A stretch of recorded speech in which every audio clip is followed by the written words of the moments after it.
Chapter 1. The assault. On a clear, cool day, with the crispness of autumn in the air, the grand caravan of the Conqueror family progressed steadily along the trade route. Dozens of wagons brimmed with silk, spices, and exquisite jewelry procured from the southern kingdoms, destined for the northern realms. The journey was set to span half a year, promising profits fivefold the costs, a deal too good for any mercantile family to resist. Unlike ordinary freight wagons, at the heart of the convoy stood a lavish carriage adorned with the golden swan shield emblem of the Conqueror family, its frame crafted from rare woods, intricately carved with delicate reliefs. Exuding opulence and refinement, dappled sunlight filtered through the barren branches lining the road, illuminating a young woman within the carriage. She was clad in a flowing white gown, her golden curls cascading gracefully, and her azure eyes sparkled with intelligence. With her porcelain complexion, she radiated an air of dignified beauty. This was Countess Liliana, the second heir of the Conqueror family, the cherished dream of countless southern nobles. And the white lily of her lineage, that moment, she was engrossed in calculating the accounts of the caravan, her quill gliding smoothly across the parchment, connecting a series of unfathomable numbers into coherent formulas. Yielding detailed results to the figures multiplied. The anticipated profits for this northern expedition were meticulously assessed. However, if we factor in the recent developments in the northern kingdoms, the pressure to accomplish this mission significantly intensifies. After concluding yet another ledger, Liliana furrowed her brow and set her pen down. She extended her left hand to retrieve a piece of moist cake from a plate offered by her maid. Aisha, delicately parting her lips, she took a bite, causing the cream to ooze out and cling to her lips, eliciting a faint blush. Swiftly, she dabbed at her mouth with a handkerchief before lifting a cup of steaming red tea to her lips. Although these were mere trivialities of daily life, the Countess executed them with such grace that it was a sight to behold. For Aisha, who was tasked with attending to her mistress's needs, merely observing these small gestures provided a delightful reprieve from the monotony and fatigue of travel. The little maid often found herself mimicking Liliana, dreaming of one day embodying her mistress's poise and elegance, garnering the admiration of countless gallant suitors. No, she mused, merely winning the heart of an ordinary knight would suffice. Alas, her attempts at imitation often fell short, and her academic performance left much to be desired. If even girls of her own gender harbored such aspirations, one could only imagine the fervor of the male guards accompanying the caravan. The knights flanking the convoy would often adjust the pace of their steeds, positioning themselves alongside the luxurious carriage, stealing glances at her through the window before hurriedly averting their gaze, their furtive actions always eliciting laughter from Aisha. The carriage's spacious and comfortable interior, adorned with plush sofas and elegantly tasseled curtains, was magically maintained at a perfect 22 degrees Celsius, creating an ambience that felt far removed from the chaotic and desolate trade routes of the Kingdom of Savion. Instead, it evoked the opulence of a noble salon in the imperial capital of the extravagant Noah Empire. It was at this moment that the carriage jolted slightly before coming to a halt. Liliana frowned, setting her pen aside, and commanded her maid, "Aisha, please inquire as to what has transpired. Why have we stopped?" "Of course, Miss," Aisha replied, promptly leaping from the carriage. Moments later, she returned, breathless, and reported, "Miss, it appears someone has piled a large number of logs in the middle of the road, obstructing our passage." Upon hearing this, a sense of foreboding washed over Liliana. Without hesitation, she drew the concealed dagger from beneath the table and flung open the door, calling out loudly, "Everyone, be on guard. We have enemies." Almost simultaneously with her warning, the underbrush on either side of the road erupted, revealing hundreds of burly men clad in tattered cloaks adorned with dead leaves, their faces smeared with war paint. Silently, they hurled their javelins with deadly precision, targeting Liliana and the few low-ranking knights who shielded her. As the hail of javelins descended upon her like a swarm of locusts, Liliana's expression shifted dramatically. She seized the stunned Aisha and swiftly retreated into the carriage, slamming the door shut with a resounding bang. Almost instantly, a series of dull thuds reverberated as the wooden walls of the carriage were peppered with javelin shafts embedded deep within the timber. Thanks to Liliana's own prowess as a mid-level knight, her maid was spared from harm. "Damn it, she got lucky," cursed the leader of the assailants, a towering, muscular man with a scarred, bald head, observing that their volley had failed to claim the Countess's life. He cursed under his breath and bellowed, We are the valiant brothers of the Forest Brotherhood. Hand over all your valuables, or we shall ensure that every one of you fat, pampered merchants meets their end." With that, he charged towards the caravan, his cohorts following suit, emerging from the thickets, brandishing spears, swords, and axes to launch their assault. The Forest Brotherhood? No, they were certainly not the Forest Brotherhood. Liliana's mind raced with clarity. True forest bandits would not strike without first negotiating with merchants after a successful ambush. If they were not the Forest Brotherhood, as this realization sank in, her heart sank as well, and she sensed the gravity of the situation. Without a moment's hesitation, she flung open the carriage door and hurried to the side of the caravan's captain. The senior knight, Gnarl, she observed as he rallied the guards, issuing commands. "Soldiers, raise your shields, form ranks, protect the countess's carriage." Under his guidance, 3 mid-level knights and several dozen guards swiftly encircled Liliana's carriage, shields raised and swords and spears poised outward, barely managing to establish a defensive formation. Thanks to Liliana's initial warning, many guards who should have perished were granted a second chance at life, either dismounting in time or taking cover behind their steeds or the carriage itself. Shields held high to protect themselves. As a result, the caravan's casualties were minimal, still possessing the strength to fight back, though 2 newly promoted junior knights had not reacted swiftly enough and had been impaled by the javelins. Nonetheless, this did not significantly alter the overall situation. Gnarl, confident as a senior knight, reassured Liliana, "We shall vanquish the enemy swiftly." Hearing his words, Liliana felt a momentary sense of relief. Considering Gnarl's assessment, it was reasonable. Although the enemy outnumbered them by several times, all other advantages lay with the caravan. The Cavalry family's guards were well-equipped, comprised of professionally trained soldiers, bolstered by 4 mid-level knights as their backbone. In terms of strength, any knight with formal qualifications possessed combat prowess equivalent to 10 ordinary soldiers or more. In terms of equipment, every guard was outfitted with finely crafted steel plate armor and weapons, while Gnarl and the 3 other mid-level knights boasted divine armaments that rendered them nearly invulnerable. Such advantages were not something mere bandits could hope to match. These foes were unarmored, their defenses woefully inadequate, wielding weaponry that appeared worn and outdated, resembling nothing more than a rabble. However, this assumption was soon proven to be folly as the battle commenced. The bald leader surged forward, leading the so-called rabble, overwhelming the supposedly well-equipped and well-trained guards with surprising efficacy. For they were not a mere rabble at all. Their number of knights even surpassed that of the caravan's guards. In an instant, Captain Gnarl clashed with the bald brute. Their duel mirrored the overall conflict. The overconfident captain, intent on delivering a decisive blow, was met with a staggering counterattack. The bald man's axe swung with an alarming speed, radiating a faint crimson glow. He was at least a high-level knight, perhaps even a bronze-level knight of terrifying strength.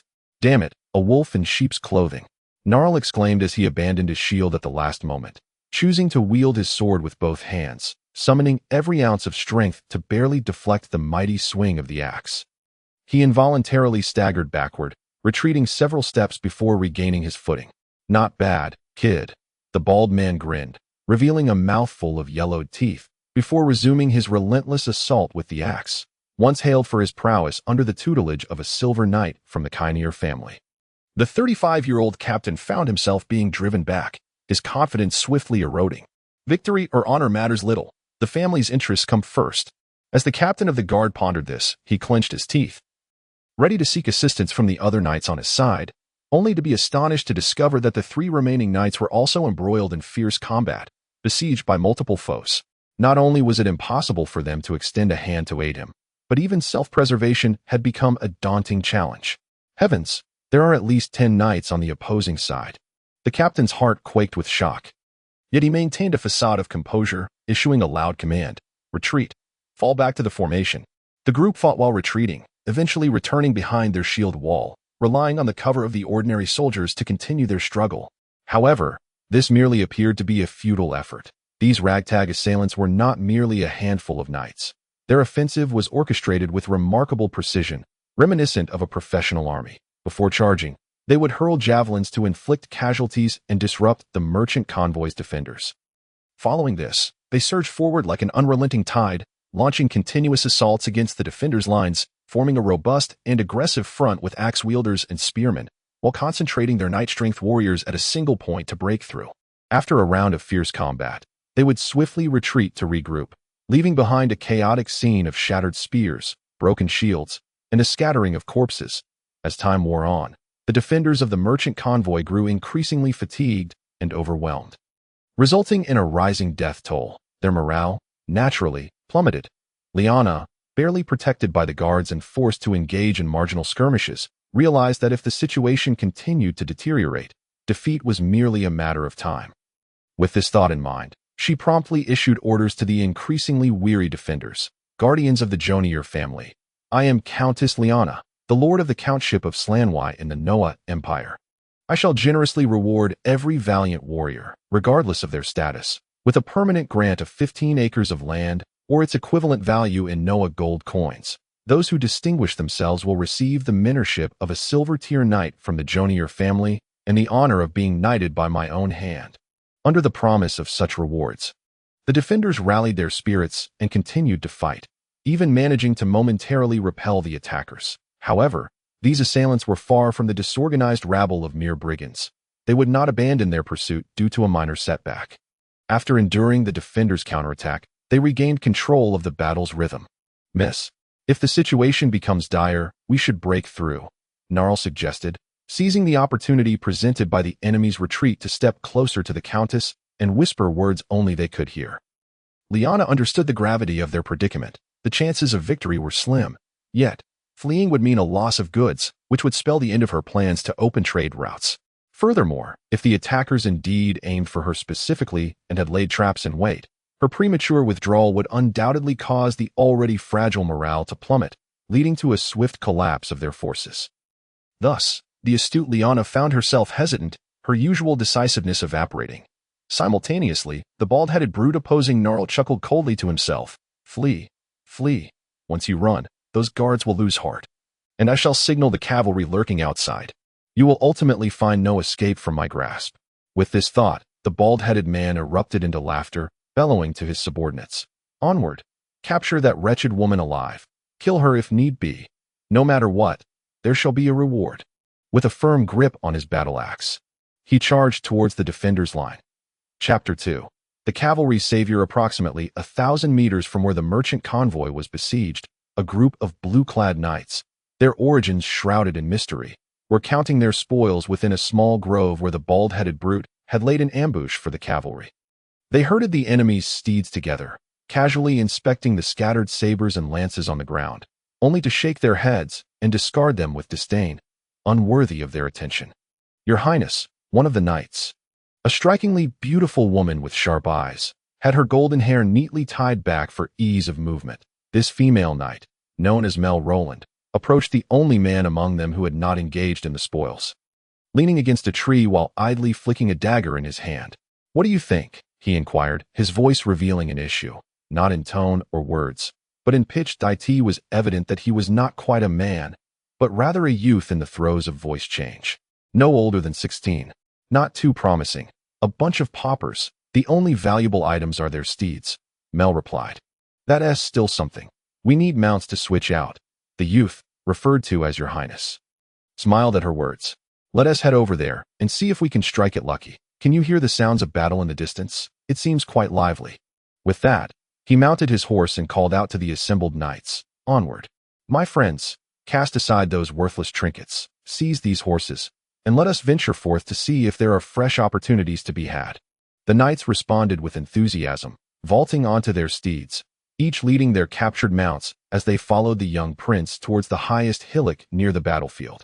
Upon reaching the summit, the prince halted his horse, tossing the reins to his aide Mel, who promptly understood and handed him a single-tube spyglass made of copper and crystal. After adjusting the spyglass, the prince squinted into the distance, quickly grasping the unfolding situation.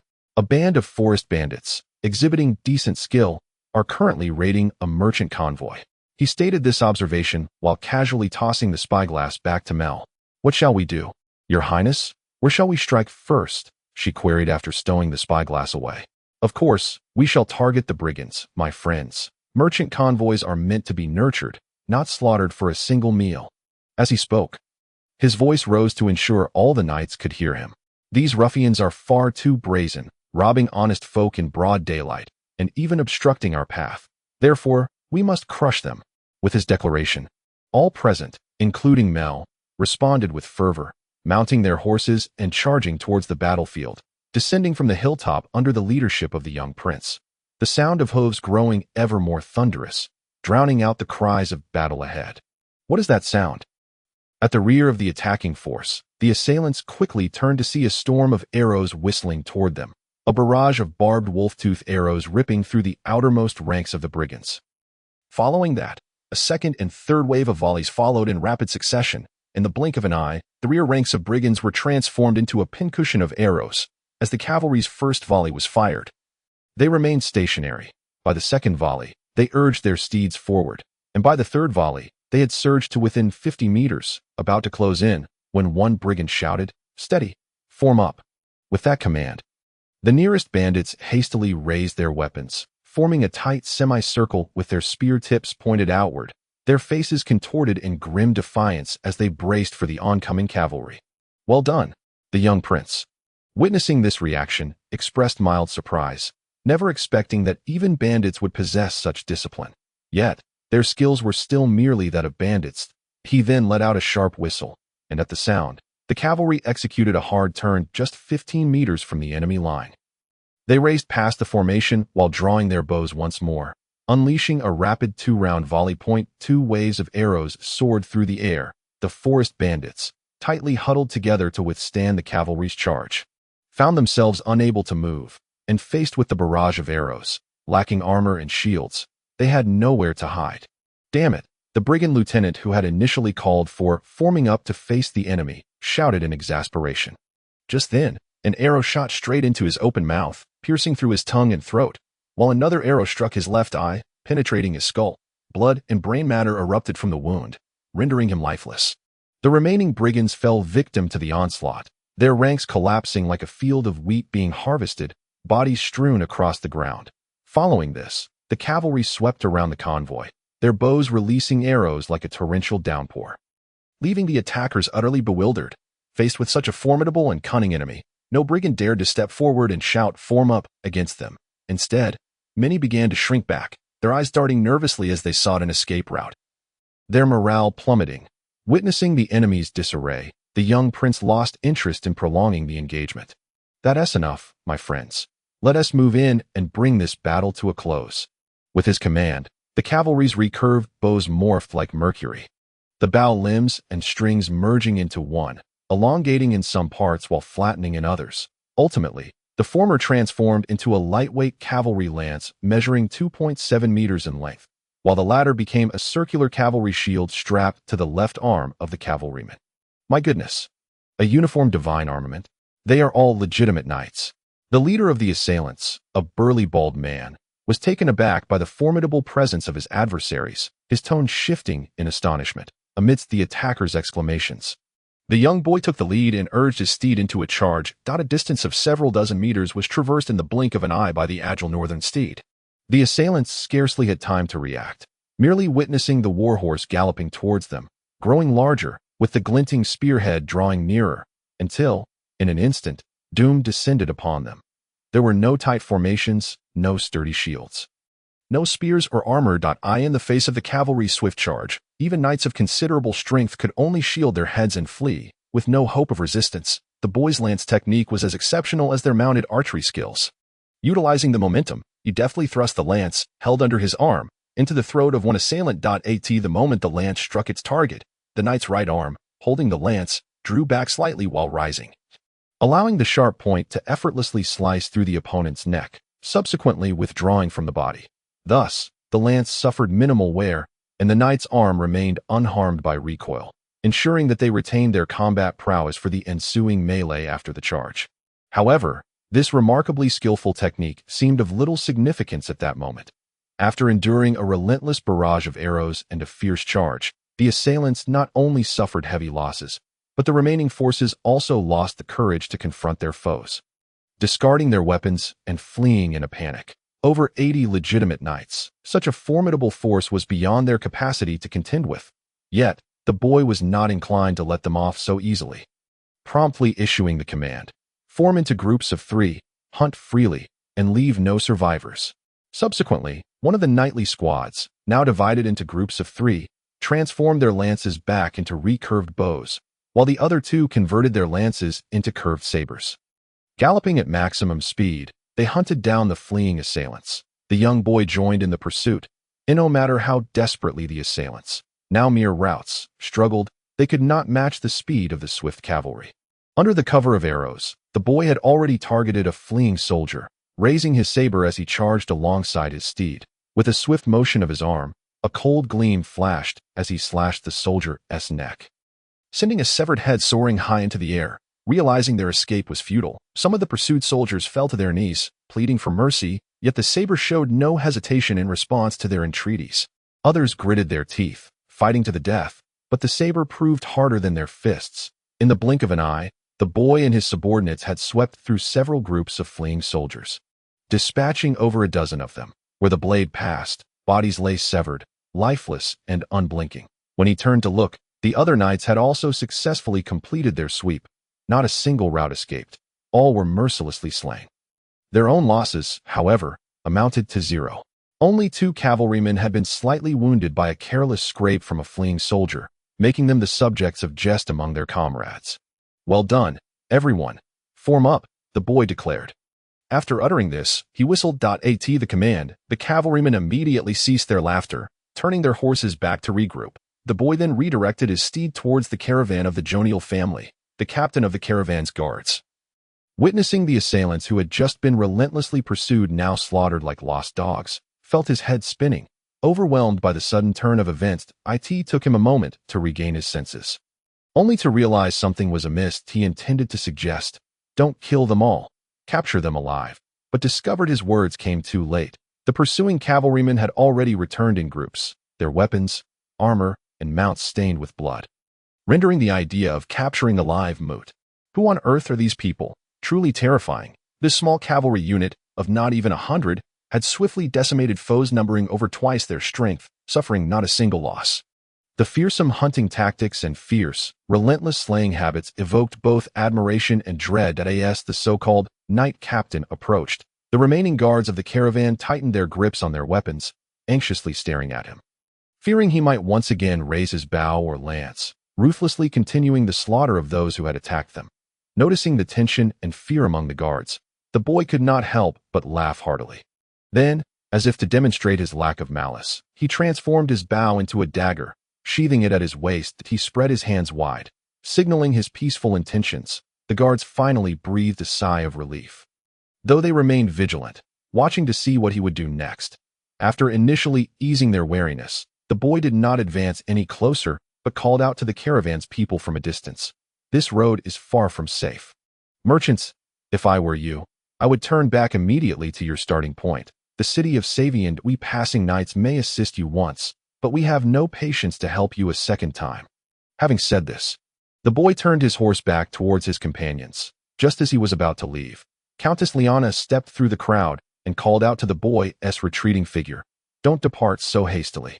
Northern knight friend, stay with us, and the Jonial family will repay the kindness shown to you and your companions." She was certain the young boy had heard her words, but contrary to her hopes, her plea did not alter his resolve. He offered no reply and continued at his leisurely pace towards his companions, leaving Liana feeling quite unsatisfied. She then implored, "At the very least, please leave us your name." This time, the boy paused, turning his head to regard the persistent Countess Liana. With a smile, he removed his helmet, which had obscured his face. Upon seeing his visage, Liana felt as though her heart had been struck by a hammer, leaving her dizzy. His star-like, shining obsidian eyes, slightly curled and tousled black hair, a slender face, a prominent nose, and somewhat thin lips combined to form an indomitable, defiant, and endearing countenance, strikingly handsome, as if he were a divine being. Reflecting on his heroic stature as a savior astride his steed, Liana felt her heart flutter for the first time, leaving her momentarily speechless. Observing her expression, the boy laughed heartily, yet he remained resolute in his decision. Leaving behind only the words, "We shall meet again," he turned once more, spurring his mount onward, departing with his companions like the wind, Chapter 03. The lightly armored knights sped ahead, quickly leaving the Jonial family caravan in their wake. After covering a considerable distance, the aide Roland, noticing the boy's nonchalant demeanor, could not resist asking, "Your Highness, are you truly going to leave that noble lady behind?" Before the boy could respond, another voice chimed in. Why would he not? Did he not remove his helmet and reveal his face to her? A handsome fellow like him will surely linger in her memory for a lifetime. She'll be dreaming of him all night. Ha ha! At this remark, the surrounding knights burst into laughter. Only the aide Mel silently scowled. After all, this knight, noticeably smaller and more delicate than the others, differed in age, appearance, and gender. Additionally, her feelings towards this, Your Highness, were clearly mixed with more than just loyalty. After the laughter subsided, the knights all turned their attention to the one they referred to as Your Highness. What is the point of discussing such trivial matters? What would telling her my name change? Are we to follow that caravan to indulge in sweet nothings? Let us not forget, we are still in flight, he said, his tone casual yet laced with a hint of irreverence. The term fleeing sounded rather harsh, yet his tone suggested he was unconcerned. Previously mentioned, his voice belonged to a boy undergoing voice changes, creating a peculiar and rare combination. Nevertheless, the knights around him were accustomed to it. Focusing intently and refraining from further conversation, the boy identified as Your Highness continued, and do not be deceived by those assailants blocking the road. Garbed in tattered disguises and hurling javelins, they truly think they are the Brotherhood of the Woods. There is much more to this than meets the eye. True forest bandits, even when negotiations fail and confrontation is inevitable, usually show leniency towards unarmed merchants and drivers, who attacks without warning, slaughtering innocents without a second thought. And what kind of bandit can muster more than 10 legitimate knights? Then, do you mean to say they are impostors, intent on murder? Mel inquired further. The boy nodded. Indeed, the Jonial family is among the most prestigious in the southern lands. Although their power is modest, their nobility rank lowly, and their territory limited. They are adept in commerce and control considerable wealth. Look at the demeanor of that young lady, her age, and the scale of that merchant caravan. That it could very well be that she is some prominent heir of her family. There is no need for me to elaborate further, is there? This remark evoked a wave of reflections among the surrounding knights. The convoluted affairs of noble families are indeed a source of intrigue for all. However, since it did not directly concern them, the knights soon cast aside the matter after their moment of contemplation. Years later, if they were to recall this day, their remaining memories would likely amount to little more than, "Today was quite splendid, under the prince's command. We fought a magnificent battle and dealt a severe blow to our foes that time. I single-handedly slew 3. No, 5. Wait, it was more like a dozen enemies. Those scoundrels were simply no match for me." Such thoughts occupied the minds of the knights, and the captain of the knightly order, the youth referred to as Your Highness, also relegated this incident to the recesses of his mind, while he had spoken fervently before the battle, proclaiming, "If they block our way, we shall trample them." It was not as though he were truly reckless or dismissive of all caution, nor was it simply the beauty of that noble lady that captivated him. Despite having reached the age where thoughts of women would naturally arise. "System, report the number of enemies slain," he silently intoned as he galloped forward. Immediately, a translucent screen appeared before him, visible only to his eyes. It clearly displayed, in the common script of the North, Sevian merchant route assault, battle scale, minor, battle outcome, complete victory, casualties, 0, enemies slain, 259, equivalent to 259 conqueror gold coins. Indeed, for each enemy dispatched, one could earn a coin, affordable and straightforward. Compared to the nonsensical doctrines of so-called religions claiming divine love for all, this cold and unyielding system seemed to have more effectively realized the notion of equality among all. The currency derived from the lives of others held significant utility, serving as a means to exchange for any equipment or resources within the system, thereby augmenting one's own strength. This was his true aim. 259, combined with the system currency I have accumulated thus far, should finally allow me to recruit a storm knight. A contented smile graced his lips at this thought, but as he pondered further, that fleeting joy swiftly vanished, for the might of his enemies. The Northern Noble Federation was not something that could be resolved by merely 1, 10, or even 100 knights. not to mention the millions of people inhabiting that vast expanse of land, nor the countless legions resembling stars in the night sky. Within the borders of Sevian alone, they had stationed a legion boasting over 50,000 troops, an opposing force far beyond his capacity to confront. No, this is insufficient. Such a meager force could scarcely organize even a small skirmish. Let alone engage the enemy head-on. If I am not careful, my cavalry will be crushed under the weight of hundreds of times their number. I must leave. I must distance myself from Sevian and the Federation. Select a new location to rebuild. Only then will I have sufficient time to develop a force capable of standing against the Federation. This notion had lingered in his mind for quite some time. The reason he had not acted sooner was that, regardless of circumstances, Sevian was a homeland he found hard to forsake. If it were not absolutely necessary, he would prefer not to depart. Moreover, compared to the average Sevian, his status rendered his connection to this land even more profound. He was the Prince of Sevian, the first in line for the throne, and the sole heir of the royal family, the Diridrics. Leon de Diridric, aged 16, masqueraded as a wandering ranger knight leader, a harbinger of vengeance. Though the path ahead was fraught with peril and his enemies overwhelmingly powerful, he was not devoid of opportunity. Unlike other princes who had been annexed and obliterated by the Northern Noble Federation, he was fortunate to possess a trump card capable of turning the tide, a system known as the conqueror system, a charming yet cold contraption. The first gift bestowed upon Leon by this enigmatic system was a cadre of loyal, valiant knights. Unlike traditional knights, and distinct from the emerging knightly branches of guerrilla knights and heavy knights, the knights under Leon's command could be described as a synthesis of the northern Syrian wind knights and the ancient tradition of shock knights. Their combat style combined the rapid assaults typical of traditional knights with the archery skills of northern nomadic peoples, rendering them exceedingly agile and versatile. Designed through the system template, the Storm Knights boasted an aggregate of attributes: Strength 40, Agility 25, Wisdom 10, Stamina 25, totaling an impressive 100 in their 4 primary attributes, according to the system's explanation.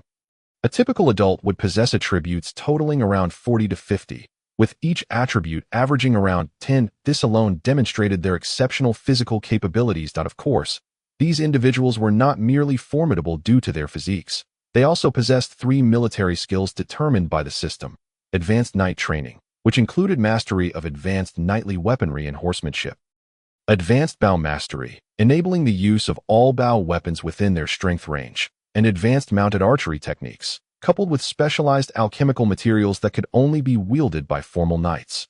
And enhanced through chi activation, they wielded the divine arms of wind knights, revised, eschewing heavy knightly armor for lightweight chain shirts and cavalry helmets. Such lightweight attire, combined with the North's swift steeds, endowed them with the ability to gallop tirelessly for days on end. This strategic formation, choice of equipment, and tactical approach rendered these knights formidable killing machines, far superior in mobility, flexibility, and lethality compared to traditional knights.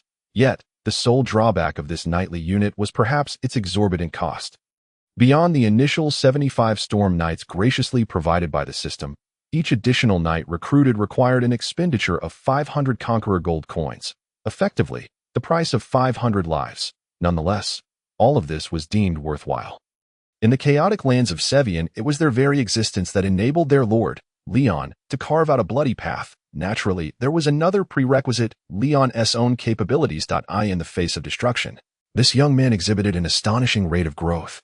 His talents were more than sufficient for commanding a small knightly force. Under his leadership, this contingent of fewer than 100 knights swept across the tumultuous lands of Sevian like a tempest, leaving in their wake scenes of gruesome carnage. In the mere span of 20 days, they had slain enemies exceeding their own number tenfold.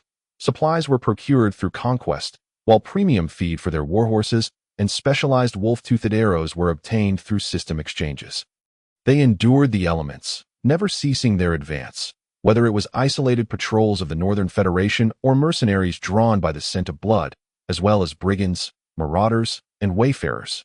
Every military force that dared obstruct Leon's path was indeed, as he had previously proclaimed, trampled. Fueled by the weight of national grievances and personal pride, the Storm Knights of Sevian, under Leon's fervent leadership, obliterated all that stood in their way with an unstoppable fervor. Countless brutal battles not only accrued headcount accolades, but also amassed sufficient legion experience, elevating their legion, the Sevian Orphans, to level 3. This advancement granted them a foundational boost to their 4 primary attributes, increasing strength, stamina, and agility by 3 points each, along with 3 points in legion skill points. Leon exchanged for 2 skills, upgrading one of them, intermediate ranger, increasing speed by 10 and shooting rate by 10, and basic shock cavalry, increasing speed by 5 and charge power by 5. Chapter 4. The path forward. In a certain sense, the Storm Knights could be regarded as the most exceptional cavalry unit of the medieval era. Leon de Diridric also embodied the qualities of an outstanding commander. The legion levels, skill enhancements, and various other bonuses provided by the system further augmented the combat efficacy of this force. However, just as Leon had contemplated, a cavalry unit of fewer than 100 men, no matter how formidable, could not hope to contend with a 50,000-strong army, let alone vanquish a vast nation like the Northern Noble Federation. While the conqueror system proved remarkably useful, its efficacy in mobile warfare, lacking a stable base of operations, was woefully inadequate. Without territory recognized by the system, one could not construct buildings to train soldiers or amass wealth, thereby precluding the possibility of training troops en masse at a reasonable cost.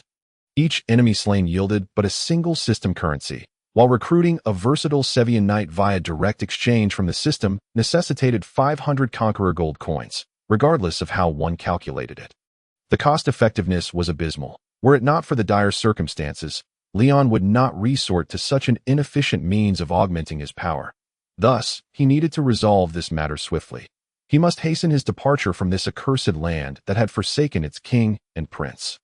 On that night, at the encampment of the Savion Windrider Knights, as the knights gathered around the campfire to warm themselves and toast their cold bread and the meat of their hunts, Leon announced his decision. This, as expected, sparked a wave of confusion. Though these soldiers were granted by the system, once Leon designated their background as originating from Savion, they truly began to regard this land as their homeland. Their feelings of attachment no different from those of any ordinary person. Thus, upon hearing that Leon intended to leave, the knights initially wished to argue. Yet, Leon's status rendered them speechless, leaving them to bow their heads in silence. Their demeanor in stark contrast to the exuberance they had displayed during the daytime skirmish against the enemy. But this is hardly surprising, Leon mused with a barely perceptible sigh, just as he was about to continue. Mel's voice broke through beside him. "Your Highness." Half sorrowful, half resigned, the usually stalwart female knight revealed a rare moment of vulnerability under the biting wind. "Is there truly no chance left? If we remain here, can we not defeat the enemy and restore our kingdom?" "If I were to say yes, how would you respond, Mel?" Leon asked, his expression impassive. Without hesitation, Mel Roland knelt on one knee and replied, "As always, whether in heaven or on earth. Wherever you wish to go, I shall follow you, unless it be in death." Mel's unwavering response seemed to inspire the surrounding knights, who, one by one, mirrored her gesture, declaring, "We shall always follow you, Your Highness Leon." Upon receiving their affirmation, Leon's expression softened slightly. He stepped forward, assisting Mel to her feet, and, rising on his toes, gently kissed her forehead. "Rise, everyone. To have friends like you is a lifetime fortune for me, Leon de Diridric. However, despite your unwavering loyalty, I cannot be the kind of proud individual who closes his heart to friends. I shall explain the purpose and reasoning behind my departure from Savion clearly to all of you. We are all ears."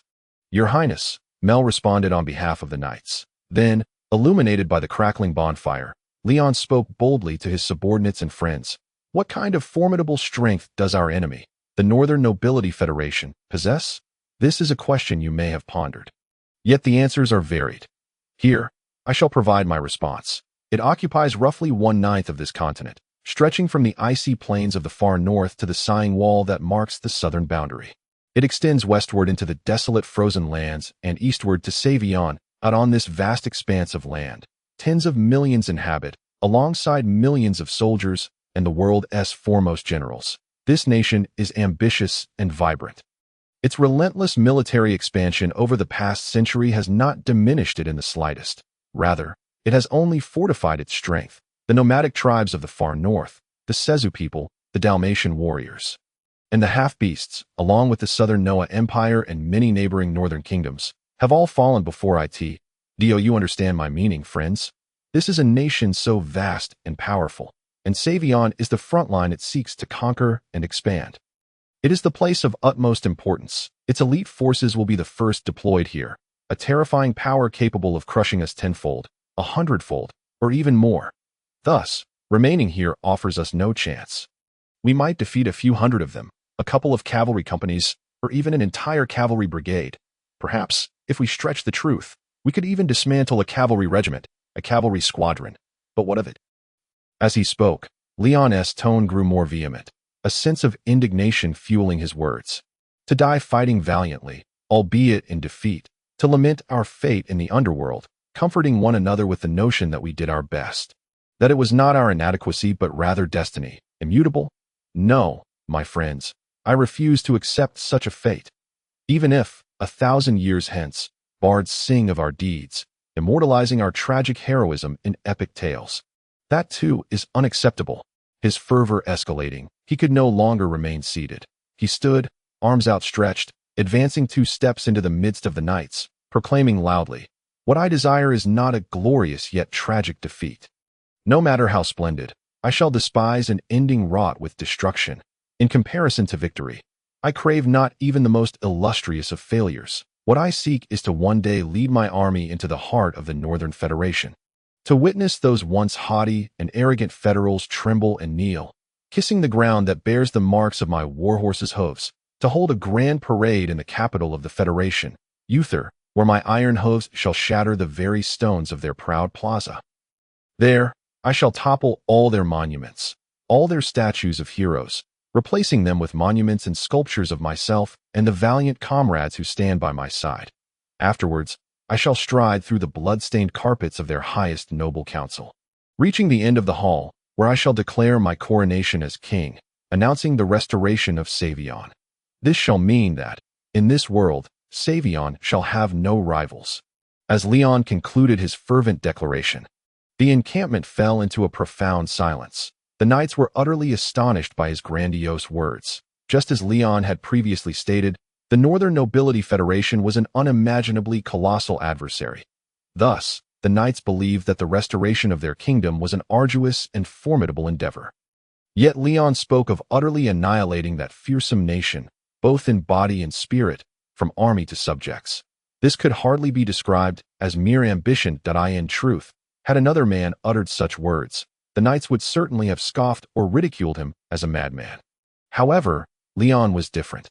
The knights had long recognized that his words possessed a certain enchantment, captivating and compelling them to believe. He spoke with sincerity. After the initial astonishment, the knights' sense of honor and fervor ignited completely. Thus, only a conclusion remained, one that would allow them to express their fervor in cheers and roars. All eyes were fixed on Leon, hoping he would fulfill their expectations with this stirring speech. Therefore, Leon's voice lowered, rich and enticing. "My friends, for the sake of this magnificent ideal, let us take a step back today, just a small, slight step. What difference does it make?" As his words echoed, the knights erupted in a thunderous cheer. Chapter 5. The blood rose of the Federation on that night. Leon and his knights roared with wild abandon, as though they had already breached the capital of the Northern Federation, Uther, at that very moment. Another significant event unfolded in Savion, the capital of a nation that had once merely been a city-state, its name now shared with its capital, the city of Savion. This event was closely tied to Leon. The former capital, now the provincial capital, the former royal palace, now the governor's residence, the former king's study, now the governor's. Well, surprisingly, this was not the governor's office but rather the seat of the commander of the Eastern Army of the Federation. This was not due to the provincial governor of Savion being absent from duty, nor was it because the governor deemed the former king's study unsuitable or simply disliked it. In fact, the governor found this seemingly modest and understated room, which concealed a wealth of luxury, quite appealing. It exuded elegance, comfort, and most importantly, housed a concealed compartment filled with various fine wines. However, the commander of the Eastern Army of the Federation, General Rebillia Granova, also favored this space. Thus, what should have been the governor's domain was now the commander's seat. At this moment, Within this seat of the commander of the Eastern Army of the Federation, a messenger carrying urgent military news stood with his head bowed, his gaze fixed upon the tips of his boots. Too afraid to breathe, standing rigidly. Alongside him were several armored federal officers, including a few senior battalion commanders in their 50s and some esteemed captains of elite companies. These military elites, fierce warriors capable of battling tigers and leopards. Valiant knights, and even superior knights of bronze and silver rank, all exhibited absolute submission before the female general, Rebillia. So, we have indeed found his whereabouts. When the 24-year-old general uttered these words, a collective sigh of relief echoed through the room, indicating that these unfortunate federal officers had finally exhaled. N01 answered her questions. The officers were well aware that such inquiries, by convention, required no response. The female general, with her short, fiery orange hair slightly curled at the tips, possessed a physique as lithe and powerful as that of a cheetah, stunning emerald eyes, and a beauty that could drive one to madness, was merely talking to herself as usual. Her proud demeanor rendered her indifferent to the opinions of these mindless, loafing, and ineffectual, lower-ranking officers, and she harbored no expectations of receiving any strategies or ideas from them. I never would have imagined that the cavalry unit which caused me a modicum of trouble would be led by His Highness Leon. Truly, exceptional individuals excel wherever they go. The earlier, seemingly inquisitive remark required no answer, and thus this expression of sentiment was even less deserving of a reply. Consequently, the officers opted to maintain their silence. Bring him back. Regardless, the Federal Council still recognizes his noble status. The Diedrich family has existed in the North for over a millennium. I believe the most illustrious Federation would not wish to see such a historically significant lineage fall into ruin under their watch. Some officers instinctively considered countering the general's statement. But in a fleeting moment and without hesitation, they resolved to remain statuesque rather than foolishly correct her minor misjudgment regarding friend and foe, or the gravity of the situation. Thoughts such as, "Did you not despise the aristocracy? Your Excellency, being of common birth, and the so-called Diedrich family has long since declined. The faction controlling the kingdom of Saviang is merely a collateral branch, and the Federal Council is unlikely to regard them with any seriousness," were unutterable. Even the most reckless fool would refrain from voicing such sentiments, for inciting the wrath of General Rebillia was far more daunting than death itself. Thus, they forfeited their solitary opportunity to speak. Much like many times before, this so-called meeting ultimately devolved into a monologue by General Rebillia, leaving many federal officers feeling stifled. Fortunately, soon after, Rebillia ceased her soliloquy, of course, without soliciting their thoughts. Instead, she issued a direct command. Order: deploy the 8th Cavalry Regiment, the Corps Direct Cavalry Troop, and the cavalry units of the 4th to 7th Mixed Regiments. Pursue that cavalry unit and retrieve His Highness Leon. Remember my orders. The safety and health of His Highness is paramount. I want him to return to Saviang intact and unharmed. Do you understand? Yes, General. The officers responded in unison, flattening their hands, extending their arms, saluting with a click of their boots. Afterward, another officer hesitated briefly, being a novice. He lacked overwhelming experience and foolishly posed a question. "General, what about our mercenary forces? Those allied cavalrymen are also excellent light cavalry. Should they not participate in the pursuit and encirclement?" "Unnecessary," General Rebillia replied emphatically with a wave of her hand. "Those disgraceful horse-riding tribes possess neither shame nor honor. If His Highness were to fall into their hands, my orders would undoubtedly be ineffectively executed. In this regard, I trust our federal soldiers far more. Also, who permitted you to voice such an opinion? Did I grant you permission to express your views? But there are no buts. To me, the rotten ideas festering in your foolish mind are utterly worthless. Simply obey my orders." In that instant, the poor fellow, in a state of daze, seemed to glimpse something terrifying. His eyes widened. He knelt, his pupils constricting to the size of pinpricks. He wished to cry out, only to find his ability to speak stripped away. Not a sound could escape him. Then, his body grew immobile. Without casting another glance at the unfortunate man, General Rebillia surveyed her remaining subordinates with an air of absolute authority, posing a question that required no response. "You have no further doubts, do you?" "No, General." The remaining officers echoed in unison, simultaneously extending their arms at a 45-degree angle, flattening their hands, and saluting. In the ensuing time, General Rebillia meticulously outlined her battle plan as ever.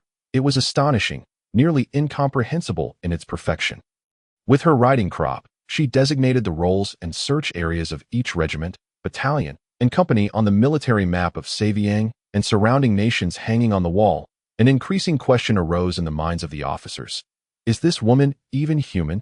The cavalry forces under her command, excluding the 9th Auxiliary Cavalry Regiment, totaled 1 cavalry regiment and 5 cavalry battalions, amounting to 8,500 horsemen. When gathered, they formed a substantial force. However, when this number was dispersed across the nation of Saviang, it appeared exceedingly meager.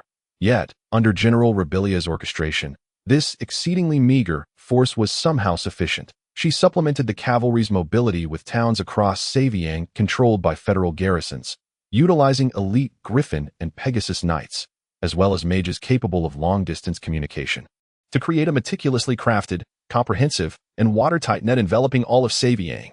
Perhaps this could even ensnare a dragon. Just kidding. After confirming each unit's assignments, the federal officers departed one by one, swiftly mobilizing for action overnight. Within and beyond the city of Saviang, cavalry camps bustled with activity. Among them, the most arduous were the elite knights riding Pegasi and Griffins. Under General Rebillia's stern orders, they were compelled to travel through the night, conveying commands to all towns under federal control, ensuring her will spread throughout the entire legion in the shortest possible time. Some of them were yanked from their beds, still groggy, and could only complain loudly as they spread their arms. Allowing auxiliary soldiers or knight attendants to dress them as if they were mere puppets, donning armor. Once adequately prepared, these knights stumbled out of their tents, kicking at their equally reluctant mounts before awkwardly mounting them. Departing in a wobbly fashion resembling a bizarre band shape, their appearance raised concerns about whether they might plummet from the sky. Thus, the efficient military machine of the Federation sprang into action, nearly 10,000 elite soldiers mounted and armed, ready for battle, the target being Leon and his less than 100-strong Saviang Gale Knights. Thus, my sentiments should be conveyed, right? When all the officers had departed and she was left alone, General Rebillia resumed her soliloquy, reaching for the pendant trapped in her cleavage, flipping the mechanism, and gazing into the pendant's center, where a photograph created by magical image replication technology captured her attention. After a deep breath and a sigh, she turned to the window, looking out into the night, at the softly glowing half-moon amidst the darkness. The photograph, solemnly encased within the pendant, was a half-length portrait of the last prince of Saviang, Leon de Diedrich, in military attire.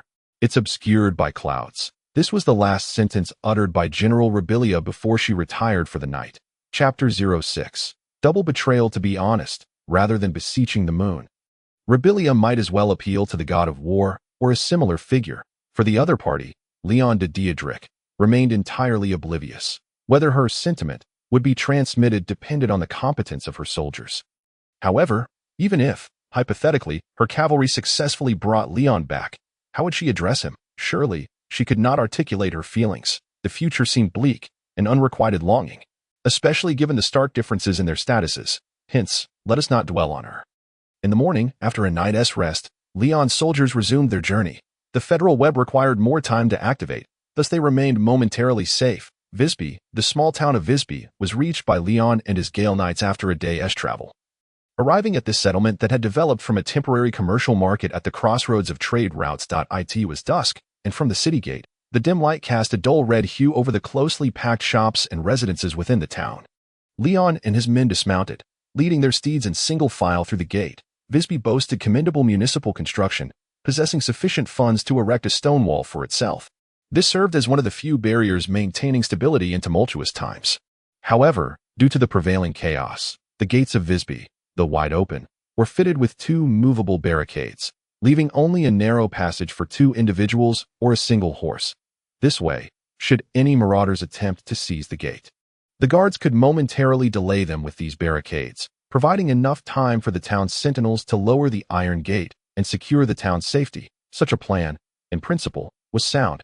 However, if the individuals entering the city are using horse-drawn carriages or large carts, they must push the barricades aside for a considerable distance before they can gain entry. This predicament certainly burdens the guards stationed at the city gates. although this situation affords them the opportunity to extract additional fees for entry. The effort required to earn such funds is indeed arduous. Initially, they had joined the town's guard with the hope of securing a lucrative and effortless position rather than to toil as laborers. Furthermore, the guards do not believe that any foolhardy thief would dare to create chaos in Visby. This is largely attributed to the mayor's adept diplomatic skills. Thus, Leon and his companions entered the city. And beneath the dim red hues of the setting sun, the streets were alive with pedestrians, merchants, and residents either walking, driving carriages, or riding and leading their sluggish horses, donkeys, and mules. Each appeared quite leisurely, as if the tempest of the Saviang Federation, with its bloodshed and warfare, was a matter belonging to another world altogether. This was not Leon's first time bringing his subordinates here for a respite, yet each entry imbued him with a sense of surreal detachment. Indeed, this place is quite agreeable, he remarked, leading his horse along the cobblestone streets, turning to smile at Mel. However, his aide, Mel Roland, unusually refrained from immediately echoing his sentiment.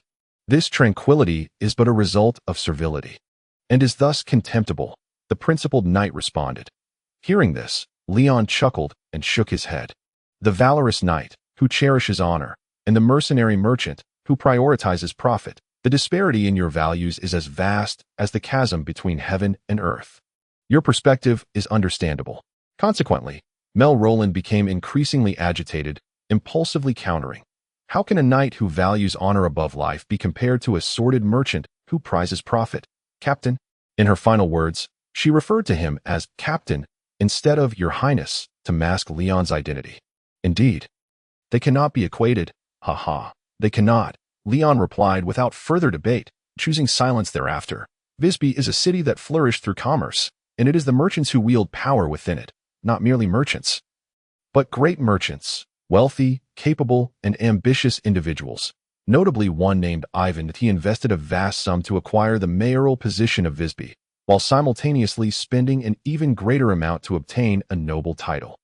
This merchant, looked down upon by the genuine nobility of Saviang, is the dual de facto ruler of Visby. In these chaotic times, the city's continued prosperity, even advancement, is undoubtedly attributable to his machinations.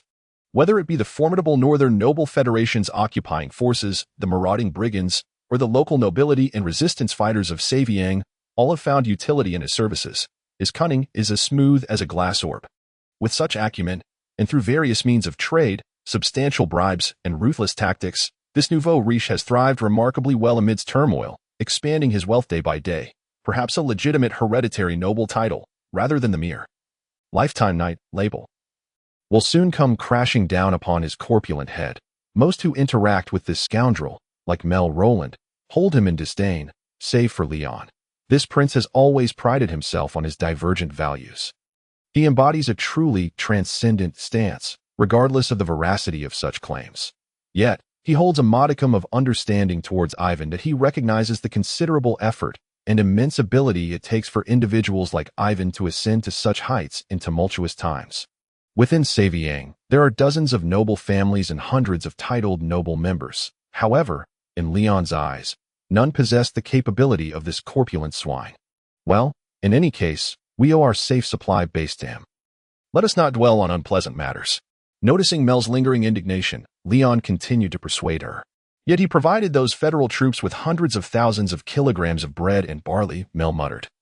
Albeit this time her voice was softer. After all, as Leon had said, regardless of the motives, whether opportunistic or rooted in loyalty and honor, Ivan indeed rendered them assistance. A secure stronghold is of utmost importance to Leon and his companions, who find themselves surrounded by enemies on all sides. As they conversed, Leon and his party arrived at the Lord's mansion in Visby. The rotund nobleman, resembling a plump meatball, awaited them at the entrance.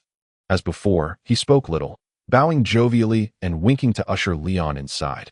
Such behavior did not resemble the formalities typically afforded to a prince, yet within the bustling city, Leon's knights dared only to address him as captain. Thus, Ivan's mannerisms were perfectly appropriate. Leon bore no grievance, instead nodding at him with a smile. Seizing the opportunity as the portly figure shifted aside, he exchanged a knowing glance with Roland and crossed his left hand's index and middle fingers behind his back. Mel began to say something, only to be silenced by Leon's gaze. Simultaneously, The knights who had observed Leon's gesture exchanged knowing looks, and then, as if nothing had occurred, they all entered the lord's mansion. Ivan is a merchant who knows how to earn and spend money. In Saviang, his mansion ranks among the most spacious and opulent. Even during wartime, hundreds of servants and slaves diligently attend to this estate, while luxurious goods and delicacies from across the continent continuously flow in for Ivan and his family's enjoyment. Some of these rare treasures are seldom seen even in peacetime, let alone during such tumultuous times when the transport of goods is fraught with difficulty. Each time the knights come to Visby for supplies, Ivan treats them to the finest feasts. For the weary knights who have endured the hardships of travel, Ivan's culinary delights, plush velvet bedding, charming maidens, and fresh fruits accompanied by sweet wines are akin to heavenly indulgences. This is the sole instance when the knights find this rotund fellow slightly endearing. Consequently, when the knights typically visit Ivan's mansion, they do so with beaming smiles. Yet this time was different. Having received the signal, the knights began to pay attention, quickly uncovering further clues amidst the anxious expressions of the servants, the disarray within the mansion, and the faint glimmer of weapons within. "Your Highness," Mel tugged at Leon's sleeve and whispered, "it is the federal troops. And their numbers are considerable. How intriguing. This rotund fellow has indeed assisted me greatly." Leon maintained his composure, his smile unwavering. Simultaneously, he seemingly nonchalantly drew the short dagger. "Those who oppose me, kill," from his waist, tossing it into the air before catching it deftly. "He has betrayed us, leading the federal soldiers to ambush us." Mel's voice rose slightly in surprise at Leon's words, but she quickly recognized this and suppressed her tone, softly expressing her discontent. However, at the same time, he informed us of the danger with his little actions before we entered the Lord's mansion, allowing us to prepare in advance. Leon replied in a hushed tone, audible only to the two of them, while tossing the dagger into the air once more before catching it. "A cunning double-dealer," Mel remarked quietly. "Indeed. A cunning double-dealer," Leon concurred with a smile. Meanwhile, he noticed that the cunning double-dealer, Lord Ivan, had mysteriously vanished. Presumably, he had found a hiding place while they exchanged whispers. Thus, he no longer had to concern himself with anything.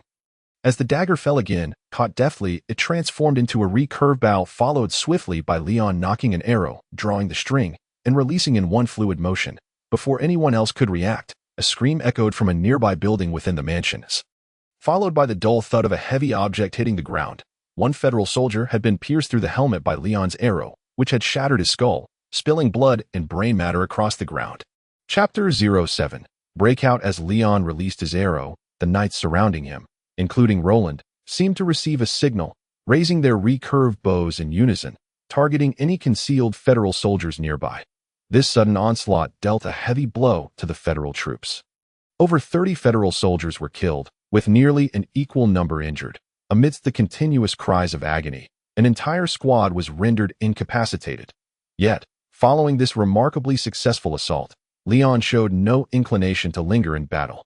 With a sharp whistle, he mounted his horse alongside the Wind Riders, charging toward the mansion's entrance amidst the federal soldiers' screams and curses.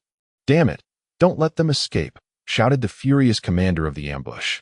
Viscount Hamilton, leader of the 4th Brigade of the Eastern Army Corps, with his command, a throng of federal soldiers clad in chainmail, draped in black eagle cloaks, and wearing Corinthian helmets, surged forth from all sides of the mansion. At the orders of their centurions, they raised their spears and small shields, quickly forming small square formations. "Damn it! Have they ambushed a whole battalion here?" Roland shouted in exasperation. To be precise, it was 2 cavalry regiments. "Observe their shields and banners." Leon responded with this remark. The infantry of the Federation typically equipped themselves with oval, diamond, or round large shields, while the mountain light infantry, cavalry, and archers were armed with smaller round shields. Furthermore, the banners held by the standard-bearers among these soldiers depicted images of galloping horses and flames. Leon, having fought against the northern aristocracy of the Federation for a considerable time, had a keen eye and immediately discerned their origin. Cavalry. Upon hearing Leon's words, Mel was momentarily taken aback, unable to grasp the implications of what the prince meant. In other words, the Federation is aware of our presence. They know we are a cavalry unit, and thus they have sent only cavalry to hunt us down. Leon shouted emphatically as the Federation troops surged forth. Simultaneously with his conversation with Mel, the Swiftwind Knights of Savion had already commenced their breakout. The former rearguard, now the vanguard knights, charged forth, dispatching, toppling, and trampling the 20 soldiers guarding the entrance of the estate in a single engagement, reducing them to mere pulp while reclaiming the grand entrance. Subsequently, half of the vanguard knights reined in their steeds to secure the pathway at the entrance, while the other half galloped forward without hesitation. Eager to escape, the remaining Swiftwind Knights followed the bloody trail carved out by their vanguard, pushing toward the gate. Meanwhile, the Federation soldiers, who had been lying in ambush nearby, rushed towards the same location, hoping to resecure the gate and trap the Swiftwind Knights. Fire! Eliminate all who stand in our way. With Leon's command, the knights responded with a thunderous roar, drawing their bows and loosing arrows at the enemy. In the confines of the courtyard, so narrow and exposed, the lethality of the arrows was fully realized. The light chainmail standardly worn by Federation cavalry was insufficient to effectively defend against arrows. Most of the Federation soldiers rushing toward the gate became targets for the Swiftwind Knights, falling under the onslaught of arrows. However, while the proximity allowed for maximum effectiveness of the archery, it also shortened the distance for the charge. A double-edged sword. After enduring 2 volleys of arrows, the steadily advancing Federation forces reached the Swiftwind Knights' front lines, brandishing their pikes toward them. The pressured knights on the periphery had no choice but to switch from their composite bows to lances and engage in close combat. At this juncture, only half of the Swiftwind Knights had successfully broken through. Although the gate remained under their control, defending it was proving increasingly strenuous, and the possibility of the Federation soldiers reclaiming it loomed large. Leon, observing the scene with mounting anxiety, could not help but shout, "Accelerate! Move faster!" Simultaneously, the Swiftwind Knights who had broken through encountered trouble. Another cavalry regiment of the Federation lay in ambush outside. Realizing the predicament, the cavalry centurion promptly issued the attack ordered. In that instant, Federation cavalry surged forth from every alley and street corner, engaging in chaotic combat with the escaping Swiftwind Knights in front of the estate. 3 cavalry regiments. Mel shouted in disbelief as she drew back her bowstring, shooting down an aggressive Federation lancers charging toward them.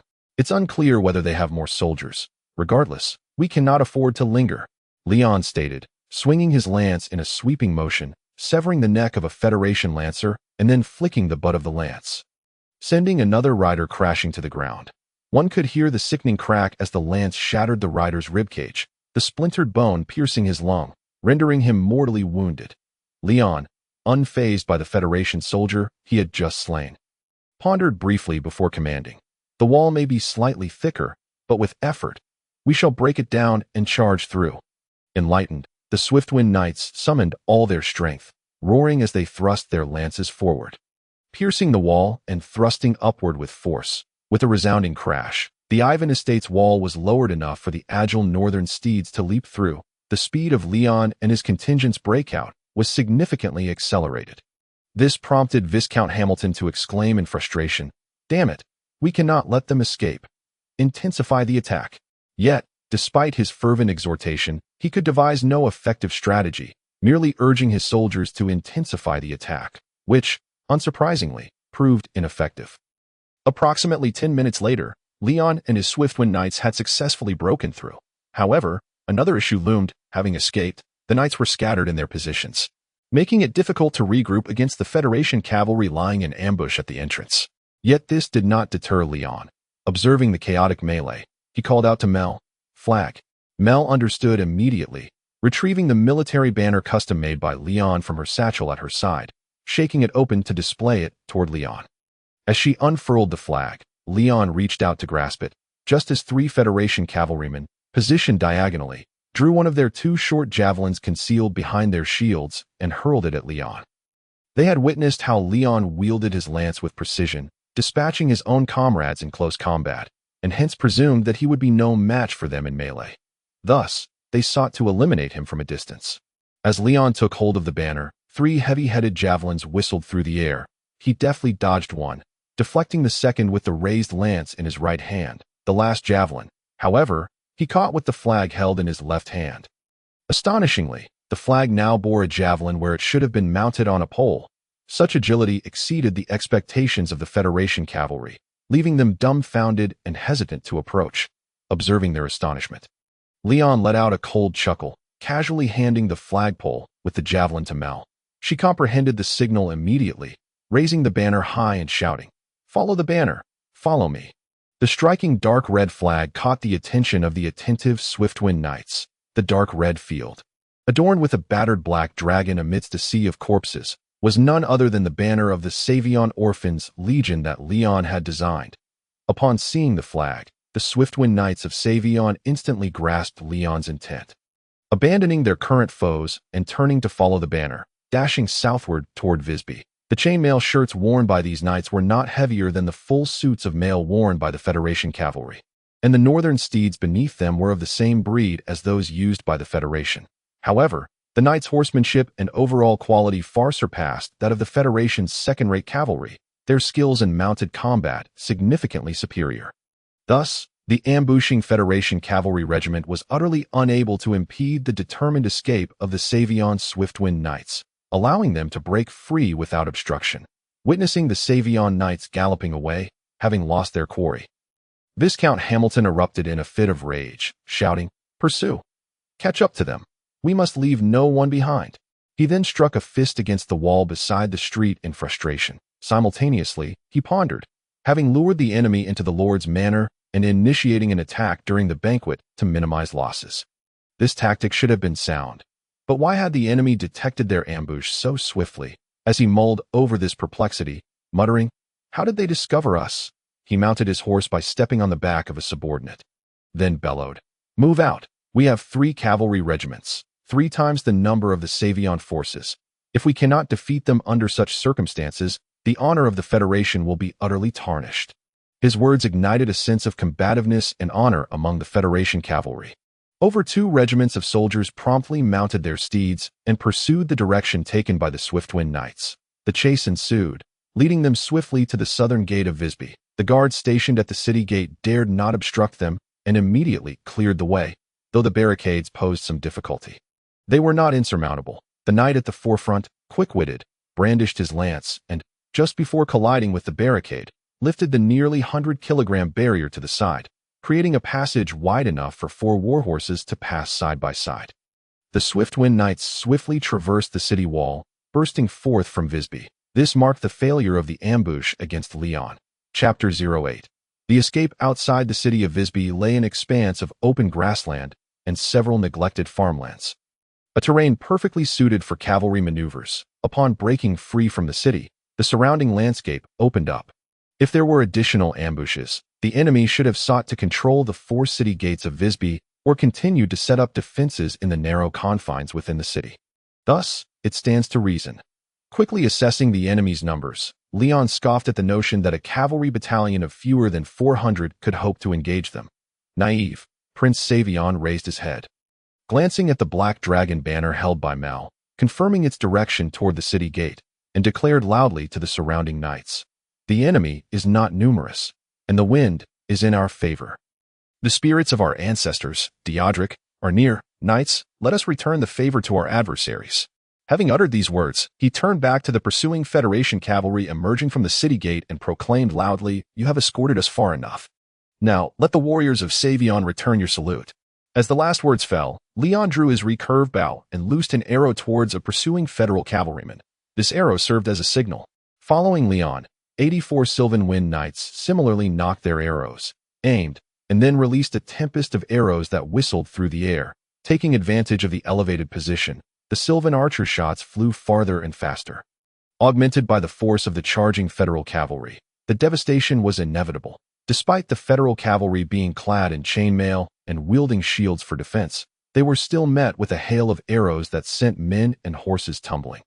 Even worse, the cavalrymen in the rear, who had not yet been struck, found themselves unable to avoid the fallen obstacles ahead, crashing into them and falling collectively to the ground. To fall from a galloping horse at speeds of 50 to 60 kilometers per hour would result in grievous injury.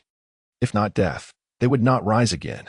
Following this, they would face the second volley from the Sylvans. After 2 rounds of fire, the Federal vanguard suffered catastrophic losses. The Federal cavalry within the city walls dared not advance further, for any attempts to break out would be met with a relentless barrage of arrows. After several grim lessons, the corpses littering the city gate, pierced like hedgehogs, served as stark reminders. causing the morale of the federal cavalry to plummet. Leaving them too frightened to rush forth to their demise, as it became evident that no enemies would emerge, Leon commanded the Wind Knights to jeer at their foes. Unable to withstand the mockery, a federal officer exerted pressure, ordering his subordinates to mount another assault. Yet, the outcome remained unchanged: failure. Enraged, he cursed, "Useless. All of you are useless," and lashed out at the soldiers around him with his whip, shouting, "Hurry! Charge forth together! The enemy's arrows cannot kill us all." But even so, the number of cavalry that might escape would be insufficient to defeat the enemy.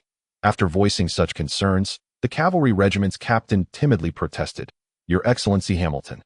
This is simply. Before he could finish, the Viscount struck him with a whip. "Do you wish to lecture me?" The furious Viscount Hamilton bellowed, causing the captain and the remaining federal cavalrymen to lower their heads in unison. However, such acquiescence did not restore the Viscount's reason. Rather, it emboldened him further, leading him to mercilessly whip the soldiers and officers. "Damn it! Useless! All of you are useless! Do you wish to embarrass me before General Rebillia? You lowly slaves, inferior commoners, trash! Do you intend to humiliate the noble lineage of House Hamilton?" No one responded to his tirade. The soldiers merely endured the intolerable yet mundane punishment in silence. Unbeknownst to the Sylvan Knights stationed outside, the events transpiring within the city were lost to them. After waiting a while, and realizing no enemies would charge forth, Leon finally felt a sense of relief. It was time to depart. "It seems they will not pursue us. The ultimate victor of this battle is us, my friends. We have triumphed. Raise our battle standard high. Let us march." Following this declaration, the black dragon banner fluttered in the wind. Leon and his Sylvan Wind Knights cheered.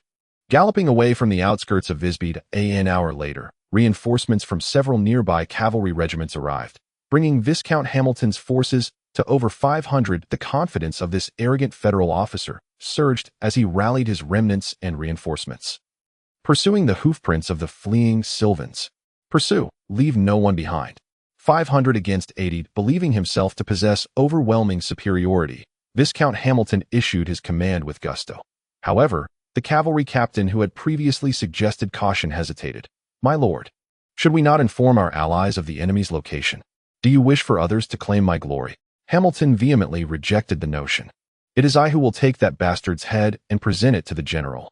Only I shall claim this victory." But the general's orders were to capture them alive. That is merely a faade. The general does not wish to bear the infamy of slaying a noble.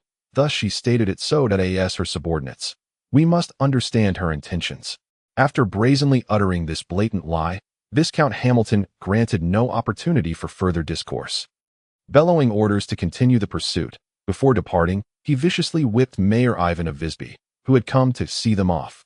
Though foolish, he was suspicious, already attributing his failed ambush to Ivan's presence. "You despicable merchant! I shall settle the score with you upon my return." With that, the Viscount and his troops departed. Yet Ivan maintained his smile, despite the stinging blow. This smile remained until the Viscount disappeared beyond the horizon, replaced by a cold grin. "Return? Will he be able to return? That prince is a man-eater. 6 cavalry regiments, 500 riders. Huh." In the end, neither the noble Viscount nor the lowly merchant achieved their desires. An hour was sufficient for the Wind Knights to distance themselves. The federal pursuers, having followed the Sylvan hoofprints for over 10 kilometers, ultimately found the trail gone. It was not that they lacked the will to chase, but rather that they could no longer continue. A narrow creek appeared before them, and the traces of the Sylvans vanished at this point. "Damn it!" In a fit of rage, Viscount Hamilton lashed out with his whip, stripping the bark from a small tree by the riverbank. Before regaining his composure, he now had to consider the situation regarding his allies. "To restore our tainted honor, let it be done with that man's blood." With resolve, the Viscount proclaimed, "Messenger, relay the message to all nearby allies. The enemy's trail has vanished by the banks of the Visby River." After advancing a distance in the river, Leon instructed his knights to leave the waterway and redirect northeast. Thus, the Wind Knights used the river to conceal their tracks, temporarily shaking off the pursuit of the federal cavalry. "It appears they have realized our presence," Mel remarked with concern as they traveled. "Your Highness, the road ahead may prove arduous." "Perhaps," Leon replied. Mel continued, "Yet we remain unaware of the extent of the federal pursuit. It's solely this cavalry regiment, or are there more? It is certainly not just one cavalry regiment. Leon asserted. Given my presence here, the Federals must have mobilized all their cavalry. Friends, we are being pursued by tens of thousands of Federal troops. Upon hearing this, the Wind Knights erupted into laughter, seemingly unfazed by the prospect of being chased by a vastly superior force. However, Mel, as Leon's aide, pondered more deeply. Upon hearing Leon's words, she began to calculate. Currently, the Federal forces stationed in Sylvan number over 50,000. There are 8 regiments and 2 allied regiments among them. The 8th regiment is purely cavalry, while the mixed regiments 4, 5, 6, and 7 each contain a cavalry battalion.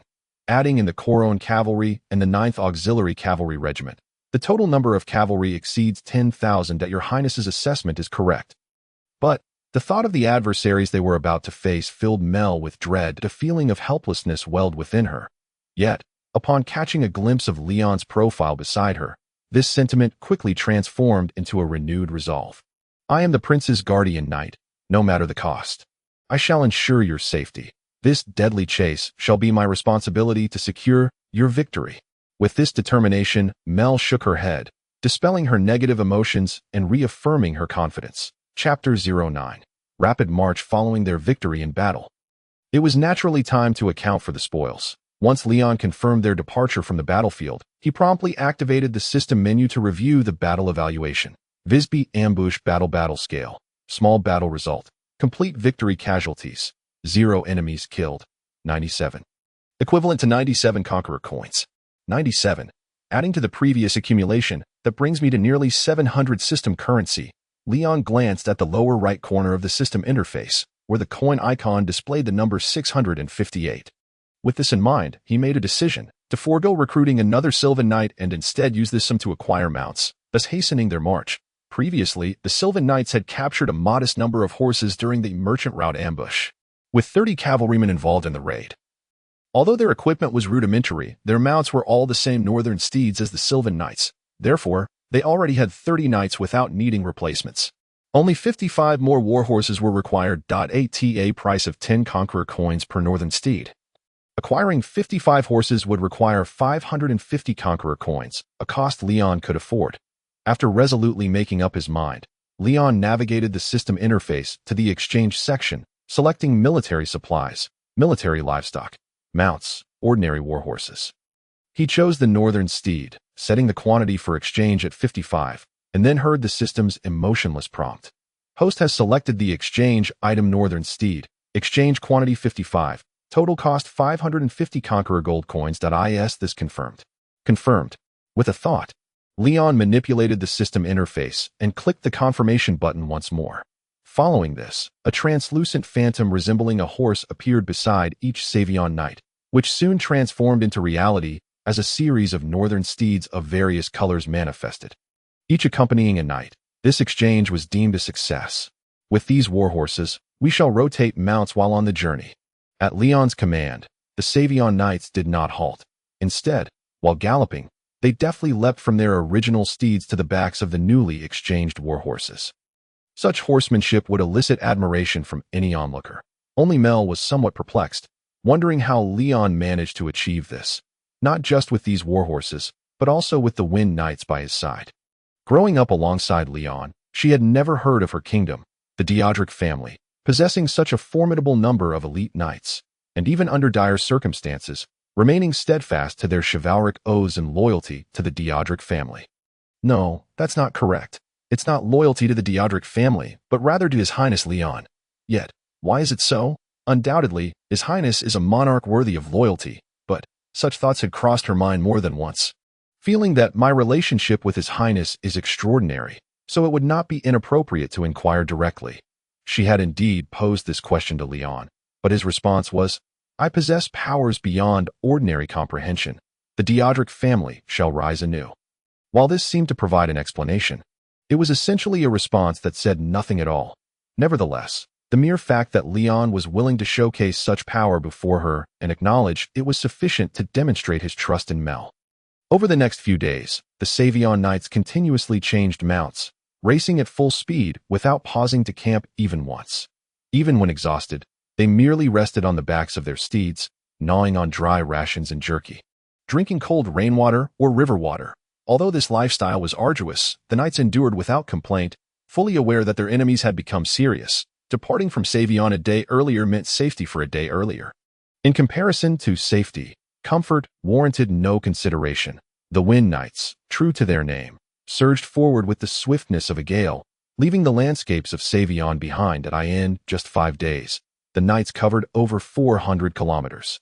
Such a marching speed would leave even the renowned fast-moving nomadic cavalry of the Sejong and Dalmatia, the prototype of the Wind Knights, in awe.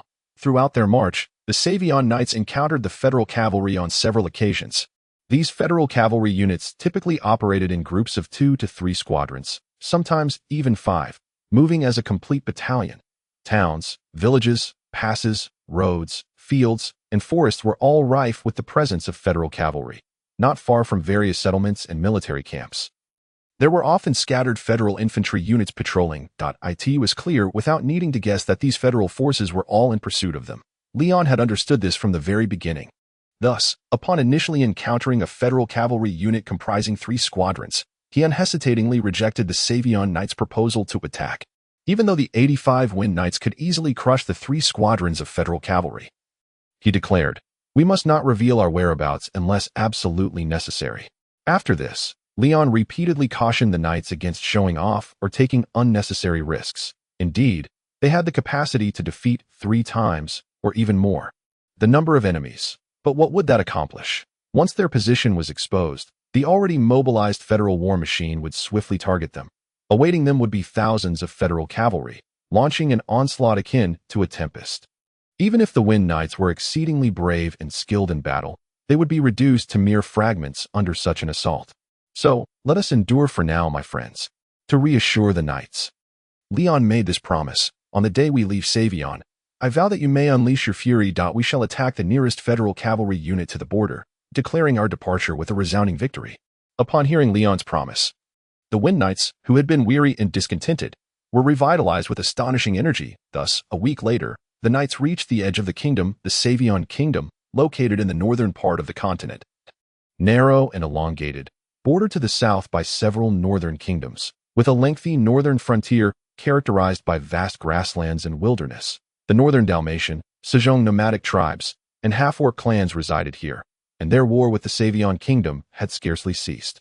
To the west lay the most powerful nation of the north, the Northern Noble Federation, while to the east loomed extensive, untamed black forests. This was also the destination for Leon and the Wind Knights.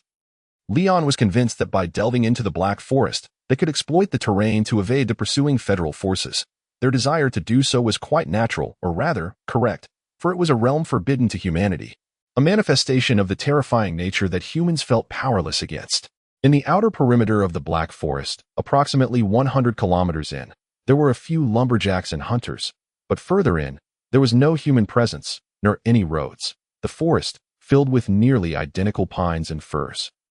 Easily disoriented travelers, the buried magnetic ores disrupted the compass's function, leaving wanderers lost. Moreover, numerous ferocious beasts, monsters, and half-orcs lurked within, eyeing the flesh of those foolish enough to venture into the forest. This had led to the disappearance of most merchants who dared to enter and attempt to take a shortcut to the eastern nations of the north. Meanwhile, more prudent merchants, wishing to reach the eastern nations, preferred to spend additional months traversing thousands of kilometers, circumventing the Black Forest's edges. However, their inability to traverse does not preclude our success.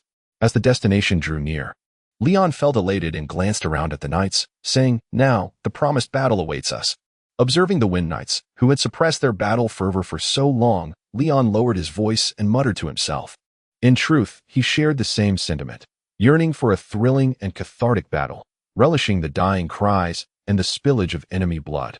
This was his preferred means of relaxation as a prince whose kingdom had been destroyed, territories usurped, and subjects enslaved. Without such entertainment to elevate his spirits, he might have long since succumbed to madness or despair. Leon de Diodric, in reality, was not as resilient as he appeared. Chapter 10. Surprise attack and ambush. Leon decided that the knight's assault would be executed at midnight. This decision stemmed from his experiences of hiding and multiple encounters with federal forces along the way. The federal cavalry units typically divided their forces into 2 parts, segmenting their patrol time into 4 shifts. Each half of the unit patrolled for 6 hours before returning to camp for rest. replaced by another contingent for the next patrol. Thus, the cycle continued. Midnight is precisely the time for a change of guard. The returning enemies will be weary, feeling accomplished in their task, and thus will lower their guard. Those going out, however, will still be groggy and slow to react. This is our prime opportunity for a surprise attack. Outside the Federal cavalry camp nearest to the Black Forest, Leon remarked while observing the enemy's movements. Moreover, this cavalry unit's patrol route effectively blocks the most accessible entry into the Black Forest. If we were to detour, it would take significantly longer and make us more susceptible to detection. Not to mention that we cannot guarantee that an alternate route would be clear, unlike this one, which is secured by the Federal forces. To stealthily avoid detection by the enemy patrols would also be exceedingly difficult. Therefore, rather than retreating in panic after being discovered by our own cavalry, we should strike first. We have the advantage in strength. The enemy has only one cavalry battalion of 300. We possess 85 wind knights, more than capable of defeating them, so victory shall ultimately be ours. Leon scrutinized the opposing camp through a monocular, mentally reviewing his plan until he was certain of its soundness.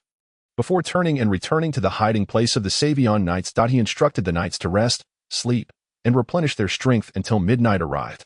Midnight, 10:30, relying on their biological clocks, the Swift Knights, imbued with a profound sense of time, awoke simultaneously from their slumber. They stretched their limbs, somewhat stiffened by the evening breeze, and donned their armor with remarkable speed, adorning their steeds as well. Finally, they consumed a bit of hardened jerky to replenish their strength.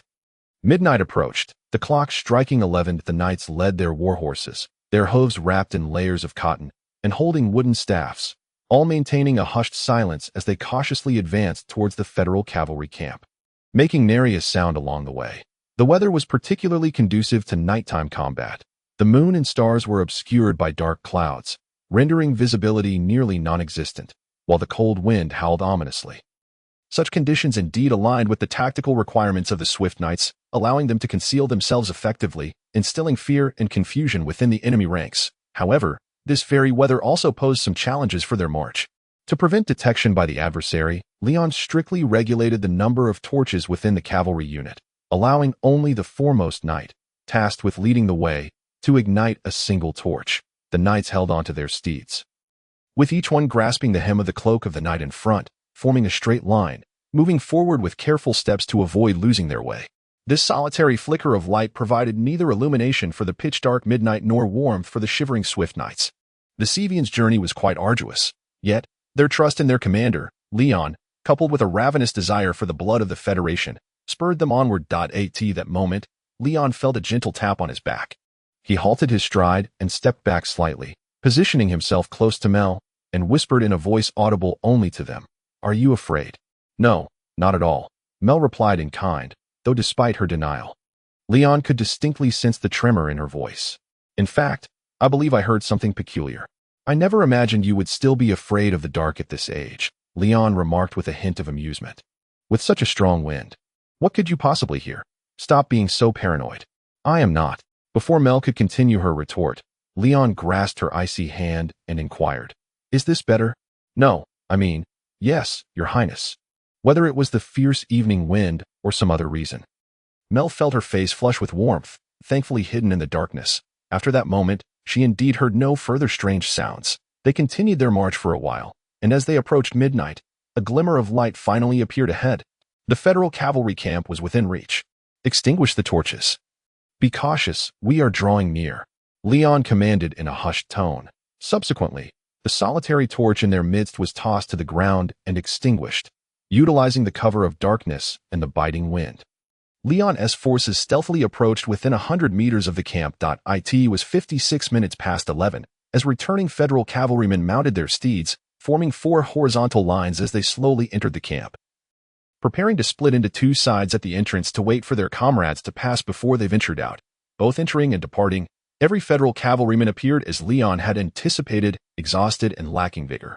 The soldiers entering the camp relaxed, yawning, eager to return to their tents for slumber. Meanwhile, another cavalry unit, roused from slumber and still drowsy, yawned repeatedly. Compared to their comrades, they seemed even more dejected, some quietly complaining about not wanting to patrol in such weather and at this hour.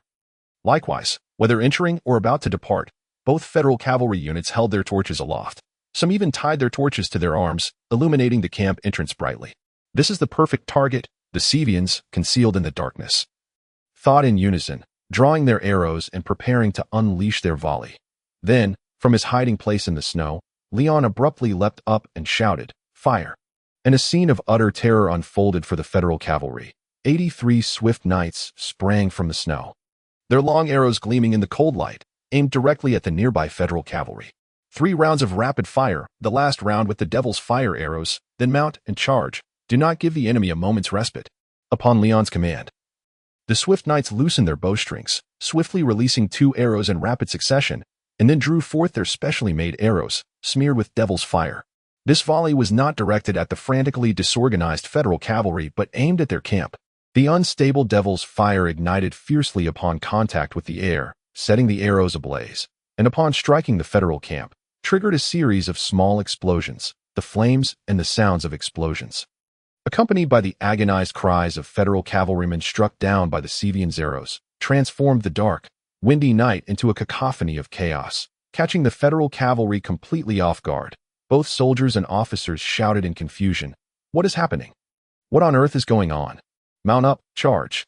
With Leon's command, the swift knights hastily leapt onto their mounts, yanking the wooden staffs from their horses' mouths, spurring their steeds into a rapid gallop. The distance of less than 100 meters was swiftly traversed.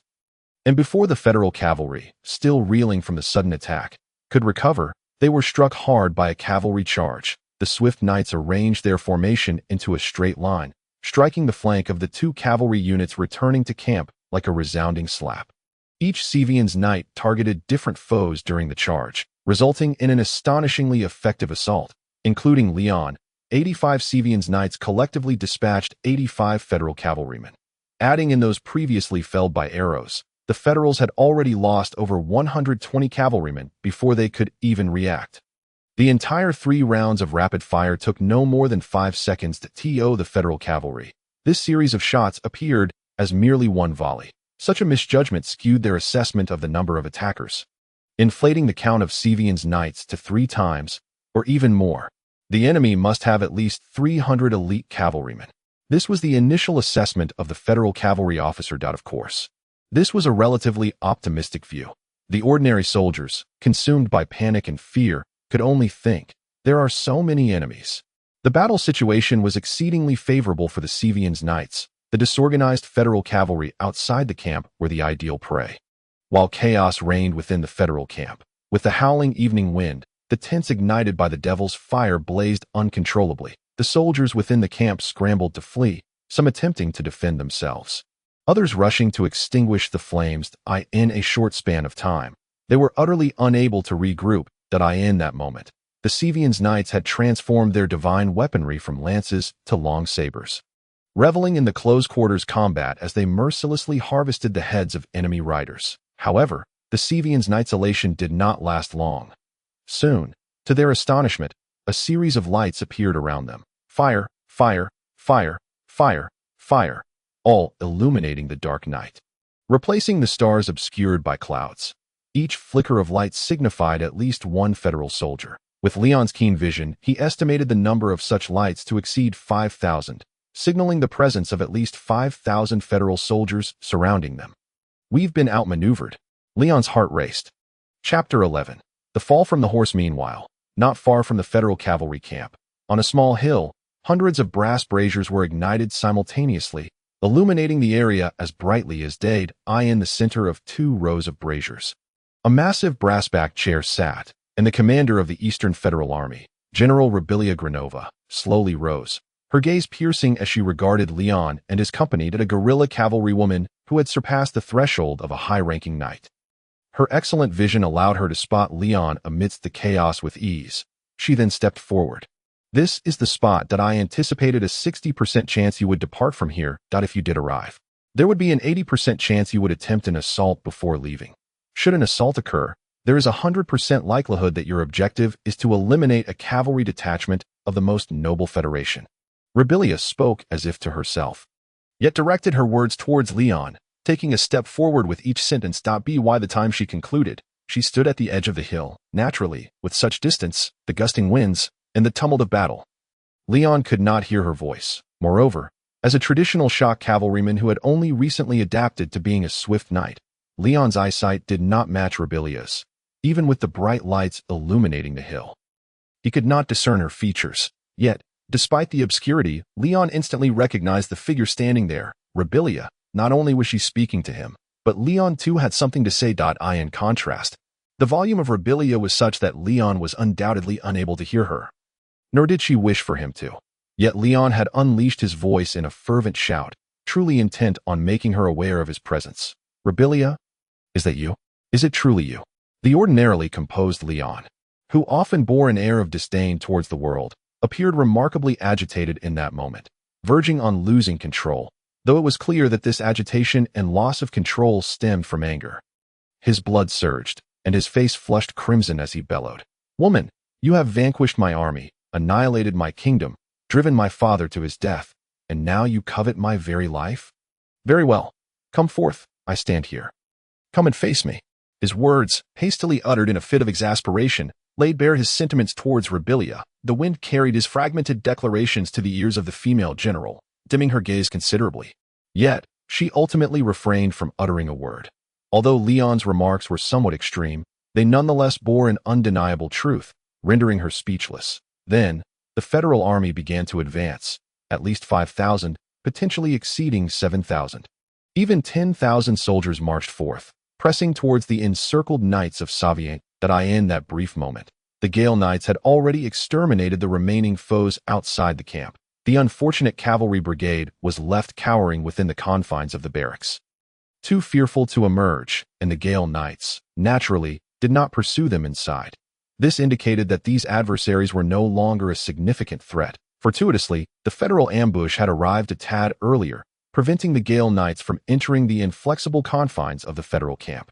Otherwise, they likely would have found themselves utterly incapable of resistance. However, despite the current circumstances not being entirely hopeless, they were perilously precarious. From all directions, layers upon layers of federal infantry and cavalry surrounded them. The encirclement appeared vast, yet was remarkably tight-knit. The federal infantry were organized into groups of 150, each armed with oval or round shields, and some with hexagonal long shields. Clad in sleeveless breastplates or half-plate armor complemented by shoulder and skirt armor, they wore Corinthian-style helmets. The shields were arrayed like a wall advancing forward. Each infantry company was commanded by a centurion, at least a junior heavy cavalryman. These heavy cavalrymen donned full suits of infantry plate armor, typically 3 to 4 millimeters thick, with high collars that offered protection to the neck. Their helmets featured movable face guards capable of shielding the entire face. This complete set of heavy armor enveloped the cavalrymen entirely, and within the armor, they wore additional cotton padding to insulate against cold and absorb shock. The combined weight of this dual-layered armor usually exceeded 50 kilograms. Coupled with their solid steel round shields and heavy weaponry such as flails, maces, military picks, or spiked clubs, the burden of these heavy cavalrymen often surpassed 70 kilograms. Yet, for these rigorously trained soldiers, such weight was trivial. In the gaps between the infantry formations were the more loosely arranged federal skirmishers. The front 2 rows wielded steel crossbows, while the following rows brandished javelins or long composite bows. Similarly, each of these companies was led by a centurion, at least a junior light cavalryman. Unlike their heavily armored counterparts, these skirmishers wore only light leather armor, the attire beneath being a dark green suitable for the Black Forest, with weaponry varying widely. Some skirmishers bore long bows crafted from purple heart wood, while others wielded specially designed heavy crossbows equipped with 2 steel bowstrings. These 2 weapons typically constituted the primary armament of most skirmishers. Nevertheless, a few skirmishers opted for lightweight repeating crossbows, javelins, or slings as their weaponry. Regardless of whether they were in the majority or minority, all skirmishers carried ample throwing knives, darts, or strapped more than 3 throwing axes to their belts. The heavy cavalrymen and skirmishers, along with the shield and spear infantry and skirmishers, formed the backbone of the federal forces. This led Leon to reaffirm his suspicion that their adversary had not acted on a whim, nor had they suddenly realized the necessity of an ambush at this moment. Instead, it was a premeditated strategy. General Rebillia Granova had anticipated from the outset that Leon and his knights would arrive here, and she had led her soldiers in haste to prepare the battlefield. Otherwise, the formation awaiting them would have been comprised of dismounted cavalry wielding small shields, rather than these professional infantry and skirmishers. The realization of this fact left Leon feeling somewhat disheartened. Putting everything aside, this woman's strategic intuition is truly formidable. Damn it, where did the Federation find this woman? My lord. As Leon's frustration mounted, Mel felt a surge of anxiety. If Leon were to truly lose his composure and order the knights to charge, it could spell disaster. However, Leon, the Prince of Saviang, was no ordinary man. Just moments ago, his voice had been hoarse from shouting, yet now he took a deep breath, casting a steady gaze towards Rebillia atop the hill. He regained his composure and, in a remarkably calm tone, stated, "I understand." He then turned to Mel and casually remarked, "I just remembered. You were not only afraid of the dark as a child, but you also had remarkably keen hearing." After uttering this, he pivoted back to the assembled knights and called out with fervor, "Let us engage in battle. My friends, we must break through. Let those who covet our lives know that the people of Saviang are not to be trifled with." With Leon's thunderous proclamation, the previously tense Gale Knights regained their composure and rallied. They raised their recurved bows, responding at the top of their lungs. "Our target is the Black Forest. We shall break through." With Leon's command, the knights spurred their steeds and charged towards the northeast. Aiming for a relatively weak skirmisher company, the sound of galloping hooves from the Gale Knights intensified, igniting the flames of battle in an instant. It was at that moment that Rebillia, standing atop the hill, whispered to herself, "Do not leave, stay here." As her words fell, a faint golden light materialized in Rebillia's hand, forming a petite crossbow and a golden bolt, less than 10 centimeters long, entirely transparent and devoid of fletching. The crossbow was aimed directly at the noble steed beneath Leon, positioned at the back of the knights. Leon was in the midst of firing at the enemy when he suddenly sensed an ill wind. Turning to glance at the hill, he beheld a streak of golden light hurtling towards him. His heart sank, and he inwardly cursed. "This is not good." He leaned forward, shielding the horse's head with his small round shield. Yet it was futile. That glimmer of golden light was none other than the bolt fired by Rebillia. As a golden tier skirmisher, the divine armament she summoned was not limited to maintaining its form solely in her grasp. Even when transformed into a projectile for long-range combat, it retained its efficacy. The diminutive golden arrow disregarded the winds, defied gravity, and ignored Leon's shield, shooting straight towards him, aiming for the head of his steed. With a muffled thud, the bolt effortlessly penetrated the shield, which had been conjured through Leon's own divine armament. The reversed one, death, slicing through his sturdy bracers and embedding itself deep within the brain of the northern steed. As Rebillia let out a soft sigh, the golden arrow began to expand erratically, morphing from a singular projectile into countless thin, razor-sharp blades that in an instant. They severed the unfortunate horse's brain into shreds, as the steed teetered on the brink of collapse. Leon gritted his teeth, swiftly withdrawing his feet from the stirrups. With a powerful push against the saddle, he leaped off, landing on the ground and managing to stay upright, taking a couple of quick steps to regain his balance. Clattering, clattering, clattering. Leon's helmet tumbled to the ground, rolling away. The wind tousled his black, ear-length hair into disarray. Gazing at the still-twitching horse, he found himself momentarily stunned, thoughts racing through his mind. Had that arrow been aimed at his own head instead of his steed's? Then, a cold sweat enveloped him. Leon de Diadoleg was drenched in perspiration. This knight, who had commenced his career at 13, taking to the battlefield at 14 and claiming countless lives amidst the chaos with bow, spear, and curved blade, was now utterly soaked in sweat. Yet what followed was an even greater surge of anger and indignation. Damn it, damn it, damn it. One day, I too shall become a golden knight. One day. But before that, he ought to contemplate how to preserve his own life. Chapter 12. One-on-one surrounded. The location where Leon had fallen was rather unfortunate. When he lifted his head once more to survey his surroundings, he discovered, surrounded, shields, spears, shields, spears, shields, spears. All around him were shields and spears, wielded by federal soldiers clad in breastplates or half-plate armor, armed with sturdy shields and sharp pikes. Thus, Leon took a deep breath, slightly inclining his body to the left, then to the right, making minute adjustments to his footing. In his left hand, a shield, in his right, a light cavalry lance, both transformed into 2 longswords. He stepped forward, advancing resolutely. Around him, the soldiers of the Federation marched in unison. The encirclement tightening furthered. If all went as anticipated, a confrontation was imminent. First would come a volley of javelins, followed by a charge, with dozens of spears thrusting from all directions. Yet, there was none. Just a little brat. A voice emerged from the darkness among the Federation soldiers, laced with dissatisfaction. Then the crowd parted, revealing a man with an air of arrogance, clad in exquisite half-plate armor, adorned with a visor, and equipped with arm and shin guards. Nevertheless, he continued, a target is a target. The general's orders are to capture you alive, so if you surrender now, it will save us all considerable trouble. Before Leon could respond, the man continued unabated. But, although you are merely a child, you are still a knight. Are you not?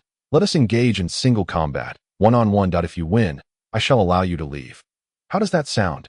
What a generous offer, Leon replied with a smile. Though you may be a child, you certainly have a way with words. The man opposite him remarked. However, just as he was about to advance, another officer standing beside him, appearing as if he were merely a background figure, interjected, Lord Hamilton. This is, yet, before he could finish, the man interrupted, Silence, ensign. I do not require your counsel on how to conduct my affairs. Do you believe I would lose to this child? Do not forget, I became a senior knight at the age of 15. A prodigy. Leon de Diadlec became a senior knight at 14, and he has fought in the army for over 2 years. Of course, no one, regardless of their intellect, could utter such words aloud.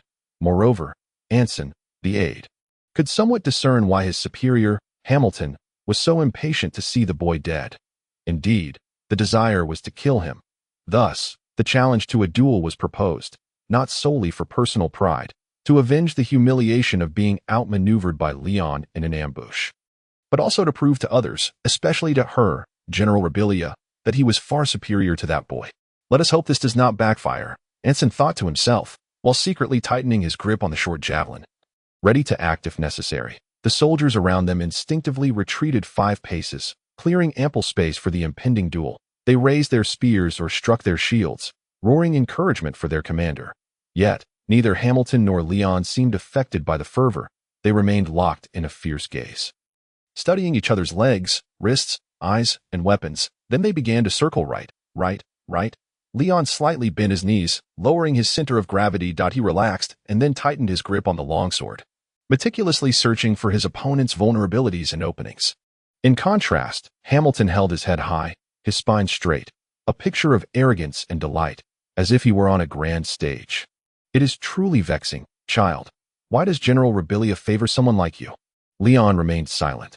So, in terms of lineage, Hamilton is far more powerful than Diadlec. Your outdated old claims are meaningless. Leon remained silent. In terms of power and wealth, you, a homeless wretch of a fallen kingdom, cannot compare to me, the firstborn of House Hamilton, the most noble Viscount of the Federation, and a lieutenant colonel of the Eastern Corps. Leon remained silent. Umph. The Viscount emitted a derisive sound, and seemingly enraged, he exclaimed, So it is your face, a face more suited for a harlot? You pretty boy, pederast, eunuch. Return what rightfully belongs to me, the favor of General Rebillia. As he uttered these words, he swung his longsword, halfway. Then he could not move. Fool. At close range, Leon narrowed his eyes and coldly whispered, If you desire that. Take it that I harbor nothing for that vixen but hatred. I do not care how she perceives me. In no way, speed, sword. That, how could it possibly come at me? The angle of the arm, the length of the sword, suddenly changing, first short, then long? Yes, this is the divine armament. Not a competition using metal swords. He was dead. Viscount Hamilton, the firstborn of his family, an heir, one of the senior officers of the Eastern Corps, undeniably fell after a single exchange with Leon. His longsword was parried by Leon's left sword, while his heart was pierced by Leon's right sword, losing all strength within seconds, leading to his demise. This outcome was unanticipated by all but Leon. Damn it. His aide Anson was the first to react. In the next moment, he hurled his short javelin, only to have it blocked by the corpse of Viscount Hamilton, which Leon had caught. Despicable. You hundreds or thousands against me alone, and you call me despicable? Leon retorted loudly, swiftly retreating, transforming his double swords into a single sword, slicing behind him as if he had eyes on the back of his head. Deflecting the spear aimed at him, he continued to retreat. discarding the corpse with one hand, switching from one sword to two curved blades. An increasingly rare weapon in recent times, the blades swept outward, severing the hands of two Federation infantrymen. They screamed in agony. Leon reversed his dual blades, slicing inward to meet the neck of a Federation infantryman behind him, decapitating him in an instant. With his back to the enemy, Leon had slain 3 foes and created a breach in the encirclement. He then plunged into the disrupted formation of the Federation, wreaking havoc. Heads, limbs, and screams echoed. Alone, Leon disrupted and even shattered an entire formation, a company, or perhaps more soldiers. Do you think you can take my life? Just you.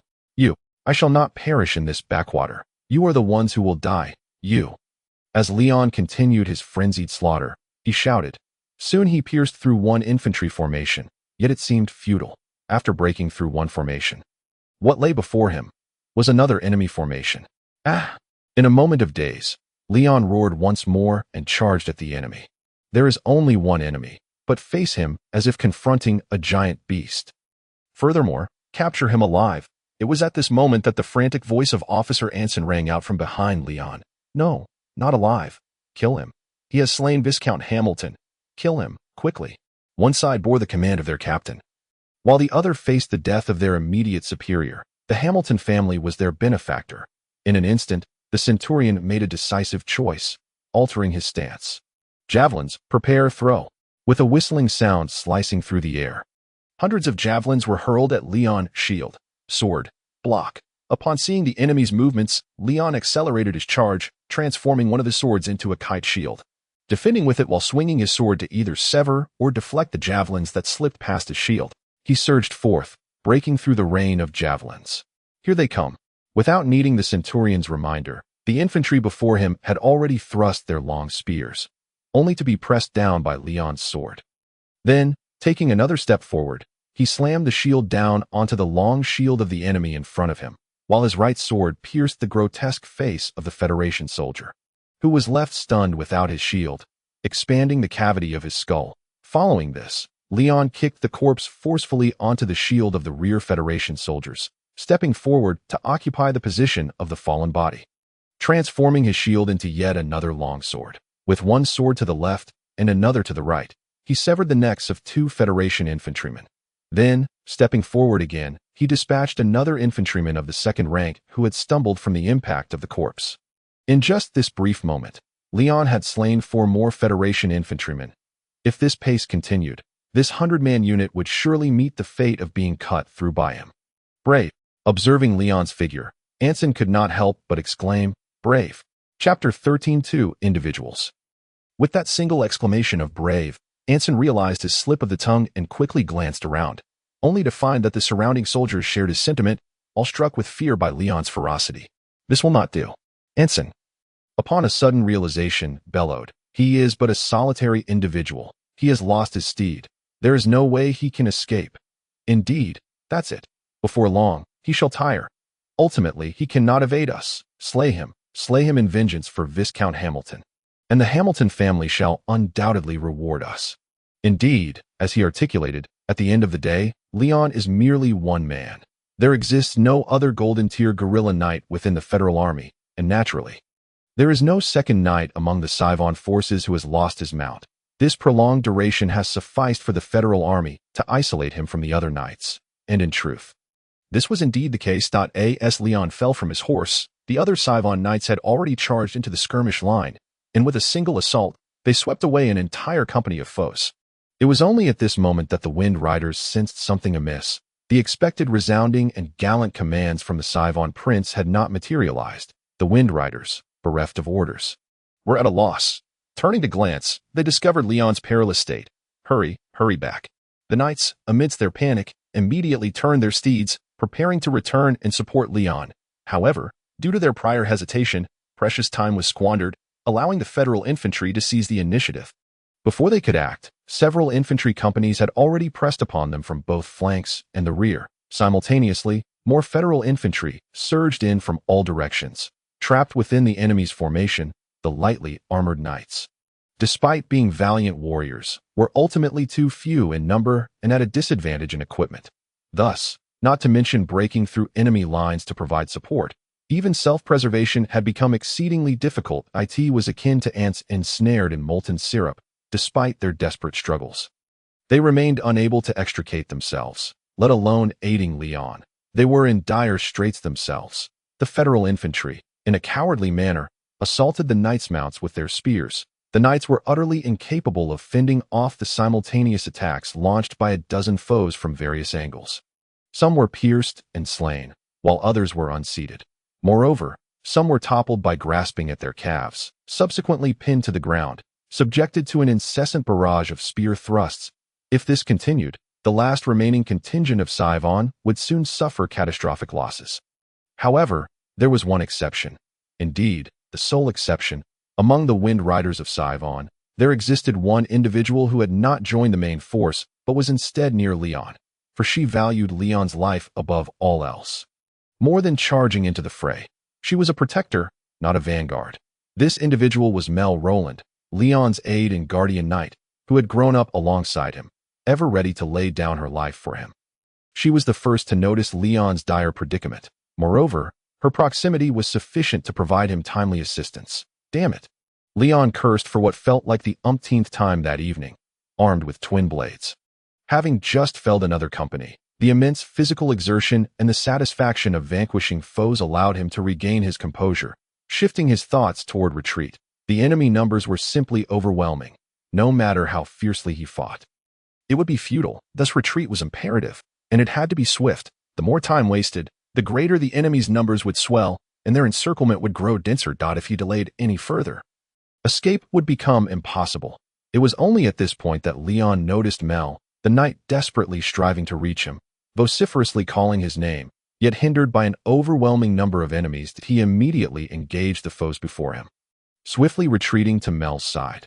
Throughout his withdrawal, Leon maintained his focus on the enemy until he finally cast a sidelong glance at Mel, only to realize that she had dismounted, though, in such a scenario, fighting on foot was indeed somewhat more advantageous. Yet, the difficulty of breaking free had significantly increased. She was, in an instant, Leon comprehended her intention, and Mel's subsequent words confirmed his suspicions. Your Highness, please mount.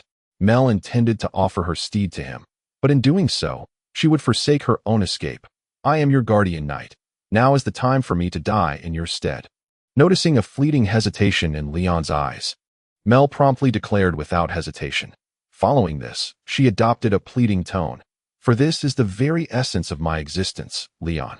Remarkably, Mel directly addressed him by name. Simultaneously, her left hand instinctively reached out, seemingly wishing to caress Leon's cheek. Yet, she ultimately refrained from doing so. It was but a fleeting moment of hesitation, a mere instant shared between Leon and Mel. Afterward, Mel resumed her normal demeanor, resolutely proclaiming, Do not hesitate, Your Highness. Please hurry, before the federal formation encircles us. And Leon did not let her down. With a nod and a firm alright, he swung himself onto the horse. As Leon vaulted onto the saddle, Mel felt a wave of relief wash over her, albeit mingled with a tinge of regret. It seems I shall truly perish here today. I wish you happiness, my prince. I hope you find another girl who can protect you. In the next moment, Mel found herself suspended in midair, and upon regaining her senses, she realized she was back atop her steed. Cradled in Leon's embrace, Your Highness, Mel exclaimed in bewilderment. Cut the chatter. I have yet to issue a command. Who permitted you to die? Leon shouted emphatically. But if that is the case, the steed cannot run, ultimately. Both you and I will perish here. Then let us die together. I care not. What are you afraid of? After uttering those words, Leon urged the steed forward, his twin swords transforming into two light cavalry lances, each with double-edged points. He then called out to Mel, Coordinate with me. Raise the banner. Utilize the Legion magic. Swift charge. Yes, Your Highness. Subsequently, she transformed her heavenly bestowed weapon into a lance matching Leon's design, her left hand reaching for the pouch at her waist to retrieve the flag of the Savin Orphan Legion, the bloodied black dragon banner. She brandished it in her left hand, atop the lance of her heavenly bestowed weapon. While activating the Legion magic swift charge affixed to the banner, the Legion magic inscribed upon the banner, crafted from special materials, could be triggered even by those devoid of magical aptitude, benefiting each Legion member in a discernible and targeted manner. specifically designed for warfare. Throughout history, the materials, crafting techniques, and enchanting methods for Legion banners have remained closely guarded secrets among the great powers. The number of Legion banners has been universally acknowledged as one of the benchmarks for measuring a nation's military strength. Even the formidable Northern Aristocratic Federation, a dominant force, possesses but 4 Legion banners.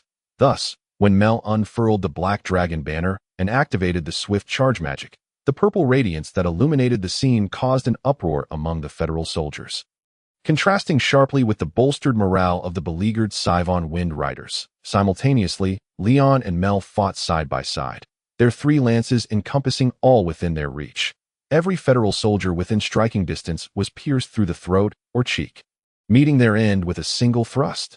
Under the influence of the Legion magic, despite the increased burden on Leon and Mel's steeds, their speed remained unabated. They swiftly broke through the still unconsolidated Federal lines and rejoined other Scyvon knights. Bathed in the purple brilliance of the Legion magic, the knights no longer needed to urge their mounts to gather momentum. Instead, every moment, their steeds could operate at the peak of their speed. The impact of their charge was significantly amplified. Even if they were momentarily ensnared, merely urging their horses forward was sufficient to rival the full force of a heavy cavalry charge. Breakthrough. Break through, friends, cleave the enemy's lines, charge forth. The Scyvon knights, invigorated by Leon's command, rallied their spirits and soon breached another Federal 100-man unit. On the hill, witnessing the unforeseen twist in her meticulously crafted ambush, Rebillia's eyes widened in shock, her pupils constricting in fury, furious at her subordinates for defying her orders, intent on placing Leon in mortal peril, and even angrier at that woman, the one cradled in Leon's arms, whose fortune surpassed hers 100-fold, 1,000-fold. Without hesitation, she raised her hand crossbow, aiming at Mel, pressed against Leon's chest, just as she was about to pull the trigger. She realized that the steeds of the two had taken another step forward, and her aim shifted onto Leon. After a moment of hesitation, she readjusted her aim, but as Leon and Mel continued their charge, their positions shifted yet again. In such a scenario, one misstep could inadvertently injure Leon. No, even with insufficient light, even as their positions constantly shift, I should still be able to hit my mark. But, realizing this, Rebillia shook her head, retracting her hand crossbow, no longer inclined to continue firing. My mind is in disarray, lamented the Federal general, her voice tinged with regret. Chapter 14. The final strike. At this juncture, it seemed that the ambushing Federal soldiers possessed no further extraordinary tactics capable of decisively influencing the outcome of the battle. However, the Federal forces did not require any secret weapons of remarkable ingenuity. They had possessed their decisive advantage from the very beginning, namely, sheer numbers. 5,000, 7,000, 10,000, or perhaps even more, due to the inadequate lighting. The precise size of the enemy was utterly indeterminable as far as the eye could see. The Federal formations melded into the darkness, appearing endless. With an overwhelming numerical superiority came not only high morale, but also an insatiable desire to attack. Ultimately, these soldiers of the Federation represented the greatest threat to the Windrider Knights of Savion. Formed into a dense phalanx, they stood resolutely against the unparalleled charge of the Windriders, allowing their lances to pierce shields, armor, and flesh. Even as they endured the onslaught, they aimed to inflict even a single thrust in hopes of unseating a knight from his steed. Yet, their efforts proved woefully inadequate. They were simply too slow. After relentless charges, the knights finally reformed their ranks.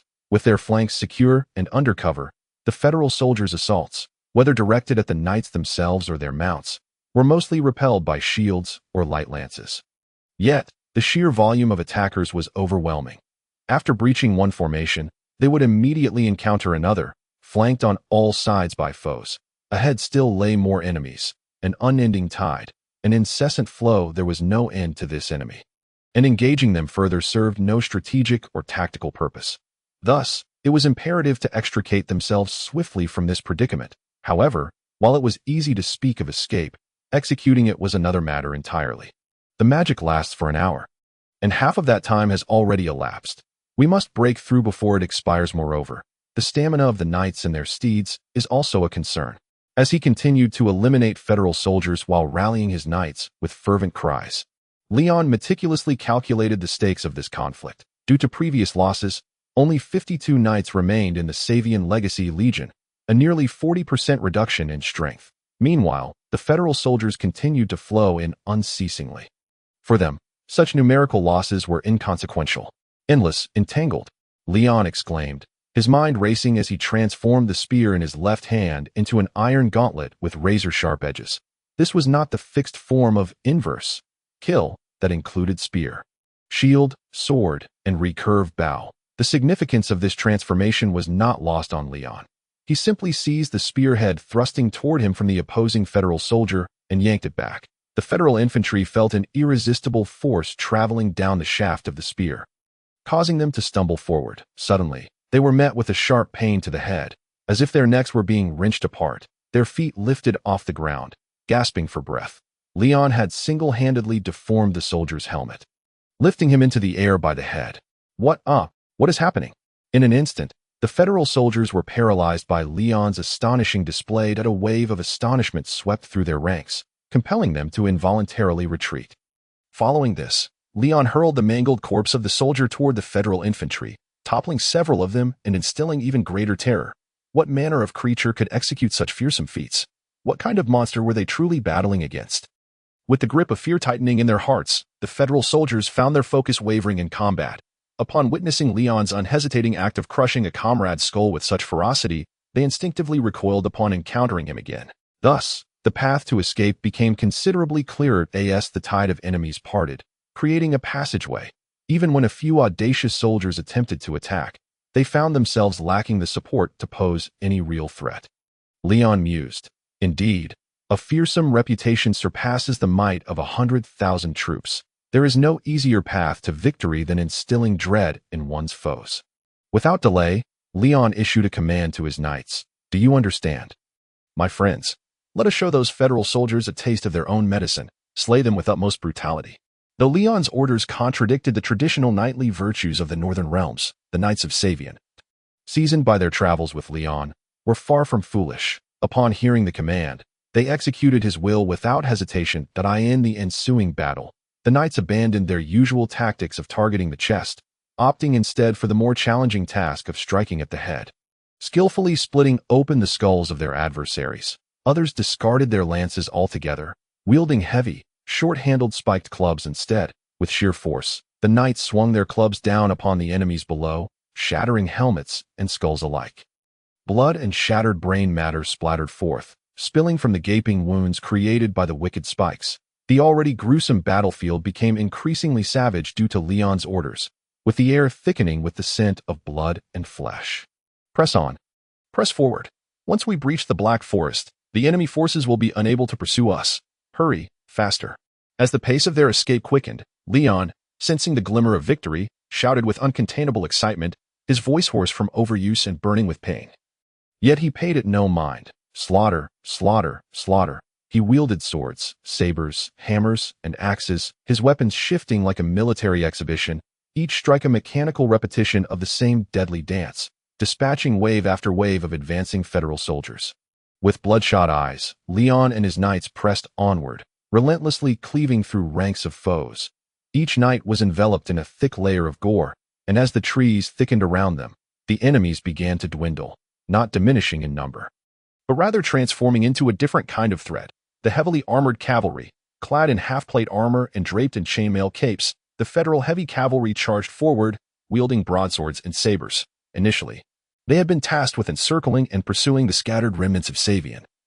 Yet they found themselves unprepared for the fierce resistance of the knights, who maintained a remarkable fighting spirit. The heavy cavalry, expecting an easy confrontation, now faced a determined and cohesive enemy. Charge! Victory is within our grasp. Leon shouted hoarsely with fervor, leading the charge as his weapon morphed once more, the iron claws reappearing in his hands. He had begun to relish this sensation, the direct impact of his gauntlet fist upon the enemy. A feeling far more tangible than slaying foes with swords. With a powerful punch, he felled an oncoming federal cavalryman, the steed rearing up and trampling the fallen soldier's chest to a pulp. The startled imperial steed, deprived of its rider, whinnied in fright, attempting to flee, but Leon seized its reins, vaulting onto its back. He delivered a fierce blow to the horse's neck with his ungloved hand. Barking, "Be still, obey." The steed, stung by the pain, ceased its struggle, calming considerably. With Leon's weight lifted, Mel's mount felt significantly lighter, allowing her to breathe a sigh of relief. Yet, in the absence of Leon's embrace, she felt a tinge of loss. Now is not the time for such thoughts, Mel admonished herself. Then fell in line beside Leon, guarding his flank as they pressed onward. The heavy cavalry, numbering in the hundreds, had initially approached with a loose formation, believing they were merely tasked with pursuing and capturing the scattered remnants of Savian. However, as the knights broke through, it was too late for the cavalry to regroup. Even their attempts to block the knights' escape proved futile. After another fierce clash, this heavy cavalry unit ultimately fell to the relentless advance of the Savian knights. At last, the path ahead lay clear of any enemies. Their escape was nearly complete. The knights, having fought valiantly through the night, finally exhaled in relief. Yet Leon did not allow himself to relax. He bellowed, "Quickly! Now is not the time for celebration. Keep moving, shake them off." The knights of Savian stirred, awakening from their momentary daze, and resumed their furious sprint. Meanwhile, atop a small hill, General Rebillia observed the Savian knights breaking through. Her demeanor unruffled as she murmured to herself, "Can they truly escape?" As I gazed beyond the small hill, I beheld the relentless cries of eagles and the whinnies of horses. Over 100 knights of the Federation, mounted on griffins and pegasuses, ascended into the sky, charging towards the Savian people. This was the final trump card concealed by General Rebillia. Chapter 15. Destiny. The ground troops must not halt. Continue advancing. Coordinate with the aerial knights for interception. The elite of the Federation sprang into action. The usual calm, composure, and authority of General Rebillia vanished in an instant, leaving behind an extreme and inexplicable fury that instilled fear and disbelief in the officers and messengers around her. In their memories, this goddess of war, even in the most critical battles, never displayed such extreme emotions. At most, she might exhibit a touch of restlessness and impatience. Her poise and pride were well recognized within the Federation's military. Never had anyone witnessed her in such a state of disarray. However, it was evident that the general would not afford them the luxury of contemplation. With a sharp command of "Quick, obey my orders," the startled officers and messengers sprang into action, swiftly relaying and executing her commands. Under the concerted efforts of the entire command structure, the Federation's forces moved rapidly and methodically, pursuing the successfully escaping Savian people. Not only the swiftly moving aerial knights but also the scattered light and heavy cavalry. Even the infantry and skirmishers that were not suited for pursuit responded alongside the cavalry, flanking from both sides to constrict the space of the Gale Knights. For Leon and his companions, the situation remained dire. As the tide of battle shifted back in their favor, Rebillia's anger lessened slightly, leading her to reconsider. The timing is just right. The effect of the Legion's enchantment usually lasts for half an hour, and soon the enemy's steeds will lose their strength. Weary steeds cannot outrun our rested cavalry, nor can they contend with our aerial knights. As long as the aerial knights entangle them, our infantry and cavalry will catch up, and it will still be my victory. Leon, you cannot escape. You cannot escape. The culmination of her thoughts only intensified her emotional turmoil, casting a palpable aura of dread over the Federation soldiers, once again enveloping the small hill. Indeed, the reality unfolded as Rebillia had anticipated. The increasing density of trees obstructed the Federation's advance, their fear of the Black Forest causing them to hesitate. The Savian knights turned to shoot arrows, inflicting heavy losses on the pursuing Federation cavalry. Yet all this had no effect on the aerial knights soaring above, mounted on their griffins and pegasuses. In the blink of an eye, these aerial knights closed in. Night battles are truly troublesome. However, we have no choice. Let us use this as an excuse to refrain from engaging. If it were another commander, perhaps, but with General Rebillia, that woman's temper is dreadful. Our privileges as aces hold no sway with her. In midair, the Federation aerial knights chatted leisurely, their demeanor dismissive of everything unfolding below. Look above. Feeling the shadow cast upon them, the Gale Knights instinctively lifted their heads to see the Federation aerial knights relentlessly pursuing them. Their silver wing, divine armaments drawn, the longbows adorned with silver embellishments fully drawn, aiming at the Gale Knights below. Fire! Bring those rascals down, Leon commanded, and the Gale Knights swiftly knocked their reflex bows. Thus, both elite cavalry units released their arrows simultaneously. Yet the results were starkly different. The arrows of the Gale Knights, hindered mid-flight by the strong winds produced by the wings of the griffins and pegasuses, were deflected, while only a few of the stronger arrows struck their targets. yet were thwarted by the magical armor protecting the bellies of the griffins and pegasuses, causing no damage. Conversely, the aerial knights' piercing arrows benefited from their high vantage point and the speed of their mounts, amplifying their striking power. More crucially, these aerial knights were of the same rank as the Gale knights. They were all high-ranking knights. Under the aerial knights' superior assault, the Gale knights suffered catastrophic losses in mere moments. Over a dozen knights were either shot down or injured, falling from their mounts and succumbing to the encircling Federation forces. Then, a more dire development occurred. The effect of rapid charge dissipated.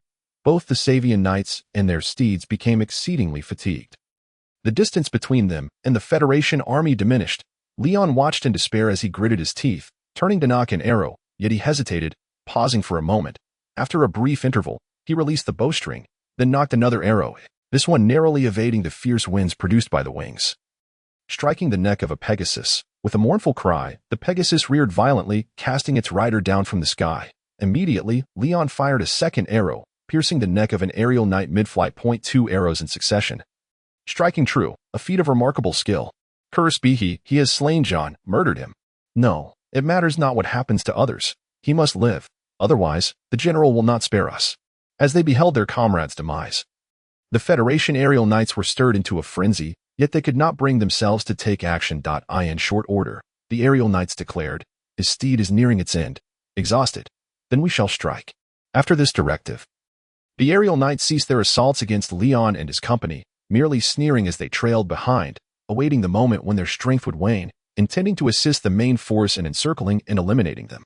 Witnessing this scene, Mel grew anxious. "We can order some knights to remain behind as a rear guard. For your highness, we are ready to sacrifice our lives." In such dire circumstances, Mel gritted her teeth and proposed this suggestion, only to be promptly dismissed by Leon. "No, I will not forsake any of my loyal companions." Hearing Leon's words, Mel sought to persuade him further, but she felt a chilling sensation as something icy struck her neck, causing her to instinctively recoil, uttering, "Is it snowing?"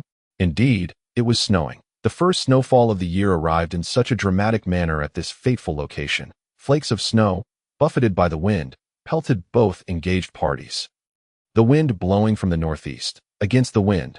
This had a significant impact on the Gale knights, yet it affected the Federation's aerial knights even more. The heavy snowfall, driven by fierce winds, struck head-on, causing the griffins and pegasuses to sway dangerously, struggling to maintain their flight, and ultimately refusing to heed commands, landing on the ground, trembling uncontrollably, despite the Federation knights' frantic shouts to ascend once more.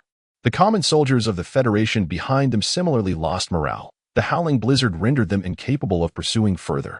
In such weather, even the most resilient and obedient soldiers would resist their commander's orders. Moreover, they had endured the frigid night for so long that their bodies were nearly frozen stiff. In such conditions, unless one were a desperate knight like the Gale knights, no one would possess the inclination to act. More critically, the torches of the Federation's forces were easily extinguished in this weather, amidst the sudden blizzard.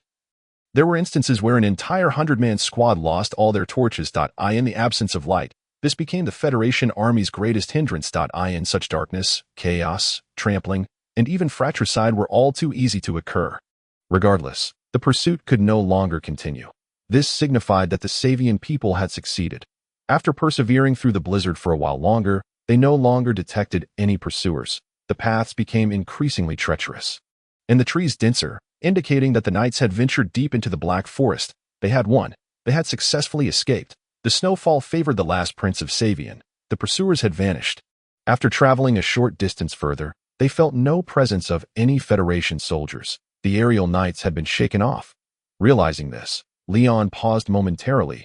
Halting his steed, he looked up, extended his hand, and retracted his divine armament, allowing the snowflakes to pelt his face and hands, reveling in the cold sensation. After lingering in this state for a moment, Leon wiped his face to remove the snowflakes, took a deep breath, and then could not help but laugh. Yes, he laughed. With a hint of madness, he shouted in a hoarse voice, laughing uproariously, "We have won. We have triumphed. Destiny is with me. The fortune of Leon de Diedrich shall not end in this place. Do you see it? My friends, it is snowing. It is snowing. This is our victory. The spirits of our ancestors are near. The spirits of our ancestors protect us. Ah, ah." Having narrowly escaped death, he and the Savian knights erupted into laughter, seeking to vent the negative emotions accumulated from a night of fierce battle. Meanwhile, this sentiment, in the end, could not be conveyed. On a small hill outside the Black Forest, General Rebillia tilted her head back in the same posture, extending her hand, remaining utterly still as snowflakes fell upon her with a crisp pitter-patter. "We've lost, haven't we?" Leon thought, suppressing a laugh that eventually erupted. Rebillia felt the sting of tears but managed to hold them back. Chapter 16. Bitter cold. After a successful escape, the exhilaration swiftly faded, replaced by profound sorrow and extreme fatigue. The knights, having battled throughout the night, suddenly realized the extent of their exhaustion, both in themselves and their steeds. Not to mention continuing the fight or even basic movement was a daunting task. "Let us proceed a little further before resting," Leon suggested, forcing himself to focus as he opened the system interface. Preparing to exchange for some essentials. Earlier, in a bid to hasten their journey, Leon and the knights had discarded nearly everything they carried on horseback, including basic rations and water, not to mention tents and cooking gear. Additionally, some supplies had been left behind at their original camp, and the replacement steeds were unable to be brought along. Given the current predicament, returning to the jaws of danger was out of the question. Those supplies were certainly lost to them. This is truly dreadful. All the supplies, including food, are gone, and now it's snowing again. "If we don't devise a plan, we might perish from hunger and cold," Leon muttered as he perused the battle report on the system interface. Outside the Black Forest, the breakout battle was minor in scale, but the outcome was a successful escape, with losses recorded at 65 and enemy casualties at 677, equivalent to 677 conqueror coins. 65, Leon mused, glancing up to survey his weary troop. Every knight bore wounds and fatigue. Trudging forward with diminished spirits, he stifled a sniffle and wiped his face. His throat felt tight, yet he had to endure. Laughter was permissible, but tears were absolutely forbidden. Determined to shift his focus, Leon began tallying another portion of spoils, this one a reward for completing a mission, upon deciding to leave Savian. The system had randomly generated a series of tasks for him. After receiving a notification that the host has triggered the first phase of the main quest, please check the task interface. The task interface displayed the following. Main Quest 1. Escape from Savian. You have come to realize that the territory of Savian is not a viable choice, despite it being your former homeland. Its proximity to the Federation renders it vulnerable to potential attacks from their armies. The Northern Noble Federation is a formidable force compared to you. You must amass strength, garner more followers, and organize a larger army to challenge it. Until then, distancing yourself from its sphere of influence is the best option. However, with the pursuers sent by the Northern Noble Federation hot on your heels, can you truly escape? How will you traverse Savian, a land once tranquil and harmonious, but now engulfed in turmoil? Mercenaries and bandits from all corners of the continent converge here, like flies drawn to blood, creating utter chaos. How will you navigate through these tumultuous, indistinguishable armed factions? Main quest objectives. 1. Escape from the territory of Savian. Reward. 1,000 conqueror coins. 2. Elude the pursuers dispatched by the Northern Noble Federation. Reward. 2,000 conqueror coins. 3. Reach a sufficiently remote territory from the Northern Noble Federation, where development can stabilize. Reward. For 1,000 conqueror coins. And unlock the basic building and troop system. Thus far, Leon had completed 2 main quest objectives, earning 3,000 coins, alleviating his immediate concerns. The previous exchange for steeds had cost him 550 coins, leaving him with 108 coins. Adding the recent earnings, he now had a total of 3,785 coins. That should suffice. This was his priority now. Our combat strength has been greatly diminished. We should ideally replenish with some wind riders. However, it is evident that other matters require attention. Leon reflected before making a decision. He promptly exchanged for 5 tents, 20 blankets, ample charcoal and rations, heavy polar bear fur coats, and 10 iron shovels, spending a total of 570 coins. Once everything was prepared, the knights, staving off fatigue, hastily donned their fur coats and secured the tents. 4 at a time, they led their steeds inside, sharing a blanket with their horses to huddle together for warmth against the fearsome northern blizzard. Outside the tents, the wind howled menacingly, as if threatening to uproot the tents altogether. The snow continued to fall relentlessly, showing no signs of abating, while temperatures plummeted, even within the tents, clad in fur coats and wrapped in blankets. Desperately huddling together for warmth, the knights still shivered uncontrollably. Yet, this was not the most dire of situations. The snowstorm remained their most formidable enemy. Periodically, each tent had to rotate to clear the accumulating snow from the roofs and entrances with their shovels, lest the blizzard bury the tents entirely or collapse them. Knights working outside typically labored for half an hour in the frigid tempest. Once their task was complete, they were often on the verge of freezing, if not already frozen, necessitating their comrades within the tents to pull them back inside, or risk perishing outside. This place is truly inhospitable for humanity, Leon mused hazily after nearly freezing for the third time. Being dragged back into the tent by Mel, who forced warm soup and strong liquor down his throat, compared to the onslaught of thousands of Federation soldiers. Indeed, the natural disaster was far more terrifying. In truth, he was not alone in this sentiment. The vast majority of those dwelling in the north shared the same thoughts. This year's first snowfall in Savian was nothing short of absurd. In such weather, Leon and his companions would struggle to survive, yet this did not include Rebillia. The heavy snow had persisted since the night the Savian forces broke through, falling continuously for 3 days. During this span, Rebillia stood on that small hill, gazing vacantly in the direction where Leon and the others had vanished, her divine armament transformed into an umbrella shielding her from the elements. General. Her aide, compelled once more, repeated words he had spoken many times before. The Federation has not lost, nor is it due to any flaw in your command. They escaped, but their escape is futile. They discarded everything while breaking through, in this heavy snow. How could they possibly survive in the Black Forest? They will surely perish from the cold. This battle, despite everything, is a resounding victory for us. Do you think he is dead? Rebillia's voice was ethereal, sounding as if it emanated from another realm. Even her aide, who had been by her side for a long time, felt a shiver upon hearing her voice. Yes, just as I previously mentioned, he is not dead. Rebillia interrupted her aide before he could finish. Her voice still ethereal and devoid of emotion. This only heightened her aide's trepidation. At that moment, it seemed entirely plausible that General Rebillia might unsheath her sword and slay him. Yet, the reality was quite different. After uttering the words, "He is not dead," Rebillia took a deep breath and gently patted her slightly reddened cheeks. After this seemingly adorable gesture, her demeanor appeared much steadier. She ceased her previous expression and turned to walk towards someone who had defied her will. Anson, Deputy Commander of the Eastern Army of the Northern Noble Federation and commander of the 1st Infantry Regiment, was a vassal of the Hamilton family and had always followed the Earl of Hamilton closely. To most, he embodied the quintessential Federation soldier, loyal to his lord, respectful to his superiors, brave in battle, a capable commander, and possessing considerable political acumen. Perhaps, for a commander of an infantry regiment, his talents were somewhat underappreciated, with a promising future ahead. He believed he would soon secure a position that matched his abilities. However, this was not to be. 3 days prior, on that hellish battlefield, after encountering that person, his streak of good fortune came to an abrupt end. Following the battle, Rebillia swiftly uncovered that it was Anson who had disobeyed her orders and issued contrary commands. Consequently, he was arrested and stripped of all his military titles and positions. Yet, Anson was not overly concerned. He believed that once his lord became aware of the situation, he would regain all his honor and status, for his actions upheld his lord's dignity. Within the old noble system, such loyalty would be deemed a righteous act. But matters were far from simple. Instead of being escorted back to the homeland, he was held in military custody for 3 days before being dazedly brought before Rebillia. "You have defied my orders," she stated. Not even glancing at him, her gaze fixed on the direction where Leon had vanished. The manner of dialogue remained unchanged, requiring no response from Anson. He obediently remained silent, refraining from any defense. He had even resigned himself to the prospect of being mercilessly whipped until he was left gasping for breath.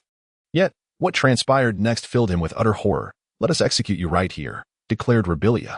"You!" Anson exclaimed, his astonishment palpable as he attempted to respond following Rebillia's pronouncement. However, before he could utter another word, the general's elite guard advanced swiftly and efficiently snapped his limbs at the joints. The excruciating pain rendered him unconscious, only to be revived by a bucket of icy water. "Ah, no, you can't. Don't kill me," Anson cried out, trembling violently as he struggled on the ground, akin to a wretched heap of mud. Yet, Rebillia had no intention of acknowledging his pleas. The mechanized guards remained impassive, dutifully executing the order to carry out the execution. There was no need for Rebillia to issue further commands. They were already well aware of her will. They hoisted Anson upright, pouring a bucket of cold water over him, followed by several buckets of snow dumped at his feet, stamping it down firmly before dousing him with more cold water. And so it continued. The mound of snow grew ever higher. The intense cold, numbness, swelling, and pain surged from Anson's feet upward, ultimately leaving him devoid of sensation. Yet, overshadowing the pain was an overwhelming sense of dread. He felt his body freezing, inexorably and relentlessly, with no means of escape. In a frantic, hoarse voice, Anson shouted, "I am a noble, a vassal knight of the Hamilton family. You cannot kill me." "Yes, you must not. My orders were to avenge the Viscount of Hamilton. It was the right thing to do. You cannot kill me." "Stop," commanded General Rebillia, halting him mid-sentence. The guards, transporting cold water and snow, ceased their movements. Anson gazed desperately as she turned, approaching him step by step.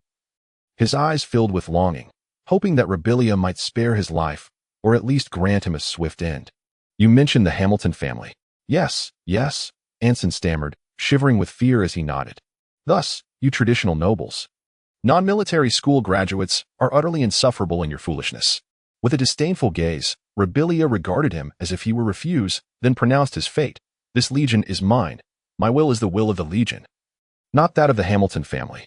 Having delivered her verdict, she turned, adding, "Continue the execution. The military report will clearly state that he perished from the cold after being separated from the main force." With that, the female general departed from the hillock, leaving behind Anson's desperate, frenzied, and hysterical cries. The sigh of relief escaped her lips as the snow came to a halt. Chapter 17. Enduring the ordeal as Rebillia made her measured exit. The skies gradually cleared, the howling wind subsided, the dark clouds dispersed, and sunlight bathed the land. The knights emerging from their tents collectively lifted their gazes to the lazily shining sun, which did not pierce their eyes, evoking a sense of disconnection from reality. Having lost 65 comrades and endured a night of fierce battle, they had weathered 3 days in what felt like a mad tempest of snow.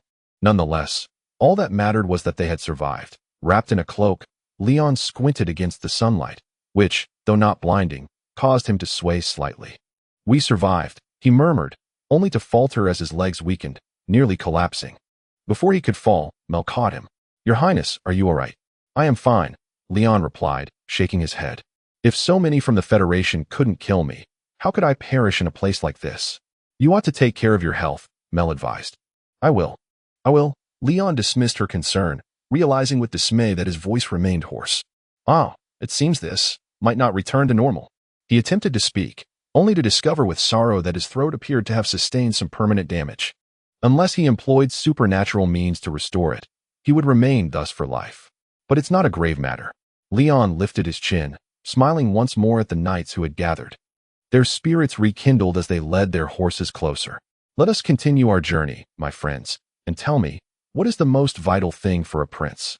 "Swords, lances, and bows," the knights bellowed in unison. Leon then queried, "So, what does it signify when a prince has a voice that is compromised?" "No problem. Ha ha ha. I simply adore this about you. Let us march onward, for the nation of Catter awaits us across the Black Forest." As he spoke, Leon retrieved the finest gift he had received since acquiring the system, a magical parchment depicting the entire continent. This enchanted scroll could center itself according to Leon's will, allowing him to zoom in and out to show varying levels of detail. It could seamlessly switch between maps of simplified outlines, political borders, topography, contour lines, and resources and trade routes. In a world still largely in the medieval age, Leon's magical parchment was worth its weight in gold. Its military, political, and economic significance was immeasurable. Yet, for the moment, its primary utility lay in preventing his small troop from losing their way. With the path ahead shrouded in uncertainty and the windswept snow, Leon suddenly realized that he had not taken a moment to look back at his homeland. "I will return one day," he reassured himself, then cracked the whip and urged his steed forward. Throughout that winter, he never once turned to the west. Thus, Leon and his company ventured deeper into the forest, soon encountering another challenge: the rampaging half-orcs, driven mad by the scarcity of food due to the blizzard. Unlike ordinary beasts that possessed an instinctual ability to endure the winter, these humanoid creatures, marked by their gray-green skin and spiked backs, represented chaos and destruction. They were only partially a sentient race. The other half was entirely beastly. Lacking any concept of food reserves, their lives became increasingly perilous each winter. To secure sufficient sustenance, their already aggressive lifestyle grew ever more dangerous. The half-orc tribes on the forest's edge would launch attacks on human villages and towns, while those deeper within would turn against rival half-orc clans or even resort to cannibalism, devouring their kin. Military actions, infighting, and hunger would drastically reduce their numbers. Consequently, when spring arrived, the forest would yield ample space for the stronger, craftier half-orcs to proliferate. From a certain perspective, this could be seen as a brutal form of survival of the fittest, a gruesome and merciless one. Thus, for the half-orcs, Leon and his company, along with their steeds, represented a tantalizing source of food, akin to scattering feed in a pond teeming with goldfish. Damn it, how many times has it been today? Mel exclaimed, thrusting her spear forcefully into the throat of a half-orc that lay on the ground, barely alive, thus ending its life. Nearby, other Gale Knights mirrored her actions, patrolling the battlefield and delivering finishing blows to the remaining half-orcs. The seventh time, Leon replied, his expression devoid of emotion. Upon hearing this, Mel was taken aback, her face reflecting surprise as she remarked, "You actually remembered?" This event marked the 16th day since they had entered the Black Forest. Just like the preceding days, the half-orc clans had launched relentless assaults against them. Fortunately, these creatures, lacking ironworking skills, were poorly equipped. Their inherent chaos resulted in a lack of organization, with tactics reduced to nearly zero. Essentially, a rabble. Apart from their savagery and brutality, they had little else to offer. Hence, they had failed to inflict significant casualties upon the Savionians. The conqueror system, treating half-orc lives as equal to one, had also allowed Leon to profit handsomely. However, the unending conflict left Leon's party feeling utterly exhausted. This cannot go on, he mused. He was not averse to war and slaughter. He opposed war and slaughter that were beyond his control. Much of Savion was composed of plains, favorable terrain for cavalry maneuvers. Familiarity with the geography and landscape allowed for covert support from the Savionian populace, enabling swift and decisive actions against the Federation forces. It was only when Leon's movements were exposed, drawing the attention of the legendary military deity Rebillia, that he faced a full-scale pursuit from the Federation, causing that advantage to vanish. Yet here, the situation was different. This realm was a sea of trees and a kingdom of ice and snow, where the cavalry's advantage evaporated, despite the detailed descriptions of the terrain and landscape provided by the magical parchment. The Gale Knights were ill-equipped for woodland combat, making it nearly impossible for them to utilize this knowledge. The half-orcs, native to this environment, possessed more experience in such warfare. Thus, the Gale Knights found themselves at a severe disadvantage, which was precisely what Leon feared. He detested the feeling of being unable to grasp the situation. However, fortuitously, the conqueror system provided Leon with a solution. There was no issue with the Wind Knights being unfamiliar with combat in forests and snowy terrains. As long as he could exchange for soldiers adept in such conditions that IT present, the conqueror system's functionalities for constructing buildings and mass-producing soldiers had yet to be activated. The only available option was to recruit mercenaries as per the regional recruitment system or to independently design new troop types. Nevertheless, this was already sufficient. The maintenance cost for hired soldiers is exorbitant, and their loyalty is highly questionable. Hence, designing my own troop types seems more appropriate. Leon mused, promptly accessing the system menu and selecting the troop design interface. First, please select the species of the soldier. Note, due to the limitations imposed by the ruler's level, the following choices cannot be made. Divine beings such as angels, demons, dragons, titans, etc. Magical creatures such as treants, griffins, unicorns, hellhounds, pegasi, bipedal dragons, etc. Advanced life forms such as dwarves, elves, vampires, centaurs, minotaurs, etc. Special elite units, commander units. The four-dimensional attributes of the exchanged creatures cannot exceed 100 points, with no more than 4 special abilities. And the special ability level cannot surpass advanced. The individual exchange price must not exceed 500. Naturally, the lengthy list of cannot terms had previously infuriated Leon, so he chose to disregard it this time. Of course, if he wished to avoid selecting humans, he could opt for the other base races, namely half-orcs and lizardfolk. Ultimately, he decided on humans, after selecting the soldier race and ignoring the plethora of grayed-out options. Leon swiftly designed 2 new troop templates. First, he chose the basic options. Male, age between 20 and 30, hailing from the eastern region of Saivon, specifically a hunter from the fringes of the Black Forest. Then came the 4-dimensional basic attributes. Strength 20, Agility 30, Wisdom 10, Stamina 20. The third page outlined troop skills, where Leon selected the following: Advanced Forest Combat Expertise, Advanced Snowfield Combat Expertise, Advanced Marksman Training, and Advanced Scout Training.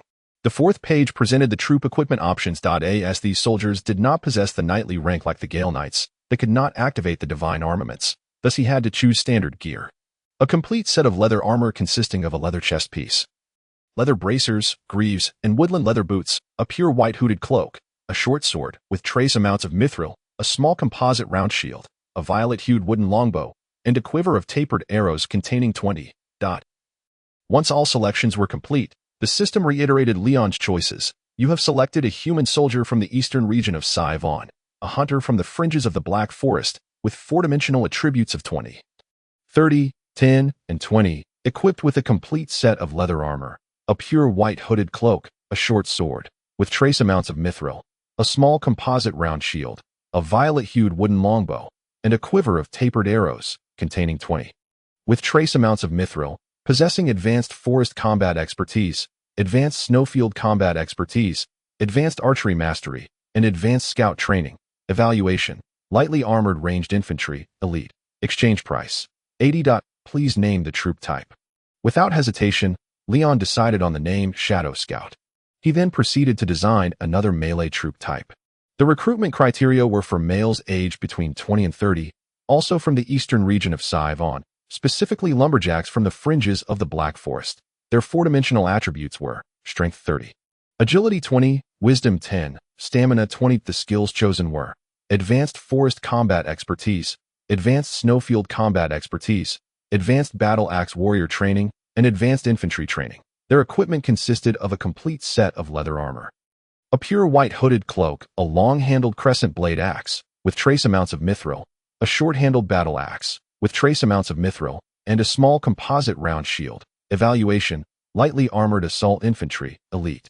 Exchange price: 80. Similar to the previous Shadow Scout, this lightly armored assault infantry also cost 80. Leon named this troop type Thicket Axe Warrior.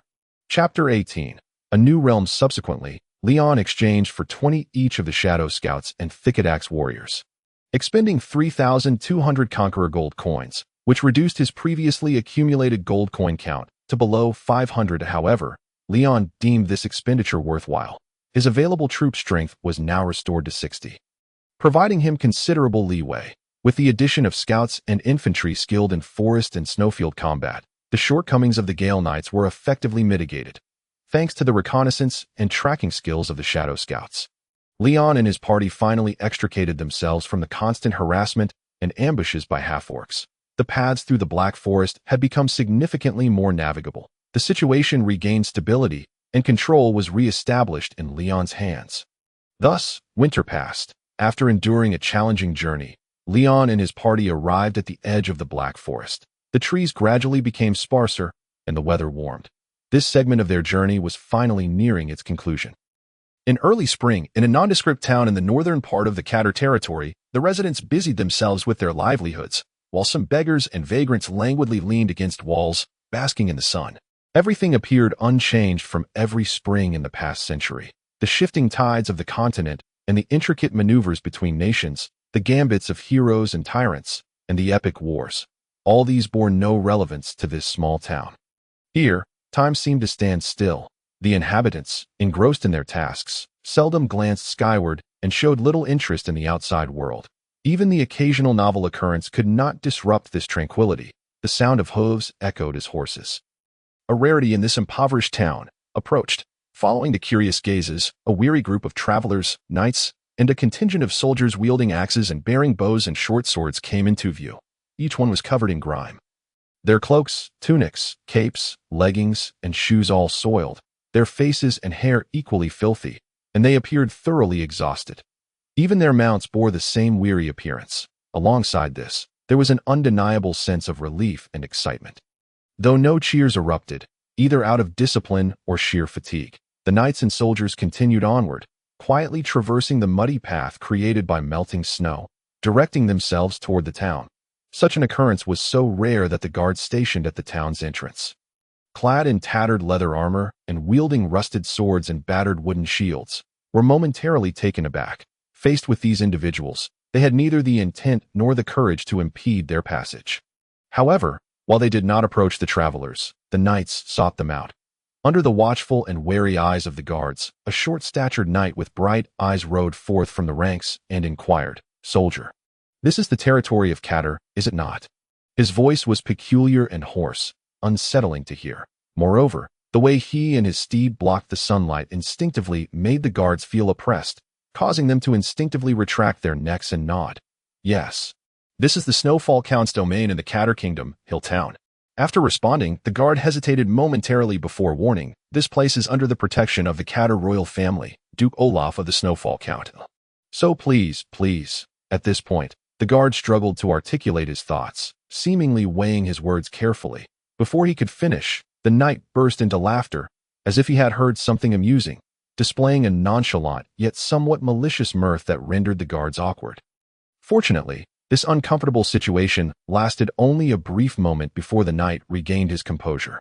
"Soldier, rest assured that my friends and I pose no harm to this town, this territory, or this nation, that we harbor no ill intentions. Do you understand what I mean?" After uttering these words, the knight turned his horse around and returned to his company, then called out to his friends, "All right, my friends, the most arduous days are behind us. We have finally conquered all trials and tribulations and reached our destination. Now, we can finally take a breather and rest here for a while." Upon hearing this, the other knights and soldiers began to cheer quietly, one by one entering the town.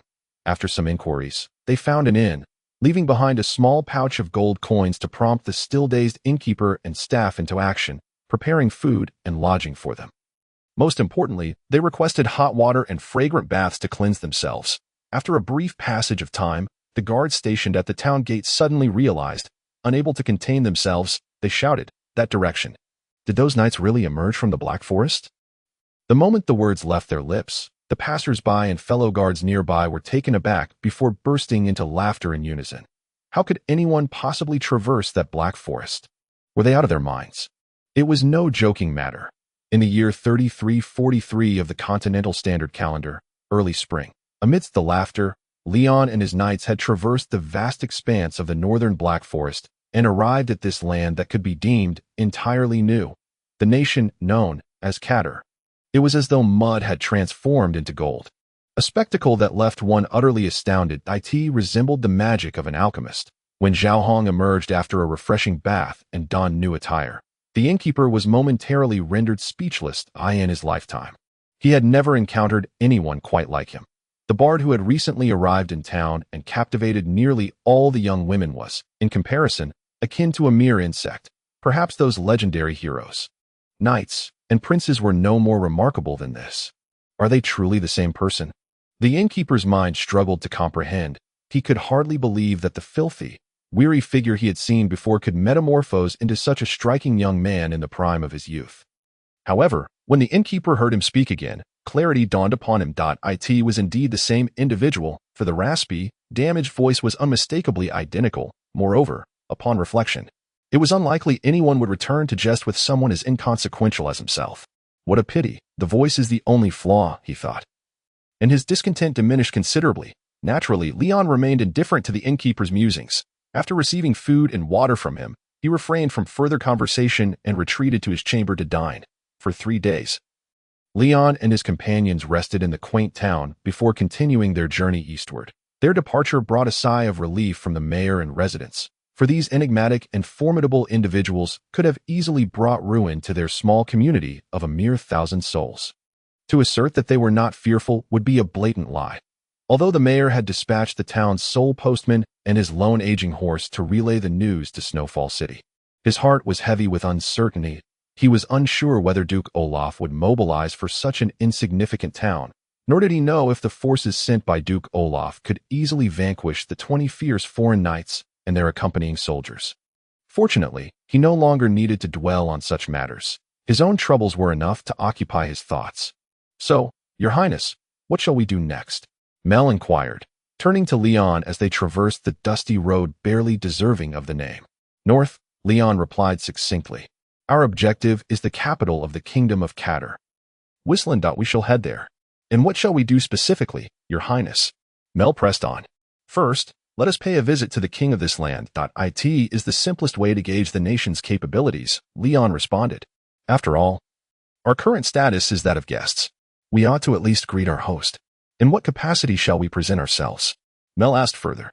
As Prince of Sevelin, of course, Leon replied with a smile. We are far enough from the Federation that we need not exercise any caution. A request made in the name of a prince, even from the most foolish of kings, will surely warrant an audience, will it not? Mel nodded in agreement.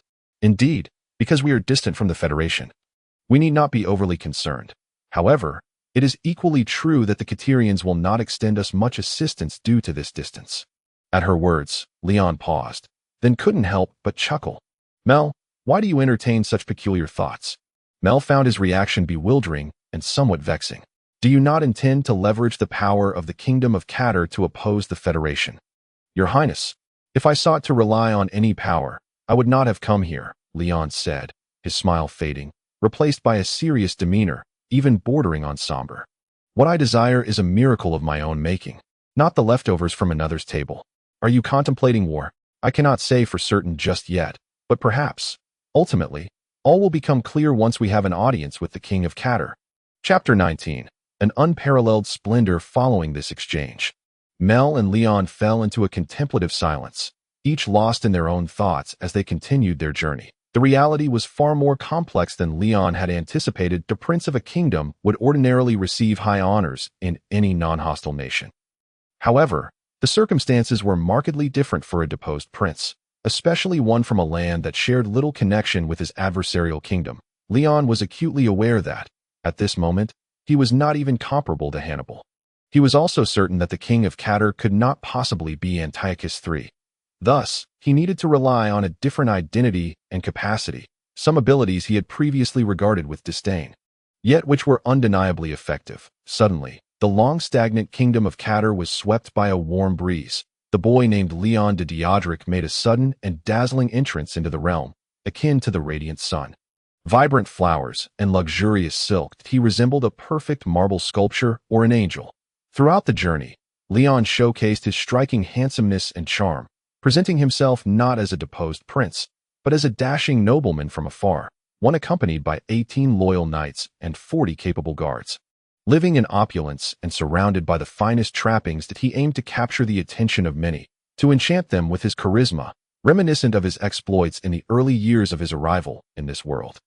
The spring was enchanting, and youth was alluring.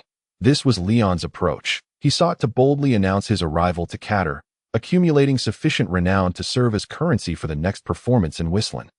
Before the king of Catter, naturally, this endeavor was not without its challenges. That a lavish lifestyle necessitated substantial financial resources, with each meal costing 30 gold coins, and the knights and their steeds adorned in silken cloaks embellished with tassels.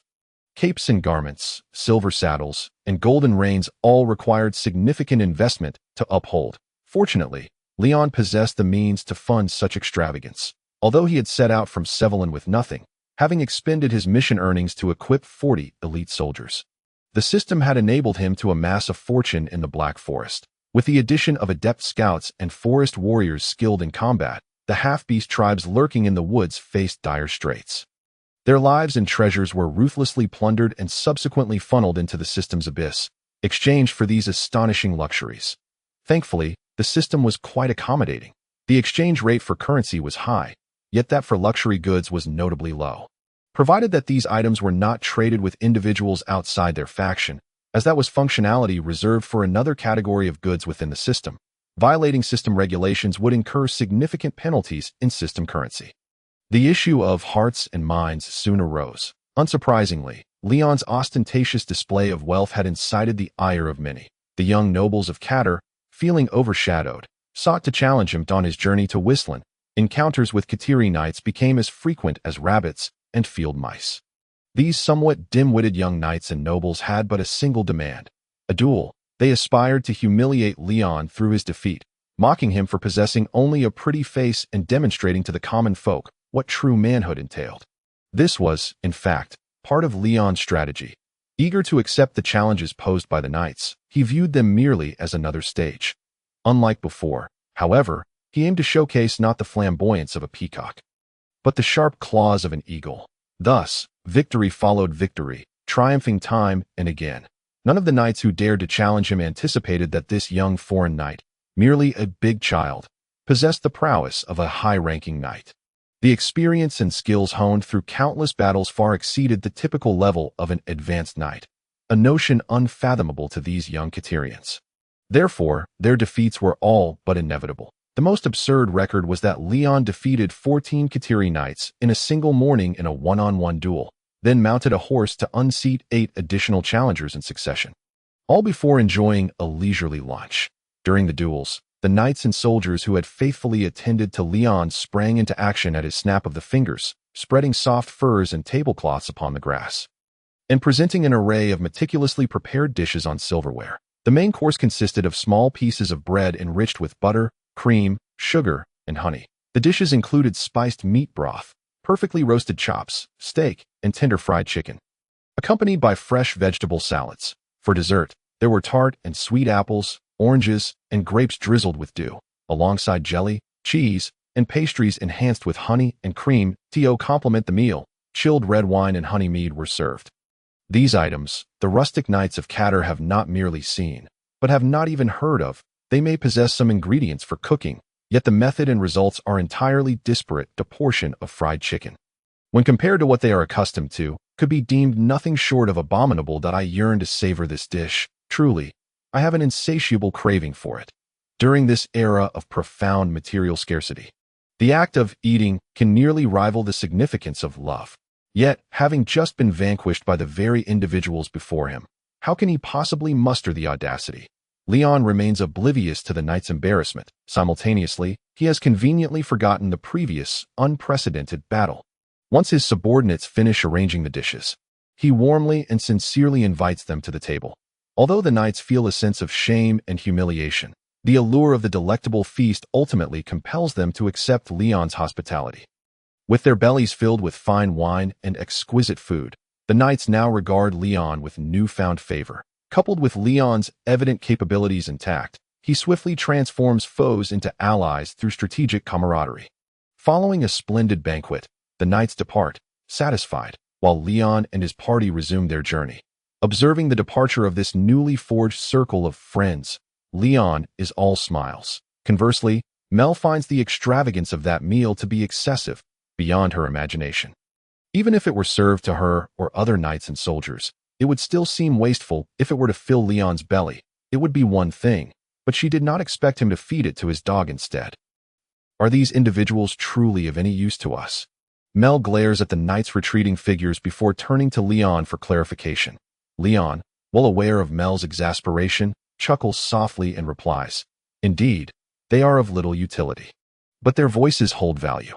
This notion is quite straightforward. Upon a mere hint from Leon, Mel comprehends his intent. Reputation, albeit intangible and elusive, possesses substantial significance. However, grasping this principle is one matter, while comfortably accepting it is another entirely. After a prolonged pause following Leon's statement, Mel finally voices her thoughts. It was still a bit too costly. Leon, unable to suppress his laughter at her remark, responds, "Not at all. Not at all that I in comparison to an entire nation. No expenditure is excessive." Thus, Leon de Diedrich, through lavish spending, grand displays, competitions, and the cultivation of goodwill, successfully establishes his reputation. For a nearly stagnant feudal state, this is nothing short of unfathomable. No one could have anticipated that an individual's renown could spread so effortlessly and rapidly. Within a month, all are abuzz discussing this man. After 2 months, everyone longs to lay their eyes upon him. In 3 months, all yearn to befriend him. This is a trend, a movement, a phenomenon. Leon de Diedrich has liberated them from their monotonous lives, providing a compelling and resonant topic of conversation.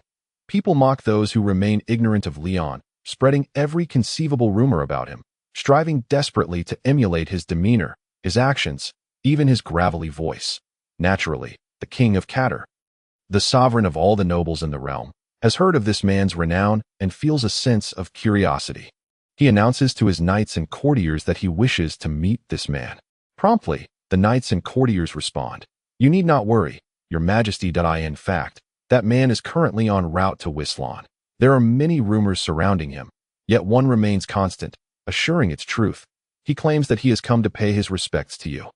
This is the only certainty regarding his purpose. Then, is he an envoy from another nation?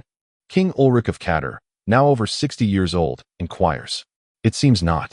Then, from which noble family does he hail? King Ulrich continues to question.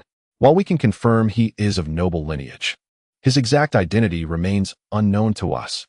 Then, what is his purpose in seeking an audience with me? I apologize, Your Majesty, but we are equally in the dark on that matter. Receiving no answers to 3 consecutive inquiries, King Ulrich La Rio is naturally unsatisfied that in fact, had he been 20 years younger, he might have immediately commanded his guards to seize the man and have the executioner deliver a sound whipping. However, age has dulled not only his vigor and ambitions, but also tempered his temper. Thus, he simply chuckles and remarks, "What a curious individual indeed. However, all questions shall be resolved upon his arrival at my court." And so, King Ulrich waits for another fortnight, for that man, or rather, that boy, to remove his ceremonial sword and hand it to the palace guard at the entrance, then proceed, step by deliberate step, along the crimson carpet. Toward him that he halts 5 meters from King Ulrich. With each stride, hushed gasps of astonishment ripple through the gathering. The courtiers and nobles assembled in the palace had never conceived that a person could possess such extraordinary handsomeness. Likewise, they had not anticipated encountering someone so arrogant, bold, and ostentatious, showcasing his appearance to an unparalleled degree. Yet, perhaps, it is indeed possible that such a fool exists in this world. More astonishing, however, is the fact that this arrogant, bold, and flamboyant boy does not evoke disdain. This is an exceedingly significant point. Women are entranced by his beauty, while men are captivated by his charisma. Such a phenomenon is exceedingly rare. Squinting slightly, King Ulrich finds himself increasingly intrigued by this uninvited guest.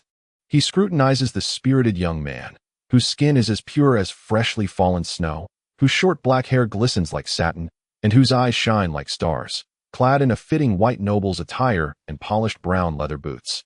Every aspect is utterly flawless. Even the armored blonde female knight accompanying him is equally deserving of admiration. Sunlight streams through the narrow windows of the castle hall, illuminating him perfectly, radiant, sparkling. This boy is nothing short of extraordinary. Chapter 20. Inquiry. Were King Ulrich 20 years younger, he would undoubtedly exclaim his admiration for the youth's appearance and demeanor. However, at present, he merely nods slightly. While King Ulrich observes Leon likewise regards him with equal scrutiny. Maintaining a level gaze, neither submissive nor overbearing, Leon's eyes are neither piercing nor weak, instead reflecting a gentle yet vibrant demeanor as he meets the gaze of the aged king seated regally upon his elevated throne. Tall in stature, with a white beard cascading from his cheeks to a length of approximately an inch at his chin, his skin appears somewhat pallid, marked by numerous wrinkles and age spots on both his hands and face. Yet, such imperfections do not diminish his authority and presence. That is the demeanor befitting a ruler long accustomed to power, one that cannot be substituted for mere adornments, a golden crown, a scarlet velvet cloak, a jeweled scepter, or even the imposing guards clad in full armor wielding long halberds. Thus, Leon swiftly concludes King Ulrich is a traditionally qualified, even exemplary, feudal monarch, but that is all. Following the brief moment of exchanged glances, Leon places a hand upon his chest, bows slightly, and addresses King Ulrich. A traveler from afar extends his blessings to you, Your Majesty, for your health, family, and kingdom. Thank you for your blessings, young man. King Ulrich nods. I have heard of your reputation for several months now. Upon meeting you today, I find those rumors to be rather conservative. You are remarkable, truly remarkable, leaving one speechless. Thank you for your kind words. Leon maintains his gentle smile, graciously accepting King Ulrich's praise. Now, what might such an exceptional young man like yourself seek from me? King Ulrich inquires. If you wish to find a position within my court, that is entirely feasible. I have also heard of your prowess as a warrior and your grace as a knight. Your subordinates are composed of formidable fighters. Should you desire to become my vassal, I shall grant you a portion of fertile land and bestow upon you the title of nobility in my realm. So, what do you intend to do? Upon hearing King Ulrich utter such words, the surrounding courtiers and nobles simultaneously displayed expressions of astonishment, even letting out soft gasps of "oh." Yet, not a single one dared to voice outright opposition. Throughout it all, Leon's countenance remained utterly unchanged, entirely impervious to the unfolding scene. My answer is this. Generous king, Leon replied, I sincerely apologize. Although your generosity is truly remarkable, it bears no relevance to my purpose. Therefore, please forgive me for being unable to accept your kind offer. Following Leon's declaration, the murmurs of the courtiers and nobles surged to at least double their previous intensity. They had never anticipated that anyone would dare to refuse such a bounty. It was astonishing. Did he not comprehend what a piece of land represented? Among the Catalans, there was but one individual who, upon hearing Leon's response, maintained a calm demeanor. Not only calm, but he even bore an expression of as expected. This individual was none other than King Ulrich. It was merely a slight, trivial test. Whether the offer was accepted or declined held little consequence. The crown owed no small piece of land or a trifle of wealth. A refusal was equally inconsequential. They could simply continue their discussion. Then, what exactly is your aim? King Ulrich inquired further. First, allow me to introduce myself, Leon stated. My full name is Leon de Diodric, Prince of the Kingdom of Savalin. Savalin. King Ulrich recalled with deliberation, nodding to indicate he had remembered. The Diodric family is a prominent house from the north. It is no wonder such an exceptional talent has emerged from you. Thank you for the compliment, Leon continued. Now, Your Majesty, do you know the current state of my homeland? Not very well, King Ulrich replied, shaking his head. Then, are you familiar with the nation that calls itself the Most Noble Federation, the Northern Aristocratic Confederation? I am aware of it. It is said to be a formidable power in the western north, King Ulrich answered. How much do you know of its history? Leon pressed on. To be honest, not much, King Ulrich replied with a smile. May I take the liberty to enlighten you? Of course. But please keep it brief. Although King Ulrich had yet to grasp Leon's intentions, he responded earnestly and resolved to listen attentively. It seemed that with age, one's cultivation and patience greatly improved. Thank you very much, Leon nodded and proceeded. This nation originated 300 years ago from an alliance of 16 noble families in the north. These small nobles, who occupied little more than a city-state, united to form a loose confederation. Prior to this, these city-states were of little significance in the north. However, following the establishment of this federation, the fortunes of the entire north appeared to be funneled into this nation. Visionary monarchs, valiant generals, wise nobles, and officials, and most importantly, feeble and incompetent adversaries. This nation rapidly annexed several neighboring territories through marriage, alliances, and conquests, causing panic among other kingdoms. Once, the Northern Aristocratic Federation faced enemies that outnumbered them by multiples. Even by tens, they were even brought to the brink of annihilation on several occasions. Yet, in the end, fortune always favored them. Thus, it has unknowingly grown into the most powerful nation in the north, possessing the most territory, population, and military. That indeed sounds intriguing, but what does this have to do with me and my country? King Ulrich began to understand the implications of Leon's words, grasping a semblance of his intentions. Nonetheless, he feigned confusion, posing such a question, which seemed to echo the inquiries of other nobles and courtiers. It is related, of course, Leon replied with a smile. Due to the Black Forest, there is currently no direct territorial connection between the Northern Aristocratic Federation and the Catalan Kingdom. Moreover, among the nations bordering the Catalan Kingdom, none share a border with the Northern Aristocratic Federation. Your kingdom lies several nations away, separated by thousands of miles. You must think that the matters concerning the Federation are merely distant and shadowy rumors. King Ulrich smiled silently, implicitly acknowledging Leon's assertion. In fact, prior to this, approximately 100 years ago, my great-grandfather thought the same way. Leon revealed a pleased, sly, and even disdainful smile. At that time, my great-grandfather, the King of Savalin, also received a distant guest in his court and learned of such a nation's existence from him. Of course, it was merely interesting to hear. He could never have imagined that, 100 years later, this nation's territorial expansion would reach such proportions, nor could he fathom that, in just 3 months, the peaceful, prosperous, and proud nation he cherished would be utterly destroyed, as if it were a mere joke. Silence. After hearing Leon's somewhat sarcastic remarks, several courtiers or nobles indeed felt compelled to rebuke him for his audacity. Yet, ultimately, no one stepped forward, for the topic Leon had broached was too grave and sensitive. Having abruptly introduced such a subject, no one could quickly devise a response that would not render them perceived as cruel and unfeeling. In the end, it was King Ulrich who spoke. the old king's tone taking on a somber quality. I am saddened by this. Poor young man. You stand here filled with resentment and anger, which compels one to ponder the capriciousness of fate. Thank you. Your Majesty, Leon nodded in response. Thus, you should understand my intent. Yes, I comprehend well. Likely, most of those present have grasped it as well. King Ulrich nodded and continued. You imply that one day, the armies of that federation will appear at my borders, conquering or annihilating my kingdom. Leon remained silent, tacitly agreeing. What an unpleasant assertion, young man, King Ulrich remarked. While your words may seem to hold some merit, they are ultimately futile, for regardless, my territory does not border theirs. I cannot dispatch troops to preemptively strike that federation, traversing several nations to do so, nor can I alter my political stance or hastily augment my army based on your words that I have my own duties and responsibilities. I live in the present. As the king of Catile, not as a king of a century hence that I am not a deity, incapable of governing matters 100 years into the future that I in fact, managing the present is already a headache. My nation faces its own challenges that we are threatened by barbarians to the south, and our coasts are plagued by an indeterminate number of pirates that we sometimes ally with, sometimes wage war against, our neighboring countries.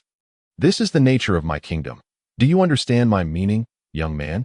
I cannot, based on your words, presumptuously advocate for matters a century ahead, altering established national policies. Indeed, I understand your point, and I concede that your words are correct, Leon nodded. So, young man, this leaves me even more perplexed regarding your intentions. Do you seek to restore your country, to continue battling your enemies? If so, you might consider nations closer to that federation. I believe they would share more common ground with you than I.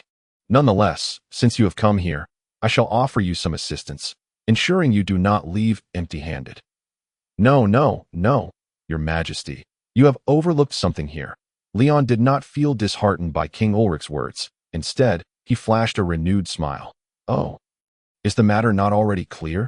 At this juncture, you claim that I have overlooked something? King Ulrich appeared somewhat taken aback. Yes, though it may seem impolite, I must correct an error of yours, Leon stated. What I previously mentioned regarding my great-grandfather is indeed a fact. I can assure you of that, from legend to reality. The Federation of your took a century to attain its status. That is what you have overlooked. You are referring to the Federation of your. Indeed. The Federation of your, Leon affirmed with a nod. It appears you have grasped my point. Yes, the Federation of a century ago, and that of a century hence are not opponents of the same caliber.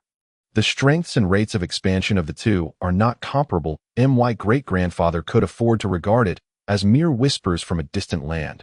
But you cannot, for you do not have 100 years to wait.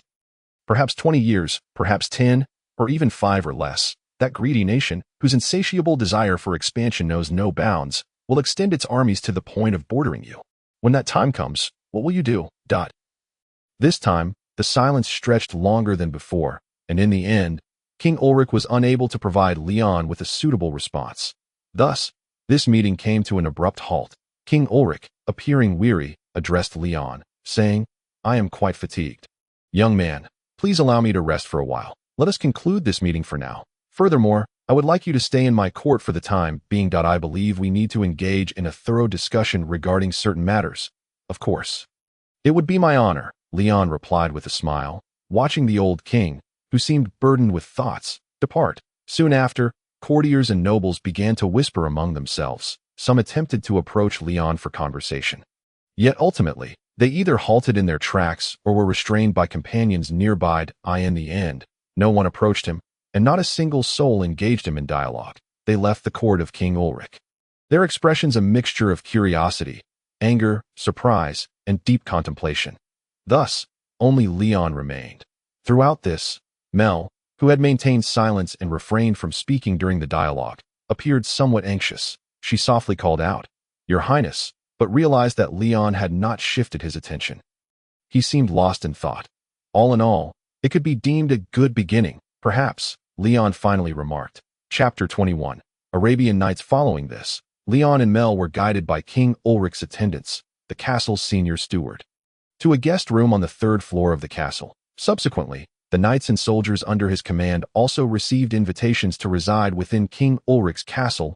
To be frank, Leon was not particularly fond of this place. Or rather, He harbored a general aversion to structures like castles. These edifices were indeed ill-suited for habitation. Their walls were excessively high, and the windows far too small, resulting in poor lighting. Every room felt cold and damp. It was tolerable in summer, yet in winter, the chill and dampness intensified, driving one to madness. Residing frequently in such places would inevitably lead to ailments such as joint disease, rheumatism, or depression in fact, during this era. The majority of the royal families and nobility in the northern kingdoms, including the Kingdom of Savion, had abandoned castles as residences, opting instead for more comfortable manors or palatial homes within cities. It seemed that the great nobles and dignitaries of the Northern Nobility Federation often showcased their luxurious villas and mansions, celebrated by bards and song. However, the Kingdom of Catter and several neighboring northern nations appeared yet to be swept up by this trend. These borderlands, regarded with disdain by other northerners, retained the chaotic essence of an age marked by feudal strife and noble conflicts from centuries past. The great nobles prioritized security over comfort, hence the robust and defensible castles remained their preferred choice. It was akin to the fact that, despite the city of Whistland, located approximately 10 kilometers from the castle and boasting a population exceeding 50,000, serving as the economic hub of the Kingdom of Catter and the principal source of income for the Catter royal family, the residence of King Ulrich, the head of state, remained here, in this Whistland castle. Naturally, as the King of Catter, King Ulrich's castle was, at the very least, somewhat distinct from ordinary castles. Some rare alchemical devices ensured the castle's comfort. Brass pressure water pipes guaranteed a reliable water supply, while small devices designed by alchemists to absorb moisture were strategically placed in the corners of each room, ensuring a dry atmosphere. The exterior walls, composed of magically imbued stones, could become transparent at the owner's will, enhancing the illumination. Moreover, over 200 maids were employed to tirelessly maintain cleanliness within the castle. In addition to the castle's tidiness, dryness, and abundant light, the interior decor and the arrangement of the exterior gardens were meticulously selected and adorned. The grand red silk carpets covering the floors, the oil paintings adorning the walls, the vases in the corners, the sculptures, and the suits of armor all gleamed with brilliance. From Leon's room, one could gaze through the transparent castle walls and behold the lush greenery of the shrubs outside, the neatly trimmed lawns, and the various flowers, still in bud, on the verge of blooming. These elements were also tended by dedicated caretakers, stewards, and gardeners, including these individuals, along with the king's grooms, personal guards, cooks, and court jesters. The total number of servants within Whistland Castle exceeded 1,000 when combined with the courtiers, guards, knights, and their retainers residing in the castle, as well as their families. The population surrounding Whistland Castle would surpass 5,000. This constituted the court of Whistland Castle. These individuals had even formed a sizable town near Whistland. From this, one could glean the wealth and opulence of the castle's master, King Ulrich of Catter. During a banquet held in honor of Leon, when he mentioned the conveniences of the castle, King Ulrich erupted into hearty laughter, evidently pleased with the guests' compliments. Simultaneously, the king remarked, "We live in remarkable times. Young man, all of this was unimaginable merely decades ago. Of course, we owe much of this to my son William. He is a learned scholar and an accomplished alchemist. Although he cannot inherit my kingdom, it does not diminish his significance within this realm." Oh. Upon hearing King Ulrich's unabashed praise for his son, Leon felt a flicker of interest. The scholar, an alchemist, both professions were quite rare and valuable in such a feudal society. Judging by the layout of this castle, it was evident that the prince possessed considerable talent. Yet, King Ulrich's assertion that he could not inherit the kingdom, he must not be the firstborn. Leon smiled, deepening his impression of King Ulrich's feudal mindset, and then inquired, "May I have the honor of meeting His Highness William?" Unfortunately, King Ulrich replied, "My son is currently in the south, overseeing the fortifications and construction there. Thus, he will be unable to return for quite some time." "That is indeed unfortunate." Leon nodded, silently noting the situation. They continued to converse about various topics. King Ulrich introduced him to some customs of the Kingdom of Catter. In return, Leon shared insights about his own country, Savion. Throughout their dialogue, both parties exercised restraint, avoiding discussion of the most pressing issue, or rather, the matter of utmost concern to both the Northern Nobility Federation. Despite Leon's earlier eloquence, it remained merely one perspective as a king. He could not base decisions solely on the words of a single individual. Thus, until that king receives another source of information, our relationship must remain at this juncture. In his room, Leon lay nonchalantly upon his bed, propped up by a lofty pillow, and remarked, "So, this could be deemed a waste of time." Seated in a chair beside the bed, Mel inquired, "In truth, I find it rather perplexing. Your Highness, why have we chosen this place, this country, this king? In the impending war against the Federation, what role can they possibly play? Or rather, how do we intend to utilize this kingdom?" "That is indeed an excellent question," Leon chuckled.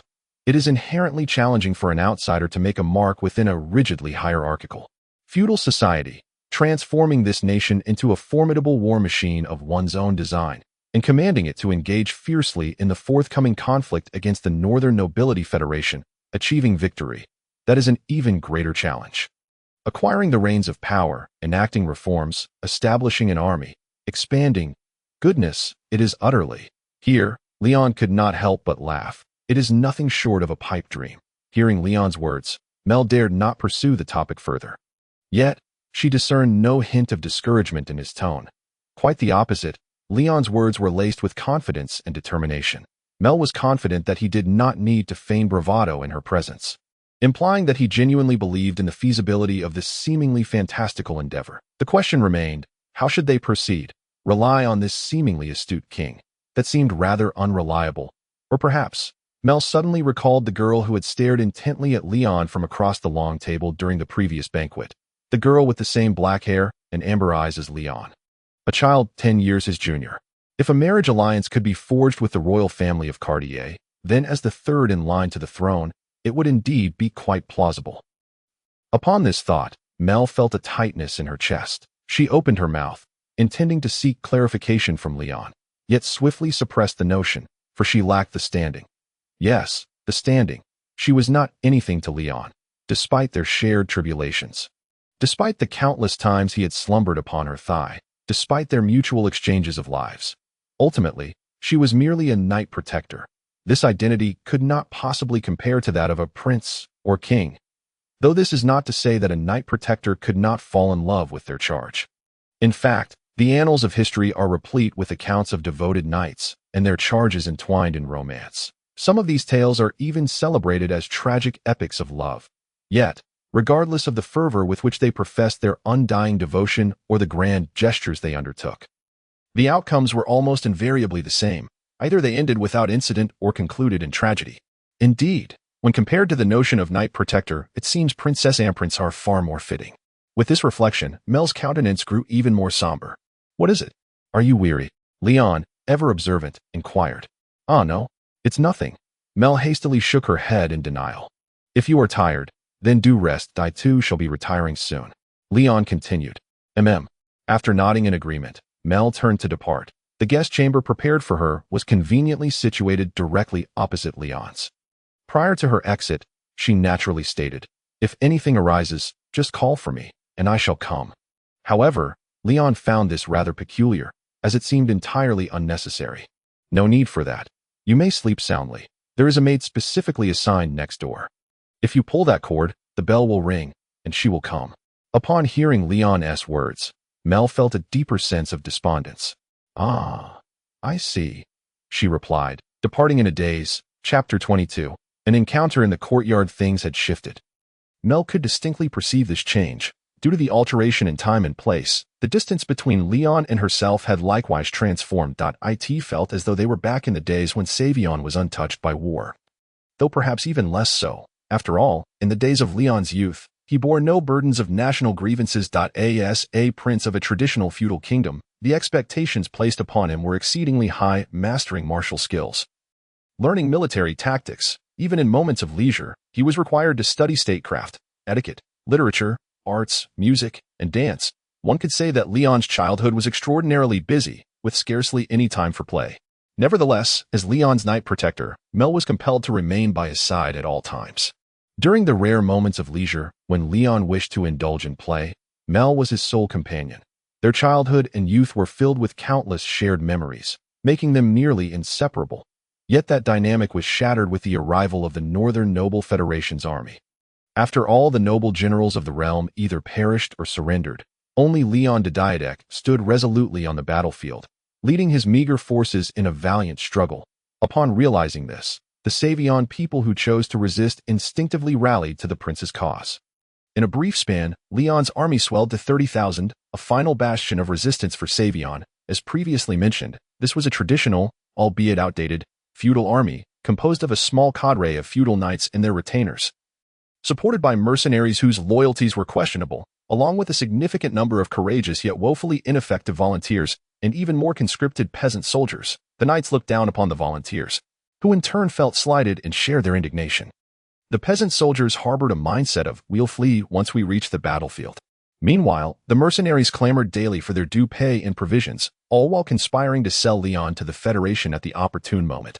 Under such circumstances, merely maintaining the army's functionality was an astonishingly arduous task, let alone leading them into battle and achieving victory. At that time, Leon devoted his entire energy, intellect, and focus to this army.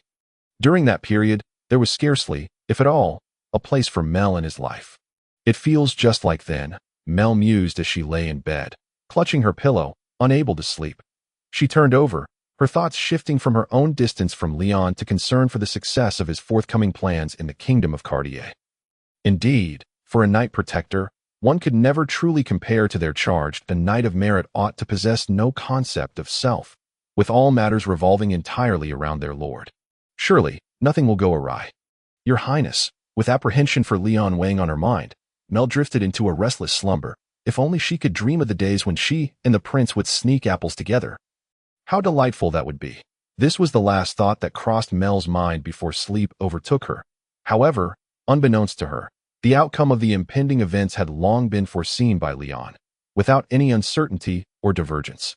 The following morning, having readily accepted the service of the Cartillon maid, and adorned in a suitably elegant, brand-new silk gown, Leon once again received an invitation from King Ulrich. As before, the meeting was not to take place within the dimly lit, solemn atmosphere of the palace, but rather in a small garden outside the castle, a tranquil setting featuring a marble-domed gazebo and a fountain, conducive to relaxation.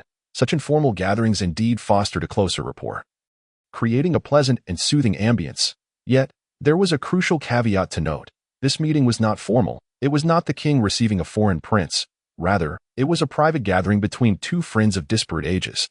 Or more accurately, between a mentor and a promising, amiable protégé.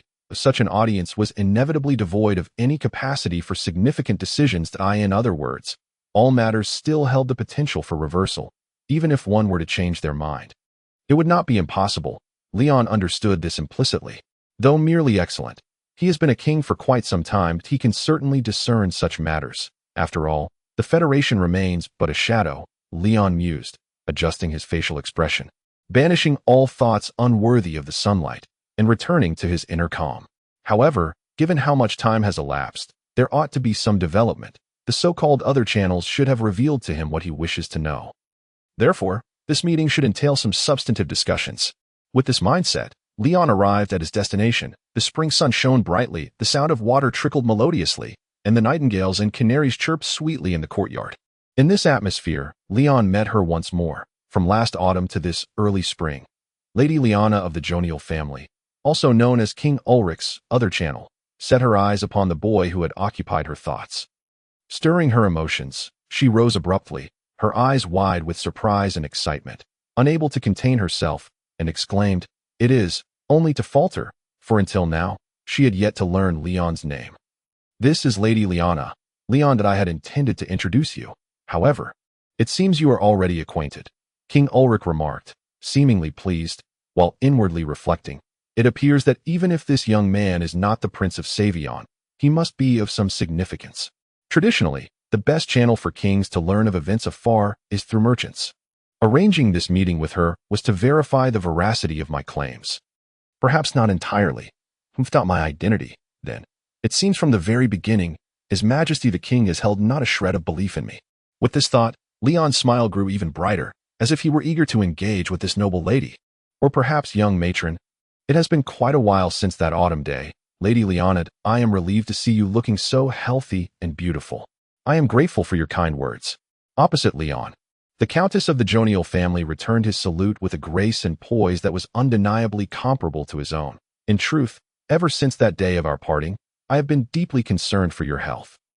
Seeing you in such fine form puts my mind at ease. The two then shared smiles, although Leon's bore a hint of artifice, while Liana's was imbued with sincerity, a perfect 10 out of 10. Following this exchange, they refrained from further conversation. This was a gesture of respect towards the local sovereign, King Ulrich. After all, they were both guests, recipients of the king's invitation. This was not a venue for reminiscing. While King Ulrich did not voice his thoughts, he harbored a genuine admiration for their display of decorum.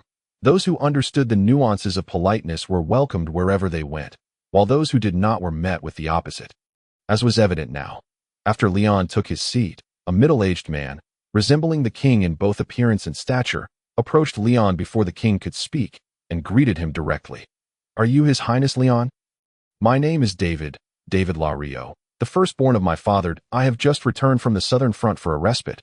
However, I had heard of your esteemed reputation long before this. Both the nobility and my father hold you in high regard, and I have long wished to meet you."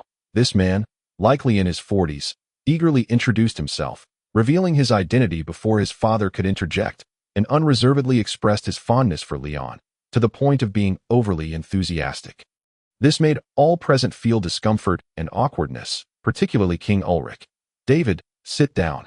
As David moved towards Leon with open arms, seemingly intent on a gesture of embrace, King Ulrich could no longer contain himself. He reprimanded the impetuous prince loudly. Following this, David displayed an unexpected meekness, incongruous with his physique and demeanor. Despite maintaining an expression of bewilderment, he complied with his father's command and returned to his seat. "Do not embarrass me before our guests. Your every action not only reflects upon yourself, but also upon cattle, upon the royal family. How many times must I repeat this for you to remember? I am sincerely sorry, father." Before his father, Prince David exhibited the utmost obedience and reverence, as if he were simply a son to his father. Such a description may seem peculiar, yet it was the truth. Leon believed that this father-son duo ought to present themselves less as kin and more as sovereign and subject. Given the nature of their status, as the firstborn and heir to the throne, David's position was second only to that of the king. Typically, in public settings, their relationship should mirror that of a monarch and a vassal of closely aligned ranks.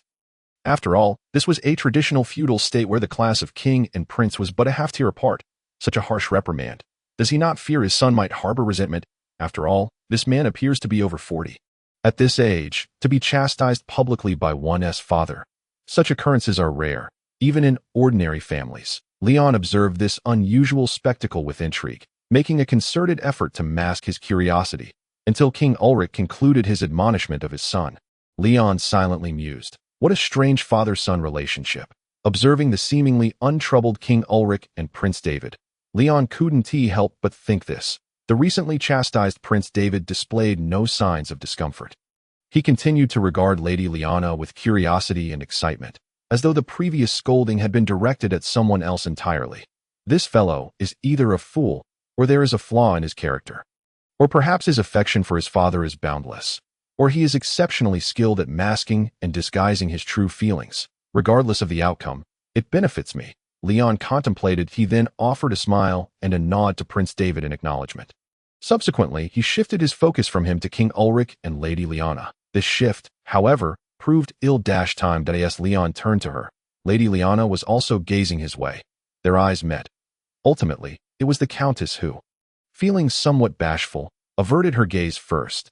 This scene did not go unnoticed by the others present. Behind Leon, Mel, who had remained silent as a mere attendant, wore an expression of displeasure, while King Ulrich remained noncommittal. Prince David attempted to interject, but recalling his prior reprimand, he prudently sealed his lips. Yet, this was merely a minor interlude as the host. King Ulrich quickly regained control of the situation. Like most gatherings, he began by thanking the guests for their presence, and then articulated his purpose. Expressing his desire to glean information from Liana regarding the Federation and the Kingdom of Savion. Before this, my friend Leon has brought me astonishing news, enlightening this isolated and obscure king about the existence of such a formidable, or perhaps terrifying, nation in this world. We discussed much and exchanged perspectives. However, I feel that it is not entirely comprehensive. I am eager to acquire additional insights through other channels. Thus, Might I request that you share with me regarding these matters? That is certainly no issue. Your Majesty, as a merchant, being the guest of a sovereign was an opportunity too precious to pass up, so Lyanna did not hesitate to acquiesce. Thank you very much. King Ulrich bowed slightly in gratitude before turning his gaze back to Leon, saying, I sincerely apologize, my friend. My decision may cause you discomfort. However, you must understand, as a king, I must tread carefully. Not to mention, this matter is of utmost importance. Leon inwardly chastised. How dare you say such things with a straight face? Nevertheless, he maintained a subtle smile. I understand. After all, you must be accountable for your realm. That I see no fault in this. That I am quite curious about the information Lady Lyanna brings. It has been some time since I departed from my homeland. Prior to Leon's arrival, King Ulrich had introduced the Countess to him as the last prince of Savion. Therefore, upon hearing Leon's words, Lyanna promptly responded, I offer my condolences for your fate, and that of your homeland, Your Highness. You are a truly respectable individual. Oh. King Ulrich discerned that Lyanna's sentiments were not mere pleasantries. He then turned to Leon. My friend, it seems you have concealed something from me. Leon merely smiled in silence. Boasting about oneself was hardly advisable. The impact paled in comparison to hearing it from a seemingly impartial third party. Thus, Leon chose silence, refraining from comment. King Ulrich did not press further, but redirected his focus back to the Countess. Here is the matter. With that, the Countess began to recount how her caravan had been attacked and how Leon had come to her rescue. As a merchant, her eloquence was commendable, and as a noble, she possessed a keen understanding of military matters. She narrated the small-scale skirmish with such vivid detail that it felt as though King Ulrich were witnessing it firsthand. The meticulously orchestrated ambush, the formidable bandits, the dire circumstances, and the youthful savior who arrived like a tempest. Obliterating it all, such a gripping tale greatly piqued King Ulrich's curiosity. Even more intriguingly, the very personage involved was present. What could be more captivating? Once more, I extend my gratitude for your rescue, Your Highness. I am profoundly thankful for your timely intervention. Upon concluding her narrative, the Countess expressed her appreciation to Leon again. Anyone in such a predicament would have come to your aid, Leon replied. I merely did what was expected of me. However, despite his words, the Countess did not genuinely regard her rescue as a matter of course. Perhaps only someone as noble as you would think that way. After expressing this sentiment, the Countess felt a twinge of dissatisfaction, as if it were insufficient. Yet, you neglected to inform me of your name afterward. That was quite remiss. I sincerely apologize. Leon offered an apologetic smile. After all, my circumstances are rather awkward. Indeed. The Countess sighed softly, then resumed her smile. However, discovering your identity was indeed quite easy. At that time, on the lands of Savion, besides the armies of the Federation, there was only you who could muster over 80 high-ranking knights. Is that so? Upon hearing this, Leon wore a wistful expression. 80, to be precise, 85. 85, but, hearing this, King Ulrich too sensed something amiss. At this moment, he no longer harbored doubts about Leon's identity, but was instead astounded by the shocking news of 85 high-ranking knights. Simultaneously, the king pondered, if he truly commands such a formidable number of knights, then it is imperative to reassess his strength. No, in fact, many of my friends perished in the last war, Leon responded. Ultimately, only 18 made it to Katar. Including her, that makes 19.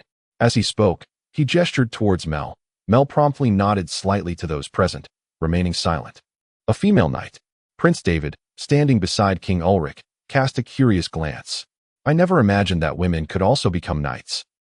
His thoughtless remark rendered the atmosphere awkward, though to a lesser extent than before. Consequently, King Ulrich merely shot him a glare, rather than reprimanding him as he had previously. Mel is not merely my subordinate. In fact, unlike my other knightly companions, she is my protector. We grew up together.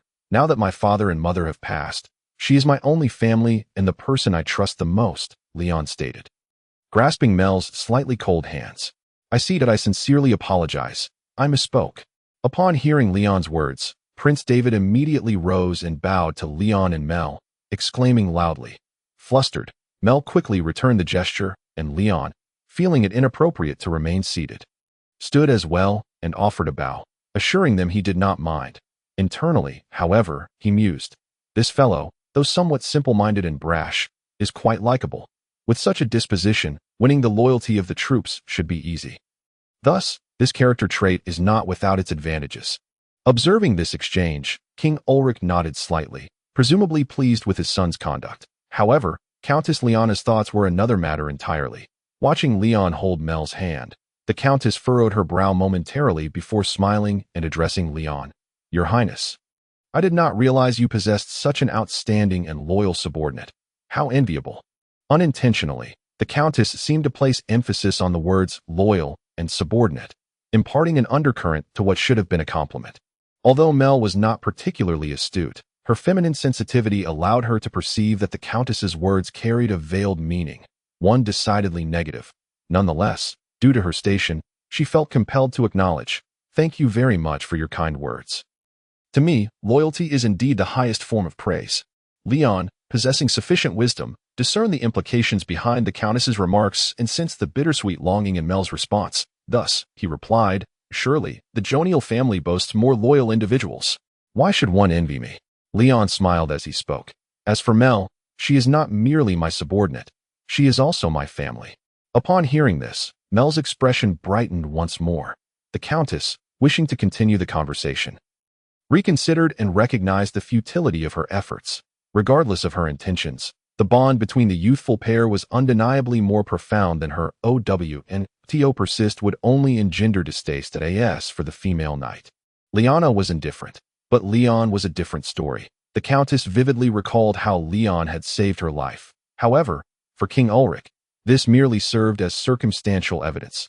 The true focus of the discussion was soon to be drawn out by Liana, concerning Leon's battle against the Federation forces on the outskirts of the Black Forest. To have escaped from the encirclement of tens of thousands of enemies is truly astonishing.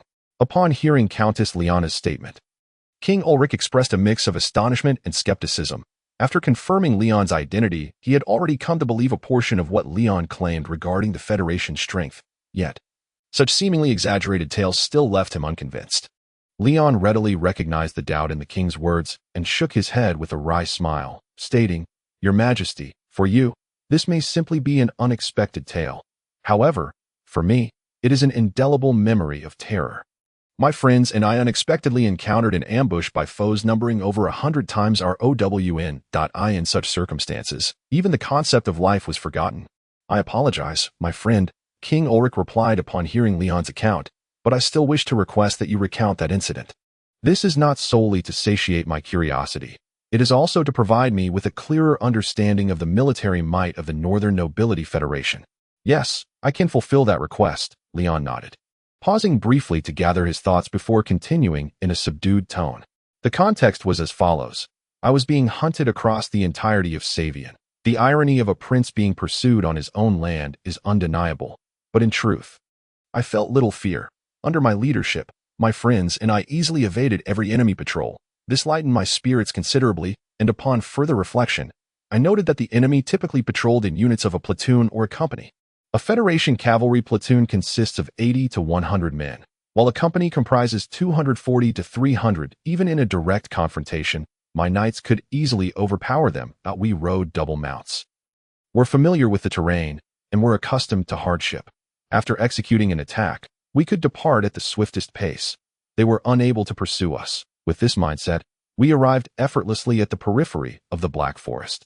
Upon reconnaissance, we discovered a company of Federation cavalry stationed there. Thus, I made the decision to engage in one final battle before leaving Savian.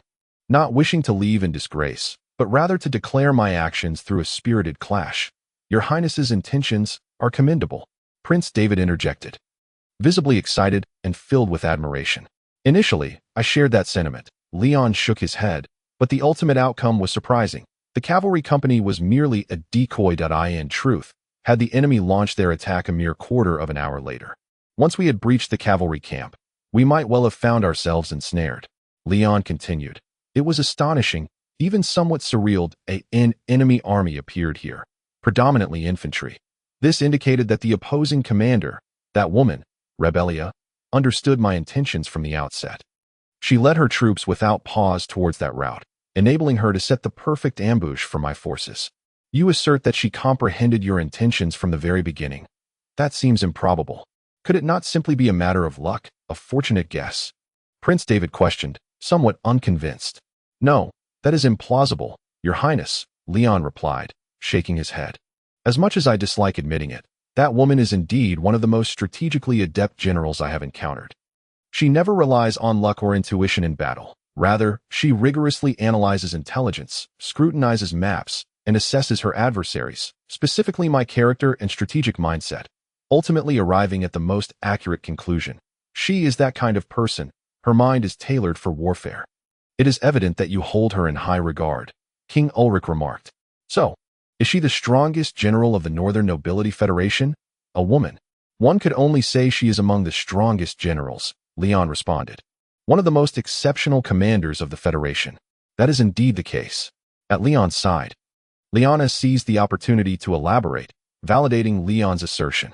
Currently, there are 3 renowned generals in the Northern Nobility Federation army, and Sirota, who oversees the war against the beastmen and nomads in the north, Antonio. Vaughn, Cheryl, stationed within the Federation, managing defense and troop training, and the third is her, General Rebillia. She commands the defenses and warfare in the east. Hearing Liana's words, King Ulrich was further astonished. 3. How does that nation possess so many talents? That, I am not entirely certain, Liana replied, shaking her head.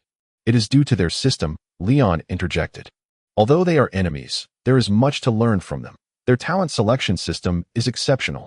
Each province boasts more than 3 academies, 1 military academy, 1 liberal arts academy, and 1 natural sciences academy. Anyone of suitable age who can afford the tuition may attend these academies, regardless of their noble status.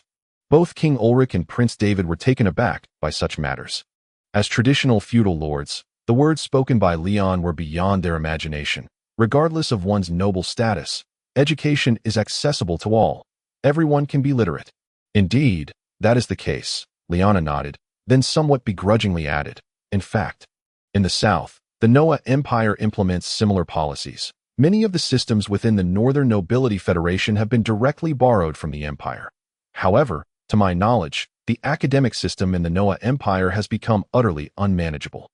The controllers of the academies arbitrarily raise tuition fees, effectively rendering the majority of commoners unable to enroll. True noble families place greater trust in their private schools. Moreover, wealthy youths, once admitted, typically lack the motivation to study earnestly. For them, the academy serves merely as a gilded avenue. The mentors within these institutions show little interest in teaching. Those truly capable have long been claimed by various noble families, leaving only the inept behind. Their energies are devoted to academic forgery and sycophancy, much like other sectors of the Noah Empire, where each academy is rife with corruption and moral decay. It paints a truly apocalyptic picture. Naturally, such thoughts remained confined to Leon's mind, unspoken, for he had no desire to offend the noble countess hailing from an esteemed lineage of the empire. The central human empire could continue its decay as it pleased when the day of collapse arrived.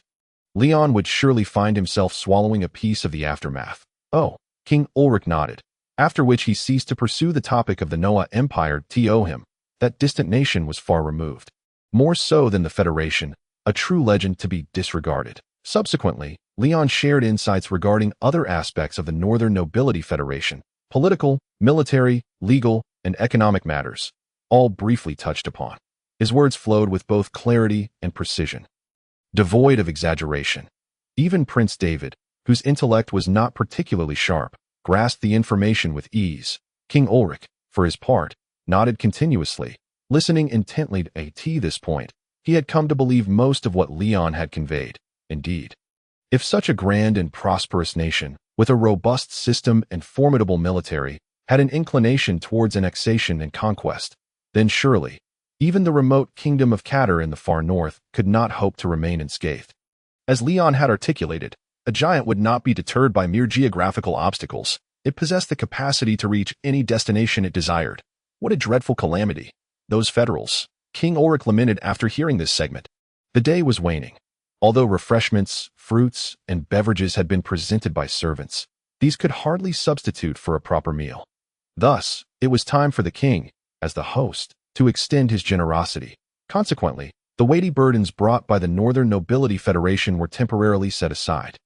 and the unpleasantness forgotten as a banquet commenced in the courtyard. They indulged in food and drink, sharing amusing anecdotes, steering clear of any topics that might mar the atmosphere. The hosts and guests alike found joy in the gathering. Throughout the feast, King Ulrich subtly scrutinized Leon's demeanor. At this point, he had already accepted 8/10 of what Leon had said. However, he remained silent, refraining from voicing his own intentions. He merely sought to gauge Leon's depth. If he could elicit further revelations, that would be splendid. Yet even if nothing more emerged, he wished to take the initiative. However, King Ulrich clearly miscalculated. From Leon's eyes, he discerned not a hint of anxiety or unease. The young man appeared just like any other carefree noble of his age, relishing the banquet. Whether engaging in conversation with Countess Liana, raising his goblet to toast Prince David across the table, or offering polite yet non-flattering compliments, he seemed at ease. This individual, if not truly carefree, must have concealed his heart entirely in darkness. The former notion is absurd, while the latter is dreadfully unsettling. Regardless of which conclusion I draw, I wish to avoid both. Yet the likelihood of the latter is evidently greater than the former. King Ulrich contemplated. This prince, I can utilize his talents, but simultaneously, I must keep a vigilant eye on him, suppressing any flames of fury and ambition he may harbor. This is crucial. Yet, I am growing old, and my eldest son. With this thought, King Ulrich glanced once more at his son, who had grown quite familiar with Leon in this brief time. Appearing as close as best friends, he secretly sighed. David's disposition serves him well as a friend. He may well achieve deeds worthy of legend as a knight, yet as a king, he is somewhat lacking. His own son, a foreign prince burdened by vengeful desires, and the impending catastrophe named the Federation. These thoughts churned in King Ulrich's mind, leaving him with a throbbing headache. The fear and anxiety about the future rendered this poor old king unable to savor his meals. After all, he had long surpassed the age of reckless bravado. Now, he merely wished to live out his twilight years in peace, bequeathing a stable kingdom to his son. Yet Leon's emergence had altered everything. With this realization, King Ulrich felt a twinge of resentment towards Leon. Ignorance may be bliss, yet Leon had ruthlessly usurped the tranquility that rightfully belonged to this unfortunate old man. However, Leon remained blissfully unaware. Or perhaps, even if he were aware, he would remain indifferent. His tasks had been accomplished, and it was time to advance to the next phase of his plans. Yet before that, an unexpected delight awaited him. As the banquet drew to a close and guests prepared to depart, Countess Liana called out to Leon, extending an invitation. If you wouldn't mind, would you be able to visit my residence when you have the time? You saved my life earlier, and I have yet to express my gratitude properly. Upon uttering these words, Liana felt a slight warmth rise to her cheeks and gazed at him with hopeful anticipation, wishing Leon would not disappoint her. However, Leon was rather too agreeable. Of course, that would be no problem at all. He readily accepted Liana's invitation, beaming brightly. Let us set a time. Chapter 23. The visit following this banquet. Leon found himself enjoying an unusual period of leisure. King Ulrich no longer invited him daily for extended discussions. Some courtiers speculated that this signaled the decline of a foreign dog without its master. Yet, the true power holders among the grand nobles and high officials understood that the king was preparing for impending significant matters. This pertained to the internal affairs of the kingdom of Catter, which were beyond Leon's concern or involvement. In truth, regardless of the outcome, it mattered little to him. Thus, during this time, the only significant task that remained was to procure a new outfit, make slight modifications, and present himself in a more dazzling light. He would then proceed to the trading house established by the Jonier family in Weishelan City, the venue of Countess Liana's invitation. This was a fortuitous opportunity, a windfall that could greatly propel Leon's plans if he could seize it. Confidently, he anticipated a rather casual conversation. However, even if things did not go as planned, it would not spell disaster for his strategy. But upon reflection, that countess is nearing 30. How unfairly advantageous for her. Well, for the sake of my ambitions, I shall endure a bit of hardship, Leon mused solemnly as he rode along the paths of Catter, accompanied by 2 Seviang knights.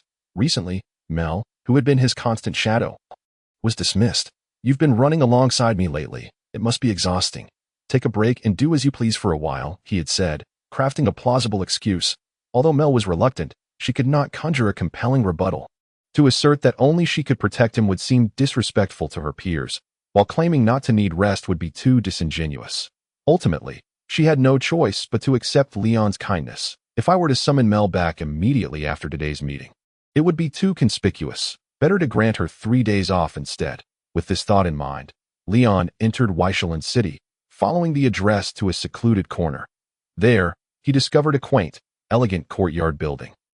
Strikingly quiet, this contrasted sharply with his expectations of a bustling establishment in the heart of the city, filled with throngs of people engaged in commerce. However, he soon understood that the Jonia family dealt in luxury goods primarily aimed at the nobility, employing sales methods and channels vastly different from ordinary shops. As one of the Jonia family's outposts in the north, the so-called trading house likely serves a residential purpose far exceeding its commercial function. They possess ample financial resources to construct a dwelling here that aligns with the stature and influence of the Jonial family, suitable for habitation. It is 9:30 in the morning, as Leon and his entourage leisurely stepped into this corner. The silhouette of the trading house gradually revealed itself before them. On the second-floor balcony of the house, the elegantly adorned countess, crowned in gold, also beheld the one she had longed for. Her spirits lifted further. Simultaneously, upon noticing the absence of that tiresome female knight beside Leon, her elation surged by an additional 20%. In high spirits, a smile adorned her lips, radiating a dazzling charm. Subsequently, the countess turned as if to descend the stairs and greet him at the door, yet ultimately refrained, remaining on the balcony. Instead, she summoned her personal maid to attend to the entrance. Thus, Leon remained mounted below, while Countess Liana stood above on the balcony, exchanging glances, radiantly captivating. In that moment, bathed in the early spring sunlight, Leon could not help but conjure such a descriptor for the countess's visage. He was momentarily taken aback, after a brief pause, as the countess beamed and her sweet laughter reached his ears. Leon regained his composure, raising his hand in a casual greeting, "Ahoy." Simultaneously, the grand doors of the trading house swung open. The young maid, Aisha, curiously observed this individual who appeared only slightly older than herself striding confidently inside. While exclaiming, "Welcome, Your Highness Leon. The lady awaits you in the salon on the second floor." "Yes, understood, charming young lady." Leon smiled and nodded at her, then addressed Sir Savion behind him, saying, "All right, my friends, you may return. I am quite capable of managing alone." "Your Highness, you put us in a rather difficult position." One of the Savion knights spread his hands in exasperation. "Rest assured, this place is relatively safe. Nothing untoward will occur. Oh, and," as he leaned in slightly closer, lowering his voice, Leon continued, "I may not return tonight. Please come to fetch me tomorrow morning. Is that agreeable?" Of course, it is not an issue. Upon hearing Leon's words, the two Savion knights exchanged knowing glances, their expressions implying, "You know what we mean." They turned, taking a few steps before calling out to Leon, who was making his way into the trading house, "Enjoy yourself, Your Highness, but do not forget our mission." "Impossible to forget." "Not even in death," Leon replied without looking back, merely waving his hand dismissively. The grand doors of the trading house closed once more, effectively isolating the knights from any awareness of their lord's affairs. Let us return," one knight remarked, gazing upward and realizing that the countess, who had been standing on the balcony, had vanished. "Mel will likely be displeased, won't he?" Another knight mused before mounting his horse, adding, "If His Highness does not return tonight." But His Highness is the Prince of Savion, the sole legitimate heir to the Savion throne. Mel's sentiments. His companion shook his head, leaving the thought unvoiced. Inside the trading house, Leon followed the young maid step by step toward the staircase. Aisha urged him on, subtly indicating that her mistress has been waiting for quite some time, compelling Leon to quicken his pace. Thus, he scarcely had time to observe the furnishings of the grand hall. Ultimately, upon reaching the salon on the second floor, Leon was left with but one impression of the ground floor: illuminated. Expansive windows composed of pure, transparent glass lined the walls. The sunlight streaming through illuminated the entire hall brilliantly. Such design is rare in the northern lands.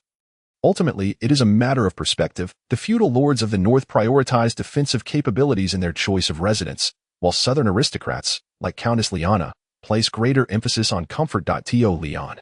Neither choice holds superiority, as both are grounded in practicality. The north, marred by incessant conflict, naturally cultivates a focus on safety, whereas the southern empire has enjoyed prolonged peace, leading one to ponder: decadent, depraved, irredeemable. Is that the assessment? Yet, does one truly harbor such thoughts? With such musings, Leon entered the room. The dark-toned furniture, crafted from luxurious, soft-cushioned wood, adorned with intricate carvings and marble sculptures at the corners, and oil paintings gracing the walls, painted a lavish scene. Seated within was Countess Liana. Possessing alabaster skin, cascading waves of golden hair, and cerulean eyes, clad in a pure white silk gown that exuded elegance and allure, with a hint of makeup, she smiled, her gaze laced with a subtle temptation. She was, without a doubt, the most beautiful woman Leon had ever encountered. In that fleeting moment, he found himself somewhat entranced by her, nearly forgetting the purpose for which he had come, albeit in jest at the very least. The pleasantries before discussing serious matters with such an enchanting woman no longer felt like a waste of time. They exchanged greetings, conversed about the weather, complimented the lady's beauty, shared a light-hearted jest, rang a bell to summon the maid next door for refreshments, praised the lady's beauty once more, and critiqued the skills of the pastry chef and the maid who brewed the tea, all while continuing to admire the lady's appearance. After this exchange, Leon finally found an opportunity to steer the conversation toward its intended focus. Is the true purpose of this discussion not to please this exquisitely beautiful lady, endowed with a remarkable figure, and seize the opportunity to share her bed? In an instant, truly a mere instant, such a thought flitted through Leon's mind, though it was swiftly suppressed by the prince's exceptional self-control. Chapter 24. Eloquence. Indeed, following the usual casual banter, the next phase typically involves more substantial conversation. Countess Liana initiated by outlining her intentions and subtly lamenting the recent difficulties in conducting business. She seemed to hint at a notion, expressing a desire for Leon to accompany her back to the Noah Empire. I believe you would find life there quite enjoyable. Moreover, I eagerly anticipate the assistance of someone as talented as you. As she uttered these words, a slight flush graced Leona's cheeks, rendering her alluring. Unfortunately for Leon, he was not swayed by such charms. She wishes for me to accompany her, to serve as her bodyguard alongside my knights. How naive, Leon mused, observing the eager countess seated before him, torn between amusement and exasperation. He had initially thought he was the only one with ulterior motives for this meeting, only to discover that this countess was no simple adversary. He chuckled internally at his own presumption of his own allure. The prince's heart had been warped by the machinations of conspiracy, rendering his outward charm and effortless demeanor mere fades. At that moment, Countess Liana remained blissfully unaware of this fact. Had she known, she might have deemed him well-meaning, albeit with a hint of selfishness, half of which stemmed from her interest in Leon's appearance.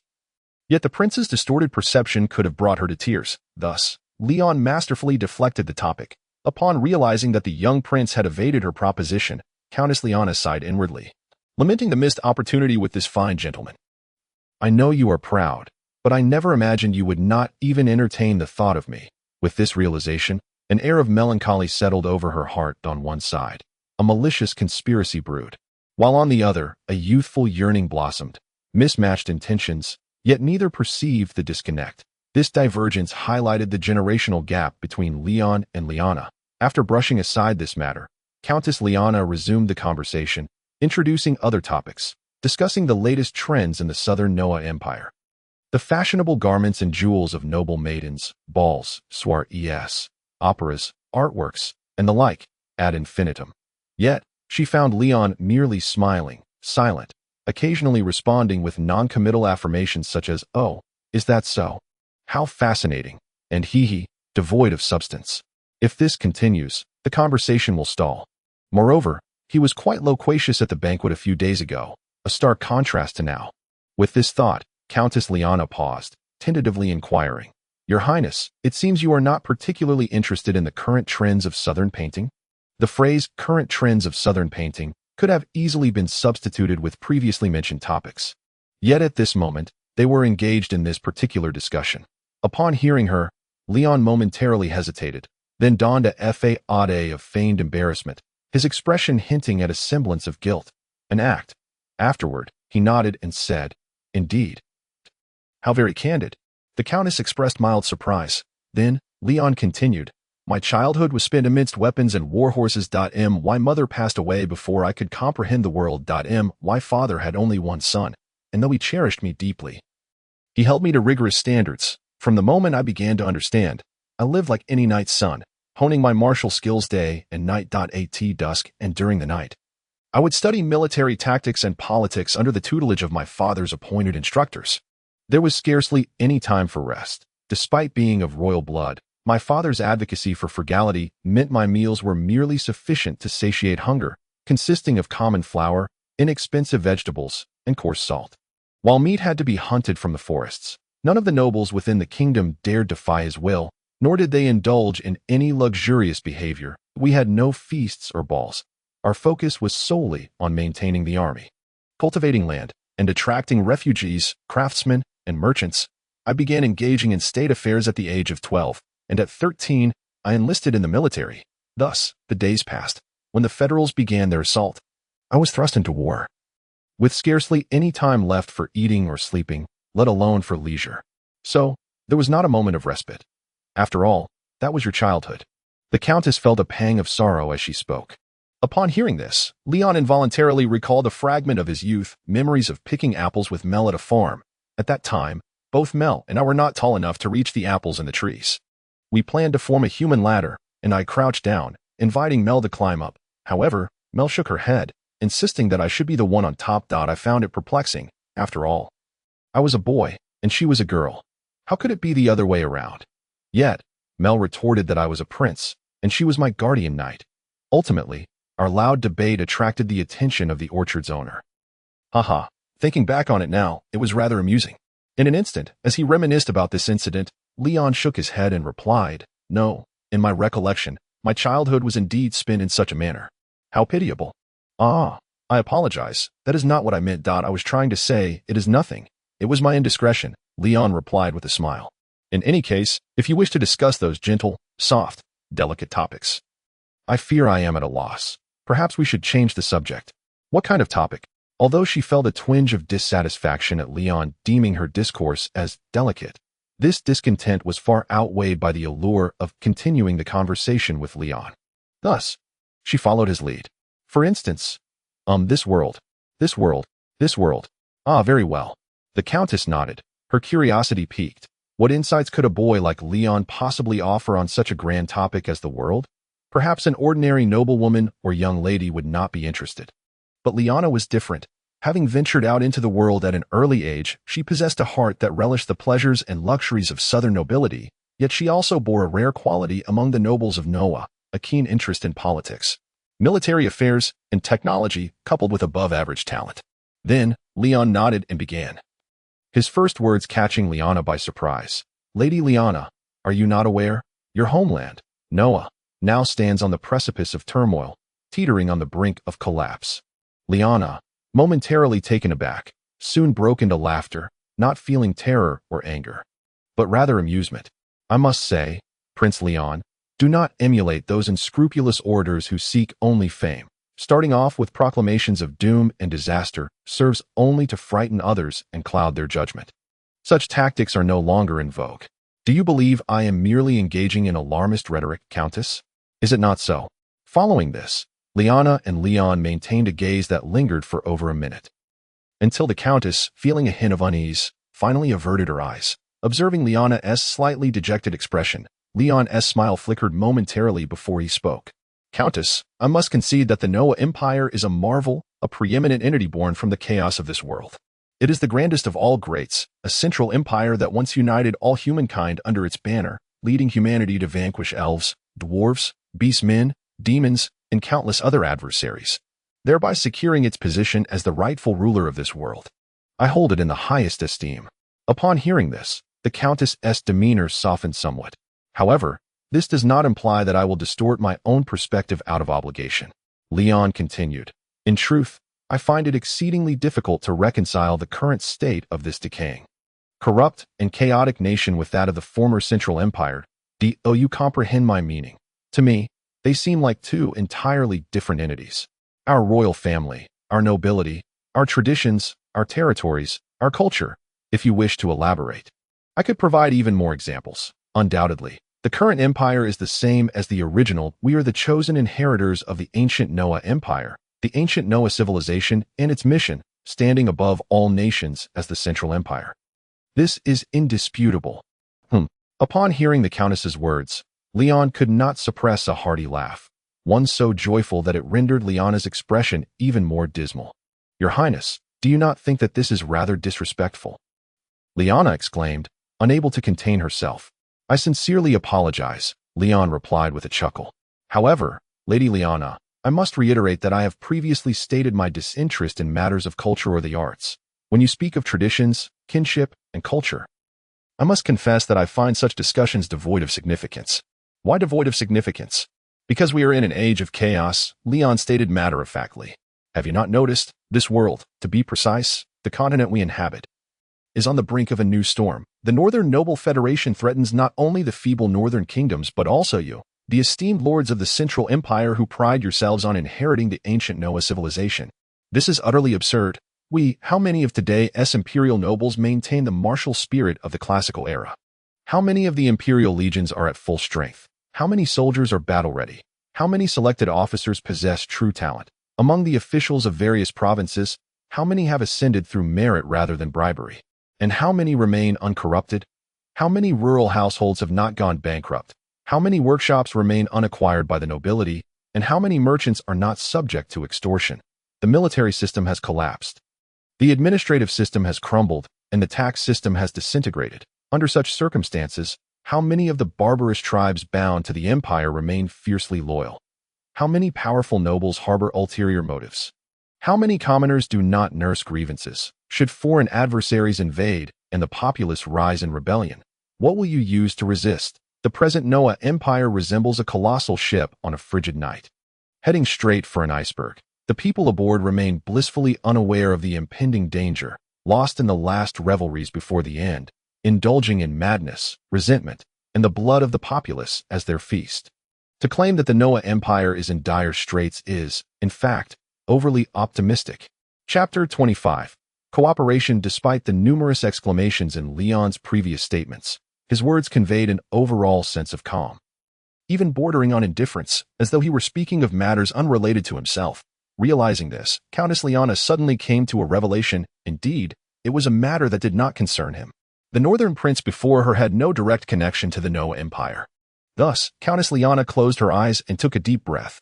Once she regained her composure, she opened her eyes and said, "Please accept my apologies, Your Highness. I must admit, I underestimated you. I never anticipated that you would be such an exceptional talent, capable of so accurately discerning the circumstances of a foreign land thousands of miles away."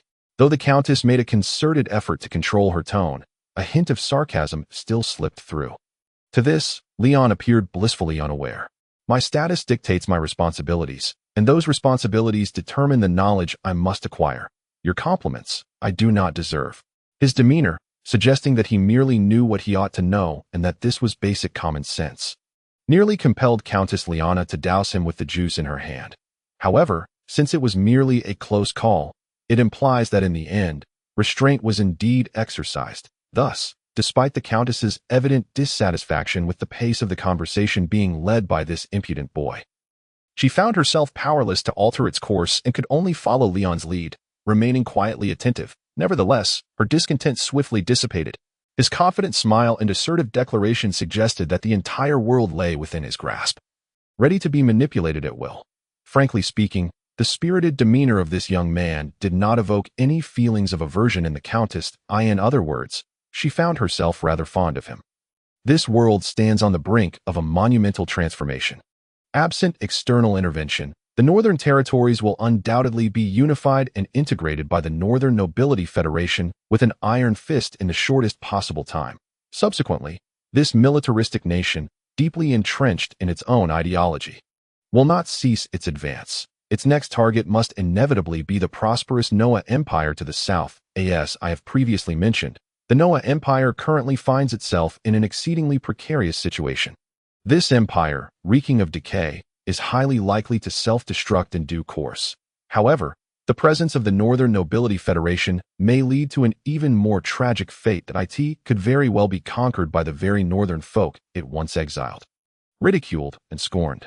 Thus, my prediction is as follows. Without external interference, the ultimate victor is unequivocally the Northern Nobility Federation, which will rise to prominence once more, reclaiming a substantial portion of this continent's lands and establishing an era comparable to the ancient Noah Empire.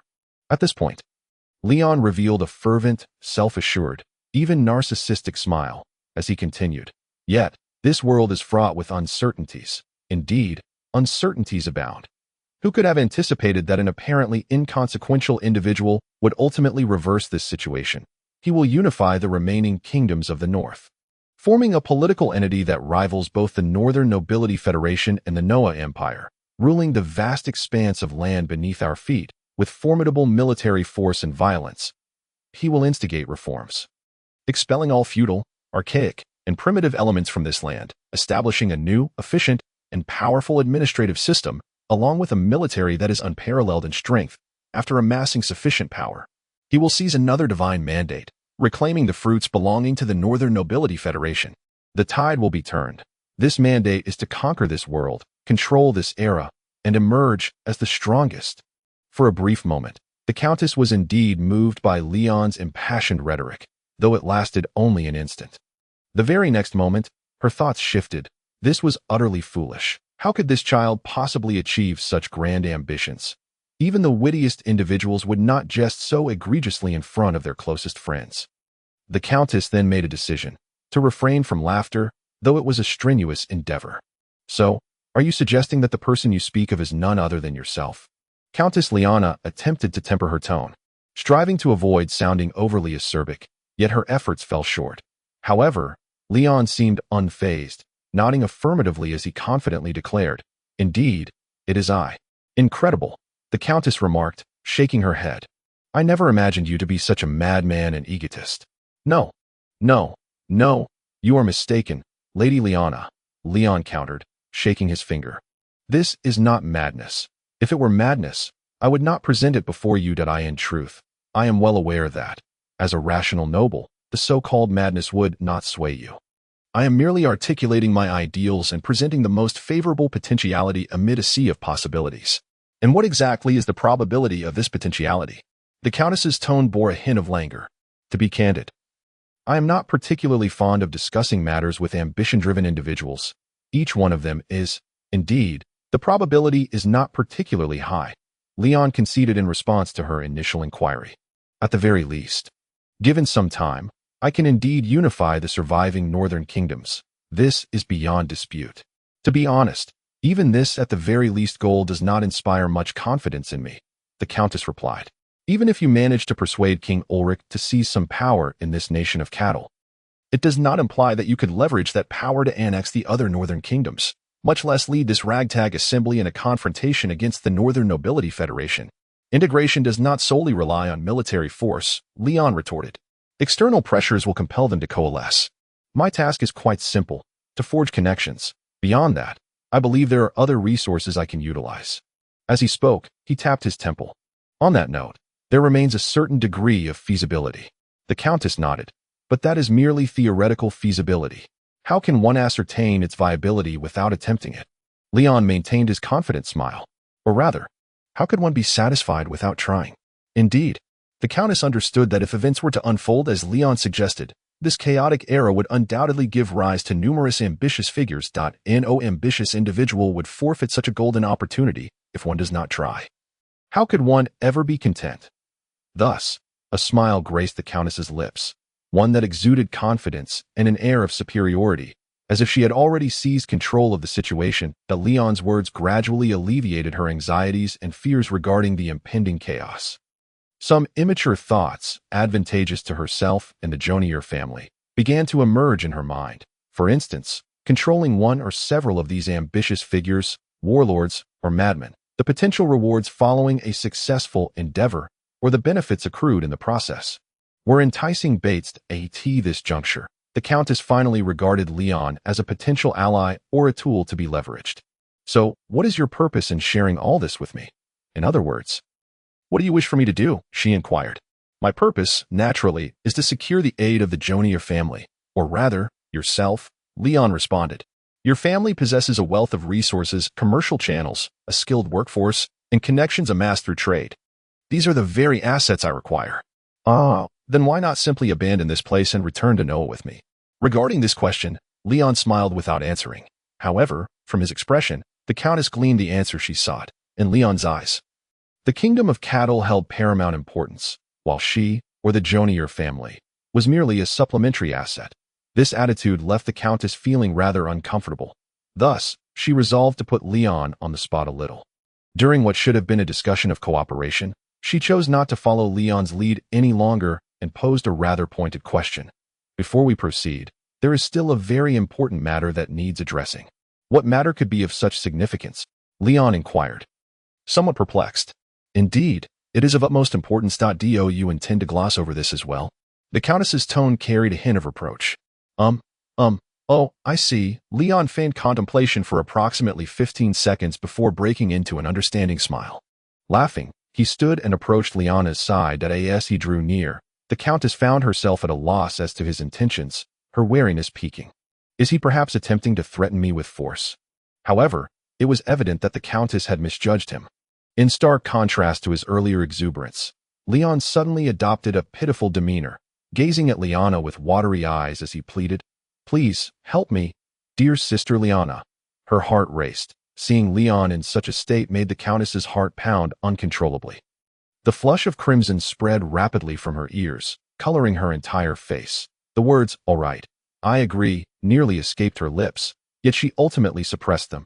Observing the Countess's reaction, Leon could not help but burst into joyous laughter. After a hearty bout of "ah ha ha ha ha ha," the Countess's previously rosy complexion morphed into one of indignation. "Your Highness, do you not think this is excessive?" "Excessive? Wherein lies the excess? Please, enlighten me," Leon replied. Inching closer, too close for comfort, merely 10 centimeters away, nearly close enough to inhale Leona's fragrance. The Countess bowed her head in silence. Whether out of shyness or anger, she was unwilling to continue the conversation. Leon quickly shifted his demeanor, shrugged, and retreated a step, then stated, "If you find this uncomfortable, I apologize." "No, it's nothing," the Countess replied, forcing herself to regain composure. Initially, she had anticipated that Leon would engage in even more outrageous behavior. A sigh of relief escaped. Any lingering sense of loss was surely illusory. Chapter 26. A graceful dance. At this juncture, both parties exhaled, their spirits rekindled.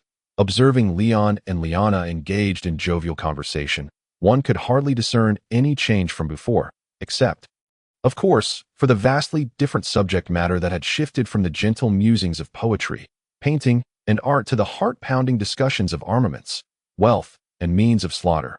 Nevertheless, when all was said and done, both Leon and Leona were undeniably pleased, and that was of utmost importance. After concluding their so-called serious discourse, it was only natural that the ensuing entertainment would follow.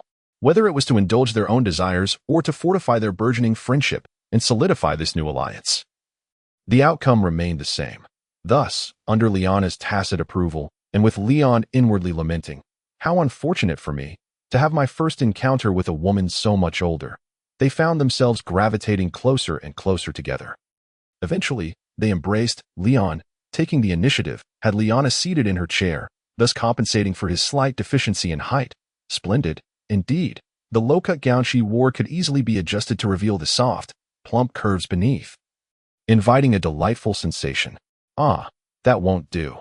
The Countess found herself inexplicably softened by the gaze of this boy with deep black eyes, leaning in closer, her resolve wavering.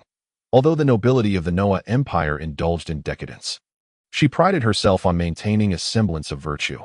Yet, in this moment, she found herself permitting Leon to touch her, partly due to his previous act of saving her, partly out of necessity, and partly because she felt an undeniable affection for this remarkably handsome young man.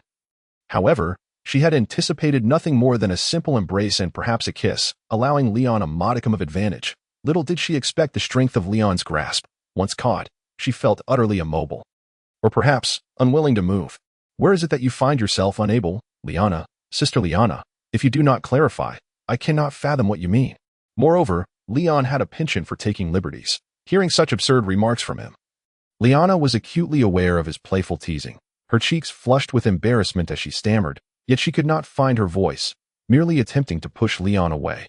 Although Leona was a capable knight, her strength was not exceptional, and at this moment, Leon was entirely preoccupied with her alluring figure.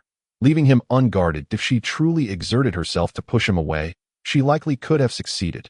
Yet, she lacked the will to do so. Thus, their playful tussle resembled encouragement more than resistance. As Leon's hand brushed against her chest, it sent a delightful shiver through him, prompting him to release one of his hands and grasp her delicate one. Lifting it to his gaze in admiration, "Sister, your hands are so fair and tender." Then, leaning forward, he gently took her right index finger into his mouth. This unexpected action left the Countess tingling at her fingertips. And as she met his gaze, her shyness deepened, prompting her to turn her face away. However, Leon was not inclined to allow her such an escape. He loosened his grip and leaned in closer. Pressing against her bosom, his hand reached for her face, urging, "Good sister, look at me." As he pulled her attention, she instinctively turned her face toward him, finding him even nearer, nearly touching noses, feeling his breath and locking eyes with him. She silently thought, "What have I done?" and closed her eyes, surrendering to the kiss that followed. Their tongues entwined, fingers interlaced, they clung to one another fiercely. Before long, Liana was utterly enraptured, allowing Leon to take the lead without resistance. Or rather, she found herself exhilarated by his advances.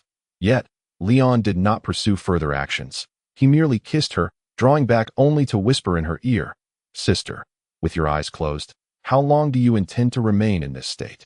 At last, Liana opened her eyes, only to discover her attire had been meticulously arranged by Leon. That he stood before her, grinning, yet silent, her cheeks flushed crimson, and she rose, intending to flee.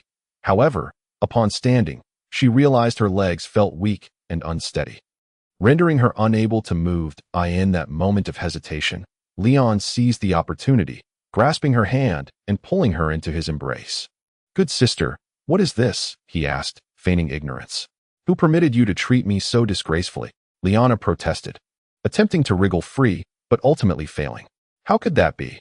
I cherish you far too much to ever mistreat you," he replied, gently guiding her back to her seat. That Liana's anger began to subside as she met his gaze. Noticing the flicker of mischief in his eyes, she yearned to inquire further but felt a pang of shyness to her astonishment. Leon then proposed, "May I stay the night?" Yes, that would be acceptable." After a brief pause, Liana nodded in agreement. "Postponing, is it? That is not entirely unfeasible." "Indeed. How splendid. This means we can spend more time together. That I truly adore you, sister." As he spoke, Leon twirled in an exaggerated manner, akin to a scene from an opera, and placed a gentle kiss on her cheek. "What shall we discuss? Art, perhaps. Have there been any remarkable operas in the empire of late? Which sculptor has created new works? Which painter has unveiled fresh masterpieces? What are the latest styles in jewelry? Ah, how delightful, sister." As he spoke, he lifted her hand to his nose, inhaling deeply. "What fragrance do you wear? Is it a particular brand of perfume, or simply your natural scent? Did you not say you had no interest in such matters?" Liana replied, somewhat taken aback. "How could that be? Have I ever claimed such a thing? Is there truly a noble in this world who does not find joy in these pursuits? How amusing, sister. You have told quite the joke. Now, come, let us dance."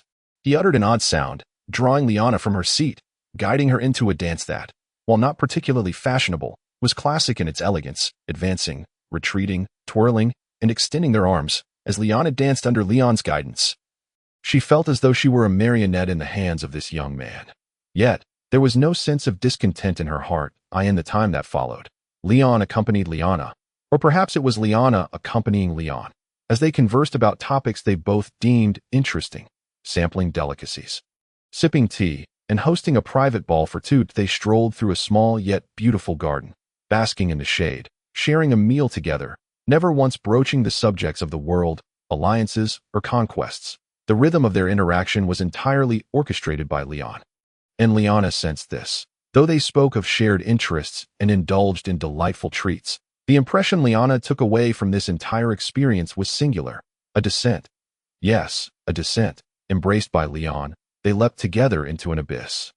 An endless plunge that left her feeling irrevocably entranced. From that day onward, Liana was lost to madness. Then, she opened her eyes. "Ah, where am I?" Suddenly, Liana jolted awake, realizing she lay in her own bedroom. Sunlight streamed through the window, blinding her momentarily. and the cooing of doves outside inexplicably stirred a sense of unease within her. Could it have all been a dream? Just as this thought crossed her mind, the bedroom door swung open with a resounding bang. Leon, clad in his customary attire, entered bearing a silver tray adorned with delicacies, his mouth full as he spoke. "Sister Liana, I brought breakfast." Just set it down there, please." In that instant, Liana felt a rush of shyness. Lowering her gaze as Leon placed the tray on the bedside table, gathering her courage, she raised her eyes to him and inquired, "About last night? That is, Oh, nothing happened. I slept in another room," he replied. Completely disregarding Liana's bashfulness and hesitation that in certain respects, she appeared remarkably astute.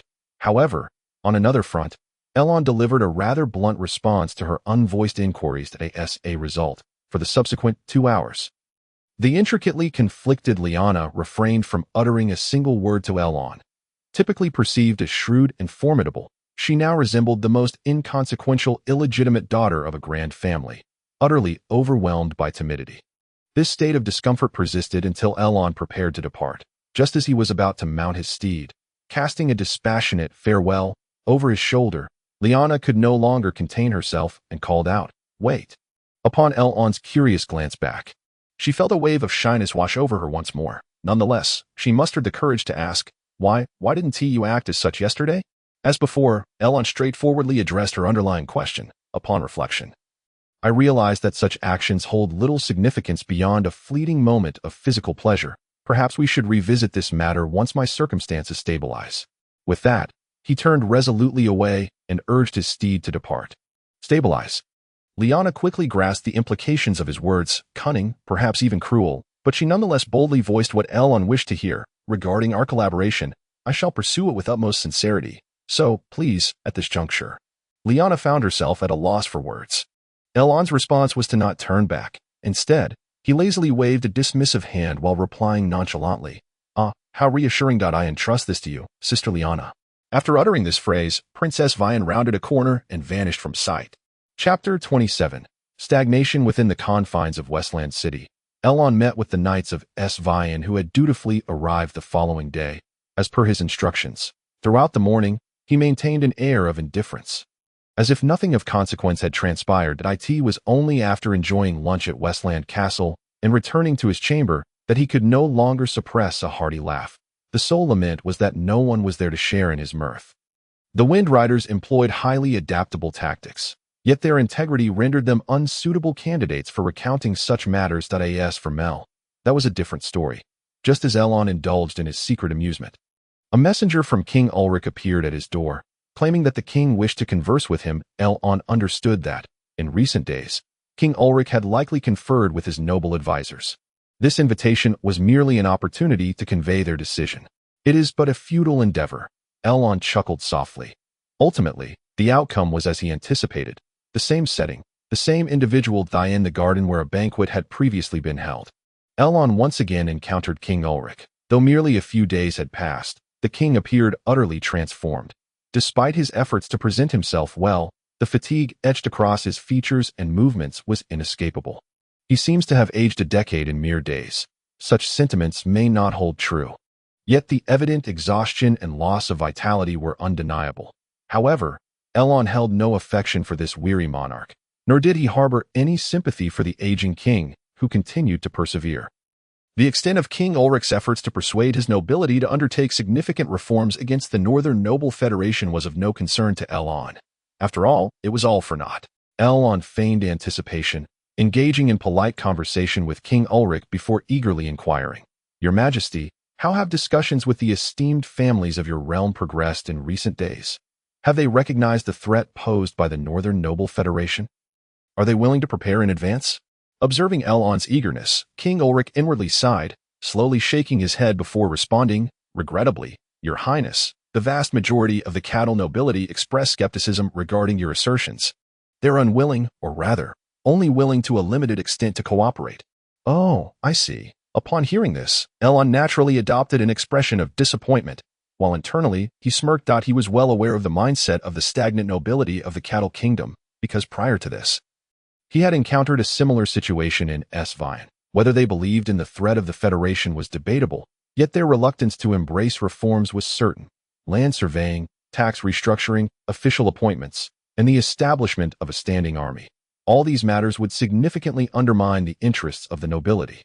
Centralized authority sounds simple, but in the context of any nation, achieving it without considerable upheaval, without centuries of conflict between the monarchy and aristocracy, and without the brutal internal strife and repeated restorations, is nearly impossible. Furthermore, the feudal order of the cattle kingdom was notably stable. The rigid loyalties of knights and nobles, coupled with the apathetic lower classes, ensured that the kingdom faced no disasters or calamities. With no turbulence, they could emerge victorious in both internal pacification and wars against marauding forces. Hence, aside from King Ulrich, who was concerned for his dynasty's legacy, which noble would willingly disrupt their peaceful existence? As for the Northern Noble Federation, if it were truly as formidable as Elon imagined, and if they did indeed invade, what would it matter? Surrender would be the course of action. Given that they bore the title of nobility and hailed from the north, it was likely that he would fare decently in the new court, perhaps even better. After all, it was a large and powerful nation. Among the various cattle nobles, there existed an unspoken consensus akin to the sentiments among the ministers of Eastern Wu before the Battle of Chibi during the late Eastern Han dynasty. They all tacitly resolved to become submissive subjects. It is a pity that the decades of toil by this king, as well as the struggle of the Liu family over the centuries, may come to naught. Despite Elon's cold heart and his disconnection from this cattle monarch, he could not help but feel a twinge of emotion upon witnessing the weary old king. He was reminded of his own father, who had taken his life in a tragic act of loyalty to the kingdom. Both had aged prematurely, both had worked diligently, and both had endured misfortune. Yet he still has me. I shall inherit his will and continue the fight. And what of King Ulrich, who will carry on his legacy? Such thoughts flickered through Elon's mind, yet his expression remained unreadable. Still feigning disappointment, as he shook his head with a sigh, he remarked, "It is indeed unfortunate. I had believed that the current stability of cattle, coupled with your esteemed reputation among the nobility, might allow for a tentative attempt." This statement tightened King Ulrich's chest, prompting him to ask, "Is there truly no solution? Surely, as a sovereign, it is beneath you to plead with a foreign prince in such a manner." Elon silently chided while adopting a contemplative demeanor. Ultimately, as if having made a decisive resolution, he addressed King Ulrich, "Your Majesty, at least within the royal domain, you hold absolute authority, do you not?" "I must heed the opinions of my advisors," King Ulrich replied. "There are many knights within the domain who owe their fealty directly to me. Their lands cannot be disturbed." "Surely that is a step in the right direction," Elon asserted, gesturing for Mel, who stood beside him, to approach. She understood his cue and handed him 2 hardcover books, which Elon then presented to King Ulrich. "Please take a look at these, Your Majesty." King Ulrich accepted the volumes, running his fingers over the exquisite covers, initially shocked by their beauty and heft, and then astounded by the quality of the printing and paper. Finally, upon discovering the content, he gasped in disbelief and looked at Elon with incredulity. "These 2 volumes are authentic," Elon affirmed with a nod. "This gift is indeed precious." "Thank you, Prince Elon. You are a true friend to the kingdom of cattle." As King Ulrich clutched the 2 books to his chest, he expressed his gratitude. The volumes Elon had bestowed upon him were entitled The Federal Tax System and the Federal Military System. The former detailed the Federation's taxation policies and economic strategies, while the latter elucidated the recruitment, training, and combat methodologies of its soldiers. Both tomes were invaluable works authored by the Northern Noble Federation. Observing King Ulrich's elation, Elon could not help but smirk inwardly, then adopted a serious facade. With these, they should positively impact the military and economic development of the Kingdom of Seattle. At the very least, within your own territories, you can implement some reforms. Indeed, King Ulrich nodded repeatedly. However, in terms of political reform, it may not be so straightforward. Elon sighed. The words of Leon roused King Ulrich from his reverie of joy, prompting him to inquire with a hint of curiosity. "Indeed, Your Highness Leon, I possess a fair understanding of military matters and a modicum of knowledge regarding economics. However, what precisely do you mean by political reform? In your opinion, what should the political system of a nation entail? More specifically, what should the Kingdom of Cattle undertake? Could you elaborate further?" "If you are genuinely interested, I can certainly provide a brief description," Leon replied. "However, I must insist that this information remain confidential. Observing Leon's earnest demeanor, King Ulrich adopted a serious tone, responding, "Yes, of course, that I assure you that everything spoken today will remain between us." "Thank you," Leon nodded. In truth, the transformation of a feudal state into a modern nation necessitates numerous actions, far too many to elucidate in a mere few sentences. Yet, fundamentally, there exists but one paramount task that must be undertaken. Currently, cattle, along with the entirety of the Northern Kingdom, faces a singular avenue to swiftly catch up with the Northern Nobility Federation. And what might that avenue be? King Ulrich inquired, his curiosity piqued. Centralization of power. Consolidate all local authority within the central government. Establish a singular ruler, namely the king. Ensure that the peasantry pays only one tax, that owed to the king. Let knights and soldiers pledge their loyalty solely to the king. The kingdom's operations must revolve around the king, with the nobility enjoying no privileges beyond their elevated social standing. They must not possess land, castles, or armies, nor have judicial or economic powers, and certainly not the capacity to oppose the king. In this manner, the nation would, at least in its nascent stage, possess the capability to rival the Northern Nobility Federation. You dare to? Upon hearing Leon's impassioned declarations, King Ulrich was initially taken aback, followed by skepticism and disapproval. Nonetheless, Leon discerned a flicker of fervor in his gaze.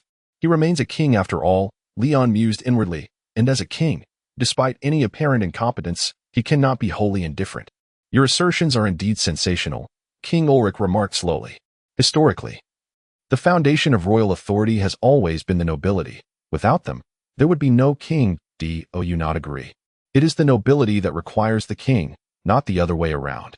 Your Majesty Ulrich, Leon replied with a smile. Allow me to elucidate.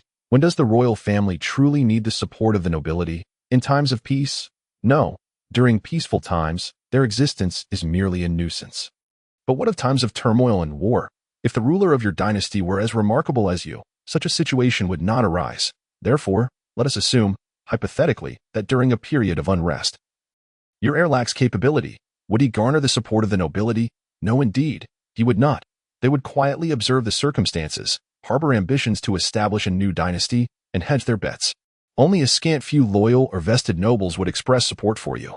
Yet would such backing suffice to counterbalance the strength of those who remain inactive or oppose your heir? I suspect that is quite difficult. Thus, our conclusion emerges, whether in times of peace or turmoil. The nobility serves as a detriment to the king.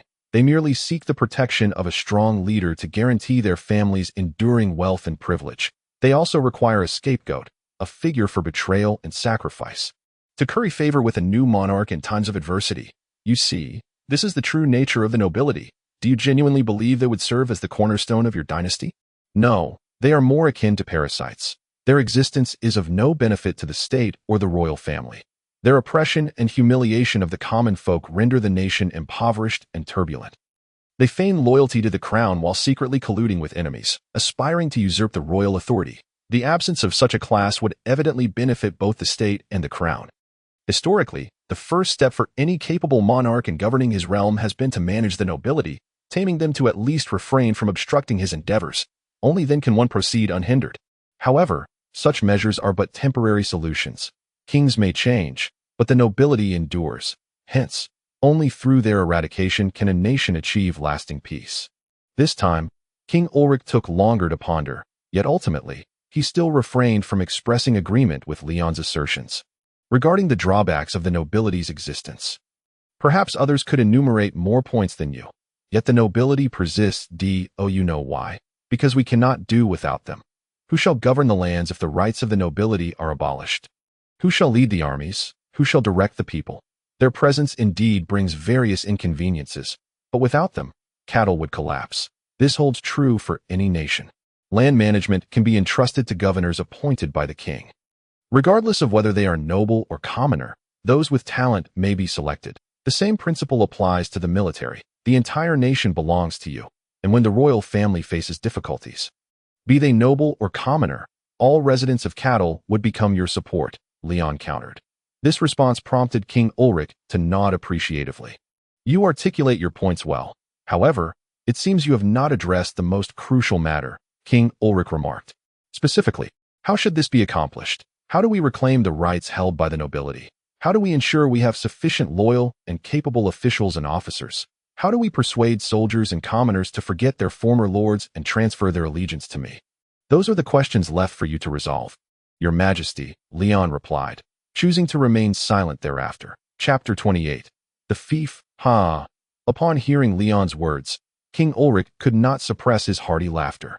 Young man, do you realize, merely based on your statement, I should have you arrested and hanged?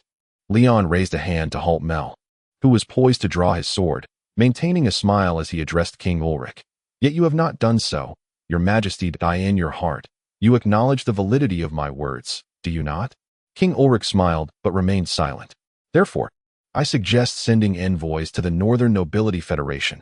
Observe how their nobles manage the state, Your Majesty. Witness how they have constructed a government with centralized authority, operating efficiently. Upon hearing this, King Ulrich offered no rebuttal, instead nodding thoughtfully before shifting the topic. What are your intentions moving forward? He inquired. Should you wish to become my courtier, I would welcome you that if you seek economic and military support, I can provide you with ample funds to equip a sufficiently formidable army. However, I still hope you choose to remain in cattle. I do not seek political asylum, Your Majesty. Leon politely declined King Ulrich's offer, adding, as for financial matters, I am confident I possess sufficient resources. Moreover, confronting the Federation is not a task that can be accomplished by a mere mercenary force. Even the mightiest mercenary army. In truth, Your Majesty, I harbor certain aspirations I wish to realize. If possible, I hope you can grant me a parcel of land. Oh, King Ulrich's eyebrows twitched, revealing a hint of displeasure. After all, Leon had just spoken of centralization and the reclamation of noble privileges and lands, only to immediately request a piece of land for himself. Fortunately, the old king's temperament was rather accommodating. Had he been of a harsher disposition, he might have interpreted Leon's words as an insult, summoning guards to execute him.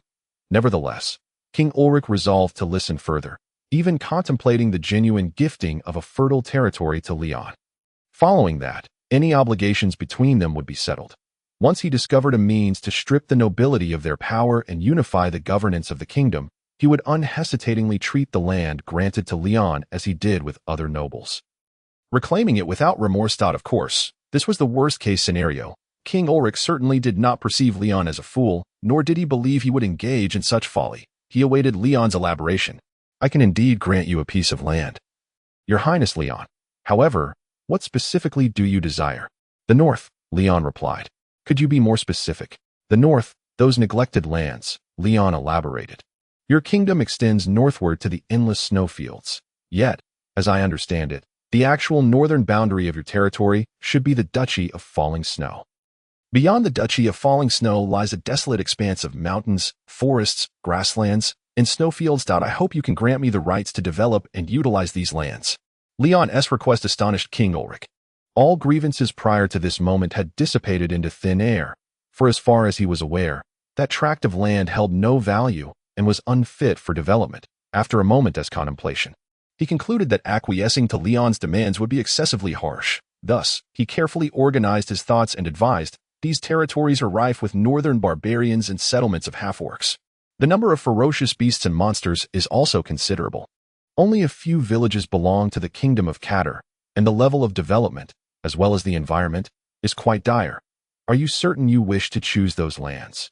Indeed, please grant me permission and bestow those lands upon me, Leon replied without hesitation. Then, gritting his teeth, he knelt on one knee, proclaiming, I aspire to harness the strength of this land to contribute to the fight against the Federation. Strictly speaking, those lands cannot be classified as part of our kingdom. Your Highness Leon, King Ulrich stated, I have no authority to confer them to anyone. As he spoke, he helped Leon to his feet. However, if you wish to develop those territories, I grant you my permission. Thank you. Your generous Majesty, Leon bowed deeply. No, your assistance far exceeds what I can offer you. King Ulrich hesitated momentarily before suggesting, what of the position of court director? Additionally, I shall provide you with a monthly stipend of 2,000 Catter gold as remuneration for your services. Please consider it. Your generosity is moving. Yet, my answer remains unchanged, Leon responded, unmoved, only to be taken aback when King Ulrich tossed out another enticing proposition. What about the position of chancellor? I can entrust all affairs of Catter to you. Please refrain from uttering such words that put both of us in a difficult position.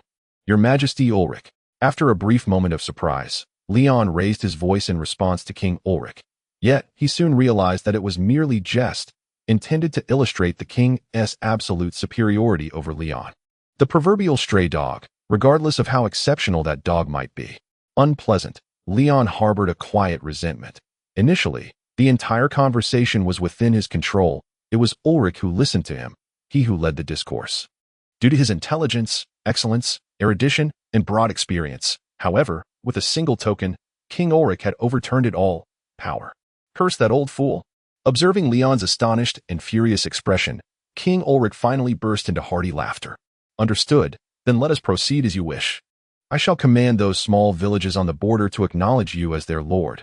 Beyond that, if you require anything else, feel free to express it. Artisans, Leon stated plainly without hesitation. I need craftsmen, carpenters and stonemasons, as well as brick and lime workers. Pausing for a moment, Leon added, if miners and blacksmiths could be included, that would be even better. Construction and mining, what minerals are there in the north? I've never heard of any. King Ulrich expressed mild surprise, but nodded nonetheless. As for artisans, that's no issue. I can allocate some from the royal servitors to you. Some may directly accompany you, though others of greater importance can be lent for a maximum of 5 years. 5 years. That will suffice, Leon agreed with a nod. After that, the two engaged in casual conversation for a while before parting ways. Ultimately, King Ulrich promised to prepare over 100 skilled artisans for him in the shortest possible time. Although these artisans, being royal slaves, were suspected of espionage, their obedience and skill would undoubtedly surpass that of ordinary craftsmen, by all accounts. Leon stood to gain significantly. As for what happens after 5 years, who knows what the landscape will look like then? These craftsmen hold a low social status, so even if a few were to perish, it would pose no problem. Would His Majesty the King truly turn against me over such matters? It seems highly unlikely. Humph. Leon calculated as he departed from Weissland Fortress, heading towards the merchant house where Countess Liana resided. He hoped to secure further sponsorship from Liana. No problem. The outcome was exceedingly favorable. Upon explaining his intentions, Liana immediately consented, exhibiting far more generosity and promptness than King Ulrich. While the Jonial family may not be particularly strong in terms of armed forces, in the realm of commerce and industry, my family ranks among the top 5 within the entire Noah Empire. In fact, you need not seek assistance from that king at all. The Jonial family can fulfill all your requirements. As she spoke, Liana's eyes glimmered brightly, fixated on Leon with unwavering intensity. Leon plucked a rose from the garden of the merchant house and handed it to her, saying, Indeed, I knew you were the most reliable. Sister Liana, however, the distance between Noah and Catter is rather expansive, is it not? Even at the swiftest pace, a round trip would require a year. I cannot afford to wait that long. That is not the case, Liana responded, unable to contain her delight at Leon's words. I had thought you knew everything. It appears that is not the case. Taken aback by her statement, Leon paused, and Liana's laughter grew even more joyful. It's maritime transport. The eastern coast of Catter boasts many excellent ports. From there to Noah, a round trip takes only 3 months. In fact, my family typically utilizes that trade route. This occasion is an exception for the purpose of exploring new trading paths. Thus, my meeting you is indeed a twist of fate. Maritime transport. How convenient. Leon nodded in agreement, only to be playfully poked on the forehead by Liana. Sevian is a landlocked nation, isn't it? Pretending to understand. With a tone of superiority, Liana remarked, Can a prince of a landlocked nation not comprehend the conveniences of maritime trade and shipping? Leon grasped Liana's finger and, after uttering such words, opened his mouth to gently suck on her fingertip. Their eyes met, filled with unspoken affection, and they naturally leaned in for a kiss. After parting, Liana reluctantly drew away, gazing at the boy before her, who bore a teasing smile, and sighed inwardly. I shall expedite my affairs and return to Noah as swiftly as possible. The items you desire will be ready in no time. Do not worry. We shall meet again soon. I entrust everything to you, Sister Liana, he said before kissing her once more. The Countess, almost insatiable, seemed eager to meld into Leon's very being. During their kiss, she became quite forward, her hand nearly venturing below. However, Leon was not easily fooled. Sensing her hand's movement, he seized her wrist, preventing her from succeeding. Thus, it meant that until their next meeting, she would have no further opportunities. After all, it could only be regarded as an extra benefit of a backup option. I, too, have many preparations to make. I shall see you off on the day of your departure, Leon stated. You will not return here? Liana asked, a hint of surprise in her tone. I am terribly sorry. Though he feigned regret outwardly, he felt none internally. I understand. 5 days from now, in the morning, if you have time, do come and see me, Liana proposed. 5 days? That seems a bit rushed, Leon mused, furrowing his brow slightly. Because I shall be leaving here in 3 days. In such haste. At this, Liana's heart raced, startled by the fervor reflected in Leon's eyes, a glimmer of passion and desire that momentarily left her breathless. Yet, it vanished as quickly as it had appeared, like a shooting star. Liana soon found herself charmed once more by Leon's presence, the fleeting thrill fading into oblivion, or perhaps deliberately ignored. Chapter 29. Untamed Lands. Farewell. Sister Liana. Ultimately, with a perfectly executed glance and smile, Leon departed from the capital of Catter, Wasteland, accompanied by his knights and retainers, journeying northward into the vast, nameless expanse of snowy forests. As Liana watched Leon's figure grow distant, she hesitated for a moment.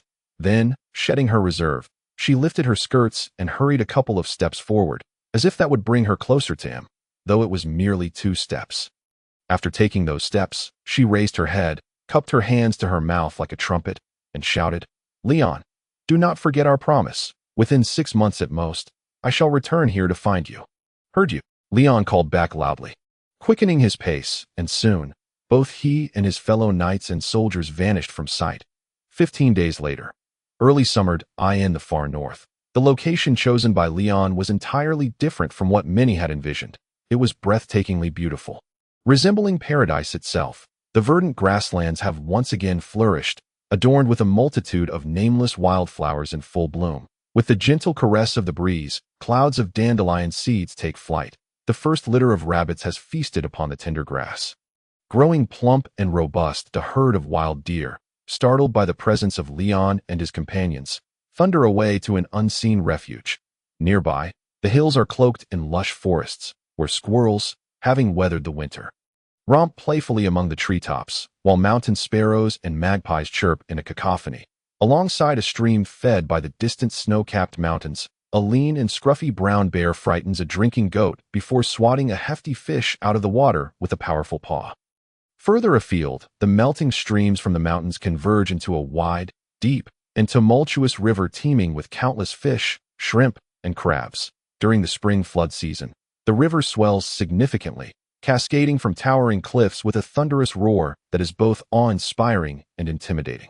This river flows eastward towards a bay, where it merges with the Golden Sea.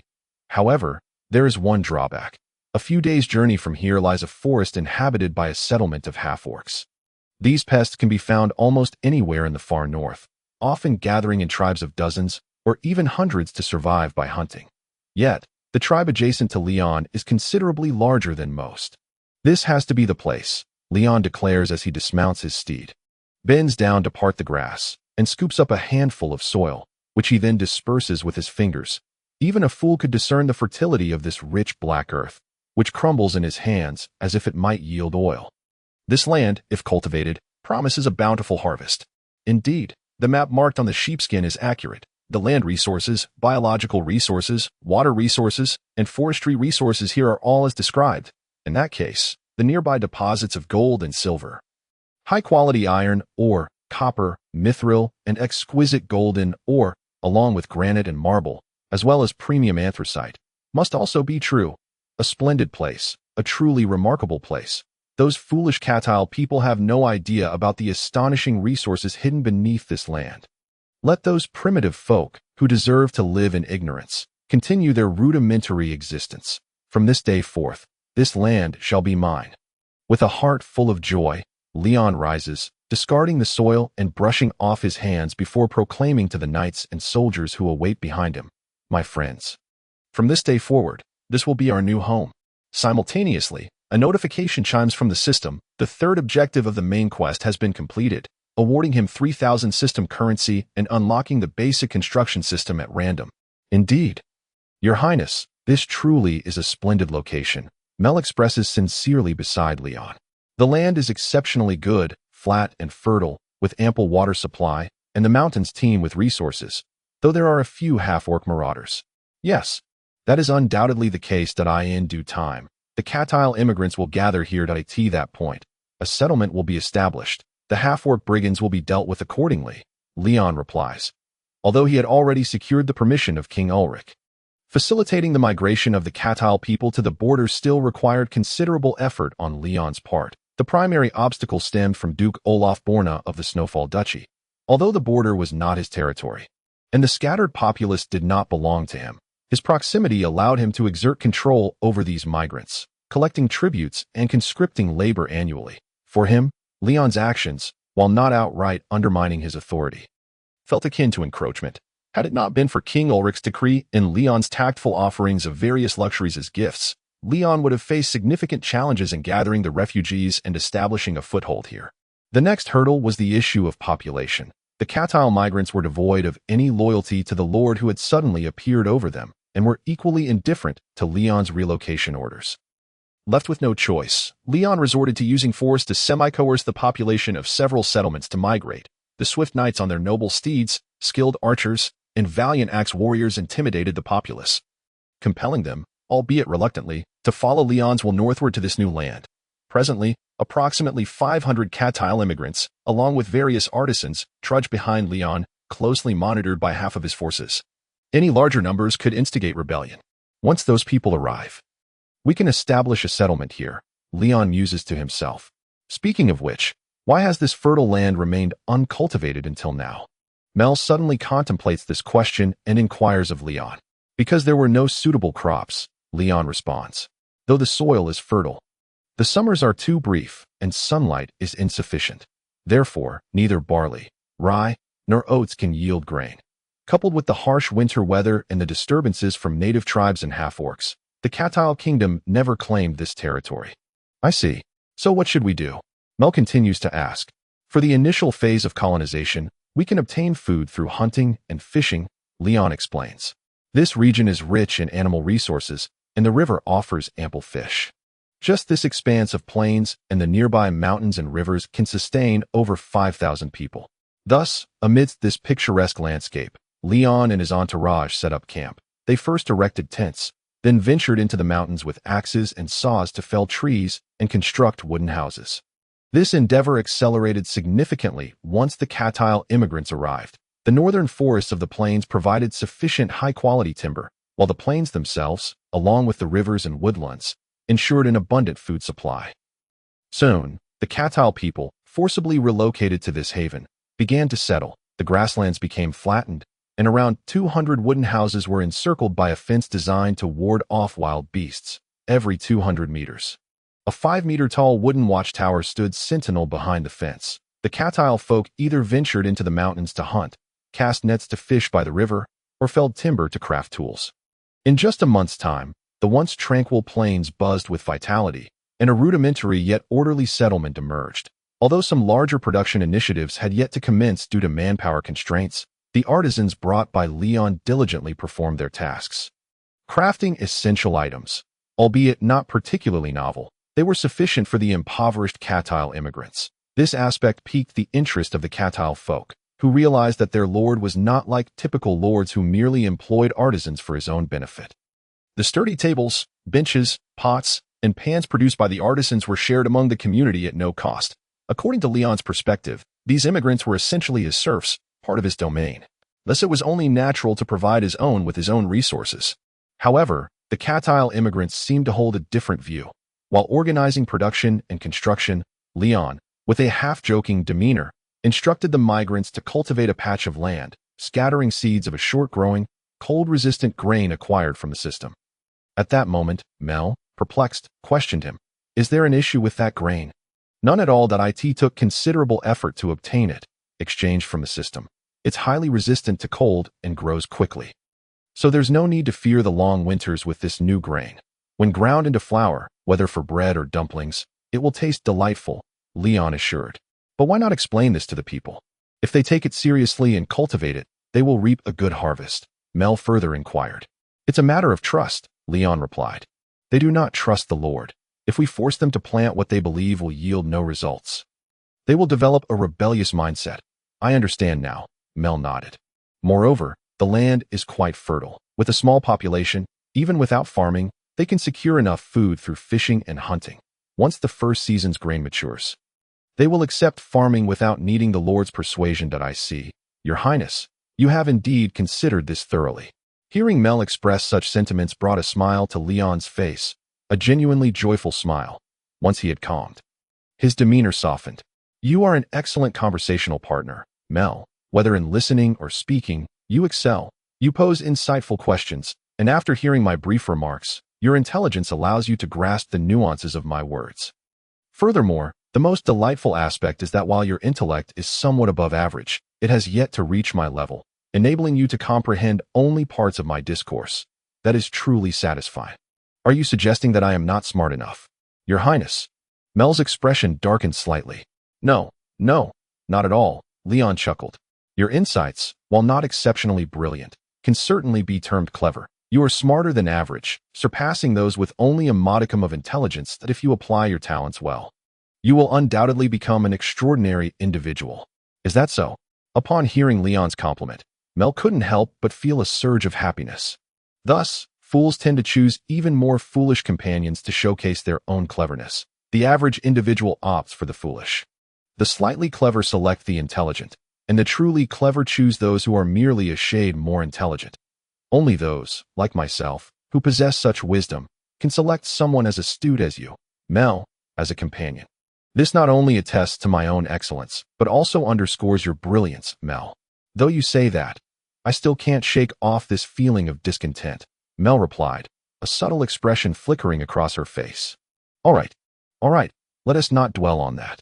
Leon, appearing quite elated, leaned closer to her, his lips brushing against her ear at a distance that could be termed dangerously intimate, and whispered, Another implication is that I do not truly trust those Carthel people.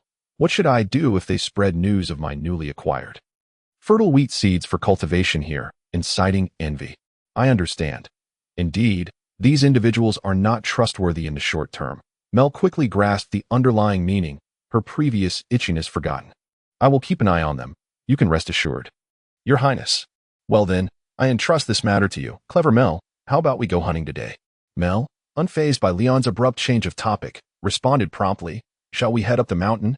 I will prepare. No, we can simply hunt on this plain. The wild sheep and deer are plentiful enough that there is no need to venture to the mountains. After saying this, Leon turned and exited the dwelling to fetch his horse from the nearby stable. This had become Leon's favorite pastime in recent times, aside from fishing, of course. However, this favorite pastime was tinged with a sense of necessity, for the nascent settlement remained in a rather primitive survival phase, with scant recreational activities available. Moreover, everything was in its infancy, and many tasks awaited completion. Even the soldiers had to revert to their old trades, contributing to the settlement's development. Scouts were off hunting, while the woodsmen were busy chopping trees. The Windrider Knights fared slightly better, engaging in horseback hunting, thus maintaining some semblance of chivalry. As the lord of the far northern region, Leon felt compelled to set an example, at most merely substituting fishing with nets for fishing with a rod. Chapter 30. The new settlement. The Carthel people's new settlement had begun to take shape after a month's time that the settlement developed. Leon also came to understand what the system meant by unlocking primary buildings. Initially, Leon had envisioned that the system would introduce a new category of buildings, allowing him to click on it, spend a certain amount of system coins, and thereby acquire a structure after a specified duration. However, he had evidently miscalculated. The so-called system building category did indeed appear, yet it lacked any icons or options for buildings, presenting only empty subcategories labeled military, civil, and commercial, all equally devoid of content.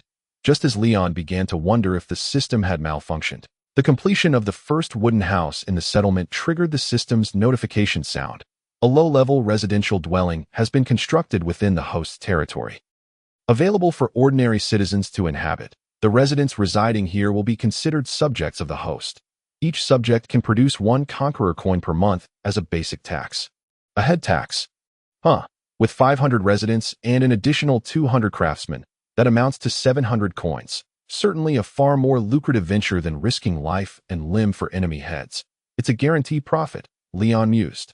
It was then that he realized the Conqueror system did not function like certain games that offer fixed, pre-designed buildings with various functionalities.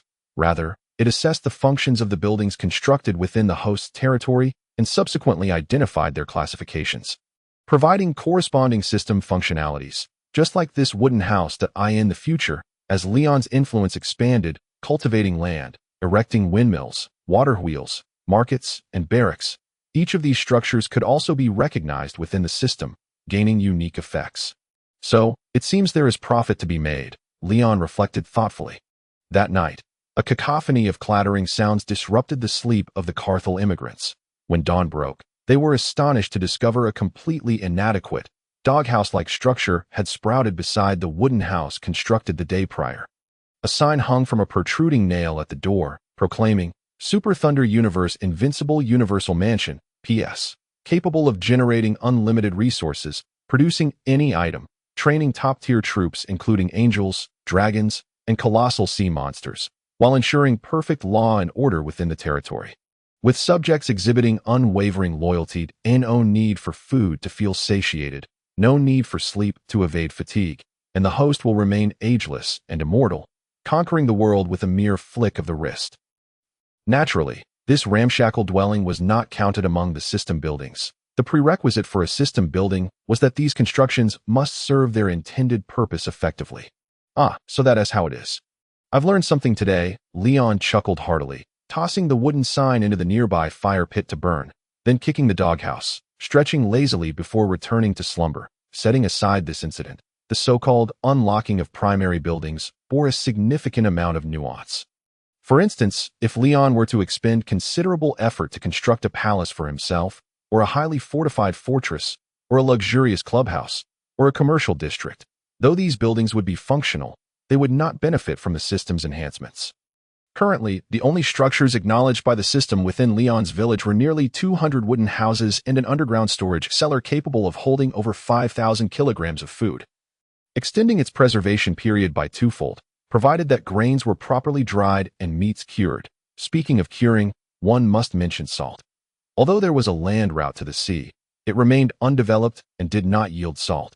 It could only be imported from the Duchy of Snowfall at prices 5 times the market rate, with 70% of the profits lining Duke Olaf's pockets. The exorbitant profit from salt was the most egregious and severe form of economic exploitation that the Duchy of Snowfall inflicted upon the northern territories.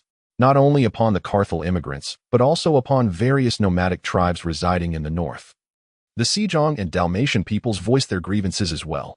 Yet, the Duke's private knight order of 500 men, coupled with over 3,000 standing troops and the ability to mobilize more than 30,000 peasant soldiers when necessary, effectively quashed any dissenting voices. For this reason, Leon found himself without a viable solution in the short term as a member of the Carthel noble class.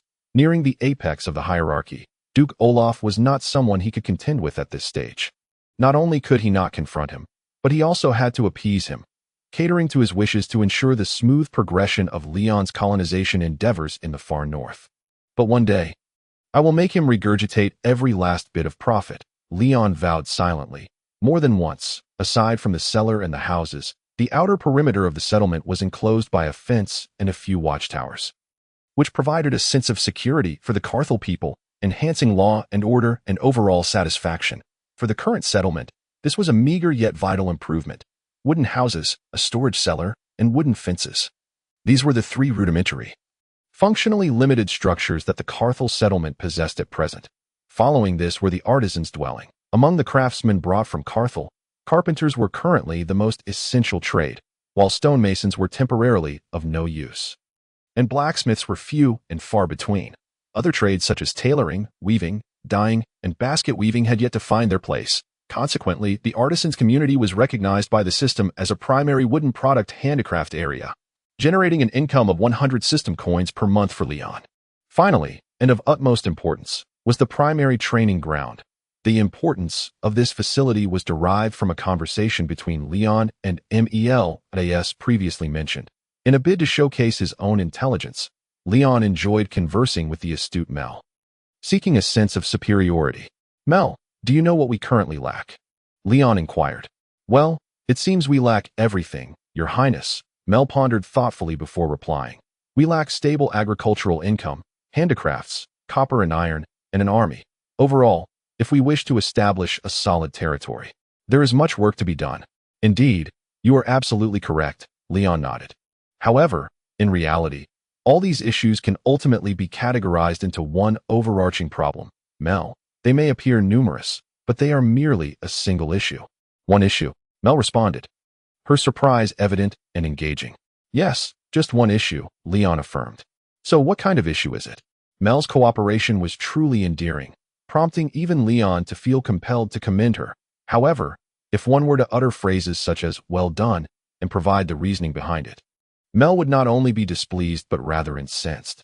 Thus, it is best left unsaid, and we shall return to the main topic, namely, the population. With a robust populace, we could extensively cultivate the wilderness, exploit mineral resources, foster trade and craftsmanship, and train armies. Population is paramount, Mel. In summary, it encompasses everything. The location we currently inhabit is replete with abundant resources. What we lack is merely the population capable of harnessing these resources. Indeed, Your Highness, that is undeniably true. But where shall we acquire this population? Mel inquired, suddenly enlightened. First, we must gather the immigrants from Cadier in the far north. Although their numbers are not vast, they suffice for our initial development. Of course, prior to this, we must ensure one critical aspect. And what is that? We must guarantee our military deterrence over the Cadier immigrants, Leon replied. I intend to train those who have already shown some allegiance to me into semi-professional militias. Chapter 31. A new force in the second month following the establishment of the settlement. Leon calculated that due to the bountiful game surrounding the settlement, continuous hunting was unnecessary to meet dietary needs, allowing for ample winter food reserves. Thus, he decisively commanded that the able-bodied among the immigrants cease hunting each afternoon for 4 hours to partake in military training, aiming to cultivate them into militias with a certain degree of combat capability and thereby enhance his own military strength. The settlement's population currently stood at fewer than 700, comprising 60 professional soldiers and over 100 various craftsmen. None of these were Leon's targets for expansion. Excluding approximately 200 elderly, weak, women and children from the Cadier immigrants, there remained 300 eligible for militia training, given the absence of formidable foes nearby. This number would suffice. Leon designated a clear area as a training ground, instructing the carpenters to repurpose excess timber from the construction of shelters into targets and human-shaped dummies. After crafting training wooden spears, wooden swords, and shields, a system-confirmed basic training ground was established. Within the system, the basic training ground possessed the following attributes. It could accommodate 500 soldiers training simultaneously and could elevate soldiers to the rank of basic archers and infantry. The attributes of basic archers and infantry could not exceed 60 in all 4 dimensions, and they could master no more than 2 skills, with skill levels capped at basic. That it was indeed the most rudimentary of barracks. Yet it adequately met Leon's requirements. Complementing this was an armory workshop, established using the bellows, hammers, anvils, and steel ingots brought over by Cadier blacksmiths from Wisland Fortress. The Leon's orders to them were to forge a complete set of weapons, including large shields, spears, and helmets, sufficient for 300 soldiers in a short time frame. Thus, soldiers were available, training grounds were established, and military equipment would soon follow. The next step was to focus diligently on training. According to Leon's directives, the 300 able-bodied Cadier immigrants were divided into 3 companies, and 6 windriders were appointed as captains and lieutenants of these companies. They were tasked with training in formation, strength, and endurance, as well as the use of shields and spears. Moreover, competitive drills were to be organized to instill a sense of honor and loyalty to Leon de Diadolik. Everything seemed quite normal. The training materials for the farmers' militia replicated the drill manuals of the Northern Nobles Federation, relieving Leon of concern. Although the knights lacked experience as instructors, they were seasoned veterans, perfectly capable of training a group of green recruits. The increased food consumption due to the rigorous training was anticipated by Leon. What truly surprised him was the rapidity of their advancement. Once everything was set in place, Leon made it a point to visit the training ground each day. His initial intent was twofold: to inspire the soldiers and ensure they recognized the admirable figure to whom they pledged their loyalty. while also finding amusement in the pitiable antics of the rookie soldiers. However, he was entirely mistaken. What Leon witnessed was not the clumsy antics of novice soldiers, but rather the transformation of a group of capable young men into soldiers. This transformation into soldiers occurred at an astonishing pace that on the first day, they practiced formations. The militia's performance exceeded that of university military trainees by a slight margin. Illiterate militia members astonishingly distinguished their left from their right in an impressively short period, executing turns and maneuvers without error. Their formation was commendable. They stood at attention, gazing ahead with arms naturally lowered, shoulders back, chests out, and abdomens tucked, all without issue. Thus, the formation was deemed acceptable. The second day consisted of strength and endurance training. The former involved stone locks, shot puts, discus throws, and javelin throws, while the latter comprised weighted running. All performed admirably. Following this, these foundational exercises were repeated daily before introducing new techniques. The third day focused on formation changes. The night instructors commanded them to memorize the direction in which they should turn and how many steps to take in order to transition from a standard forward formation into a defensive arrangement with four fronts and reinforced corners, or into a sharp, offensive wedge formation, or a crescent-shaped defensive array, or vice versa. Your movements must be uniform and orderly. Remember these changes. Subsequently, the soldiers underwent a series of drills, their positions disrupted, and then reorganized until their movements became synchronized and efficient. The fourth day marked the commencement of weapon training. The knights shouted, "Raise your shields." The militia lifted their practice wooden shields, training under the knights' vocal commands to master blocking techniques. You must not flinch, for there is no room for evasion on the battlefield. You scoundrels have no armor to protect you, so mastering the shield is your only means of survival. The Wind Riders shouted, "Keep your eyes on the enemy's approach.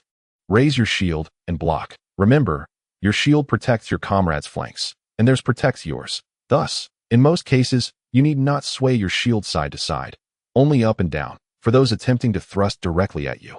Ignore them. Our standard large shields can adequately defend against such attacks. Of course, if the opponent possesses extraordinary strength and is a seasoned knight, then you must fend for yourself." The last remark was unnecessary. "You fool." Leon observed the militia instinctively recoil at the knight's words, unable to suppress a quiet reprimand.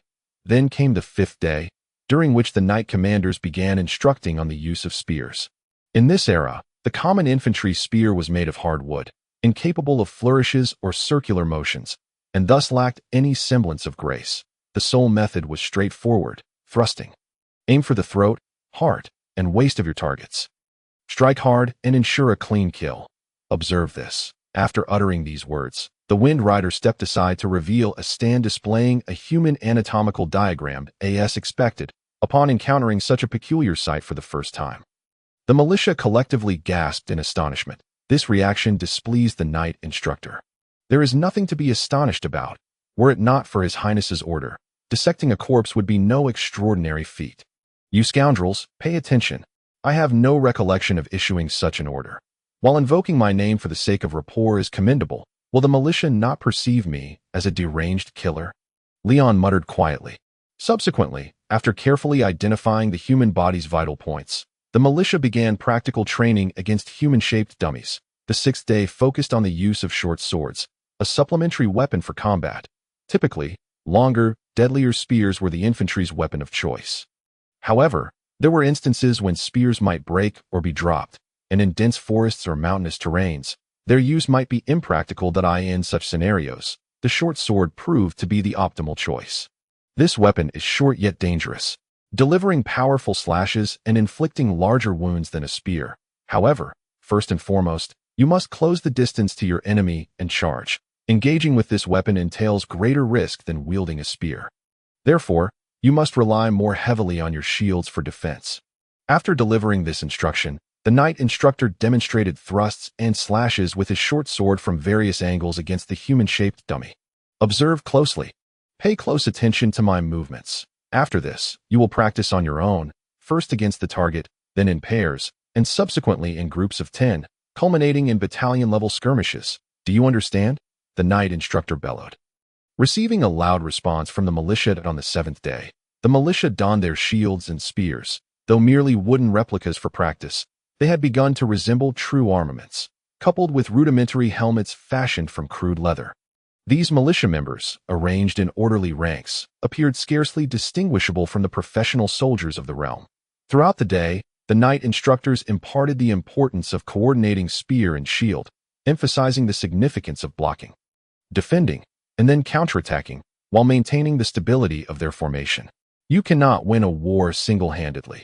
After slaying an enemy, your instinct should not be to surge forward in exhilaration, but rather to support your comrades on either side, aiding them in vanquishing the foes they confront. Failure to do so, and recklessly advancing, will render you a protrusion in the line, vulnerable to the assaults of 3 or even 5 adversaries.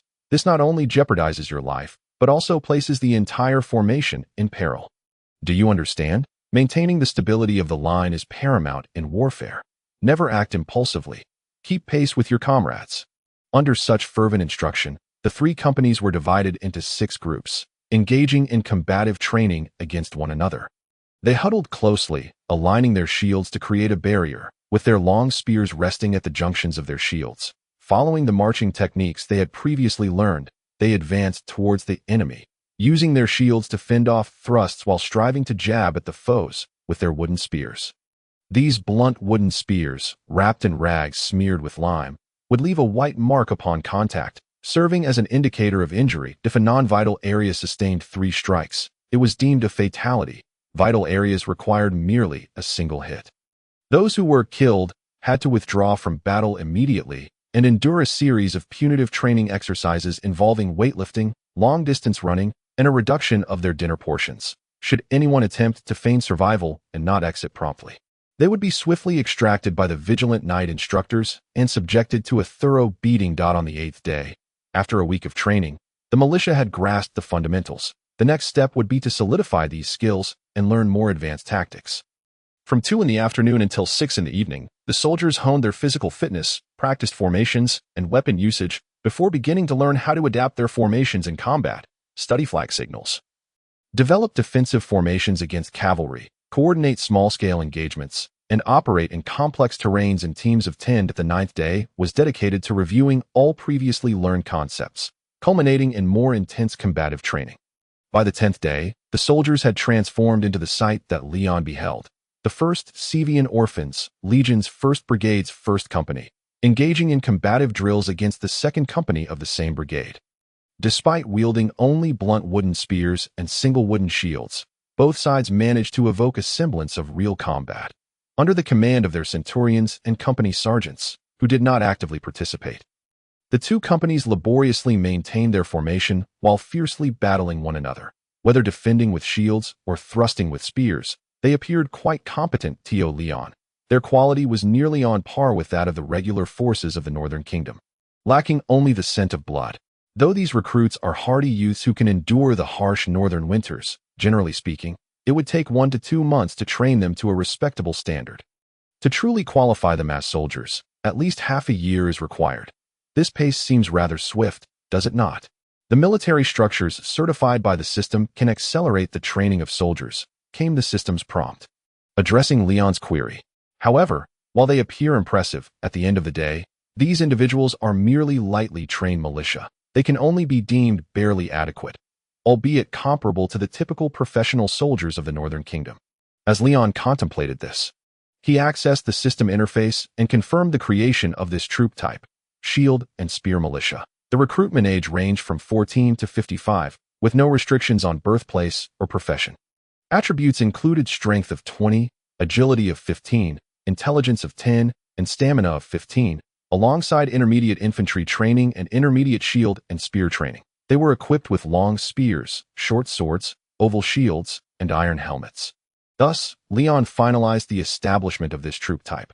Unlike the troops he had previously exchanged directly from the system, the shield and spear militia required not only a direct exchange cost of 10, but also an additional training cost.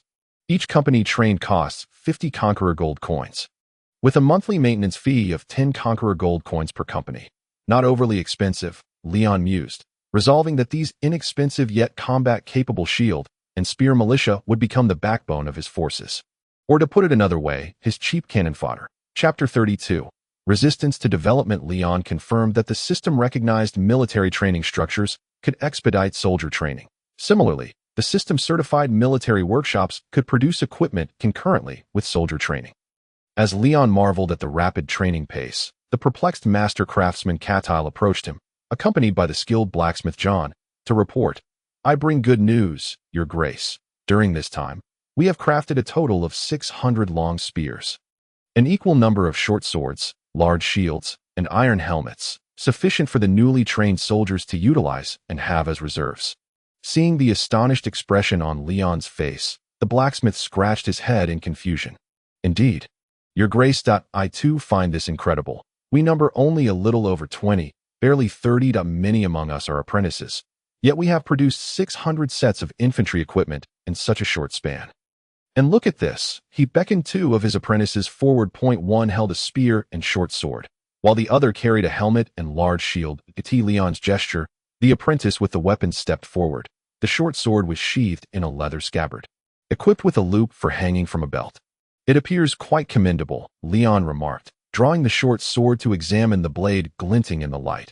Weighing it thoughtfully, he executed a few slicing motions before assessing. "It is functional."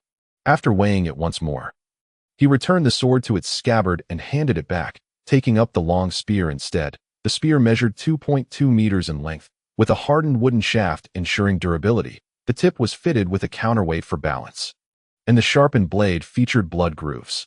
Undoubtedly, it was a weapon capable of withstanding the rigors of battle. "This can certainly serve as standard issue." Leon nodded in approval, returning the spear and examining the helmet for material quality, thickness, and weight before moving on to the shield. The oval shield, standing 1.2 meters tall, was a quintessential composite shield, crafted from hardwood with a 15-degree arc, overlaid with a layer of hide derived from recent hunting endeavors. The edges were reinforced with iron to secure the wood and hide together with iron nails, while the center featured a smooth, semicircular boss to absorb impact and maximize protection. "These items are of exceptional quality," Leon commented. "The materials, forging techniques, and craftsmanship are all superb. You have done well. Though, truth be told, this isn't entirely your merit," Leon mentally added. "Yes, indeed. In truth, we are quite baffled by this. Typically, completing such a quantity of equipment would be exceedingly challenging for a few individuals. It would require a year, if not longer. Yet, all right, I don't wish to hear about the details. Just keep up the good work," Leon interjected. Dismissing blacksmith John before he could continue, he observed the craftsman depart. Bewildered and murmuring to himself, Leon chuckled softly, yet remained inwardly vigilant. Compared to the direct provisions of soldiers and buildings, the various unscientific systems afforded him a degree of disguise.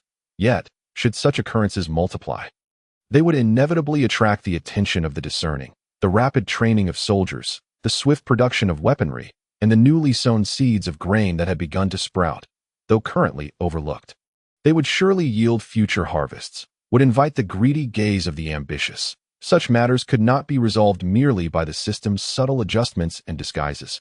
Thus, at the core, it remained imperative to possess sufficient power. He must establish a robust force capable of protecting this burgeoning estate before news could spread. Fortunately, he had begun to formulate a plan, having recognized that he possessed ample military strength and could transform the civilian populace into combat-ready militia. Leon cast aside his reservations, resolving to accelerate his developmental pace. As the sole lord of the far north, he issued a decree to all the immigrant settlements in the region, demanding their allegiance. He urged them to relocate to this picturesque plain, nestled between mountains and water. Of course, mere title of lord was insufficient. It served merely as a nominal justification. The true impetus compelling the settlers to obey was the presence of the knights and professional soldiers dispatched by Leon, 14 wind riders, accompanied by 40 seasoned soldiers. This formidable combination was more than adequate to extinguish any spirit of resistance among the settlements. Thus, this task falls to you, Mel. Relocate the inhabitants of this territory one by one. At most 2 at a time. That we must not move too many at once. Do you understand my intent? Yes, Your Highness. After agreeing to Leon's directive, Mel led the knights and soldiers away from the burgeoning settlement. Subsequently, Leon summoned the master craftsman, John, instructing him to assemble a team to fell sufficient trees in the near future for the construction of dwellings that it would be ideal if the houses could be ready before the immigrants arrived. Upon hearing Leon's command, John hesitated momentarily before mustering the courage to voice his concerns. Your Highness, your desire to expand your populace and strengthen your dominion is commendable. This plain offers ample space for habitation, however. What of the food supply, Your Highness? The game and fish here can sustain 500, 1,000, or even several thousand individuals. But what then? Relying solely on hunting and fishing cannot support a vast number of people. That is not a matter for you to ponder, John, Leon replied, slightly displeased, deciding it was time to impart a lesson. I must say, your craftsmanship is commendable, and you possess a certain reputation among artisans. Yet, have you considered why you find yourself abandoned by your lord, relegated to this remote area under my nominal leadership? Have you contemplated the reasons? Upon hearing this, John lowered his gaze. Yes, I have thought about it. But you have yet to reach a conclusion, have you? Continue to ponder, Leon stated. Should you fail to arrive at an understanding, I shall have no need for you here. Indeed, Your Highness. Thus, John departed, despondent. If they can sustain thousands, then that is indeed a possibility, Leon mused. By next year, with sufficient population and prestige, we can commence large-scale cultivation. Although we may only harvest a single season's yield, with the right seeds, advanced agricultural techniques, and this fertile soil, once the entire plain is cultivated, sustaining 1 million inhabitants will be no challenge. What is there to worry about? Yet, soon enough, his concerns materialized. On the evening following the departure of the professional troops, a few militia members were discovered missing from the rudimentary training grounds. They had neither arrived nor requested leave. Upon inquiry, Leon learned that these individuals had not returned at all. Furthermore, upon investigation, we discovered that the absent militia members were part of a hunting group, reported a windrider, delivering even graver news. Has something occurred? Yet there are 10 of them. Even if they encountered a wild bear, they should be able to fend it off. Could it be they faced some formidable beast, or something even worse? After deliberation, Leon swiftly issued orders. Arm all militia members, leaving one company to defend the settlement while the other 2 companies search for the missing individuals. Should any enemies be encountered, raise the alarm at the earliest opportunity. Yes, Your Highness. Following his command, several knights immediately set about mobilizing the troops. The soldiers methodically returned their practice wooden weapons to storage, donning real arms and swords, and under the leadership of their respective centurions. They hastened toward the usual hunting routes of the missing group. As the 2 companies departed, Leon's expression turned grave. I hope this is merely a false alarm. Let it be so. With this thought in mind, he promptly ordered, alert the craftsmen and the elderly to remain vigilant, stay indoors, and do not venture out. Yes, Your Highness. The knights quickly conveyed the message to the militia that it was at this moment. Amidst the turmoil in the settlement, that several murky, bloodshot eyes, filled with excitement, observed from the thickets outside, quietly slipping away after confirming their shared intent. Thus, as darkness fell, the inhabitants of the settlement grew increasingly anxious. Leon felt a twinge of regret. Had I known, I should have allocated more troops. Perhaps I should exchange for another batch of soldiers. With this thought, Leon opened the system menu, only to find the exchange interface unavailable. A notification sounded. Due to the host being in combat, the exchange interface is temporarily closed until the battle concludes. In combat. Meanwhile, outside the settlement, a cacophony of shouts, footsteps, and the clash of bodies resonated. Chapter 33. I haven't even come looking for you bastards. Upon hearing that noise, Leon immediately commanded 2 windriders to scout the situation. In no time, the scouts returned with alarming news. It is a band of half-orcs. Their numbers range from 2 to 300. Charging toward the settlement. Indeed, it is as I feared. They have chosen to attack while our forces are diminished. Such cunning is not typical of half-orcs. They must not be allowed to breach the settlement. Leon called out to the militia, My soldiers, it is time to validate your training. The adversary is a band of ruthless marauders, the embodiment of chaos and destruction. They are mere trash, of no use to us but to bring us glory. Forward, march at a steady pace. We shall array ourselves outside the settlement. The militia responded with enthusiasm, swiftly dividing under the command of their knight captains, maneuvering around the wooden structures to assemble in the open ground outside the settlement. Forming 5 rows of 20, Did you not say all the soldiers had departed? Why are there still some here? The disorganized half-orcs, upon witnessing the resolute formation of shielded militia, instinctively halted, hesitating in their advance. These creatures were not like those Leon had encountered in the Black Forest. In the bountiful summer, with food in abundance, satiated half-orcs exhibited a far lesser aggression compared to their famished counterparts. Yet this did not imply they possessed the wisdom to assess the situation accurately. After a brief, hushed discussion among their leaders, the half-orcs ultimately resolved to attack. We outnumber them. We are far superior in numbers, many times over. They fear us and dare not advance, so we shall strike first. Victory shall be ours. With this peculiar logic, they arrived at a strange conclusion. The half-orcs howled and charged forward. They are not particularly clever, Leon chuckled softly. Simultaneously, he shouted to the slightly anxious new recruits, "Behold, these foolish half-orcs. Their charge is more chaotic than a startled herd of deer. Their weapons are nothing more than wooden sticks with stones tied to them. Or merely sticks. What is there to fear from such opponents? Third company, advance, charge forward, and let them know your might. Maintain formation, quick march forward." After Leon's command, the Centurion Windrider bellowed orders. The 100-man unit responded in unison. Raising their shields and spears as they stepped forward, a solid wall of shields advancing toward the half-orcs, unleashing a brutal storm of bloodshed. It was simple, far too simple. It was akin to a massacre. The shielded militia, while withstanding the half-orc stone axe and wooden club strikes with their oval shields, thrust forward in unison toward the throats of their foes, blood spattered. Only a scant few half-orcs managed to evade the assault at the critical moment. The majority were pierced and fell. Like a tidal wave, the shielded militia surged through the disorganized, chaotic, and weak half-orc raiders, advancing and slaughtering. In just a single encounter, the half-orcs lost 2 rows of their ranks, over 40 soldiers. There was no attempt at defense, and they bore no armor, leaving their center wide open. These fools. Observing the soldiers charge from his mounted position at the rear, Leon concluded that these half-orcs posed little threat. Secure the flanks.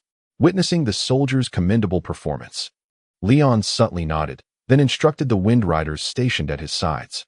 "Yes, Your Highness." In response, the knights spurred their steeds to flank the shielded militia, blocking the half-orc skirmishers attempting to encircle and attack from the sides, thereby stabilizing the formation. With the protection of the knights on either side, the shielded militia faced isolated enemies. However, the 2 Windriders, defending the flanks, encountered multiple foes.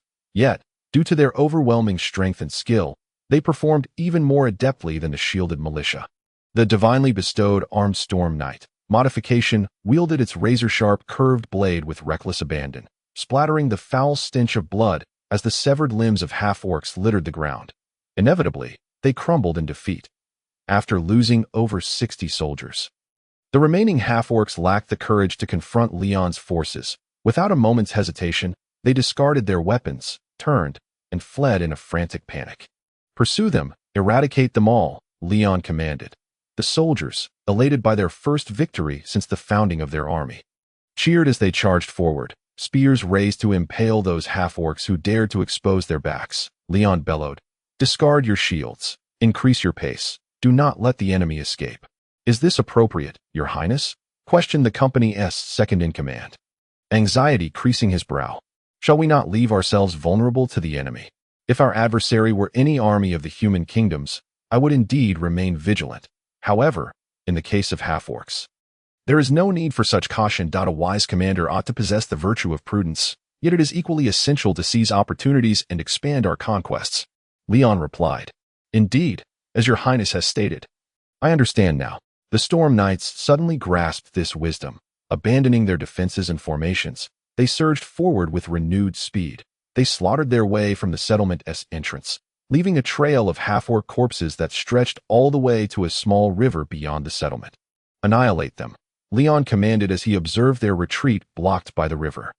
There was no desperate last stand, no gambit born of desperation, no miracles. The disorganized and demoralized half-orcs wailed and cried out, predictably meeting their end. Faced with imminent doom, the half-orcs either knelt in supplication, stumbled into the river in their frantic escape, or were paralyzed by fear. None dared to rise and battle the Catter militia. This only served to diminish Leon's opinion of these uncivilized beasts further.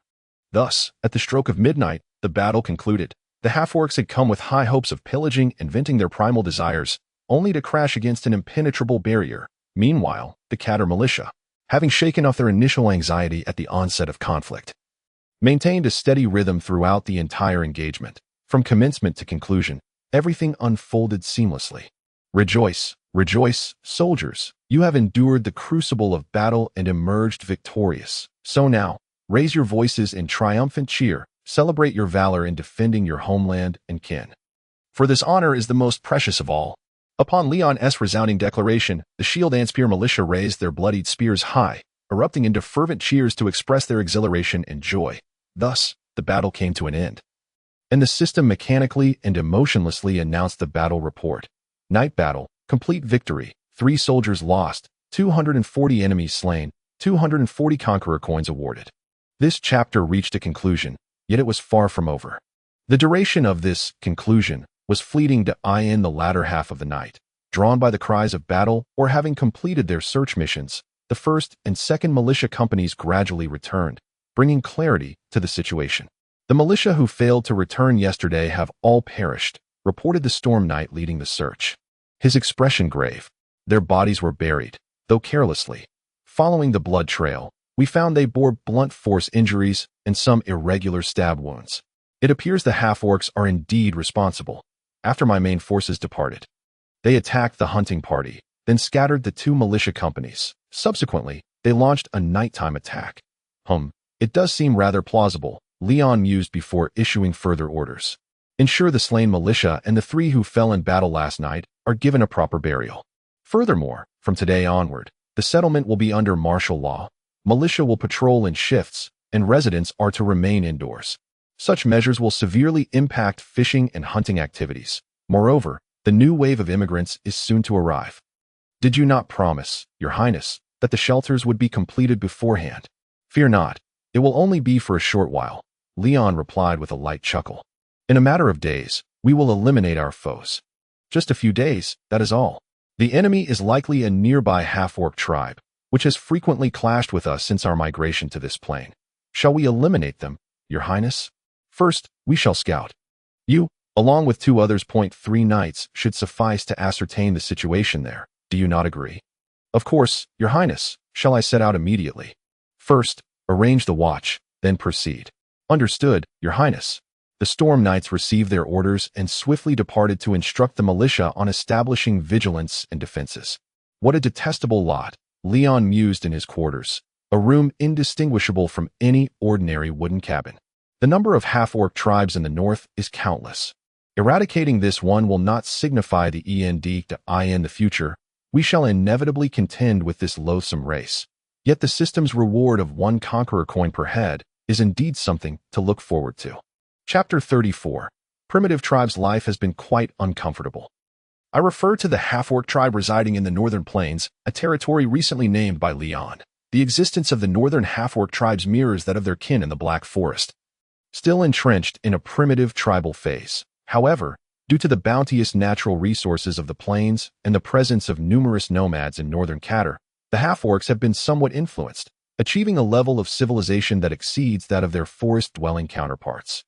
Though barely so, this slight elevation in status has been sufficient for them to swell with pride, for superiority is often comparative. Yet, this sense of superiority proves useless at present, as it cannot satisfy their hunger. Their greatest dilemma revolves around sustenance, akin to lazy and incompetent natives resenting industrious immigrants for snatching away their livelihoods. The local half-orc tribes attribute their recent decline in hunting and fishing yields to the Caterians.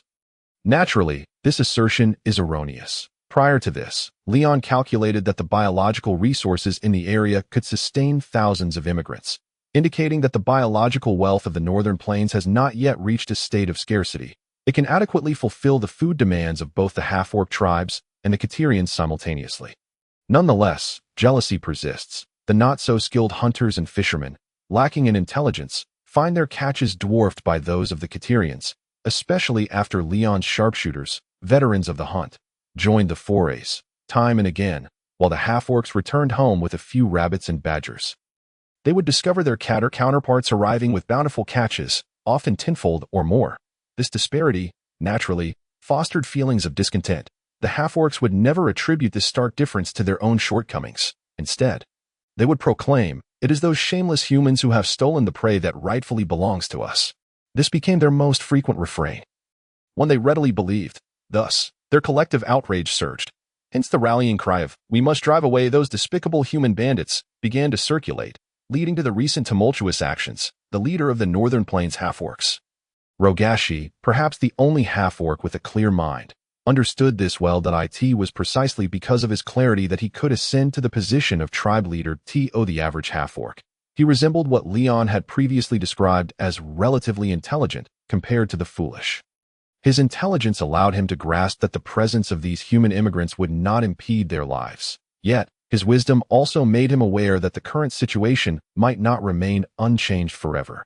For instance, if Leon's plan to relocate thousands of Catter immigrants to this plain came to fruition, the half-orcs would find it increasingly difficult to mount a successful offensive. Moreover, possessing a greater intellect than most half-orcs, Rogashi harbored ambitions and aspirations. For him, the sudden emergence of a human settlement adjacent to his tribe represented not merely a threat, but potentially an opportunity.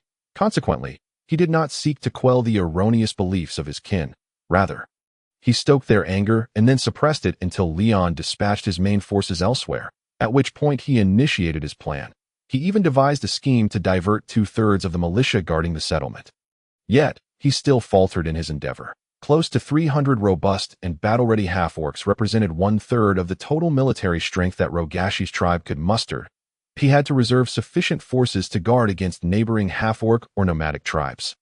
For Rogashi, it was his formidable adversaries that posed a greater concern. The most stalwart half-orc chieftains, along with a cadre of allies and even the formidable ogres, had to remain in readiness to thwart any unforeseen incidents. Thus, it was only natural that he had miscalculated. Although the majority of the half-orcs driven into the river were slain, a few fortunate souls did survive. They floundered in the waters until they managed to reach the shore at a different stretch of the river. Though they were frightened, exhausted, hungry, and cold, they had at least managed to cling to life. After a brief discussion, the surviving half-orcs ultimately resolved to return to their tribe, despite their fear of punishment for their defeat. They deemed it far preferable to wandering the wilderness. Thus, on the following day, while Leon dispatched his knights to gather intelligence, half-orc chieftain Rogashi also received word of the setback. The half-orc settlement lay in a forest at the southern plains, downstream of a river, where crude shelters fashioned from branches, animal hides, and leaves formed their filthy, malodorous encampment. It was morning, and most of the half-orcs, acting as hunters, had left the settlement. However, several dozen strong half-orc guards and a dozen robust ogres, each the size of 1.5 ordinary half-orcs, remained behind. They were Rogashi's trusted confidants and the backbone of the tribe's military might. That moment, these confidants, along with some non-privileged half-orc subordinates, were surrounding a massive stone chair, or rather, a stone that resembled a chair. The half-orc's rudimentary craftsmanship rendered it difficult to ascertain whether it was a product of human hands or a natural formation. Nevertheless, most would not linger on this detail, as they were drawn to the thing occupying that chair. They would exclaim in awe, "How enormous! Is it alive? How could it grow to such a size?" The colossal figure, akin to a mountain of flesh and weighing as much as 4 or 5 ordinary half-orcs, was none other than Rogashi, the chieftain who commanded fear and respect. Most who beheld him at first would be deceived by his immense size, mistaking him for a foolish glutton who had attained leadership solely due to his bulk. However, in truth, few half-orcs possessed greater cunning than he. Even by Leon's discerning standards, he could be rated as slightly intelligent. At that moment, the slightly intelligent half-orc chieftain felt he had been deceived and, quite understandably, became enraged. He bellowed at the half-orcs who had narrowly escaped. 100 men could defeat you head-on. What nonsense is this? They're Cadians, not barbarians, without horses or bows. Where do they derive such combat prowess? With his furious roar, his massive form abruptly rose from the stone chair, and with a powerful arm, he seized the nearest fleeing half-orc, lifting him effortlessly as one might a chick, and brought him before himself. "Dare you deceive me? To trick the great king of the half-orcs, the magnificent Rogashi?" The unbearable stench of his breath and the volume of his voice nearly caused the unfortunate half-orc to faint. Yet, exhausted, hungry, frightened, and cold, he could not afford to succumb to unconsciousness. That would betray the fortune and skill that had allowed him to escape. Struggling desperately, he shouted at the top of his lungs, "Great king! Magnificent Rogashi, how could I have the audacity to deceive you? Everything I say is true. Truly, they are indeed formidable. Otherwise, how would we explain the deaths of so many valiant half-orc warriors?" Humph. Seemingly recognizing a modicum of sense in the half-orc's words, Rogashi paused to consider before casting him to the ground. The half-orc had narrowly escaped with his life. What luck! Rogashi then roared once more, "Scouts, spies, where are my scouts? Quickly, mobilize and gather intelligence on those humans. The great Rogashi requires more information to make a judgment. Hurry, hurry, hurry." As Rogashi's shouts grew increasingly urgent, several small, agile half-orc leaders hastily departed his side, rallying their subordinates at that very moment, not far from the half-orc settlement. 3 Wind Riders exchanged glances and nodded to one another before deftly leaping from the canopy of one tree to another, gradually making their way away from the half-orc encampment. The noise they made amounted to little more than a careless half-orc muttering. Where did that wind come from? Chapter 35. A Slight Challenge. Over 50 professional half-orc warriors and 18 ogres. By estimating the tribe's size, there must be at least 2,000 half-orcs, and the number capable of becoming soldiers exceeds half, doesn't it? In Leon's chamber, the Wind Riders shared their findings in brief snippets. After a moment of analysis with Leon, they concluded the strength of Rogashi's tribe. Yes, not counting those killed yesterday, there should still be around 800 capable of fighting, one Wind Rider replied. That figure is truly astonishing, Leon remarked, somewhat taken aback. The largest half-orc tribe we've encountered in the Black Forest had only about 500, with fewer than 300 being combatants, right? Yes, it's a matter of resources. Here, the resources are far more abundant than in the Black Forest, which is why the half-orc tribes here are larger. A miscalculation, indeed. Leon quickly grasped the reason, continuing, 800 soldiers, more than double our numbers. Furthermore, in dire situations, the old and weak half-orcs might also rise against us. Leon raised a finger and tapped on the rudimentary wooden table before him, then inquired, what is their armament situation? The ogres wield oak clubs, while the half-orc professional soldiers carry crude metal battle axes. Aside from that, we did not observe any signs of other weaponry. The tribe possesses a small quantity of bronze items, but only the enormous half-orc chieftain utilizes them. We can essentially rule out the possibility of them having metal weapons. That is indeed good news. Leon mused, as if speaking to himself or perhaps addressing the Wind Riders. However, with their numbers reaching this level, our individual advantage in combat will not be as pronounced. Ogres are excellent heavy infantry, possessing considerable impact and lethality that it would be challenging to contend with them relying solely on our militia. Engaging them in the wild will be arduous, hence, we shall adopt a defensive stance. What if we factor in the Wind Riders, Your Highness? There could be casualties, my friend, and I do not wish for my loyal companions to perish in a disreputable battle against such a filthy race. Leon smiled gently as he spoke. But there will be an opportunity for your involvement, my friends, but not at this moment. Yes, Your Highness. Let us proceed thus. Leon stated, during this period, I ask that you take turns acting as scouts to monitor the movements of those half-orcs. I believe that in due time, they will grow impatient and initiate an attack against us. Leon continued, since they can exploit the absence of my main forces, they will naturally be concerned about our return. So, they plan to strike before our main forces can return? Precisely. That is the case. Leon nodded. It will not be long before a new war erupts here, one far more intense than the previous assault by those 300 half-orcs. Let us construct some fortifications, with this limited number of soldiers. It will be exceedingly difficult to win this war. Fortifications? What kind of fortifications shall we construct? We do not have much time, Your Highness. A simple matter, Leon replied. Dig a trench 1 man deep around the perimeter of the settlement, and then pile the excavated earth on the inner side to create a rudimentary earthen embankment. Subsequently, we can erect a palisade atop the embankment. That should suffice. If it is merely that level, it is indeed feasible and can be completed within a few days. But will it truly be effective? For that band of half-orcs, this level of defensive structure will be more than adequate, Leon asserted. Hurry now. Including the craftsmen, we have over 400 able-bodied laborers. This task is not beyond our capabilities. Yes, Your Highness. The knights promptly took their leave, departing from Leon's chamber. With Leon's command, the militia of Katie began their industrious efforts once more.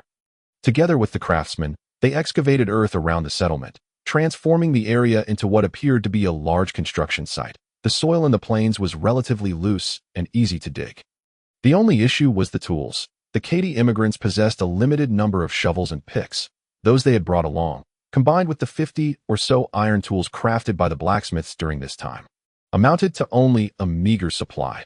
Over 400 militia members required 7 or 8 men to share a single tool. The only tools available for the task are rudimentary in nature, typically wooden boards, requiring significantly more effort to excavate. This scene was keenly observed by the half-orc scouts sent by Rogashi, who were surveying the settlement from afar. However, since the half-orcs and nomads they usually encountered did not construct such fortifications, they were momentarily perplexed by the activities of these cunning humans. After some discussion, one knowledgeable half-orc ventured a hypothesis. Are they digging traps? I have heard that humans can dig large pits in the ground, covering them with branches and loose soil to make it seem as if nothing has occurred. Any unsuspecting half-orc that stumbles upon this would surely fall into the pit. This somewhat plausible theory garnered nods of agreement from the other half-orcs. Simultaneously, they noticed nearby, within easy reach of the militia, spears, shields, and iron helmets. Look over there, they possess metal weapons. We must swiftly report this intelligence to the chieftain. Indeed, the humans are preparing for war. The half-orc scouts lowered their voices and chattered among themselves before preparing to depart. Just before their exit, the Windrider Knight patrolling this section of the defense sensed something amiss. He immediately issued a loud command to be on guard, drawing his bow and loosing an arrow. The powerful feathered arrow, shot from his recurved bow, effortlessly pierced through one half-orc scout, continuing on to strike the one behind him. This shocking scene sent the remaining scouts into a panic as they scrambled from the brush, fleeing for their lives. Pursue them? No need. Just as the knight prepared to mount and chase after the half-orcs, he heard Leon's voice behind him. Are you allowing them to escape, Your Highness?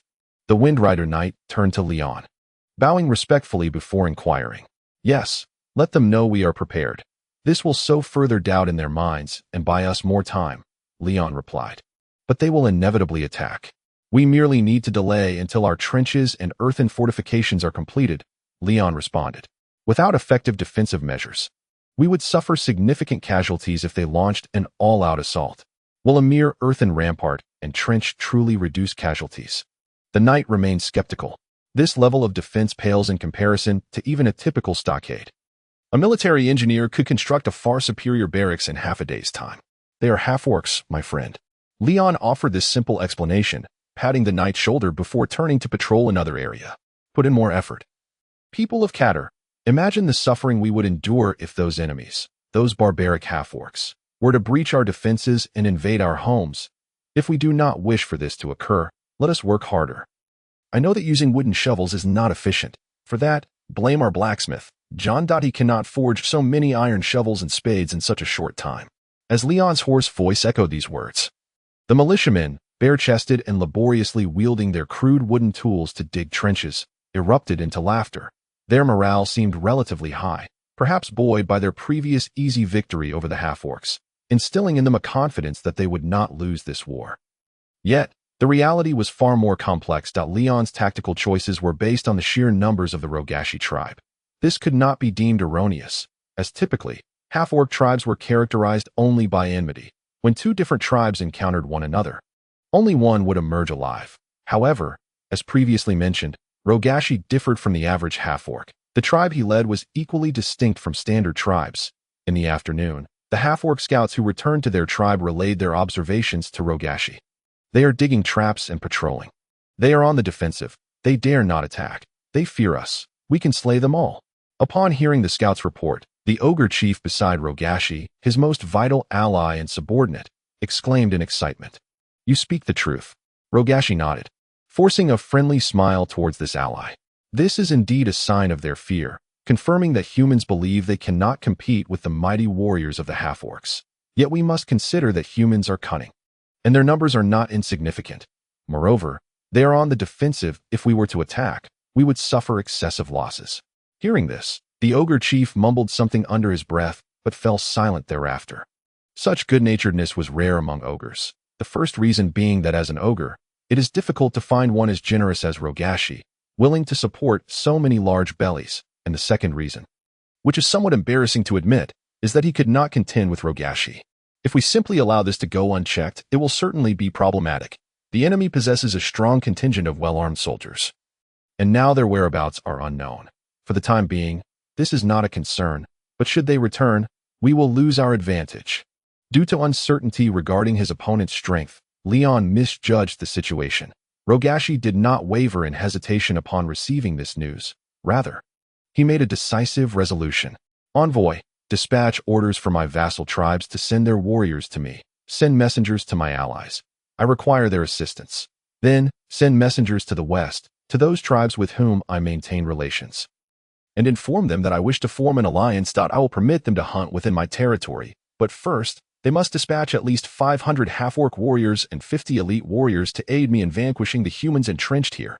With this flurry of commands issued by Rogashi, the half-orcs gathered around him dispersed in small groups, obeying his orders to convey his will to his vassal tribes, allies, and potential allies. In that moment, the seemingly colossal and rotund half-orc chieftain exuded an aura of vigor and determination, resembling not a half-orc, but rather a human lord. Chapter 36. The onslaught. While Leon urged the construction of a rudimentary defensive system encircling the settlement, he did not neglect to dispatch scouts to monitor Rogashi's tribe. The task of scouting was rotated among the Windrider Knights. Over the span of 3 days, 6 knights took turns observing, and while their reports varied in detail, the overarching message was unanimous. The situation is dire. Within a radius of 150 kilometers surrounding Rogashi's tribe, all half-orcs had been mobilized, brandishing their crude weapons and laughable leather banners to rally around Rogashi. The most ferocious wargs of the forest, the robust ogres, and even a forest giant, slightly smaller than a forest elephant. These allies of Rogashi, creatures thirsting for chaos and disorder, eagerly joined him, augmenting the diversity of his forces. Rogashi's tribe was suddenly overwhelmed, as if a swollen, fermenting barrel filled with these confused, boorish, and foul-smelling half-orcs and other monstrosities. The entire tribe became a cacophony of revelry. These beasts gorged themselves on the half-cooked meat provided by Rogashi, laughing uproariously, howling, and engaging in countless bizarre antics unimaginable to normal humans around the enormous bonfire. Shouting the names of deities that sounded implausible and possibly non-existent.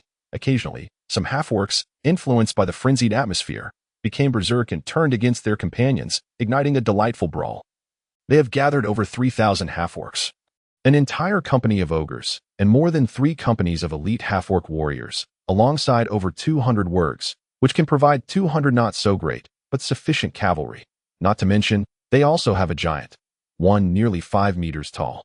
Appearing somewhat thin yet sturdy, such a force could easily wage war. Your Highness, I believe we should consider retreating, but a mere earthen rampart will not suffice against these monsters, Your Highness. The Windrider Knights, slightly anxious, implored Leon persistently. I did not anticipate this. The situation has exceeded my expectations. The enemy is not only decisive, but has amassed far greater forces than I imagined. Clearly, I have underestimated my opponent. Retreat. With this thought, Leon quickly made a resolution. No, we must not retreat. This is the best stronghold I have chosen. It is the foundation for the resurgence of Savion. To be driven away at this juncture would severely impact my plans. That half-orc, the one who stands in opposition, must be defeated here without mercy, and then I shall slay him. With this determination, Leon spoke up. My friends, please remain calm. The situation is not as dire as it seems. Indeed, we still have a chance of victory. By the way, how is the task of erecting a fence on the earthen rampart progressing? It is nearly complete, but as I mentioned before, Your Highness, the enemy's numbers are indeed considerable. More than we anticipated, yet this does not signify that we cannot overcome them, nor does it imply that we must retreat. Leon interjected. In fact, I have already hired a fresh contingent of soldiers from the vast northern plains, comprising the finest cavalry and archers, 300 spearmen, 40 mounted warriors, and, at this point, he extended his hand to clasp the necks of the 2 swift knights nearest to him, pulling them closer to touch their foreheads. And in addition to us, we have 7 knights, the 7 most valiant and battle-hardened knights of Savion. Each of us can match a forest giant. After pausing, Leon cast a cheerful glance at his knightly companions, ensuring that his optimism had infused them before releasing his grip and regaining his stance. Continuing, "So, how could we possibly fail?" The knights exchanged resolute glances, recognizing the determination in one another's eyes. The swift knight closest to Leon then declared, "Your Highness, once you make a decision, we shall follow you, wherever that may be." "Very well then, let us once again face life and death together, my friends." Following this, Leon embraced his companions tightly. They then parted, drawing their curved blades high above their heads, the tips of their swords meeting in a knightly salute to celebrate the forthcoming war. Slaughter, and even death. Meanwhile, after 5 full days of unification, the army of Rogashi was fully assembled. This corpulent half-orc chieftain, surveying his troops from a grand palanquin carried by 10 of the mightiest half-orc warriors, gazed upon his army, nearly 3,500 half-orc warriors hailing from dozens of surrounding tribes. This was the first time he had mustered all his strength. Even Rogashi himself was taken aback by the sheer scale of this formidable force. Let alone the other half-orcs. They gaped in astonishment, parched and ecstatic, their reverence and admiration for Rogashi reaching unprecedented heights, simply because, in the annals of half-orc history, no such powerful army had ever been witnessed. Such overwhelming might greatly stoked Rogashi's ambitions. For the first time, he felt that his aspirations were not mere fantasies. "I shall unify all the half-orcs, forming a nation, not merely a tribe, a powerful nation. I will become the supreme king of this nation, ruling over all the half-orcs of the north. Under my onslaught, the human kingdom shall fall. The future belongs to me, to the great Rogashi." With this thought, Rogashi could not help but burst into hearty laughter, his corpulence jiggling, causing the half-orc warriors beneath the palanquin to scowl in frustration, nearly crushed beneath his weight. It was at this moment that the sudden sound of galloping hoofs cast a shadow over the half-orc chieftain's grand dreams. The sound emanated from Leon's knights and their new allies. The finest mounted warriors in the world, the bow-wielding Savion, they appeared out of nowhere, like a tempest, suddenly confronting the half-orcs before launching a surprise attack. The twang of bowstrings echoed, a deluge of arrows was unleashed, shredding the opposing half-orc ranks into fragments. Amidst the screams of their kin and the maniacal laughter of their foes, some half-orc leaders began to howl in despair. "Humans! Human cavalry! Javelins! Javelins! Hurry! Hurry! Hurry!" At the frantic command, a group of half-orcs charged from the ranks, hurling javelins at the cavalry. None found their mark. "Ha ha!" Leon laughed heartily at the so-called javelins of the half-orcs. These javelins lacked metal tips. The shafts were poorly crafted, let alone the delicate balance required for proper handling. They were nothing but sharpened sticks. Such equipment, such rubbish, dares to contend with us? To initiate an assault against us? Naive, arrogant. Following his laughter came a surge of fury as Leon drew his bowstring to its limits. Targeting the heart of the half-orc formation, specifically at the palanquin carrying Rogashi, amidst the piercing whistle of the arrow, the corpulent half-orc chieftain tumbled from his palanquin in panic. A resounding crack echoed as an arrow struck the crude flagpole beside Rogashi. Snapping it in two, the half-orc army descended into chaos. They were thrown into a frenzy, scattering in all directions, some bravely advancing, others cowardly retreating, while many stood frozen in place, powerless against the onslaught of the light cavalry. Like harvesting wheat, with each volley of arrows that fell, another half-orc collapsed to the ground. The half-orcs were beside themselves with rage, yet utterly helpless. They possessed no longbows, no crossbows, no slings, no easily assembled large siege engines or small catapults. All they had were javelins with sharpened tips. Such armaments were utterly inadequate to mount an effective counter against Leon's light cavalry. Thus, they could only endure the onslaught, taking the blows with little recourse. Indeed, the half-orcs did not even possess shields, the most basic of defensive tools. "This is the best target," Leon exclaimed. "Come, friends, let us charge." Observing the disarray in the enemy ranks, Leon whistled sharply, his troops transforming their weapons into lances. The entire cavalry unit executed a synchronized maneuver, turning their steeds 90 degrees, shifting from a parallel position to face the enemy directly. Then they surged forward. "Throw the javelins! Throw the javelins!" The half-orcs shouted with excitement as the distance closed. Entering range, javelins were hurled. Even a fool would understand this principle. But just as the half-orc javelin throwers calculated their lead and launched their weapons, the cavalry simultaneously pulled at the reins, their steeds rearing up. The entire cavalry unit transitioning from rapid motion to a complete halt, moving as one. Not a single javelin found its target. The cavalry pressed on. The half-orc javelin throwers stood dumbfounded, only to be pierced through the heart by lances, or have their throats severed by curved blades, screaming and wailing as they fell into pools of blood. The half-orc army, outnumbered by a factor of several times, was thus toyed with by Leon's light cavalry, utterly incapable of mounting a counteroffensive. Seeing this unfold, Rogashi's face flushed crimson with rage. He appeared as though he had grown even fatter. Furiously, he shouted, "Stay calm, stay calm. The enemy is not numerous. Javelin throwers, quick, drive them away. Chase them off." However, he quickly received word. "Our javelin throwers cannot reach them. Their bows are too powerful." "Then let the wolf cavalry charge forward. The wolf cavalry is swift enough. Let the wolf cavalry advance. Slay them or scatter them." These two commands, issued one after the other, were nearly half an hour apart. This illustrates the abysmal communication among this ragtag assembly, and by the time the wolf cavalry gathered, another half-hour had passed, during which Leon's light cavalry had ravaged the half-orc forces nearly to completion. "Very well, my friends." Leon calculated the strength of his horses, observing the assembly of the half-orc wolf cavalry, then whistled, "We ride, let us depart."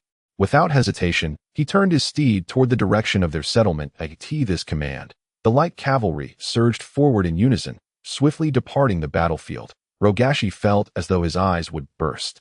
He sensed someone grasping his collar, delivering a flurry of slaps to his face, prompting him to shout, "Pursue, pursue. No, do not pursue. Maintain vigilance. Maintain vigilance. They may very well have ambushes. We cannot be deceived." This shout trailed off as Rogashi quickly regained his composure. He then issued a completely contradictory order. Upon hearing their leader's conflicting commands, the bewildered wolf cavalry turned to look at Rogashi in confusion. This bewildered glare only fueled his fury further. "You swine! Obey my orders. I command you not to pursue." "Yes, if that is truly your desire." Chieftain Rogashi, another half-orc chieftain among the wolf cavalry, one of Rogashi's allies, responded in a mocking tone, eliciting laughter from many within the ranks. It seemed Rogashi's earlier blunders had significantly diminished his standing. This nearly drove Rogashi to madness, as he contemplated hurling the massive iron axe at his side at the insolent fool. Yet, in the end, he restrained himself. "I do this for the good of all," Rogashi proclaimed loudly. "Humans are cunning. We must proceed with caution." "Aha! Indeed, caution. A half-orc warrior must tread carefully when confronted by a rabbit." The wolf cavalry chieftain continued his derisive tone, provoking another round of laughter and targeted hatred from Rogashi. Under the cold gaze of this corpulent half-orc chieftain, commander of over 3,000 half-orc warriors, the insolent wolf cavalry chieftain involuntarily shivered, lowering his head in submission. The oppressive atmosphere silencing the wolf warriors surrounding him. Upon witnessing the efficacy of his imposing demeanor, Rogashi nodded in satisfaction, casting a final menacing glare at the chieftain before articulating his tactical strategy. "From this day forth, the wolf cavalry shall assemble and must not disperse. The cavalry will be divided into 3 segments, patrolling the front, the center, and the rear of the formation, whichever direction the human cavalry approaches from. It shall be met with an ambush from the corresponding segment of wolf cavalry, ensnaring them to prevent their escape. Meanwhile, the other 2 cavalry units shall coordinate a flanking attack, while the infantry spreads out to encircle and annihilate them." After delivering this proclamation, Rogashi surveyed the wolf cavalry with an air of superiority, fully expecting an outpouring of admiration and awe for his perfect strategy, akin to that of a fool. However, to his dismay, while there was indeed a degree of astonishment, there was no applause or praise to be found. All the wolf cavalry, including the previously discontented chieftain, stared at him in a state of bewilderment, their eyes reflecting nothing but confusion. Consequently, Rogashi found himself once more irked. Chapter 37. Dividing the forces. Rogashi's army remained stationary for 2 full days, perilously exposed to continued attacks. During this period, he endeavored to restore the morale that had plummeted due to the ambush, hosting feasts replete with abundant food and the rare luxury known as wine. He further promised that once the human settlements were raised, he would bestow even greater quantities of food and wine, as well as iron and bronze artifacts, as rewards for the valiant half-orc warriors who fought alongside him. This rekindled the spirits of the half-orcs, lifting them from their previous despondency. Additionally, he sought to reorganize the half-orc forces. In light of the chaos experienced during the previous ambush, Rogashi, reflecting on his mistakes, aimed to enhance the discipline and organization of his troops through better structuring. His specific plan involved forming standardized companies of approximately 100 soldiers each, based on their equipment. However, this request was met with widespread misunderstanding and outright refusal from most of the half-orc chieftains, who insisted that they were a coalition rather than Rogashi's private militia. No chieftain was willing to accept having their warriors commanded by another. Convincing these obstinate chieftains consumed much of Rogashi's time, employing both coercion and persuasion to little avail. Ultimately, only a handful of lesser chieftains, whose tribes were smaller and more subservient to him, begrudgingly acquiesced to his demands. The others firmly rejected him or limited their reorganization to their own domains. The chieftains declared that should Rogashi impose his will upon them, they would withdraw from the coalition and part ways. Thus, Rogashi was compelled to abandon his reorganization plan. Nonetheless, his efforts were not entirely in vain. The half-orc units that did accept reorganization, combined with Rogashi's own 700 troops, amounted to over 1,500. The limited acceptance of reorganization did result in a slight enhancement of combat effectiveness, providing Rogashi with a modicum of solace. The final task Rogashi undertook was the deployment of the wolf cavalry. Previously, the half-orcs had engaged in numerous battles with the nomadic Seishong and Dalmatian peoples, developing certain strategies against cavalry. Their three key assets were javelins, sufficient manpower, and the complex terrain of hills and forests, all of which served as their means to counter nomadic incursions. The majority of the half-orc tribes in the far north were established within hilly and forested areas, specifically to guard against the raids of cavalry. However, these tactics proved ineffective against Leon's forces. The light cavalry under Leon were equipped with powerful recurve bows, finely crafted arrows, stirrups, and high-backed saddles, rendering their combat prowess far superior to that of ordinary nomadic horsemen. The northern steeds, selectively bred over generations for strength and lineage, surpassed the inferior horses kept by the nomads. Previously, the half-orcs had lamented the inadequacy of their javelin range, an observation Leon's forces regarded as an entirely predictable outcome. Regardless of the number of failed attempts to strike a target, the result remained null in the absence of effective javelin fire against the nomadic light cavalry. The half-orcs' numerical advantage became inconsequential.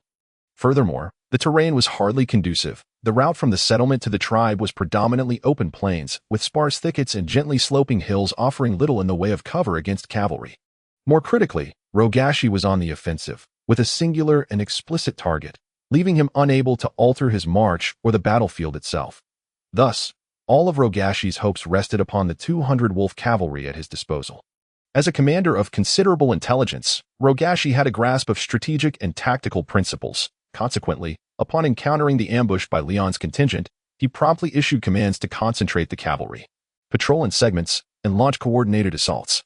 Regrettably, his subordinates proved to be of a remarkably foolish disposition, with the vast majority of half-orcs unable to comprehend his tactical directives. Thus, Rogashi was compelled to spend an entire day, with unwavering resolve, persuading all the half-orc chieftains in possession of wolf cavalry to surrender their forces.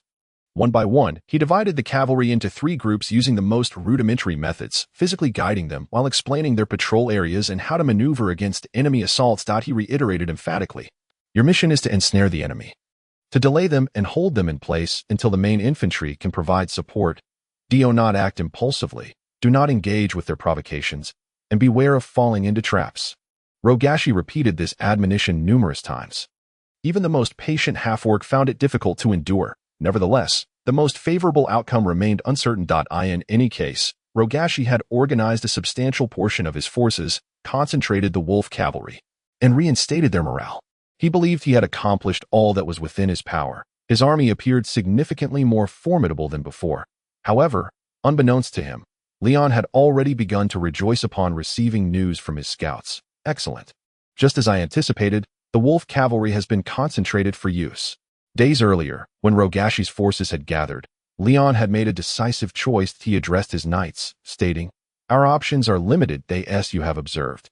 A simple earthen rampart, a ditch, and a palisade cannot possibly withstand an assault from over 3,000 half-orc brigands. especially when bolstered by merely 300 minimally trained militia to defend our settlement in isolation. Concentrating all our forces here with such a conservative strategy is utterly contemptible that I refuse to be trapped like a mouse in a box, unable to move. Therefore, to achieve victory, we must employ more agile and superior tactics. My newly recruited light cavalry are exceptional mounted archers, and you, our comrades, are likewise heroes upon horseback that I have resolved to lead you away from our settlement, to maneuver around its periphery, harrying the half-orc attacking forces with our archery tactics, seeking opportunities to inflict casualties upon their soldiers and disrupt their focus on the defense of the settlement. Only in this manner can we attain victory. You are absolutely correct, Your Highness, responded a wind knight after a moment of contemplation. However, we must carefully consider the allocation of personnel. I believe we should retain at least 2 companions as commanders to oversee the militia. Otherwise, we cannot guarantee their morale. After all, they are not knights and lack the courage to face an army 10 times their number without flinching, even if their adversaries are merely half-orcs. Leon nodded in satisfaction at the knight's remarks. As a member of the esteemed Wind Knights, his military acumen and leadership abilities were beyond reproach. Thus, Leon felt confident in appointing them as captains of the militia. He then said, "Indeed, this leads me to my second point that I wish to discuss: who shall remain here, and who should assume the role of the garrison commander, responsible for this defensive engagement." Upon hearing Leon's inquiry, the knights engaged in hushed discussions. However, this time their deliberations were markedly different from previous occasions. They did not hastily reach a consensus. The gravity of this task weighed heavily upon them. The knights weighed their options carefully, knowing full well that they could not guarantee that 300 militia could withstand an assault from 3,000 half-orcs, even with the support of a light cavalry unit on the periphery. The loss of our own lives is trivial, but failing to fulfill the prince's command, even if we die heroically, would not afford us commensurate honor. They reflected, remaining silent. "If we cannot reach a decision, I shall have to assign roles myself," Leon remarked.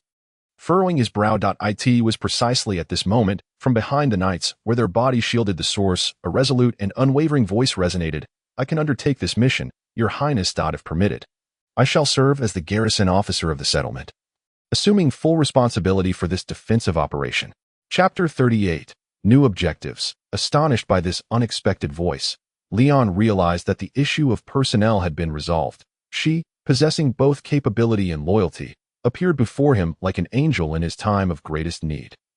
His childhood companion, the guardian knight and his most accomplished military talent, Mel Roland, had returned to the settlement. Upon hearing her voice, Leon rose swiftly, and the knight standing before Mel instinctively stepped aside, allowing him to stride forward and stand before her. Then, Leon naturally extended his hand, grasping Mel's delicate palms. "I never anticipated you would return at such a crucial time." "Well, the troops and the migrants still have several days of journey ahead. I arrived a bit early," Mel replied, her demeanor slightly awkward, as if her hands being held had rendered her shy. However, this sentiment was soon replaced by the steely resolve forged through years of military service. "I have already heard the general situation from the militia. Your Highness, if you require a commander, I am capable." Hearing that Mel had returned alone to report on the migration, rather than bringing the army back with her, Leon felt a tinge of disappointment. Had he had 40 elite professional soldiers and 13 swift knights, his chances of victory would have significantly increased. But at least it's better than nothing, Leon consoled himself, then resolved. "I need to brief Mel on the situation regarding the migration. However, there is something more pressing at hand." Despite Mel's willingness to take on the role of garrison commander for the settlement and assume full responsibility for the defense, Leon did not immediately acquiesce. Instead, with a calm expression and serious tone, he inquired, "This is perilous, Mel. If we fail, the knights who accompany me will likely remain unharmed, but those left in the settlement face a significant risk of perishing. Are you aware of this?" "I am," Mel replied without hesitation. "As the commander, should the settlement fall, the primary responsibility lies with you. Even if you manage to escape, according to military regulations, I would be compelled to execute you. That will not happen, for I shall fight to the death." "I believe in you," Leon said. "Very well, you are now the garrison officer of the settlement."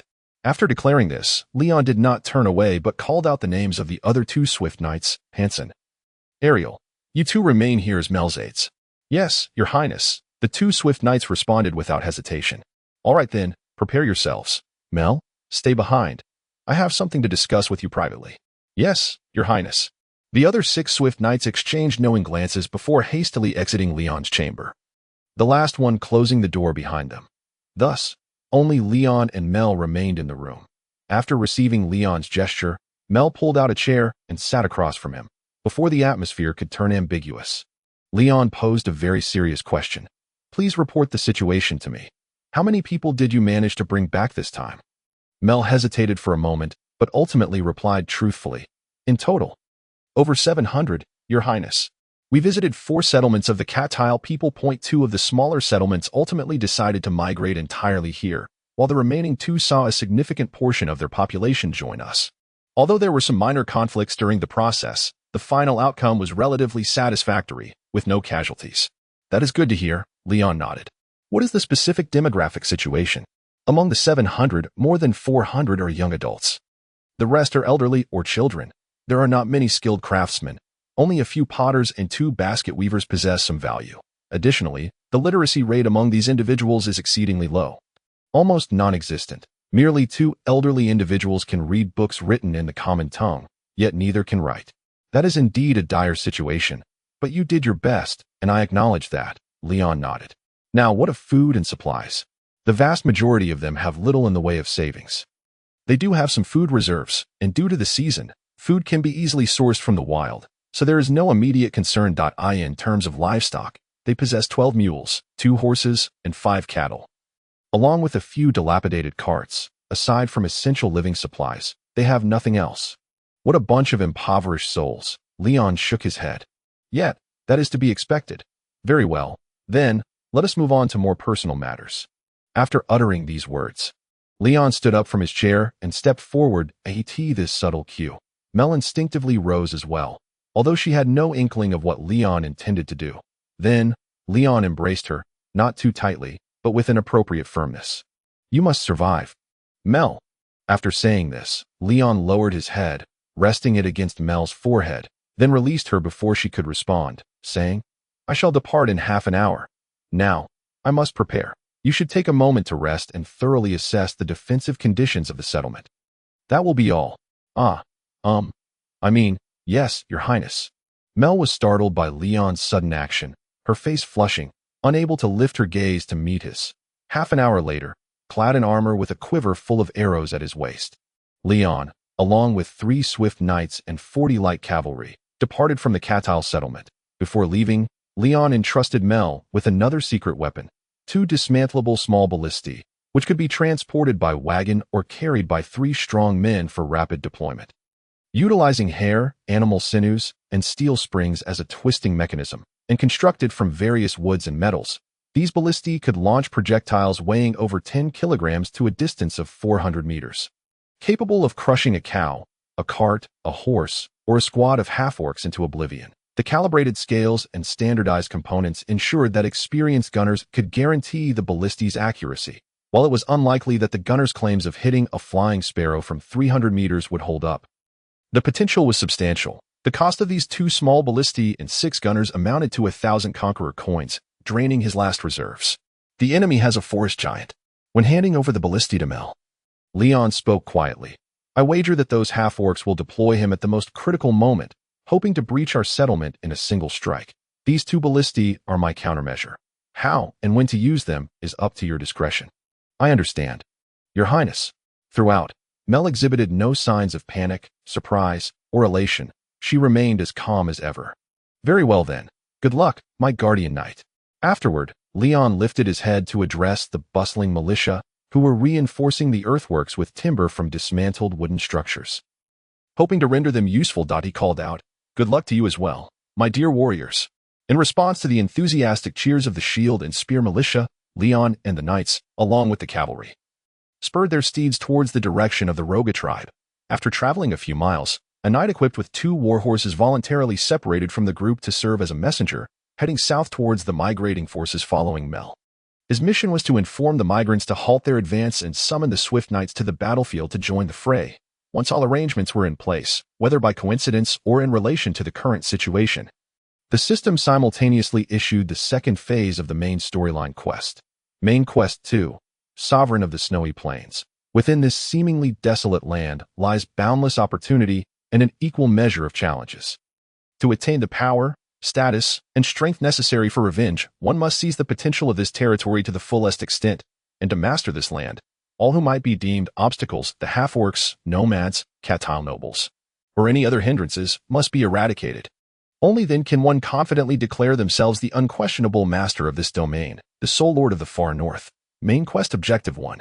Control 70% of the northern wastelands of Cattile. Reward: 2,000 conqueror coins. Main quest objective 2. Conquer, annihilate, or vassalize 70% of the various powers in the northern Cattile region. Reward: for 1,000 conqueror coins. Main quest objective 3. Achieve widespread recognition as the Lord of the North. Attaining titles such as Duke, Khan, Prince, or Emir. The reward for this quest is 8,000 conquerors gold, alongside the unlocking of intermediate building and troop systems. Conquering this land. Indeed, that is precisely my undertaking. After perusing this information, Leon was prepared to close the quest interface, only to be surprised by the emergence of a previously unseen section at the bottom of the screen. Currently available, ongoing side quests. Side quest 1. Defend the settlement. Presently, your settlement, the sole territory you possess in this land, is under threat from the nefarious, chaotic half-orcs. Defeat them, eradicate them, or at the very least, drive them away. Safeguard the security of your domain. Quest objective: defeat the invading half-orc army. Failure occurs if the settlement is breached. Quest reward: 1,000 conquerors gold. Currently trainable. A squad of the most elite light cavalry. Chapter 39. Luring the enemy. Currently recruitable light cavalry. Aside from the nomadic light cavalry, there are no other options. With this thought, Leon instinctively clicked on the troop interface, where the nomadic light cavalry he had designed was prominently displayed in the first column of the first page under Light Cavalry. This agile, highly mobile, unarmored yet powerfully offensive cavalry was Leon's primary weapon in his quest to conquer this territory. Its versatility and practicality are truly top-notch. The troop template for the nomadic light cavalry is as follows. Recruitment range includes males aged 20 to 40, hailing from northern nomadic tribes.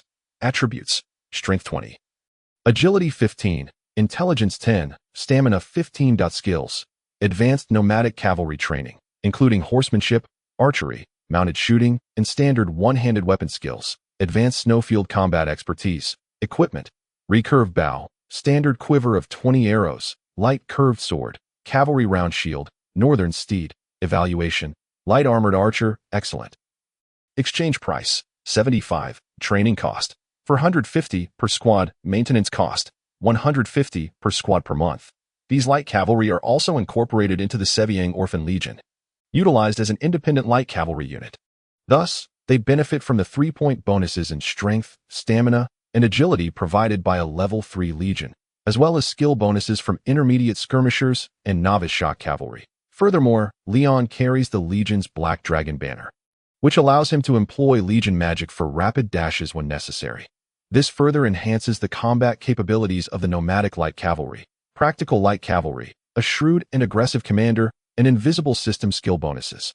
The amalgamation of these three elements culminated in the tragedy of the half-orc coalition that in their initial encounter. The coalition was thoroughly humiliated and suffered significant losses at the hands of this brigade of fewer than 50 men. Forced to halt, Rogashi was compelled to reorganize his forces and devise a counter-strategy. However, as previously mentioned, the counter-strategy he devised was precisely what Leon had anticipated, namely, wolf cavalry. Upon receiving first-hand intelligence that his opponent possessed a cavalry unit that was not particularly strong but adequate, Leon promptly resolved to eliminate them. Only by doing so could he fully establish his cavalry advantage, gaining complete control over the war when faced with the entirely infantry-based half-orc forces. When it comes to combat, Leon harbored no fear of facing 5 times the number of wolf cavalry alone. He was confident he could defeat them, even annihilate them. His trepidation stemmed from 2 factors. First, the possibility that the enemy would not deploy the wolf cavalry in battle, merely using them as a presence to intimidate Leon's cavalry during the assault on the settlement of Catter, rendering him unable to effectively support the infantry in defense. Second, the wolf cavalry might engage in combat while relying on the overwhelming numbers of the infantry. Rather than confronting Leon's cavalry directly, if the half-orc wolf cavalry effectively coordinated with their infantry, Leon would lose the opportunity to annihilate them. A direct confrontation could result in severe losses, potentially ensnaring his entire cavalry unit. Fortunately, or perhaps predictably, the half-orcs lacked such military sophistication, and Rogashi's tactical acumen barely sufficed to achieve the second point. Regrettably, the wolf cavalry under his command did not adequately cooperate with his strategy. Thus, Leon found it relatively easy to maneuver the wolf cavalry. Following reconnaissance, he discovered that the wolf cavalry were not clustered together as he had imagined, but rather dispersed throughout the coalition. Therefore, he resolved to launch a surprise attack to draw attention, compelling the half-orcs to consolidate their wolf cavalry, facilitating his subsequent actions. Of course, if the enemy failed to do so, that would be even better. Leon could forego the step of exterminating the wolf cavalry and wreak havoc upon the half-orc coalition. When Leon observed that the half-orc coalition had indeed concentrated the wolf cavalry as he had anticipated, he couldn't help but offer a condescending remark. Not entirely foolish.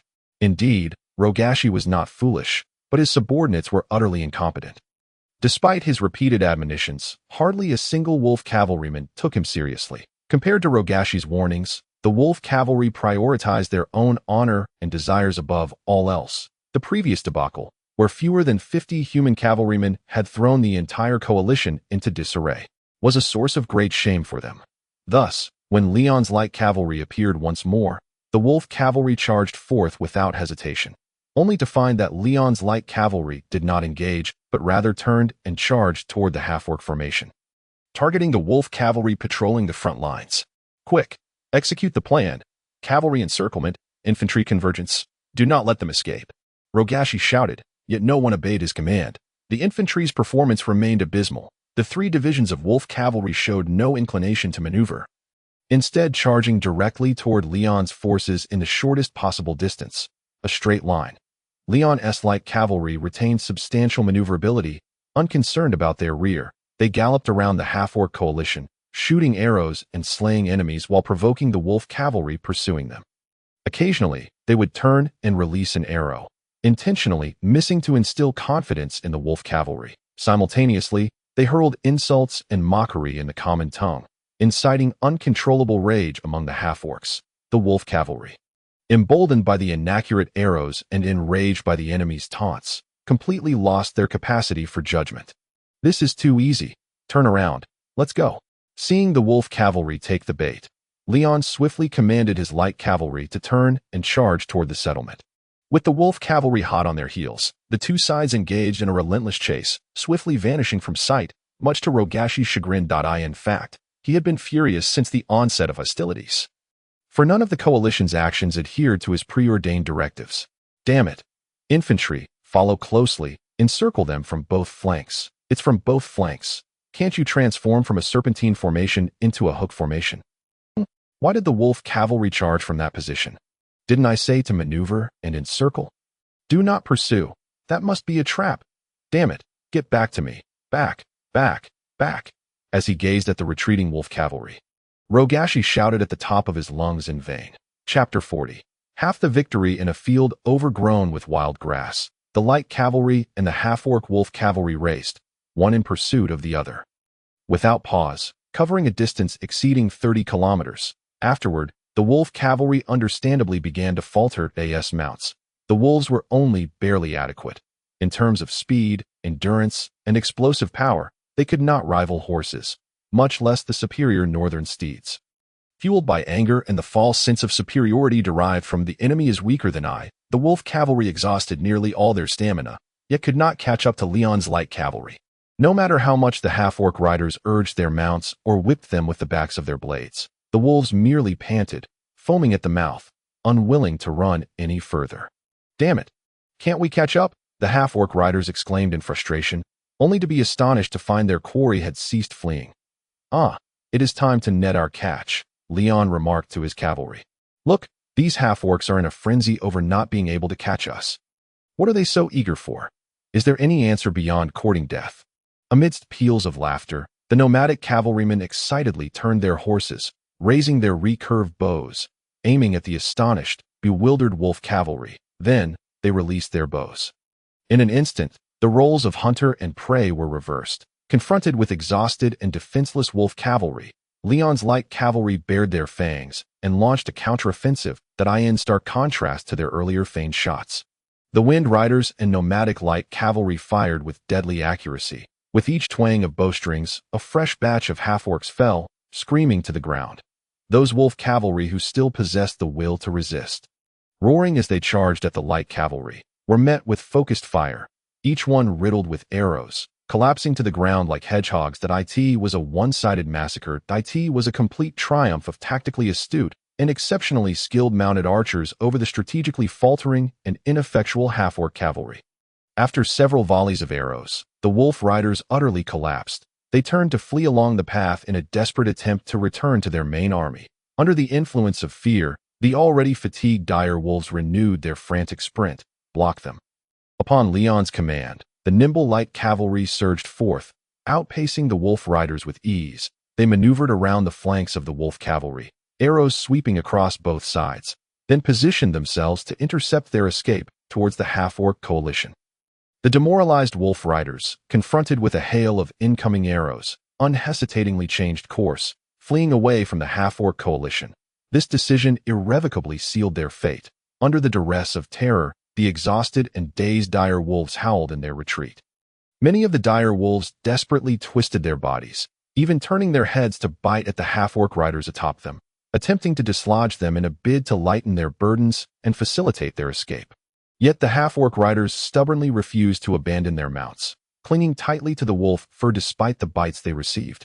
Ultimately, the outcome for this ragtag assembly was quite grim. The already drained dire wolves, in their frantic flight, collapsed from exhaustion, convulsing and frothing at the mouth, succumbing to their fatigue. Meanwhile, the half-orc riders, in a state of panic, found their necks severed by the curved blades of the light cavalry. Witnessing the wolf riders' complete lack of resistance and their inability to flee, Leon promptly ordered the use of curved blades to conserve arrows, transforming this already foregone conclusion into a scene of even greater bloodshed. Approximately half an hour later, the light cavalry coldly observed as the last and most valiant of the direwolves succumbed to exhaustion. They then, in unison, raised their curved blades high and erupted into jubilant cheers. "Victory! We are victorious!" Ha! The knights and cavalry roared with laughter, and a swift knight transformed his blade into a spear, hoisting the corpse of the wolf chieftain aloft before tossing it into the air. Before the body could hit the ground, several astute mounted archers laughed heartily as they drew their bowstrings, striking the carcass mid-flight, followed by a few light cavalry rushing forward, brandishing their curved blades to rend the wolf's body into a bloody pulp.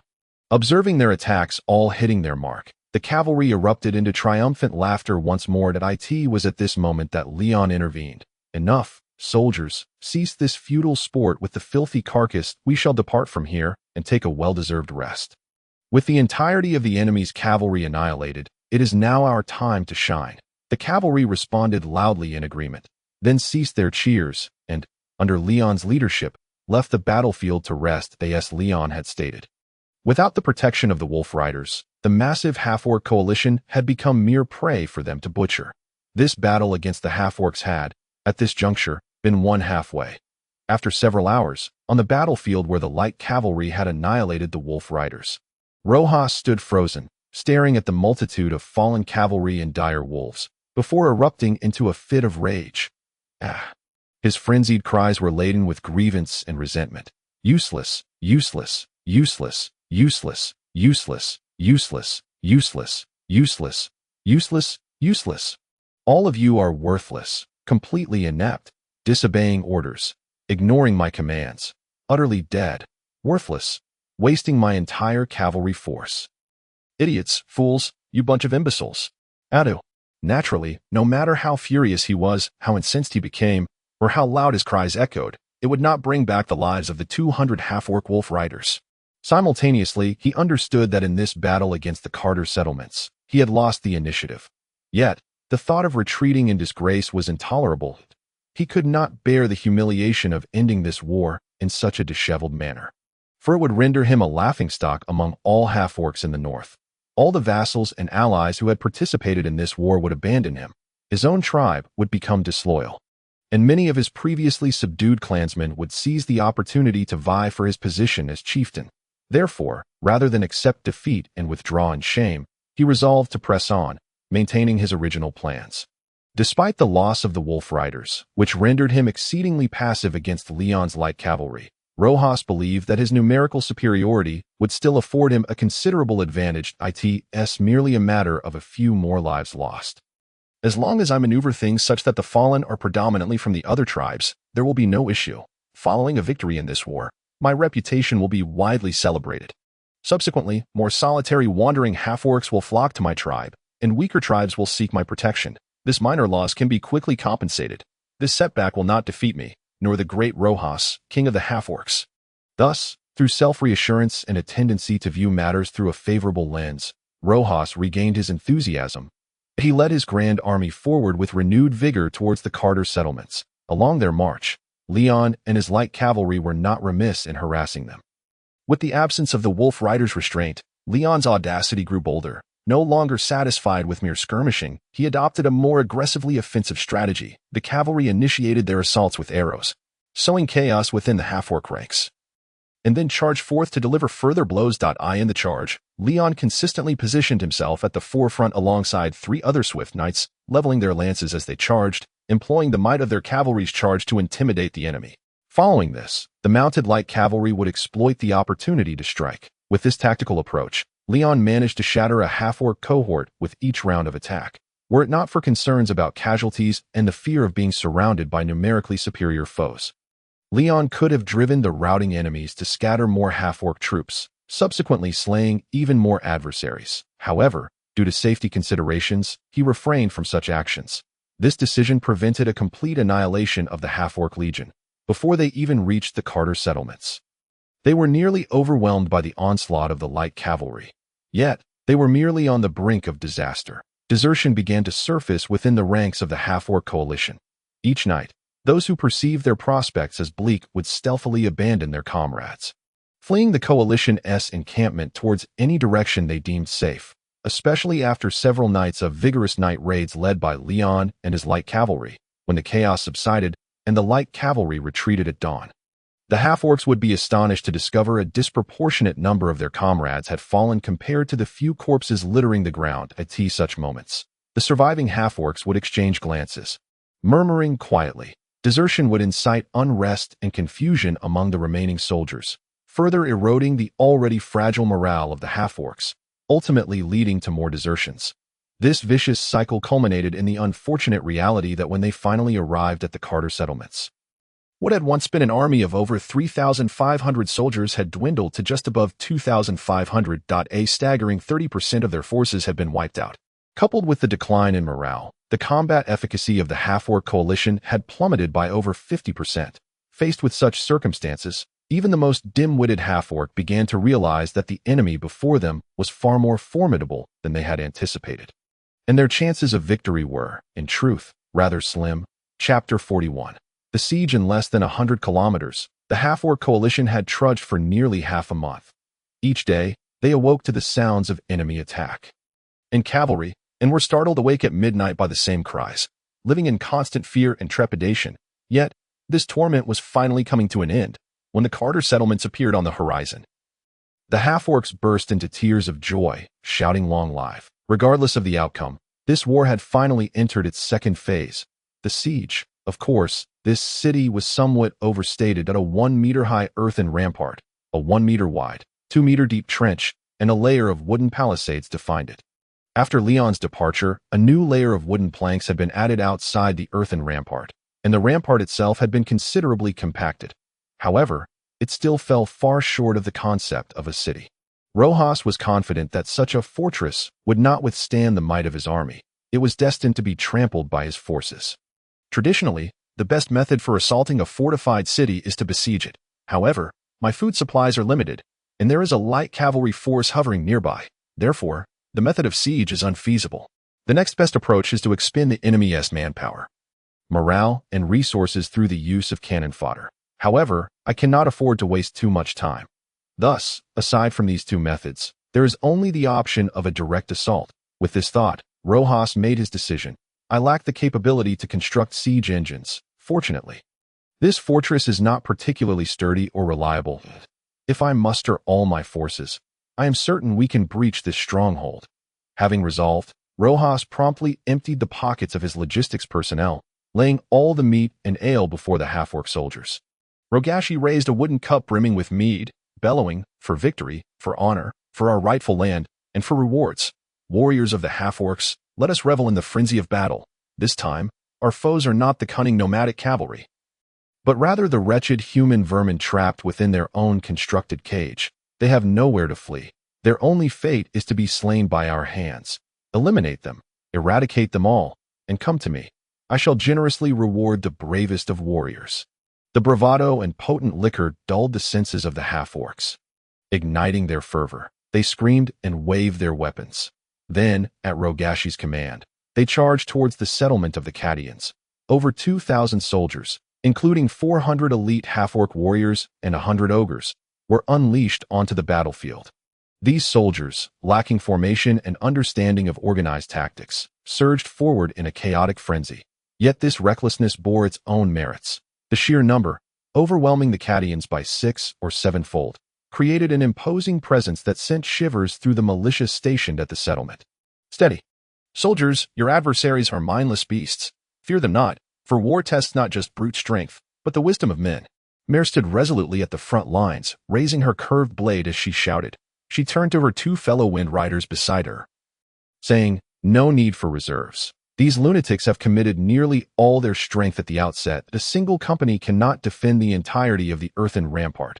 Fortunately, they have not widened their attack to all sides of the rampart.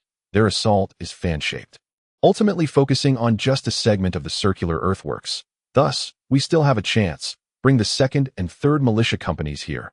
I shall hold the front, while you 2 guard my flanks. Have you considered again?" Sir Mayor, the half-orcs at the front appear distinct, resembling a regular army. Moreover, they have deployed nearly all their ogres to the front, one of the wind riders remarked. The pressure at the forefront is significantly greater. Hence, I believe we ought to station at least 2 companies there. You shall command your companies to assist me with 3 squads each. Mare re-evaluated her strategy after a brief contemplation. The knight wished to voice further objections, but was interrupted by Mare's urgent command. There is no time for further discussion. Hasten to deploy the troops. The half-orcs are nearing bow range. Good luck. Sir Mayor, the other 2 wind riders exchanged glances, then turned away to summon the 2 militia companies initially reserved. The 2nd and 3rd militia companies swiftly ascended the makeshift wooden ladders behind the rampart. Dispersing under the stern orders of their knight officers, the archers among the militia swiftly planted their arrows into the ground for rapid retrieval and shooting. Beside the archers, shield-bearers firmly lodged their shields into the rampart before confirming that both shields provided adequate cover for themselves and the archers. Then they nodded in satisfaction, gripping their spear shafts firmly. Meanwhile, the foremost half-orcs had entered the range of the hunting bows. Witnessing these grotesque creatures charging forth with clubs and stone axes, almost everyone instinctively grimaced. Then the archers unhesitatingly released their bowstrings. Arrows flew towards the exposed half-orcs, inflicting significant casualties. The leading half-orcs fell to the ground without exception. Although the shield-bearer militia were not trained as formal projectile troops and lacked standardized bows and crossbows, many among them were skilled hunters. Their hunting bows and earthen arrows, while not as lethal as military-grade weaponry, were more than sufficient to deal with unarmored and shieldless half-orcs. Cries of agony and thuds echoed as nearly 100 archers, with each volley, managed to slay numerous half-orc soldiers. Yet, the fate of their comrades did not deter them. Rather, it ignited the inherent savagery and brutality within them. The rear half-orcs ruthlessly trampled over their fallen brethren, turning the wounded into mere pulp. Then, when they were 50 meters from the rampart, the half-orc soldiers began their sprint, roaring with all their might as they hurled their javelins forward. Half-orc javelins were considerably larger than arrows, and their numbers far exceeded those of the defenders. Hundreds of javelins shot towards the rampart in an instant, a truly formidable sight. Mare, unflinching, issued a command, "Shields." A wall of shields suddenly emerged, protecting the shield-bearers and the archers behind them, only to hear a series of sharp cracks as the half-orc wooden javelins ricocheted off, inflicting no damage whatsoever. Several javelins aimed at Mare were effortlessly cleaved in 2 by her swift blade. Realizing their attack had failed, the half-orcs grew more enraged. The frontline soldiers quickened their pace, braving the arrows raining down from the rampart, leaping over the trenches. Finding their axes and clubs ineffective against the enemies atop the rampart, They seized the wooden planks at the edge and vigorously climbed upward. Awaiting them were the unrelenting attacks of the Cadians' militia. Thrust. With the shouts of the squad leaders, a flurry of cold steel surged downward. The Cadians, in perfect unison, thrust their spears diagonally downward. The icy spearheads pierced towards the grotesque heads, necks, or chests of the half-orcs, resulting in a cacophony of muted impacts. The foremost half-orcs let out harrowing screams as they tumbled down, rolling off the rampart and into the trenches, only for another wave of half-orcs to follow suit. They pressed on, shielded by javelins, charging forth despite the hail of arrows and spears. Simultaneously, the javelin throwers continued their relentless barrage, forcing the Cadians into a dire predicament. Their movements were not swift enough, their reactions insufficient. They could not effectively employ dodging and blocking tactics to counter the javelin attacks. They could only perpetually raise their shields, forming a shield wall. Yet this strategy hindered their ability to effectively strike at the climbing half-orcs. Conversely, they were not elite troops, unable to swiftly switch between defending against javelins and thrusting spears. Thus, they were caught between the two. Finally, with a piercing scream, a Cadian militiaman was struck by a javelin, tumbling off the rampart and crashing heavily to the ground. "Get him out of here," Mare ordered without looking back. Immediately, two women, hiding in safety, rushed over to carry the groaning militiaman away for treatment. Yet Mare knew the soldiers' chances of survival were slim. The half-orcs would smear the javelin tips with their foul substances. An injured soldier would easily succumb to infection. "Be cautious." With this thought, Mare shouted. She swung her blade, slaying a half-orc that had climbed the rampart, yet soon discovered another half-orc scaling the rampart, where the originally stationed soldier had been struck down by a javelin. Collapsing. "Damn it!" Mare, in a fit of exasperation, dashed over and struck down the half-orc soldier. The defensive line was gradually crumbling. Mare found herself caught in a relentless cycle, running, swinging her blade, running, swinging her blade, running, swinging her blade, acting as a firefighter desperately patching the gaps.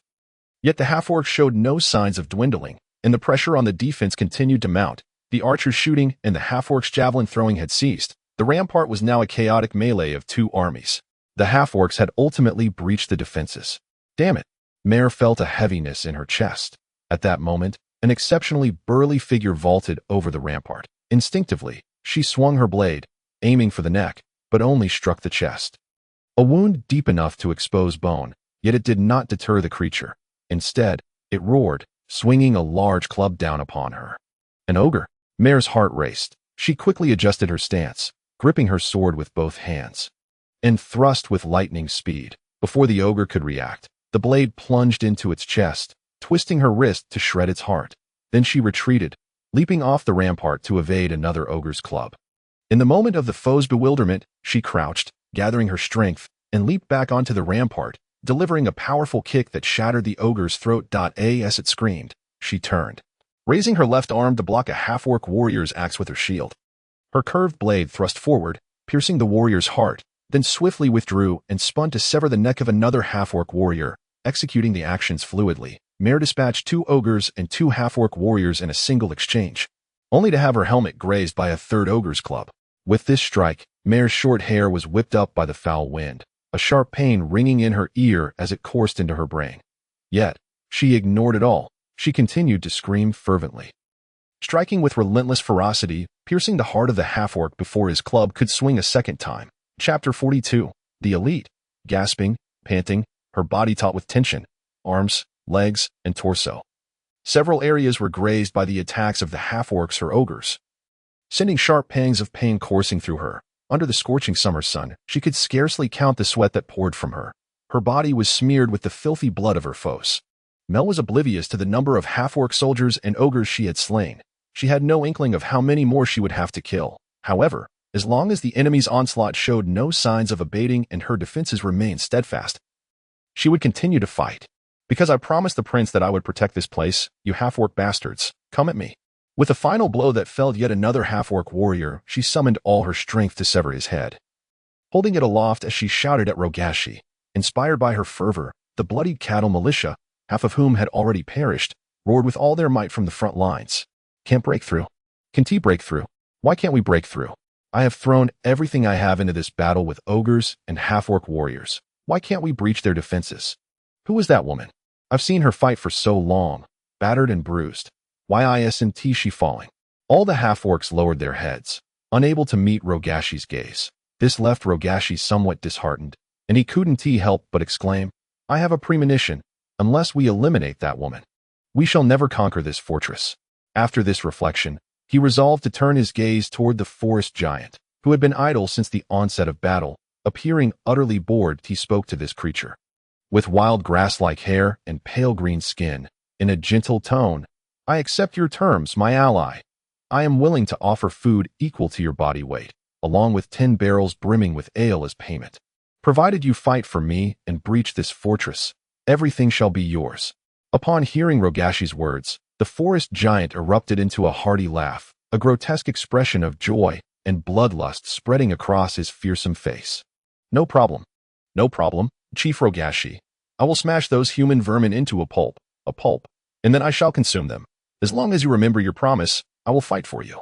With this declaration, the giant laughed boisterously. Striding forward, dragging his wooden club and bearing heavy stones as ammunition, heading toward the cattle settlement, his target, the valiant Mel Roland. That graceful figure, that fearless combat style, that beauty filled with violence and primal energy.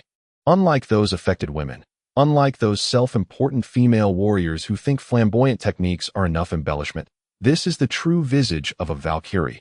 Mel Roland, the solitary knight of protection. Only in battle for her lord does she don this form. Meanwhile, on a small hill at the battlefield's edge, Leon, using a monocular, captured the image of Mel engaged in combat. Mesmerizing. Yes, mesmerizing. The unique beauty of my knight enchants me if only I could steal another glance. But no, for I too must leave my distinct mark upon this battlefield as a response to Knight Roland. Thus, I declare. Slowly, with deliberation, Leon drew the dagger from his waist, the divine weapon bestowed upon him. Rebel. Kill.it swiftly transformed into a lance adept for cavalry combat. "So, my friends," Leon proclaimed to the knights and cavalry behind him, "raise our lances, lift our longbows, brandish our curved blades. We shall reap their lives. Annihilate them, eradicate every scrap of refuse and filth from the far north. This is my will." The giant charged toward the battlefield, while Leon's light cavalry surged forward simultaneously. What is that monster? A giant.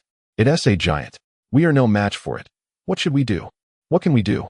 The appearance of the forest giant incited great panic among the cattle militia. This was one of the most significant roles of giants in warfare. Simply by virtue of their immense size, even without taking action, they could evoke fear in foes and rally their allies. Not to mention, giants were not merely large and robust. Their destructive and lethal capabilities were equally devastating. With a resounding boom, the forest giant hurled a massive stone, which crashed into the earthen rampart, splintering the wood and demolishing the fortification. 3 cattle militia stationed at the rampart screamed as they fell. One had a leg crushed to pulp. Another collapsed, hitting his head and losing consciousness, and the last was completely buried beneath the shattered rampart, his mangled flesh, entrails, and bones melding together, truly resembling the giant's description of a meat sauce. "Quick, the crossbows!" as Mel shouted, witnessing the forest giant hoist another boulder. 2 crossbows stationed in the watchtower, which had remained silent since the battle began to crank. With a series of creaking sounds, 2 burly men turned the winch to draw back the powerful bowstrings. After which 2 10-kilogram, perfectly rounded stone projectiles were placed into the chambers. The artillerymen, seeing the forest giant charging toward them, wore expressions as fierce and cruel as the giant itself, then pulled the lever. Launching the stone projectiles, one narrowly missed the giant's head, while the other struck the right side of his face. Hit, hit! As they watched the giant scream and crash to the ground, the cattle militia erupted in jubilant cheers. Meanwhile, Leon's light cavalry swept over the horizon. Caught off guard by the sudden demise of their formidable ally, the half-orcs were suddenly aware of the terrified cries of their own comrades behind them. Those cries varied in clarity and content, but ultimately conveyed a singular message: cavalry. Like a whirlwind, Leon's cavalry dashed over the horizon, comprising 16 storm riders and 40 nomadic light cavalry. A striking force of over 50 riders appeared, once again altering the course of this battle. Target that half-orc, the one who is as fat as a pig and as foolish as one, daring to encroach upon my territory. With this command, 57 cavalrymen charged at breakneck speed toward the heart of the half-orc coalition, which was surrounded by over 500 half-orc soldiers protecting Rogashi. Due to Leon's cunning, ruthless, and all-or-nothing assault, the attacking half-orcs found themselves at a loss. They were uncertain whether to halt their advance and protect their commander or to press onward. For a moment, the pressure on the cattle defenders significantly diminished. We must not stop. We cannot let up. If we retreat, this assault will be over, and this war will be lost. After a brief moment of chaos, Rogashi shouted urgently, "Tell the soldiers ahead that I am unscathed and urge them to intensify their attacks. As long as we breach the settlement, we will prevail." Several of his loyal aides dashed forward to convey his orders, but Leon had no intention of allowing that. Archers, at Leon's command, several half-orc messengers were struck down by arrows. Before Rogashi could issue further commands, more assaults followed in quick succession. First came the storm of arrows, then the cavalry's lances charged with ferocity, followed by the unrelenting scythe-like blades. The storm riders attacked fiercely and swiftly, while the half-orcs were still reeling from the onslaught of arrows. The leading storm riders had already pierced and toppled multiple survivors. The half-orcs quaked at the audacious charge. The icy blades severed their throats. In the blink of an eye, a suffocating slaughter had commenced. The storm riders, emerging from the hellish battlefield of Savian, flashed their gleaming fangs on foreign soil. This is like cutting through butter. The half-orcs standing in the knight's path seemed to vanish. Even their most basic function of buying time had failed. In an instant, the cavalry had reached the front of Rogashi's palanquin. Such efficiency, such murderous intent, such momentum, all exceeded his expectations. Those most loyal to Rogashi, his trusted aides, fell one by one before Leon. With a confident strike, he slashed downward and upward, and where his blade passed, two half-orc soldiers clutched their throats, collapsing helplessly. Nothing now stood between him and Rogashi. Killing him will be as easy as pie. Leon raised his curved blade and charged forward. At that very moment, a dramatic shift occurred outside the cattle settlement.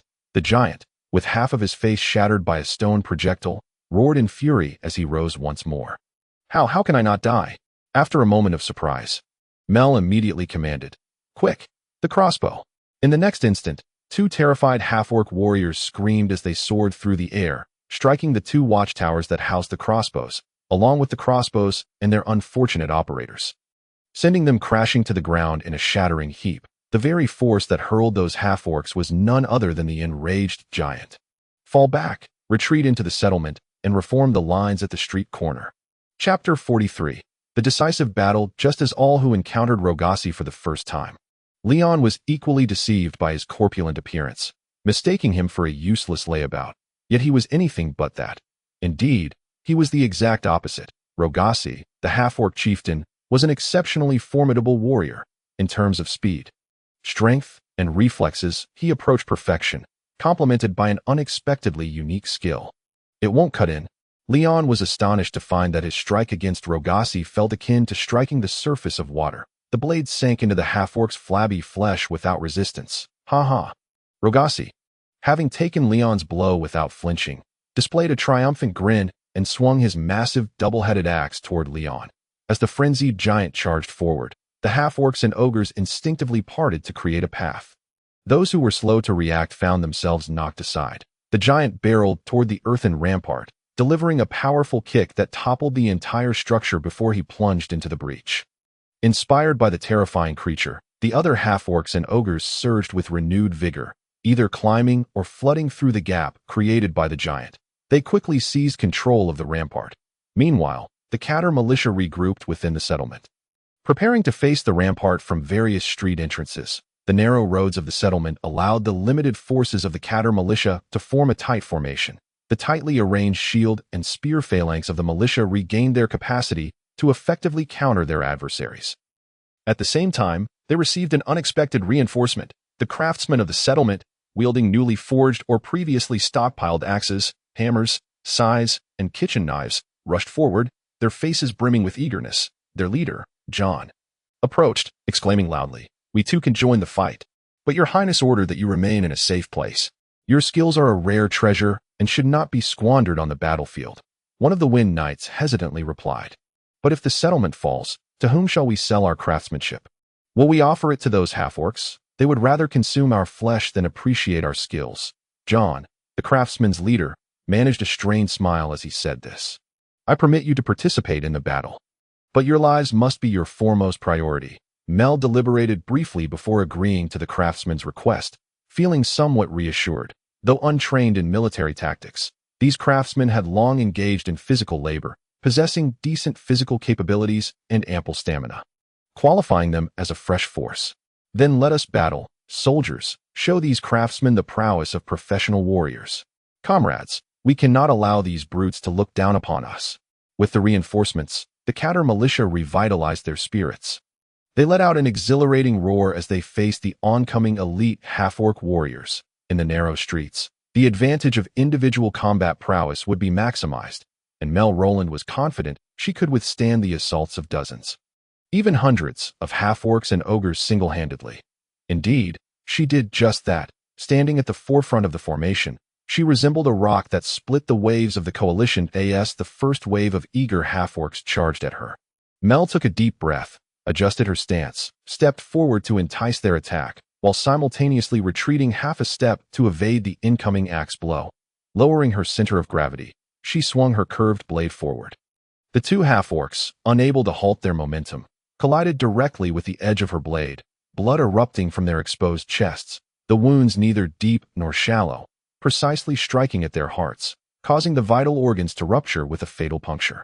Mel paid no heed to the dying half-orcs, their eyes wide with disbelief. Before the first two fell, more enemies rushed forward with impatience, tall, strong, yet utterly worthless. As a hulking ogre, towering over 2 meters and weighing more than 150 kilograms, charged toward her, Mel assessed him with disdain. His clumsy footfalls, countless extraneous movements, and overly forceful strikes that threatened to destabilize himself were beneath her contempt. However, should there be 5 of them, the situation would be entirely different. Having witnessed her terrifying prowess, the half-orc coalition resolved to unleash their full might against her. Meanwhile, the battle between Leon and Rogassi intensified. The Prince of Savion glanced around, witnessing knights and cavalry valiantly engaging to hold off other half-orc defenders. Maintaining the one-on-one confrontation between Leon and Rogassi, the cavalry, having lost their momentum, found themselves at a disadvantage against the infantry, especially given that their foes outnumbered them tenfold. Thus, it is imperative to conclude this swiftly, Leon murmured to himself. Inwardly troubled, simple in theory, yet exceedingly difficult in practice, that moment, Leon dismounted. In confined combat, foot combat proved more suitable than mounted combat. Furthermore, his steed appeared to sense the giant's foul stench and greasy bulk. Possibly even repulsed, Leon felt the same. He could hardly remember how many times he had furrowed his brow. His impatience was but part of the reason. The other half stemmed from his distaste. Despite being an enemy, he wished for a foe with a modicum of class. Fighting against an unrefined adversary diminished his own standards. Yet, of course, the most pressing concern remained how to eliminate him. In the interim, Leon transformed his divine armament into dual swords. Despite his anxiety, his strikes remained composed. A series of precise and tightly executed attacks would draw admiration from any observer. Yet it was futile. Completely ineffective. Rogassi merely needed to guard his head. The rest of his body bore no defense, allowing Leon to strike at will. But that peculiar mass of blubber rendered Leon's efforts ineffectual. No matter whether he slashed or thrust, unleashed brute force or finesse, all proved in vain. It was as though Rogassi wore a suit of armor crafted solely from oil and fluid. Damn it. This fat pig. Leon seethed. Rogassi's tactics were clear. His speed was swift, though not surpassing Leon's. His strength was considerable, yet his strikes were clumsy and easily dodged. His sole advantage lay in defense, embodied in his unique layer of fat. Rogassi was acutely aware of this. He also understood that time favored him. The longer the battle dragged on, the more advantageous it became. In his confrontation with Leon, he sought not to achieve merit, but to avoid mistakes. He focused on defending himself while occasionally striking, solely to enhance his defense. If he could prolong the fight, the light cavalry would be ensnared. If he could delay further, the settlement would fall. At that moment, Leon would meet his demise. As long as he could buy time, victory would be his. This is my triumph. I, the great Rogassi, am a brilliant strategist. Rogassi, consumed by excitement, was abruptly stunned by Leon's next move, after a flurry of dazzling assaults proved ineffective. Leon twisted his wrist, dragging his sword along the ground before turning and fleeing. The conflict within the settlement reached a fever pitch. Amidst the heaps of mangled corpses, a nearly frenzied Mel roared as she swung her left arm. And with a resounding crash, the shield strapped to her left arm shattered alongside the ogre's skull. Even divine armament could not withstand such relentless and ferocious attacks. Am I nearing my limit? Mel pondered while half kneeling on the ground. Then she saw a figure hurtling toward her, more precisely, thrown by someone. The body was unnaturally curled, the face a mask of agony and terror. It was a Wind Knight, a comrade who had fought alongside Mel for many a day. "Hansen!" Mel cried out, only to be struck by the corpse, involuntarily tumbling backward with a thud into a wooden shack. Outside, the forest giant bellowed with glee, as the lines of the catter were steadily collapsing. Damn it! Mel pushed aside the corpse that had fallen atop her, wholly disregarding the excruciating pain coursing through her body, and charged back into the street, then rolled to evade. A massive wooden club swung down from above, nearly reducing her to paste. Ha ha ha! Little insect! Dodge! Keep dodging! Where's that stone-throwing contraption of yours? Bring it out! Bring it out! The forest giant, with half his face mangled and his right eye a hollow void, cackled maniacally as he swung his club, relentlessly attempting to batter Mel into the ground. I will kill you! Kill you! Kill you! Kill you! Kill you! You dare to ruin my eyes, to mar my face. How could you treat me this way? I shall kill you. I will crush your bones, mold them into a mass, and consume them. You wretched little insect. Do not confront him directly. Mel made a swift decision, darting aside to evade the giant's massive club. Then she sprinted alongside the giant, compelling him to turn repeatedly, yet he could never grasp her. Little pest, stop, let me tear you apart. The giant bellowed in frustration, raising his foot to stomp down, swinging the wooden club with ferocity, demolishing the wooden houses around the street. Yet failing to capture the nimble Mel, whose reflexes far surpassed his own. Witnessing the giant's astonishing destructive power, the half-beasts and ogres dared not approach. The militia of cattle were preoccupied with their own survival. Thus, the battle unfolded as a one-on-one confrontation, Mel against the forest giant. This duel seemed to stretch indefinitely until Mel distinctly sensed the dimming light, the slowing of the giant's strikes, and the labored breaths escaping him. It is time. Gritting her teeth, Mel slightly stooped, arching her body.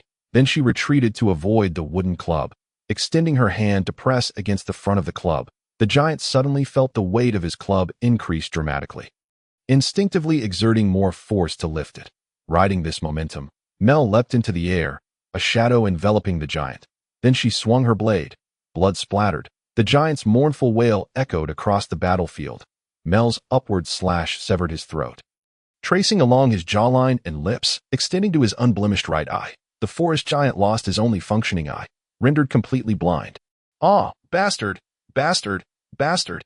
The blinded forest giant descended into madness. He shrieked, wildly swinging his club at the air. Then he heard the voice of that little insect.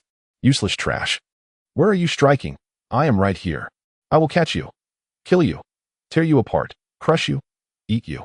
The giant charged furiously towards the sound, ignoring the screams of the half-beasts and ogres, plunging into his allies' ranks.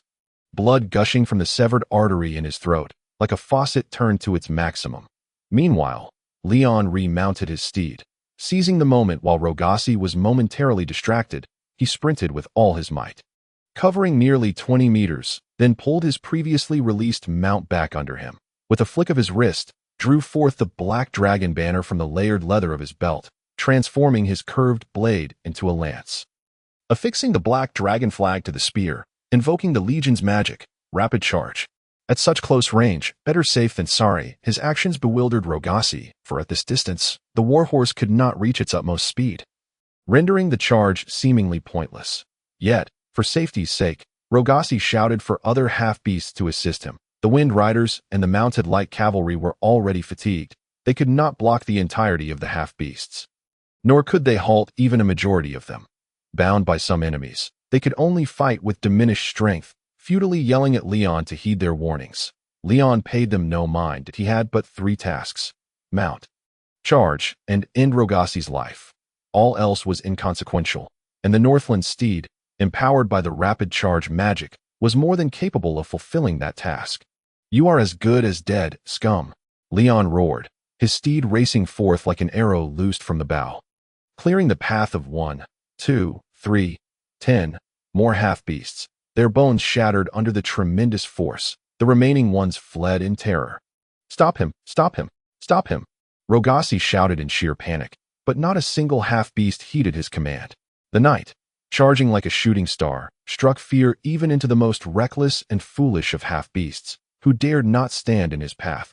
The sharp lance combined the full force of the charge with the weight of both horse and knight, delivering a devastating blow concentrated upon the tip of the weapon, which naturally pierced Rogasi's skin, burrowing into flesh, fracturing his cervical vertebrae, and then emerging from the back of his neck. A muffled thud resonated, akin to puncturing a sack filled with mutton fat. A dull crack echoed, reminiscent of striking a rotten piece of wood. A crisp snap rang out, like breaking a kindling stick. Rogasi's throat shattered, blood coating his mouth, his cries muddled. Filled with disbelief, he gazed at Leon, who looked back coldly, his expression shifting from fury and indifference to one of delight, loosening his grip on the battle axe, extending a finger to point at him, uttering the words "you," before he succumbed to death. Chapter 44. Victory. Dead. Dead. The chieftain, Rogasi, is dead. Rogasi's massive, corpulent body crashed to the ground, signaling the inevitable outcome of the war. The half-beasts besieging the light cavalry retreated in unison, murmuring incoherently, their gazes vacant, bodies trembling, followed by a sharp scream. As if receiving a signal, they shouted, casting aside their weapons, unhesitatingly turning to flee. "Charge in, relieve the settlement," Leon declared, raising his lance high in a frenzy of elation. The cavalry responded loudly, disregarding their exhaustion, spurring their steeds towards the encircled half-beasts. As they charged, they shouted in the common tongue, "Rogasi is dead." The half-beasts within the city, still reeling from the death of the forest giant, were further astonished to hear of Rogasi's demise. That a group lingering on the earthen ramparts turned to find their comrades outside in disarray. They too gasped, "Rogasi is dead. The chieftain is dead. It's over. We are doomed. We shall be slaughtered." Oh! After a fierce battle lasting half a day, the utterly exhausted half-beasts collapsed completely. They turned without hesitation, rushing towards the ramparts at a speed surpassing that of their charge. Some, trapped and unable to move, wailed as they struck their fellow comrades with axes and clubs, trampling over those who cried out in agony. Desperately seeking an escape, upon exiting the city, they encountered the light cavalry's ambush, devoid of any will to resist. Some utterly fatigued and terrified half-beasts collapsed to the ground, surrendering to the slaughter, while others scattered in a frantic attempt to flee. Nevertheless, they could no longer pose any threat to the settlement of cattle. "It is over." Leon felt a twinge of fatigue that he dismounted and stretched, observing his cavalry mercilessly slaying the fleeing foes. The militias stationed within the settlement emerged as well, joining in the pursuit. Additionally, there were the craftsmen. Even a few bolder youths eagerly picked up the discarded sticks and stone axes, joining the throng in the hunt for the half-beasts, leaving Leon at a loss for words. "This is truly..." The elated Prince Sevian shook his head, soon hearing the system's prompt. Side quest: defend the settlement completed. The invading half-beast army has been defeated. Monetary reward dispatched. Elite light cavalry will arrive in 1 day. In 1 day, Leon muttered absently as he walked towards the settlement. Carefully navigating through the heaps of corpses, upon reaching the street, he saw Mel, breathless, leaning against a half-collapsed wooden house. "Your Highness, the task is complete." Upon seeing Leon, Mel's face lit up with a joyful smile as she struggled to rise, only to topple forward. Before Mel could hit the ground, Leon stepped forward to catch her. "I am sorry, Your Highness." Mel hesitated, ultimately choosing not to push Leon away. "You've worked hard, Mel. Thank you, truly thank you." Leon held Mel in his embrace, eyes closed, his face pressed against hers as he spoke. "Your Highness, she began hesitantly. "Do not concern yourself with such matters. You are at your most beautiful upon the battlefield. Nothing is more befitting as your cosmetic than the blood of your enemies. My valiant knight." "Is that so, Your Highness?" Though smiling, Mel appeared less than pleased. "In any case, let us rest for now. I shall help you back." Mel nodded, leaning against Leon as they slowly made their way back. And after escorting her to her room, Leon summoned 2 women from cattle to attend to her, before retreating to his own wooden cabin adjacent to Mel's quarters, collapsing onto the bed and drifting into a deep slumber. He slept until dawn the following day. It has been remarked that, in war, besides failure, the second greatest misfortune is victory. Simultaneously, others lament that peace is hell. Such sentiments arise from the multitude of issues and the severity of the problems encountered in the aftermath of conflict, which can be overwhelmingly dire. In this regard, the vanquished fare far easier than the victors. The dead ponder nothing, while the survivors must merely consider how to endure. This time, Leon too gained a profound understanding of such reflections. The hundreds, if not thousands, of corpses piled on one side of the earthen rampart must be dealt with expeditiously, for it is the height of summer. Should time be squandered, the decomposition of the bodies would cease to be a trivial matter. Thus, it is not solely the newly formed militia, recently emerged from the throes of war, that must take action. The artisans, a contingent of 40 professional soldiers who, due to incompatibility, did not partake in the battle, as well as the other inhabitants of the settlement, young and old alike, must lend their assistance. Fortunately, the efforts to clear the bodies proceeded smoothly, bolstered by the support of several hundred new immigrants. Upon witnessing such a harrowing battlefield, the newcomers acknowledged Leon's prowess. In the far north, it is strength that ensures safety. The immigrants are not easily daunted by the brutal reality of war, as they understand that the entire northern expanse is fraught with peril. The second matter at hand is the pursuit of the enemy. Despite the valiant efforts of the militia and cavalry to hunt down the remnants of the half-orc coalition following their defeat, over 1,000 half-orcs managed to flee. It is imperative that these escaped half-orcs are swiftly eliminated or, at the very least, driven far enough away to no longer pose a threat to the settlements of the Catal people. In light of the invasion by the Rogash coalition, Leon has resolved to eradicate all half-orc tribes in the vicinity of the settlement, thereby establishing his absolute authority over this nameless wilderness. On the dawn of the second day post-battle, a squadron of light cavalry, 40 mounted nomads, arrived at the settlement, as promised by the system, augmenting Leon's forces to nearly 100 cavalrymen. With such a formidable cavalry contingent, the task of extermination is sure to be executed with relative ease. Aside from these two war-related matters, the third issue is also partially tied to war. The resettlement of the new immigrants, along with the training of suitable young adults among them into shield and spear-wielding militia, will undoubtedly consume considerable time and effort. Lastly, while it may not seem pressing, upon reflection, Mel's predicament could be considered a serious matter. Having exerted herself excessively during the recent conflict, Mel found herself nearly bedridden for several days thereafter. Although Leon longed to care for her, his own myriad responsibilities and Mel's vehement protests, declaring, "How can this be? As your devoted knight, it is my duty to serve you. I should never require your indulgence," prevented him from doing so. Despite her supposed frailty, Mel summoned an inexplicable strength, gripping Leon's wrist painfully as he sat beside her bed, holding a tray of food intended for her. Thus, this matter remained unresolved, leaving the task of her care to the ladies among the Catal immigrants.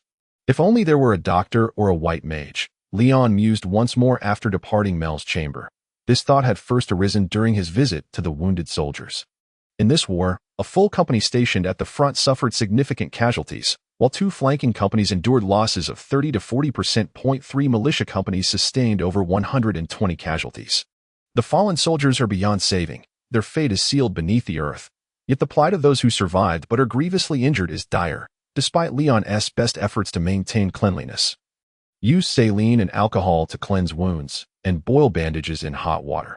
The filth of the half-orcs' weaponry has resulted in an unacceptably high infection rate among the injured. The carpenter-turned-surgeons were compelled to excise layer upon layer of necrotic flesh from the wounded. And when no alternatives remained, amputation became the only recourse. Lacking anesthetics, these major surgeries were gruesomely bloody, with soldiers restrained as limbs were sawed off. The anguished cries of those receiving treatment sent chills down one's spine. Following the procedures, the branding irons, heated to stop the bleeding, were yet another instrument of torment. Such so-called surgical operations naturally resulted in alarmingly high rates of disability and mortality. Many soldiers, unable to endure the agony, chose to take their own lives, while others, upon encountering Leon, wept and pleaded for a merciful end. Witnessing soldiers who had survived the brutal siege only to perish at the hands of their own comrades filled Leon with profound despair. This world lacks sulfa drugs, let alone penicillin. The modern surgical tools are entirely absent, and even professional physicians are a rare sight. Essentially, aside from watching them perish, Leon finds himself bereft of options. Thus, a white mage is essential. Moreover, there must be skilled surgeons and apothecaries. Yet, such individuals are scarce not only in the far north, but even in the Catile kingdom. Perhaps King Ulrich and certain noblemen possess such talents. But would they ever consider sending them to me? With this thought, Leon shook his head and hastily departed the makeshift hospital, which had been cordoned off within a designated area, since the grim realities of war cannot be resolved. It is imperative to find ways to conceal them, lest they diminish the morale of the regular soldiers and the new recruits who are training, eagerly yearning for the glory of battle. Chapter 45, An Unexpected Gift and a Letter. Your Highness, a visitor has arrived at the settlement, claiming to seek an audience with you. Just as Leon emerged from the hospital, burdened by heavy thoughts, a Windrider knight approached him with a somewhat peculiar expression. Who is it? Leon inquired. Is it another herdsman seeking refuge? They can simply set up tents outside the settlement that I will only collect 2/5 of their livestock as tax. And I require all eligible herdsmen to undergo military training. This region, with its ample water and grass, is indeed a fine place for grazing. The conflict with Rogash involved nearly 4,000 troops on both sides, including forest giants and heavy weaponry such as knights and crossbows. Such a war is hardly noteworthy for the noble federations of the north and can be viewed as mere routine skirmishes among lesser nobles. However, for the far north, an area devoid of significant power, this conflict, with its scale of 4,000, represents an unprecedented spectacle, due to Leon's relentless efforts to combat the surrounding half-orc forces during the summer. His reputation as a formidable lord is spread. Consequently, upon hearing of Leon's victory over Rogash, many herdsmen who previously kept their distance began to reconsider their stance. In the harsh climate of the far north, having a powerful lord like Leon to provide protection is, without question, a fortuitous circumstance that in the past few days, herdsmen have begun to approach the settlement. Initially, they came in small groups, testing the waters, but soon entire herding families migrated here, followed by small tribes of a dozen households pledging their allegiance. Within a mere few days, Leon had successfully attracted hundreds of northern herdsmen to join his cause. While the reasons for their migration varied, Leon was acutely aware that his military strength was the most significant factor. Additionally, the presence of 80 light cavalrymen from the Sajong tribe, warriors of the same lineage as the northern herdsmen, played a crucial role. The arrival of herdsmen driving cattle and sheep, riding horses, and accompanied by wolfhounds and whips into his tribe is undoubtedly a positive development. However, it is impractical for Leon to personally greet every new group of herdsmen seeking to align themselves with him. Thus, he categorized them into 3 tiers. Individual herdsmen could receive a token and graze freely outside. Families comprising several herdsmen would be attended to by his knights. Only the leaders of small tribes, bringing along dozens of herdsmen, would receive his personal welcome. It is evident that as the settlement grows stronger and more herdsmen flock to join, these standards will continue to evolve. Not at all. Your Highness. He hails from Catile and claims to be a messenger from Prince William. The Windrider knight's unexpected reply caused Leon to furrow his brow. Prince William? I recall he is the second son of King Ulrich, an alchemist and a scholar, if I am not mistaken. Yet I have no particular acquaintance with him. What could prompt him to send a messenger? Leon pondered briefly, recalling the identity of Prince William, before nodding and saying, I shall go and see. He made his way to his chamber. The messenger awaited him there, seated in a guest chair. Upon seeing Leon enter, he rose politely and performed a respectful bow. I pay my respects to you, His Highness Leon of Savian. This is a personal letter from my master addressed to you. Additionally, there is a special gift prepared for you. Thank you for your efforts, Leon replied, taking the letter and verifying the wax seal. Confirming its authenticity, he inquired, While I have heard of Prince William, we have never met. What is the purpose of this correspondence? The details elude me. However, given the presence of this letter, I believe His Highness will understand once you have read it, the messenger replied, maintaining a respectful demeanor. Is that so? Leon mused. Then opened the envelope, extracting the letter and beginning to read. My friend Leon, please forgive my audacity. Sending this letter to you so abruptly is truly not my intention. Regrettably, when you arrived in Wisterland, I found myself in the southern regions, commanding the southern front of cattle, engaged in battle against the ferocious savages of the wasteland. Thus, I missed the opportunity to forge a friendship with you at the earliest moment. Hearing from my other friends, including my father and elder brother, about your remarkable character has only deepened my sense of regret. The desire to connect with you has been brewing within my heart, ultimately compelling me to pin this letter at my writing desk. I humbly ask for your forgiveness for this audacious act, as I am fervently eager to receive your response. I have numerous inquiries regarding you. The theories you shared with my father, and the nation you refer to as the Northern Aristocratic Federation. That nation truly is formidable as you claim? What is the military, economic, and political structure of this so-called most noble federation? Who are the individuals governing that nation, those aristocrats? What of its generals, officials, and common folk? I find myself impatient to uncover all these truths.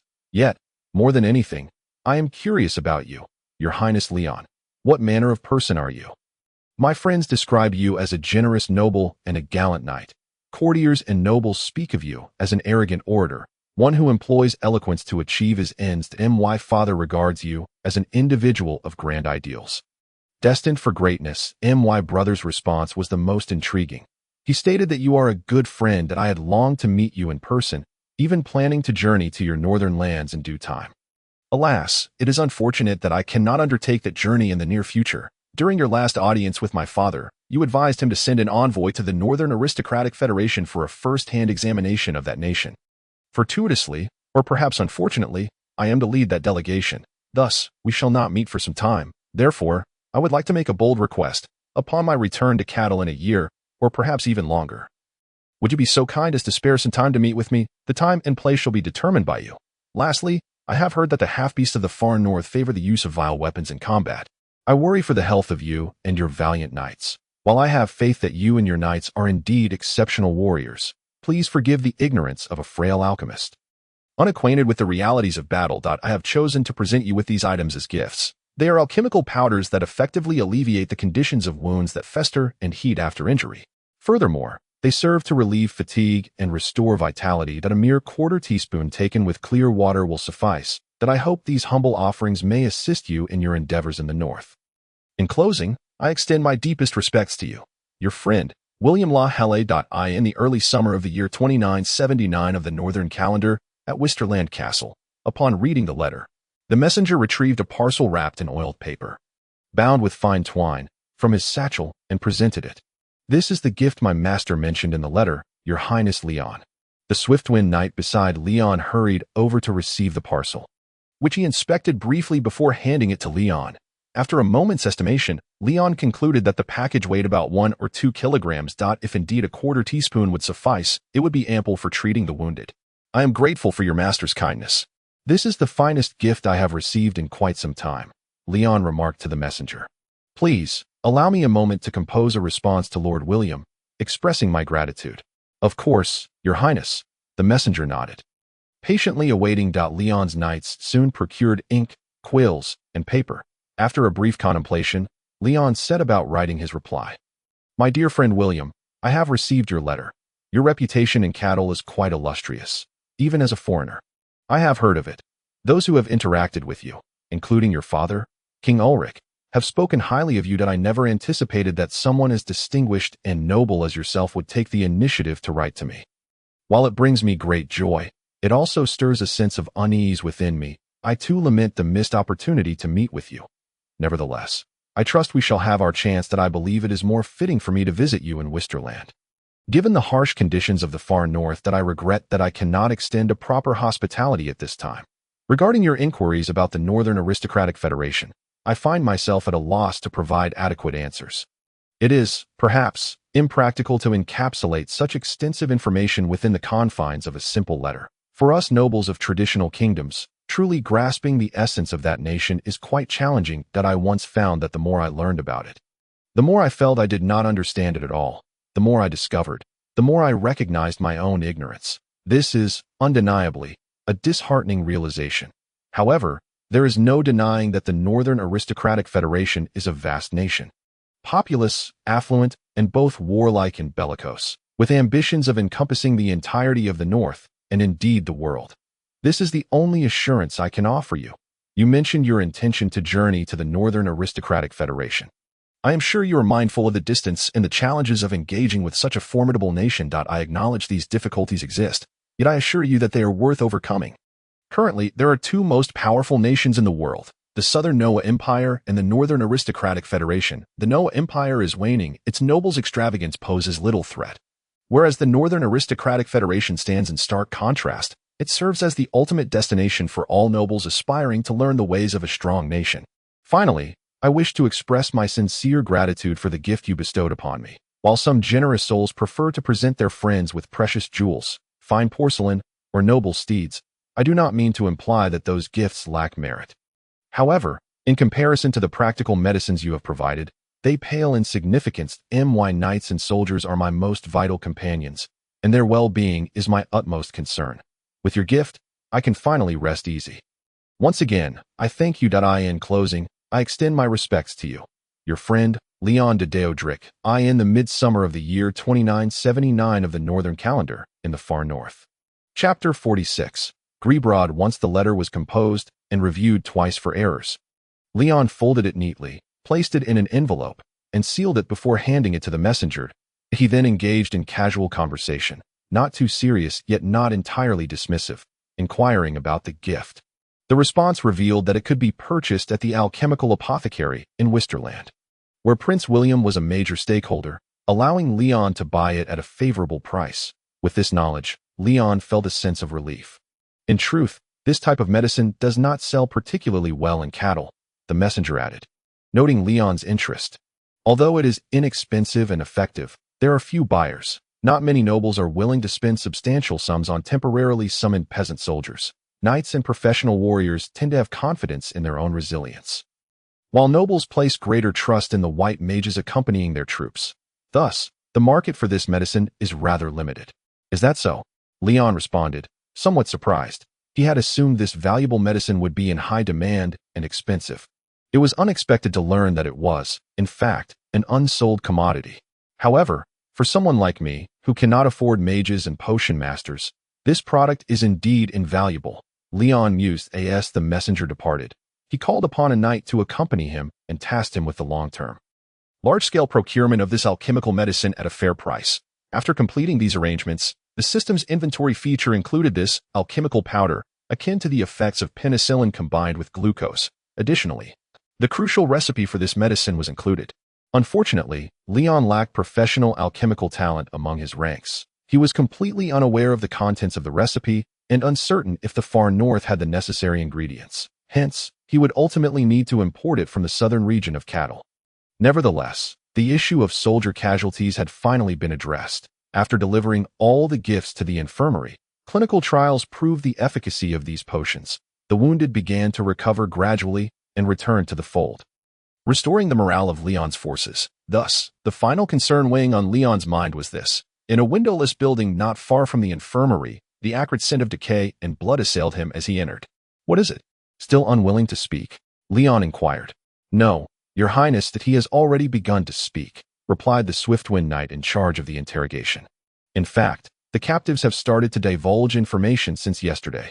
However, being half-beasts, their words lack coherence and require further organization.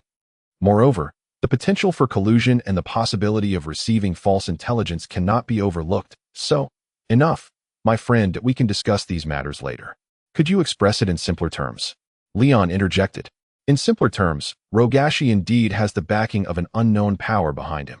He himself is not a native of that tribe, but rather a wayward half-orc from an unknown origin. He ascended to the position of chieftain through force and has gradually developed his tribe to this extent. It is said that he leaves the tribe for a period each month, and upon his return, he instructs his confidants to go to specific locations where various food and meat are available, along with a small supply of metal weapons. This explains how, despite the half-orcs being a low-productivity race, they can muster a significant stockpile of provisions to engage in such fashionable pursuits as warfare. Leon nodded and continued to inquire, what about specifics? Who exactly is behind him? What powers are at play? Does anyone know? Unfortunately, none of these half-orcs have any knowledge of that, not even Rogashi's confidants, the knight replied. Then the trail ends here, Leon lamented. Well, you've worked hard. Dispose of all these captives. This place is abandoned. Yes, Your Highness, the knight responded.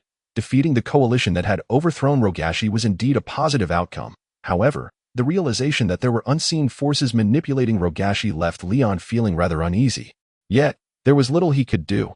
As the trail had run cold, Leon pondered over who could be orchestrating Rogashi from behind the scenes. Could it be the half-orcs? It was hard to imagine that they possessed such capability. Moreover, within the entirety of the far north, there was no half-orc leader more exceptional than Rogashi. Perhaps it was the nomads? No, compared to manipulating the half-orcs and aiding their growth, the nomads would rather eradicate them. Furthermore, akin to the half-orcs, there were no nomadic tribes in the far north capable of sustaining a great power like Rogashi. The great nobles of Catter certainly had that power, but they held no interest in the far north. Otherwise, it would not have been Leon who was left to pick up the pieces. Thus, it was clear that it was neither the half-orcs themselves, nor the nomads, nor the nobility of Catter. But aside from these, what other forces could possibly exist in the far north? It was truly a headache that a preliminary estimate suggested that it was the doing of an external force, one that did not belong to the far north, nor the kingdom of Catter, nor any of the northern kingdoms. Such an entity felt inherently unsettling. Following this, Leon expressed his frustrations to Mel, who had just recovered and was now out of bed. Indeed, such an enemy is quite vexing. However, Your Highness, I feel this way. If you cannot guess who the opponent is, then there is no need to speculate. Simply recognize them as an opponent if you cannot devise a corresponding strategy. Then do not dwell on it. Just focus on strengthening your own power. Is that how you see it, Mel? Upon hearing Mel's words, Leon felt a twinge of surprise. Yes, indeed, Your Highness. Is there anything wrong with what I've said? Mel glanced at Leon, feeling a bit embarrassed. No, not at all. That on the contrary, it is always the most prudent course of action to enhance one's own strength. That I never expected you to articulate such thoughts, Mel. What do you mean by articulate such thoughts, Your Highness? Mel seemed somewhat displeased by Leon's remark. It's nothing at all. In any case, I now understand what I must do next. Thank you, Mel, Leon said cheerfully, clearly in high spirits. Subsequently, in late summer, Leon indeed executed his strategy. He personally led the light cavalry to strike out, suppressing various half-orc tribes near the settlement. This time, he did not opt for mere slaughter. Rather, after subduing the half-orcs, he captured them and escorted them to the plains where the settlement lay, intending to use them as slaves to cultivate the land and extensively plant new strains of wheat. Neither the immigrants from Catter nor the nomads of the far north were inclined to undertake such fruitless labor, and Leon did not wish to force them. Thus, he devised a strategy to employ half-orc slave labor instead. Once the half-orcs successfully cultivated the land, it was expected that the Catter immigrants would also come to understand and cease their resistance. While sweeping through the various half-orc tribes, Leon did not neglect the nomadic tribes scattered across the north. For larger tribes, he patiently forged alliances, while for smaller tribes and solitary herdsmen, he invited them to the settlement to become his subjects. This naturally involved some display of strength and a mix of coercion and persuasion. Fortunately, the vast majority of the nomads ultimately chose to submit. Thus, each time Leon returned from sweeping the half-orcs, his entourage would grow larger. Those nomadic herdsmen followed behind Leon's cavalry, either anxious, excited, or downcast, driving their carts and herding cattle and sheep toward the settlement. Behind them trailed half-orc captives, strung together by ropes, dazed and dispirited as this practice continued. Paths were gradually worn, all connecting back to Leon's settlement. While gathering the nomads, Leon also kept in mind the Catter immigrants scattered throughout the north. Having previously undergone 2 migrations, this time they approached with familiarity and ease. Mel, along with several knights, set out, combining threats with incentives, successfully relocating all remaining residents from the Catter settlements in one fell swoop. The population of the settlement thus increased significantly, but as of now, all Catter immigrants had been brought over to acquire a large population again in the future. Other methods would need to be devised. Thus, the vibrant summer, filled with strong sunlight and lush greenery, soon transitioned into the dim autumn, where grass and trees turned brown. Over the course of 2 months, the population of the Catter settlement doubled and then doubled again. From a nearby mountain, one could see the settlement along the small river, dotted with large white tents resembling clouds across the grasslands. Not far from the tents stood numerous brown wooden houses. The presence of over 4,000 Catter immigrants and more than 1,500 Saijong nomads transformed this settlement into a large community of over 6,000 people. The paths trodden by people and livestock stretched all the way to the horizon, vanishing from sight. During the day, herdsmen drove their cattle and sheep out of the pens to graze, while hunters and fishermen ventured along the paths into the woods to hunt and to the riverside to fish. In the evenings, they would return along the same paths, leading their livestock and bringing back their catches. Along the riverbank, a group of carpenters was attempting to drive wooden stakes into the muddy riverbed, constructing a small river port that jutted out slightly. Another group of carpenters was planing wood, trying to craft a small fishing boat. It wouldn't be long before the fishermen could use the boats to venture into the river's depths and capture more fish resources. Unbeknownst to all, in the months that had passed, the settlement had grown to this extent. With nearly 6,000 residents, it was no longer just an unnamed, generic place referred to as the settlement. After discussions with his knights, Leon decided to name this large community, which relied on fishing and herding for its livelihood, Grey Broad, meaning blood of the green skin, in honor of the previous victory over the half-orcs. Chapter 47, Autumn Grey Broad. This was the name of the settlement. This town, this future administrative and economic center of the far north. Due to the increase in population, the original wooden houses were naturally insufficient, and new structures were erected using timber from the mountains. However, this had caused little harm to the local environment. Thus far, aside from the residential area of Grey Broad, the eponymous Grey Plains retained its original appearance, with the trees and vegetation on the mountains still abundant. It was likely that less than a fraction of a percent had been utilized by Leon. This led Leon to reflect that unless we entered an industrial age, it would be exceedingly difficult for humanity to alter nature based solely on their own efforts. In Grey Broad, aside from the negligible impact on nature, several new buildings were constructed according to Leon's wishes. Firstly, the earthen ramparts, which had played a significant role in the battle against Rogashi, were completely dismantled. There had been suggestions from knights to erect better, more permanent defensive structures, but Leon dismissed the idea as of now. He lacked the strength to construct overly grand edifices. Massive cities capable of accommodating tens of thousands or even hundreds of thousands of people were simply unsuitable for the current Grey Broad. And overly narrow city walls would not serve the rapid development of Grey Broad. Regarding defensive considerations, Leon felt that with his current strength, he had virtually no rivals throughout the entire far north. In the face of any nomadic tribe or half-orc group, he could easily defeat them in open battle. With a resolute, well-trained militia wielding shields and spears, and agile light cavalry, Leon could easily vanquish any opponent. Thus, defensive walls were unnecessary. Next came the previously constructed buildings to train more shield and spear militia. Leon established a basic training ground in terms of blacksmithing. He entrusted the few individuals among the Catter immigrants and nomads who possessed forging skills to the master craftsmen. A corresponding blacksmith workshop was also established. Additionally, over 10 large storage cellars for food were constructed. In addition to the existing buildings, the arrival of the nomads has bestowed upon Leon two new system structures. The first is the primary dwelling known as the nomadic tent, which is equivalent in level to the wooden houses. These semi-permanent tents, supported by wooden frames and covered with animal hides, can be quickly dismantled and transported by carts. Serving the same function as wooden houses, the nomads residing within can contribute a monthly head tax of 1 system currency to Leon. The second structure is the primary pasture. Compared to the primitive methods of fishing and hunting, herding can sustain a significantly larger population. The cattle, sheep, and horses raised in the pasture benefit from a 20% increase in growth rate. The products of the pasture, such as sheep's milk, cheese, and mare's milk, offer a greater variety of food choices for the settlers, thereby reducing their reliance on fishing and hunting. Furthermore, the primary pasture generates a monthly income of 200 system currencies from livestock. Additionally, it serves the purpose of training nomadic light cavalry. Those nomads who seek refuge within the settlement can be swiftly trained as light cavalry here. The Sa people of the far north are skilled horsemen and archers, easily transformed into a formidable force with just a handful of able-bodied youths. Following initial training, their combat prowess is naturally enhanced. Moreover, the countless nomads scattered across the southern edge of the extreme north provide a steady supply of soldiers for Leon. Similar to the cattle militia, once the nomads complete their training, the primary blacksmith shop can equip each of them with 2 sets of armor, strong bows and sharp arrows, along with cavalry shields and curved sabers. Ensure that these nomadic cavalrymen double their combat effectiveness. When it comes to training soldiers, one must consider weaponry and, in turn, the financial resources, though not in the form of tangible coins, but rather as system currency.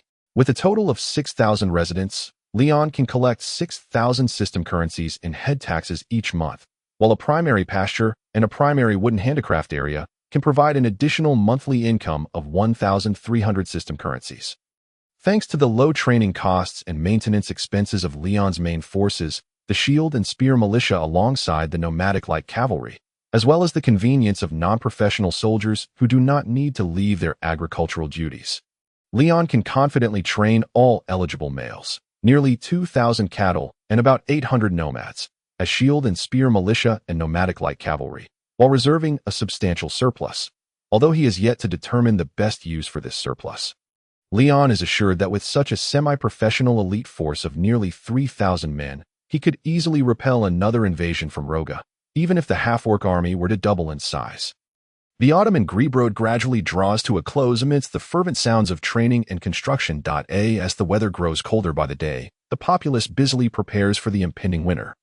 The harshest season in the far north, they actively stockpile food, provide more fodder for livestock to ensure their robustness through winter, thatch the rooftops of wooden houses with additional straw, chop firewood, and collect dung from horses and cattle to form fuel cakes for warmth during the frigid months. It would be wonderful if we could mine coal, Leon muses as he gazes at the bustling settlement below from the mountain beside Grebrode. Indeed, high-quality smokeless coal, like that which we used in the Black Forest, burns far better than firewood or dung cakes. What a pity! Although the northern lands do possess such coal, I currently lack the means to exploit it. Not only quality coal deposits but also high-grade metal ores, rare magical metals, and precious minerals remain untapped, all due to a shortage of manpower. This deficiency in manpower also translates to a lack of productivity. The current means of production in Grebrode, reliant on fishing and herding, yield a meager supply of food, sufficient only for a small number of non-agricultural soldiers and craftsmen. However, to mine resources on a large scale, a significant number of agricultural laborers must be diverted to become miners, and to sustain these miners, ample food is required. With this thought, a smile that could be described as cunning spreads across Leon's face. He has conceived a solution to both the issues of manpower and food. The answer lies in half-orcs. Half-orc slaves will be employed to cultivate land and grow crops, thus supporting a larger non-agricultural population. They will also be tasked with mining resources to arm more human soldiers. Yes, indeed, every human in the extreme north is a valuable resource and asset. The elders possess wisdom and can develop handicrafts. Women can produce, children can grow, and the young men should serve as soldiers, expanding my army or taking on the role of craftsmen, contributing to the armament of my forces. Meanwhile, the tasks of production, herding, and mining should be relegated to those vile, filthy, and incapable half-orc slaves who cannot serve me in battle. Yes, this is the sole utility that this inferior race can provide for me. With this resolve, Leon cannot help but gaze towards the fields adjacent to Grebrode. The site is filled with golden hues, new strains of wheat, ripened and ready for harvest, planted by half-orc slaves during the midsummer. Presently, those half-orc captives, captured by Leon, are despondently harvesting wheat with stone sickles. The fields cultivated by these half-orc slaves have been accounted for within the system, contributing to Leon a basic system structure. Half-orc slave farmland, wheat, which enhances wheat yield by 20 and provides 200 system gold coins in agricultural wealth each month. Observing this scene, Leon cannot suppress a smile. Finally, this period of toil has not been in vain. What a pity, however, that time is short this year, and the number of half-orc slaves captured is limited, and the farming tools are inadequate. Therefore, although the harvest is promising, it does not reach the level of an explosion and is insufficient to support a large-scale military operation or sustain a significant non-agricultural population. Thus, when spring commences tomorrow, I must continue to capture more half-orc slaves. They need to clear more land and plant additional food crops here. Concurrently, I shall lead my troops northward to seize those mines and veins. Compelling the half-orc slaves sustained by the crops they harvest to mine resources, I shall use these to arm my army, swiftly incorporating the Sa tribes of the north into my ranks, transforming them into competent cavalry units. Within 2 years, I aim to forge the entire extreme north into a formidable war machine, re-emerging onto the political stage of cattle in a renewed state. Your Highness, Look over there. At this moment, Mel's voice pulls Leon back to reality. Following the direction of Mel's finger, Leon observes a persimmon tree stripped of leaves, its orange fruits adorned with white frost, resembling countless small lanterns. Indeed, it appears quite lovely. Leon nods in agreement, then turns to Mel and inquires, "Have you gathered the mushrooms?" "I have," Mel replies, her excitement palpable as she extends her hand to reveal a basket brimming with mushrooms. "On this side of the mountain. There are also berries and blueberries, and over there, plenty of hazelnuts and chestnut trees. Shall we return tomorrow to collect hazelnuts and chestnuts and forage for berries and blueberries?" "Certainly, that sounds delightful, Mel," Leon responds, a smile of contentment gracing his face as he observes Mel's cheerful demeanor. Though she shines on the battlefield, she remains, after all, merely a 17-year-old girl. Mel, that dear girl. Just then, a gust of wind sweeps through, tousling Mel's neatly trimmed golden hair, watching her smooth her wind-blown locks with one hand. Leon suddenly feels an overwhelming desire to embrace her. Your Highness." Sensing Leon draw closer, Mel appears slightly flustered. In the next moment, Leon seizes her wrist. "You are my guardian knight, correct, Mel?" "Ah, yes, Your Highness, I am your guardian knight," Mel nods. "It truly is a burden to stand by the side of such an inadequate prince as I," Leon remarks. After uttering this, he follows his heart's desire and pulls Mel into an embrace, causing the basket filled with mushrooms to tumble to the ground, rolling away and scattering its contents across the earth.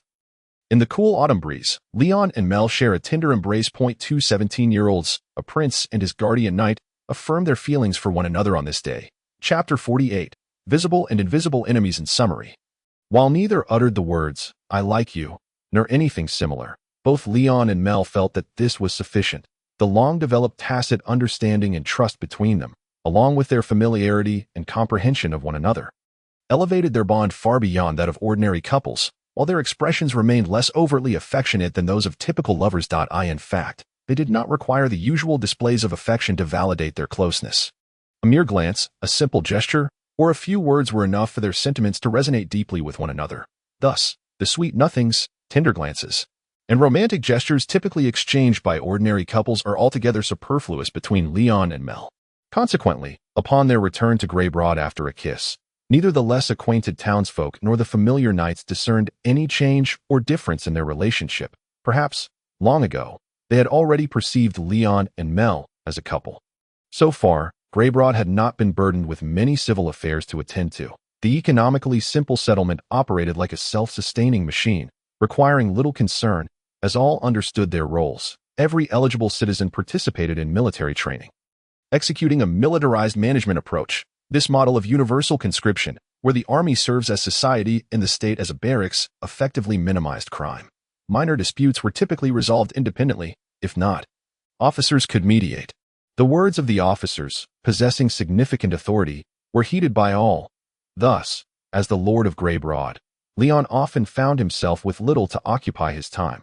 The nearby nomads had nearly all migrated here, while the half-orcs were either captured or slain. Initiating military action would necessitate travel to more distant lands, likely preventing a return before the onset of winter, a season ill-suited for military endeavors. Hence, Leon found leisure to accompany Mel to the mountains for mushroom gathering. However, this tranquility was soon shattered. An envoy from the Duchy of Falling Snow in the Kingdom of Catter disrupted Leon's good spirits, casting a shadow over the future of Greybroad. "What did you say?" In the wooden cottage, despite an increase in strength and population, Leon's dwelling remained unchanged, an unremarkable wooden structure serving merely as shelter from the cold. Within this humble abode stood a knight clad in half-plate armor, his demeanor haughty as if he were the rightful lord of the land, delivering words that ignited fury in both Leon and Mel. "I bring greetings from Duke Olaf of the Borna family, Lord of the Great Duchy of Falling Snow. To you, Lord of the North, my master, in the spirit of mercy and goodwill, requests that you pledge fealty to him, a duke far mightier than yourself, and submit to him, providing an annual tribute of 500 Catter gold coins or goods of equivalent value. Should the duke require it, you must mobilize a minimum of 500 soldiers, including 10 knights, at his command. In return, the duke shall ensure the safety of his vassals' persons, status, and property." "So, Duke Olaf Borna demands that I become his vassal?" Leon inquired, directing his gaze at the knight. I swear by the ice bear shield of the Borna family. That is indeed the case, the knight responded, tapping the white bear emblem on his chest plate. What nonsense! His Highness is the last prince of the Saviang royal family, the current head of the Diadlec clan. How could he possibly? Mel, standing beside Leon, could not contain herself, but Leon silenced her. Observing Leon's actions, the envoy smirked with a touch of arrogance. What say you, Lord Leon, or should I say, His Highness Leon?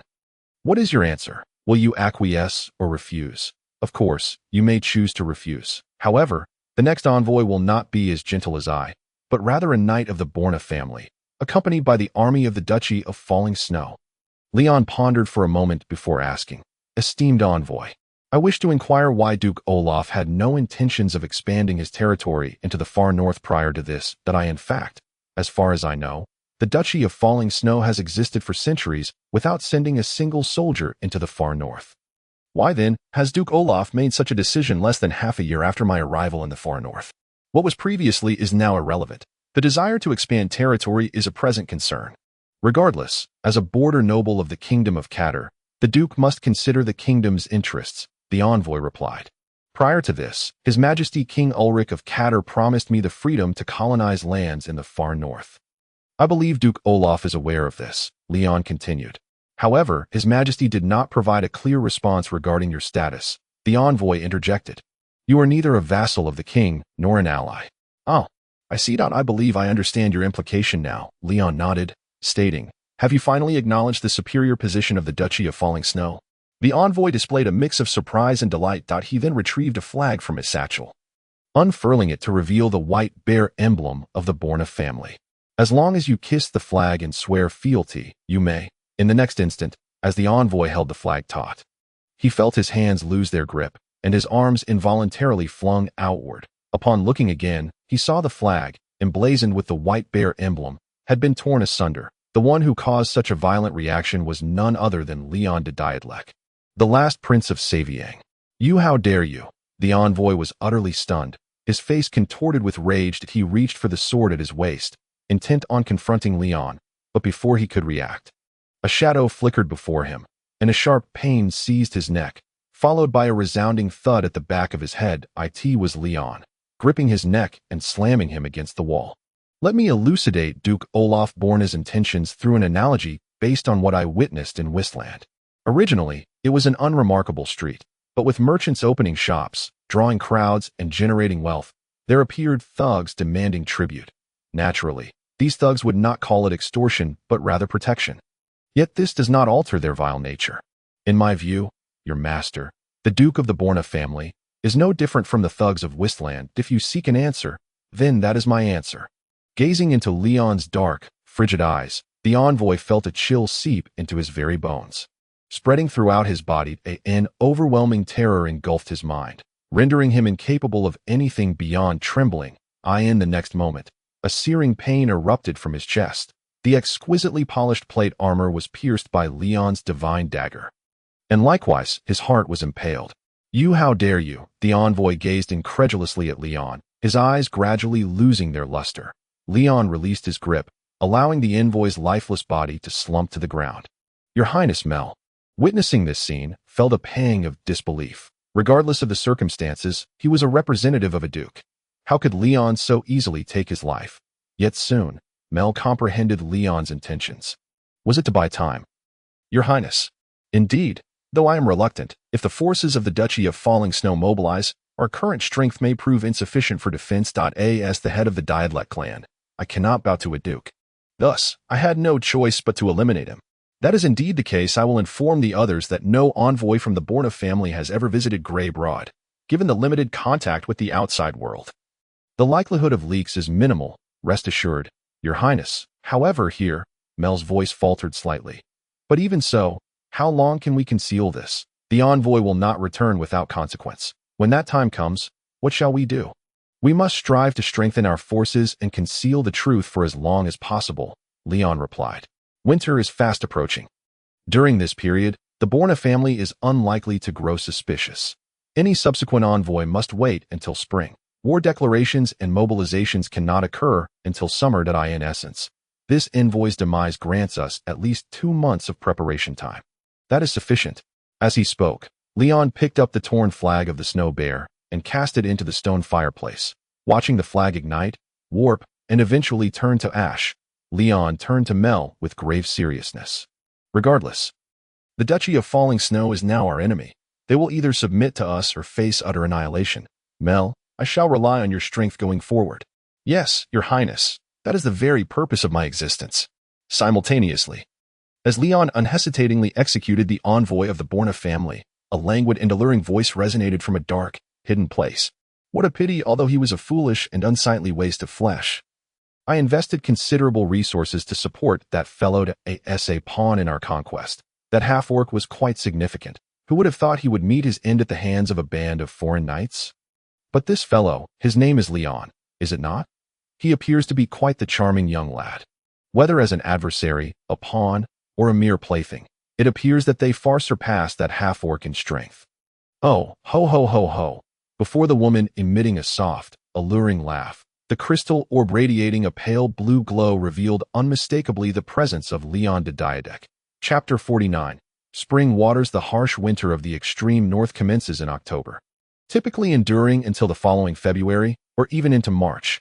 Almost half of the year is spent at temperatures below -10 degrees Celsius. During the coldest months of December and January, temperatures can plummet to as low as -40 degrees. In such weather, not only is military maneuvering severely hampered, but even outdoor activities are greatly affected, with cotton not widely cultivated and the wool textile industry equally underdeveloped. Relying solely on animal pelts cannot entirely fend off the biting cold. Furthermore, using firewood for warmth is not an ideal solution. Thus, whether outdoors or within tents or wooden cabins, such weather remains quite intolerable. However, compared to the arduous suffering Leon and his companions endured in the Black Forest at this time last year, life in Greybrod is considerably better. Thanks to the effective measures taken by the Sizong herdsmen, the catastrophic loss of livestock due to freezing and starvation, which had plagued winters past, did not recur. This brought great joy to the herdsmen allied with Leon.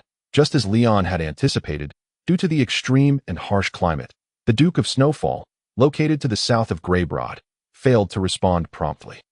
Thus, the winter passed in cold and tranquility. Of course, this tranquil passage did not signify an end. Quite the contrary, it was merely the beginning. As springtime thawed the snow into a mire, Duke Olaf Bolna's envoy arrived for the second time in Greybrod, only to be met with the response, "The Lord is away." Consequently, the envoy began to suspect that Leon may have taken action against his predecessor. The countdown to the Duke of Snowfall's military conquest of Greybrod had begun. For the honor and interests of their respective families, neither side would retreat. That a bloody storm was destined to descend upon the lush grasslands of the extreme north come spring. Having foreseen this, Leon was exceedingly busy, immensely busy, striving to bolster his strength in the shortest time possible. The light cavalry of Greybrod launched assaults, sweeping away half-orcs, their sphere of influence expanding to encompass 2 additional circles of nomadic herders. Following Leon's commands, the cavalry moved with the speed and ferocity of a tempest, ruthlessly sweeping, gathering, conquering, and devouring all that lay before them, from Greybrod as a focal point. The operational range of Leon's nomadic light cavalry extended nearly 300 kilometers northward, reaching the unnamed mountain range that he had long coveted, a site rich in mineral deposits. This range also served as the source of countless rivers in the extreme north, as well as the geographical boundary dividing the endless ice fields of the northern and southern extremities of the region.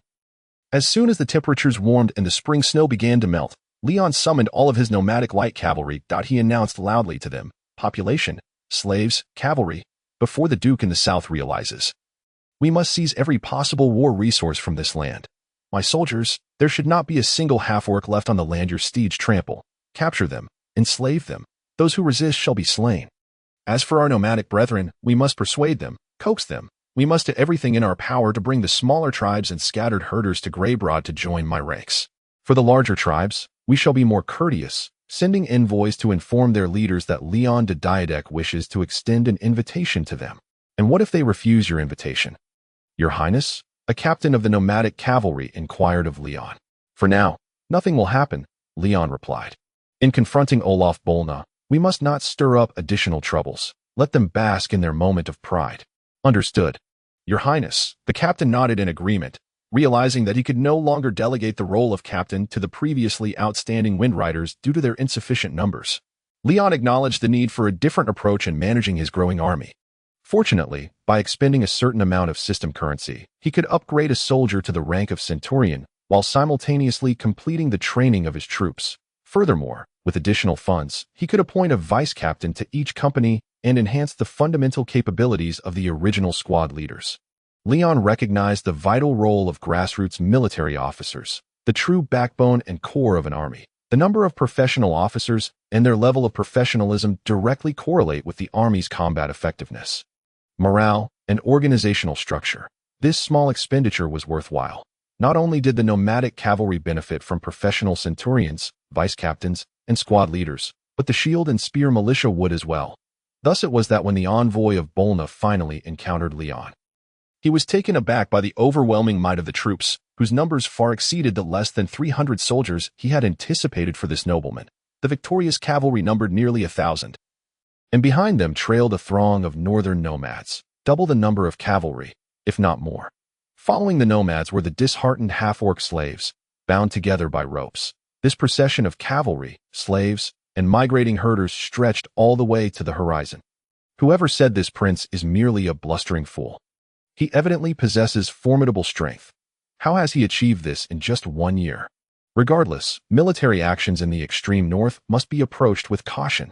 The second envoy of Bolna was secretly astonished, and upon finally meeting Leon, he wore a smile. Arrange for the captured half-orcs to be sent to the agricultural zones, Leon commanded.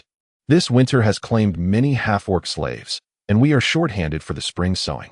Yes, Your Highness, came the prompt response, as a squad of cavalry escorted the half-orc prisoners away. Along the Grey River, settle the newly joined herders, allocate pastures for them, and select the strongest to join the cavalry. Leon ordered another knight. Understood, Your Highness. With these two commands issued, Leon dismounted, handing the reins to another knight, and gestured with his whip toward the envoy. Are you the envoy of Duke Olaf? What brings you here? The envoy felt a surge of indignation as Leon pointed his whip at him. Yet, the force that Leon had displayed previously still loomed large, compelling him to suppress his anger. He repeated the words of the previous envoy in a more conciliatory tone while inquiring about the whereabouts of that envoy. Aside from you, no other envoy from Duke Olaf has come here, Leon replied, and I do not believe that anyone could pose a threat to me based on my strength. So, you are refusing the Duke's good intentions. Are you, Prince Leon? The envoy could no longer contain himself and shouted. From your words, I discern no good intentions at all, Leon stated coldly. Is that your answer? The envoy sighed.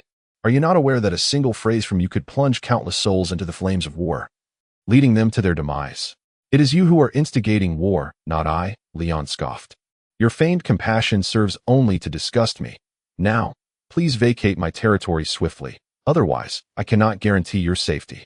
Upon hearing Leon's threatening words, the envoy's face flushed with anger and humiliation. However, he retained his composure and refrained from igniting a conflict within Leon's domain. Without uttering another word, he turned and strode away. As Leon watched the envoy's retreating figure, he slightly tilted his head to Mel, who stood by his side.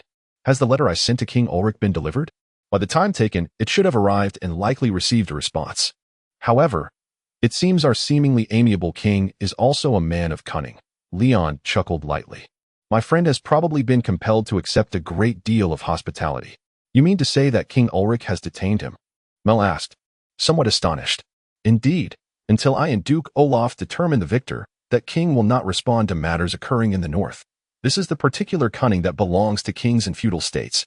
Having said this, Leon immediately ordered, dispatch scouts and spies southward. From this day forth, we are officially in a state of war with this duke. What do you think? How many troops will he send here? Your Highness, today you have showcased the might of Greybrod's cavalry. The opposing side will likely proceed with caution. I believe they will dispatch a considerable number of troops, Mel replied.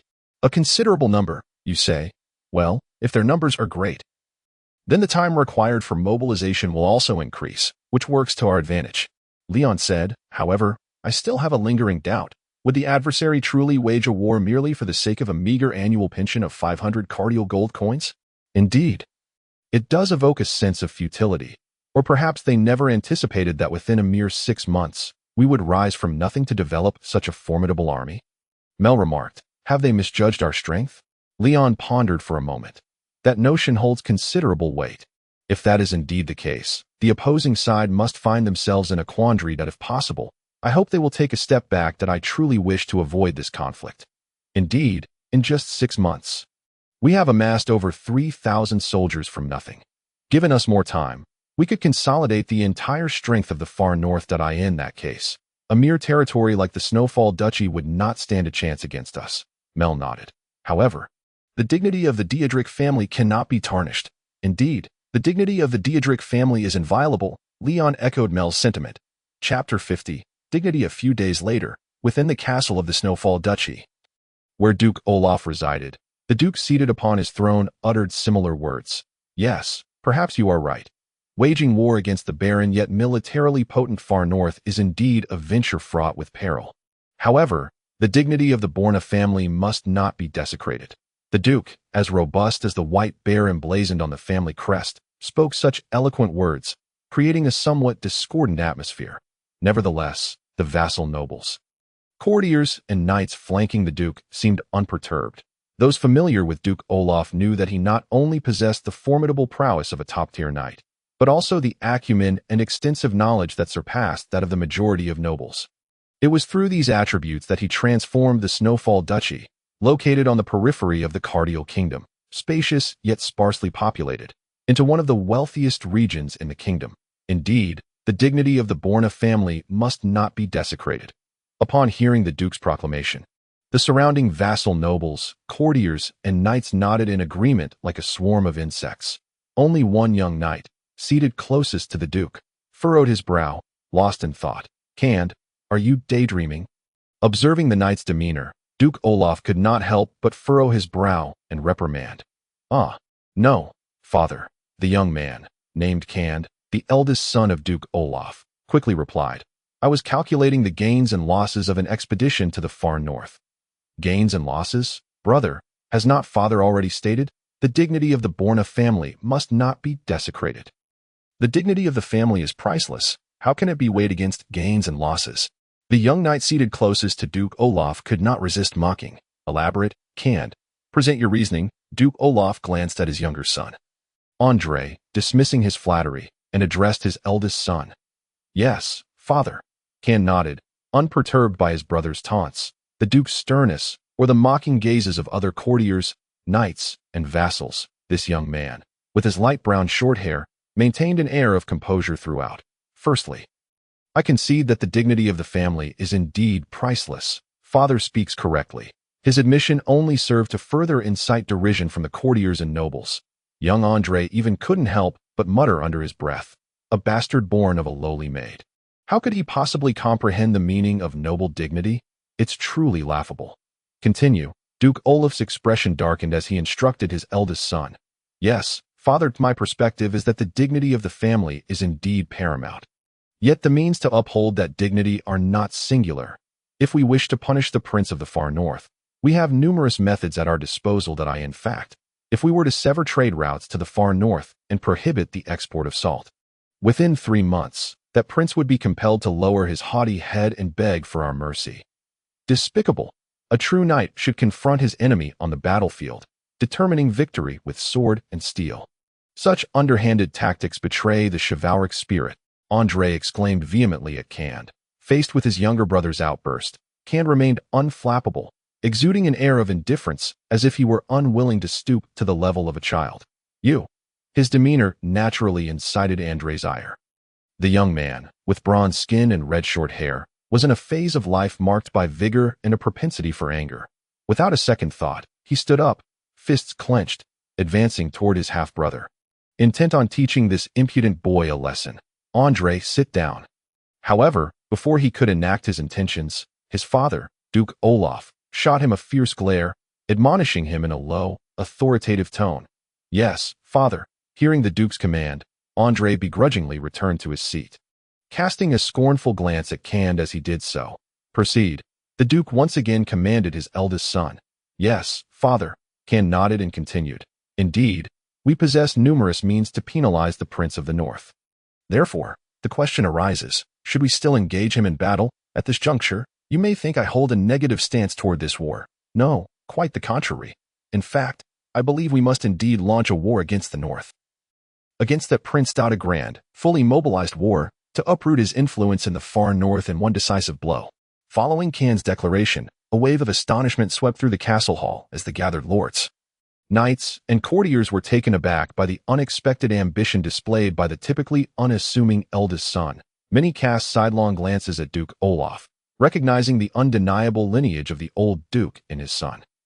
Others furtively regarded the younger son, Andrei, harboring concerns for the future of the legitimate heir. Well spoken. After listening to Can's words, Duke Olaf nodded and remarked, "It seems you have diligently applied yourself to the analysis of strategy and intelligence. Merely some insights. Hardly worthy of mention, father," Can humbly replied.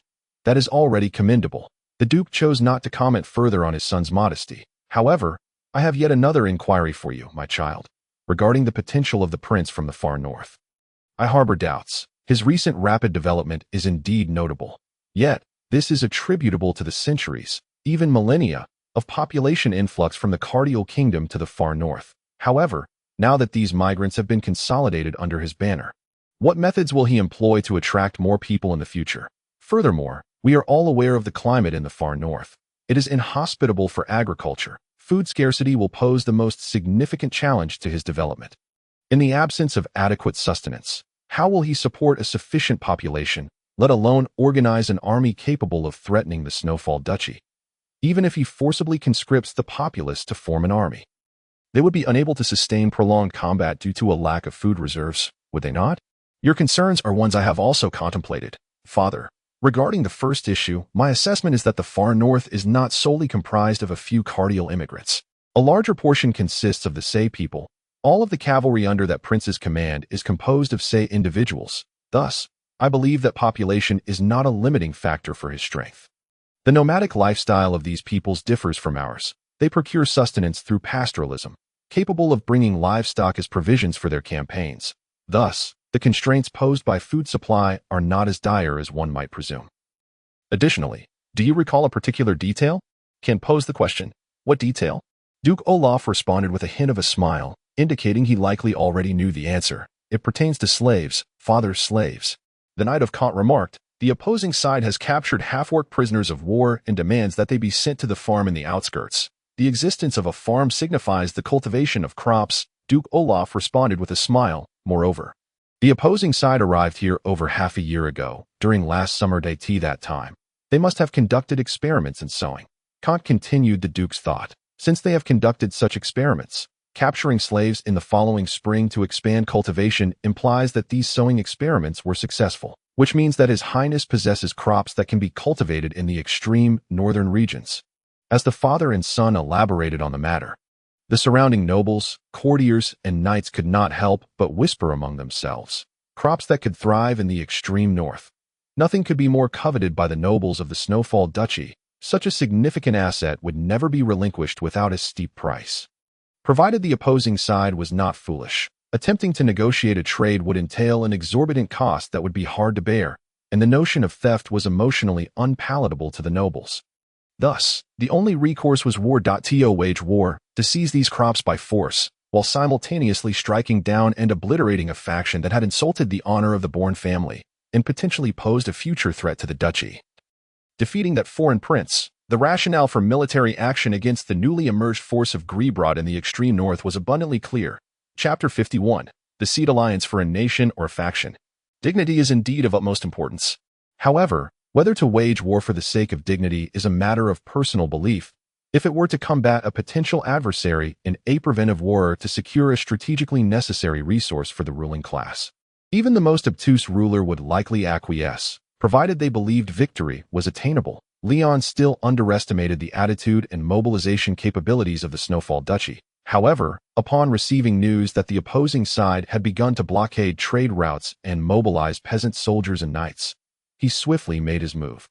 Once the envoy from the Snowfall Duchy departed from Grebrod, Leon promptly ordered the deployment of over 100 cavalry scouts. These scouts spread across various routes from the Snowfall Duchy to Grebrod, vigilantly monitoring the movements of the opposing side. ready to relay information at the first sign of activity that in early spring. The ominous clouds of war once again loomed over Greebrod. Unlike before, Leon did not command the construction of earthworks, nor did he order any defensive measures. Having recently acquired over 2,000 nomadic individuals, expanding his light cavalry to 20 battalions, he resolved to face the adversary of the Snowfall Duchy in a decisive field battle to defend his territory. Yet, it was evident that relying solely on his forces would be insufficient against the Snowfall Duchy, which was precisely why he sought the support of other Saijong tribal leaders from the extreme north. Thus, this impending war cannot do without your support, that I sincerely hope that your tribal cavalry will fight alongside my warriors in a united front against the southern invasion, while hosting the leaders of various tribes from the extreme north. Leon candidly expressed these sentiments, leaving the weary guests, who had traveled a great distance without rest, utterly astonished. "Are you suggesting we confront the southern duke?" one envoy cautiously inquired.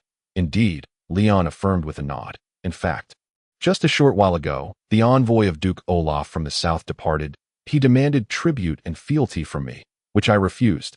Consequently, he accused me of the death of a duke's knight who had gone missing on the prairie. Using it as a pretext for revenge, it is likely that he will dispatch troops shortly." "What does this have to do with us?" one of the Saijong leaders interjected, unable to contain himself. "We have neither an alliance nor familial ties with you. Why should we involve ourselves in your conflict with the duke?" "Precisely," several other Saijong leaders nodded in agreement. "Only because I am saving your lives," Leon replied in a tone devoid of ostentation, inciting astonishment and a sense of indignation among the guests. Never had they encountered such arrogance in a plea for assistance, had it not been for the fact that they were in Leon's territory. These rough-hewn prairie folk might have seized him and given him a sound thrashing. Of course, physical violence was not an option, but insults were freely exchanged, and some Saijong leaders felt that this was a complete waste of time. Loudly declaring that they would leave if Leon did not clarify his intentions, in the face of their jeers and uproar, Leon refrained from rebuttal or appeasement. Instead, he abruptly rose, striking the table with force, and shouted, "Are you all fools? Can you not comprehend such a simple truth? What does the duke's demand signify?" Under the weight of Leon's piercing gaze, the Saijong leaders fell silent. Afterward, Leon seized the moment. Continuing in a gravelly voice, "He is demanding that a leader from the extreme north pledge fealty to him and pay taxes. He harbors ambitions for the extreme north. If I do not resist, what will he demand next? He will expect you, and you, all of you, to swear loyalty to him. Should anyone among you refuse, then you shall be the next target of the duke's army. I ask you but one question. Do you, the leaders of the Saijong people living in the extreme north, wish to pledge allegiance to a southern duke? Do you wish to pay tribute to him? Do you wish to send your kin to fight for him? If you do, then consider my words null and void, and the cowards may take their leave. I will lead my people to fight to the end. Either we shall emerge victorious, claiming all the glory, or we shall fail, watching as you fools march toward the same fate as mine, or else we shall submit and forsake our freedom and status, becoming the subjects of that duke."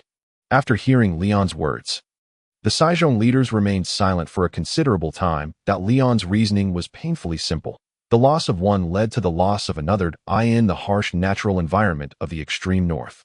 Any leader capable of guiding their people to survival was no fool. They quickly grasped the meaning of Leon's words and agreed with his reasoning.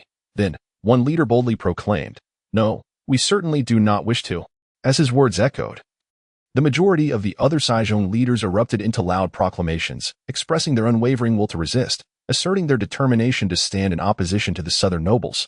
"We have always been independent and free. We will never accept the southern duke as our master, never. We are not cowards. We too shall partake in this war against him. No one would opt for surrender without a fight, Leader Leon. We are willing to fight alongside you, but first, you must clarify matters with us." One Saijong leader addressed Leon. Leon nodded at the remark, intending to voice the question, "But can we truly defeat that duke?" When another voice interrupted with a query, "Decades, even centuries ago, we once formed a coalition that time. The strongest dozens of tribes on the prairie combined forces and advanced southward. The number of tribes that formed the coalition back then far surpassed our own, and the cavalry of the Saijong people vastly outnumbered ours, yet we ultimately failed." "That was in the past," Leon replied. "I have heard of that event, though the details differ slightly from what you describe. It was the kingdom of Catter that defeated the coalition of that time. The Duke's overlord commanded the entire army of the kingdom to vanquish the coalition. This time, however, it is merely the born family of the Snowfall Duchy acting independently. The previous coalition was on the offensive. The iron cavalry of the prairie had no effective means to assault the fortified cities and castles. Yet this time, we will be fighting on our own land. On the prairie, there is nothing more fearsome than the cavalry of the Saijong people. This is our home turf. In the previous battles, we fought on foreign soil, and the warriors of the Saijong had little attachment. They could easily retreat, but this time, they are fighting on their own homeland, for their land and families, with no avenue for retreat. Leon's words resonated with the tribal leaders, who nodded in agreement, their faces reflecting understanding. Observing the shift in their attitudes, Leon secretly rejoiced, finally managing to rally these leaders to his cause. The forces of the southern Snowfall Duchy numbered between 20 and 30,000, with the elite Snow Bear cavalry comprising 500 knights. In addition, there were 2,000 to 3,000 regular soldiers, but all these 2,000 to 3,000 soldiers were farmers, occupied with agricultural duties in the early spring, and would inevitably be unable to fully commit to the extreme north. Considering the likelihood that the other party is unaware of Leon's efforts to unite the various tribes, he estimates that deploying around 10,000 troops would be the utmost they can muster. In contrast, under Leon's command, the cattle and Sezong soldiers number a total of 4,000. The 8 Sezong tribes that have accepted the invitation each boast at least 1,000 tribesmen, collectively able to provide 4,000 mounted cavalry. Thus, when calculated, Leon's side possesses over 6,000 light cavalry from the steppes, along with 2,000 professional infantry. This formidable force stands against an army of 10,000 predominantly agrarian soldiers from the Duchy of Luoxue. And they are fighting on their home turf. The probability of victory is indeed significant. It is just so. This war, which was destined to come, has its advantages in being delayed, yet an earlier confrontation also harbors its own merits. If it weren't for this reason, how could I have so effortlessly gathered so many tribes? The combined population of these tribes exceeds that of Grey Broad by a factor of 2. With this thought, Leon could not help but smile with excitement. Now, esteemed leaders, having reached this point, you should be able to make a decision.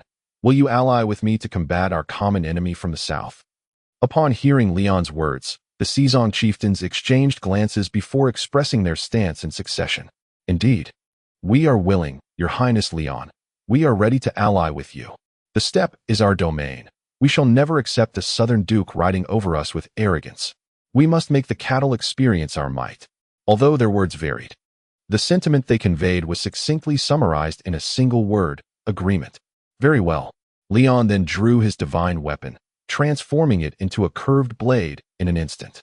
I, Leon de Diedrich, hereby vow that any Sezong willing to fight alongside me and my army shall be regarded as my brother. The knights standing behind Leon brought forth highly distilled spirits and wooden bowls, and Leon promptly sliced his palm, letting his blood drip into the barrel of wine. The other 9 Sezong chieftains followed suit, allowing their blood to mingle with the wine. They each poured a bowl and drank heartily. Oh, this is potent liquor. I have never tasted anything so fine. After partaking in the blood wine, the Sezong chieftains exchanged looks and burst into hearty laughter. After their merriment, Leon poured himself another bowl and then handed the barrel to the nearby Sezong chieftain, who also poured himself a bowl. Thus, the barrel of strong liquor made its rounds before returning to Leon's hands. Raising the bowl, he declared to the other Sezong chieftains, "From this day forth, we are brothers. For the far north, for our homeland, for our friendship, let us drink." The chieftains, alongside the herdsmen serving as makeshift attendants, indulged in large platters of roasted lamb, laughing boisterously until evening, before staggering off to their quarters to rest. As for the proposals Leon articulated during the feast, all 9 Sezong chieftains readily acquiesced. They discussed the timing and scale of troop deployments. Leon promised to supply provisions and equipment for the cavalry of the other 9 tribes and designated Grey Broad as the destination for this allied venture. Furthermore, he secured a crucial aspect: the banner under which this coalition would operate, as well as its leadership. Leon posited, "One must consider defeat before contemplating victory. If we triumph, all will be well. However, should we falter, Duke Borna will seek accountability, and you must devise an escape route. When the chieftains inquired about this escape route, Leon feigned drunkenness, rising with a somber tone to respond. This time, they are targeting all the Sizong in the far north. But I am their primary target. The banner of this coalition shall bear my insignia. Should we succeed, the spoils will be distributed according to our contributions. If we fail, let the blame rest solely upon me. The coalition arose because of me. If the southern duke seeks retribution, let him come for me.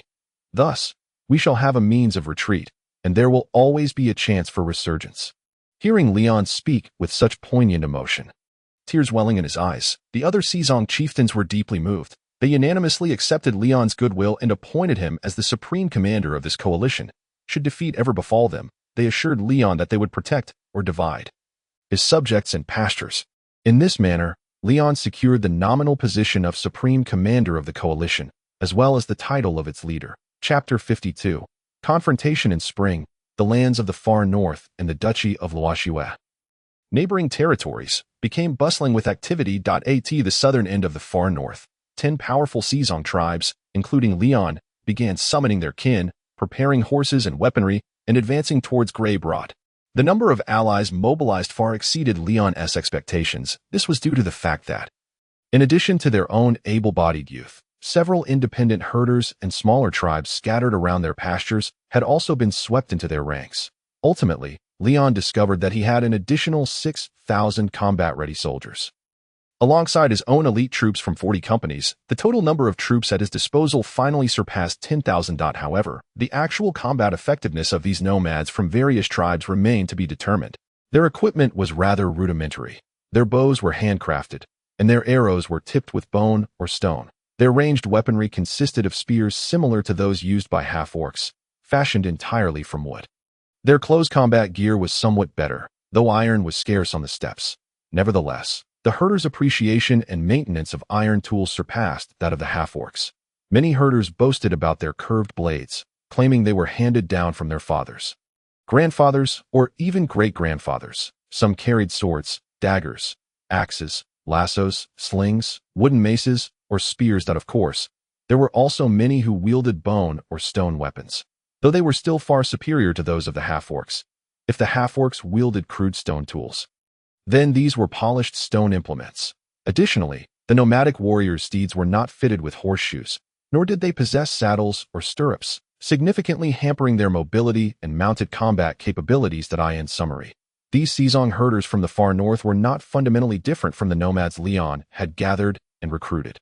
They were valiant and skilled riders, capable of excellent marksmanship. However, their inferior equipment and lack of professional training were notable drawbacks. Leon was confident that a single light cavalry regiment under his command could decisively defeat 3 times their number, if not more. The uniformly clad cavalry with their black dragon insignia, superior equipment, and noble northern steeds were a source of envy for these disparate forces. The recently joined light cavalry, who had been mere independent herders just days prior, seized the opportunity to boast loudly before the more rustic tribesmen. Steel blades, powerful bows, composite shields adorned with black dragon motifs, iron-tipped arrows, and complete horse gear. Each item displayed elicited gasps of astonishment from the Sizong herders. The martial spirit of the steppe peoples meant that even those who were already members of the coalition's various tribes were impressed. Many of the herders and young men from the smaller tribes, who had been swept along, were so taken with these splendid items that they were reluctant to depart.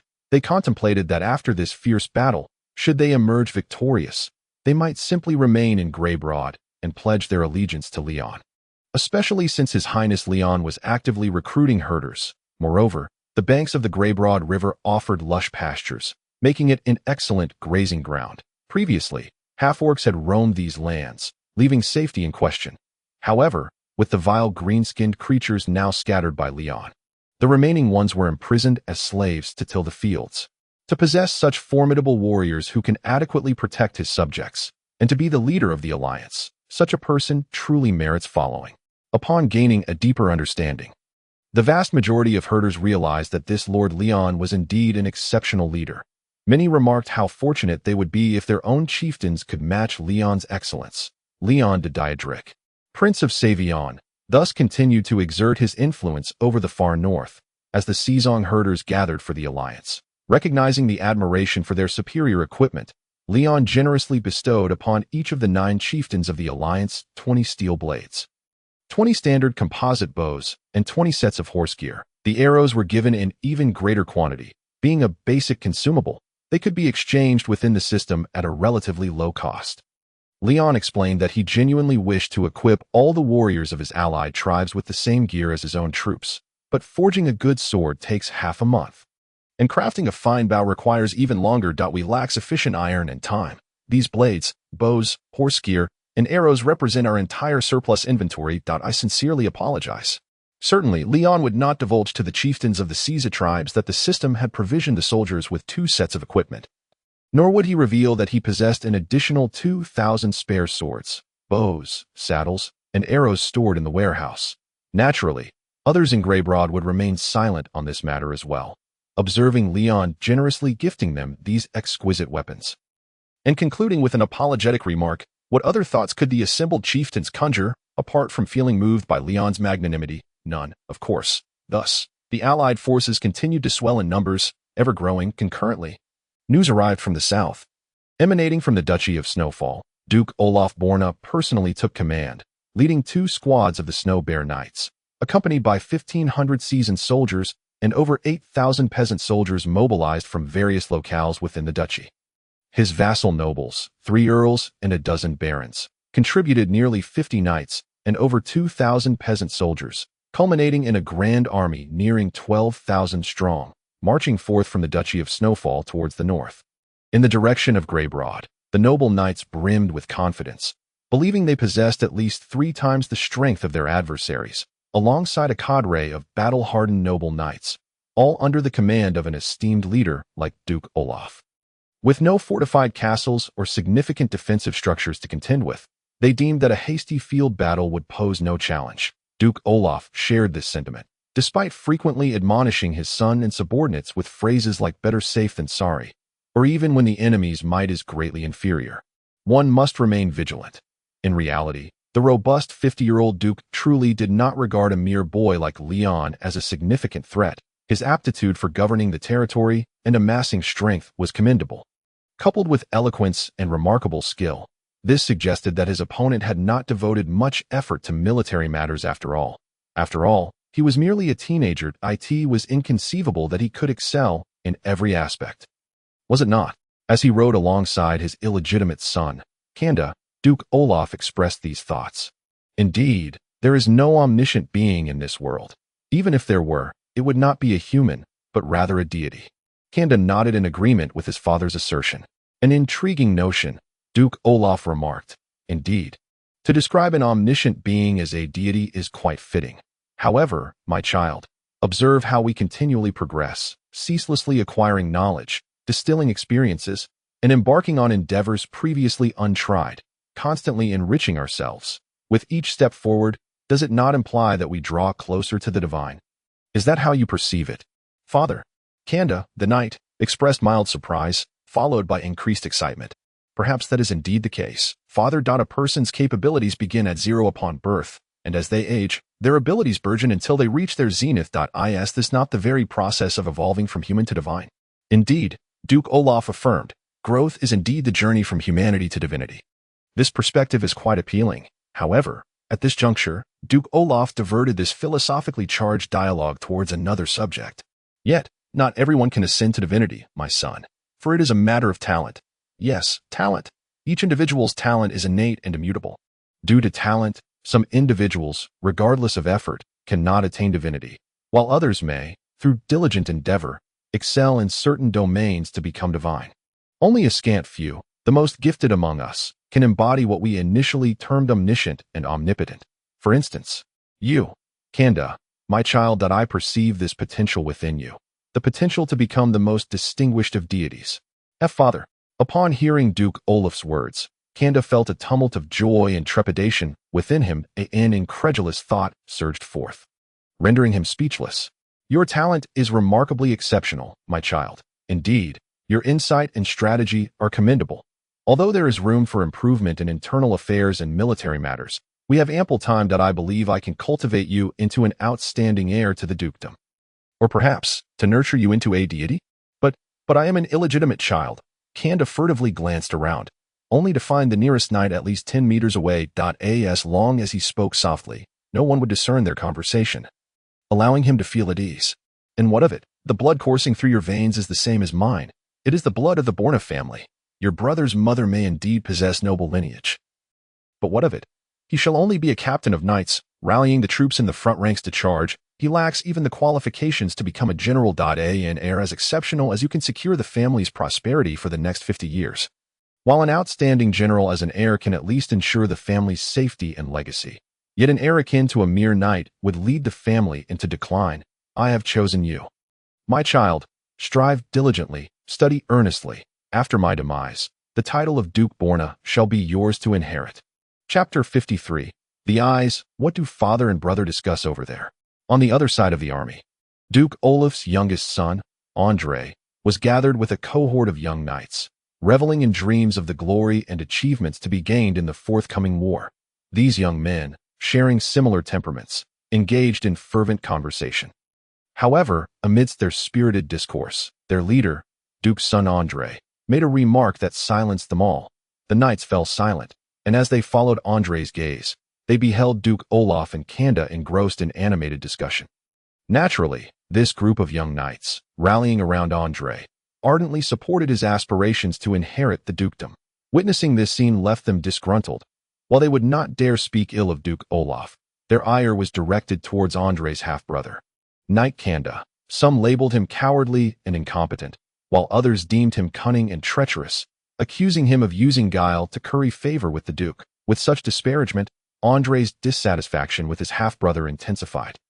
Thus, he urged his companions, "Help me devise a plan. How can we deal with this contemptible offspring of a base-born woman?" Hearing this, the young knights fell silent. They were fine with boasting, hunting, or even engaging in battle. But to devise a scheme to discipline the duke's eldest son was evidently beyond their capabilities. It might be easier for them to team up and thrash Kanda instead. Consequently, Andrei grew increasingly irate, exclaiming, "When it comes to talk, each one of you speaks more boldly than the last. Yet when it comes to action, not a single one of you dares to step forward. What kind of knights are you? Are you truly worthy of being called the esteemed Snow Bear Knights?" Upon hearing Andrei's words, the knights felt a wave of shame wash over them. Yet, there was little they could do. Ultimately, Andrei found himself somewhat disheartened, and the knights could only counsel him to achieve sufficient merit on the battlefield to prove oneself. This suggestion resonated with Andrei's sentiments. Indeed, that fellow knows naught but deceit, lacks the ability to command troops, and is no qualified knight. As long as I outshine him on the battlefield, my father will understand who is truly the most fitting heir to the Borna family. Realizing this, the young Andrei regained his spirits, and the knights surrounding him felt a sense of relief. Just as they were about to share more amusing tales, the sound of galloping hooves echoed nearby, swift and urgent hoofbeats. The enemy, it must be the mounted cavalry of that foreign prince. Upon this realization, Andrei felt a surge of excitement. Having just expressed a desire for glory, it seemed destiny had delivered it to him. With this thought, Andrei eagerly mounted his steed, calling out, "Let us go," and charged towards the source of the hoofbeats. The knights at his side, not daring to lag behind, followed suit. Upon arrival, they beheld a dozen light cavalrymen being thwarted by the shield and spear formations of the duchy's standing infantry, who were gaining the upper hand in the exchange of fire. With defeat looming, Andrei's excitement grew. "These fools dare to assault the elite of our family. Charge, charge, their morale is faltering. If we rush in, we can shatter them." With that declaration, Andrei surged ahead, charging towards the light cavalry. Already under pressure, the light cavalry, upon seeing a fresh enemy surge from the flank, could no longer hold their ground and turned to flee. Their horses, fleet-footed and agile, were lighter equipped than the knights. Thus, if they could not win, they could certainly escape. Generally speaking, this was indeed the case. However, just as the light cavalry was on the verge of retreat, Andrei's steed suddenly spread its wings, lifting him into the air, charging towards the light cavalry at a speed several times faster than walking. A flying horse? Upon witnessing this scene, the light cavalry exclaimed in astonishment, only to be met with the relentless assault of Andrei, who wielded his battle axe with devastating efficiency, leaving no one standing among them. A mere 17 years of age, Andrei possessed the prowess of a mid-level knight, on the cusp of ascending to the rank of a senior knight. Far surpassing the motley assembly of nomadic light cavalry, the two sides were not even comparable in strength. With no possibility of escape, they faced only the grim fate of slaughter at his hands. Ha! Now do you understand my prowess? As he beheld the enemies fall with scarcely a fight, Andrei laughed triumphantly. It was then that a somewhat impatient voice called out from behind him. Wait. Startled, Andrei quickly recognized it as belonging to his half-brother. Kanda, unable to achieve glory for yourself, do you begrudge me my accomplishments? Who would heed your counsel? Andrei thought to himself, momentarily taken aback, and promptly dismissed the idea of waiting, instead hastening to eliminate the remaining foes. In the blink of an eye, the helpless light cavalry were entirely decimated. Only then did he turn around, casting a haughty glance at Kanda, who stood not far behind. You, how could you have killed them all? Kanda questioned, a hint of agitation in his voice.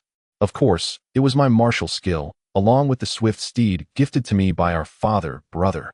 Andrei replied with pride. Surely, your lack of martial prowess renders you unable to comprehend.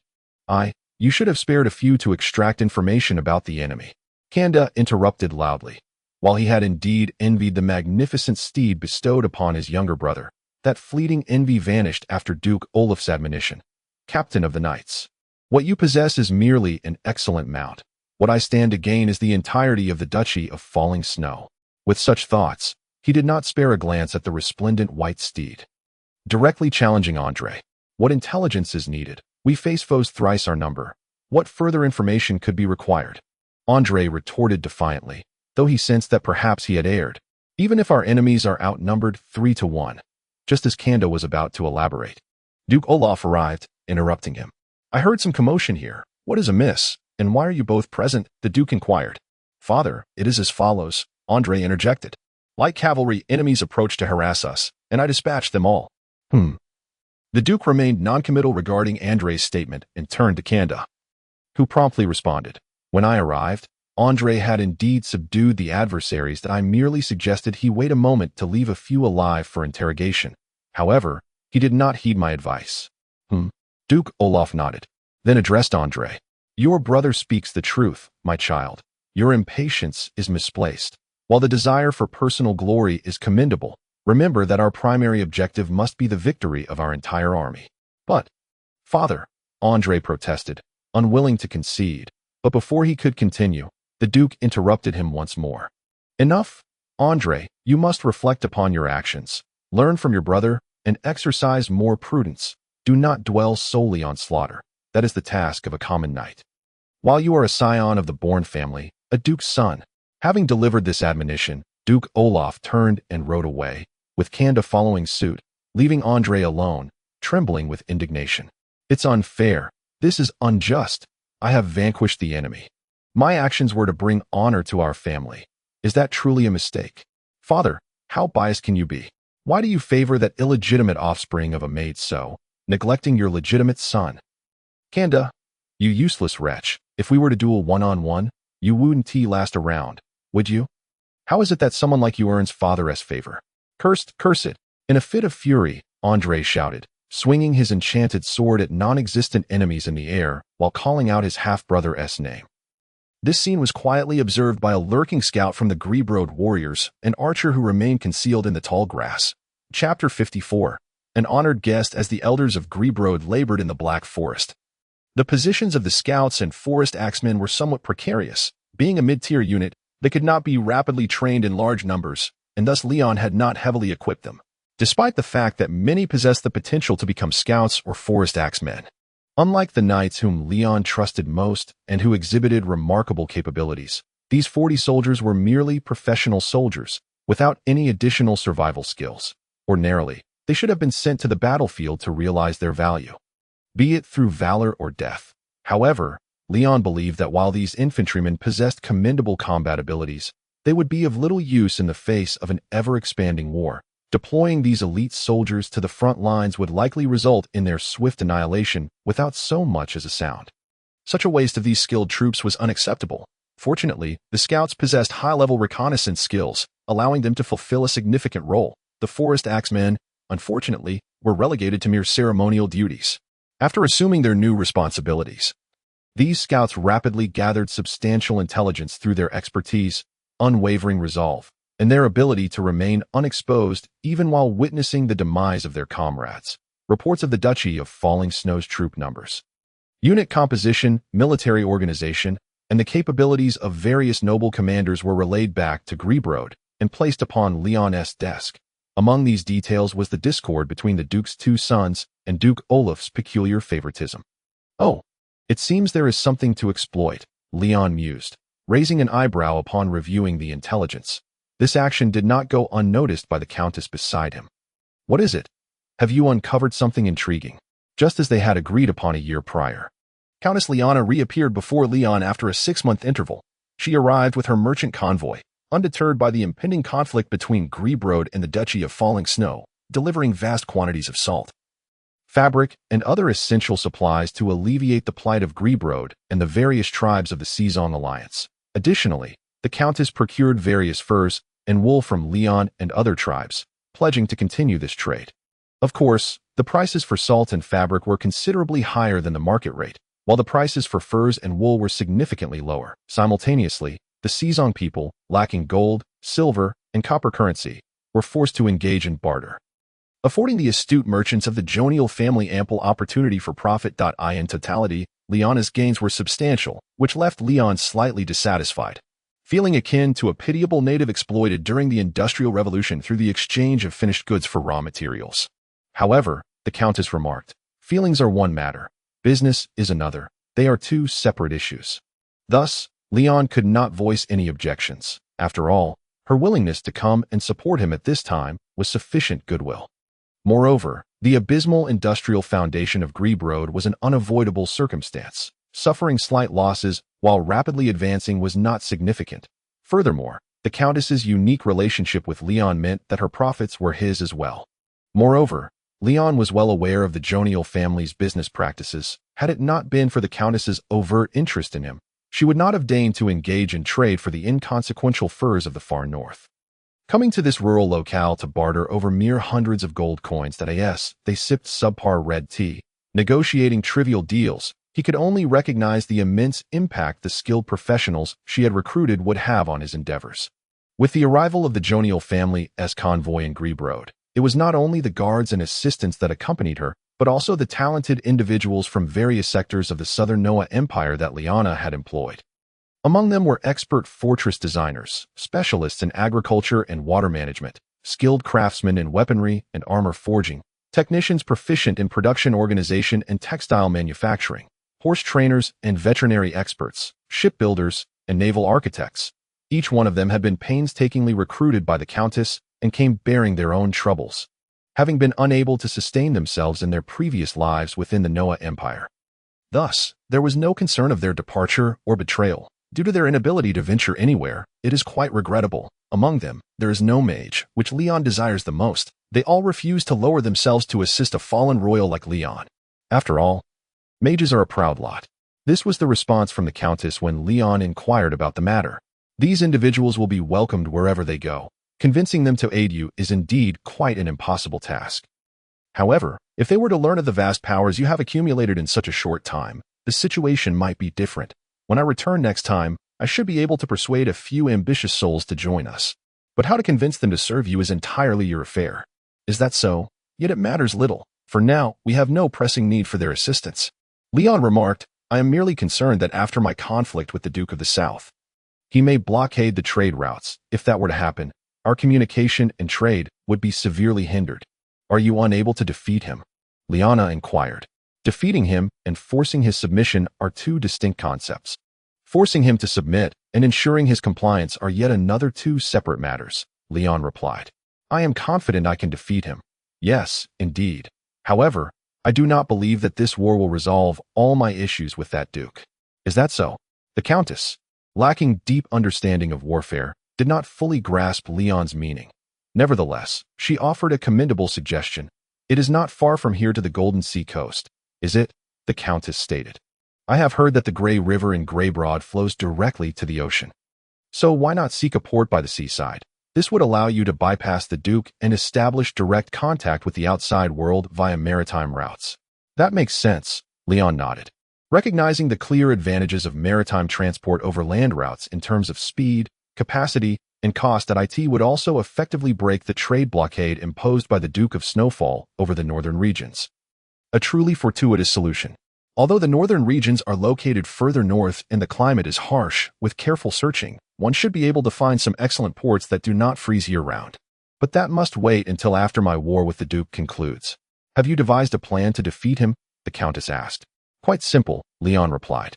My forces comprise 8,000 cavalry from the plains, while Greybroad lacks any significant defenses. Therefore, the optimal approach is a direct confrontation that I will lead the cavalry away from Greybroad and decisively crush him on the plains. I shall afford that fellow no opportunities.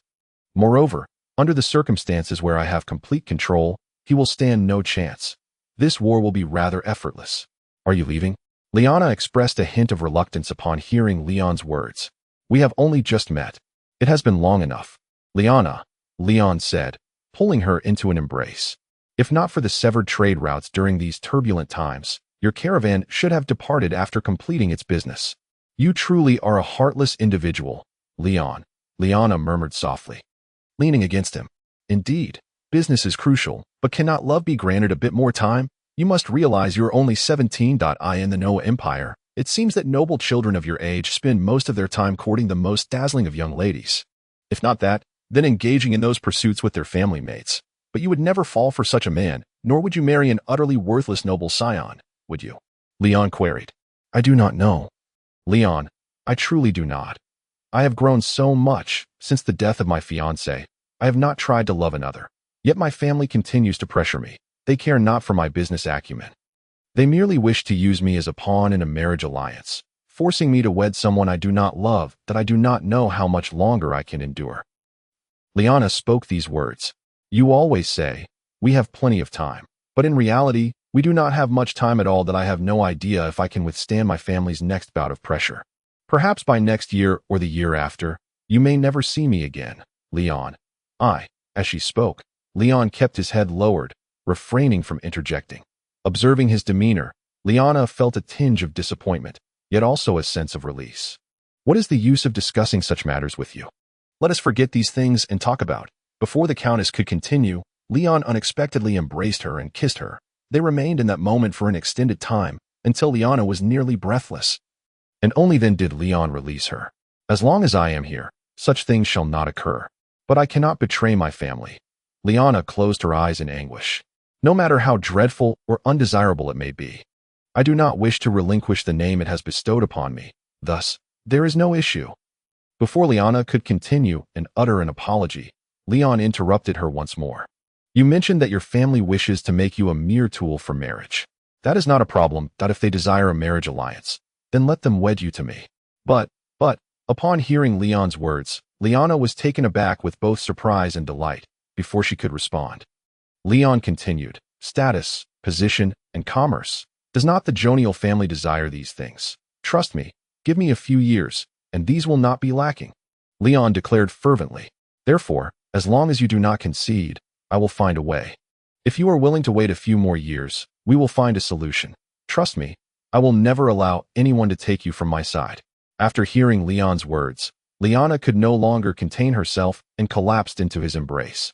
Sobbing softly, Leon patiently comforted her for a long while. It was not until nightfall that he sent her away, returning to his room under her gaze filled with melancholy. At the entrance of the wooden abode where Leon resided, his guard, Mel, stood attentively on duty.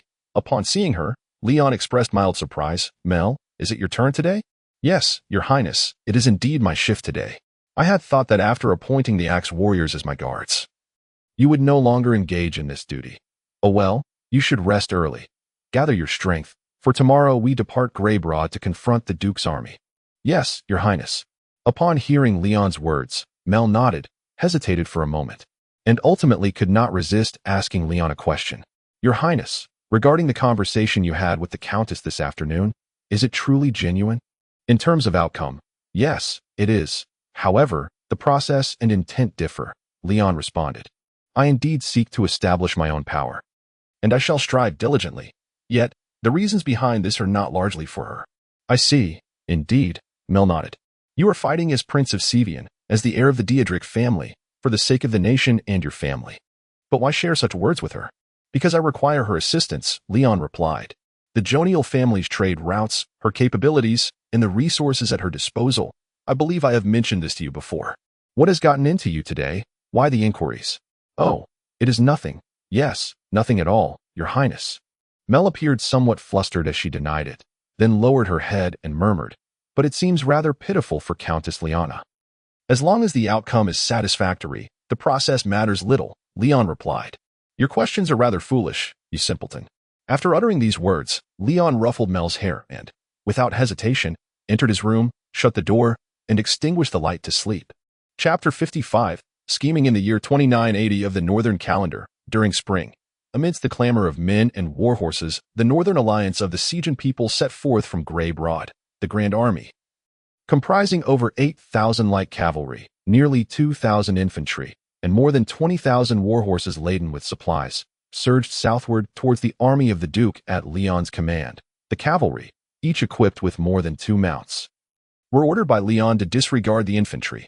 Hence, in half a day's time, they completely left the infantry behind, advancing southward at an astonishing pace of 40 kilometers per day. Meanwhile, the system seized the opportunity to issue a side quest. The invasion of Katar. The Duke Olaf Borna of the Kingdom of Katar has arrogantly declared war upon you. His aim is the land, populace, and wealth you have painstakingly accumulated in the northern regions. Stop him, defeat him, and preferably eliminate him. Quest objective: defeat the invasion army of Duke Olaf. Quest reward: 3,000 conqueror's gold coins. Minor improvements to agricultural buildings. My strategy is as follows. While outlining his strategy to his brothers, Leon stated, the forces of the Duke of Snowfall are predominantly infantry, while the cavalry consists of knights and their retainers.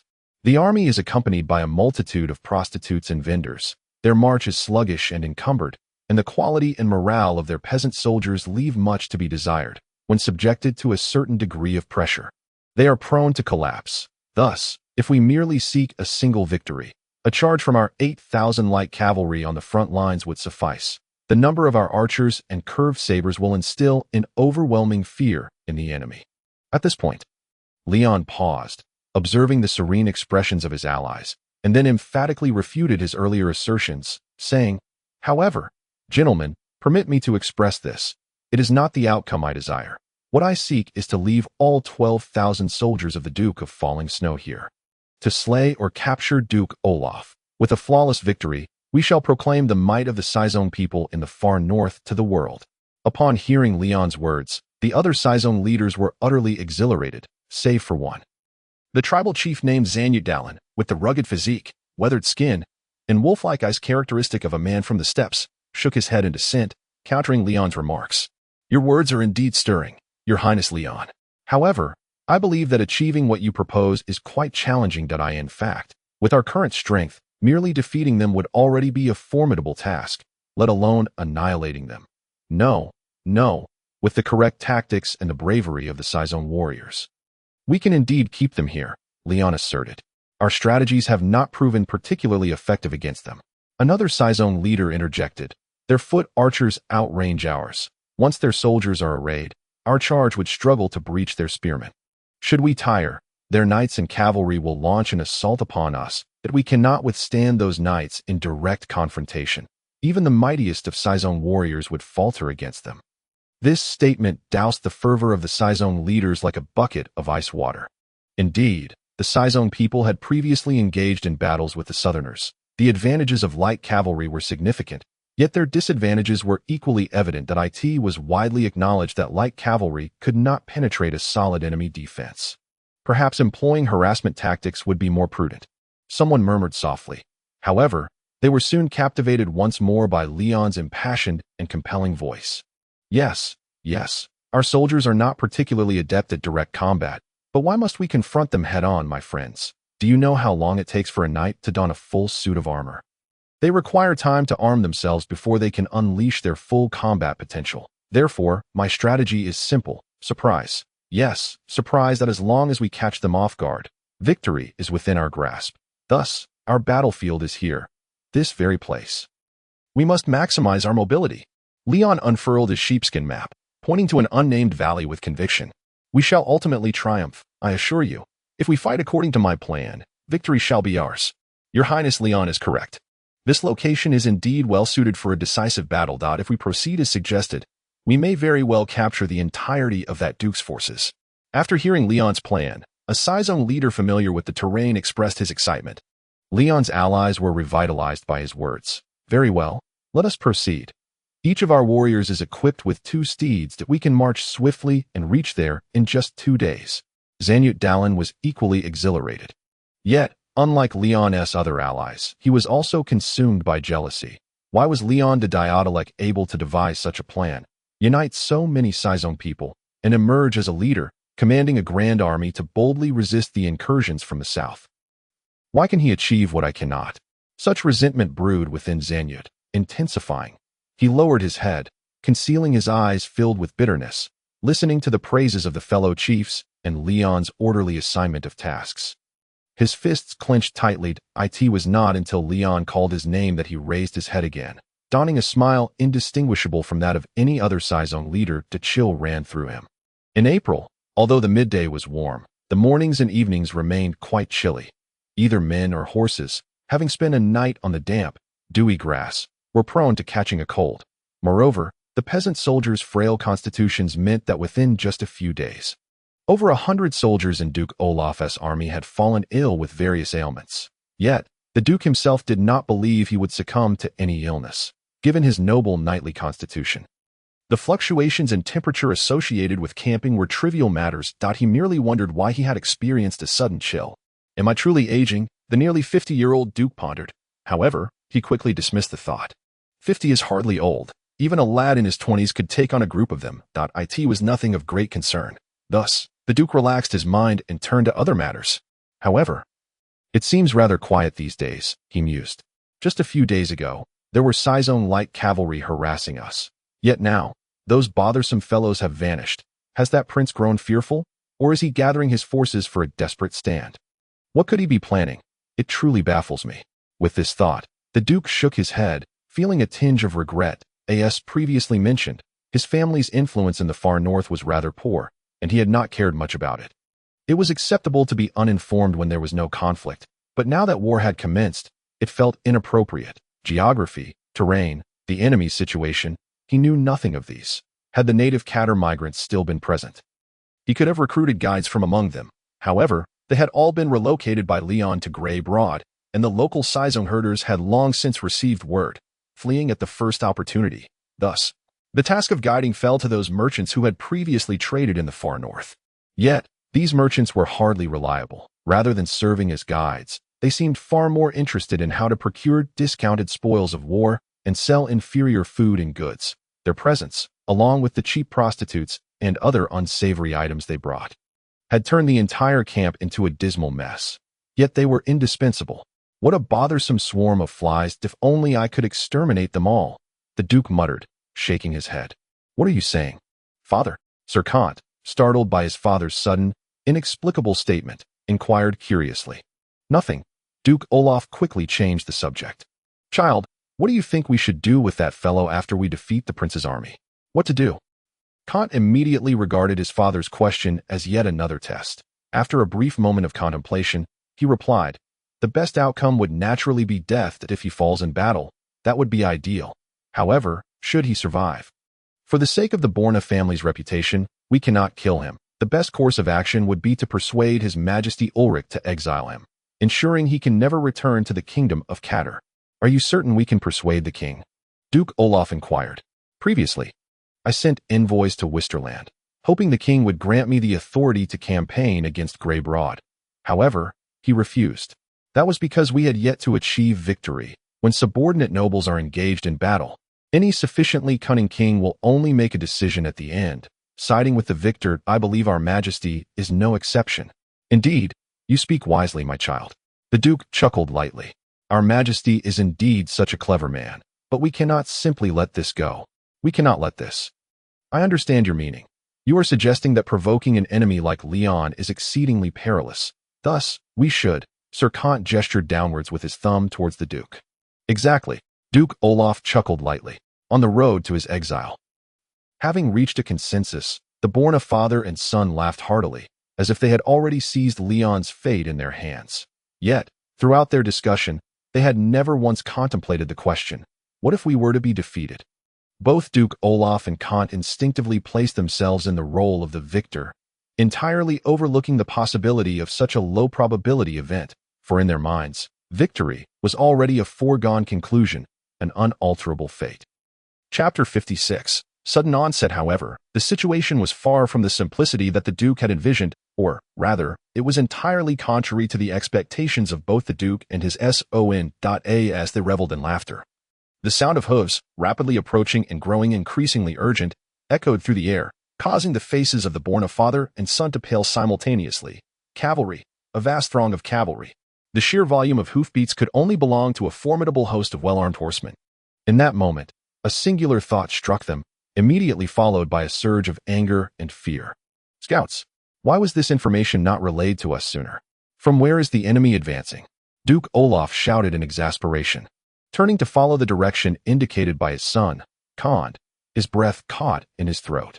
The terrain here was horrendously unfavorable. His army of over 10,000 found themselves trapped within a wide valley, surrounded on all sides by slopes with an incline of approximately 40 degrees. This slope was neither excessively long nor short, stretching for at least 1,000 meters. The scouts of the Duke of Snowfall had not yet ascended the slope to reach the summit, rendering them blind to the enemy lurking on the other side. What negligence! To think the enemy would lay an ambush in such a location, truly a cunning maneuver. Duke Olaf was internally alarmed, and then he bellowed, "Stay calm. This is merely an enemy distraction. Raise your shields. Prepare your bows. Do not allow them to approach. Just as we did before. Those barbarians are nothing to fear." As he spoke, the knight officers commanding the peasant soldiers shouted commands, attempting to instill discipline among the frightened peasants to prepare for battle. Yet, in the next instant, their efforts were rendered futile. Surrounding the valley, apart from the narrow path they had arrived by, nearly a full 270 degrees of arcade revealed the enemy.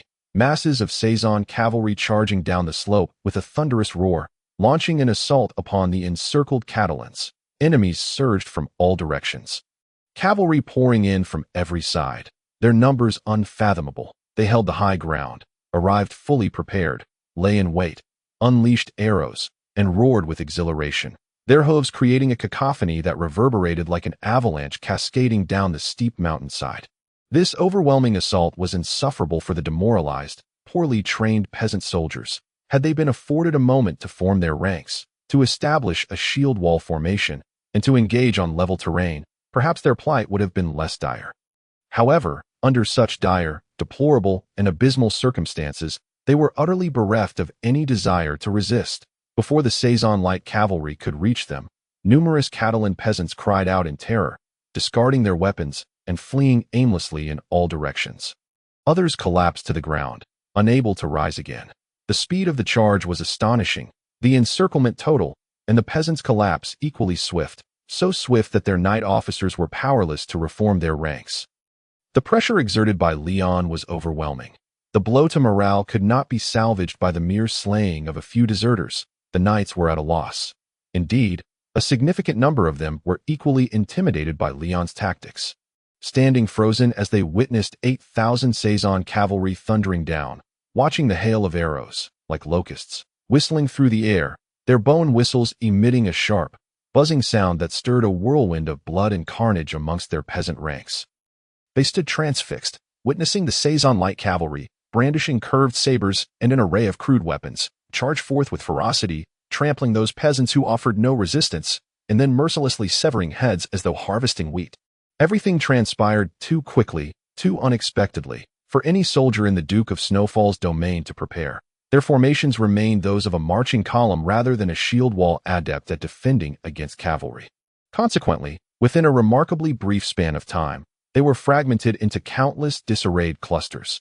Their archers did not even have the chance to release a single arrow before the Saison cavalry had descended upon them, encircling and commencing a massacre with their curved blades. This calamity unfolded in every direction and formation of the Duke of Snowfall's 12,000 troops. The lethargically marching peasant soldiers scarcely had time to react before they were subjected to a ferocious onslaught. Stunned, the peasant soldiers glanced around. suddenly realizing their predicament was reminiscent of hell itself. Bloodshed by the Saison was rampant. Comrades who had moments ago stood steadfast beside them were either struck down by arrows or beheaded by gleaming sabers. Thus, it was only natural that these surviving peasants were engulfed in fear, terror, panic, and tears. This so-called war was entirely unlike anything they had previously encountered. The enemy had not sent envoys, nor had they established a time for combat. The process of warfare was not characterized by the two sides arranging their formations, one attacking while the other defended, knights charging, followed by infantry advancing. There was no strategic deployment of reserves in response to breaking points. No prolonged engagement leading to a stalemate and subsequent disengagement for a second day. The notion that the first to falter would be the one to lose was entirely absent. The peasants had experienced combat against nomads before. Their organization was not nearly as swift. While they lacked the custom of declaring war, arranging formations, and sending envoys, they did not execute such rapid and efficient ambushes. Their assaults were typically timid, rife with hesitation. Usually, 1 or 2 squads of light cavalry and archers would probe the enemy, testing their defenses. Eventually, a significant force of cavalry would assemble, charging forth with shouts. However, this time was different. The tactics employed by their adversaries were entirely foreign to the peasants, and the enemy's numbers were far more substantial than had been previously anticipated. The sight of vast herds of nomadic cavalry thundering forward would become an indelible nightmare for all survivors. Much like the peasant soldiers, the noble knights of the Duke of Snowfall found themselves in utter disarray. Although they possessed greater courage to resist and wielded more formidable weaponry than the peasants, this was not sufficient to secure victory in the face of the sudden Saison assault. Only a handful of elite knights had the capacity to retaliate. So few, in fact, that none could comprehend the situation before losing their lives. What on earth is happening? Duke Olaf exclaimed in despair. Only moments before, he had led his invincible army, poised to march into a certain victory. He had given little thought to the nature of the conflict itself, preoccupied instead with visions of how he would vanquish his opponent post-victory. He believed victory was assured.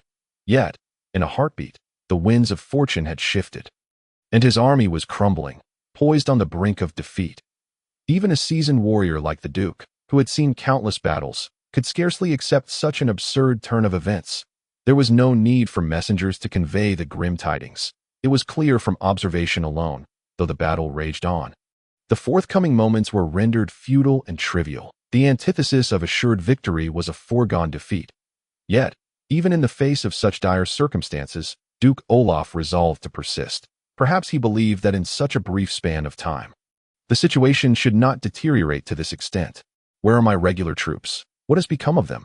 Duke Olaf shouted, harboring a glimmer of hope that his more professional standing army could mount a defense before the enemy's charge.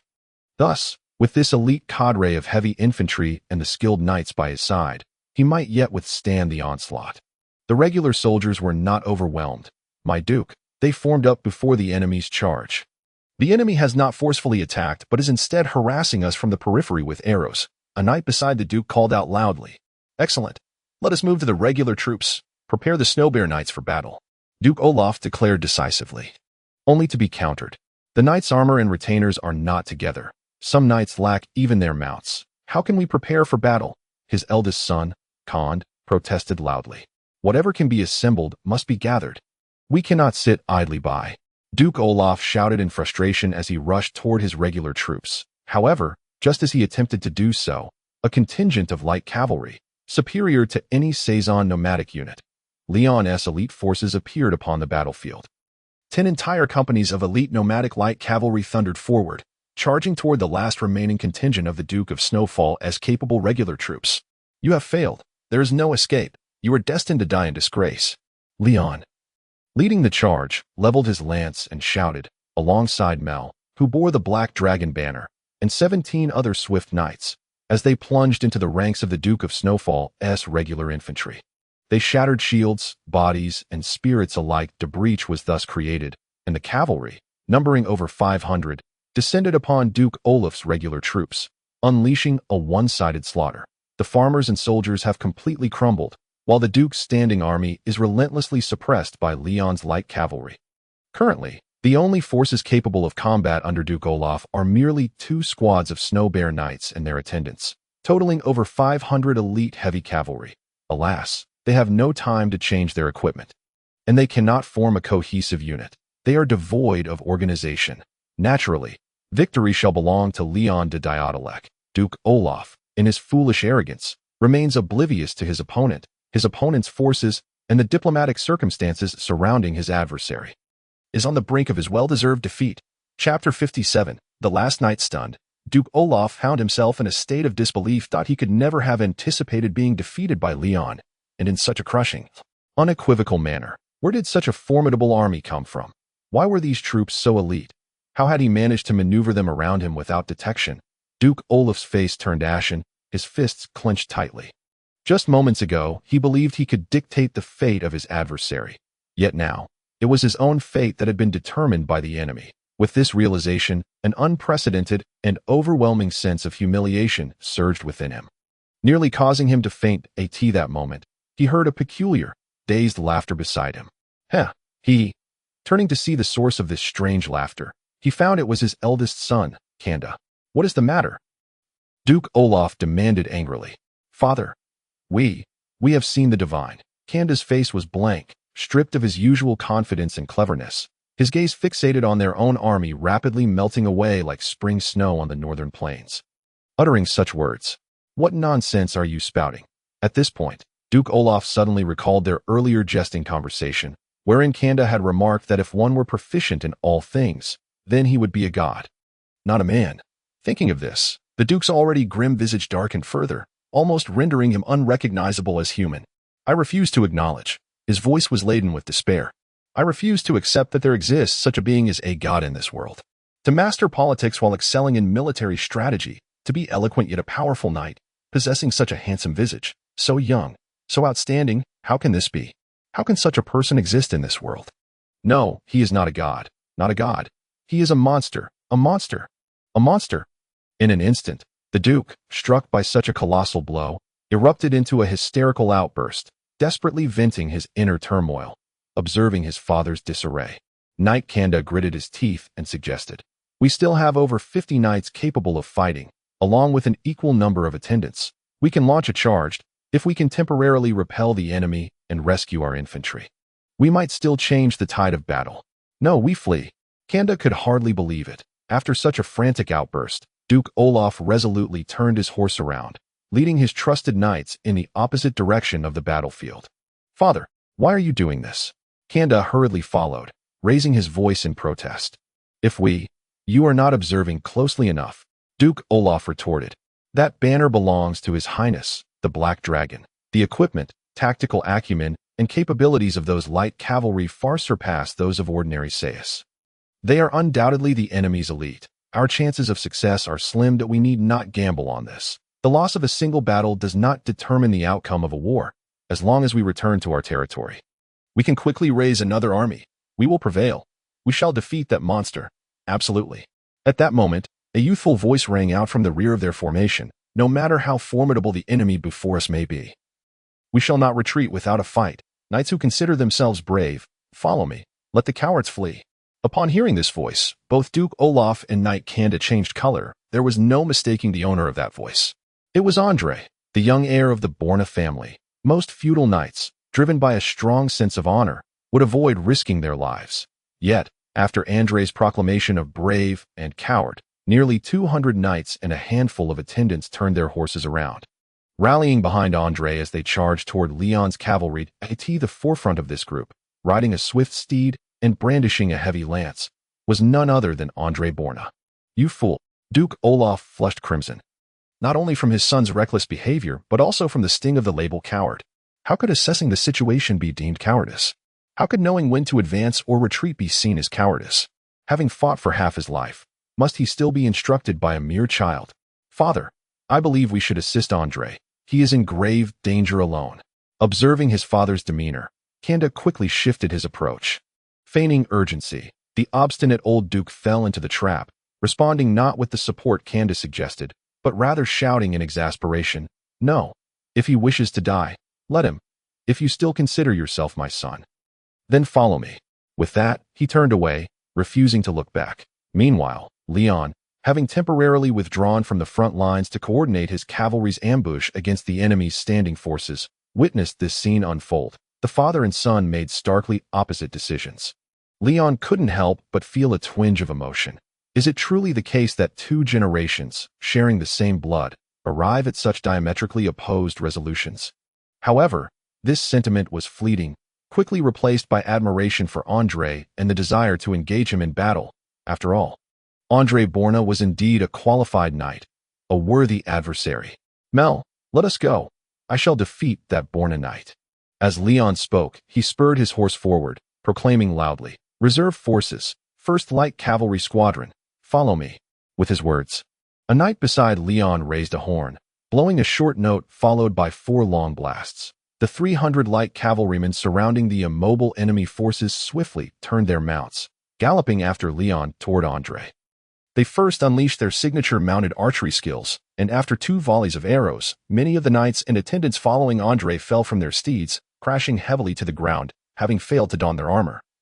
And their cavalry shields could not protect them fully. Andrei, leading the charge, bore the brunt of the assaults. In an instant, dozens of bows aimed at him, arrows raining down from all angles, filling his vision. Yet he did not falter. "I will not lose." With a fierce roar, Andrei wielded his lance, using his shield to guard half his body. The sound of arrows ricocheting echoed as those from the left were deflected by his cavalry shield, while those from the right were knocked aside by his lance. Simultaneously, his steed screamed in agony. The arrows pierced its soft leather armor, embedding within its body. That arrow was Leon's doing. "What a pity," Leon lamented. Shaking his head, he had initially aimed for Andrei himself. Regrettably, the wind generated by the galloping steed was too strong, and the shot went astray. The arrow, striking the horse's armored chest, wounded it but did not kill it, just as Leon had anticipated. The injured horse continued charging forward, with Andrei and his knights pressing on undeterred. With a death-defying spirit and a resolve for mutual destruction, a dozen knights plunged into the midst of an enemy force vastly outnumbering them. Leading the charge, Andrei thrust his lance downwards, effortlessly piercing the throats of several nomadic light cavalrymen, while shouting, "Your Highness Leon, I have come for you. Let us settle this in battle." He charged fiercely toward Leon's direction. As the valiant cavalry knight bore down upon him, Leon remained unfazed. Quite the vigor, he acknowledged before drawing his bow with his left hand, knocking an arrow with his right, the bowstring snapping like thunder as 3 arrows flew forth, 2 in front and 1 behind. With a resounding ping, 2 of the arrows were blocked by Andrei's shield, while 1 was deflected by his lance. Now, Leon and Andrei stood less than 3 meters apart. Andrei's steed surged forward, its wings flapping faster, akin to white lightning racing toward Leon. As Leon transformed his recurved bow into 2 swords, the 2 sides were now engaged in close combat. Quick, incredibly quick, so fast it was almost unbelievable. The knights of Duke Loashua and Leon's Gale knights perceived a blur before their eyes. And when they looked again, they had already passed each other. Andrei's steed fell, its wings broken, as it screamed and collapsed, throwing Andrei off. Leon staggered, clutching his chest as he leaned against his horse's back. "Your Highness." Not far behind Leon, Mel dismounted swiftly and rushed to his side, grasping Leon's limp left hand while calling out loudly, "Are you all right, Your Highness?" "I am fine," Leon replied with a strained smile, then released his grip with his right hand. The area he was covering bore a small tear in his chainmail, yet miraculously, there was no blood. "I blocked that thrust. I emerged victorious. This is merely a minor bruise. It stings, but I shall survive." As he spoke, a horrified cry erupted from behind him. Andrei, clutching his neck, began to retch violently, tears and mucus streaming uncontrollably down his face. Leon's twin swords had parried his lance's thrust with 1 blade, while the other had grazed the wings of his steed before the spine of the sword struck his neck with just the right amount of force. Nearly shattering his windpipe, Leon had shown restraint. Chapter 58, the next course of action with Andrei's defeat, the last flicker of resistance among the over 12,000 troops of the Duke of Falling Snow had faded into oblivion. On the battlefield, countless peasant soldiers, regular troops, knights, and nobles discarded their weapons, dejectedly allowing the sayas to bind them together with ropes as prisoners of war. The vast quantities of arms, provisions, and other supplies they had carried now fell into the hands of Leon's coalition. "We have triumphed," Leon mused, observing the jubilant crowd surrounding him. Simultaneously, the system relayed a series of communications. Point 1 was a report on the battle results of the ambush in the extreme North Valley, indicating a medium-scale engagement with a resounding victory. Casualties totaling 647. Enemy losses at 2,536, translating to 2,536 conqueror gold coins. Another was a notification of the completion of a side quest, rewarding him with 3,000 conqueror gold coins and an agricultural reform system agricultural building bonus 5.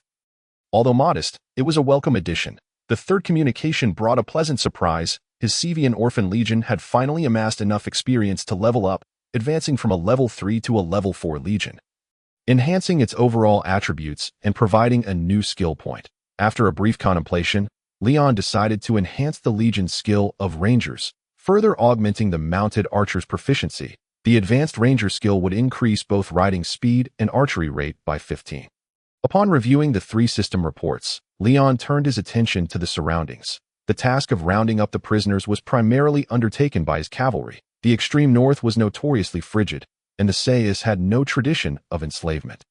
Thus, disregarding the despondent 8,000 to 9,000 Kadianes that I in this moment, the Sais were exuberantly cheering, their joy genuine, having slain over 2,000 foes and captured 8 to 9,000, with their own losses remarkably minimal. This was undeniably a victory. This triumph not only safeguarded their lands, showcased their might, and satiated the warriors' thirst for bloodshed, but it also garnered tangible rewards. Heaps of spoils towered high, and even the Sais reveled in the spoils of war. However, an unexpected occurrence unfolded. Amidst the battlefield, many extolled Leon's name. Some Sais, perhaps caught in a fervor, suddenly began to chant upon noticing the Black Dragon banner raised high behind Leon. Black Dragon Khan. Black Dragon Khan. Leon, Black Dragon Khan. The clamor grew louder, resonating through the ranks of exultant Sais who were collecting spoils and gathering prisoners, all in unison proclaiming, Black Dragon Khan. Black Dragon Khan. Black Dragon Khan. Shall I simply acquiesce and become the Khan of the extreme north? Some spoke in the common tongue, others in a dialect closely resembling it. Leon understood their words perfectly. Yet, just as he was about to agree, he noticed the grim expressions of several tribal leaders surrounding him, embarrassed. They seemed to want to intervene but lacked the courage to do so. Their discomfort evident. Among them, Zanet Dallin of the Dallin tribe appeared particularly flushed, as if on the verge of fury. It seems I must bide my time. Leon sighed inwardly, recognizing that a single victory was insufficient to claim the title of Khan in the extreme north. It would be wiser to retreat strategically. He then addressed the crowd. Warriors of the Sais, allow me to speak. Silence. Quiet down and listen to what the Khan has to say. At Leon's call, his mounted light cavalry quickly shouted to quell the rising tumult. Gradually, the battlefield fell silent. The light cavalry dispersed among the throng, relaying Leon's words to the nearby Sais. My dear brothers of the Sais, I express my gratitude for your valiant efforts. Without your dedication, how could we have so effortlessly defeated the army of a duke? This victory is a testament to our collective prowess. Upon hearing this, the Sais erupted into cheers once more, once the fervor subsided. Leon continued, I must also thank you for your affection towards me. As a leader, nothing is more precious than the loyalty and love of my warriors. Leon then stated, however, I regret to inform you that I cannot accept the position of Khan. As the Sais looked on in astonishment, he elaborated, this was never my intention. I never aspired to become Khan simply by vanquishing our foes. I defeated them because they encroached upon the freedom and dignity of the extreme north. Indeed, conquering them is a significant honor, but to ascend to the Khanate as a result would tarnish that honor. What a noble individual, having accomplished such feats, yet remaining humble and unassuming. He is a truly great warrior who values honor above all. The true leader of the Sais alliance. Let us cheer for him. Let us cheer for His Highness Leon. Seizing the moment, Leon's cavalry began to vociferously support him. The cheers of the Sais erupted anew. Leon glanced again and saw that the tribal leaders now appeared at ease, joining the throng in celebration. Zanet Dallin exhaled with relief. Amidst the cheers, the Sais stripped the last remnants of armor from the corpses. The final sword, spear, and bag of coins that in the midst of the jubilation. The supplies and livestock of the Duke of Falling Snow were divided among them. All the Sais animatedly discussed their spoils. In the midst of the revelry, the surviving soldiers of the Duke of Falling Snow were dejectedly bound together. marched by Leon's light cavalry, who vastly outnumbered them, heading toward Greybrod. Yet they were not advancing as conquerors or enemies, but as prisoners and captives. The noble knights among them would receive better treatment, paving the way for Leon's negotiations with the Duke of Falling Snow and securing ransom. However, he had no intention of releasing the common soldiers and peasants. They would be taken back to Greybrod to become Leon's subjects, laboring to cultivate the plains of grape and construct irrigation systems as penance, unless the Duke of Falling Snow offered ransom for them, or they possessed savings sufficient to buy their freedom, though such a scenario was highly improbable. As the cheers continued, night descended. Leon convened with the 9 other Sais leaders to deliberate on their next steps. Now, although the Duke to the south has fled, his army has been vanquished, we have acquired considerable spoils. It suffices for us to return home, asserted one tribal leader. After his proclamation, several leaders nodded in agreement. Yet others pondered, and 2 turned to Leon, eager to discern his thoughts. In my view, we cannot depart so simply. Leon had already formulated a plan, holding a strong hand. He could not let this opportunity slip away. As he spoke, he captured the undivided attention of the 9 Sais leaders, who listened intently to his words. Indeed, we have bested the Duke once, yet we have neither forged a pact nor captured him. The Duke of Falling Snow still possesses sufficient manpower and knights. Therefore, upon his return, should he be unwilling to accept defeat, he could swiftly muster an army of over 10,000 once more. Upon hearing this, the leaders advocating for a return home grew discontented. Some had amassed considerable spoils. Others were reluctant to allow Leon to continue issuing commands as their leader, enhancing his prestige, while some believed the victory was a stroke of luck and feared further conflict. Accordingly, one leader interjected, "My lord, I find that unlikely. He has lost an army of over 10,000, and how could he dare return to the plains to fight us again? Surely, he will retreat south, too frightened to act. If it were you, what choice would you make?" Leon interjected, interrupting him. "Would you cower in your tent, trembling in fear, or rally your strength to cleanse the shame with the blood of your enemies?" Of course, it would be the latter. But there are no buts in this matter. Leon interrupted him once more, fixing his gaze upon him with an intensity that sent a chill of cold sweat cascading down the chief's spine, his obsidian eyes boring into him. "Duke Olaf is a man of grudges. And he is also a proud man. We have shattered his army, forcing him to flee like a dog with its tail between its legs. His heart must be filled with an unparalleled fury. I wager that upon his return to the Duchy of Snowfall, the very first thing he will do is summon his entire army at the swiftest pace possible, rallying every available ally to forge a nearly insurmountable force that will once again tread into the far north." Leon's eyes glimmered as he addressed the gathering of Sais tribesmen chiefs. "Our only chance lies in racing against time before he can do so. Striking first into the Duke's domain, we must launch an assault on those oblivious to the devastation that has befallen their army, burn their crops, plunder their populace, and destroy everything that can be destroyed.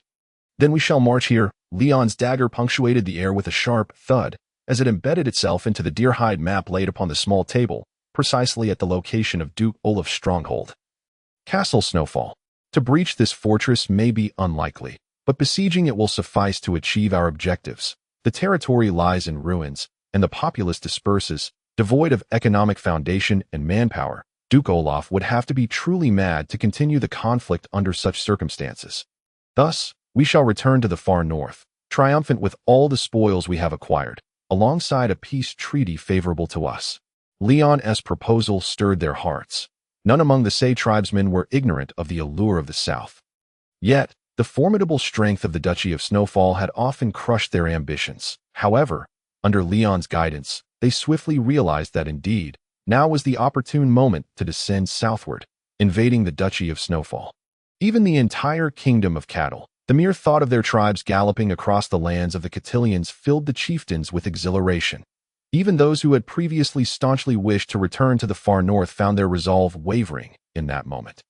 The chieftains eager to continue the fight clenched their fists in excitement, vociferously applauding Leon's rhetoric. In no time, the 10-man council reached a consensus. Just as Leon articulated, they would descend southward, storming into the Duchy of Snowfall. They would besiege the Duke's castle. With their opinions unified, the tribal leaders erupted into revelry, indulging in excessive drinking and feasting upon roasted lamb, dripping with fat. amidst the raucous laughter and jubilant cheers of the leaders. Leon's seemingly bright and bold smile appeared oddly distorted in the flickering light of the dancing bonfire. On that very day, a swift knight, leading 3 swift steeds, departed from the coalition's encampment, his destination, the capital of the Cotillion Kingdom. Wistland Castle. Chapter 59. The ravages of war. It was a day bathed in brilliant sunlight, warm and inviting. The verdant foliage flourished, and the crops thrived with vigor. Birds sang in the forests, and the village resounded with the clucking of chickens and the barking of dogs. The subjects of the Duchy of Snowfall could scarcely fathom that the apocalypse would descend upon them on such a fine day. The Say-like cavalry, awkwardly brandishing the blood-soaked black dragon flag, a symbol of the conquerors worth a gold coin each, surged forth from the far north, carrying with them the essence of savagery and chill, shattering the tranquility that had endured for centuries. They traversed the winding paths, guided by scouts well versed in the terrain, infiltrating one village after another. They forced all villagers to gather, seizing every morsel of food, livestock, and any valuables they could find. They set ablaze the freshly sown wheat fields and the thatched homes of the villagers.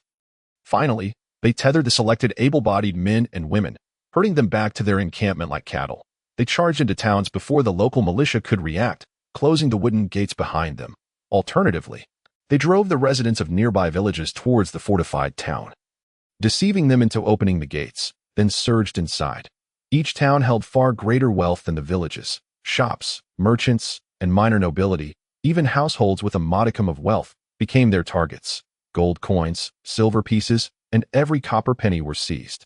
The impoverished Say, laughing maniacally, wrapped themselves in uncut fabric, swathing their bodies like mummies. They guzzled inferior wines, swaying with pockets brimming with looted ironware and coin, brandishing their blades, herding all able-bodied townsfolk toward their encampment. Any who dared resist, scattered regular soldiers, knights, or furious young cotillions, were ruthlessly slain. The suddenness of the assault left no time for preparation. Thus, the Duchy of Snowfall could not muster a force capable of confronting them. The wooden fortresses of the minor nobility were also within their sights. Columns of Say cavalry, howling like banshees, circled the wooden strongholds, vociferously demanding the surrender of the nobles within. Should they capitulate, there would be no issues. Their belongings would be looted, and they would be taken captive. Leon, akin to a defeated noble knight on the battlefield, demanded a ransom sufficient to secure their release, not merely for themselves, but for their families as well. Should they refuse to surrender and opt to hold their ground, though the likelihood was not negligible, then the cavalry would cheer, launching flaming arrows dipped in oil towards the wooden fortresses or hurling torches, transforming the entire stronghold into a colossal pyre, incinerating all within. Only the true great nobles, those capable of constructing stone fortresses, would be spared, though it was improbable they would lose to a fortress guarded by a mere few regular soldiers and knights. Leon, lacking siege machinery, deemed it unwise to squander resources. Thus, for these few formidable fortresses, he left a small contingent to monitor them and then disregarded them.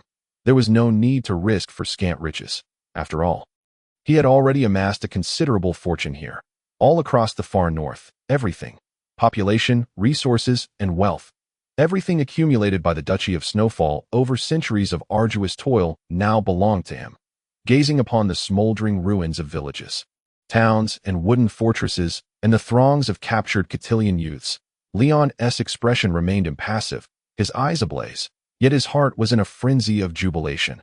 This plunder would yield greater capital than he had accumulated over a decade, a century, or even longer in the far north, in Grey Broad. Finally, after a year of turmoil in the far north, he had amassed sufficient capital, securing enough operating funds through this war. Henceforth, his dominion, Grey Broad, could finally develop in accordance with his vision. The ancestral spirits of Deodric were not far, and the solitary dream of restoration was finally. Leon lifted his head, yearning to unleash a cry to the heavens, to articulate the tumult within his soul. Yet ultimately, he lowered his gaze, his expression subdued, remaining silent. From April to May, the Say ravaged the Duchy of Snowfall for a full month, under Leon's stern orders and the pressure from his light cavalry. The Say refrained from crossing the borders to assault other territories of the Cotillion Kingdom. This brought a sigh of relief to the surrounding nobles of the Duchy of Snowfall, leaving room for reconciliation between Leon and the Kingdom of Cattle. Thus, after stripping the Duchy of Snowfall of its lands, the Say cavalry began gathering, preparing to encircle Castle Snowfall, alongside the tardy 2,000 shield and spear militia, a force nearing 10,000 strong, surrounding the castle until not even a drop of water could escape. Terrifying Say cavalry roared around Castle Snowfall, each feigned assault causing the defenders within to blanch. This apocalyptic scene was the first that Duke Olaf beheld upon his arduous return home. Having narrowly evaded the pursuit of the Say light cavalry, following this grim spectacle, Duke Olaf recalled the devastation he had witnessed along the way. Burnt villages, charred noble fortresses, and incinerated towns, repeatedly scorched. Would it now be his family's proud castle that would suffer the same fate? As this thought struck him, he struggled to catch his breath, nearly fainting. What?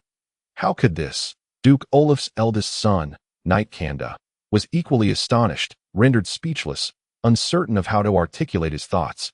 After all, they had previously besieged Leon's lands. The notion of Leon retaliating against their territory was not implausible, was it? Villages, towns, fortresses, peasant soldiers, regulars, knights. Upon considering this, Kanda lowered his head, and after a moment, lifted it once more, his visage etched with despair. Father, this war can no longer continue. We have lost all avenues for recruiting soldiers. The only remaining force, 3 squads of Snow Bear Knights and 1,500 regular soldiers, are trapped within the castle and unable to move. It is spring. And the castle's provisions are limited, especially as some reserves were depleted during the prior conflict. The castle likely cannot hold out much longer.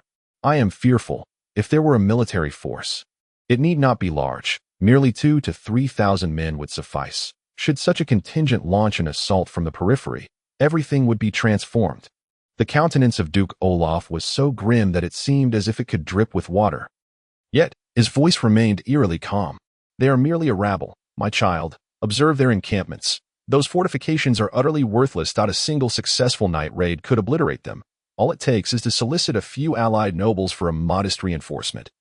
And with my reserves from other ventures, I could muster a band of mercenaries. Then, Father, do you intend to continue this struggle? Upon hearing Duke Olaf's declaration, Sir Kant felt a wave of frustration. What of the subjects? Soldiers, knights, and nobles who have been captured. Should we not be concerned for their safety? André is still among them. Do not mention that name to me. But I command you to be silent. Duke, be cautious. Do not draw the attention of the savages. Observing the escalating volume of the father and son, several knights accompanying them could no longer refrain from offering quiet counsel. Duke Olaf let out a cold snort and turned to leave. Sir Kant, seeing that he could not sway his father, followed suit, internally lamenting, my father's demeanor is truly worrisome. That I hope matters proceed as smoothly as he claims. Thus, the Borna father and son had scarcely a moment to catch their breath before departing the domain of Duke Luashua, heading towards the nearest noble territory of the cattle family, with whom they had familial ties. Chapter 60. The King, standing with the victors. Meanwhile, the outcome of the conflict between the extreme northern regions in the domain of Duke Luashua, along with the hastily delivered missive from Leon, arrived simultaneously at the desk of King Ulrich.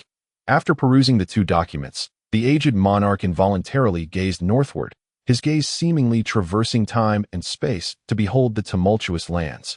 The results of the war were self-evident.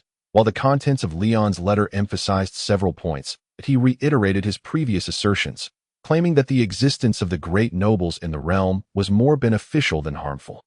He then continued to beseech King Ulrich to act as an arbitrator and intervene in the conflict. Regardless of the arbitration's outcome, Leon professed that he would accept it with gratitude. Leon asserted that he had no intention of offending the cattle kingdom and that the war with Duke Olaf was entirely unavoidable. The scope of the conflict was confined solely to himself and Duke Olaf, and it would not extend to other territories of the cattle kingdom. This was corroborated by his prior military actions. Finally, the letter descended into some trivialities and near meaningless chatter. Within it, Leon extolled his friendship with King Ulrich, expressing immense gratitude for the monarch's permission to expand into the extreme northern regions.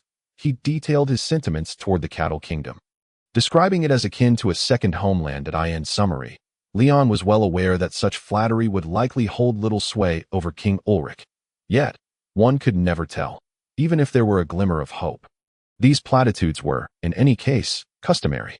I never would have imagined that the lad possessed such capabilities. After musing aloud, The king instructed his attendant, that night, the one who served Prince Savion, who delivered the message a few days ago. He has been here for 2 months, hasn't he? To be precise, 54 days, the attendant replied. Ah, that is quite some time. King Ulrich nodded, then inquired, has he taken any action during his stay? None. That he has been exceedingly quiet. There has been no protest or attempt to flee. He simply remains in the quarters we provided. Then summon him. I have matters to discuss. Certainly, as you wish, your majesty. Following this, the attendant exited the study. After a short while, the swift knight stood before King Ulrich. How do you fare, young man? The king asked. Quite well. Thank you for your hospitality, your majesty, the knight replied. Is that so? I understand you harbor resentment. Believing yourself wrongfully confined, thus. No, your majesty, I do not think that way. The knight interrupted King Ulrich. As an envoy, I consider this entirely appropriate. Oh, King Ulrich raised an eyebrow, somewhat taken aback. Why do you say that? The envoy's duties are twofold, to deliver correspondence and to bring back replies. Given the current situation, your majesty's response must undoubtedly be difficult to compose. That it must wait until circumstances clarify. Thus, during this interval, I cannot, nor should I, leave Visby Castle. Is that your perspective? For a moment, King Ulrich found his words absurd. Yet, he soon recognized the validity in them. Initially, he had intended to hold a routine meeting with the knight, eager to dismiss him swiftly. However, things had changed. He now found himself intrigued by this knight. Are all the knights under that prince's command as remarkable as you? The king inquired. I am merely the most incompetent and cowardly among them, the knight replied. I could not earn merit on the battlefield, which is why I was selected to serve as a messenger. King Ulrich nodded again, then asked, do you wish to know the outcome of this war? The victory belongs to my lord. That is beyond doubt, the knight asserted. Why do you say that? You possess no evidence. Indeed, your liege lord has already suffered defeat. That I must inform you of this fact, King Ulrich stated. Have you witnessed Prince Leon on the battlefield, King Ulrich? The knight did not contest his words, but instead posed a question. To be honest, no. However, I have seen him in tournaments. He is indeed a valiant knight. Yet, that pales in comparison to true battle, your majesty. Had you witnessed the prince's performance on the field, you would not make such claims. In an instant, the knight's expression became fervent. The prince was born for war. His stage is the world-class battlefield, an epic arena that determines the fates of nations. In a skirmish of such minor scale, his victory is but a matter of course. Perhaps, after hearing your words, I may need to re-evaluate the capabilities of that prince. Having said this, King Ulrich entrusted the envoy with his second task. This is my response. You drafted 2 different letters in advance. The knight asked, somewhat surprised. No, only one, the one applicable should your lord achieve victory, King Ulrich replied. Should he fail, I would have no need to send him any response. I understand. Thank you very much, the knight said solemnly as he accepted the letter. Carefully tucking it away, he then rose, preparing to take his leave. Wait a moment. King Ulrich called him back. We have conversed for so long, yet I still do not know your name. My apologies, your majesty. The knight bowed slightly. I am Gawain, a humble servant to Prince Leon. Having uttered these words, the knight turned and swiftly departed Visby Castle, racing back towards the tumultuous domain of Duke Loashua. Following King Ulrich's public declaration of support for Leon, the victor, this war ultimately could not continue. Duke Olaf's allies were disinclined to risk the king's ire by engaging in a seemingly unwinnable conflict. Driven to desperation, Duke Olaf was compelled to submit to Leon, acknowledging his status as the sole lord of the extreme northern region and paying over 50,000 cattle gold in war reparations, along with an equal sum as ransom to secure the release of captured knights and nobles, including his own son, Andrei. Concurrently, Duke Olaf pledged to continue supplying essential goods, such as salt, to the extreme northern region at market rates, to open trade routes, and to refrain from levying taxes exceeding 15% on merchants traveling to the extreme north. Furthermore, he would not pursue any accountability for the destruction wrought by Leon and the Saison forces within the domain of Duke Loashua. Duke Olaf lost face, suffered disgrace, lost the war, and decimated the territory painstakingly built by the Borna family over generations, significantly diminishing his prestige and becoming a laughingstock throughout the cattle kingdom. It is said that upon returning home, he fell gravely ill, nearly losing his life. In contrast, the victor Leon did not emerge unscathed either. despite nearly securing everything he desired. 100,000 cattle gold in reparations, over 30,000 robust male and female serfs. The respect of the entire Saison coalition, and maintaining his position as the sole lord of the extreme northern region. However, in the long run, the victory of this war had a notable impact on Leon. Firstly, the premature exposure of his strength alerted the nobles of cattle, led by King Ulrich at the same time. The revelation of the superior cold-resistant wheat variety incited covetousness among them. This was decidedly detrimental to the forthcoming exchanges between Leon and the cattle kingdom. Ultimately, in a bid to reverse this unfavorable situation, and due to King Ulrich's threat, Leon was compelled to acknowledge him, declaring that the Prince Gribrod was under the protection of the King of Cattle. This rendered his power of vassal status beneath the cattle kingdom. Moreover, Leon was obliged to pay him a staggering sum of 50,000 cattle gold coins as compensation for King Ulrich's efforts in mediation. Half of the reparations bestowed by Duke Olaf were effortlessly seized by King Ulrich. Your Highness and I belong to two different nations. As a sovereign, I must express my support for Duke Olaf's actions. Although morally, Duke Olaf is at a disadvantage, he is nonetheless my vassal. Your battle with him is, in essence, an affront to the entirety of the cattle kingdom. Therefore, aside from supporting Duke Olaf and rallying the cattle nobles to confront your excellency, I see no other course of action. This is the responsibility of a monarch. Hence, what you propose regarding mediation between you and Duke Olaf is beyond my capabilities. However, should your Highness truly wish to halt the warfare and maintain the status quo, alternatives do exist if Prince Gribrod is willing to relinquish his independence and place himself under the protection of the cattle kingdom. Then your Highness and Duke Olaf would share the same status. I would have ample reason to intervene in mediation and put an end to the hostilities between the cattle nobles and your Highness. Personally, I also believe that Gribrod's current position is indeed awkward and unsuitable. Despite your Highness's extraordinary talent, you must still adhere to the immutable principles of the northern kingdoms and their nobility. On the journey back to the far north, Leon clutched the handwritten letter from King Ulrich, repeatedly recalling his words. That old bastard, without lifting a finger or deploying a single soldier, has reaped the greatest benefits from this war. At this thought, Leon felt an overwhelming sense of displeasure to the utmost degree.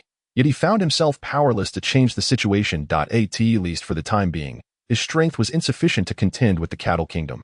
Moreover, utterly decimating this relatively affluent and populous nation was not Leon's aspiration. In light of the irreversible decline of the Duchy of Snowfall, and with the absence of external threats, Leon resolved to concentrate his efforts on the development of the far northern territories for the foreseeable future.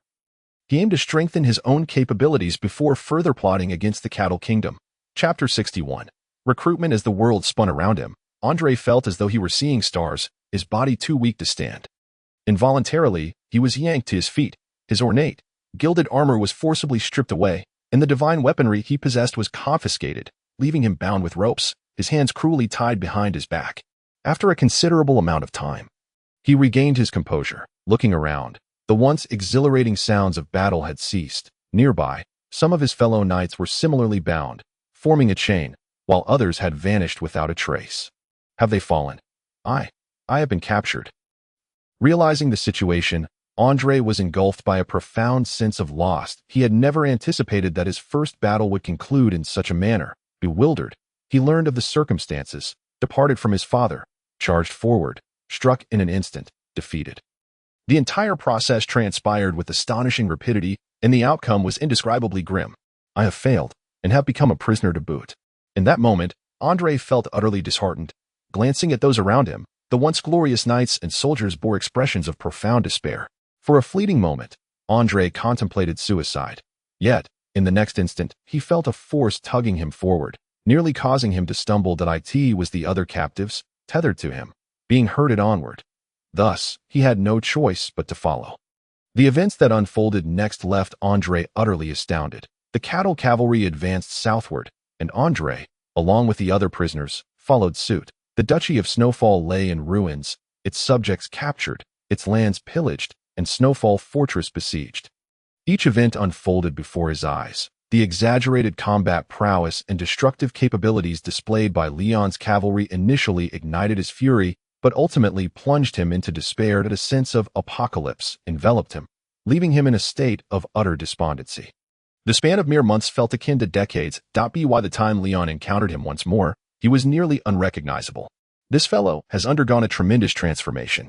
Recalling the spirited Pegasus knight he had previously faced on the battlefield, Leon was taken aback by the disheveled figure before him, who appeared to have aged dramatically, with unkempt hair and a haggard demeanor.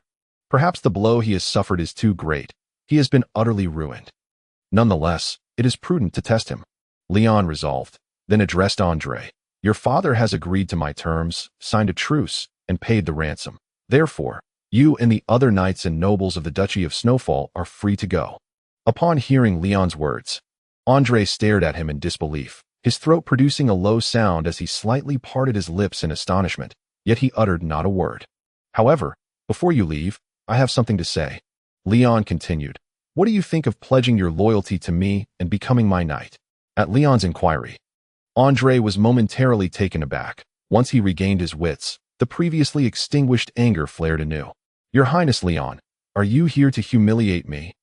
No, not at all. Seeing the resurgence of Andre's anger, Leon breathed a sigh of relief. Thankfully, this fellow had not been completely broken and still possessed the capacity to retaliate. Thus, his plans were not entirely unattainable. Prior to this, I witnessed your performance on the battlefield. Your courage and prowess are commendable, Leon stated. I genuinely wish to recruit you. Recruit me to be a knight. What nonsense is this? I am the legitimate heir of the Borna family, Andre shouted in exasperation. And you are the enemy of our Borna family. I would rather die than serve under you. What animosity do you speak of, Sir Andre? Leon inquired calmly. Of course, it stems from your invasion of our territory, Andre retorted. Everything you have done in the Duchy of Snowfall is, if your father had not forced me to become his vassal, if your brother had not persuaded the nobles, if it were not for you and your army from the Duchy of Snowfall encroaching upon the far north, would I have acted in such a manner? Leon interjected coldly. Isn't it rather absurd for a defeated invader to reproach the invader for retaliating against him? Or have you grown so brazen as to disregard the causes and consequences, arrogantly believing that I am the embodiment of justice? In the face of Leon's accusations, Andre found himself speechless. Indeed, one should possess the fortitude to bear the consequences of defeat if one had the audacity to wage war. Andre had no objections to this. However, this did not imply that he would become Leon's vassal for that reason. Thus, he opted for silence. Indeed, you are unlike your father or your brother, Leon remarked, observing Andre's demeanor.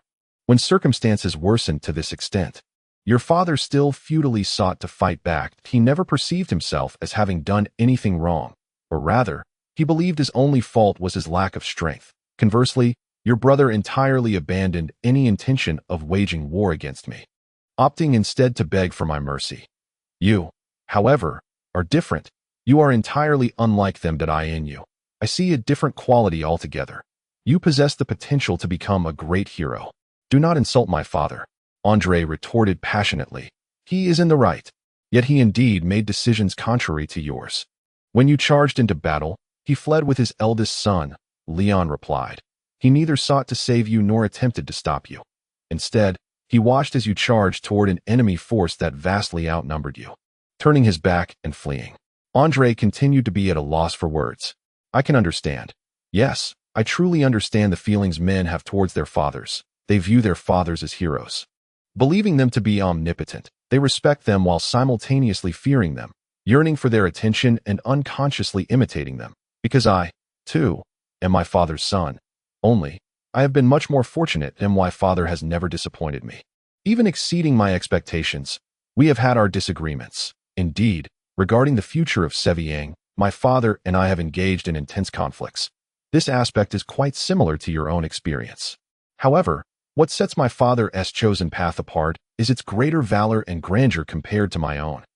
Thus, upon receiving the news of his demise, I wholly abandoned my own course and embraced his spiritual legacy that in this regard, I count myself far more fortunate than you. From the gaze of Leon, Andre could discern that he was not speaking falsely. A profound sense of he truly comprehends my feelings welled up within him, accompanied by an intense, simmering resentment towards his father, Duke Olaf. Yet, naturally, This sentiment was not sufficiently strong to compel him to acquiesce to Leon's opinion or to submit to him. However, it was evident that Leon did not genuinely seek to recruit Andrei. His words merely served as an introductory preamble, a strategic maneuver in response to the Kingdom of Cattle and King Ulrich, marking the first step in Leon's plans for cattle. Very well. After a prolonged silence, during which Andrei struggled to find words, Leon rose, turning his back to him, and waved his hand dismissively. Your weapons, armor, and Pegasus shall be returned to you. You may depart and return to your domain. Go and remain with your father, that I hope you do not come to regret your choice today. Hearing Leon's words, Andrei opened his mouth, yearning to articulate something further. Yet ultimately, no words escaped him. Observing his demeanor, several swift knights standing by Leon approached and returned his weapons and armor. Simultaneously, the sound of his Pegasus's whinny echoed from outside, evidently having been brought over. Thus, Andrei chose not to say anything further. He fastened his sword, gripped his lance and armor, and turned to exit Leon's tent. He soon mounted his Pegasus and departed without a backward glance. Chapter 62. A new atmosphere in Greybroad with the final batch of prisoners of war released. Leon and his retinue left the ravaged territory of Duke Loashua, laden with an abundance of spoils, substantial reparations, and over 30,000 robust cattle serfs, returning to the Grey Prairie. The war commenced in spring, and by its conclusion, summer had already set in. After a night of revelry in Greybroad, the Sejong people departed to return to their respective tribes. However, many of the herders, who had been forcibly brought along and did not belong to the larger tribe, chose to remain behind. Some even claimed they would only temporarily leave, intending to return home, settle matters, and then migrate to Greybroad with their remaining kin. The number of these herders reached as many as 2,000, and Leon estimated that even if a portion of them failed to keep their promise, the total number of herders returning to Greybroad, along with their families, could exceed 5,000. Nevertheless, this still paled in comparison to the cattle populace. In May, the climate of the prairie was delightful, neither too hot nor too cold. Leon had also amassed a substantial supply of grain from the Duke Loashua's domain. Furthermore, he had only brought along able-bodied men and women, whose stamina and resolve were commendable, resulting in minimal losses on the journey to Greybroad. Upon arriving, the number of serfs remained above 30,000. These individuals, having witnessed their homes burned, their possessions plundered, and being captured in a foreign land by Leon, would undoubtedly harbor no loyalty towards him. Yet they were terrified of him, a fear that penetrated to their very bones. This aspect was of paramount importance. Leon understood that no feudal serf would ever develop loyalty towards any lord. Even the most hopelessly dim-witted serfs would feel the same. The hardships of medieval life had rendered their emotions exceedingly numb to them. The change of lords was inconsequential. It mattered little whether the noble atop them was a duke or a prince. As all nobles required their labor for tilling the land, producing goods, and enduring lashes, as long as the nobles continued to need them, their lives would persist. However, it was only natural that they would experience fear, particularly towards certain lords. Moreover, acquiring fear was far simpler than engendering loyalty, and the former was much more straightforward. When taken to its extreme, fear could yield an effect akin to loyalty, namely the absence of betrayal. The difference lay in the moral reasoning behind the former, while the latter stemmed from genuine fear. Of course, merely instilling fear in the serfs was insufficient, for fear would only deter them from betrayal without enhancing their productivity. Thus, on the foundation of fear, Leon needed to attain something else, not the loyalty of the serfs, but rather their interest. He aimed to instill in them the belief that farming for Leon and serving Prince Sevian in battle was a beneficial endeavor, and achieving this was equally unrelated to loyalty, merely a matter of resource allocation. The Cotillions differ from the half-orcs. Depending solely on them for warfare is impractical. Thus, they cannot be treated as slaves. Instead, we should draw upon the examples of the original Cotillion settlers and implement a militarized management approach, transforming them into agrarian soldiers for our cause. Furthermore, the Cotillions have already cultivated considerable land, all of which has been tilled by half-orc slaves, constituting my private property. It would be unwise to distribute this land freely to the Cotillions. Upon returning to Greybroad and his comforting wooden abode, Leon began to reorganize his territory. He now possessed 34,000 Cotillions and over 4,000 Sejong nomads. Soon, the number of Sejong nomads might swell to 10,000. By that time, Grey Prairie could cultivate at least 1/10 of the land. He could then rightfully claim to be a force to be reckoned with. At this juncture, he undoubtedly needed to establish a more comprehensive system to properly plan and develop his territory. In any case, the most pressing matter now is to adequately settle these new subjects, Leon contemplated. Although I had requested the remaining personnel to continue expanding the housing prior to our expedition, it is evident that the available space is utterly insufficient. Moreover, crowding tens of thousands of people together is not prudent. Perhaps they should be dispersed across Grey Prairie? Yes, they should be settled throughout Grey Prairie, organized according to their original families and villages, and then allocated land, 30 acres per male and 15 acres per female, along Grey Broad. The population from the towns should also be divided into small villages, each housing no more than 300 individuals. The ownership of the land will remain with me, and I shall retain the authority to dictate what and how to cultivate each plot.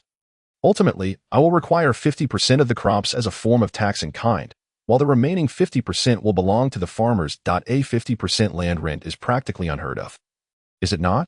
Those who were once serfs should undoubtedly feel a sense of gratitude towards me. As the landowner, I will only claim ownership of the land, while the usage rights will be permanently granted to all Cotillion settlers. As long as I am here, they will be able to farm these lands with a tax rate of 60%. With such low taxes and permanent land rights in place, it will be sufficient to bind their hearts to me. Then, military training will be imperative. Between every 3 villages, a basic training ground must be established to train them into competent militia. This population of 30,000 can yield at least 15,000 capable militia. However, in the upcoming conflicts, there may not be an immediate opportunity to deploy them. Moreover, militia are ill-suited for prolonged engagements over great distances, as it would disrupt agricultural economies. Well, pondering over this now serves little purpose. Having clarified all of this in his mind, Leon regarded Grey Prairie, this vast virgin land, as his canvas for unrestrained creativity. Under the supervision of approximately 4,000 Sejong and Cotillion soldiers, the serfs obediently settled upon the allocated plots of land, utilizing the rudimentary farming tools and seeds provided to cultivate the barren ground. Upon learning of Leon's willingness to lease them land at a permanent tax rate of 60%, most serfs were overjoyed. After all, these individuals were seasoned laborers, and their work efficiency far surpassed that of the half-orcs Leon had captured, coupled with the deep plows that Leon had crafted through the system and the animal power supplied by the Sejong herders. These Cotillion serfs swiftly cleared vast swathes of land. With the assistance of agricultural and hydraulic experts brought by Countess Liana, they acquired knowledge on weeding, soil enrichment, and pest control, while also excavating irrigation channels to divert the waters of the Grey River for their fields. In just 2 short months, the arable land in Grey Prairie had expanded several-fold, and the estimated grain yield was sufficient to meet their consumption needs while still allowing for considerable surplus. Upon receiving the report from the agricultural experts, Leon found himself questioning whether his previous notion of constructing an empire based on half-orc slaves as an economic foundation was indeed correct. After all, as a traditionally agrarian race, humans were far more suitable than half-orcs.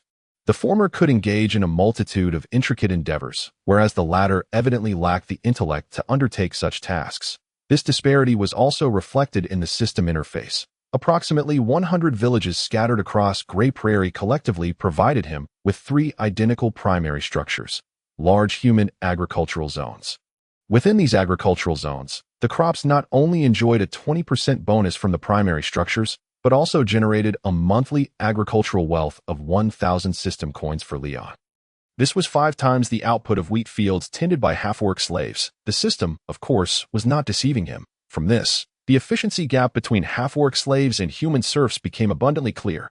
However, Leon swiftly dismissed his initial thoughts. Due to the issue of population, 30,000 Kadir and 10,000 Sejong pastoralists. While this may sound substantial, it is, in reality, insufficient to form even a single legion of the Northern Noble Federation. They could not provide enough soldiers while also supplying agricultural laborers. Perhaps this would remain the case even after he unified all the Sejong people of the far north. Meanwhile, the Sejong's formidable archers and swift steeds proved remarkably effective in open-field battles. Yet, they fell short in siege warfare and positional conflicts. Leon could not rely solely on Sejong infantry that he needed to establish a robust infantry force. Not merely outfitted with shields and spears, they must be equipped with steel armor.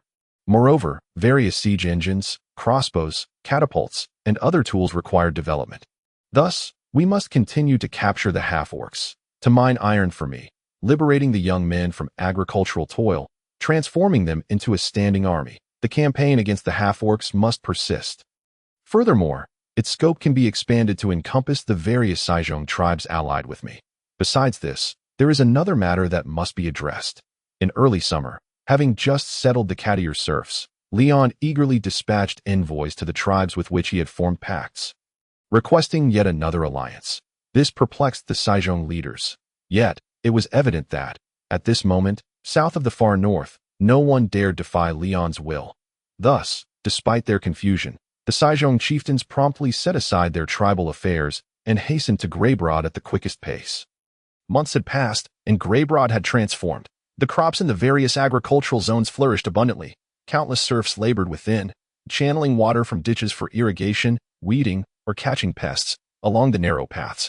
Light cavalry occasionally galloped by, or groups of fully armed militiamen marched in unison. They appeared far superior to the warriors of their own tribes on the Grey River. Small boats continually glided across the water. Some were laden with river delicacies, returning to the inland docks, while others had just set sail, heading towards the river's center. Observing Greybrod's side, the unremarkable wooden houses had extended to the foot of the mountain. A well-trodden wide road ran straight from the mountain's peak to its base. Heavily laden carts drawn by mules and horses departed the forest along the compacted road, some directed towards the agricultural zones on the plains, to construct fences and erect wooden houses for habitation. Others continued along the Grey River, their final destination and purpose remaining a mystery. The tribal leaders, witnessing these developments, felt a surge of emotions. Their reverence for Leon grew anew. Thus, they approached him with trepidation. To their astonishment, they discovered that this young man, who wielded such power, still resided in that modest wooden house. There were no servants to attend to him, nor beautiful women to console him. His retinue remained but one, the armored, austere female knight. Perhaps it is precisely because of this that His Highness has achieved such formidable accomplishments. Many leaders mused inwardly as Leon sat before them. He too was reflective. The last time he had encountered these leaders, he had held considerably greater strength, yet their status had been similar. The expressions of the Saijong chieftains had been curious, indifferent, even somewhat challenging to garner their allegiance. Leon had to forge an equal partnership, ultimately employing strategy to secure the position of the alliance leader. However, this time was different. Now, his brothers appeared as devout as pilgrims, submissive as servants, obedient, much like dogs. They rushed to greet Leon, some bowing and clutching their chests, while others simply knelt, kissing the imprints of his shoes. Whatever Leon uttered, they nodded incessantly, offering no response beyond yes, except for Xanat of the Darong tribe. Though I had not anticipated such talent emerging from such a destitute corner of the far north. It seems I may have been mistaken. That gaze is quite remarkable. After the tribal leaders departed, Leon confided to Mel, "It is a gaze reminiscent of a famished wolf or a vulture. It is filled with greed, ambition, and an arrogant refusal to submit. Such a man is unlikely to yield easily. Yet, he indeed now possesses an opportunity, a chance to attempt my downfall. Though the prospects are dim, should he pursue it, it could indeed pose some trouble for me. What shall we do about him, Your Highness? Eliminate him?" Mel inquired, unaware of whom Leon spoke. Leon refrained from revealing the name that in truth, Mel did not particularly care for the names of those Saijong chieftains. In her estimation, while these Saijong leaders were undeniably valiant, each a warrior capable of riding swift horses and wielding powerful bows, they were also exceedingly foolish. Moreover, they were short-sighted and dull-witted. So significant was this that it bore repeating. In Mel's view, these filthy, sweat-soaked, horse-urine-scented savages, unless they submitted to Leon and were trained as competent light cavalry, served only one purpose: cannon fodder. No, no, no, that would be exceedingly foolish, Mel. At her words, Leon could not suppress a laugh. He discerned that Mel was indifferent to their conversation, as she too shared a lack of concern for the Saijong leaders. While it is feasible to coerce them, the backlash would be substantial, resulting in many deaths. We are still in our formative phase, requiring the accumulation of capital rather than engaging in a war of attrition akin to haggling. Do you grasp my meaning? Then, what shall we do about that fellow? Your Highness, for the time being, There is no issue. Though he harbors ambition, he lacks the strength to bear it. In fact, I hope he incites a rebellion, facilitating my further consolidation of the Sejong people in the far north. As Leon spoke, he recalled the recent events following the disclosure of his plans and the reactions of his brothers. Now, our crisis has been averted, Leon addressed the Sejong leaders. Through the valiant efforts of the prairie warriors, we have vanquished the threat from the south and satisfied our loyal warriors with the wealth of the timid. This is all splendid. Indeed, very good. But, my friends, while we have subdued that duke from the south, there remain other nobles of Kadir and the Kadir king behind him. Their power far exceeds that of the duke. What I fear is that, like the duke, they might one day whimsically decide to march their armies into the plains of the far north, disrupting our lives. As long as we draw breath, they shall not dare. In fact, let us once again form a coalition and march south to confront the Kadir king. Let us seize all of Kadir's wealth and bring it to the plains. Let the Kadir people become the slaves of the Sejong. One Sejong leader proclaimed, inciting widespread agreement. The other chieftains vociferously echoed his sentiments, while furtively glancing at Leon, eager to discern the stance of this great Khan of the plains. Yet, Leon remained noncommittal. As the Sejong leaders spoke fervently, he merely smiled, observing them with an air of gentle amusement akin to watching a group of children, remaining silent. Only when they had nearly finished did he clear his throat softly. This slight cough served as a signal, causing the chieftains, who had been stealing glances at him, to abruptly cease their clamor, quieting obediently like children. Witnessing this, Zanet could not help but frown. This young Sejong, harboring a desire to challenge Leon's considerable authority within the 10-tribe alliance, yearned to usurp his position. However, before he could articulate his thoughts, Leon continued speaking. Indeed, my friends, no one wishes to submit to any noble from the south.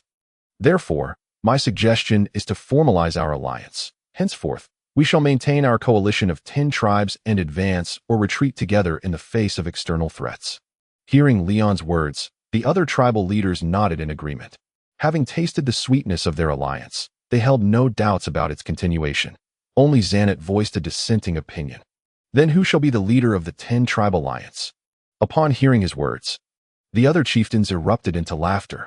They say you are clever, but it seems that is not the case. The leader shall undoubtedly remain His Highness Leon. Who else could it possibly be? Zanet opened his mouth, seemingly poised to ask, why not me? Thankfully, he was not quite that foolish. Thank you all for your trust in me. Leon did not regard Zanet with any special consideration for his dissent. He maintained his gentle smile and continued, for the time being, I shall serve as the leader of this alliance. If, in the future, there arise more suitable candidates, I shall relinquish my position as the leader. Leon spoke these words with great kindness. Consequently, the other chieftains promptly declared that you are indeed the most fitting person for this role, unanimously recognizing that there is no second choice. Following this, Leon proceeded to articulate the second matter at hand. Our strength pales in comparison to that of the Cadilines, even in maintaining the alliance of our 10 tribes. We find ourselves somewhat overmatched when confronting the Cadiline kingdom. Therefore, I believe we ought to expand our alliance by incorporating additional allies. In fact, prior to the invasion of the far north by Duke Olaf, I extended invitations to other influential leaders among the Sejong people residing at the southern end of the far north. Yet regrettably, none accepted. I surmise this may be due to inadequate communication or perhaps my insufficient prestige to persuade them. Alternatively, they may have been intimidated by the Catiline forces in the south. Regardless, we still require their strength. Thus, I have decided to extend another invitation to these leaders, urging them to join our coalition.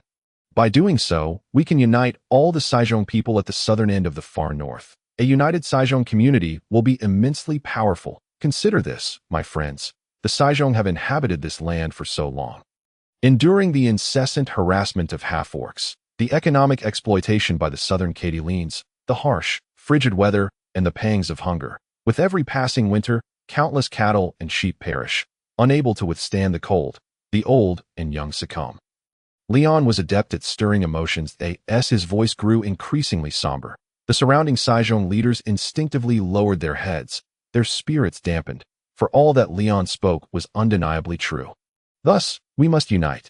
Leon's tone rose once more. As long as we stand together, neither the half-orcs of the far north nor the Catiline kingdom in the south will pose any threat to us. That we can achieve anything we desire.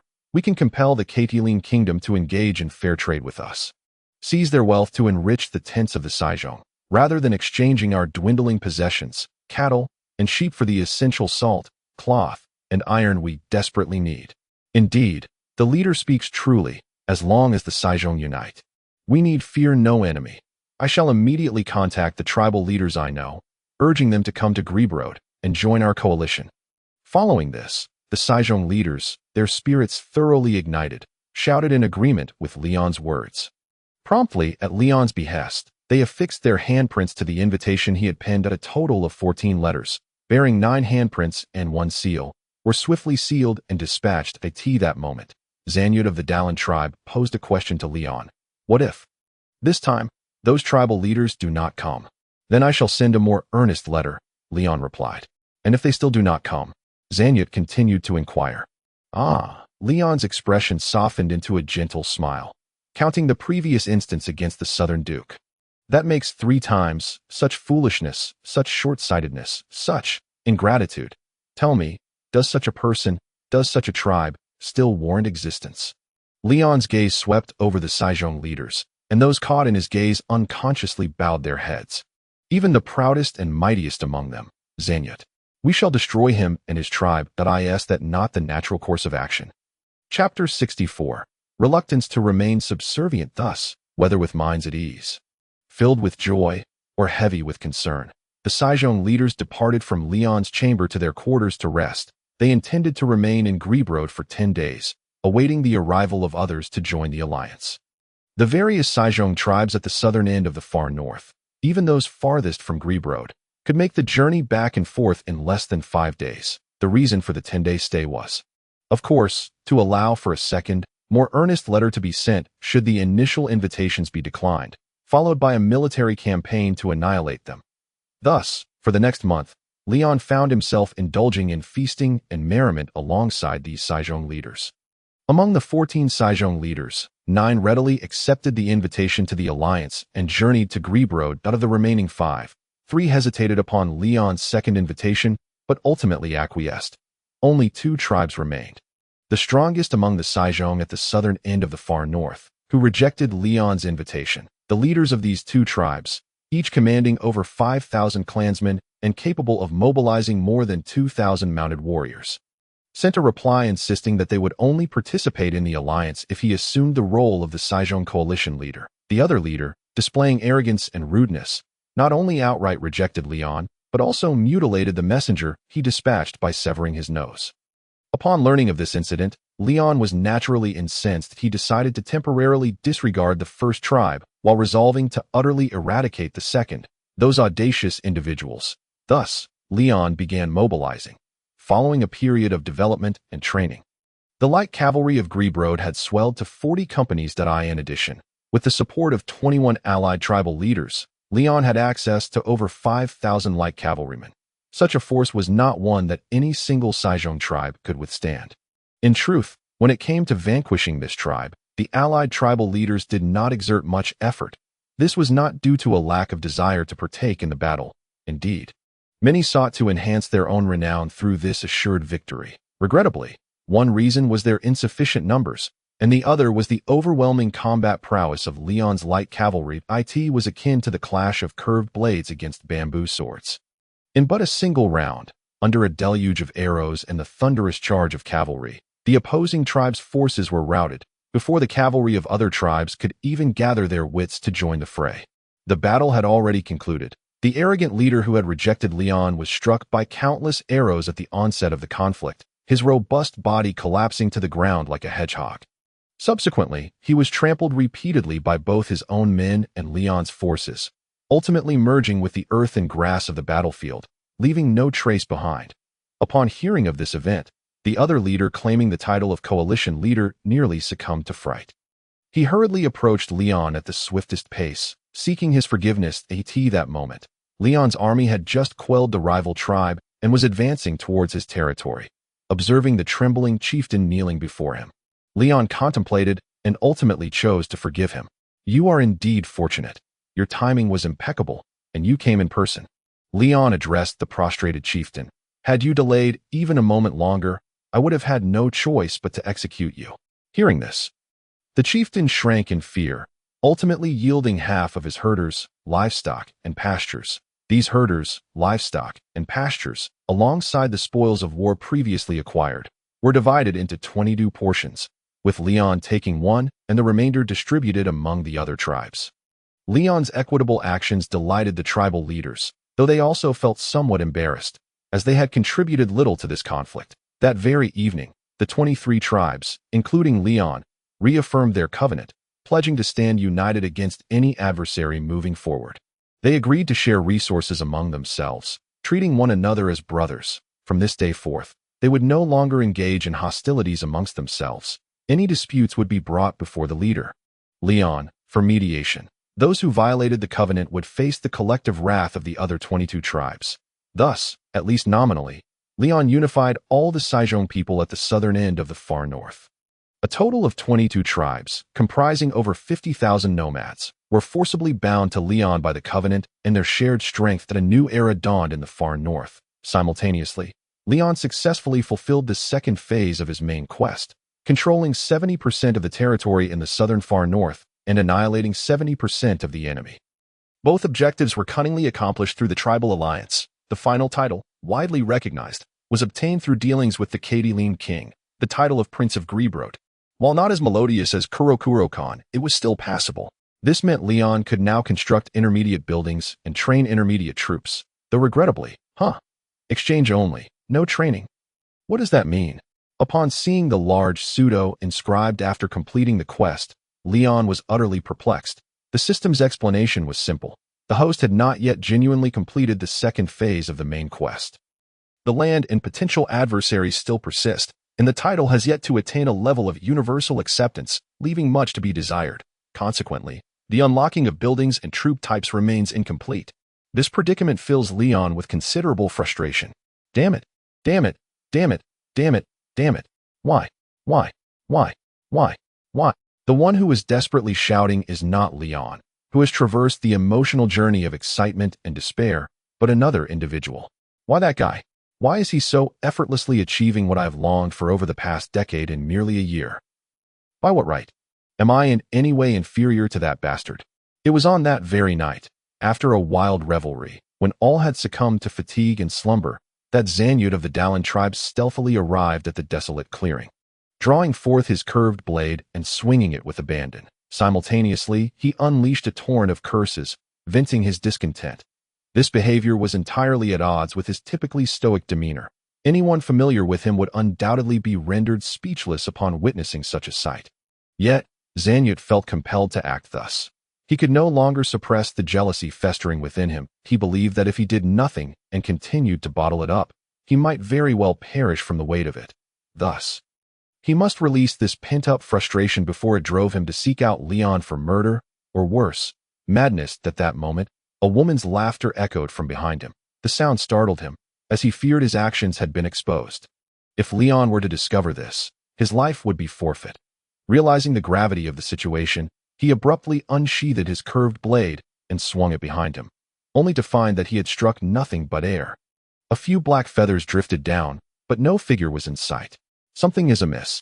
Zanyud's heart raced, compelling him to retreat. Yet, a woman's voice called out to him. Did you not consider yourself quite remarkable? Did you not believe that, compared to Prince Leon, you were more suited to be the leader of the Saizhong alliance? Even the Khan of the far north, with such a timid disposition, what can you possibly achieve? Hearing a voice that seemed to echo his own sentiments bewildered Zanyud, prompting him to scan his surroundings in confusion, yet he found nothing but he shouted, Who are you? Show yourself. Whatever your intentions, lurking in the shadows will not earn my trust. Why should I seek your belief? The woman's voice seemed to find amusement in the situation.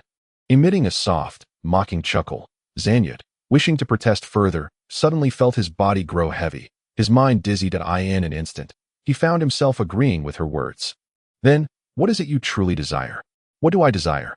I want that prince. I wish to claim him as my own. I desire the far north, to have you useless Saizhong and Cater as my slaves. I want the entire world, but for now, my singular wish is to assist you. The prince. Zanyud was utterly perplexed. Aside from finding the voice disarmingly charming, he could discern nothing else. Very well, we can discuss this later. What matters now is assisting you. Assist me. Relax. Relax. Clear your mind. Think of nothing. Yes, just like that. Splendid. Now, the great, future Khan of the Sajong, go forth and delay that prince's retreat, granting me the time I need to. The voice trailed off, fading into silence. Only then did Zanyut come to his senses. Glancing around to realize he was in the wilderness, unable to recall how he had gotten there or what he had done prior. Never mind, it likely wasn't of great significance. In that moment, Zanyut felt an unprecedented clarity of thought. Matters that had previously eluded him, leaving him in a haze, suddenly became lucid and logical that he reflected on the first half of his life, nearly 30 years, and felt akin to an imbecile, having squandered his time on trivial pursuits. But now, things have changed. A triumphant smile graced Zanyut's face. I knew I could never be outdone by that fellow. The position of Khan of the Sajong is rightfully mine. That individual named Leon should just resign himself to death. Ha ha ha ha ha. Amidst a sinister laughter reminiscent of a night owl, Zanyut clenched his fist and effortlessly shattered a massive tree trunk. The resounding crash startled countless hidden birds into flight. Chapter 65. A new exchange the following day. Light was astonished to find that Zanyut, previously grim-faced, was now beaming with a radiant smile that he appeared no different from the typical fawning tribal leaders. Raising Light's suspicions if he had merely abandoned his ambitions, believing that opposing Light would yield no benefit, and decided to surrender, that would be commendable. However, the likelihood of such a scenario seemed rather slim. A barking dog does not bite. Light was well aware of this. If Zanyut had continued to maintain an air of entitlement, as if everyone owed him millions of catter gold, Light might have been indifferent. Yet here he was, concealing his claws and feigning harmlessness. In a day, you suddenly learned to be clever. What is going on? As Light regarded him with a puzzled gaze, the once barking dog turned to him, donning a perfectly crafted, mask-like radiant smile. How peculiar. With this thought in mind, Light found himself somewhat distracted during the ensuing feast. Over the next 3 days, amidst the presence of tribal leaders, Light attempted to probe Zanyut several times, ultimately uncovering nothing of consequence. Yet the very absence of findings was, in itself, a revelation. Though he appears to have gained a modicum of intelligence, he remains a fool. Does he not recognize how he previously conducted himself? If one intends to masquerade, a temporary display of submissiveness is far less effective than consistent defiance.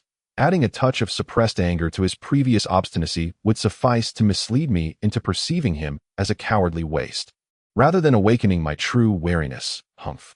Thus, Light returned to Grey Broad with his latest conclusion. Zanyut of the Dallin tribe has become quite strange and remains a threat. Upon arrival, Countess Liana could scarcely contain her impatience. Why have you only just arrived? She tugged at her sleeves, stomped her feet, and swayed her hips, flawlessly executing the classic girlfriend sulk routine, seemingly oblivious to her nearing 30th birthday. Naturally, Light would never utter such remarks as, "Aren't you too old for this behavior?" Instead, he merely smiled gently and replied, "But I have arrived, haven't I?"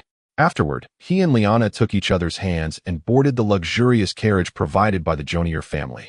Inside, she peeled a few grapes for Light, feeding him delicately before nestling against him, languidly like a cat, and inquired, "Have things been settled?" "Indeed, a total of 22 tribes have joined the alliance under my leadership. They have pledged to consolidate additional pelts, hides, and wool, which you will procure through your channels, exchanging them for food, cloth, tea, salt, and other necessities. The Sajong tribes south of the far north only amount to around 50 or 60,000, even with your population included, it barely reaches over 100,000. The Countess's words bore a hint of extreme dissatisfaction. To monopolize trade in a region is already quite a remarkable feat. My lady, there is no more lucrative venture than monopolization in this world, Light stated.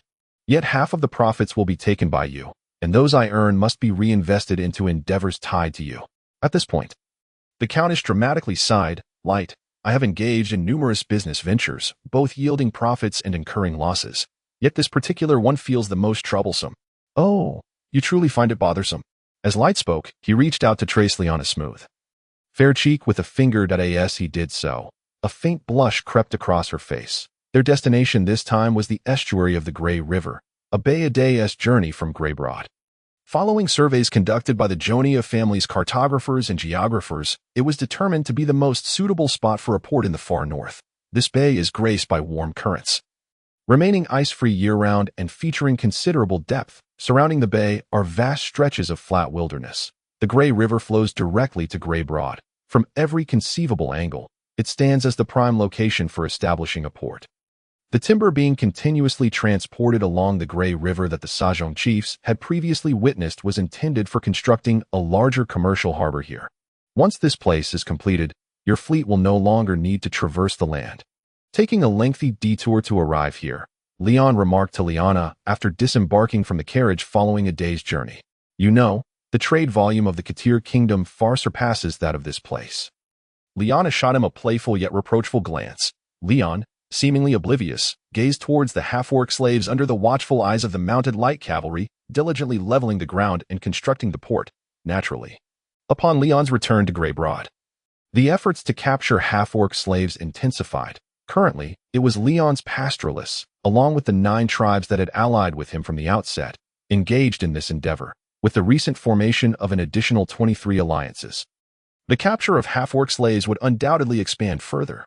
These slaves, known for their high fertility, rapid growth, and resilience, had become one of the most coveted commodities in the far northern regions. 10 half-orc slaves could be exchanged for a sheep, while 15 could procure a cow. Such prices were enough to allure anyone. Therefore, dear sister, here there are not merely 100,000 Katir and Seer people, but also a number of half-orc slaves that far exceeds them. They will continuously generate new wealth for me. On that point, I must respectfully disagree, Your Highness. A voice interjected into Leon and Liana's conversation. Turning around, Leon beheld the specialists Liana had procured for him, the architects and engineers overseeing the dock's construction. The words had come from Sir Kane, the lead engineer among them. This stout, middle-aged man, dressed in somewhat worn silk attire, was a highly skilled architect. He had some knowledge of mathematics and physics, according to Liana. He graduated from a prestigious university renowned throughout the Noah Empire. As the second son of a fallen noble, Sir Kane had nearly exhausted his family's savings to graduate successfully, and he had indeed mastered his craft. Demonstrating exceptional performance throughout his subsequent career. In his city, he had overseen the design and construction of several large buildings, gaining both fame and fortune. Unfortunately, he had been swindled, the fellow alumnus sharing his name. A legitimate scion of a grand noble had made an error while designing and supervising a duke's residence, then shamelessly exploited loopholes in the Noah Empire's judicial system to impersonate him, ensnaring the unsuspecting Sir Kane in a web of deceit. A court, already bribed, had declared him guilty, confiscating his assets and revoking his engineer qualifications. At that time, Sir Kane had been so despondent that he nearly contemplated suicide, and the other engineers who formed a team with him had suffered similarly. Fortunately, just before he truly lost hope, he encountered Liana. Thus, a mature and exceptionally skilled engineer, honed over 20 years of training and 15 years of experience, along with most of his team, became a bargain for Leon. And what leads you to that conclusion? Sir Kane, Leon inquired, his demeanor notably amiable towards such a valuable professional. It is those half-orc slaves. They are clumsy and know nothing. Compared to the skilled craftsmen of the Noah Empire, they are utterly inept. They invariably make a mess of everything. Using these individuals to construct the dock, I believe, is a grave error, Sir Kane lamented, spreading his hands in frustration. Perhaps, sir, Leon chuckled lightly. The half-orc slaves are indeed a bunch of fools. I couldn't agree with you more on that front. However, unfortunately, they are all we can rely on at present. This makes it difficult to ensure the progress of the project. Sir Kane continued to express his grievances. I have heard that the winters in the far north are exceedingly long. If we do not complete the project before winter sets in, we will have to wait until next year to resume work. On this matter, I believe you can be flexible, Leon suggested. We should not pursue the completion of the entire port area for now, but rather focus on a select few docks and warehouses. Moreover, I propose we intensify the work output of these half-orc slaves and extend their working hours. This should alleviate the situation. This is likely to result in a significant number of half-orc slave fatalities, Sir Kane countered. That's fine. We can simply capture more, Leon replied nonchalantly. But capturing new ones will require retraining them for work, Sir Kane retorted irately. Oh, ha, ha, ha. The balance of this matter will be for you to calculate. Perhaps you could invent a new equation through observation and measurement to elucidate the relationship between the work intensity, skill level, and efficiency of half-orc slaves in constructing large projects. You might even gain fame for it, wouldn't you? That sounds somewhat intriguing, but fame is not what I seek. What I desire most is to quietly enjoy the remainder of my life, Sir Kane lamented, his face reflecting a sense of longing. Why so pessimistic, sir? You are the most talented architect and engineer I have ever encountered, as well as an excellent mathematician and physicist. Your future is brimming with potential, much like the future of the land in the far north. I have numerous ideas that require your expertise to realize in the construction of this new territory. You are the unparalleled king, and as the territory expands, your name will be forever etched in history alongside Greybrod. People will recount. Sir Kane completed the body of this land, while Prince Leon bestowed it with a name and soul. It seems you have not encountered many architects and engineers, Sir Kane muttered under his breath. However, he was ultimately swayed by Leon's words, allowing a smile to return to his face. Chapter 66. White Scales. After being somewhat pacified by Leon, all of Sir Kane's complaints vanished. He eagerly immersed himself back into work, calling out to his assistants, "Bring me the count of the half-orc slaves, and also the number of slaves that have perished during this period." "What? None." "Then tally it up as quickly as possible." Listening to Sir Kane, it appeared he genuinely intended to formulate an equation to express the relationship between the work intensity, skill level, and efficiency of the half-orc slaves. It was evident that the upcoming half-orc slaves would endure the consequences.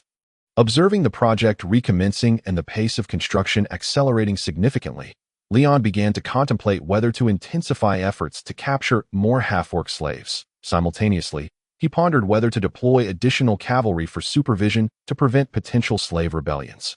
As he mulled over how to maximize the value of these half-orc slaves, he turned to Liana and said, "I have a premonition, Sister Liana, that this place will become one of the most significant commercial ports in the far north. And with the impetus provided by this port, a grand and prosperous commercial city will arise here, bringing us a continuous stream of wealth. Perhaps, however, before that, you may need to resolve some minor inconveniences. As the prince of an inland kingdom, Leon was not well versed in maritime affairs. Even with some knowledge from later generations, it was merely knowledge. Thus, he remained oblivious to the impending disturbances of the ocean. In stark contrast, Liana, a seasoned merchant with several trading fleets and extensive maritime experience, was well acquainted with the sea. While Leon remained in ignorance, she had already sensed something amiss. As Liana uttered these words, the ocean ahead of the port appeared to boil, bubbling furiously. The half-orc slave laborers, engaged in constructing the port, warehouses, and docks, were suddenly filled with trepidation, crying out in alarm, "Silence! Silence! You worthless scum! Be quiet! Get back to work!" The light cavalry, equally unaware of the situation, shouted as they lashed their whips at the agitated half-orc laborers, attempting to restore order, yet to no avail. The primal instincts of the half-orcs temporarily suppressed their fear of the overseers, or perhaps, in the depths of the ocean, there was something far more terrifying than the overseers themselves. Everyone, stand guard, prepare for battle, divide a squad to herd the slaves back to their shelters, move quickly. Noticing the unusual circumstances, Leon immediately barked orders. He then saw a shield raised before himself and Liana. Turning to look, he recognized the owner of the shield, Mel Roland. "Take Liana to the rear. I am fine," Leon instructed Mel. Just then, the boiling sea erupted with continuous boom sounds, followed by a flurry of grotesque monsters leaping out of the water. These creatures possessed human-like limbs, yet their bodies bore no resemblance to humans, appearing instead as grotesque, oversized fish-like beings, as if mutated by radiation. These deformed monsters, with their heads and bodies fused, represented one of the most detested entities among seafarers, similar in status to half-orcs on land. These were the fishmen. The fishmen shouted incomprehensible words, wielding weapons made of coral reefs and shells, indiscriminately attacking every living creature within reach, be it light cavalry or half-orc. Damn it, they never mentioned that this place was the habitat of the fishmen during the survey. Sir Kane roared in frustration as he was pulled away by his aides. After a brief moment of chaos, the light cavalry swiftly mounted their steeds and retreated from the shore. As they withdrew, they turned to shoot arrows at the fishmen behind them. Indeed, this is quite a predicament. Leon muttered. Releasing Liana's hand, he instructed her, "Stay here safely," before vaulting onto the warhorse brought forth by Mel. Hastening towards his light cavalry, Leon had deployed 5 companies of nomadic light cavalry at this location. Excluding one company that was desperately driving the half-orc slaves towards the shanties, there remained 4, amounting to 400 professional light cavalry. The number of fishmen was a mystery, their ranks swelling as those that had come ashore charged toward the cavalry. From the deep blue depths, even more fishmen surged forth. The beach was a chaotic mass of their grayish-white forms, a sight so overwhelming it induced dizziness and repulsion. But victory is still within our grasp. The soft, flat beach is advantageous for cavalry maneuvers, and the enemy's armaments are alarmingly inadequate. We can win this battle. Leon swiftly assessed the situation and bellowed, "Charge!" At his command, a whistle pierced the air, and 4 companies of cavalry fearlessly charged towards the fishmen. Against these squat, gnome-like foes standing only a meter tall, the cavalry's advantage was maximized. Under the magical effect of the Black Dragon banner's rapid charge, any light cavalryman could effortlessly topple numerous fishmen.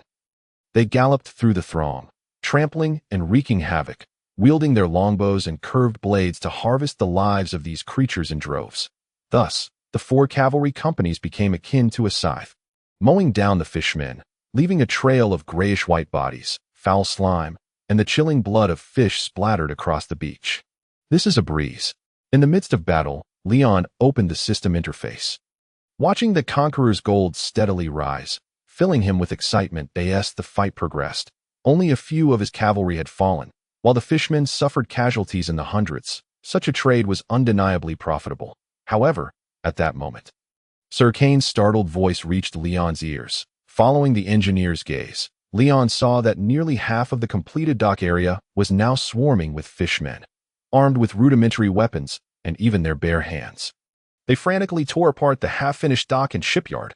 Under their frenzied assault, the timber on the dock was relentlessly ripped away. Soon, several vividly colored fishmen, resembling the oil slicks on water, emerged from their coral-like staffs. They conjured foul-smelling acidic orbs that took shape and were hurled at the shipyard. With a series of hissing corrosive sounds, the recently completed wooden structure of the shipyard began to blacken and char, rendering it utterly unusable. Damn it! Witnessing this, Leon immediately ordered his cavalry to pivot and charge toward the dock area. Leading the charge, Leon spared no effort. Drawing his recurved bow to its limit, he knocked 4 arrows and aimed at the opposing fishmen sorcerers. Releasing the string, 4 distinct screams rang out simultaneously. 4 fishmen sorcerers fell, struck down at the same moment. One was pierced through the brain by an arrow through its gills, while 2 others, shot in the chest, collapsed, barely clinging to life. Only one was fortunate enough to be struck in the wrist, howling in agony while clutching the wound, but at least it survived. The fishmen, either frightened by Leon's marksmanship or shocked by the demise of their sorcerers, stood frozen in place. What awaited them was the coordinated assault of Leon's 4 cavalry companies, 400 nomadic horsemen, all unleashing a volley of arrows. In an instant, arrows rained down, mercilessly slaying vast numbers of unarmored fishmen. The remaining fishmen, in a panic, turned to flee, abandoning their confrontation with Leon and his cavalry, diving into the sea. The sound of their retreat resembled dumplings being dropped into boiling water. Thus, Leon emerged victorious. The losses on his side were minimal, with only 8 cavalrymen slain, while they had dispatched a staggering 972 fishmen. Yet, Leon felt none of the elation befitting a victor. The docks, painstakingly constructed over the course of 2 months, lay nearly in ruins due to this conflict. Damn it, their goal was my docks and shipyard. Leon lamented, striking his steed in frustration, which responded with an indignant snort. Before sunset, the half-orc slaves were pulled from their shanties to dispose of the fishermen's bodies back into the sea. While fresh water was drawn from the Grey River to cleanse the beach tainted by fishermen's blood, Sir Kane and his engineering team assessed the damage wrought by the fishmen. As they conducted their evaluation, 500 light cavalrymen stood guard, tense and vigilant. The final assessment was grim. Most of the structures are beyond repair. Those fishmen seem quite adept at this. Their attacks focused on the points of stress. Everything must be rebuilt. In the dim light, Sir Kane reported to Leon, his voice weary. Are you saying it will take us another 2 months to complete this construction? Leon found this hard to accept. It's even worse. Your Highness, Before we can rebuild, we must dismantle the old structures. So, the total time required will exceed that of new construction. After stating this, the engineer, seemingly testing Leon's composure, added cautiously, "If those fishmen do not trouble us further." Chapter 67. A New Exchange Repulsive. Those slippery, cold, and grotesque beings known as fishmen were utterly detestable. Leon was unaware of their origins or their motives for antagonizing him. However, since they had inflicted such significant losses upon him, he felt compelled to retaliate. He would not cease until every last fishman had been eradicated. Yet, before engaging in this unprecedented battle, one issue needed resolution. First, Leon had to locate them. Following the halt of port construction, Leon and the 2,000 light cavalrymen who had recently arrived stood ready for 3 days. Yet the fishmen failed to reappear. Not even a scale was sighted. Such lurking enemies were the most vexing. Leon commanded a formidable force of over 35,000 troops, comprising 170 companies of Katar militia, more than 45 companies of Saitong light cavalry, and approximately 15,000 nomadic cavalry from 22 tribal alliances, all ready for mobilization. Yet, facing the vast ocean, he could only sigh in despair. Leon was unwilling to wait any longer. The construction of the port was urgent, yet he found himself bound to wait. Until the fishmen were exterminated, the safety of the construction site could not be guaranteed. He did not wish for the labors of his enslaved workers to be undone by the mere appearance of the fishmen. Thus, Leon resolved to employ the exchange privileges he had recently acquired to exact a fitting punishment on the fishmen. Recently, his coffers had swelled significantly. The population of Grey Broad contributed a head tax of 40,000 each month. Alongside 4 agricultural zones, 1 pastoral area, and 2 large half-orc slave farms, yielding an additional 7,000 system gold coins monthly from agricultural and pastoral wealth. Adding to this, his expanded handicraft sector provided another 1,500 coins, bringing his monthly total to nearly 50,000 conquerors gold. Training 17,000 Katar militia, or 170 companies, required 9,350 system gold coins, due to the choice of training centurions and enhancing squad leaders. The cost increased, and similar conditions applied thereafter. Training 4,500 nomadic light cavalry, or 45 companies, required a slightly higher sum of 20,500 system gold coins. Altogether, these expenses did not exceed Leon's monthly income. Maintenance costs were modest. Each Katar shield and spear militia company required only 15 units of system gold monthly, totaling 2,550 for 170 companies. The nomadic light cavalry were slightly more expensive, needing 175 per company, amounting to 7,875 for 45 companies combined. This was a mere 10,425, less than a quarter of his monthly income. Acquiring smaller items, such as seed grain and blueprints for agricultural tools, incurred negligible costs and could be disregarded. Furthermore, recent killings, particularly of half-orcs, and the completion of tasks had enriched Leon's coffers with system currency. He was no longer the impoverished figure of yore, scraping by in Savion, where every system coin needed to be stretched, and a few hundred coins could barely afford a windrider. Now, Leon possessed both the capacity and the resources to spend lavishly. Utilizing the substantial fortune he had amassed during this period, a total exceeding 70,000 system coins, he intended to exchange it for items that had previously been beyond his wildest dreams. While the most elite beings, such as angels and dragons, were temporarily dismissed, the illustrious epic heroes and commanders were equally unattainable. However, units of elite status with fantastical bloodlines, possessing remarkable combat capabilities, were more than sufficient. With ample currency and sufficient authority at his disposal, Leon was acutely aware of one crucial fact. Unless an extraordinary variable arose, his current strength alone would not suffice to unravel the present predicament. Thus, the notion of a significant variable was remarkably, extraordinarily simple. With a willingness to spend, one could easily acquire it. Before Leon, the ground emanated a briny aroma of seawater as a pale blue liquid gradually coalesced into a hexadecagon pattern. In the air, soft blue luminescent particles fell like rain or snow, increasing in speed and number until they solidified that a figure emerged, possessing the lower half of a serpent adorned with emerald scales and the upper half reminiscent of a human. With delicate features, pale green skin, deep blue eyes, and hair cascading like seaweed. She donned splendid armor crafted from exquisite blood-red coral, precious black pearls, and coral and gold, wielding a variety of gem-studded weaponry across her 8 distinct arms, curved blades, longbows, spears, razors, and shields the center of her neckpiece. A dazzling, teardrop-shaped sapphire gleamed brilliantly. This half-woman, half-serpent creature, identified as the sea nymph Kessala, gracefully extended her form, revealing a height of 3 meters before coiling back into a position parallel to Leon. Bowing respectfully, I, the sea nymph Kessala, pay my respects to you, the esteemed Prince Leon de Diodric. Her voice was melodious, and she placed her right hand over her heart as she performed a deep bow. The profundity of her curves was strikingly alluring, albeit her lower half was rather peculiar. Well, her upper half bore some eccentricities too. Yet, ultimately, that was not the crux of the matter. The true focus was on the formidable prowess of Kessala, the elite warrior of the 8-armed Naga, which left Leon somewhat astounded. Sea nymph, Kessala race. Fantastical being, Naga sea nymph gender, female age. Occupation, sea warrior elite attributes, strength 55, agility 70, intelligence 40. Stamina 55 passive skills, master level Naga sea warrior training, master level multi-weapon training, master level archer, curved blade, shield, spear, razor training, master level naval combat, ship combat attributes 50, underwater combat attributes 100, Naga racial magical resistance, Naga racial magical affinity.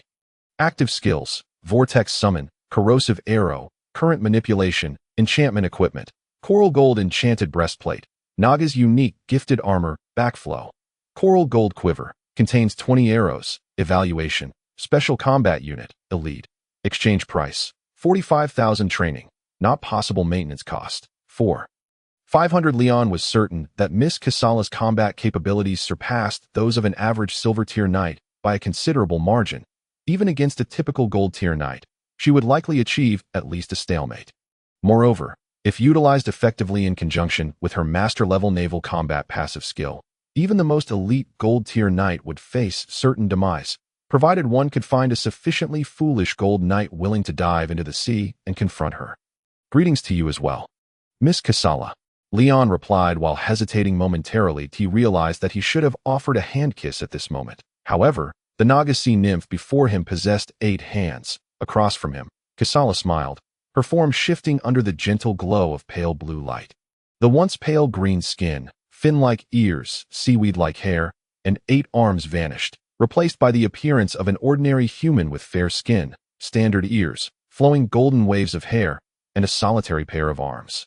If not for her unchanged lower half, she could easily be mistaken for an ordinary girl. Perhaps, Your Highness, you prefer me in this form? Kessala inquired, lightly brushing her hair, her smile enchanting. What just happened? Leon found himself momentarily perplexed. No wonder her skill included enchantment. I wonder if Nagas and mermaids are related. That previous appearance was my combat mode. Typically, I maintain this form, Your Highness, Kessala remarked, clearly pleased by Leon's astonished expression. Both are lovely. The former exudes a wild and exotic charm, Leon said, but the regular form of Miss Kessala is indeed more beautiful. Thank you for the compliment, Prince Leon. Very well, we can discuss these matters later. Please wait a moment. I still have some soldiers to recruit. After Leon made this statement, Kessala nodded in agreement and fell silent. Thus, Leon reopened the system interface to begin recruiting new soldiers. Naga Sea Warrior Race. Naga Recruitment Range. Age Unlimited. Birthplace Unlimited. Profession Unlimited. Attributes. Strength 30. Agility 20. Intelligence 20. Stamina 30. Passive skills. Advanced Multi-Weapon Training. Advanced Sea Warrior Training. Advanced Archer. Curved Blade. Shield. Spear. Razor Training. Advanced Naval Combat. Ship Combat Attributes 25. Underwater Combat Attributes 50. Low-Level Naga Racial Magical Resistance. Low-Level Naga Racial Magical Affinity. Active Skills. Corrosive Arrow Equipment. Coral Gold Breastplate. Naga's unique gifted armor, Tide. Coral Gold Quiver. Contains 20 arrows. Evaluation. Special Marine Soldier. Elite. Exchange price. 1,000 training. Temporarily unavailable maintenance cost.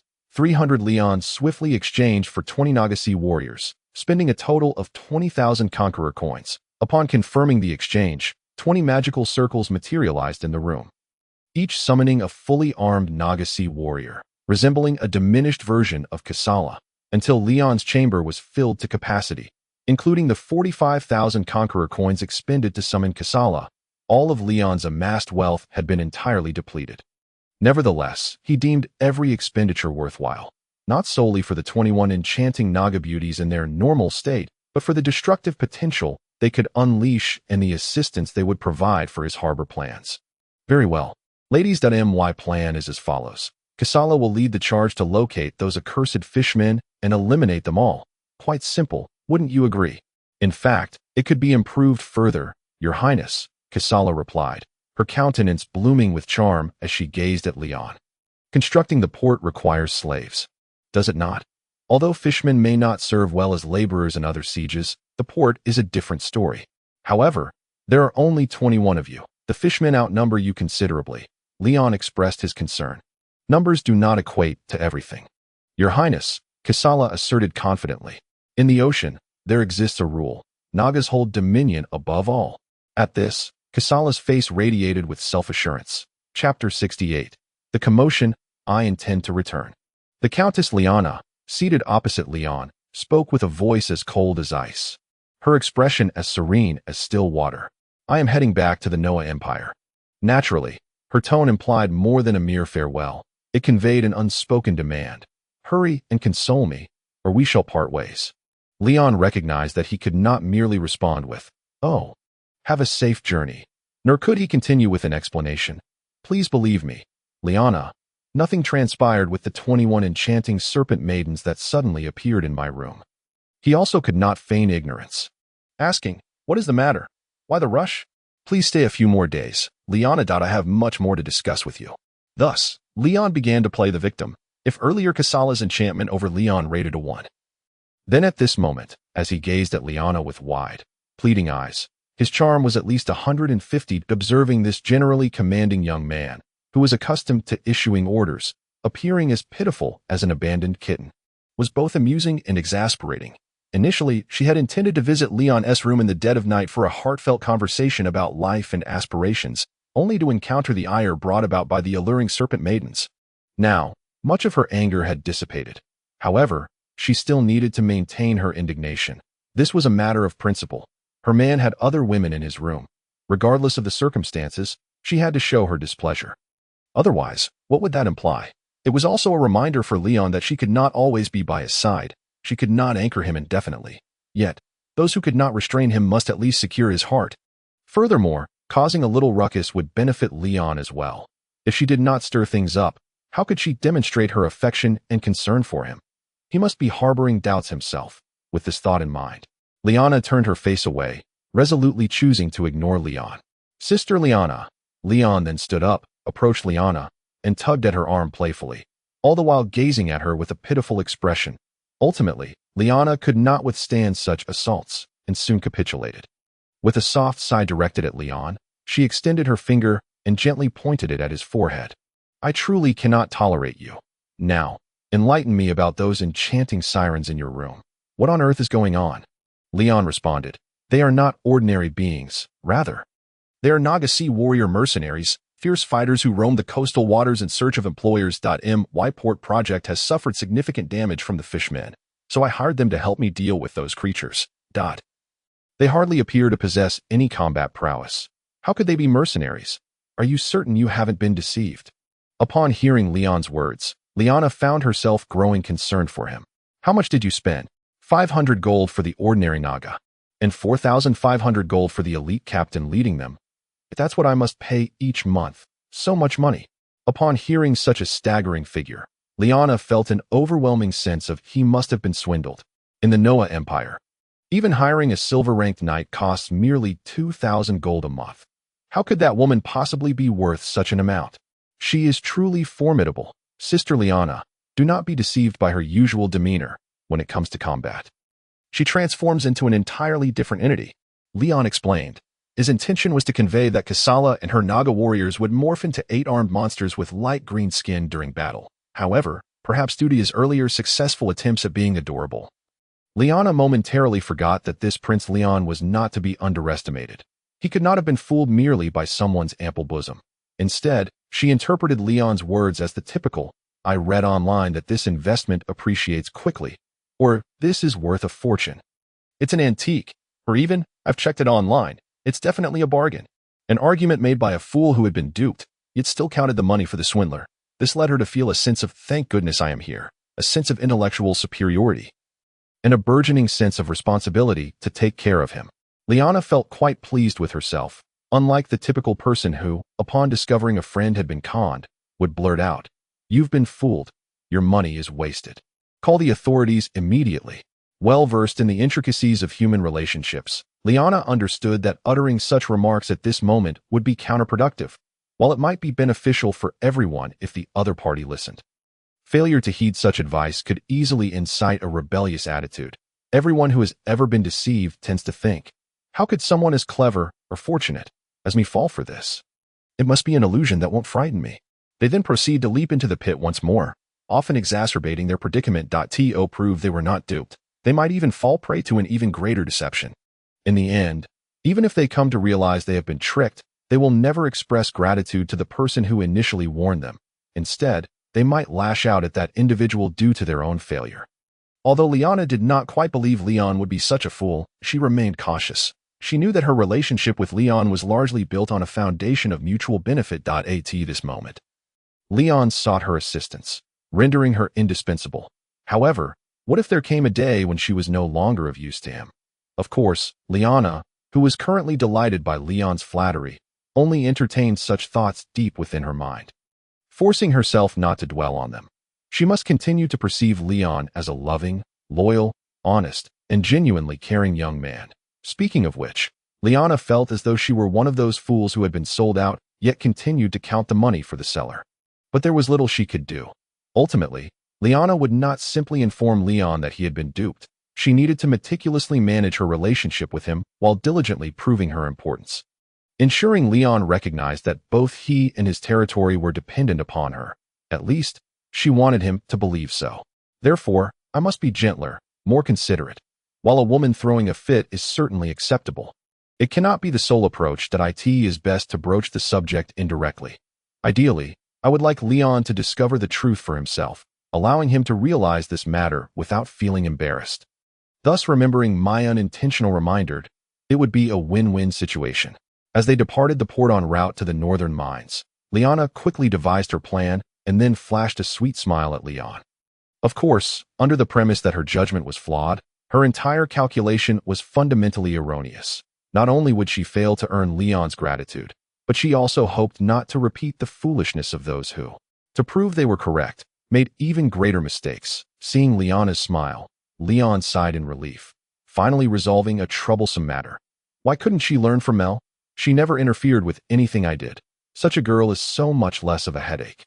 With the issue of the Fishmen invasion unresolved, Leon carelessly departed the port area, placing his utmost trust in Kisala. Kisala and her Naga warriors did not disappoint Leon's lofty maintenance costs.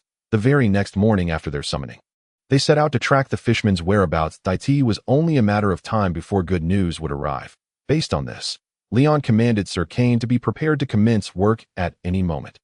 Soon, Kisala and her Naga warriors would bring back good tidings. Leon understood the principle of delegating specialized tasks to competent individuals. Thus, he did not involve himself in the port's design nor volunteer to plunge into the depths of the ocean in search of fishmen. Instead, he entrusted the tasks to designers and the Naga warriors. This seemingly ordinary decision set Leon apart from the vast majority of mediocrities. He was a prince, a leader, a commander, and the highest authority. His role was to establish objectives and assign tasks, distributing them reasonably to the most suitable individuals, rather than directly guiding specific subordinates to achieve particular goals or personally undertaking concrete tasks. Even if he excelled in completing a specific task, he would still be deemed an inadequate ruler. So, where are we headed this time? Liana asked with a bright smile. To a remarkable place, a truly splendid location. Sister Liana, have you ever imagined a mountain range concealing such an abundance of precious minerals? At the foot of one mountain lies a wealth of superior stone materials, with the entire mountain composed of granite and marble, sufficient to construct 1,000,000 or even more magnificent palaces, epic wonders, and grand castles. The clay and asphalt found there are particularly suitable for brickmaking and road construction that lie in the heart of the mountain's base. Vast deposits of precious metals await: gold, silver, copper, gems, diamonds, and emeralds in abundance. On the opposite side of the mountain base lies a treasure trove of high-quality iron ore and coal, ample enough to arm 1 million, 10 million, or even more elite troops. Additionally, there are magical ores capable of crafting enchanted weapons and divine armaments, alongside precious black iron, fine gold, mithril, and magic crystals. This mountain range stretches across the southern and northern extremities of the far north, isolating the far north from further connections to the mainland. This mountain range is known as the Mountain of Abundance. Chapter 69. The Mountain of Abundance. Lyanna laughed once more, having temporarily forgotten Leon's previous blood-soaked dark deeds, mistakenly concluding that he had been deceived. How could such a mountain range possibly exist in this world? The Mountain of Abundance? Leon, have you purchased a counterfeit treasure map of inferior quality? Regardless, we'll find out once we go, Leon replied with a smile, choosing not to dwell on the matter further. Thus, another day and night passed. Leon, Lyanna, the ever-obedient Mel, who had remained silent by their side, and the 2 light cavalry companies escorting them arrived at their destination at dawn, a corner of the vast mountain range Leon had named the Mountain of Abundance. At the foot of the mountain, 2 earthen roads constructed by half-orc slaves led, one towards the Grey Palms where Grey Broad resided, and the other towards the port currently under construction. Additionally, there was an earthen road connecting Grey Broad and the port. This type of road, built by compacting soil with wooden stakes, is simple in construction, requiring no extra expenses while greatly improving transportation.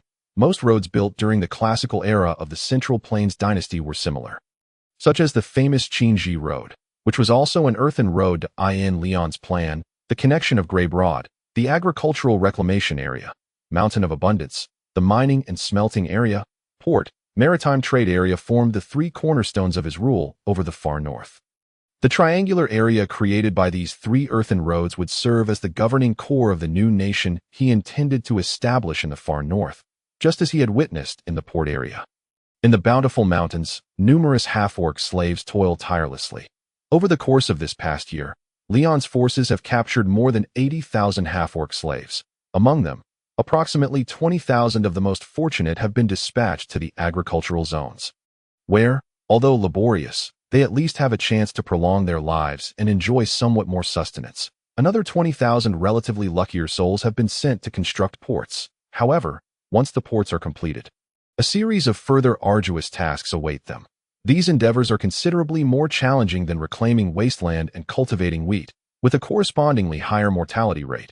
Yet, the most harrowing and lethal fate befalls the remaining 40,000 half-orc slaves, who have been sent to the bountiful mountains for mining operations. Compared to the simpler labors in the port areas, the toil faced by the half-orc slaves in the mountains is akin to hellish torment.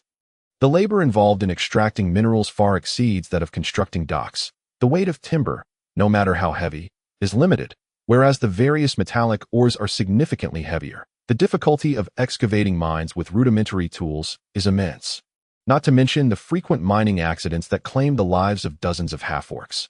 Thus, the scenes witnessed here are far more brutal and sanguinary than those at the port. Countless half-orc laborers, under the vigilant watch of cavalry, desperately dig at a plot of land at the mountain's foot. This location has been validated by the geologists and surveyors brought by Lyanna as having an abundance of iron ore. However, as the legendary iron ore has yet to be unearthed, they are forced to utilize very crude ironclad tools, essentially wooden implements wrapped in a layer of iron. It is easy to imagine the inefficiency of such tools. To expedite the work, the light cavalry overseers demand that the half-orc slaves labor for 18 hours a day, with breaks not exceeding half an hour. The rations provided are barely sufficient to keep them half full.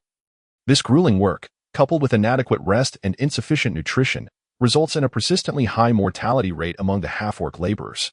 Typically, a half-orc slave captured here will be rendered incapacitated after 2 or 3 months of toil.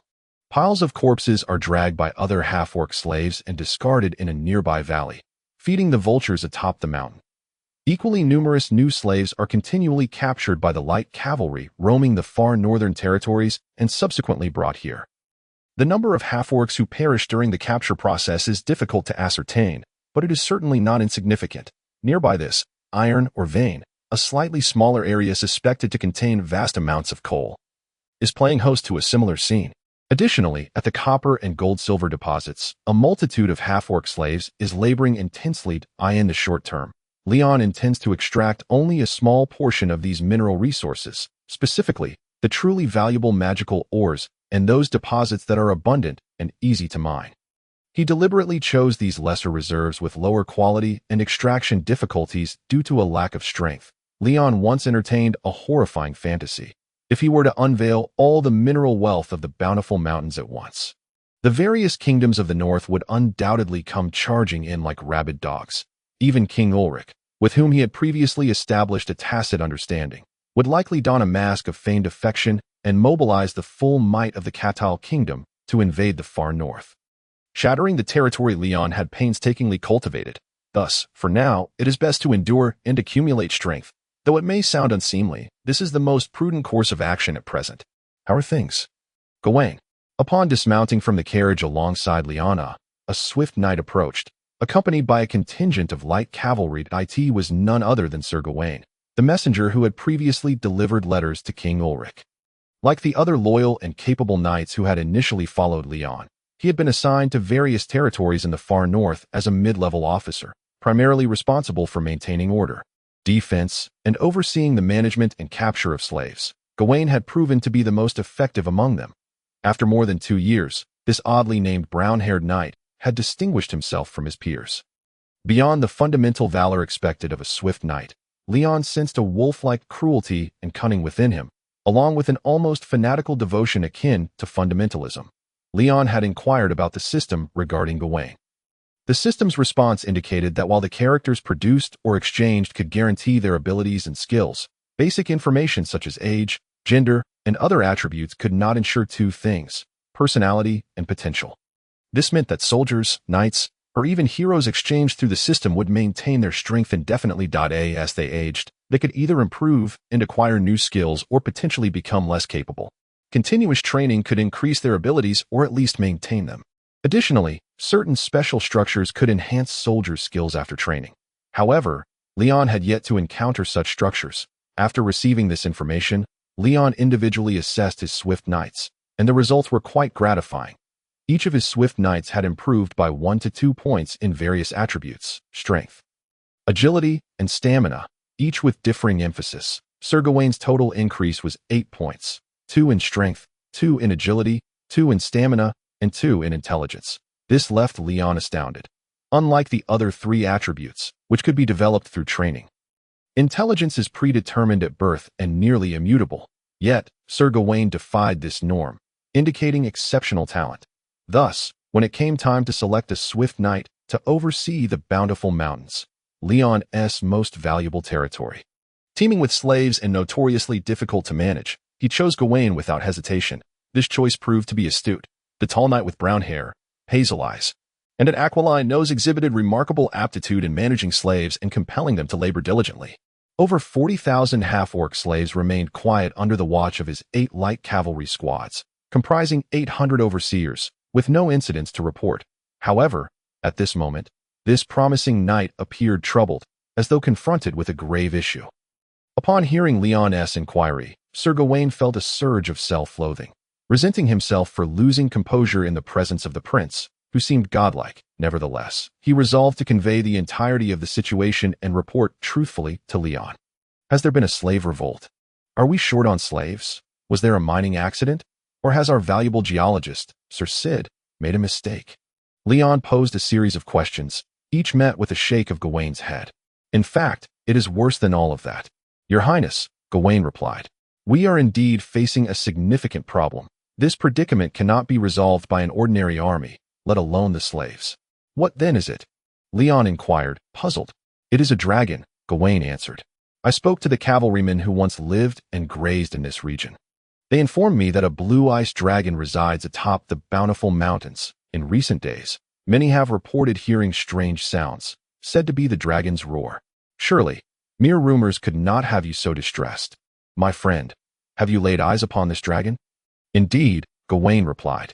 This morning, the creature appeared in the mining area, though it did not approach. It seemed to taunt us. snatching up several light cavalrymen, horses and all, before flying away without a backward glance. At this point, Sir Gawain gritted his teeth, kneeling before Leon. "I have brought shame upon myself, Your Highness. A knight should face any foe without fear. Yet, when confronted with that dragon, I faltered, cowardly refraining from challenging it. Please, punish me as you see fit." Chapter 70. Days in the mining area. Leon extended his hand, helping Gawain to rise. "It is not your fault, my friend. Even the bravest knight may feel powerless before the apex predators of this world. It is only natural, and thus, I shall not impose any punishment upon you. Thank you for your leniency. But that cannot serve as an excuse for my hesitation," Gawain replied, still bowing his head in deep remorse. "Then let this disgrace be firmly etched in your heart, my friend. Transform this humiliation into the motivation to propel yourself forward. Gather strength. There will come a day for vengeance and to cleanse this shame." "Yes, Your Highness." Gawain, visibly moved, bowed once more before asking, "What shall we do about the dragon, Your Highness? Ignoring it may not be a viable option. Troublesome indeed. Yet, it may not necessarily be a bad thing. My friend, you should understand that dragons possess high intelligence. If we articulate our concerns to it, perhaps it may be swayed. Are you suggesting we negotiate with the dragon?" In an instant, Sir Gawain found the situation utterly absurd, but he soon became exceedingly excited. "Indeed, only someone as extraordinary as Your Highness could ever tame a dragon with the frail physique of a mortal. Such an epic feat seems achievable only by the likes of you." "It is not merely about taming," Sir Gawain clarified, prompting Leon to shake his head with a wry smile. "I merely wish to negotiate a treaty with the dragon to prevent it from invading my mining site." "And what benefits do you intend to offer it?" At that moment, Eliana, the geologist and surveyor he had just brought along, approached with a hint of surprise, inquiring of Leon. "Benefits, you say? Lady Countess, do you have any good suggestions? To be frank, this is my first encounter with a legendary creature. How do you usually handle such matters in the Noah Empire?" "The Noah Empire? I have never heard of dragons existing within its domain. In fact, I presumed they had all perished during the Age of Legends," she remarked, before becoming serious. "What I am about to say may not be entirely accurate. It could be derived from the experiences of those before us, or it may simply be the fabrications of later generations. Nevertheless, according to the records of the Noah Empire, these arrogant beings do, at times, engage with humanity. They typically extort smaller nations for regular wealth and sustenance. In contrast, with more formidable states, they adopt a cooperative stance, offering their martial prowess in exchange for riches. Only when faced with true heroes, individuals capable of commanding their respect, do they condescend to form alliances or even friendships. However, that was a long time ago. It is said that due to climate change, wars, and other factors, dragons have become extinct in most regions of the continent.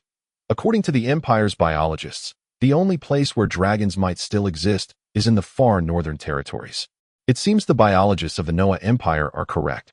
"The power of science is indeed formidable," Leon remarked, half in admiration, half in jest. "And to tame a dragon?" Sir Gawain inquired, his reluctance evident, only to be met with the Countess's extreme disdain. "Such a thing has never occurred. In truth, no one would dare to entertain the notion of taming a dragon unless their wits were compromised." "Enough, Eliana, please do not insult my friend. He is, after all, an admirable knight," Leon interjected before Sir Gawain could lose his temper. This earned him a silent expression of gratitude from Sir Gawain. Alongside Eliana's indifferent huff, Leon understood that she was once again exhibiting the haughty temperament characteristic of a southern noblewoman, one that often looked down upon the majority of humanity outside the Noah Empire. Even he would occasionally find himself dismissed as a pretentious simpleton, let alone others. The centuries of arrogance cultivated within the Noah Empire would not be easily dismantled. Regardless, let us take a moment to rest. Relay my orders to mobilize 30 militia companies and 10 light cavalry companies from Greybroad within 3 days, that we must maintain necessary vigilance. For 1,000 soldiers, indeed sufficient for a war, but can they truly confront a dragon? Eliana expressed her concern. After all, these are entirely different concepts. I do not intend to wage war, nor do I wish to slay a dragon that I am going to negotiate. Since you mentioned that dragons can coexist with humans, and that the heroes of classical times could stand shoulder to shoulder with them, there is no reason I cannot achieve the same, Leon proclaimed, buoyed by his own conviction. Thus, amidst the relentless clamor of the mining site. Leon and Eliana endured 4 arduous days that a total of 30 companies of cattle shield and spear militia and 10 companies of seasoned nomadic light cavalry arrived in accordance with Leon's command. The sheer presence of such a force instilled dread in the half-orc slave laborers, none daring to shirk their duties. However, the resulting increase in mortality rates caused Leon some distress. Consequently, he sought out Sir Sid, who was fully responsible for the exploration and extraction at the mining site. He shared with Sir Sid the half-orc labor equation, devised by his fellow countryman, Sir Kane.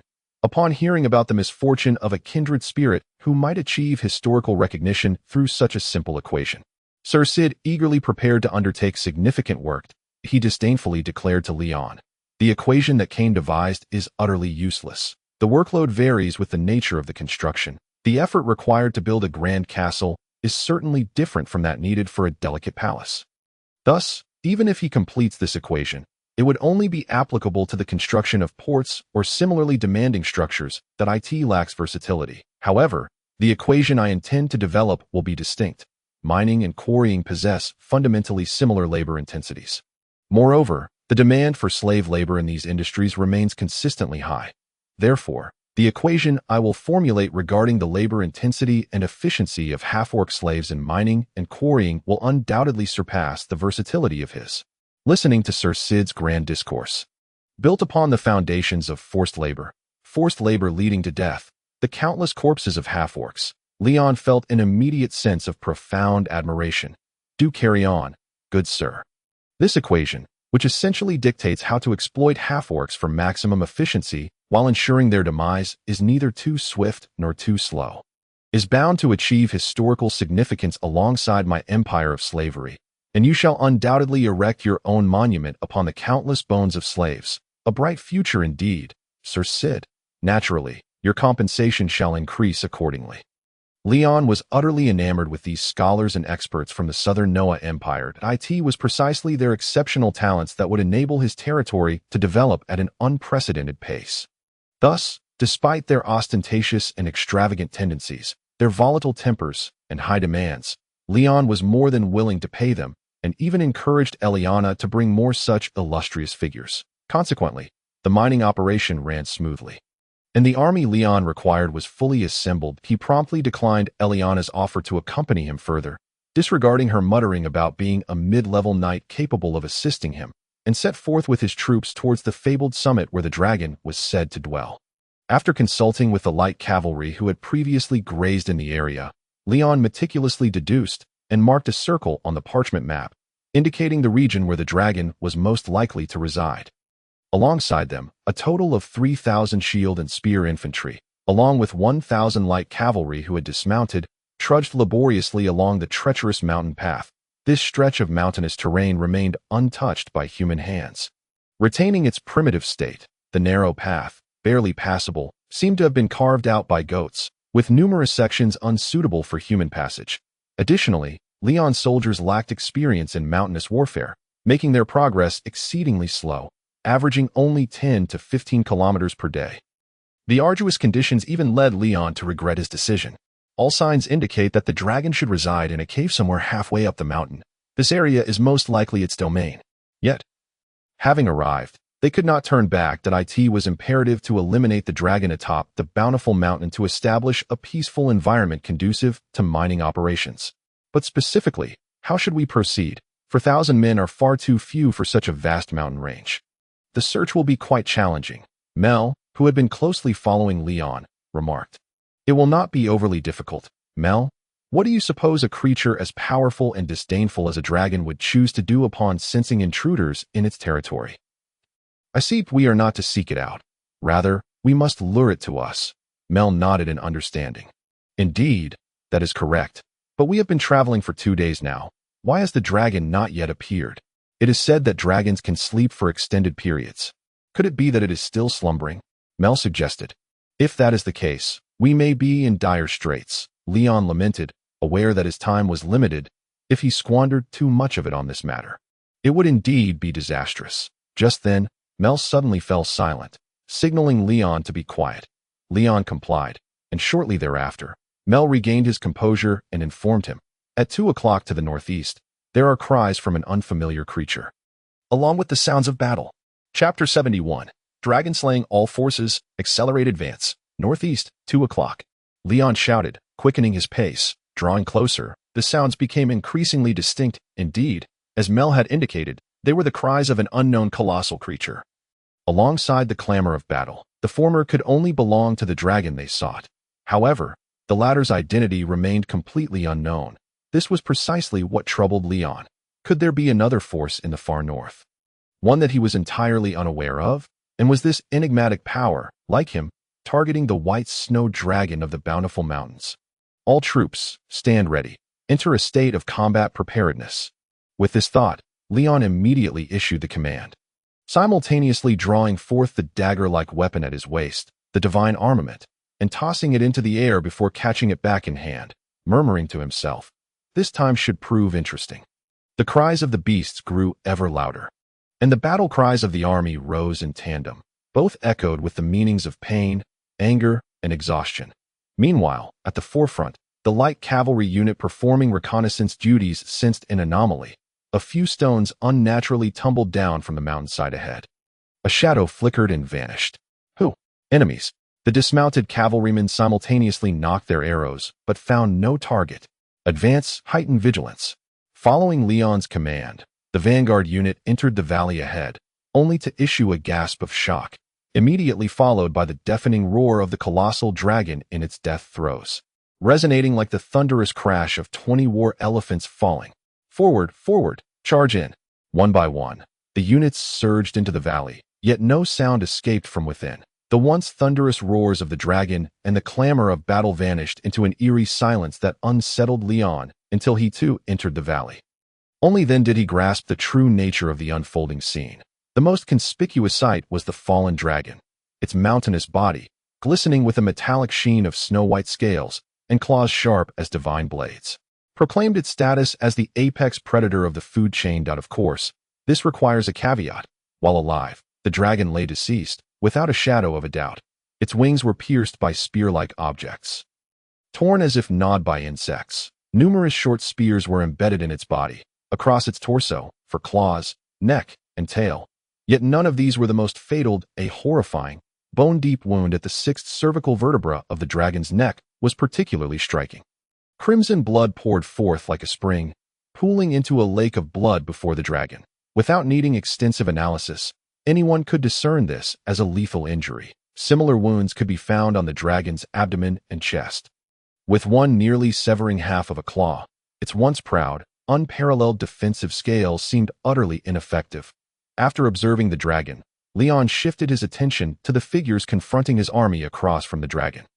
Leading them was a burly figure resembling an iron pillar. His skin was as rough as tree bark, and the braided beard resembled dried grass. He weighed more than 2 humans combined, donning a horned helmet and clad in heavy silver plate armor. He was a dwarf warrior. This dwarf warrior gripped a battle axe with a handle as thick as a calf. The axe head, as wide as a wheel, glimmered with a faint golden hue under the sunlight, and the dragon's blood dripped continuously onto the soft earth before him. Leon surmised that it was this massive axe that had claimed the dragon's life. Beside this dwarf warrior stood a group of similarly armored dwarves wielding smaller 2-ended axes. Glaring fiercely at Leon's army, slightly elevated behind them, a group of dwarves armed with heavy crossbows aimed their weapons at Leon's entourage. The spears Leon had seen embedded in the dragon were, in fact, the crossbow bolts of the dwarves. The dwarven crossbowmen donned finely crafted half-plate armor, with a single-handed axe at their waist and a round shield strapped to their backs, ready to join the fray if necessary. Among the living dwarves lay more fallen comrades. Some appeared frozen as if sculpted from ice, while others were disemboweled, their deaths gruesome. They had likely perished in the battle against the white dragon. In other areas, scattered dwarven corpses lay abandoned, presumably left unburied, as the living dwarves had not yet had the chance to gather their dead before facing the sudden intruders. After a few seconds of surveying his surroundings, Leon pieced together what had transpired. Just as he was about to speak, the dwarf, presumed to be the leader, shouted, "Leave us, human." Seemingly targeting Leon, the dwarf bellowed, "This dragon is our trophy, and we shall not hand it over to anyone. You have killed my ally, the dragon, without permission, and now you wish to claim it as a trophy. Can I interpret this as a provocation against me? The Lord of the Far North, Prince Gribrod. Leon spat out, his eyes unwavering. After all, the dragon was dead. It could not rise to expose him. In this situation, he could assert that the dragon was his grandson without issue.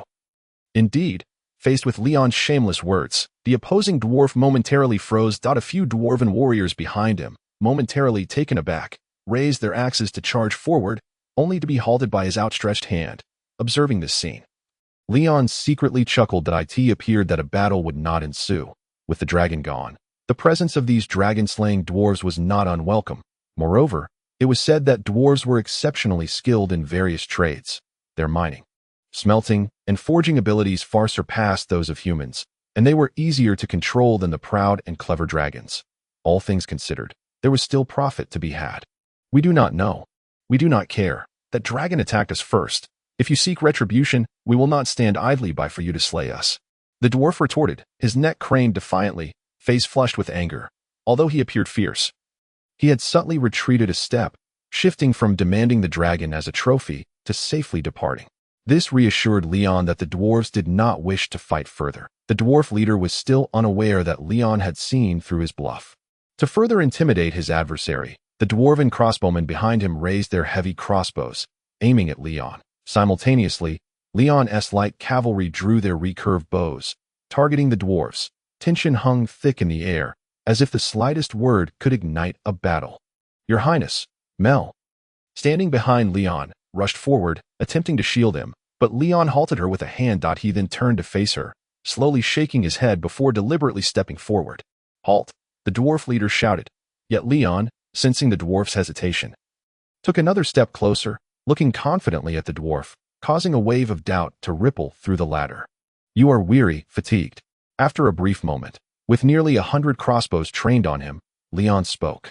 In the face of the dwarves' fearsome weaponry that had felled a dragon, Leon maintained a calm demeanor, his tone as if recounting an established fact unrelated to himself. Moreover, having just engaged the dragon, you have lost many men. Now, you have barely 100 capable fighters left, correct? Those injured behind you require medical attention. How long can they endure? And what of the corpses scattered across the battlefield? Can you simply abandon them without gathering their remains? You bastard! What do you mean by that? With each question Leon posed, the dwarf's expression darkened. By the time Leon finished speaking, the dwarf's forehead was throbbing with veins. And he roared at Leon. What I mean is, I can help you. Leon replied. I can provide medicine and treatment, food and water. I can offer a place to rest and shelter. Do you understand what I mean? After a moment's hesitation, the dwarf leader replied, It is impossible for us to serve you. However, we dwarves do not like to owe favors. If you have any requests, feel free to state them. Excellent. Seeing the other party's willingness to cooperate, Leon nodded with satisfaction. Let us first clean up this place. Lads, put away your weapons. We shall cease hostilities. The first half of Leon's statement was directed at the dwarves, while the latter half was aimed at his nomadic cavalry. Upon hearing the command, the cavalrymen promptly returned their bows. With Leon's gesture of goodwill, the dwarf leader muttered something inaudible and waved his hand, signaling the crossbowmen to lower their weapons. Now we can have a proper discussion. First, may I know your name? Kurt. Dwarf Kurt. I am the leader of this underground clan of dwarves and the last elder of the Hammer clan. Chapter 72. The dwarves' fright in the following moments. Leon introduced his name and title. His soldiers and the dwarves of the Hammer clan gradually approached each other cautiously, eventually managing to set aside their hostility. Leon provided alchemical potions purchased from the kingdom of Catter to heal the severely wounded dwarves. He then produced military rations, bread, jerky, and water bags, allowing the starving dwarves to feast. During this time, Leon's soldiers were not idle. Adjacent to this valley lay the lair of the White Dragon. Leon had long heard of dragons' propensity for hoarding treasure. Despite the dire poverty of the far northern regions, it has been an extended period since any dragons have been discovered in other parts of the continent. Thus, it is highly plausible that this white dragon is destitute. However, it costs nothing to attempt. Besides, the dragon is laden with treasures. Dragon meat is considered the pinnacle of culinary delights. Dragon blood can enhance a person's physical prowess, and various organs serve as sacrificial materials for the creation of magical artifacts. The dragon's scales, teeth, claws, and bones can be fashioned into exquisite weaponry. The dwarves, who have battled the subterranean black dragonkin for an indeterminate duration, have taken on the role of the primary force in this butchery and dismemberment task.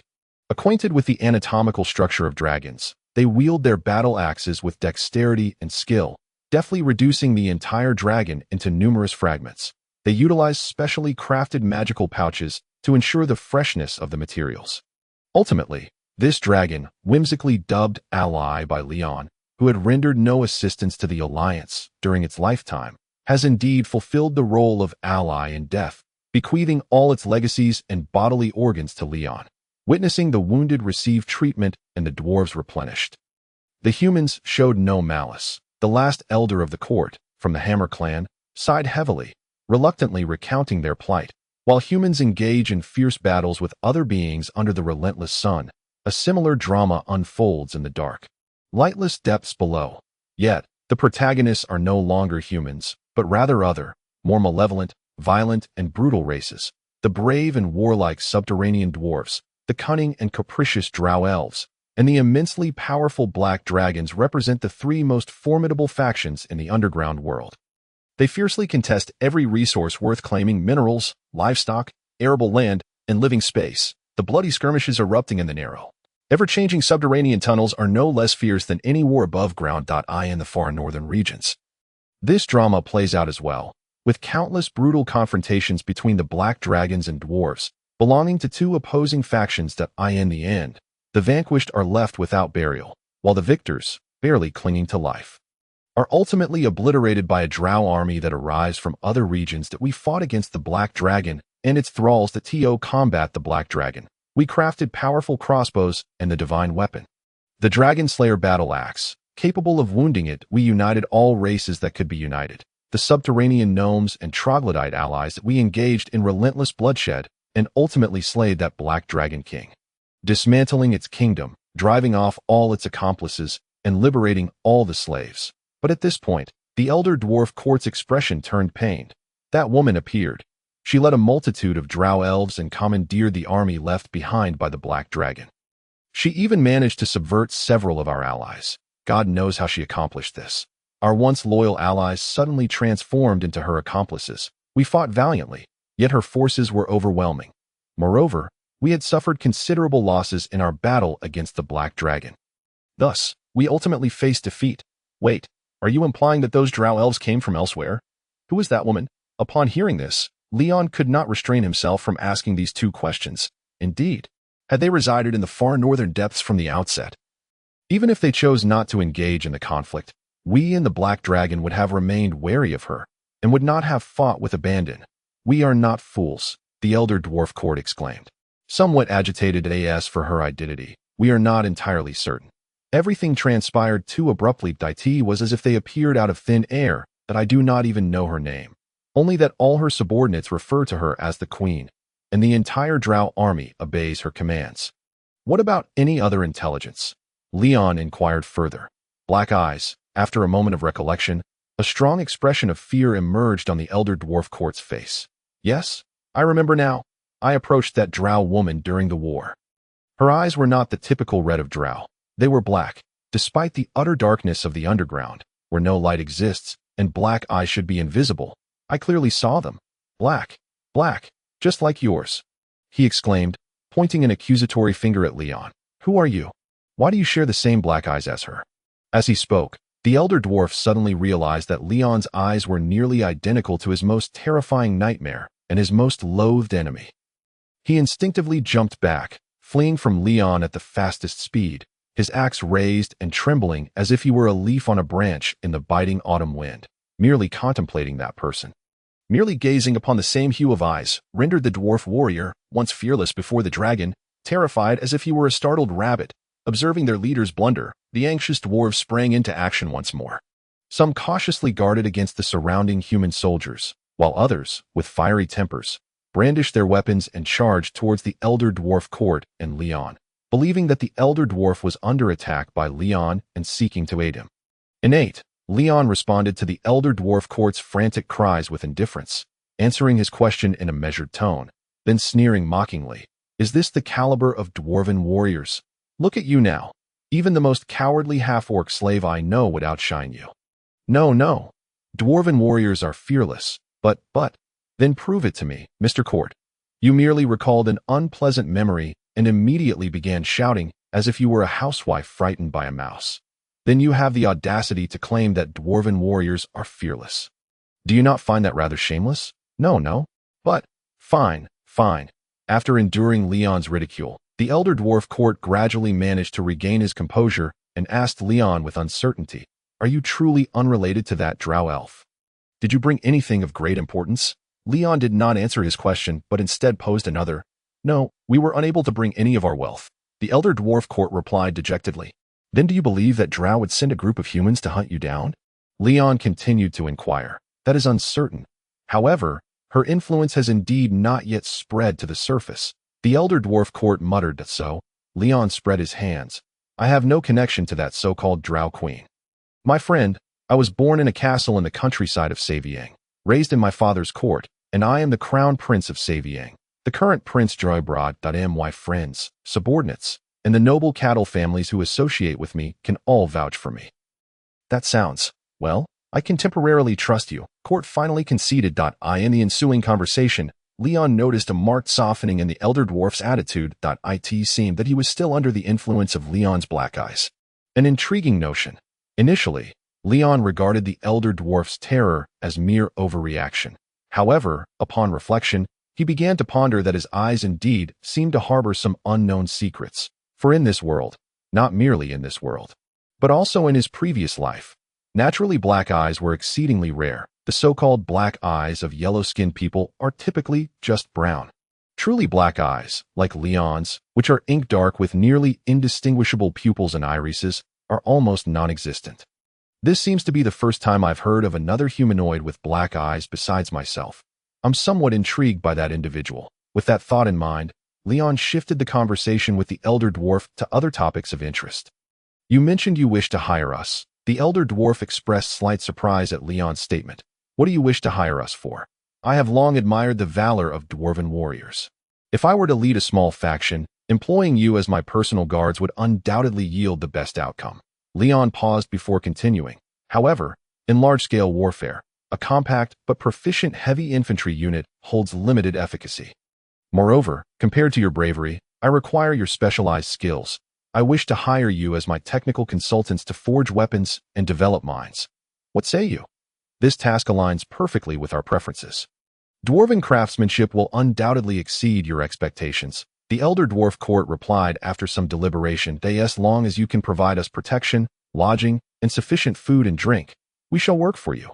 Whether it be exploration, mining, or weapon forging, we can accommodate. However, you must guarantee that you will never betray us." Chapter 73. Bad news, and the sole good news, of course, upon hearing that the old dwarf had finally relented, and that he himself had thus gained over 100 formidable and versatile dwarf warriors, Leon felt a surge of elation.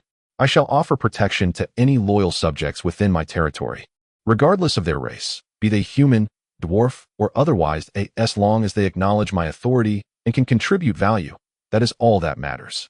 The old dwarf Kurt nodded in acknowledgement but cast a wary glance at Leon, saying, "I hope you will keep your word, Leon, your highness." "Of course," Leon replied. "Any lord would be delighted to welcome even a single dwarf blacksmith or mining expert into their ranks. You are invaluable assets, and I will not allow the drow or any other menace to harm you." Although Kurt harbored some dissatisfaction at Leon's subtly implied view of them as his subjects, he recognized that, under the circumstances, this was a relatively favorable outcome. Thus, he refrained from further protest, choosing instead to remain silent, yet nod in limited agreement. After a day of treatment, 8 dwarf casualties succumbed to their grievous injuries. Among the remaining few, 2 were left permanently disabled, unable to return to the battlefield or resume their craft. Ultimately, only 124 dwarves had joined Leon's nascent territory. However, Kurt mentioned that after their defeat by the drow, not only they but several other dwarves had managed to escape. Therefore, it was conceivable that more dwarves would soon surface to join Leon's domain, which offered Leon a modicum of solace. "But do exercise caution," Kurt cautioned gravely. "That drow queen may not be interested in us. The remnants of a defeated force. After all, we pose little threat to her.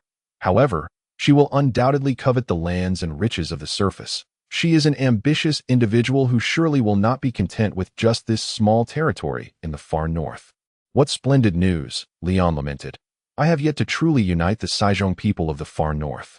While down by the coast, there are numerous fishmen inexplicably causing me trouble. The southern nobles of Cardil are watching with hungry eyes. And now, I have a pack of desperate dwarves arriving to inform me that a drow queen wishes to launch a full-scale invasion of my feeble territory. I merely aspire to control a small domain, to establish a suitable stronghold, and then conquer all to rule the world. Why must my modest ambition be so elusive? In fact, I have some unfortunate news to share with you as well. Ignoring Leon's complaints, the Lady Countess Liana, seated opposite him, sighed softly before continuing. I am preparing to leave. The commercial activities for acquiring wool and leather in the far north have been completed, and the other goods I brought have also been sold in the Kartil region.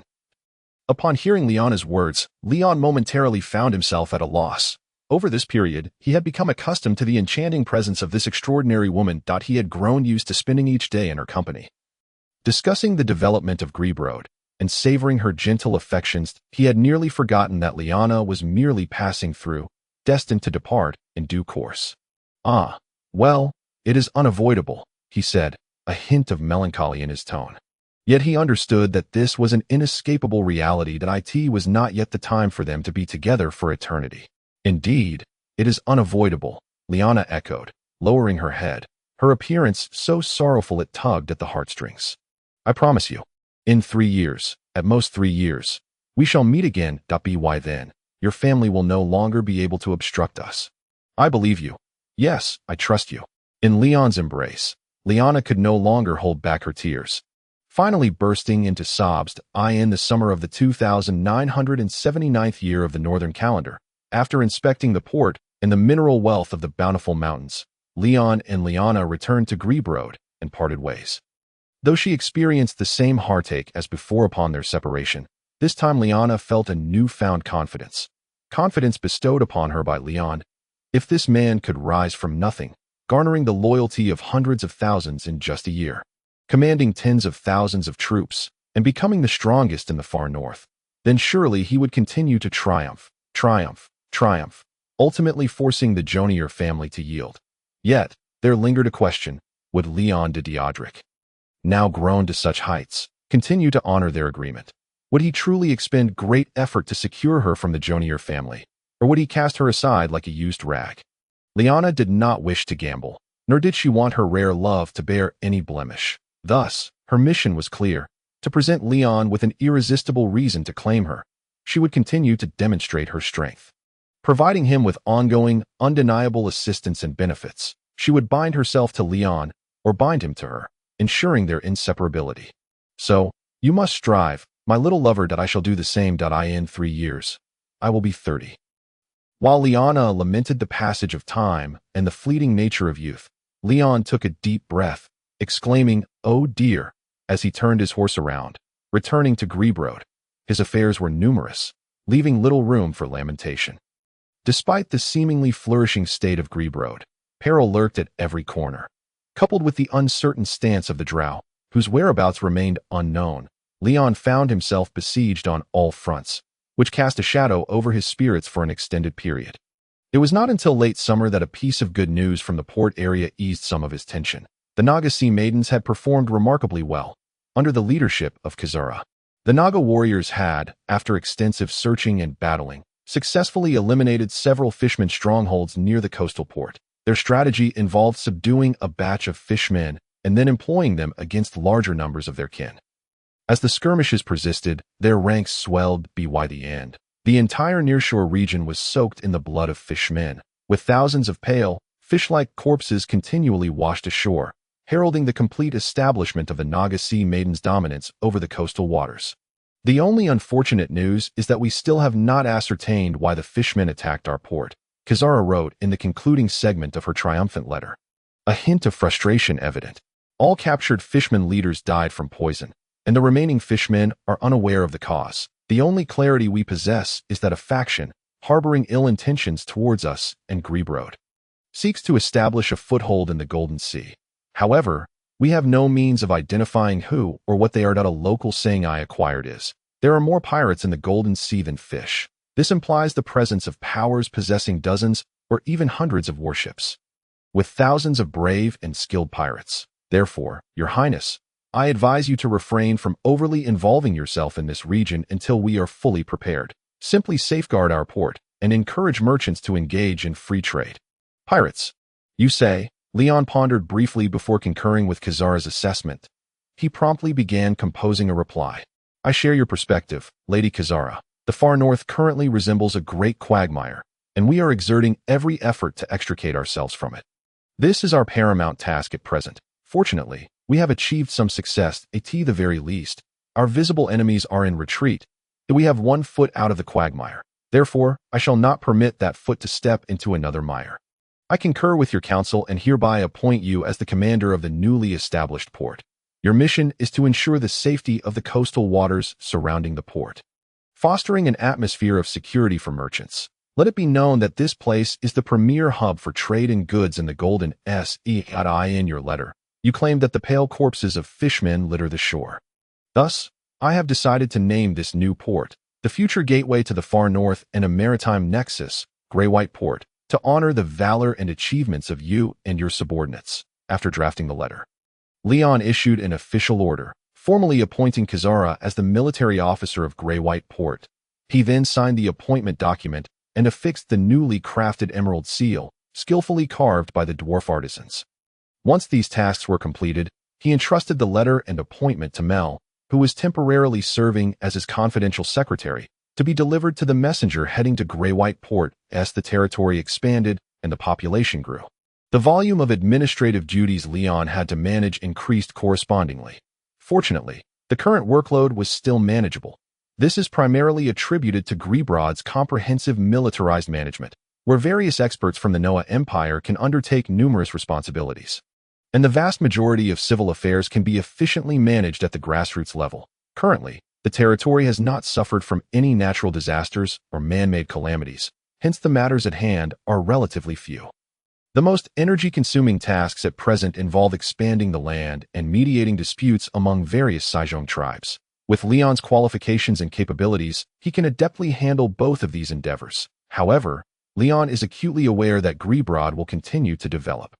His individual strength is certainly insufficient to bear the weight of all governmental affairs indefinitely. He must establish a suitable governmental framework and promote a sufficient number of officials to assist him in managing his territory. Chapter 74. A major trouble, however, for the time being, such measures are unnecessary. The rudimentary empire based on a slave pastoral system is sufficiently capable of supporting my ambitions for the far north, Leon mused. Moreover, I have more pressing matters to attend to than establishing a bureaucratic system. Facing the second messenger he received that day, Leon's expression grew increasingly grave. The joy he felt from the good news brought by Kizara vanished without a trace. Indeed, that man has encountered problems. Leon tightly gripped the letter. Crumpling the fragile parchment, he then calmly declared, Mel, relay my orders. I want all of Greybrod's forces to be combat ready. What has transpired? Mel inquired. Are we going to war? It's still uncertain, but it is highly probable, Xanad of the Darren tribe, that man has begun to oppose me, Leon replied. He has rallied at least 10 tribes, nearly half of the 23-tribe alliance. Furthermore, intelligence indicates that he has recruited quite a number of uncivilized Saijong savages from other regions in the central north of the far north. Have they risen in rebellion yet? How long until they reach Grebrod? Upon hearing Leon's words, Mel appeared quite anxious. No, they have not yet taken up arms, Leon stated. I had my suspicions about him earlier, so I dispatched scouts to their camp. It now seems that decision was entirely correct. They are merely coordinating at this point and have yet to devise a strategy for attack. That fellow possesses quite the silver tongue. He speaks of the far north being the world of the Saijong people, and that we cannot allow an outsider to ride upon our backs. Humph. How could I not have foreseen that he would not consider himself a Saijong during the alliance meeting? Is such a reason truly enough to incite their opposition against you? Mel inquired, somewhat perplexed. Of course not. There are also interests at play, Leon scoffed. Cattle, sheep, gold, warhorses, steel blades, and powerful bows. I truly wonder. At this juncture, Leon abruptly recalled something the old dwarf Kurt had once mentioned to him. The unspoken half of his thought, I truly wonder where they acquired all of this, was promptly swallowed back. We are in trouble, Mel. We are in grave trouble. Observing Leon's anxious demeanor, Mel found it quite peculiar. Is Xanat truly that formidable? Surely 180 battalions of soldiers should be sufficient to crush them. No, no, no. It is not Xanat that is the problem. I should have detected this sooner. By the way, where is Kurt? The dwarf chieftain. Hurry and summon him. I must see him. Yes, your highness. Though Mel was uncertain why Leon had expressed such urgency, he promptly executed the command. Turning, he exited the room to summon the guards outside, instructing them to fetch the old dwarf to in a moment. The old dwarf Kurt arrived, grumbling about how Leon's disturbance had interrupted his enjoyment of ale, all the while complaining as he approached Leon. The exploration of the rich mountain and the mining of iron have become significantly easier thanks to the inclusion of this group of dwarves. The dwarves, known for their strong sense of justice, were unhappy with Leon's use of half-orc slaves, yet they understood that they currently lacked the capital, qualifications, and position to dissuade him from such actions, thus choosing to turn a blind eye. Instead, they diligently designed better mine shafts and mining conditions to reduce the likelihood of mining accidents and the difficulty of extraction. Naturally, the half-orc slaves showed no gratitude towards them. With their assistance, a small town emerged at the foot of Rich Mountain. A settlement thriving on mining and metallurgy. A significant quantity of high-quality iron ore was extracted and smelted into crude steel in the newly constructed iron furnace at the base of Rich Mountain. Subsequently, the high-quality anthracite coal from another mine fueled the blast furnace to produce refined steel. Under the guidance of the dwarves, those immature, naive, and unskilled human craftsmen forged various agricultural tools and weapons. These items were then transported along the roads to Greebrod by horse-drawn carts. Thanks to their efforts, the half-orc slaves and the catter farmers could discard their iron-clad agricultural tools in favor of genuine steel implements, significantly enhancing productivity. These iron products would primarily satisfy the demands of Greebrod. The soldiers under Leon's command would be equipped with superior curved sabers, feathered arrows, and spears. The centurions even received exquisite armaments crafted by the dwarven blacksmiths, elevating their combat prowess to a new echelon.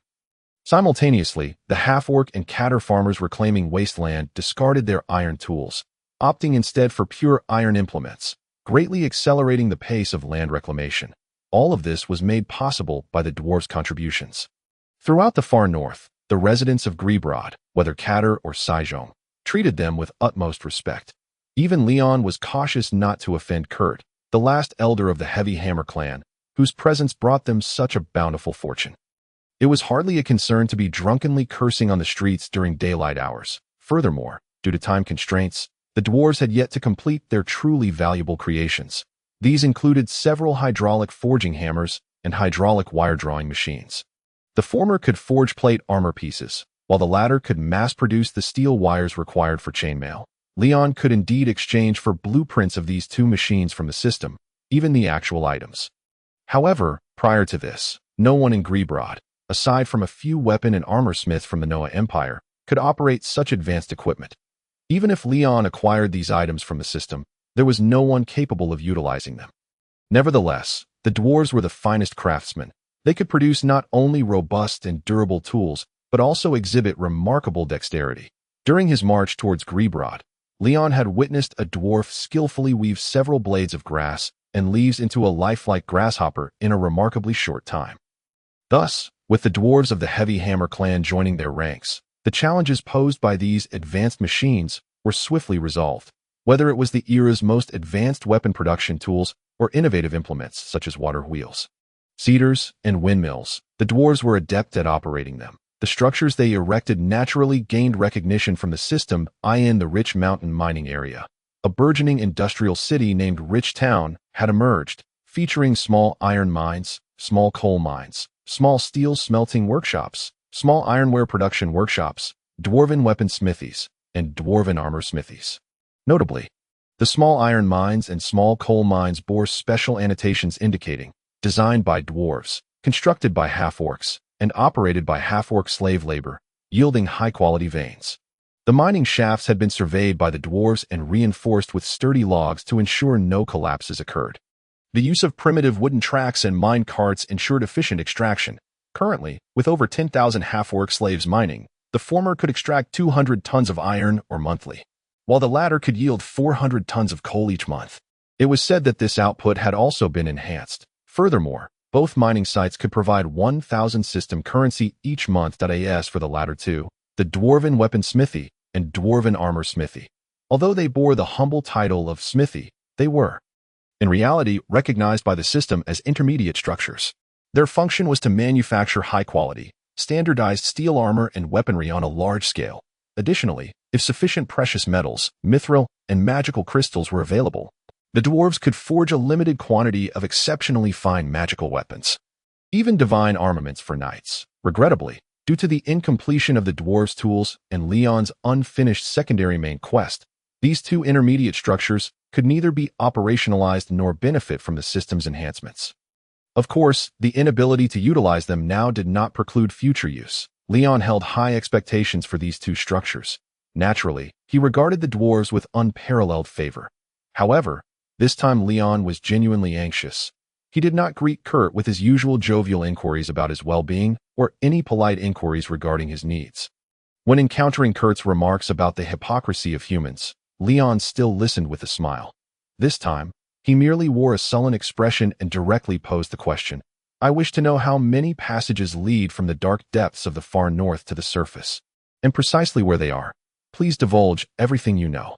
Upon witnessing the grave demeanor of Leon, the old dwarf Kurt felt half of his inebriation dissipate. After Leon articulated his inquiry, the effects of the alcohol completely vanished. He swallowed hard, then leaned over Leon's desk, effortlessly recognizing the map of the far north inscribed on the parchment. It is here, here, and here, these three locations. The old dwarf's little finger, as thick as a small turnip, pointed at the map. Then, seemingly sensing the inappropriateness of using his finger, he picked up a riding whip to indicate the 3 points, simultaneously stating, one is on the slope of Rich Mountain, several hundred miles from the mine and smelting facility, with a treacherous mountain path. The second is here, approximately 200 miles from Grey Broad, in a flat terrain where there lies a cavern just a few meters beneath the surface, easily excavated, back when the dark depths still connected with the surface. This was the largest entrance to the far north. The last location is here. Kurt pointed to a spot marked with the symbol of enemy on the map. This was indeed a tribe of Sizong people that had betrayed Leon and allied with Xanatha's coalition. Chapter 75. The second main quest objective. I understand. Just as I suspected. Very well, Elder Kurt, you may leave. Wait, are you asking me this because you intend to enter the dark depths? Or is it about the drow? That is not a matter for you to know. However, if you truly wish to be involved, then disclose everything you know. If those drow truly come, I at least need to be aware of their basic intelligence. Leon, rarely showing anger, glared at the old dwarf. Under the gaze of those black eyes that had long become his nightmare, Kurt involuntarily shivered and lowered his head. My apologies, I may have been a bit impulsive, Leon said. I have received news that a faction of my vassal tribes is preparing to rebel. They are likely being manipulated by the drow. If that is the case, we may soon find ourselves at war with them. I will write down everything I know, Your Highness Leon. The old dwarf's gaze flickered uncertainly. However, I have a request, not a demand, but a plea. I request that you allow us to participate in this war. It is of utmost importance to us. Do you seek revenge? Leon inquired. The old dwarf nodded. Only a little over 300 members of the Hammer clan's dwarves have escaped to the surface. And combined with those from other clans, there are barely 500. Among them, over 100 are disabled. You could indeed form 4 elite heavy infantry companies, but to be frank, I would prefer that you remain in technical positions. You must understand, the nation and territory function as a whole. Everyone should be placed where they are most suited. I do not wish to hear your lofty ideals, Your Highness Leon. The enemies of the dwarves should be avenged by the dwarves themselves. Our battle axes should. If you truly wish to seek vengeance, then you must support my decisions. There are more ways to achieve revenge than merely taking action yourself. The outcomes of hiring a killer and acting personally are the same. If you intend to adhere to such dogma, then do not use weapons. Instead, fight with your hands, with your bare hands against those drow. The ability to use tools is the hallmark of intelligent beings. Hearing Leon's furious words equate his army to mere tools and murderers, the old dwarf found himself at a loss for words. Under Leon's scrutiny, Kurt ultimately chose to relent. Very well, perhaps you are right. But my fellow clansmen may not be so easily persuaded. Even if they are convinced, they will harbor resentment in their hearts. Thus, His words were once again interrupted by Leon. I promise you this, Elder Kurt, that I grant you permission to form 3 dwarf companies. However, you will not be regular troops, nor will you be the main force. I will not allow you to be the first to enter the battlefield. You will serve as reserves, only to be deployed in the most critical of situations. Of course, when you explain this to your subordinates, you may refer to them as elite rather than reserves. Do you understand my meaning? Upon hearing Leon's concession, the old dwarf finally beamed with joy, nodding eagerly, though his thick neck struggled to bear the excitement. Yes, I understand. 3 companies. Very well, you shall have 3 of the most elite dwarf heavy infantry companies. Moreover, I do not wish to see you neglect your mining and smelting duties due to this matter. Your military preparations must be built upon the foundation of your primary responsibilities being properly fulfilled. Of course, we will certainly provide our allies with the finest weapons and armor. However, the armor will take a considerable amount of time to produce. Our hydraulic forge and hydraulic wire drawing machines require time to be completed. Until then, we can only produce a limited quantity of metal plate and chainmail. Therefore, weapons would be more suitable.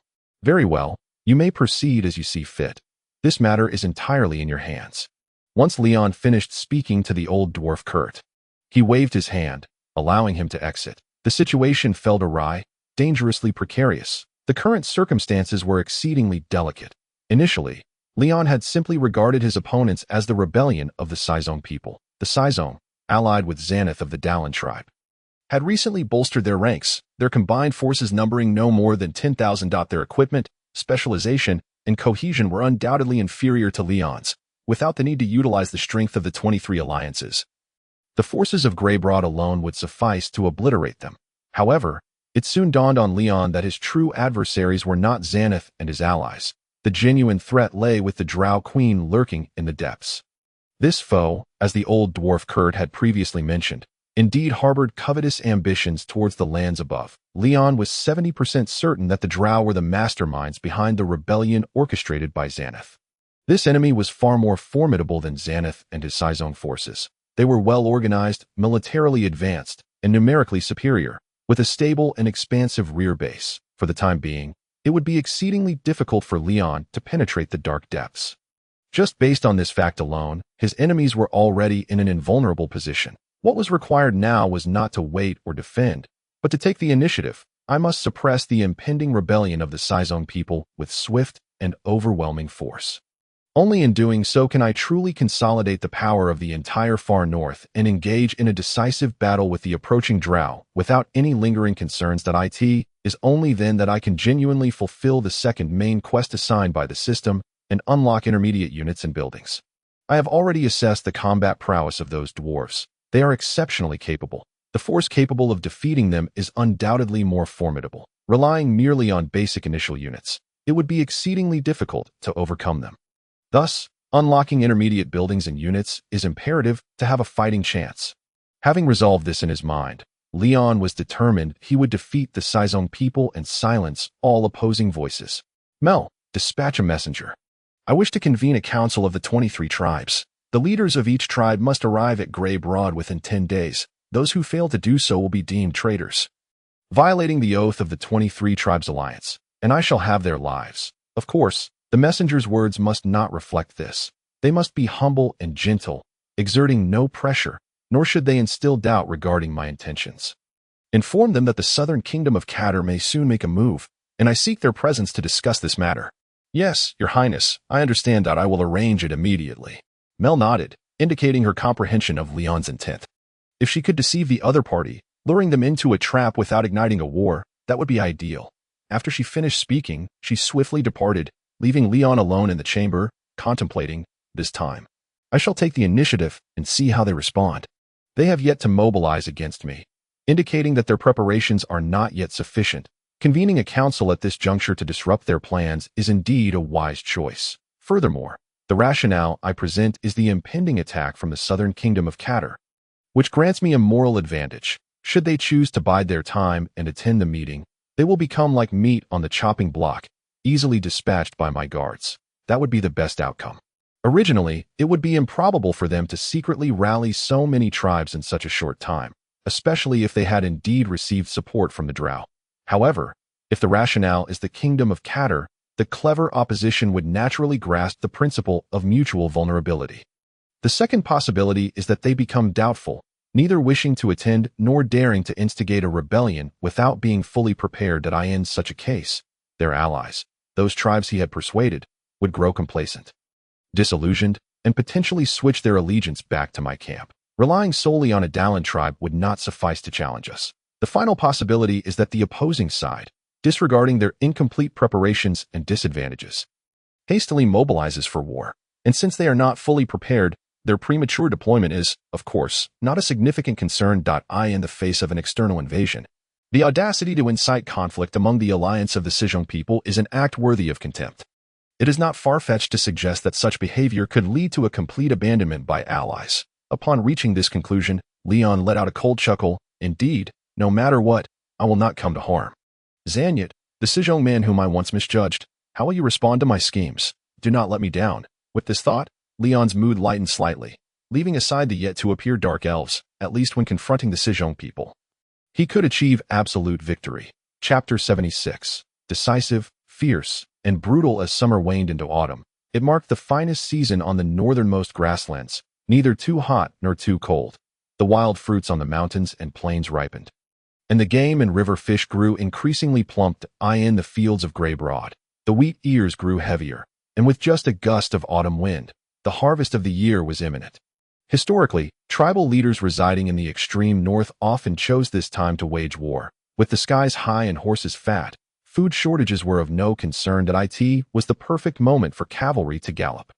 It was precisely due to these favorable factors that the emotions of Zanyut, the leader of the Dallin tribe who prided himself on being among the foremost heroes of the Sejong people, were thoroughly stirred. It was as if an invisible demon whispered incessantly in his ear the frustrations of being subservient, the envy towards Leon de Diedrich, and his own ambitions swelled continually, incessantly, and relentlessly. However, patience is required. Yes, patience. The latest batch of weapons and harnesses has yet to be transported.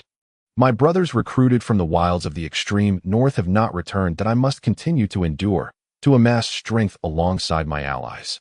He incessantly reminded himself of this. He reminded himself of how cunning and formidable his opponents were. Yet because of this, a voice within him grew ever stronger. Precisely because the opponent is so terrifying, one must confront him head-on. Courage, courage, courage is the greatest treasure of the Sejong people.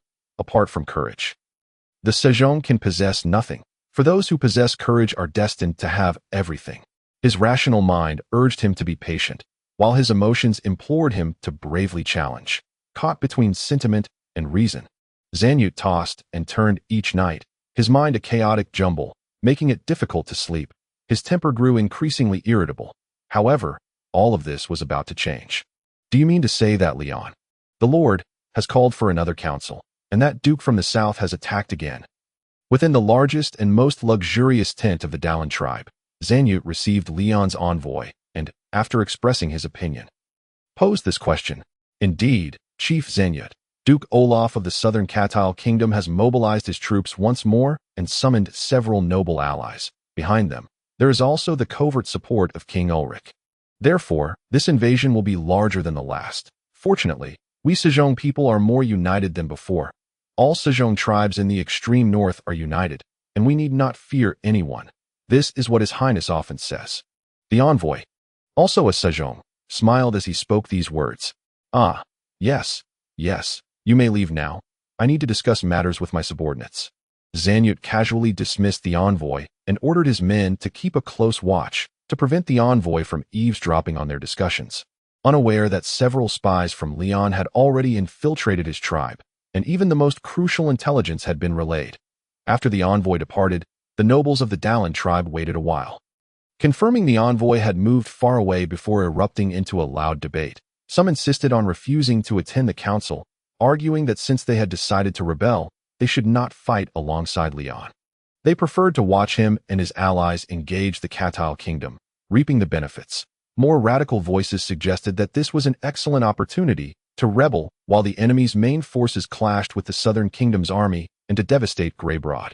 However, those holding such opinions were but a minority. The majority held conservative views. This is a war between the Katil people of the south and all of us Sejong. that we of the Dallin tribe cannot afford to remain uninvolved. We cannot expect to remain unscathed after Prince Greybroad's defeat. Thus, we should actively participate in this council, and, once we have triumphed over the southern adversary, then contend with Greybroad. But what if we suffer too many losses in the war? Last time we fought the Catal Kingdom, we won only because they underestimated us. This time will be different if we lose too many. We will not be able to defeat Greybroad after overcoming the Catal Kingdom. How can we know how many will die if we haven't fought yet? How can Sejong warriors fear death? Cowards, did you just call me a coward? As the argument escalated, several nobles nearly came to blows. Enough! Stop the ruckus! Zanyut could no longer bear it and shouted to halt the impending conflict. Internally, he felt a growing frustration. I never expected that merely sending one person to speak would trouble me so. Now, I cannot advance, retreat, rebel, or attend the council. What should I do? At that moment, Zanyut suddenly conceived a plan. He shouted, "Go! Kill that envoy from Greybroad." His words sent a shiver through the nobles of the Dallin tribe, unsure of why Zanyut had issued such an order. Yet, unperturbed, Zanyut surveyed all present with wolf-like eyes, compelling them to lower their gazes involuntarily. Then, satisfied, he declared, "He is a liar. There is no invasion from the Catal people, nor is there any invitation to a council." As he spoke, he tore the envoy's letter, which bore his seal, into shreds. "Furthermore, I have decided to mobilize. We will rise against Greybroad. Now, we will send envoys to inform the tribes allied with us, demanding they gather all their warriors here within 5 days. We shall concentrate our forces and fight Greybroad to the death." After uttering these words, Zanyut drew his sword and raised it high above his head. "I will make that noble brat from the south. That light, understand, I am the true Khan of the Sejong people." Upon hearing this proclamation, all the nobles of the Dallin tribe, whether radical and eager for war or conservative and inclined to observe, were invigorated. They were all swept up in Zanyut's fervor, mimicking his actions by drawing their swords high and shouting wildly. Zanyut of the Dallin tribe, the only man among the Sejong deemed an ambitious figure by Leon, had finally made a resolution. Although his forces were currently insufficient and his supplies lacking, he was confident that his talent and fervor could compensate for these material shortcomings. He was destined to defeat Leon and become the new true overlord of the northernmost grasslands. Minutes later, Leon's envoy was bound and brought before Zanyut, only to have his head severed. 10 minutes later, Zanyut's envoys to allied tribes and Leon's spies to the Dallin tribe departed simultaneously. Racing forth on swift steeds, the ominous clouds of war thickened over the northern grasslands, gathering ever more densely, as a storm threatening to engulf the entire extreme north was imminent. Soon, Leon learned of Zanyut's final decision. This wild wolf had indeed chosen to stand against Leon, opting for a path of no return. That a great battle was unavoidable, and this was also anticipated by Leon. Indeed, as expected, I must take the initiative. Continue sending envoys. All 21 tribes, apart from the Dallin tribe, must be contacted. Threaten them, entice them. I shall give them one final opportunity to choose their allegiance, to perish alongside that madman or to walk with me towards glory and wealth. It is up to them. Upon concluding this statement, Leon turned to Mel. "How is the army's preparation?" "Excellent, Your Highness. A total of 150 Catal shield and spear militia companies and 35 Sejong cavalry companies are fully equipped and ready for action. The supply units organized by women and the elderly are slightly lacking, but have still reached a combat-ready standard. That will suffice. Take along more livestock. These living rations are far easier to transport." After finishing his words, Leon strode out of the room, with Mel following closely behind. Outside the chamber, a group of envoys sped away on horseback, delivering Leon's final ultimatum to the other 21 tribes. Simultaneously, a swift knight brought forth Leon's warhorse. After nodding at him, Leon mounted the steed and called, "Keep up," before galloping forth. Along the way, chaos reigned throughout Greybroad, as the centurions of various companies roared, demanding soldiers to assemble urgently. The militia of Cater, armed with oval shields and long spears, hurriedly scurried towards their respective centurions, one hand gripping their gear while the other clutched their helmets. Meanwhile, the light cavalry hastened towards the pastures, whistling and calling for their steeds. Some led their horses at a brisk pace, while others mounted directly, galloping forward. The elderly and women busied themselves organizing provisions, hauling bags of flour, smoked and salted meats, salted fish, pickles, and cheese out from various barns, cellars, and large containers. They continuously tossed these supplies onto the carts pulled by horses or mules. Once a cart was nearly full, someone would take a seat atop it, cracking the whip to set the cart in motion. However, not all of Greyblood's inhabitants were caught up in this frenzy. A contingent of Catter infantry and several companies of Saison nomadic cavalry remained behind, patrolling the frontier cleared by the half-orc slaves. Whenever they spotted a half-orc laborer shirking their duties, distracted by the clamor and chaos, they would deliver a sharp crack of the whip, sending the worker sprawling to the ground, followed by a few harsh kicks accompanied by shouts of, "Do not think that with some of His Royal Highness Prince Leon's army departing, you have a chance, swine. We are still watching you." Regardless of their status, be they Catter infantry, Saison cavalry, soldiers or civilians, young men or the elderly, women and children, everyone in Greyblood erupted into cheers upon seeing Leon, chanting, "Prince Leon, Your Highness, and Prince of Greyblood." The moment these voices reached Leon's ears, he offered no reply but turned to point at the black dragon banner raised high by Mel Uffo Roland, proclaiming loudly, "At this moment, I wish to hear none of the titles you bestow upon me, though they are all correct. However, in the face of battling those rebels, I desire for you to call me Black Dragon." Khan. After a brief moment of astonishment, the people, particularly the Saison, grew even more fervent, their faces flushed as they raised their curved sabers and recurved bows, vociferously chanting the title Leon had previously denied, "Black Dragon Khan! Black Dragon Khan! Black Dragon Khan!" Thus, Leon formally unveiled his ambition to unify the entire far north, to become the singular and supreme Khan among the Saison, with a single command, the entirety of Greyblood.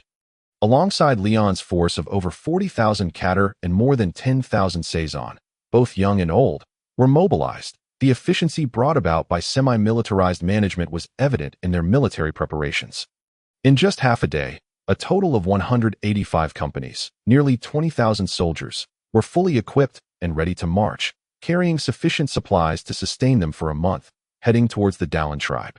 Located 200 kilometers to the west of Greyblood, compared to Leon, the Dallin tribe had scanned intelligence. It was only 5 days after Leon's army departed Greyblood, and when they were a mere 50 kilometers from the Dallin tribe, that Zanyud, by sheer fortune, discovered them through the herdsmen. Remarkably, the Dallin tribe had already begun preparations for war. Fortuitously for them, the Saison's military strength, primarily consisting of light cavalry, did not afford Leon many opportunities to organize the ambushes and raids he excelled at. Although surprised by the sudden appearance of Leon's army, Zanyud, emboldened by their unconventional expansion, was confident of their fighting prowess. After a period of unorthodox growth, the Dallin tribe boasted a population exceeding 10,000. Along with over 5,000 fierce and seasoned warriors, their weaponry mirrored that of Leon's light cavalry, equipped with the latest gear, even surpassing Leon's in quality, bolstered by the influence of the Dark Elves. Zanyud armed his most valiant soldiers with iron armor, horse armor, superior shields, and heavy lances, transforming them into formidable heavy cavalry, numbering 100, a trump card of Zanyud. He believed this cavalry unit could vanquish any enemy. As both Leon and Zanyud prepared for battle, the other Saison chieftains of the 23 alliances busied themselves as well, selecting sides and weighing their options. The tribes responding to Leon's call to arms received fresh orders to organize their warriors and gather their weapons and provisions.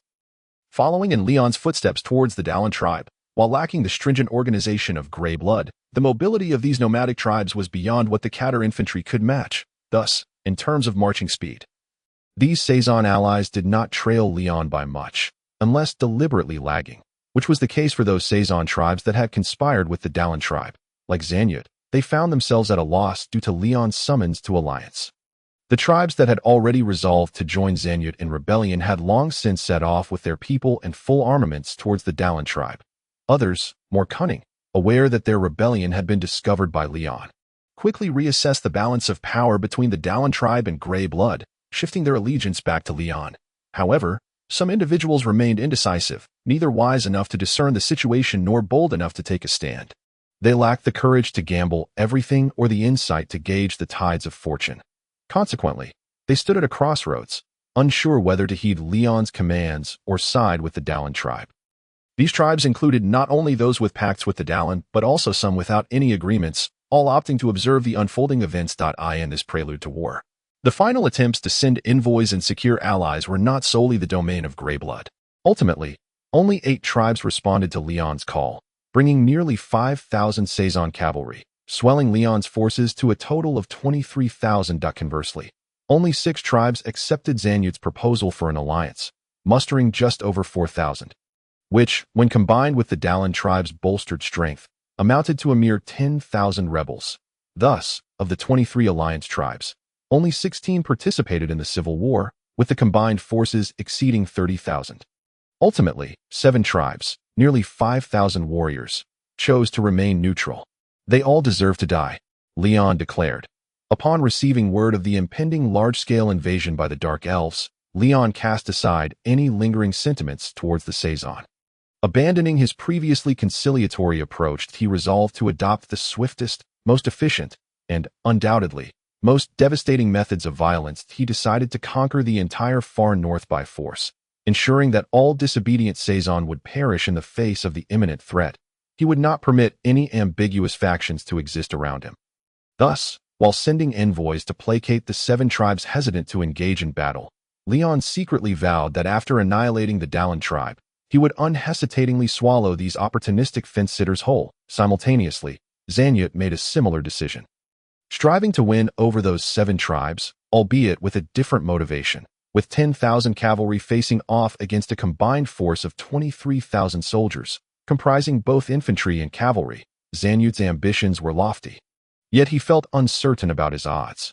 Naturally, their attempts to rally support ultimately proved ineffective or yielded no significant outcomes.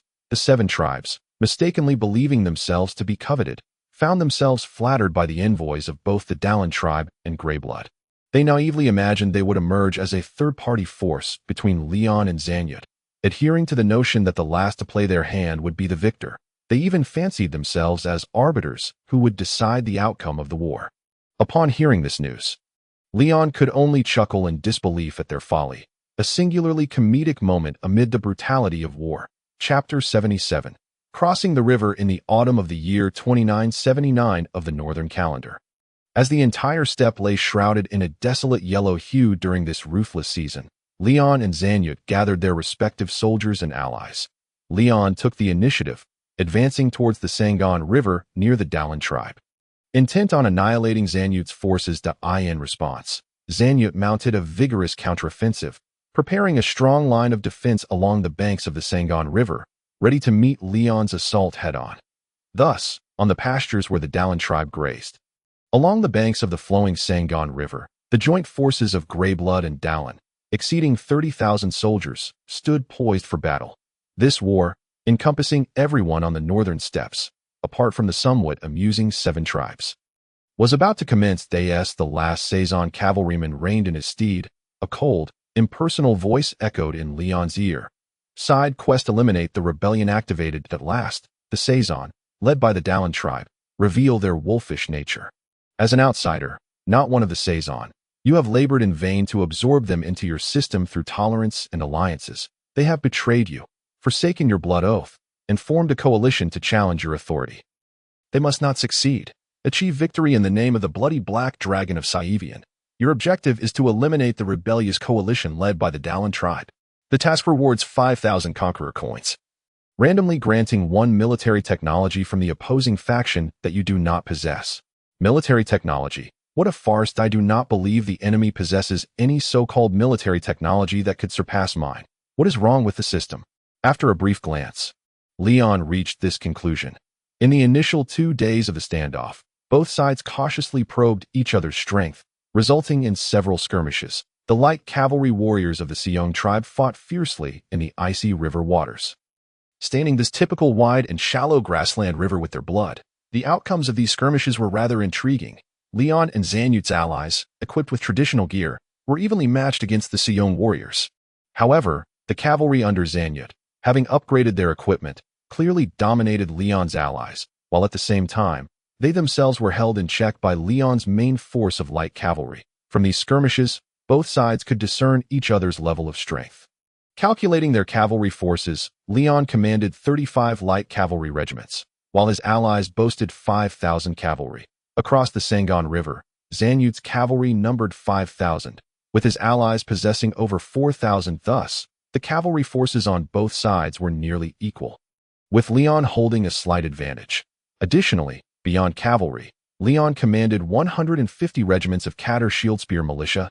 To enhance the combat effectiveness of his shield spear militia, he had summoned them from the remnants of the Savian Legion, forming his second legion, the Catter migrants. This newly established legion bore only a single star, reducing its basic attributes by 3 points compared to the Savian Legion, but it could select a legion specialty and a magical banner. The combination of passive and active skills would far outweigh the mere 3-point basic attribute reduction. Furthermore, Leon had calculated that the scale of war would only grow larger, and the level of professionalism would increase. The First Legion, Savian's remnants, had its first 4 skills focused on cavalry, and thus would undoubtedly continue to enhance cavalry skills. Consequently, the infantry incorporated into the Legion would not benefit from any active or passive skill enhancements, leaving them at a distinct disadvantage. Thus, it was prudent to strategically segment the army and selectively choose Legion skills. The newly formed Second Legion, the Catter migrants, would adopt a purely infantry defensive tactic, its magical banner, emblazoned with a red background and a black dragon emblem, also depicted numerous tightly interconnected hexagonal tower shields behind the dragon.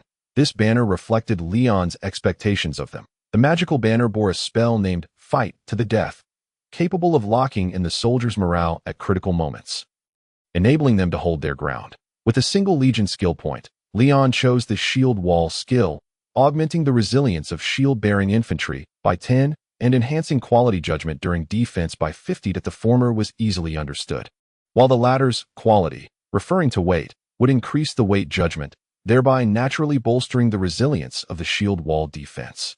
This war will be arduous. Gazing at the steadfast and formidable array of Catter militia regiments on the opposite bank, which resembled an unyielding fortress, Zanyut inwardly lamented. Aside from my armored cavalry, neither the warriors of the Dallin tribe nor my allies can breach such a robust shield wall.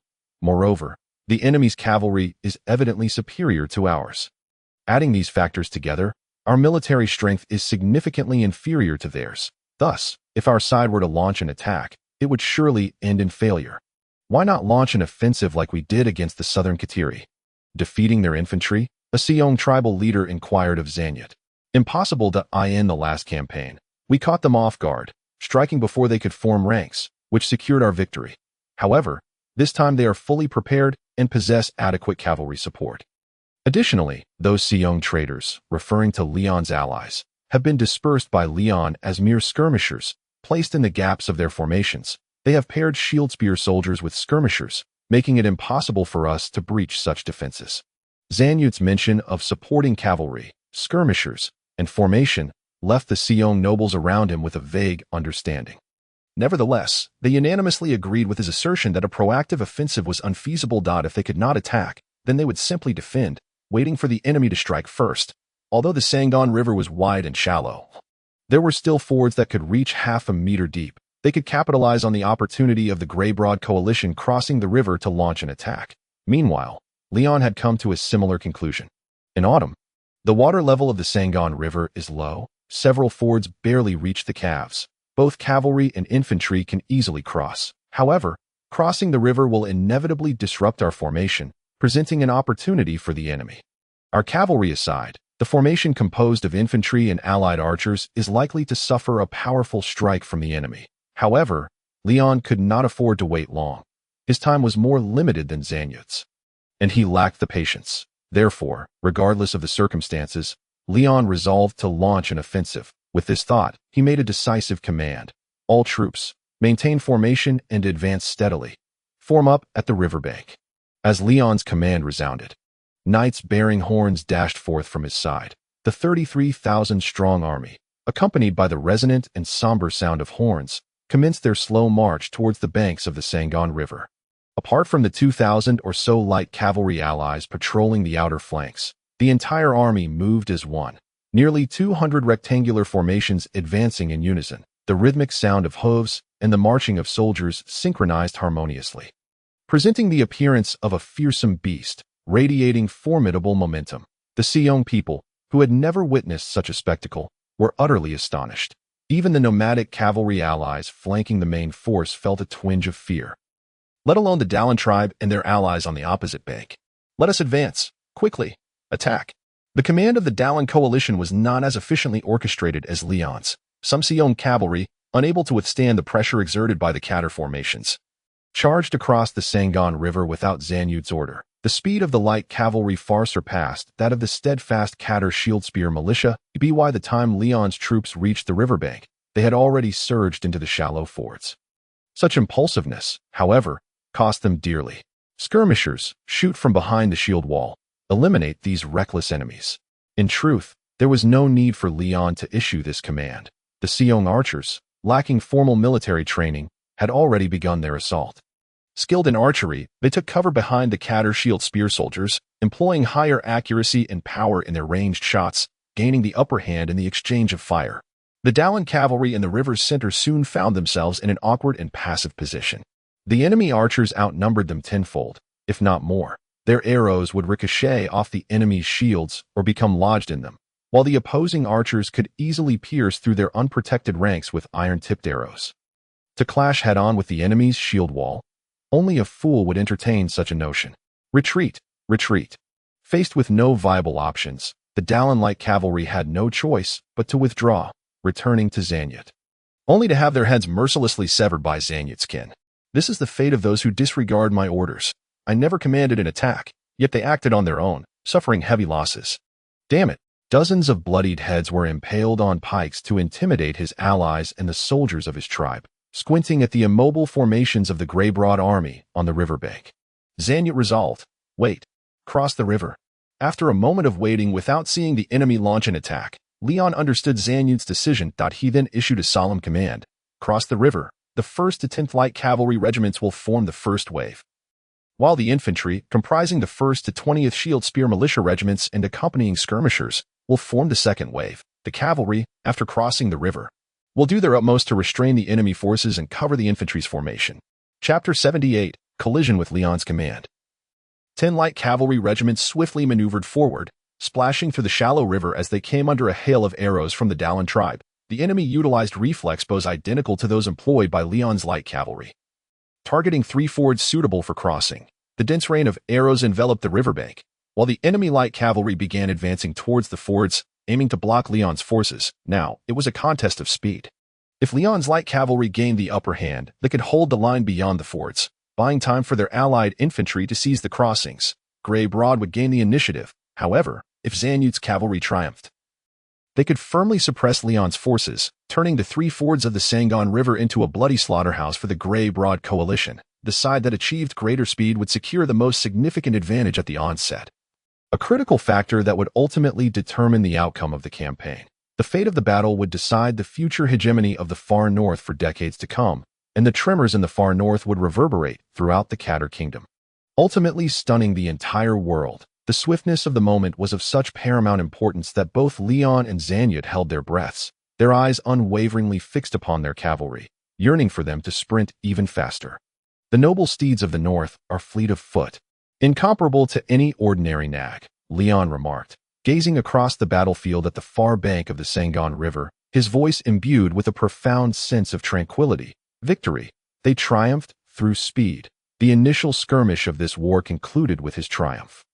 The light cavalry of the Greybroad coalition, emboldened by an indomitable spirit, bravely advanced through a hail of arrows, crossing the Sangon River while leaving behind countless corpses in their wake. They galloped nearly 100 meters further before engaging the Dallin cavalry, who lagged a notch behind and no longer burdened by the river-esque crossing. The light cavalry slowed their pace, knocked arrows, and retaliated with a volley of their own, soon drawing their curved sabers and charging fiercely into the throngs of enemies, who outnumbered them several times over. The 2 cavalry forces collided with an explosive force, each wielding their sabers with deadly intent towards their adversaries. Limbs severed and bodies cleaved, an uncountable amount of blood staining the banks of the Sangon River.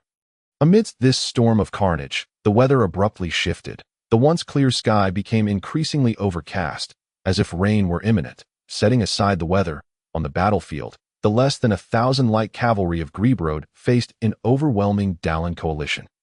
Beyond the thousands of elite Dallin troops at the front, allied forces flanked them on both sides. Thus the Dallin coalition, with a strength exceeding 3 times that of their opponents, launched a three-pronged assault on Leon's light cavalry.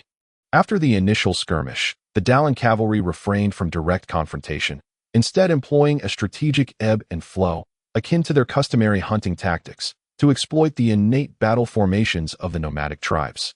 They teased and provoked the enemy with arrows, enticing them into disarray, before encircling and gradually wearing them down. However, this strategy proved ineffective against the Rebillia cavalry, whose ranks remained steadfast and unyielding, entirely impervious to the provocations of their foes. Maintaining a tight formation, they resolutely kept the enemy at bay. Thus, the Dallin coalition was astonished to find themselves unable to subdue this batch of light cavalry within a short span of time. Aside from gaining an initial advantage during the archery contest, they found themselves at a disadvantage in the ensuing melee, failing to dominate despite a 3-to-1 numerical superiority. "What on earth is happening?"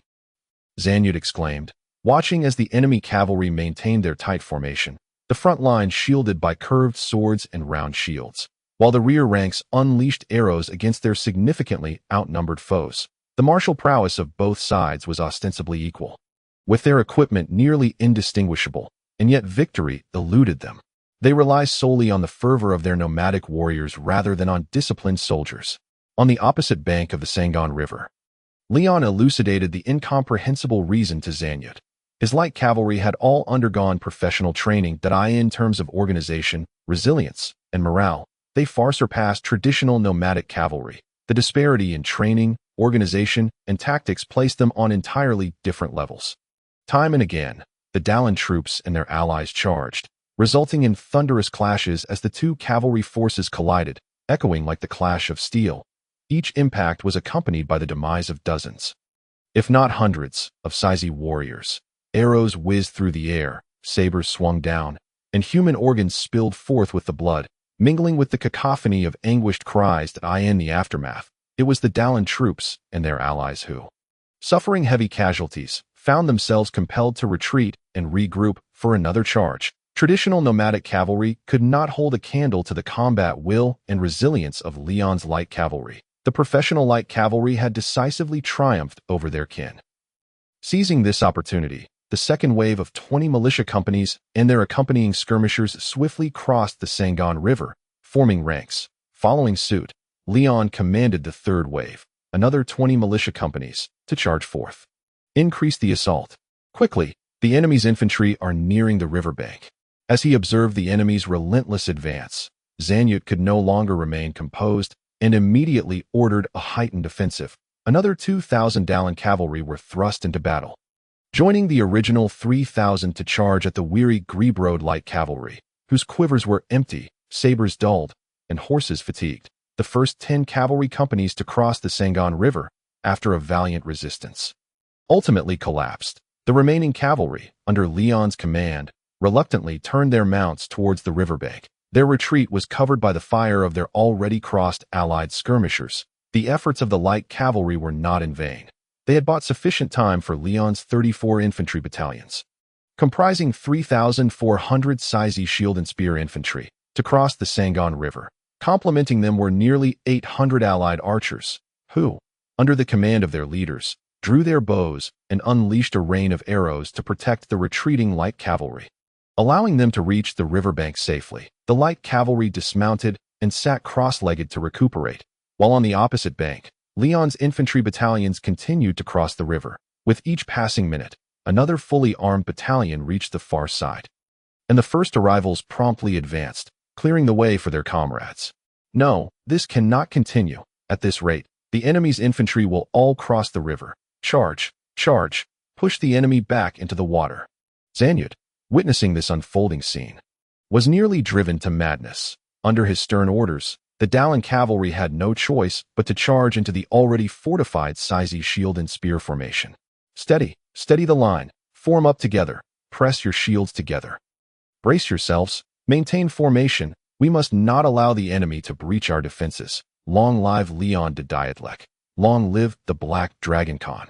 The centurions of each battalion raised their banners adorned with black dragon scales, fervently shouting Leon's name. The soldiers gripped their spear shafts tightly, their shield walls standing resolutely, with glimmering spearheads aimed outward, directed at the Dallin cavalry. who charged towards them atop their steeds. Thunder rumbled above. Arrows rained down, and their shields stood firm as castles. Now it was the turn of the Dallin cavalry to endure the onslaught of arrows as they charged. The allied skirmishers, also hailing from the Sizey tribe, unleashed a relentless barrage of arrows, inflicting devastating losses upon the charging Dallin cavalry. Countless horsemen fell before they even reached the edges of the shield and spear formation, their bodies strewn across the battlefield, trampled into a pulp by their comrades following behind. As the arrows rained down, the Dallin light cavalry were met with the thunderous clash of shields and the storm of spears. The impact shattered not only the shields but also the shoulders of their bearers. The foremost nomadic cavalry and the first line of shield and spear warriors perished almost simultaneously. The catter formation wavered slightly, but remained largely intact. In stark contrast, the Dallin light cavalry suffered catastrophic losses. Bodies of both men and horses piled up before the catter formation. The Dallin nomadic cavalry that charged and met with near-total annihilation. Even those who survived the initial impact were soon slain by the subsequent waves of catter militia. Some Dallin cavalry, in sheer panic, halted their charge, only to be torn apart by arrows. Others dismounted to fight on foot, only to find themselves trapped before the shield wall, ultimately pierced by long spears. Coupled with the losses sustained from the skirmishers' arrows, the casualty ratio of Dallin cavalry to catter soldiers soared to 3-1, if not higher. This cannot continue. As he watched his side suffer grievous losses while being unable to breach the enemy's shield wall, Zanyut began to grow increasingly agitated. With each passing second, the number of catter troops crossing the river increased, and the likelihood of routing them diminished. Yet such reckless assaults were not the path to victory. Must we resort to this so soon? But we cannot afford not to. Yes, we cannot afford not to. Prepare the ironclad cavalry. Prepare to charge. Zanyut roared, which was followed by a chorus of cheers. Long live Leon de Diadlek. Long live the Black Dragon Khan. He turned sharply towards the sound, witnessing a dark red banner crossing the Sangon River, flanked by a throng of light cavalry, arriving at his side of the battlefield. With the arrival of this banner, both the Catter and Sizey soldiers felt their spirits soar. Beneath this black dragon banner was none other than Leon himself. Observing the stabilization of their position on the beachhead, he made a decisive choice to cross the Sangon River and bolster morale. Under the black dragon's emblem, Prince Savion rode proudly upon his steed, his gaze piercingly fixed ahead. He awaited only a few more crushing blows to the Dallin charge before shifting from defense to offense, launching a counterattack to decisively shatter the enemy coalition. Leon de Diadlek, Zanyut murmured, reiterating the name that belonged to the northern kingdom, to the Savions, perhaps even to the Catter, but certainly not to the Sizey. In an instant, fervent blood surged to Zanyut's head, rendering his entire visage as crimson as that of a drunken man. No, this cannot be. I am the Khan of the Steppes. I am the rightful leader of the Ing people. Raise my banner. Charge with me. My warriors, charge with me.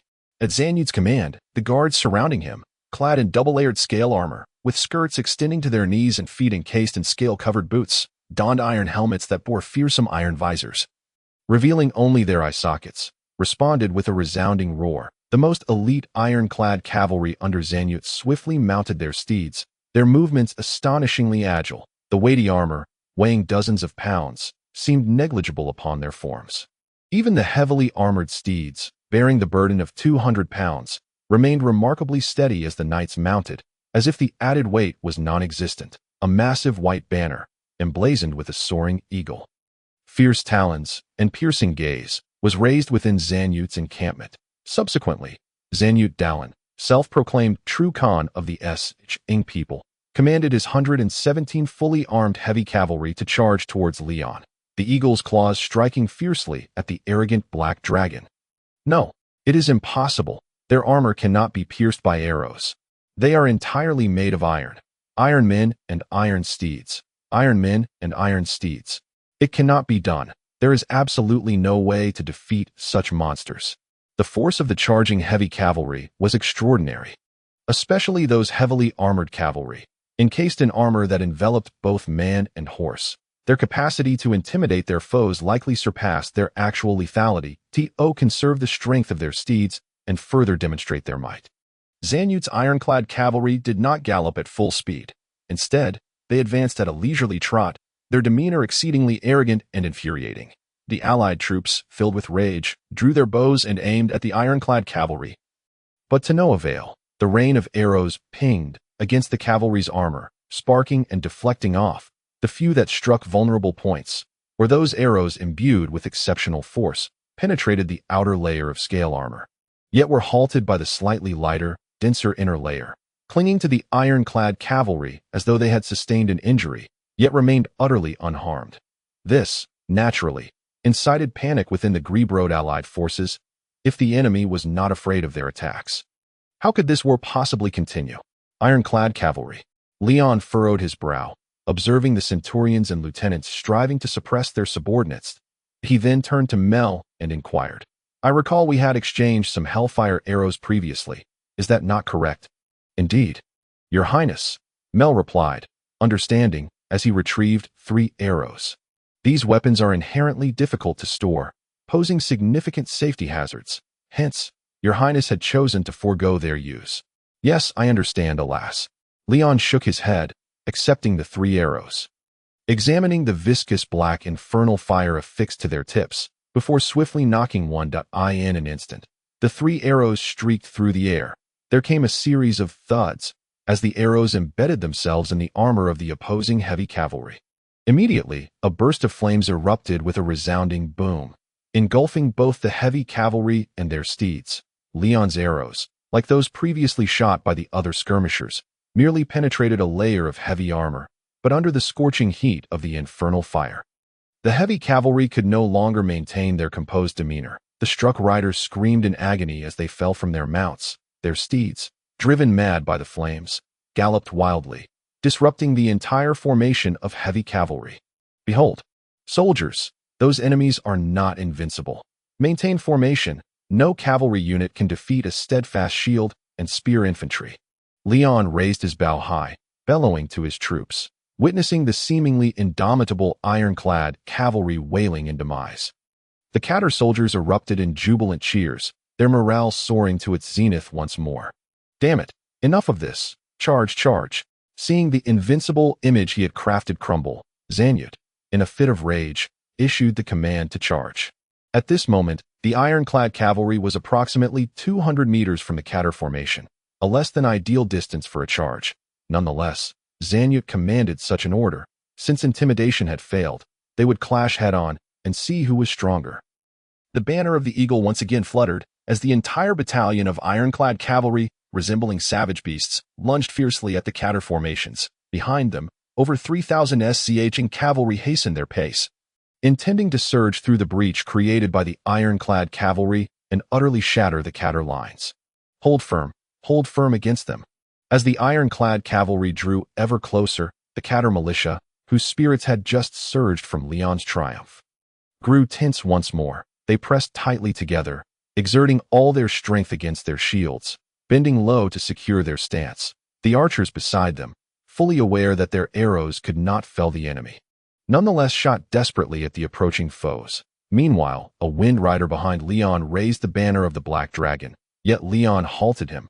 It was not yet time. The foremost ironclad cavalry would typically face a concentrated volley of dozens, even hundreds, of arrows. From the perspective of the cavalry, the arrows fell like rain, pinging against their armor, then deflecting away, littering the charge's path with complete, incomplete, and broken shafts. "Kill them. I will slay alongside you. Kill them. Kill Leon de Diadlek. Plunder all of Rebillia." Zanyut bellowed, adorned with a golden mask to distinguish himself from ordinary knights, as he brandished his lance and led the charge into the Catter formation. His voice, muffled by the mask, incited further frenzy among his ironclad cavalry. Every man from the far north understood the wealth of Rebillia, and every one of them knew the greatness of Leon de Diadlek. To slay Leon and plunder his tribe was a frenzied dream for the Dalaran people, who opposed him. The impact of the ironclad cavalry shattered the shields, spears, and even the arms and bodies of their riders, as the charge instantaneously obliterated 3 rows of over 100 Catter militia. Under the iron hooves, no infantry survived unscathed. An entire company of infantry disintegrated in an instant. Following this, the ironclad cavalry, grinning savagely, swung their curved blades amidst the scattered militia, ruthlessly slaughtering them. The disordered infantry found themselves nearly defenseless, astonished to discover that their spears, aimed at the iron armor, could inflict no harm whatsoever. With a shower of sparks, their spearheads slid aside. In a moment of extreme shock, the attacking Catter militia had their heads severed. For an instant, the horrific lethality of the heavy cavalry was astounding.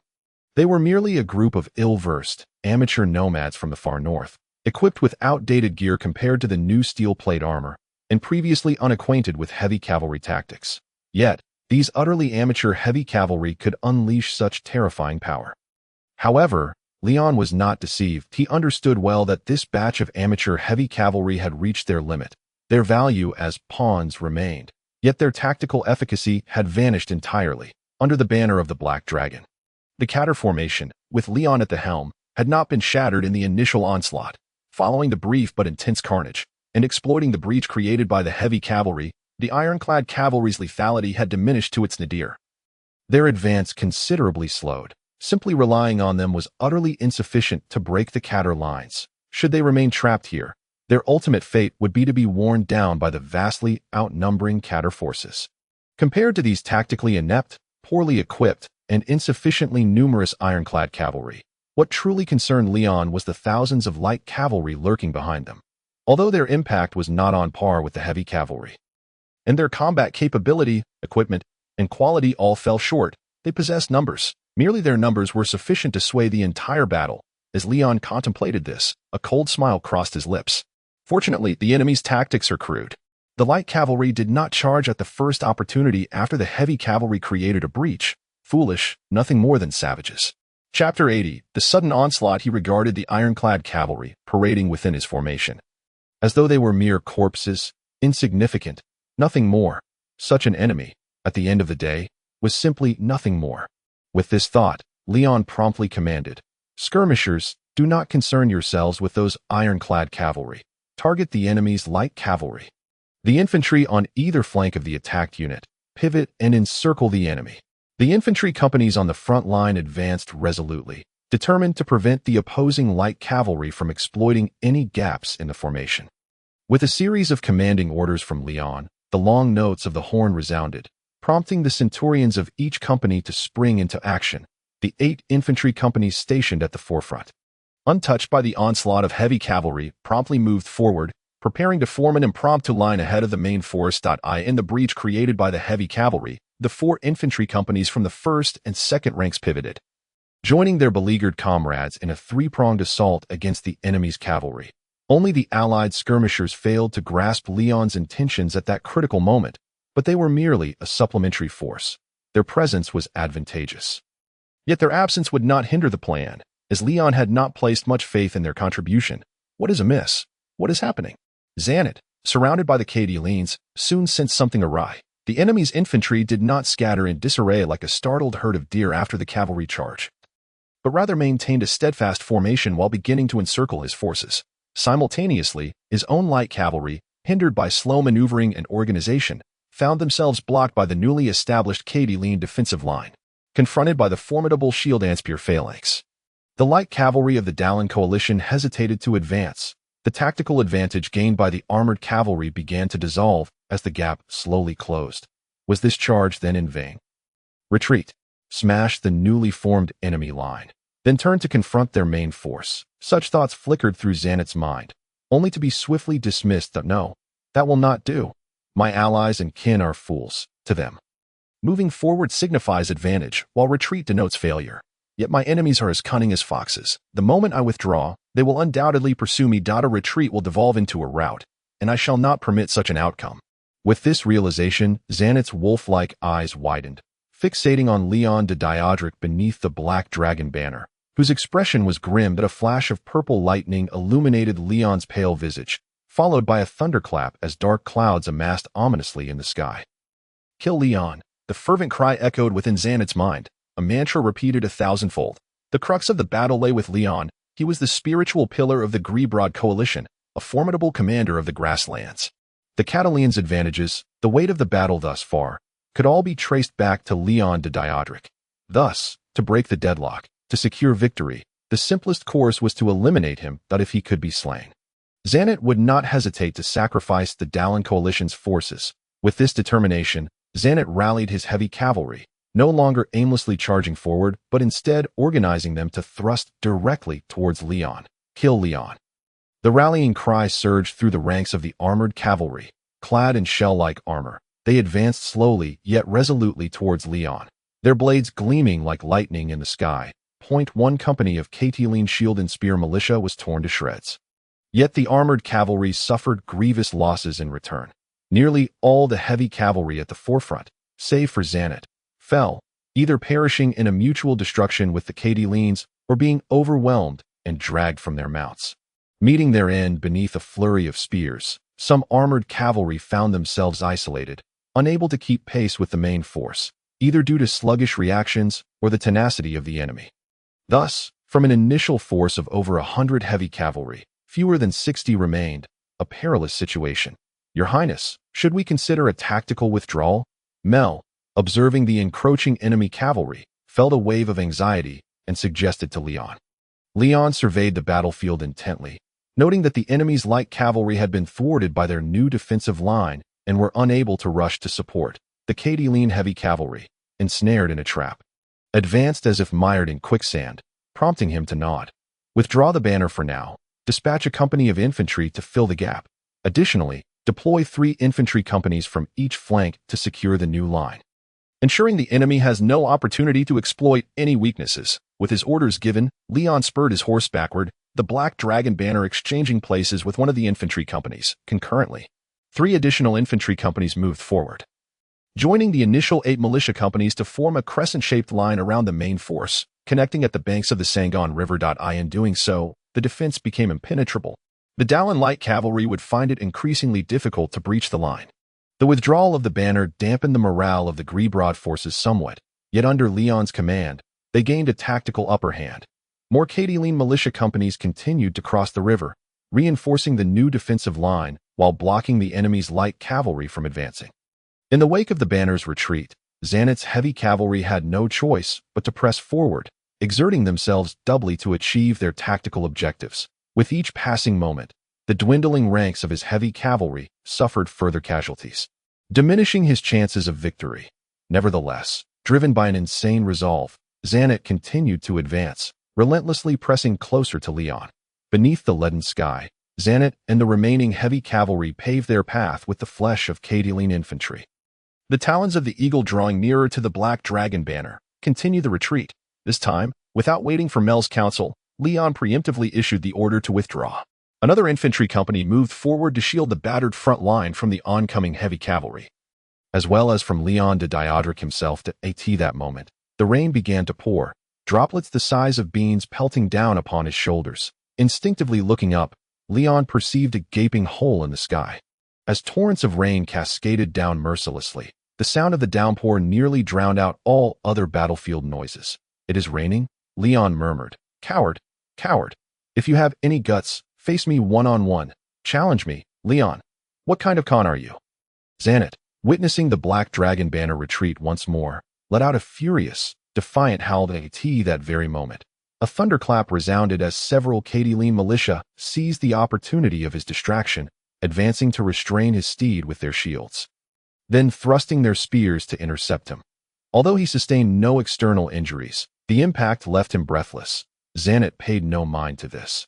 He felt only the searing pain in his visage as the spear pierced through his golden mask, driving into his face, shattering teeth and piercing his tongue. A wretched scream, wholly inhuman, erupted from him.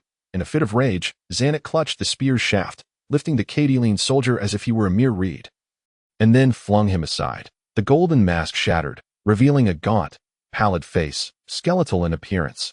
The mingling of rainwater and blood rendered his visage even more grotesque, while the frenzied Zanet showed no qualms in adopting a more terrifying expression. All soldiers who beheld his ghastly, almost skeletal countenance recoiled in fear.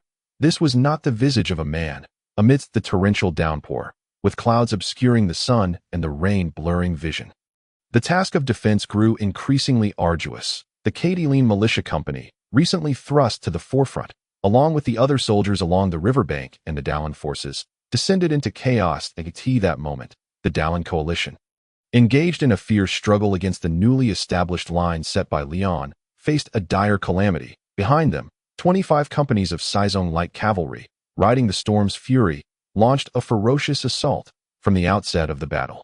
Leon had commanded them to maneuver to another shallow crossing of the Sangon River, poised to strike the enemy's flank. Finally, as the standoff dragged on, fatigue and frustration set in, and the sudden appearance of the Sizong cavalry brought shock and dread, compounded by the relentless rain that extinguished any remaining courage among the Dallin forces. In such weather, no archer could shoot effectively, resulting in casualties solely from spears and curved blades. The torrential rain doused the warmth from the Dallin light cavalry, hastening the flow of blood from their wounds. Their lifeblood stained the rain crimson, casting a bloody hue over the entire battlefield.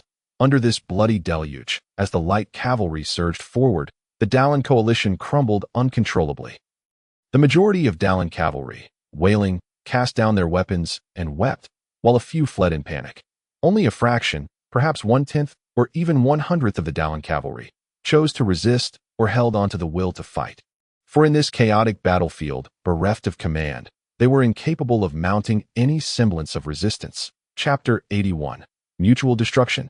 At this juncture, the outcome had been determined out of the thousands of Dallin cavalry engaged in battle. Only 4,000 to 5,000 had truly participated, with fewer than 2,000 perishing. More than 60% of the soldiers surrendered or were captured, while approximately 2,000 fled. Thus, the day of fierce combat drew to a close. The battle ultimately concluded with the triumph of Leon de Diedrich. No, that is not accurate, even when the outcome was already determined, and further fighting seemed utterly futile. A faction of individuals continued to engage in a frenzied combat. They appeared oblivious to the resounding cheers of the Grebrode coalition, which could not be silenced even by the howling winds, torrential rain, and thunderous roars. Undeterred, they charged forward towards the banner of the Black Dragon. The direction of Leon de Diedrich. Kill Leon. Zanet, with half a tooth missing, his mouth leaking air and his tongue injured, had completely lost his sanity. The deranged, skeletal figure shouted incoherently, raising his already battered scimitar. And with unbelievable strength, he ruthlessly slaughtered any Cadial soldier that obstructed his path, leading his own cadre of fewer than 30 heavy cavalrymen, who were also mired in madness and chaos. He steadfastly advanced towards Leon. His eyes, flickering with an otherworldly fire, were fixed intently on Leon. There is no retreat left, madman.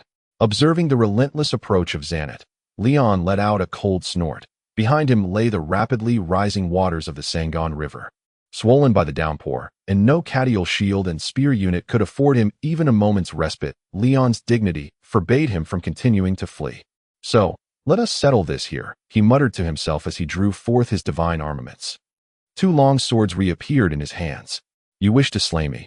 Very well, I too wish to kill you. Watching as the skeletal adversary incessantly closed the distance, Leon slightly raised his arm, observing the raindrops pattering against his long swords. He then declared to Zanet, confident in his own prowess.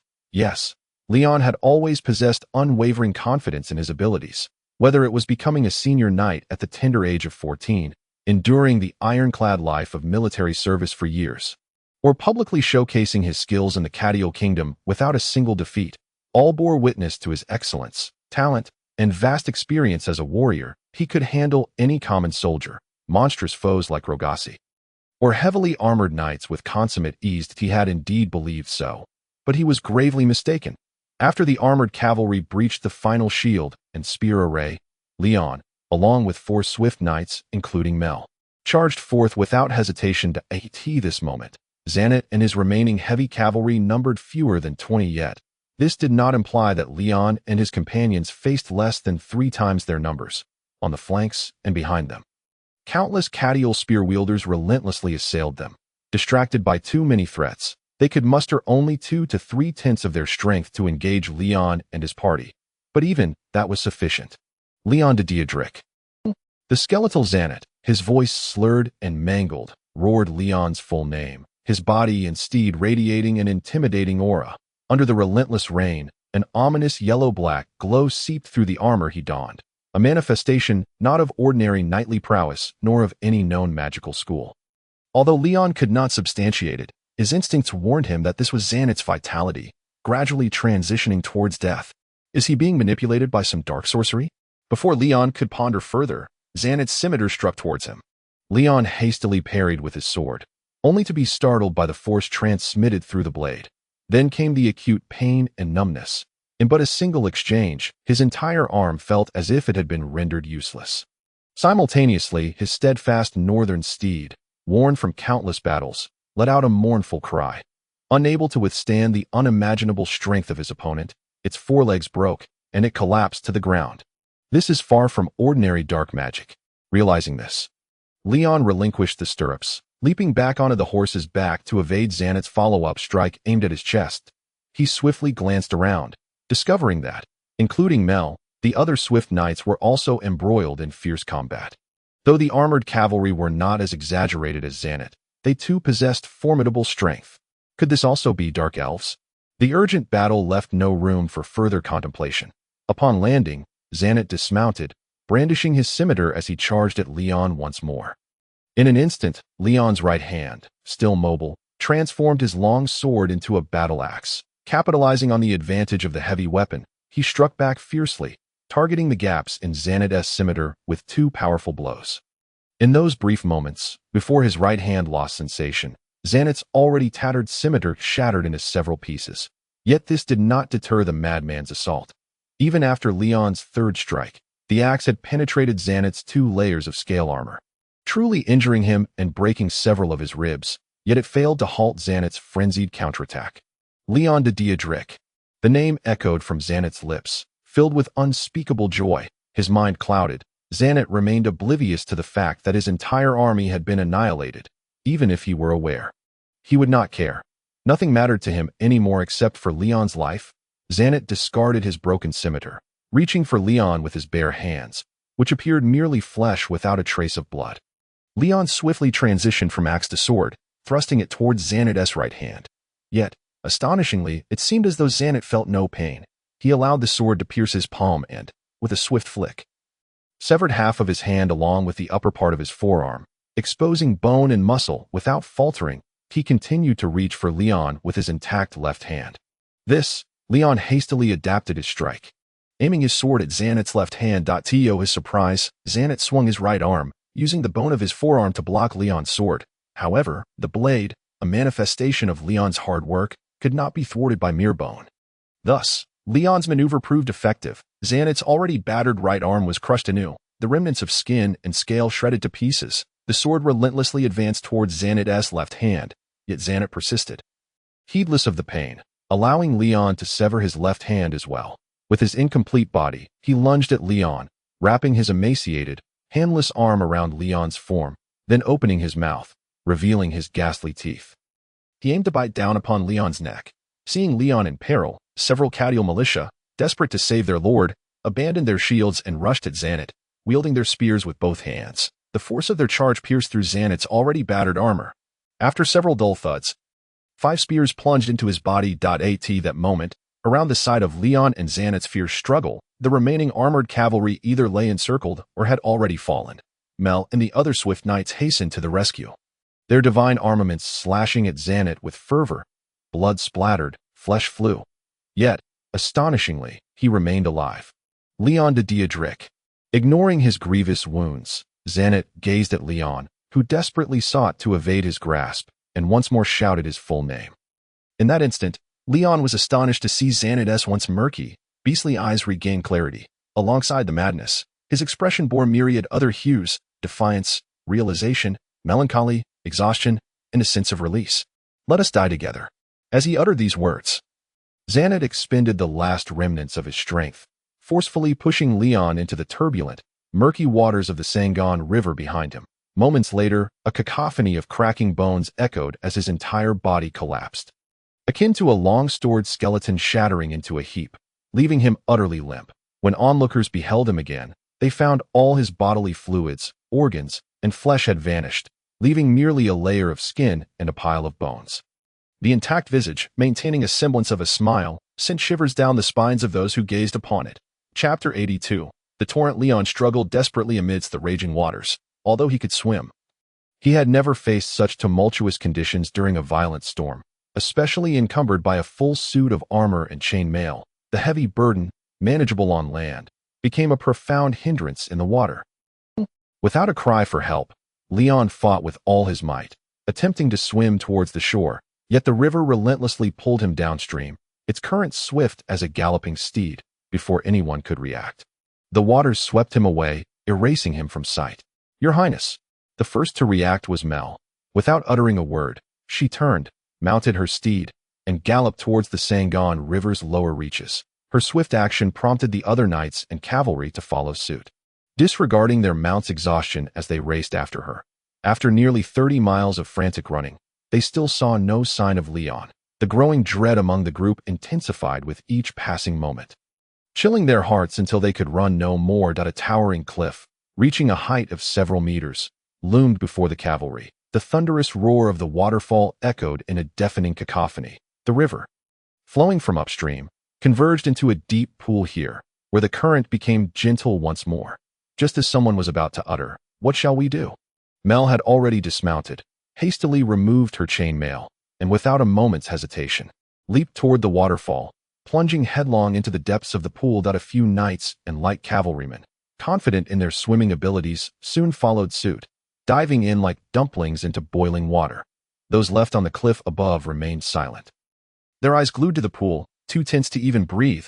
After a prolonged moment filled with the tumult of rain and thunder, one by one, those who had submerged resurfaced, exchanging glances in search of Leon.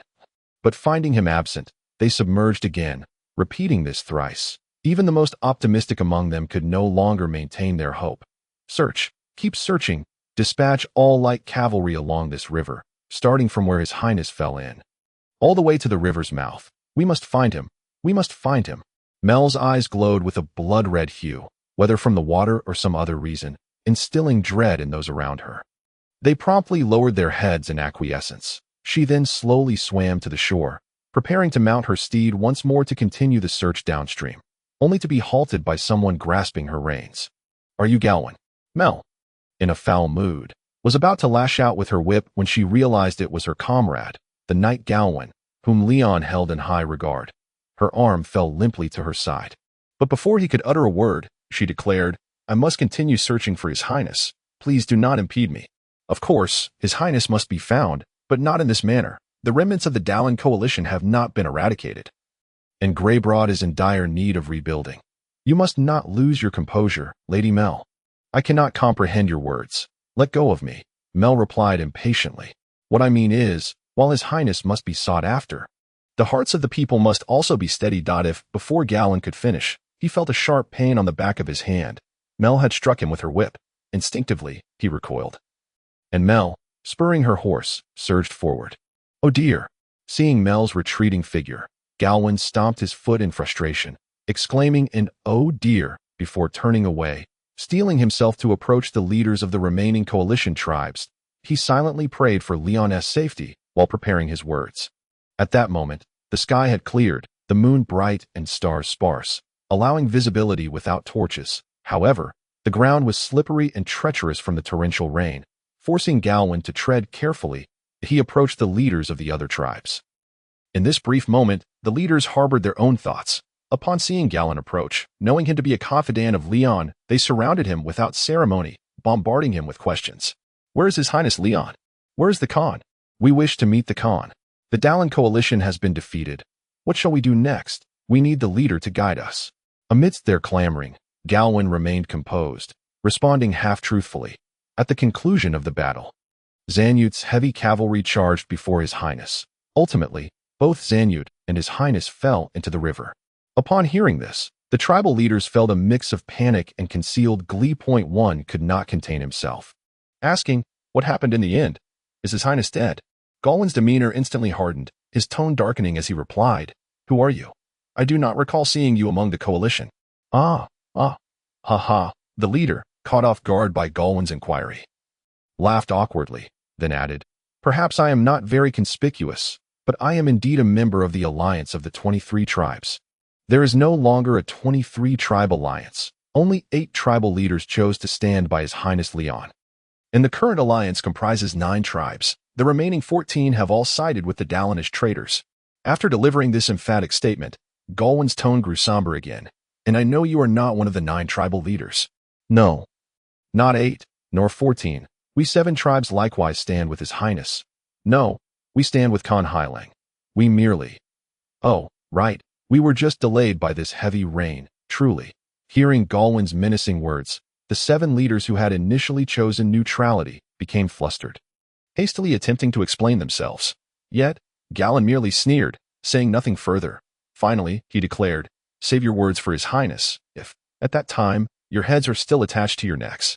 With that, he turned to leave. The tribal leaders, terrified by his words, nearly fainted. They wished to approach and retain Galwin, but before they could, he spun around, a mocking expression on his face, and said, "As for His Highness," he indeed choked on some water and caught a chill, leaving him unwell. However, such trivial matters will not claim the life of the Black Dragon of Savian, much to your disappointment. After this, Galwin burst into laughter, mounted his steed, and rode away, leaving the tribal leaders in a frenzy. With no recourse, they failed to notice that Galwin's laughter bore no trace of mirth. And thus, 3 days passed. The waters of the Sangon River had calmed once more, yet Leon remained elusive, after an arduous march that abruptly transitioned into battle. Followed by 3 sleepless days of searching the lower reaches of the Sangon River for Leon's trace, Mel fell from her mount with a thud, utterly drained, struggling to rise. Memories of Leon's familiar visage flooded her mind, and her eyes brimmed with tears. "Milady, are you all right? Perhaps you should rest," the cavalryman accompanying Mel urged, rushing to her side. 3 days have passed, and the water level of the Sangon River has receded. The Nagasi warriors have long since blocked the river's mouth and have been searching the waterways. No living soul nor corpse in sight. Yet the absence of a body indicates His Highness may still be safe. Yes, he must be unharmed. With this thought, Mel stood once again, gazing out at the waters of the Sangon River. But where, indeed, is His Highness now? On the 4th day, Mel led her troops back to Greybroad. The morale of the coalition remained relatively high, as they were indeed victors. The official statement regarding Leon de Diedrich's condition was not that he was missing, but rather that he was suffering from a chill and could not be seen. As for the extensive search of the Sangon River, Galwin had framed it as an endeavor to locate the rebel leader Zanyut of Dallin, who had fallen into the water alongside Leon. After failing to find Leon during the broad search, the truth was kept under wraps. Only the earliest followers of Leon, the veteran Wind Riders of Greybroad, were privy to the truth. The ongoing search for Leon was also conducted by several of these Wind Riders. While publicly maintaining the FAAD of searching for Zanyut of Dallin. Of course, this was a complete fabrication. Zanyut lay dead, with naught but his skin remaining. There were many who witnessed this scene. Yet all of them now lay lifeless. After intimidating the tribal leaders, Galwin swiftly rounded them up and executed them all on charges of inciting rebellion. Thus, this lie was solidified, although some remained suspicious of why Leon was so persistently concealed within that impenetrable carriage, completely out of sight, and insisted that Mel maintain contact without daring to voice their concerns. They merely felt a vague sense of unease. Consequently, Galwin's grand deception, supported by Mel and other knights, was successfully perpetuated. However, another pressing question loomed. What should be done about Greybroad? And if Leon were truly dead, what then? Upon finishing her words, she embraced Leon, resting her head on his shoulder. "I simply cannot endure your pitiable demeanor. I shall endeavor to negotiate with the High Council, but their patience is not boundless. At most, we have 1 more month. I believe that is the limit." 1 month, you say? Leon furrowed his brow. "In any case, you must sometimes consider us. Consider me, Leon." As she uttered these words, she appeared utterly vulnerable, a stark contrast to her usual assertiveness. This shift evoked a sense of disorientation in Leon, prompting him to kiss her without hesitation. After a deep kiss, he leaned close to her ear, whispering softly, "I am truly fortunate, and I shall cherish this fortune." "Indeed, Leon, cherish it. I too shall hold you tightly," she declared. "Let us strive together to carve out a realm within the Federation." After expressing these sentiments, she reluctantly released her embrace, gently pushing him away, her reluctance palpable. "I suppose I must take my leave. I have been away from Savian for quite some time, and my subordinates will surely notice my absence. When shall we meet again?" Leon inquired. "I will seek an opportunity to come as soon as possible. I shall await you. Rebillia, my beloved." Following this, they shared another prolonged kiss. After watching his clandestine lover depart, Leon turned and strode towards his father's study, adopting a posture reminiscent of a battlefield commander. upon entering and exchanging polite pleasantries. The conversation swiftly shifted to matters of importance. I have informed you numerous times. We have lost, utterly and completely. The nation has vanished, and you are no longer a king. Our foremost priority now is to adapt to our current existence, rather than stubbornly resisting reality. Indeed, there is nothing inherently wrong with this, Father. The Northern Nobility Federation still acknowledges our noble status that in truth, if you are willing to assist the occupying forces of the Federation in stabilizing Savian security, we may still retain our status as rulers. By pledging allegiance to the High Nobility Council, you could continue to govern this land, merely exchanging the title of king for that of prince. It is a trivial matter, merely a change of nomenclature. We can rise once more. It is almost a certainty. Furthermore, we could build upon this foundation to expand our influence within the Federation. One day, we may even become the paramount nobles of the Federation. The noble council system is quite conducive to those who wish to navigate murky waters. Every noble within the system has an opportunity. Father, you must consider this. Before the aged, dignified, weary, and disheartened figure of the former king, Leon de Diadlec, the young ex-prince earnestly implored. His demeanor starkly contrasted with the valor he had displayed during the war. Stripped of arms and command over troops, the prince quickly transformed from a patriotic leader, bravely resisting foreign invasion, into a shrewd opportunist willing to accept new rule, the first to take up arms in resistance, and the first to abandon that resistance after failure is, from any perspective, a wise man. This was the assessment of his enemies, as well as the local populace of Savian. The former was expressed in tones of admiration, while the latter was laced with disdain, anger, and even hatred. Yet, Leon remained unfazed by the opinions of others. To him, it mattered little what they said. He believed he had made the best and most correct choice. His true concern lay solely with his aged father, the only family member he had in this world, and his thoughts and attitudes. This was not the first time he had urged his father, the once king of Savian, Otto, to accept the fact of their defeat and to cooperate with the Federation to regain power through such a pragmatic approach. In reality, the territories of the Northern Nobility Federation were complex and varied. In addition to lands directly governed by the High Nobility Council, there were numerous affiliated states and autonomous regions. Many of the princes and lords from these entities had once fought against the Federation, only to capitulate after defeat. Their lives were quite satisfactory, perhaps even better than before, having allied with the Federation. These nobles no longer had to worry about war, civil unrest, or apocalyptic scenarios, allowing them to govern their small domains in peace. Leon understood that Otto was neither the first nor the last to make such a choice. Regardless, this was far preferable to the two of them being confined within this rural estate. However, the 50-year-old former king remained obstinately resolute, more stubborn than the proverbial donkey at the edge of a cliff in Savian's adage. With hair as white as snow, a face lined with wrinkles, and a commanding presence, the elderly king refused to engage in any form of cooperation with the Federation, driving away all nobles and officials who came to council submission. Even when his beloved only son broached the subject, he would erupt in fury. The father and son had quarreled countless times over this matter, yet ultimately, no resolution had been reached. Perhaps this time will be no different.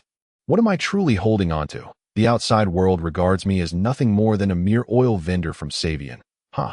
Reflecting on this, Leon could not suppress a bitter smile. However, just as he steeled himself to endure another of his father's tirades, he was astonished to find that King Otto did not react with his usual rage, nor did he lose his composure as he had before, striking himself with his cane in a fit of madness that nearly cost him his life. King Otto stood still, remarkably calm and silent. This unnerved Leon. Could this be the calm before the storm? Yet he was mistaken. Old Otto sighed, appearing a decade older in spirit. After a moment, he lifted his gaze to his only son and said, "Very well. My child, perhaps you are right. Perhaps we can indeed reclaim our pride and authority as you suggest. It is truly wonderful to hear you say that." Upon hearing his father's words, Leon felt a wave of relief wash over him. "This period has been arduous for you, my child. Moreover, I am gratified that you rejected those who wished to abandon me in favor of supporting you as the Prince of Savian to resolve our troubles." Old Otto continued, "Regardless, you are my father. Others may forsake you, but I cannot." Leon shook his head in response. "Is that so?" Old Otto offered no further comment, then rose with some difficulty and made his way to the nearby wine cabinet. "What would you like? I can assist you." Seeing this, Leon quickly followed and spoke. "Let us have a drink to celebrate." Old Otto smiled. "Indeed, this is certainly a matter worthy of celebration." Leon nodded in agreement, retrieved the 5th bottle from the second shelf of the wine cabinet. "It is the finest white wine in my collection." "Of course, Father." Following his father's instructions, Leon procured the bottle and 2 stemmed glasses, pouring a modest amount for himself and his father before handing 1 glass over. "To new beginnings," Leon declared. "To you, my proud child," Old Otto replied. The father and son then downed the white wine in their glasses. Just as Leon was about to speak again, he was suddenly seized by a severe headache, the world spinning around him. His body succumbing to weakness, he collapsed uncontrollably. Soon, just before losing consciousness, he heard his father Old Otto's voice tinged with regret. "I am sorry, my child, but I cannot act as you suggest." Then, darkness enveloped him. Time passed, and upon regaining consciousness, Leon's first instinct was to spring up, ready to confront any sudden crisis, honed by nearly 4 years of military training. Unfortunately, he was unable to do so, for his hands and feet were bound. Secured by high-grade, magically enchanted silver shackles, splayed out on a table or a platform. More accurately, an iron structure used for dissection, slaughter, or execution. Following the dim candlelight, Leon discerned his surroundings, the basement of the villa. Originally a wine cellar, it had been repurposed by his father, Old Otto. The faint stains of blood on the walls, coupled with the array of bizarrely colored vials on the table across from him, and the half-worn alchemical equipment, along with yellowed tomes containing peculiar organs sealed in glass jars, all serve to illustrate the peril and ominous nature of this place. "Father? Father, where are you? What are you planning? Release me at once. I am your son, your only child." Despite not being cowardly, the treatment he received in such a place instilled fear within Leon. His heart raced, and his hair stood on end. Altering the tone of his voice, "I am here, my child." From the darkness beyond the reach of light, Old Otto emerged, adorned with his crown, clad in royal robes, and wielding his scepter to eye in this regal attire. The aging and despondent visage of the former king appeared significantly revitalized. In place of solemnity and majesty befitting a true monarch who has reigned for 3 decades, there was a disconcerting spectacle. "What on earth do you intend to do?" Upon witnessing his father's unusual attire, Leon found himself at a loss. In the year following the fall of their kingdom, amidst the nauseating confinement of house arrest, he had not once seen his father adorned as a king. In this regard, Old Otto's steadfastness and self-importance were indeed admirable. Leon had often envisioned what it might be like if his father were to don such regal garb again. Would it be after he chose to collaborate with the Federation and became Prince of Sivon? Or would it occur in the depths of despair, when he had succumbed to madness? Yet, under no circumstance could it be now. Sivon remained under the strict control of the occupying forces of the Federation. Governed by martial law, his father appeared calm, not at all resembling a madman. "I am devising a means to restore my kingdom, my son," Old Otto replied, his tone neither sorrowful nor exuberant, maintaining a dispassionate narrative style. However, this very monotony incited a sense of absurdity within Leon. It became evident that his father had indeed lost his mind, though his brand of madness differed markedly from the conventional understanding. In an instant, the clever young man grasped Old Otto's implication. "So you intend to sacrifice me?" Leon's voice brimmed with fury. "Is it not enough to slay those servants and the loyal guards? Is abducting the children of nearby farmers insufficient? Must you take the life of your own flesh and blood to feel fulfilled? You will not perish. The experiment will succeed, my son." Old Otto maintained his calm, declarative tone, and this very statement ignited Leon's wrath. He shouted at Old Otto, "You have uttered those words 342 times. 342. Including this, it is 343. Your experiment has not succeeded. The power of that grimoire cannot possibly be replicated. How many experiments have you and the Decisive family conducted? The blood of humanity cannot resonate with that of the ancient gods. You and your ancestors have failed so many times. Father, why persist? Why refuse to heed my counsel? Would you rather sacrifice your only son than reconsider? Why? Why? Because I am the king, my son. You are the king, but you are the prince of this realm." Old Otto continued in a tone that brooked no argument. "The Decisive family has ruled this kingdom for 6 centuries. Do you grasp the significance of that? 6 centuries we evolved from a humble village into a city-state. We seized opportunities to break free from our original suzerain. We expanded our territory. We forged a nation. We navigated external circumstances to choose our allies and enemies. We, the 31 kings of the Diodric lineage, have carved our path from nothing, overcoming countless obstacles. The kingdom of Sivon stands proudly among the nations of the world. How could I bow to the upstarts of the north? So, for the sake of your so-called family honor, for your pride, you must proceed with this. Leon's voice cracked with despair. Father, my father. You simply, our perspectives differ. My son. Old Otto sighed, extending his hand to gently stroke Leon's dark hair. I have long observed your uniqueness, my son. Your excellence is evident, and your talents are commendable.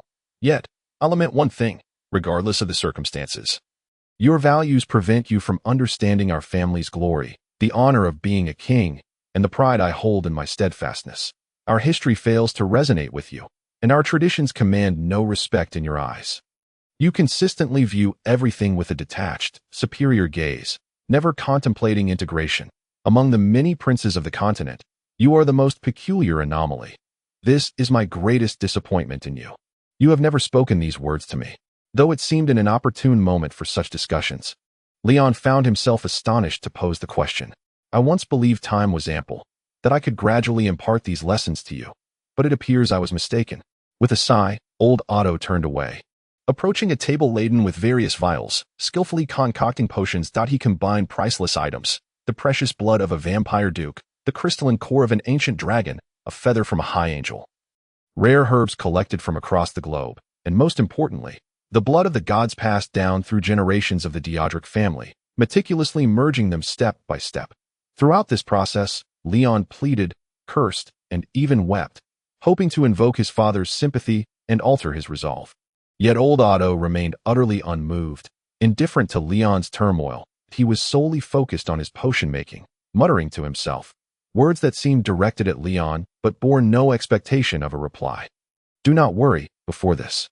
I have amassed considerable experience. Once the potion was prepared, old Otto turned back, approaching Leon once more, forcing him to open his mouth and pouring the concoction inside. Initially, I intended to use myself as the subject for the experiment. However, I knew you would not cooperate, that you would not confine me and administer that potion against my will. You lack the heart for such cruelty, my son. This mindset leaves me feeling conflicted. Leon shook his head vigorously, attempting to refuse, but with his body entirely restrained and his neck bound by a mithril collar affixed to the table, he was powerless to resist. As a father, I am gratified to have a dutiful son. But as an emperor, I am troubled that my heir is inadequate. Leon could not hear old Otto's words. A portion of the anesthetic within the potion began to take effect, rendering his mind a haze. I truly love you, my son, but in comparison, the honor of the Diodric family and this kingdom holds greater significance. Yet, I am not without the capacity to offer you recompense. Following this declaration, old Otto turned, lifting the grimoire from the table and beginning to chant the incantations inscribed within. The language was not of this world, neither a common tongue of humanity nor the language of elves, dwarves, dragons, or any other beast. It was not the ancient lingua franca, but bore a resemblance to celestial dialects.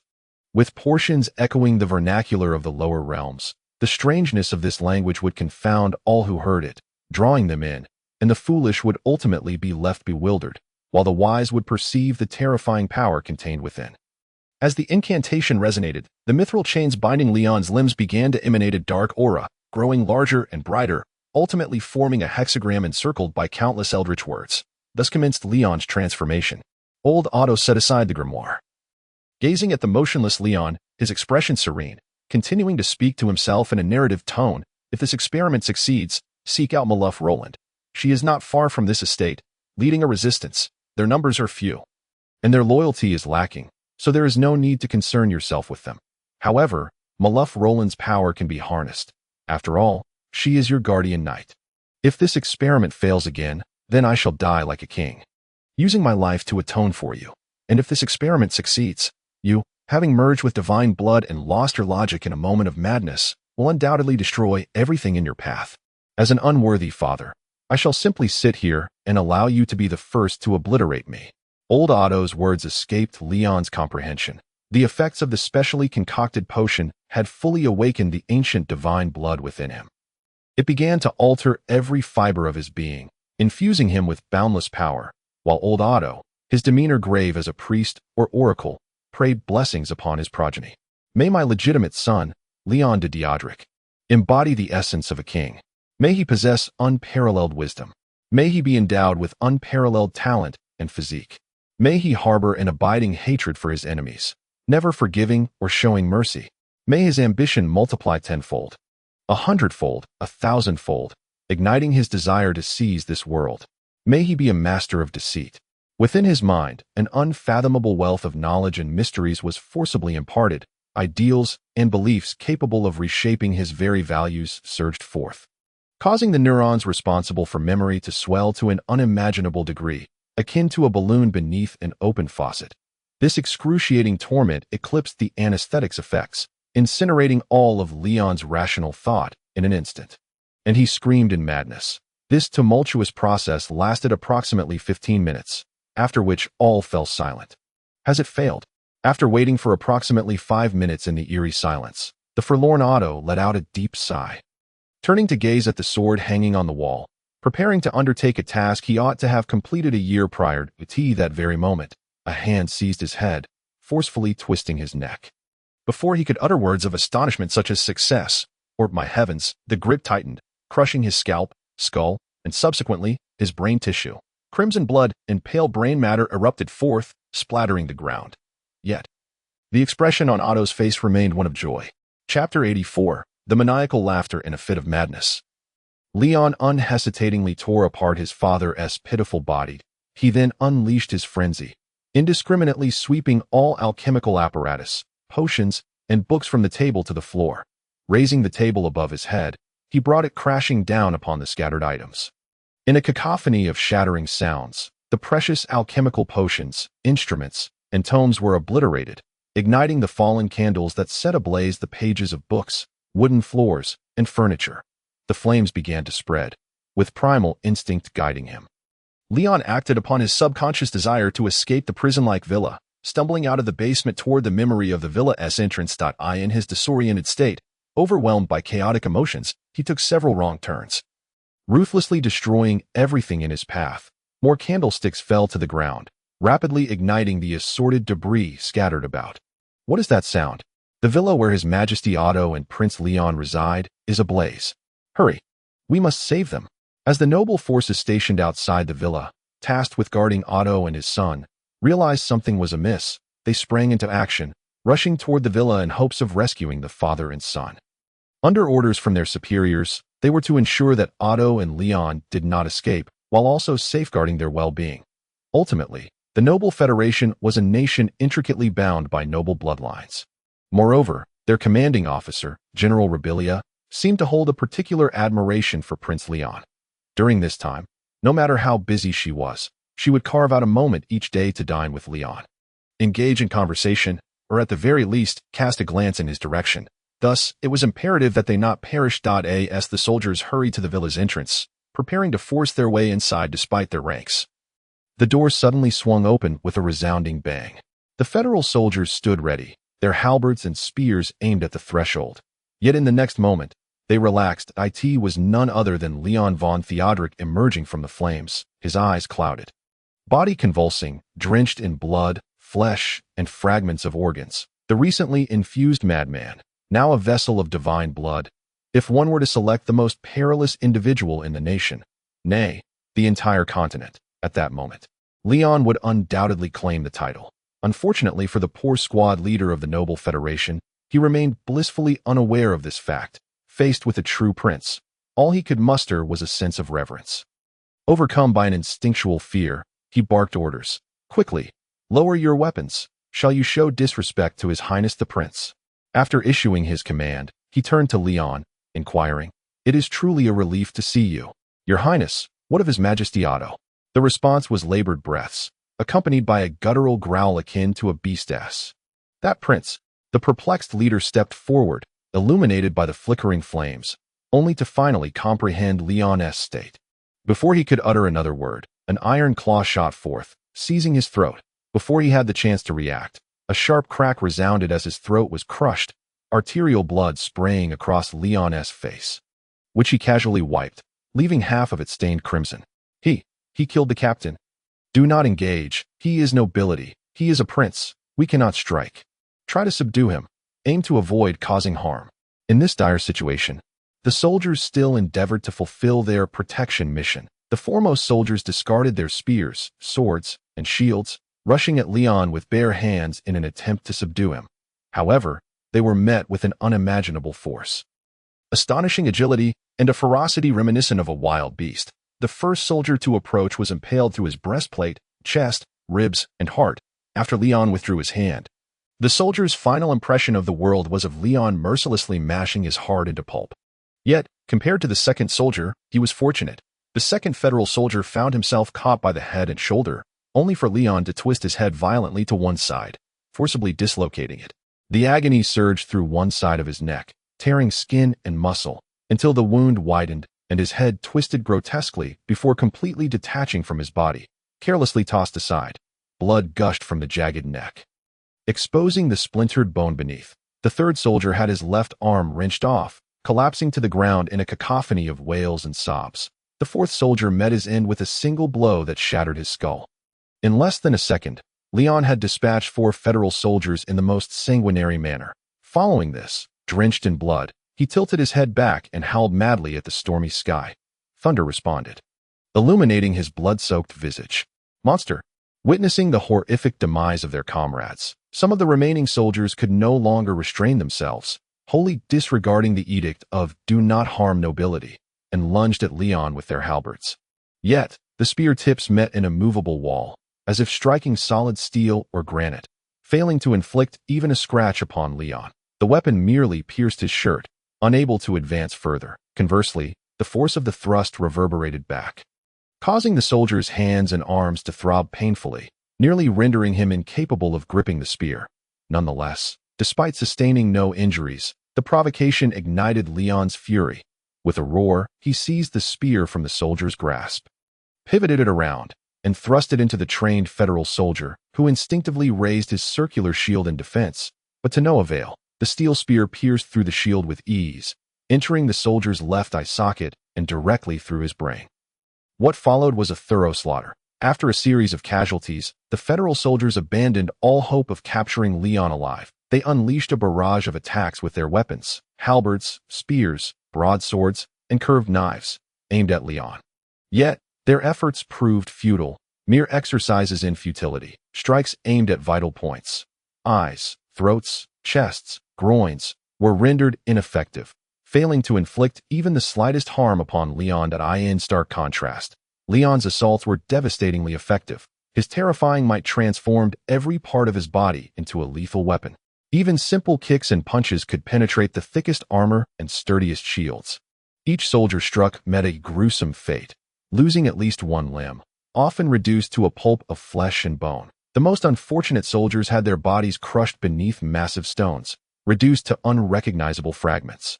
After nearly 5 minutes of this overwhelming, insurmountable battle, the remaining survivors of the federal soldiers finally broke down. They howled in despair, discarding their weapons and fleeing in all directions. However, Leon showed no inclination to spare them.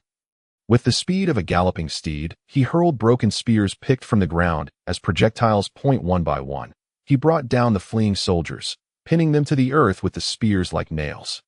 Then, a torrential downpour began. The rain washed over the injured soldiers, chilling their bodies to the bone. Under such conditions, even the most resilient soldier could endure for no more than 10 minutes before succumbing to their final breath. Thus, Leon decisively eliminated an entire squad of the Federal Army, comprising 50 fully armed soldiers. Blood, severed limbs, the grotesquely contorted bodies of the dead, the villa ablaze in the distance, the deluge from the skies, and the thunder and lightning flashing amidst the clouds culminated in a single, inhuman, irrational, euphoric, and unrestrained laughter, a sound mingled with both anguish and ecstasy. Aha, aha, aha. He raised his hands in triumph, fists clenched, and vigorously waved them about, tilting his head back as the rain pelted against his face, running wildly across the blood-soaked, muddy grass as if possessed by madness. Then he collapsed onto the ground, unconscious. Chapter 85. Awakening. Father. Father. Leon jolted awake from his nightmare, drenched in cold sweat. After 2 long years, memories of that fateful day in Seviang surfaced once more, recalling the words and actions of his father, King Otto, in his final moments. His heart was a tumult of pain and fury, guilt gnawing at him. The image of that half-finished visage spun relentlessly before his eyes, a constant reminder of the heinous crime he had committed. Patricide. Damn, how could something like that happen? Are you awake? At that instant, a cool voice belonging to a girl reached his ears, prompting Leon to whip his head around, instinctively reaching for the dagger at his waist. Are you looking for this? She said, holding up his dagger-shaped weapon, which she had deftly acquired. A rather well-crafted toy, she remarked, tossing the dagger back to him. In the next moment, Leon drew the dagger, transforming it into a short sword, and lunged at the girl. A resounding clang echoed as a slender, dark sword appeared between them, having materialized from seemingly nowhere. How could she move so quickly? Leon thought in sheer astonishment, unable to even discern when she had drawn her blade. Yet, before he could comprehend the situation, a sharp pain shot through his wrist, rendering his left hand numb and causing the sword to clatter to the ground. In an instant, the girl had already pressed the tip of her sword against his throat. One more move like that, and I shall kill you. Having delivered her warning, she sheathed her sword and turned away, leaving the room. Even in the midst of a threat to take his life, her tone was devoid of any emotion. A peculiar woman. Leon reclined back onto the bed, perplexed by the overwhelming fatigue that enveloped his body. Yet it was this very exhaustion that compelled him to refrain from overthinking. Perhaps I should rest. No need to dwell on it too much, and it would be best to avoid those strange dreams again. As he closed his eyes, the image of that peculiar woman returned to him, the one who wielded the dark slender sword and had effortlessly bested him in a single exchange.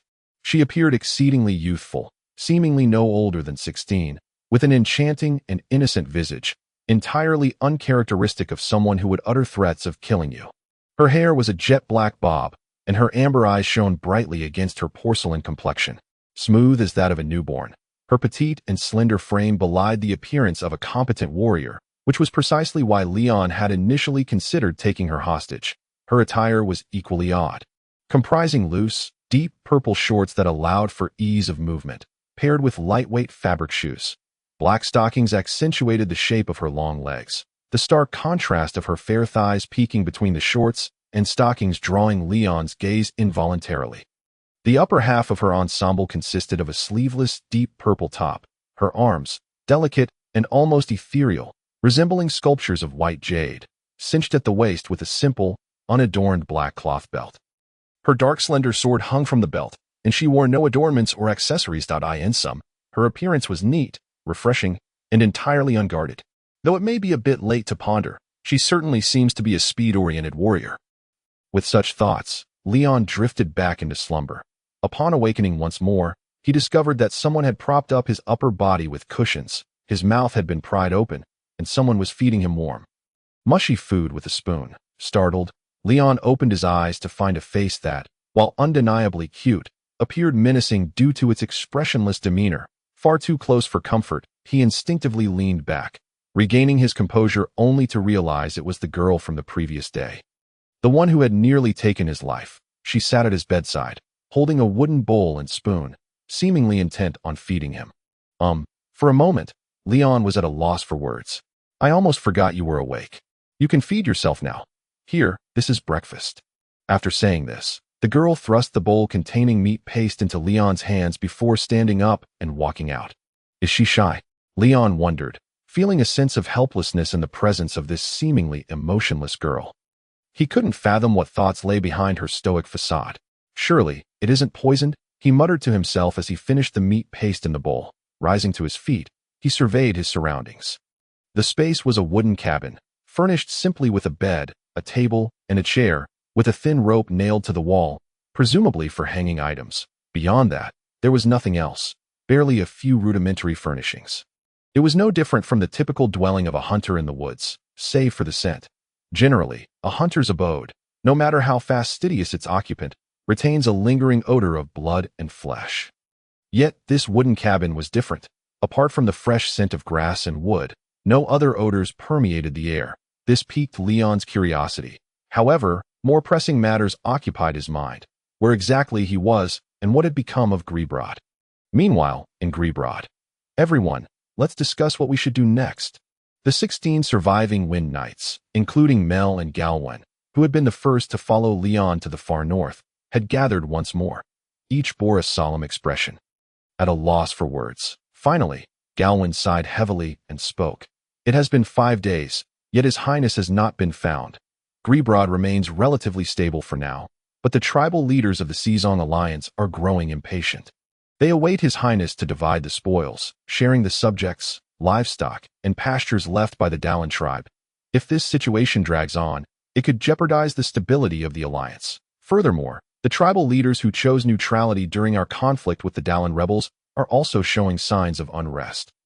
Fearing His Highness's wrath, they have begun to band together and are attempting to sway our allies to their side. If this situation is not handled well, it could lead to another rebellion akin to that of the Dallin tribe. Without His Highness, we have no authority to make such decisions, one knight said, clearly troubled. But shall we simply stand by and watch them ruin everything? If war breaks out, who will lead the army in His Highness's absence? Another knight interjected. Indeed, His Highness invested so much effort in forming this alliance, which is crucial for uniting the Seasong people and solidifying our rule in the far north, that we cannot afford any mistakes. Precisely. It is not only the alliance and the neutral Seasong people. In fact, those Seasong who have joined Grebrod are also beginning to show signs of instability due to their influence. If our allies among the Seasong people are vital, then the Seasong herders of Grebrod are our foundation, and we must not falter. The knights voiced their opinions in a flurry, each expressing their reluctance to watch the situation deteriorate. In other words, the majority of knights were unwilling to remain passive. Very well then, Galwen nodded. If His Highness returns and has grievances, let him direct them solely at me.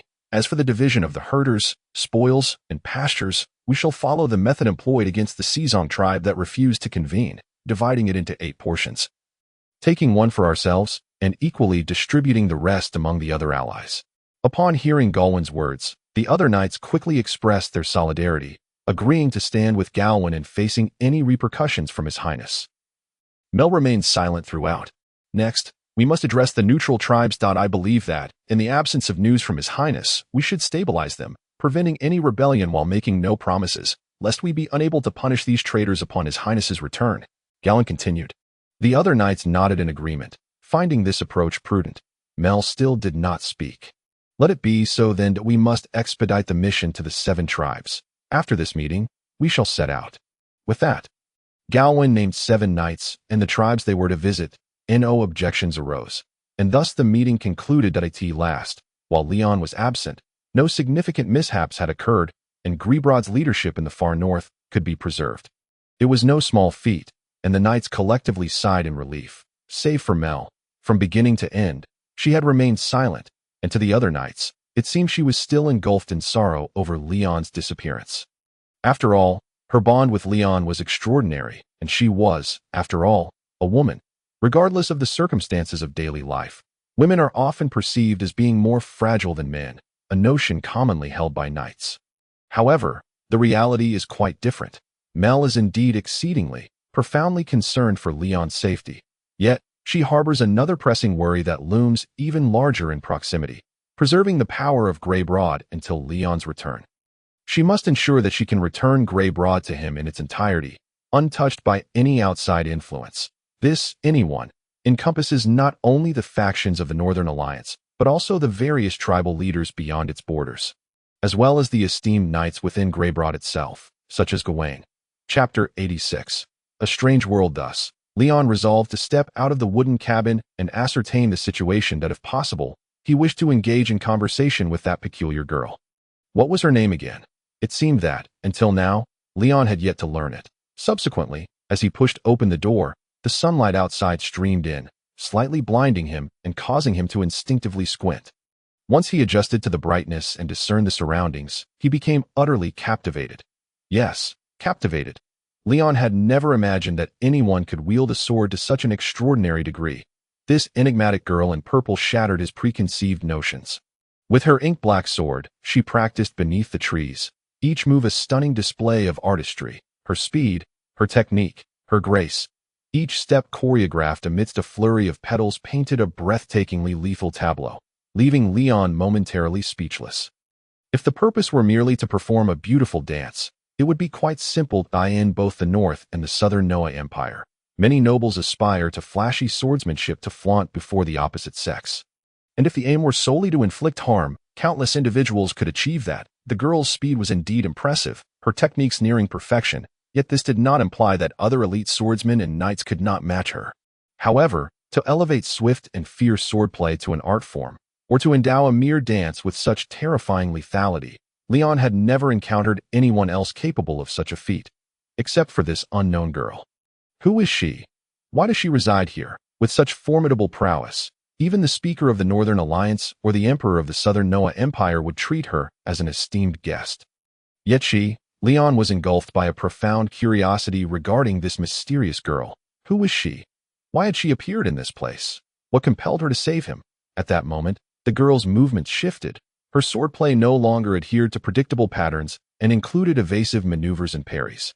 As if she were battling invisible foes. Among these adversaries were humanoid creatures, giants resembling ogres, infantry, cavalry, archers, as well as dragon knights, sky knights, and legendary titans, despite her being alone and merely practicing rather than engaging in real combat. Leon could genuinely sense the impending storm of bloodshed, as if he stood upon a battlefield, facing an overwhelming tide of enemies. How could this girl? Just as Leon was lost in thought, the girl abruptly halted her swordplay and turned to face him. Her expression devoid of emotion, leaving Leon with an unsettling sensation of, is she angry? Did you see? The girl suddenly inquired. Yes, Leon replied, after a moment's contemplation, realizing she referred to her practice session, and he nodded earnestly in affirmation. How does it feel? She pressed on.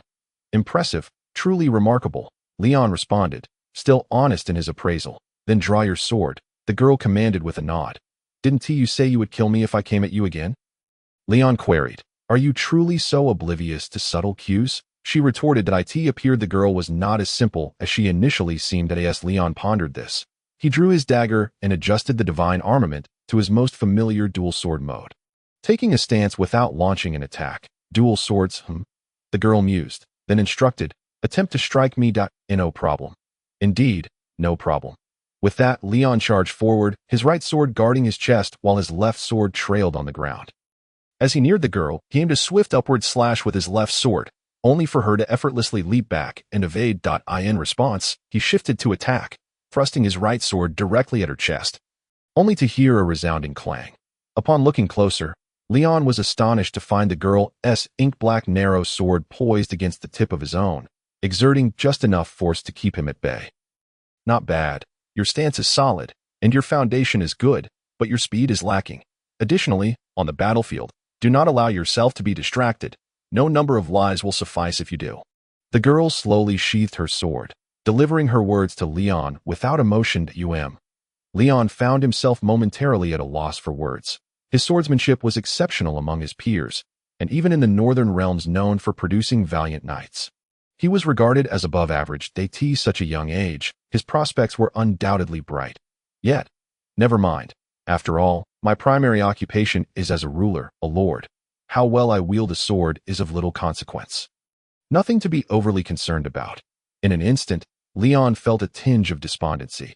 However, he quickly regained his composure and posed the most pertinent questions, along with an additional inquiry. May I ask where this place is? Are you familiar with Greybroad? I am its lord. How far are we from there? Is it truly wise to divulge your identity so readily? Unexpectedly, the girl did not answer Leon's questions, but instead posed one of her own.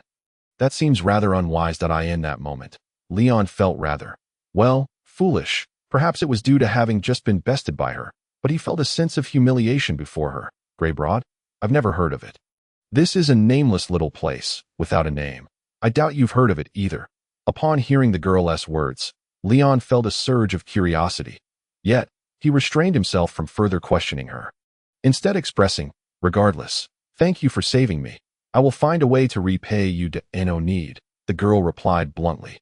In any case, are there others with whom I might converse here? Leon inquired next. No, she responded just as straightforwardly. May I take my leave then? Leon continued. Although it seems a bit inappropriate, considering we have only just, feel free. Well then, thank you once again. The path should lead out of this forest. Correct? Perhaps. Then farewell. Farewell. With that, Leon pushed through the underbrush flanking the beast path, struggling forward, and after half an hour, he returned to the spot. If it's not too much trouble, could you guide me? Leon asked. I have never left this place since I became aware of my surroundings, the girl replied. Food, hunting, water. There is a well, clothing, shelter, other tools. And how did you learn to speak? Your swordsmanship, innate. Please, do not jest. Leon nearly gasped. I truly have pressing matters to attend to. I cannot afford to linger here with you. Is that so? After uttering a simple, is that so? The girl fell silent, merely observing Leon with a calm, indifferent gaze. Consequently, Leon turned and retraced his steps along the route he had just traversed. This time, he produced the sheepskin map he had kept concealed, a system artifact that could pinpoint locations and directions anywhere. Truly, I should have done this long ago, Leon muttered to himself as he unfolded the map, only to freeze in astonishment. It was utterly blank. What a grand joke this is. Leon distinctly remembered piercing the map with his dagger earlier. After a while, it would automatically restore itself. Surely, it could not be rendered useless merely by a splash of water? He examined the map from every angle for an extended period, yet remained baffled. Thus, he resolved to redeem a new one from the system, only to discover, how could this be? The system was unresponsive. Leon's head buzzed, nearly causing him to collapse. He desperately called upon the conqueror system, which had been his constant companion for years, yet received not a shred of response. No matter how he exerted his will, nothing worked. The conqueror system seemed as if it had never existed at all. This time, Leon was genuinely alarmed, panic-stricken as he sprinted through the jungle. The surroundings of Leon became exceedingly peculiar. The familiar boreal deciduous plants, coniferous forests, shrubs, and the various creatures he had known vanished without a trace. In their stead emerged an array of unfamiliar, oddly shaped ferns and strange flora. The cacophony of unfamiliar birds and beasts filled the air, instilling within him an acute sense of danger. As he parted another wave of leaves, akin to a long sword with its barbed edges, a swarm of insects, approximately 30 centimeters long and entirely unknown to Leon, buzzed into the air, startling him. Following this, a multitude of bizarre, green-clad gnomes appeared, dancing and humming, only to scatter in panic upon noticing him. After encountering these entities, which resembled tiny fairies with butterfly-like wings or even sentient mushrooms, Leon found himself unperturbed. He returned to the girl once more. Upon parting another thicket, he noted that only half an hour had passed. Strangely, the clamor, chaotic, disordered, and seemingly malevolent, faded away. The area around the wooden cabin remained unchanged, filled with the common sights of the forest, various birds, squirrels, and rabbits. The girl stood there as before, unmoved, her position unchanged, as if time had frozen for her during this half hour. This peculiar stillness evoked a sense of temporal dislocation within Leon until the girl, adorably tilting her head to one side, made it clear that she was amused by his predicament. If I cannot defeat her, I would have long since drawn my sword and dealt with this little girl accordingly. Very well, Leon said, spreading his hands. Let us engage in a proper conversation. What is it that you desire? Wealth, status, land.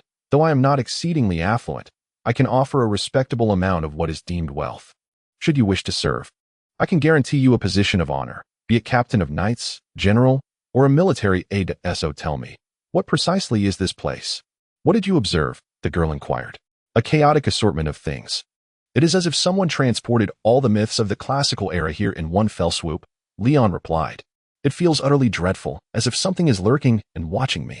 Is that so? The girl replied noncommittally. Perhaps. But only perhaps. What you see may not be the truth. What you hear, touch, think. All of it. Perhaps you merely dreamt this moment, or perhaps you are still dreaming. Or perhaps for a long time. Everything you have encountered, the people you have met, the events you have experienced. Enough. Leon interrupted her. That is ludicrous. How could such a foolish notion exist? He shouted at the girl, venting his dissatisfaction, anger, and fear. Very well. Then draw your sword. The girl nodded, addressing Leon. Shall we do this again? Leon asked. I will match your speed and strength, so draw your sword. The girl continued. What purpose does this serve? Leon queried. Weapons provide reassurance, the girl answered. In the next moment, Leon drew his sword, unleashing a flurry of 7 strikes towards the girl, each blow accompanied by the rush of wind and thunderous force. Yet the girl, clad in black hair and purple attire, remained completely unfazed, her dark narrow sword deftly parrying each strike, creating a symphony of clashing metal that resonated as if it were a singular sound. After completing 7 exchanges, both swords fell powerless. Almost simultaneously, the long sword in Leon's right hand and the identical weapon that appeared in the girl's left hand traced similar arcs before colliding forcefully. No clear victor, Leon mused, when stripped of strength and speed. In terms of experience and skill, I am not inferior to her. Foolish, the girl remarked, her right-hand sword remaining steadfast despite the collision's recoil that a peculiar adhesive force wrapped around Leon's sword as she stepped forward, executing a swift maneuver that disarmed him, sending his long sword clattering to the ground. Within mere moments, she had cornered him once more. Egg. Thus, in a contest of equal strength and speed, Leon ultimately succumbed. Chapter 87. A Peach Blossom Paradise. Defeat was not merely a matter of physical prowess, but rather a failure of experience and technique. Compared to the former, the latter struck a more profound blow to Leon's confidence. This is simply, Leon found himself at a loss for words to adequately describe the situation. Let us rest for a moment. It is getting late. You can fetch water from the well. Is that agreeable? After making this statement, the girl turned and ventured deeper into the forest. Wait, Leon shouted. What are your intentions? Why are you doing this? Who is directing you? No matter the price they offer, I will pay double to have you betray them. Fool. Without looking back or pausing, the girl muttered under her breath, her words inaudible to Leon, before vanishing into the foliage. If I follow, will I find a way out? Never mind. Leon waited in place for approximately 15 minutes. Yet nothing materialized. However, the thought of simply obeying the girl's instructions and fetching water left him feeling dissatisfied. Thus, he began to ponder the events that had transpired since his awakening, seeking clarity amidst the chaos. Yet he was left utterly perplexed. Ultimately, Leon concluded that he had no insight into the girl's motivations, completely oblivious to her reasoning. He remained equally in the dark about what benefits she could derive from her actions, and was at a loss as to how to break this impasse. Nonetheless, the girl's sword is indeed exquisite. In the end, apart from the conclusion that she is formidable, Leon gleaned no other useful insights. Half an hour later, the girl returned, carrying 2 rabbits, a grouse, and half a bag of wild beans and fruits. Upon seeing that Leon had not heeded her words and had not fetched water, she said nothing. She placed her catch and foraged items on the ground before expertly drawing water from the well.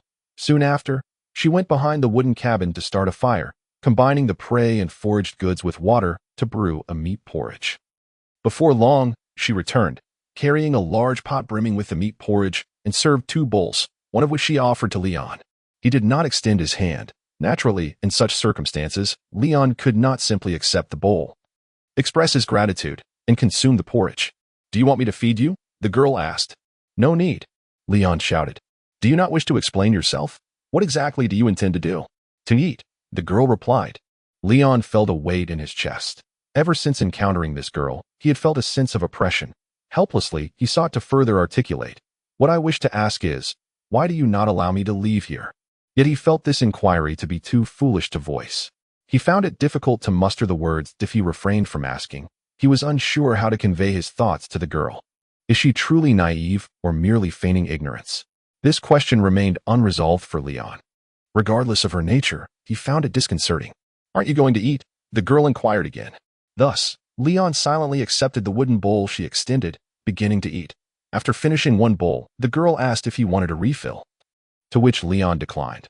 She then consumed 2 more bowls, poured the remaining food into a ceramic basin, and proceeded to wash the pot and dishes. While she busied herself with these tasks, Leon felt a twinge of guilt, but steadfastly resolved not to assist her. By the time she concluded her chores, it was already afternoon. Leon observed her throughout, attempting to engage in conversation, yet the girl remained silent, focused solely on her own tasks. Once finished, she stood before Leon once more. Draw your sword. Are we to go through this again? Leon resolved not to cooperate. This time, I will endeavor to match your strength and will not exceed it too much, the girl stated. That is not the reason at all. Leon could no longer contain himself and asked the question he had posed numerous times. Yet it seemed he would have to continue asking. What do you truly want? Draw your sword, the girl repeated. No, In the next moment, the girl's narrow sword was poised at Leon's throat as she tilted her head. Studying him, "Draw your sword." Her voice remained unchanged, cold and devoid of emotion, akin to pure water. Leon remained motionless, feeling insulted as he locked his gaze onto the girl's amber eyes, unyielding. The standoff concluded with the girl relenting. She slowly retracted her dark narrow sword and took 2 steps away. Just as Leon believed she was about to leave, she suddenly turned around, thrusting the narrow, dark sword violently toward Leon's shoulder blade. Showing no intention of holding back, the body's reflexes were quicker than the mind. Instinctively, Leon wanted to draw his weapon, but he immediately suppressed that impulse, remaining still in place as the inky blade pierced into his shoulder, penetrating through the gap in the bone. "Why didn't you dodge?" The girl seemed to furrow her brow slightly, though it could have merely been a trick of Leon's imagination. Nevertheless, her tone remained remarkably flat. Leon said nothing. "Throwing a tantrum, are we?" After uttering this, the girl withdrew her sword, turned around, and entered the wooden cabin. When she emerged, she held a ceramic jar, and upon opening it, a foul odor wafted out. Ignoring Leon's furious glare, the girl approached him, brushed aside his hand as if to prevent him from stopping her, and poured some black, viscous substance onto his wound. "I use this when I get hurt," she said. And a cool sensation spread from the wound, numbing Leon's pain. Leon found himself at a loss for words. After applying the ointment, the girl paused slightly, as if in contemplation. However, she quickly made up her mind, ripping off a strip from the already short leg of her shorts. "In times like these, just make do." As she spoke, she prepared to bandage Leon's injury. "Hey," Leon instinctively protested. "Are you going to use your top?" The girl inquired. "Forget it, whatever." In her presence, Leon felt like the one at a disadvantage, perpetually engulfed by a sense of helplessness. He had no idea what attitude to adopt, what words to say, or what choices to make. He could only allow the girl to bandage his wound with the fabric torn from her shorts, vowing to himself that he would never again allow himself to be injured. "Well then, let's call it a day," the girl said before turning around, drawing her sword, seemingly ready to continue her practice. "What exactly do you want to do?" Leon wondered how many times he had asked this question. "Go get some rest. Sleep it off. By tomorrow, the wound will scab over. With your constitution, you'll be healed by the 3rd day. We can continue then," she replied. "At least tell me the reason. Why do you want me to practice swordplay with you?" "I am no match for you."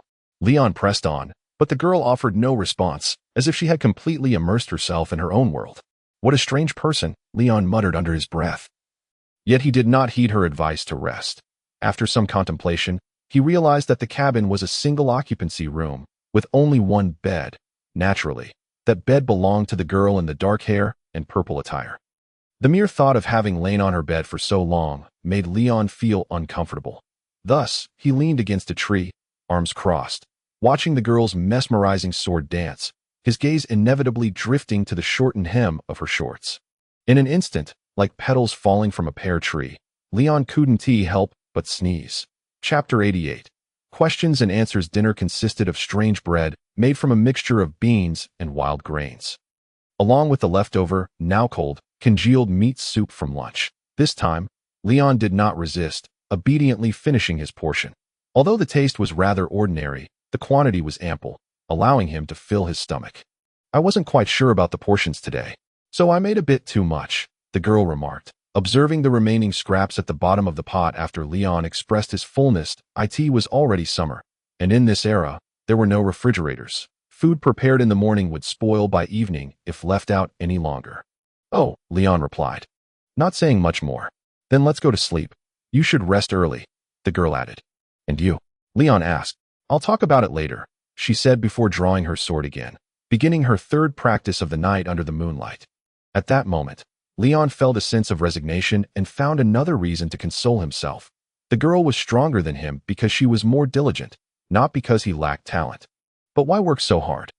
In a place like this, even with extraordinary swordsmanship, there's no stage to showcase it, Leon commented. Surprisingly, the girl halted her swordplay, turning to him, and replied, "I don't need a stage. My sword is not a commodity to be sold for profit. I also don't require the world's admiration, nor do I need anyone to know of my existence. My practice and diligence, my honing of the sword, hold greater significance in relation to this world." After uttering such bewildering words, the girl turned away, ignoring Leon and returning to her own world. What a peculiar person, Leon thought for what felt like the umpteenth time that day. Though he wished to continue watching, he could not. His body was already fatigued. Given his recent recovery from illness, it was best not to overexert himself, as it could lead to lingering health issues. Additionally, he had been injured during the day. With such thoughts, Leon turned and returned to the cabin, glancing at the solitary bed and frowning slightly. Ultimately, he did not lie down but instead draped his outer garment over himself, using it as a makeshift blanket. Luckily, it was summer, so he did not feel cold. Yet, sleep eluded him. Yes, he could not sleep. Not because the floor was hard, devoid of a soft cashmere mattress and feather pillows, nor due to being in a foreign place without a loyal knight like Maluf Roland to stand guard. It was worry. Worry about the situation in Grebrod, concerned about whether any changes might occur in his absence over the past few days. With this in mind, Leon felt restless. He sensed he had made a mistake, or rather, he felt he should not have danced to this girl's rhythm. She was undeniably charming, captivating, strong, and mysterious. But what did any of that have to do with him?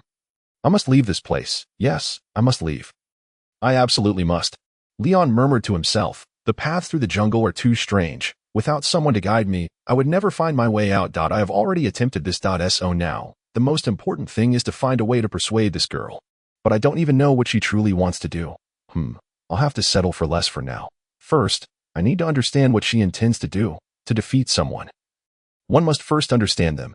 Pale complexion, very young, long and slender legs, undoubtedly a delight to hold. No, that's not it. Still awake.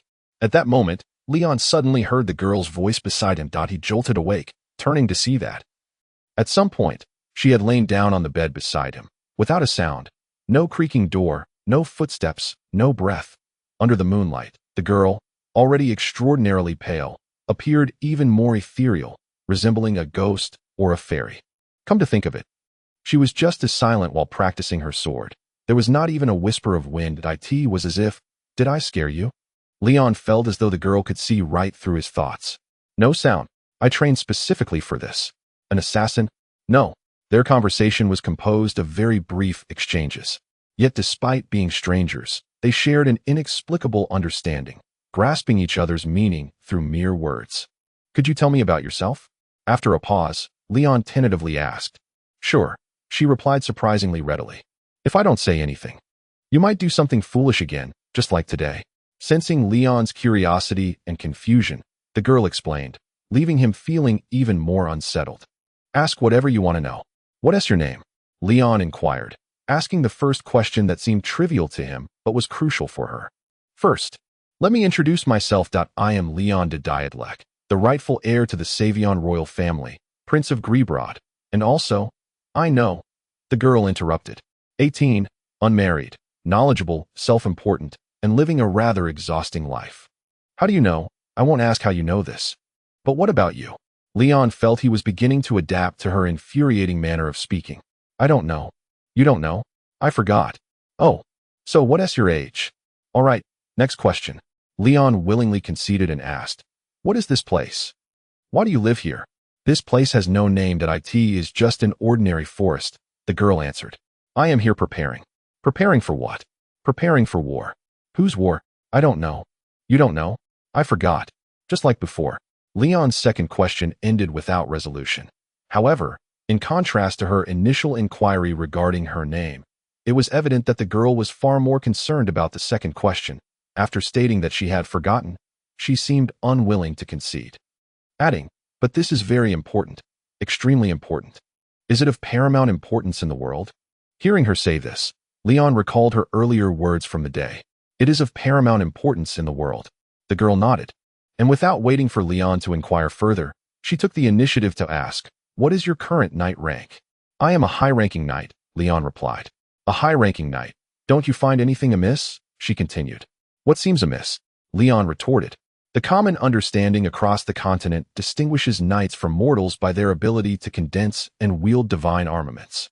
Low-ranking knights can only utilize one variation of divine armament alongside its original form, which totals 2 types. The mid-ranking knights can employ 3, while high-ranking knights can manage. For how many forms can your divine armament assume? Leon began to respond. Certainly 4, but suddenly hesitated.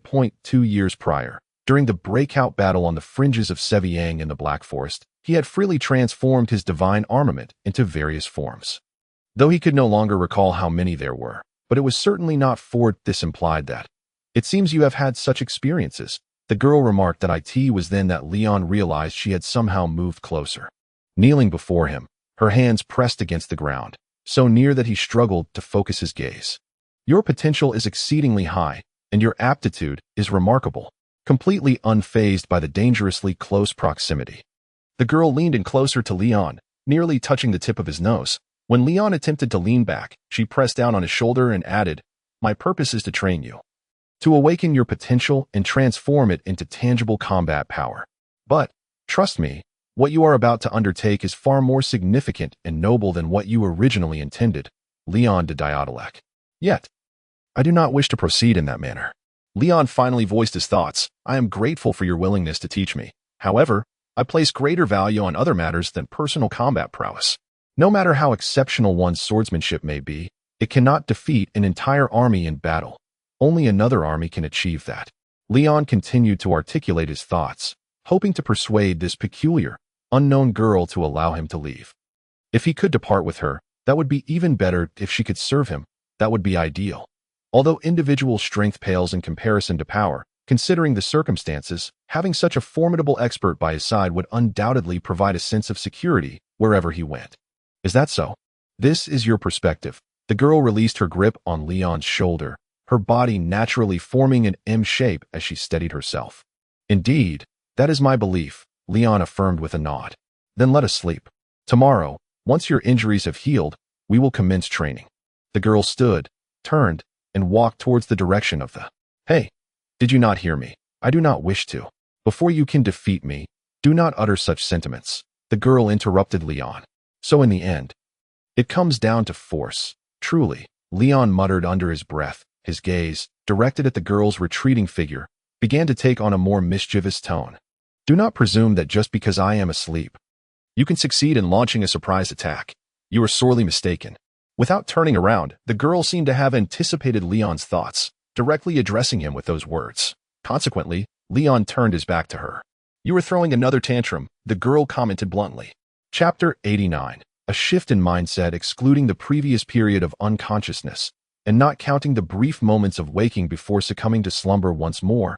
This marked Leon's first day spent in this nameless forest. At midnight, as he struggled to maintain his consciousness, Leon observed the girl lying on her body turned to one side, curled into a ball, and indeed contemplated. It should be feasible to bind her and then interrogate her under duress to reveal the way out of the forest. With this thought, Leon suddenly realized he lacked the necessary tools. He had no ropes or anything of the sort. The only item resembling a rope was the strip of cloth tied to his shoulder. Speaking of this cloth, Leon couldn't help but glance toward the girl's upper thigh at this moment. Her shoes and socks had been removed, revealing her slender, toned legs and dainty, delicate feet. Under the moonlight, the girl's fair skin was displayed unabashedly, delivering a significant visual impact. For reasons unknown, the girl turned over, now facing Leon. From his vantage point, he could peer through her collar and catch a glimpse of her not overly ample bosom, soft and adorned with a hint of rosy hue. Leon couldn't suppress a swallow. Would it be inappropriate to touch? He mused. After the way she toyed with me today, I might as well consider it retribution. Just those feet.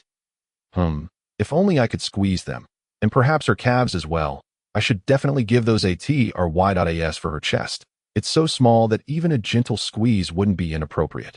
At this moment, having spent years on the battlefield, perpetually on edge and unaccustomed to the company of women, Leon's cognitive abilities plummeted upon witnessing such a scene after a day filled with strange and discordant experiences. His previous wisdom seemed to have vanished entirely, or rather, his mind was now wholly consumed by the image of those adorable, perfectly formed, alabaster-like feet and the girl's fair, toned thighs. He had devolved from the unparalleled Prince Gribrod to the level of an ordinary man. His heart raced at approximately double its usual pace, and his breath became erratic. Was he truly so impatient?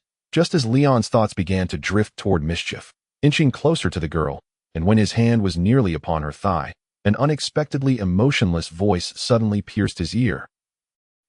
Even if Leon possessed a thick skin, at that moment, he would feel, not quite.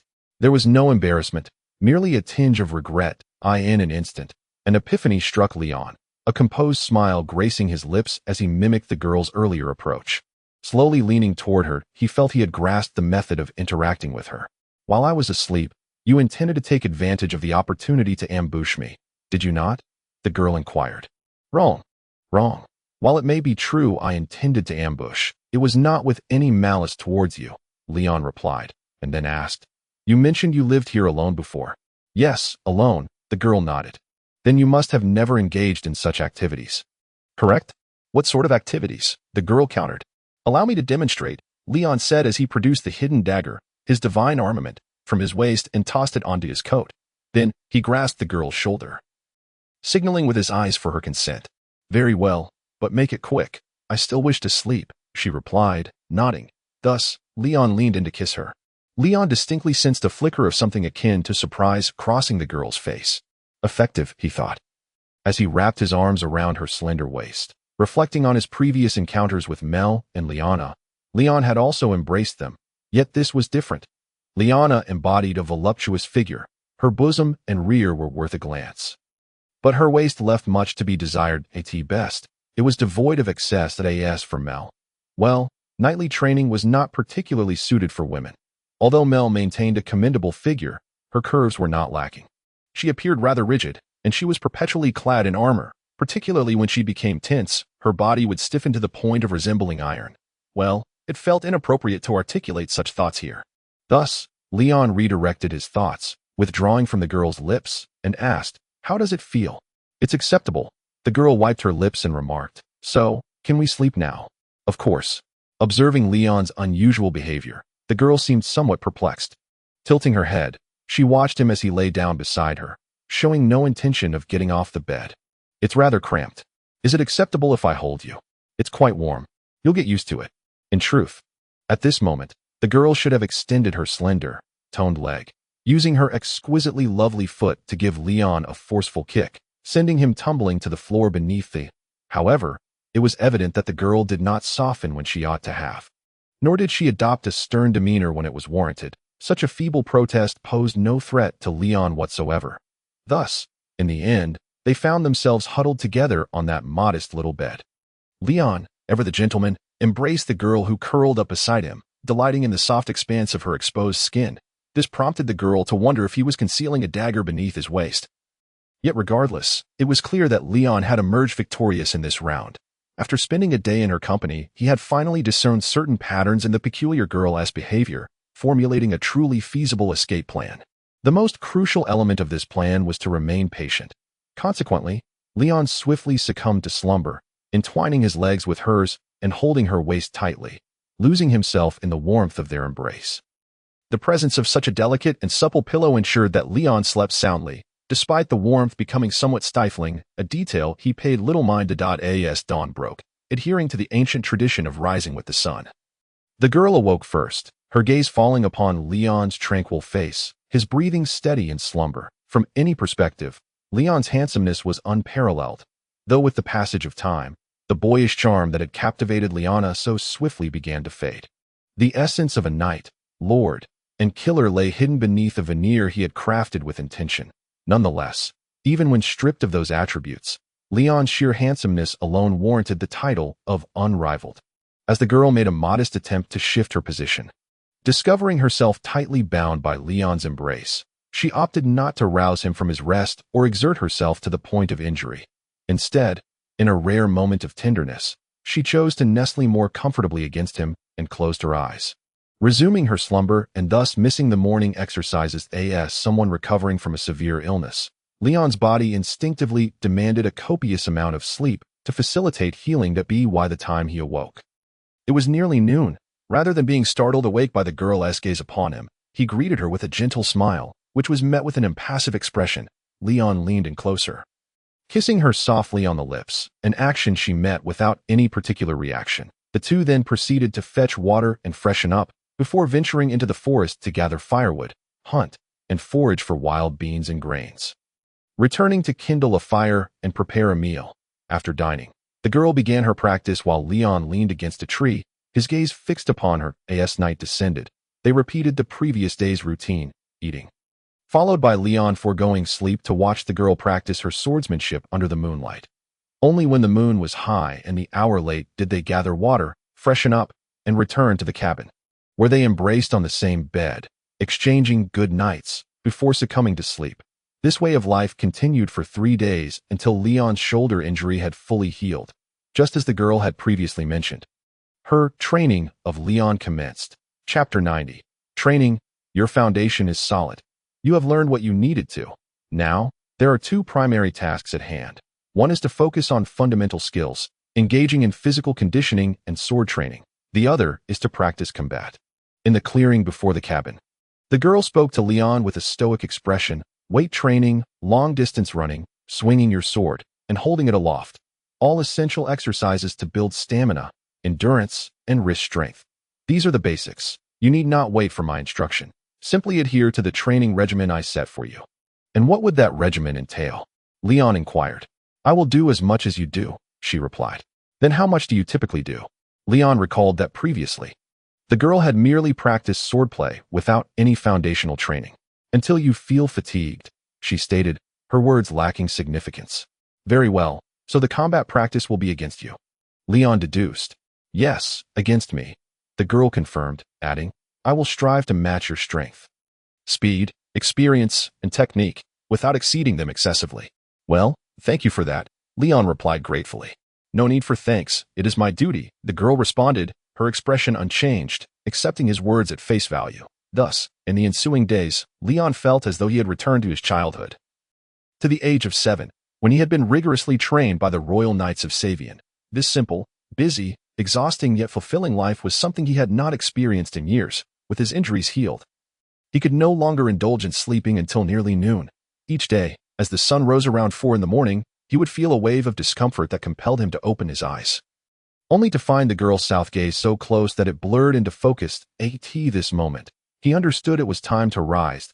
He then followed her to wash up, binding a self-made sandbag filled with heavy iron sand, totaling around 40 kilograms, to his body, his thighs, calves, arms, waist, and shoulders evenly burdened. He would then run around the wooden cabin, covering a distance of approximately 1 square kilometer for 4 hours. By 8 o'clock, he would return, have breakfast, and then begin practicing swordplay in place. The sword was not the heavy weapon he was accustomed to wielding, but rather a remarkably sharp, unsharpened 2-handed sword provided by the girl. Weighing around 10 kilograms, Leon was to practice single-handed sword movements, completing each basic action 200 times, followed by 200 repetitions for both hands, and 300 for simultaneous movements with both hands. By the time he completed these basic drills, it was time for lunch. After lunch, Leon enjoyed an hour of rest, half of which was spent listening to the girl explain various enemy characteristics, sword techniques, and imparting practical combat experience. The other half was dedicated to massage. Yes, massage. Using a certain herbal ointment provided by the girl, her hands would knead Leon's body, relaxing his muscles and healing the soreness caused by intense exercise. Initially, Leon felt somewhat uncomfortable and shy about being in only his shorts while she manipulated him, but he soon grew accustomed to and began to relish this form of massage. The coolness of her hands, slick with ointment, would initially send chills through his muscles, but quickly transformed into a comforting warmth. Banishing the fatigue wrought by strenuous activity, he felt rejuvenated, as if he had been revived. Of course, this comfort did not diminish the pleasure Leon experienced when the girl requested that he apply the ointment to her as well, allowing him to touch every inch of her skin. The softness and silkiness of her body were utterly intoxicating, almost overwhelming his self-control. However, after each massage, he would find himself disheartened upon observing her impassive demeanor, as if she were entirely unconcerned with his potentially inappropriate actions. The same held true during their washing routines and their sleeping arrangements. She often unwittingly exposed too much skin, clad in minimal fabric, and yet she insisted on wearing black stockings. Each time Leon witnessed her donning or doffing those stockings, his heart raced. Moreover, during bathing, the peculiar well beside the cabin seemed perpetually full, allowing them to use water without restraint. After their daily training, drenched in sweat, the most blissful experience was to douse himself with cold water from a wooden bucket filled with the well's refreshing contents. If only the girl would also shed her top and shorts openly while waiting behind him. Leon found himself perplexed by this strange girl's apparent lack of moral compass or sense of shame. Her delicate, porcelain-like body, so smooth and inviting, presented itself boldly before him, leaving quite an impression. It was simply like a work of art. Upon first beholding her exquisite form, Leon was momentarily rendered speechless. This was not to suggest that she was not beautiful when clothed. Rather, it was a common sentiment among men that unclothed beauty held certain advantages, right? While there was merit in modesty, the allure was undeniable. "Be quicker," she urged, continuing her routine without acknowledging the entranced gaze Leon fixed upon her, her expression still unreadable. "Understood," he replied, hastily pouring a few scoops of cold water over himself before yielding the space to her. Watching greedily as she nonchalantly bent to draw water from the well, drenching herself in the process, he observed her as she extended her arms and limbs, the translucent water cascading down from her crown, neck, and shoulders in gentle rivulets. A cascade of water droplets glided over the flawless skin, tracing the delicate curve of her waist and cascading down her legs, ultimately nestling between her exquisitely shaped toes before finally falling to the ground. Luyên could not suppress a sigh. Resolutely, he decided to approach the girl after she had finished washing, stepping forward as she toweled off her body and enveloped her in his arms. "Is there something amiss?" the girl inquired, her amber, almost inorganic eyes fixed on Luyên, displaying no intent to resist. "Just a moment. There is something I must do now, or I shall surely regret it in the future," Luyên replied, as he carried her into the room. "Then do hurry. We still have practice to attend to this evening," she responded. "I shall do my best." He gently set the ethereal girl down upon the bed, taking a seat beside her, and lifted her foot, examining it closely before pressing it against his face, bestowing soft kisses upon her toes, and then opening his mouth to envelop her digits, gently sucking on them. "What significance does this hold?" she queried. "None whatsoever," Luyên admitted, feeling a wave of disheartenment wash over him. Later that afternoon, they engaged in practice. Indeed, it was markedly different from their previous encounters. The girl, this time, exhibited remarkable restraint in her strength, even as Luyên found himself at a disadvantage. She would offer verbal guidance, instructing him on how to respond. Thus, their battles could unfold for an extended duration. Furthermore, the girl did not restrict herself to her narrow sword during their sparring sessions. In the heat of battle, she resembled a veritable armory, adeptly wielding any weapon Luyên had ever encountered: longswords, broadswords, greatswords, rapiers, dual blades, sabers, glaives, polearms, short guns, crossbows, or axes, and so forth. Each weapon she deftly employed with unparalleled skill, executing at least 3 distinct techniques with every one swift and cunning, powerful and overwhelming, or balanced and harmonious. With each new weapon she brandished against Luyên, he found himself ensnared in a fresh illusion, wondering if this was indeed her true weapon. Yet, it was glaringly clear that her genuine weapon remained that slender, barely 2-finger-wide sword, remarkably swift, silent, and devastatingly powerful. Only when she wielded the ink-black blade did she truly embody her essence, the unparalleled sword saint. Under her tutelage, Luyên experienced a meteoric rise in his capabilities. Rapidly accumulating practical experience, the threshold of becoming a high-ranking knight, which had loomed over him for years, was effortlessly surpassed. Ascending to the rank of a bronze-tier extraordinary knight, he swiftly pressed onward toward the silver knight classification. Luyên felt as though his progress during this brief period eclipsed the entirety of his previous life's efforts combined. Living alongside such a beautiful girl, he led a life that was both simple and fulfilling. In fleeting moments of contemplation, he even entertained the notion of continuing this existence indefinitely. Though it was merely a transient thought, Luyên was alarmed to realize that his heart had begun to waver. With each duel against the girl, every utterance of her voice, and every glimpse of her breathtaking form, his resolve was gradually shaken. Chapter 91. Deception. How long have I been here? Luyên murmured, nestled against the girl as they lay upon the grass before the wooden cabin, gazing at the vast expanse of stars. That, of course, it was Luyên who spoke, while the girl merely listened, offering no replies even when he posed questions that Luyên, well versed in her ways, did not press for answers. Thus, their exchange felt more like a soliloquy. As expected, the girl remained silent, though she did nuzzle her head against his shoulder, a gesture that could be interpreted as a response. Here, The passage of time flows differently than in the outside world, doesn't it? Lu In continued. Utterly meaningless, the girl replied. Indeed, it is devoid of meaning. In this unchanging existence, time truly is inconsequential. Moreover, the seasons show no sign of change with the passage of time. Having spent considerable time together, Lu In's thoughts began to align with the girl's. The girl lapsed into silence once more. You seem to have slacked off lately, Lu In observed. Both your physical training and sparring sessions have diminished by at least half. That is because you have already compensated for the time you lost. To further enhance your strength, you cannot rely solely on training, the girl explained. Is that so? Lu In replied, tightening his embrace around her. So, I can spend more time holding you like this. Utterly meaningless, she reiterated her earlier sentiment. To me, it holds significance, Lu In asserted. The girl fell silent. Even if there is nothing else to be done, simply holding you in my arms brings me fulfillment. Is that so? The girl's response remained distant. Indeed. It is. Or what did you expect? To me, you are everything. My all, my entirety. Lu In's voice trembled with emotion as he sat up, pulling her with him to declare. Is that so? She echoed, her words lacking conviction. Then, in your heart, what do I represent? Naturally, the girl offered no answer, her slight lean toward him serving as a response. They fell into silence once again, gazing at the stars until, unbeknownst to Lu In, they drifted into slumber. Just as Lu In lost track of how long he had been here, he also forgot when their relationship had evolved to this point. The girl's impassive demeanor made it exceedingly difficult to discern her thoughts.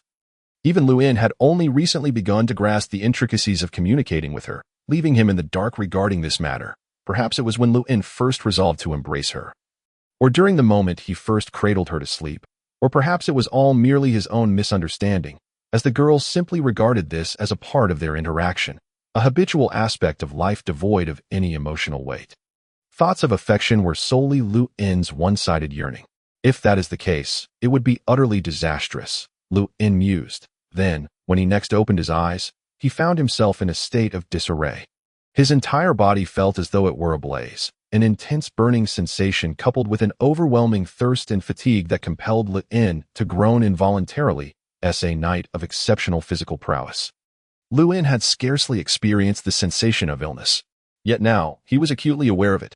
Have you awakened? A familiar voice inquired beside him. The sound felt oddly familiar, yet in his dazed state, he could not place it. Drink the medicine, the girl urged. Propping him up as a steaming bowl of herbal concoction was brought to his lips.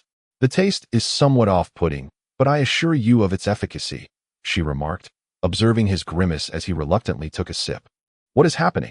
Lu In managed to utter weakly. He recalled stargazing with the girl the previous night, bewildered as to how he had arrived at this state. Critical point, the girl responded. Could you elaborate? Lu In's mind was muddled. His usual quick wit dulled, making it difficult to follow her thoughts. It is not the typical critical point of a knight's rank, she clarified.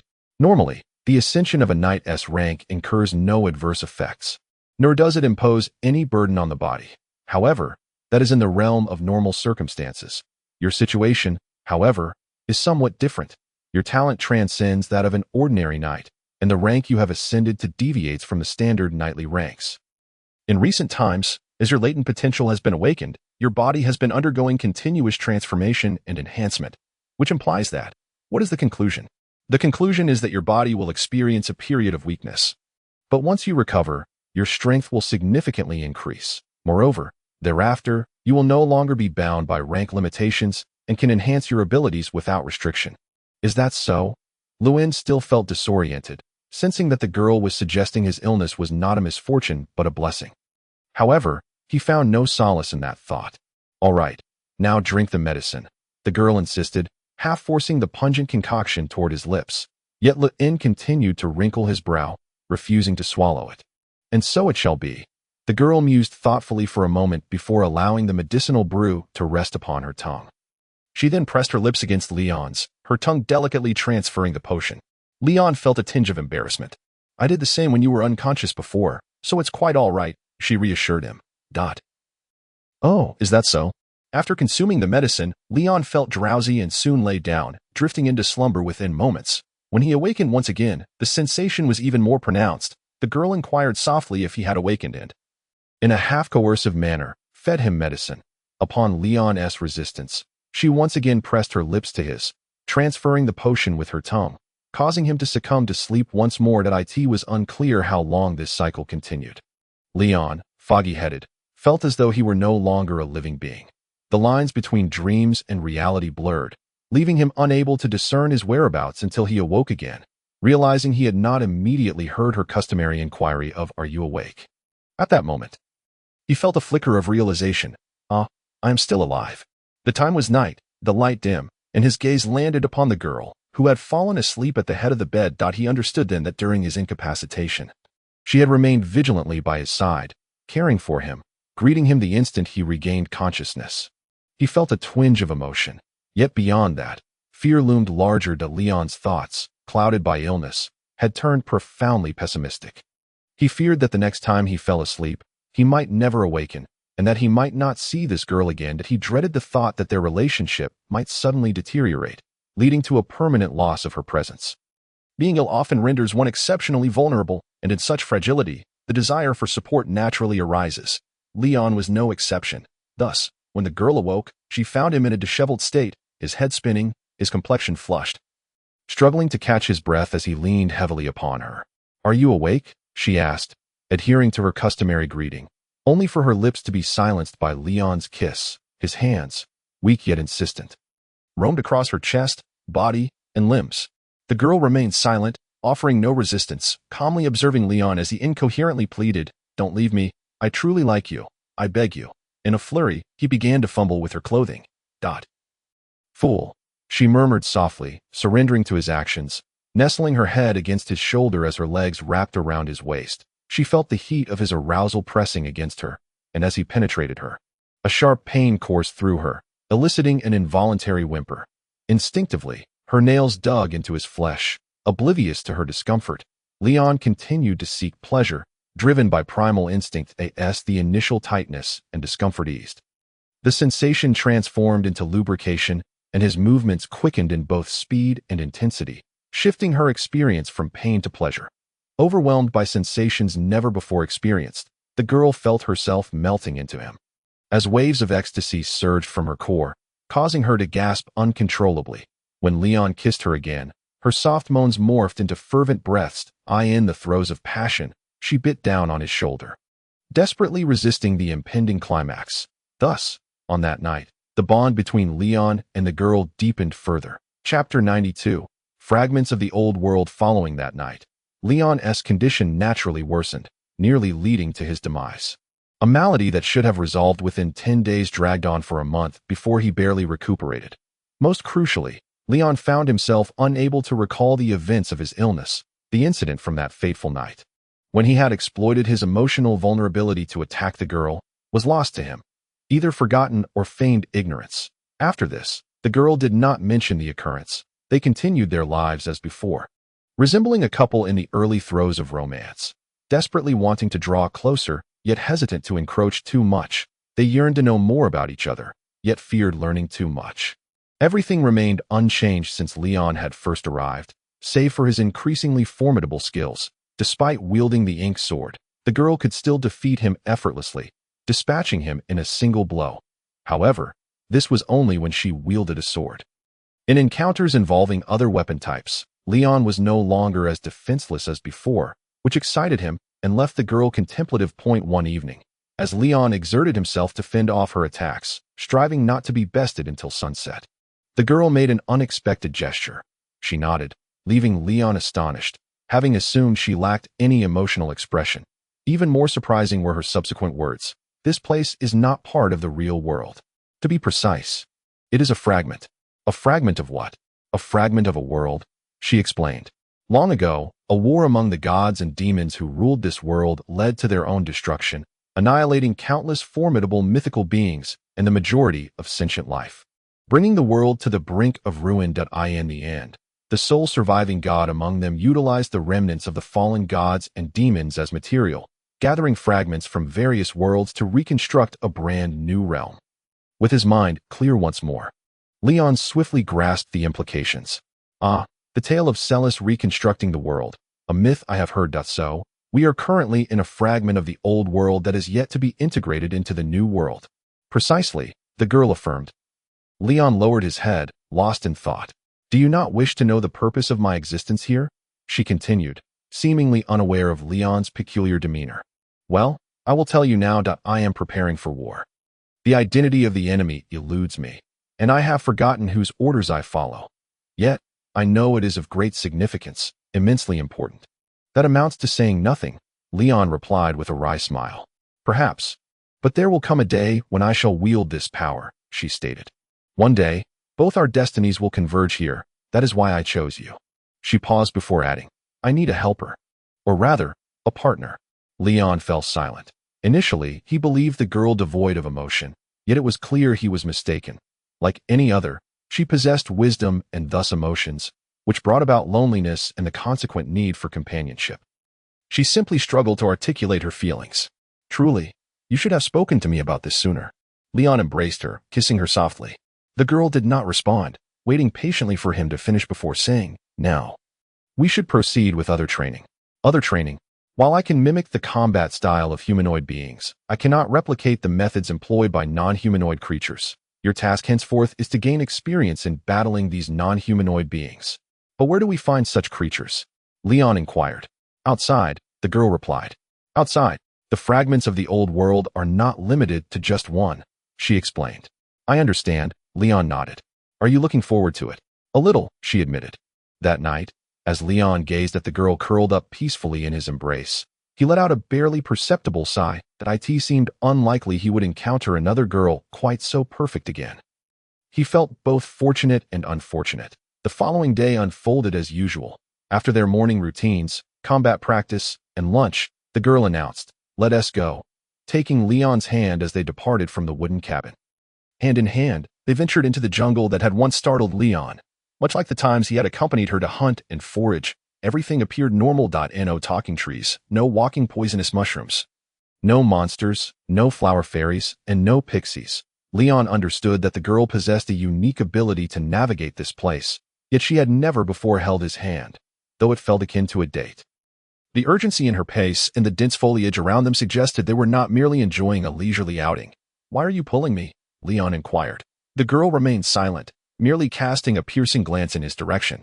Just as Leon was engulfed in confusion, the scenery around him underwent a dramatic transformation. The jungle vanished, revealing a terrain strewn with exposed stones. The sky took on a reddish-brown hue, and the air was thick with the acrid scent of sulfur. Leon could distinctly see several volcanoes on the horizon, erupting and flowing with blinding orange magma. This place is one of the fragments of the old world, the girl replied, adding, your first trial ground. In the next instant, the girl disappeared from Leon's view, and powerful gusts of wind surged towards him from all directions. Had it been the old Leon, he would have been flustered in response to such an assault. But he was no longer the same. Drawing his twin swords, anguished cries soon echoed around him. Beside Leon, several creatures emerged from the void, their skin a fiery red, resembling women, yet lacking feet below the legs. Instead possessing hooves like those of a goat, with horns sprouting from their heads and leathery wings extending from their backs. They clutched their necks, where fatal wounds had been inflicted, staring incredulously at Leon before collapsing. These beings were succubi, which Leon had always believed to be extinct. However, reflecting on his current unfortunate circumstances, he found some solace. The legendary creatures, said to be 100 times more alluring than ordinary women, had attacked Leon without hesitation, only to be dealt with by him in kind. They certainly appeared strikingly beautiful, yet in this moment, Leon could not help but view them as rather mundane. After meeting the girl, his aesthetic sensibilities had markedly improved. The assessment of beauty, after all, is relative. Let us proceed. I am watching over you. The girl's voice reached Leon from the side. He turned to see that. At some point, she had leapt atop a nearby rocky hill, approximately a kilometer away. Even at this distance, Leon could hear her voice clearly. Understood, he nodded, continuing onward. This searing, sulfur-laden world bore a resemblance to the hell depicted in legends. The recently encountered succubi, thought to have been extinct, only confirmed this notion. Perhaps this fragment of the old world was indeed a remnant of what once was hell.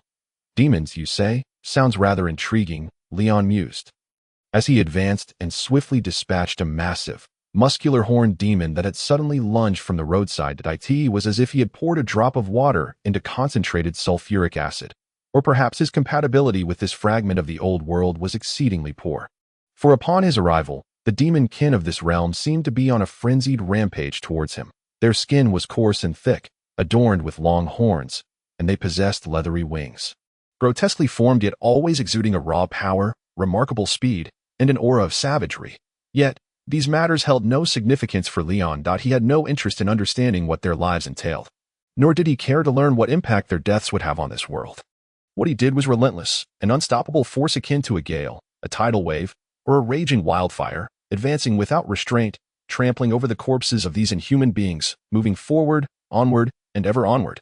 These powerful, frenzied demons, in numbers vast and wild, could not hinder Leon's progression. Their tough skin, their flame-like forms, their metallic shells, and their armor, whether rough, heavy, or ornate, were all incapable of withstanding the strike of Leon's long sword. He consistently discerned their weaknesses amidst their defenses, delivering fatal blows with precision. His pace remained unhurried, as though strolling leisurely, even when faced with the mightiest of demons, the Baylor Flame Demon.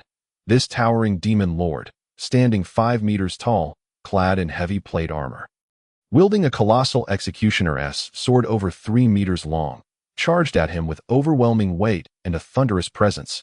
Yet Leon did not so much as furrow his brow.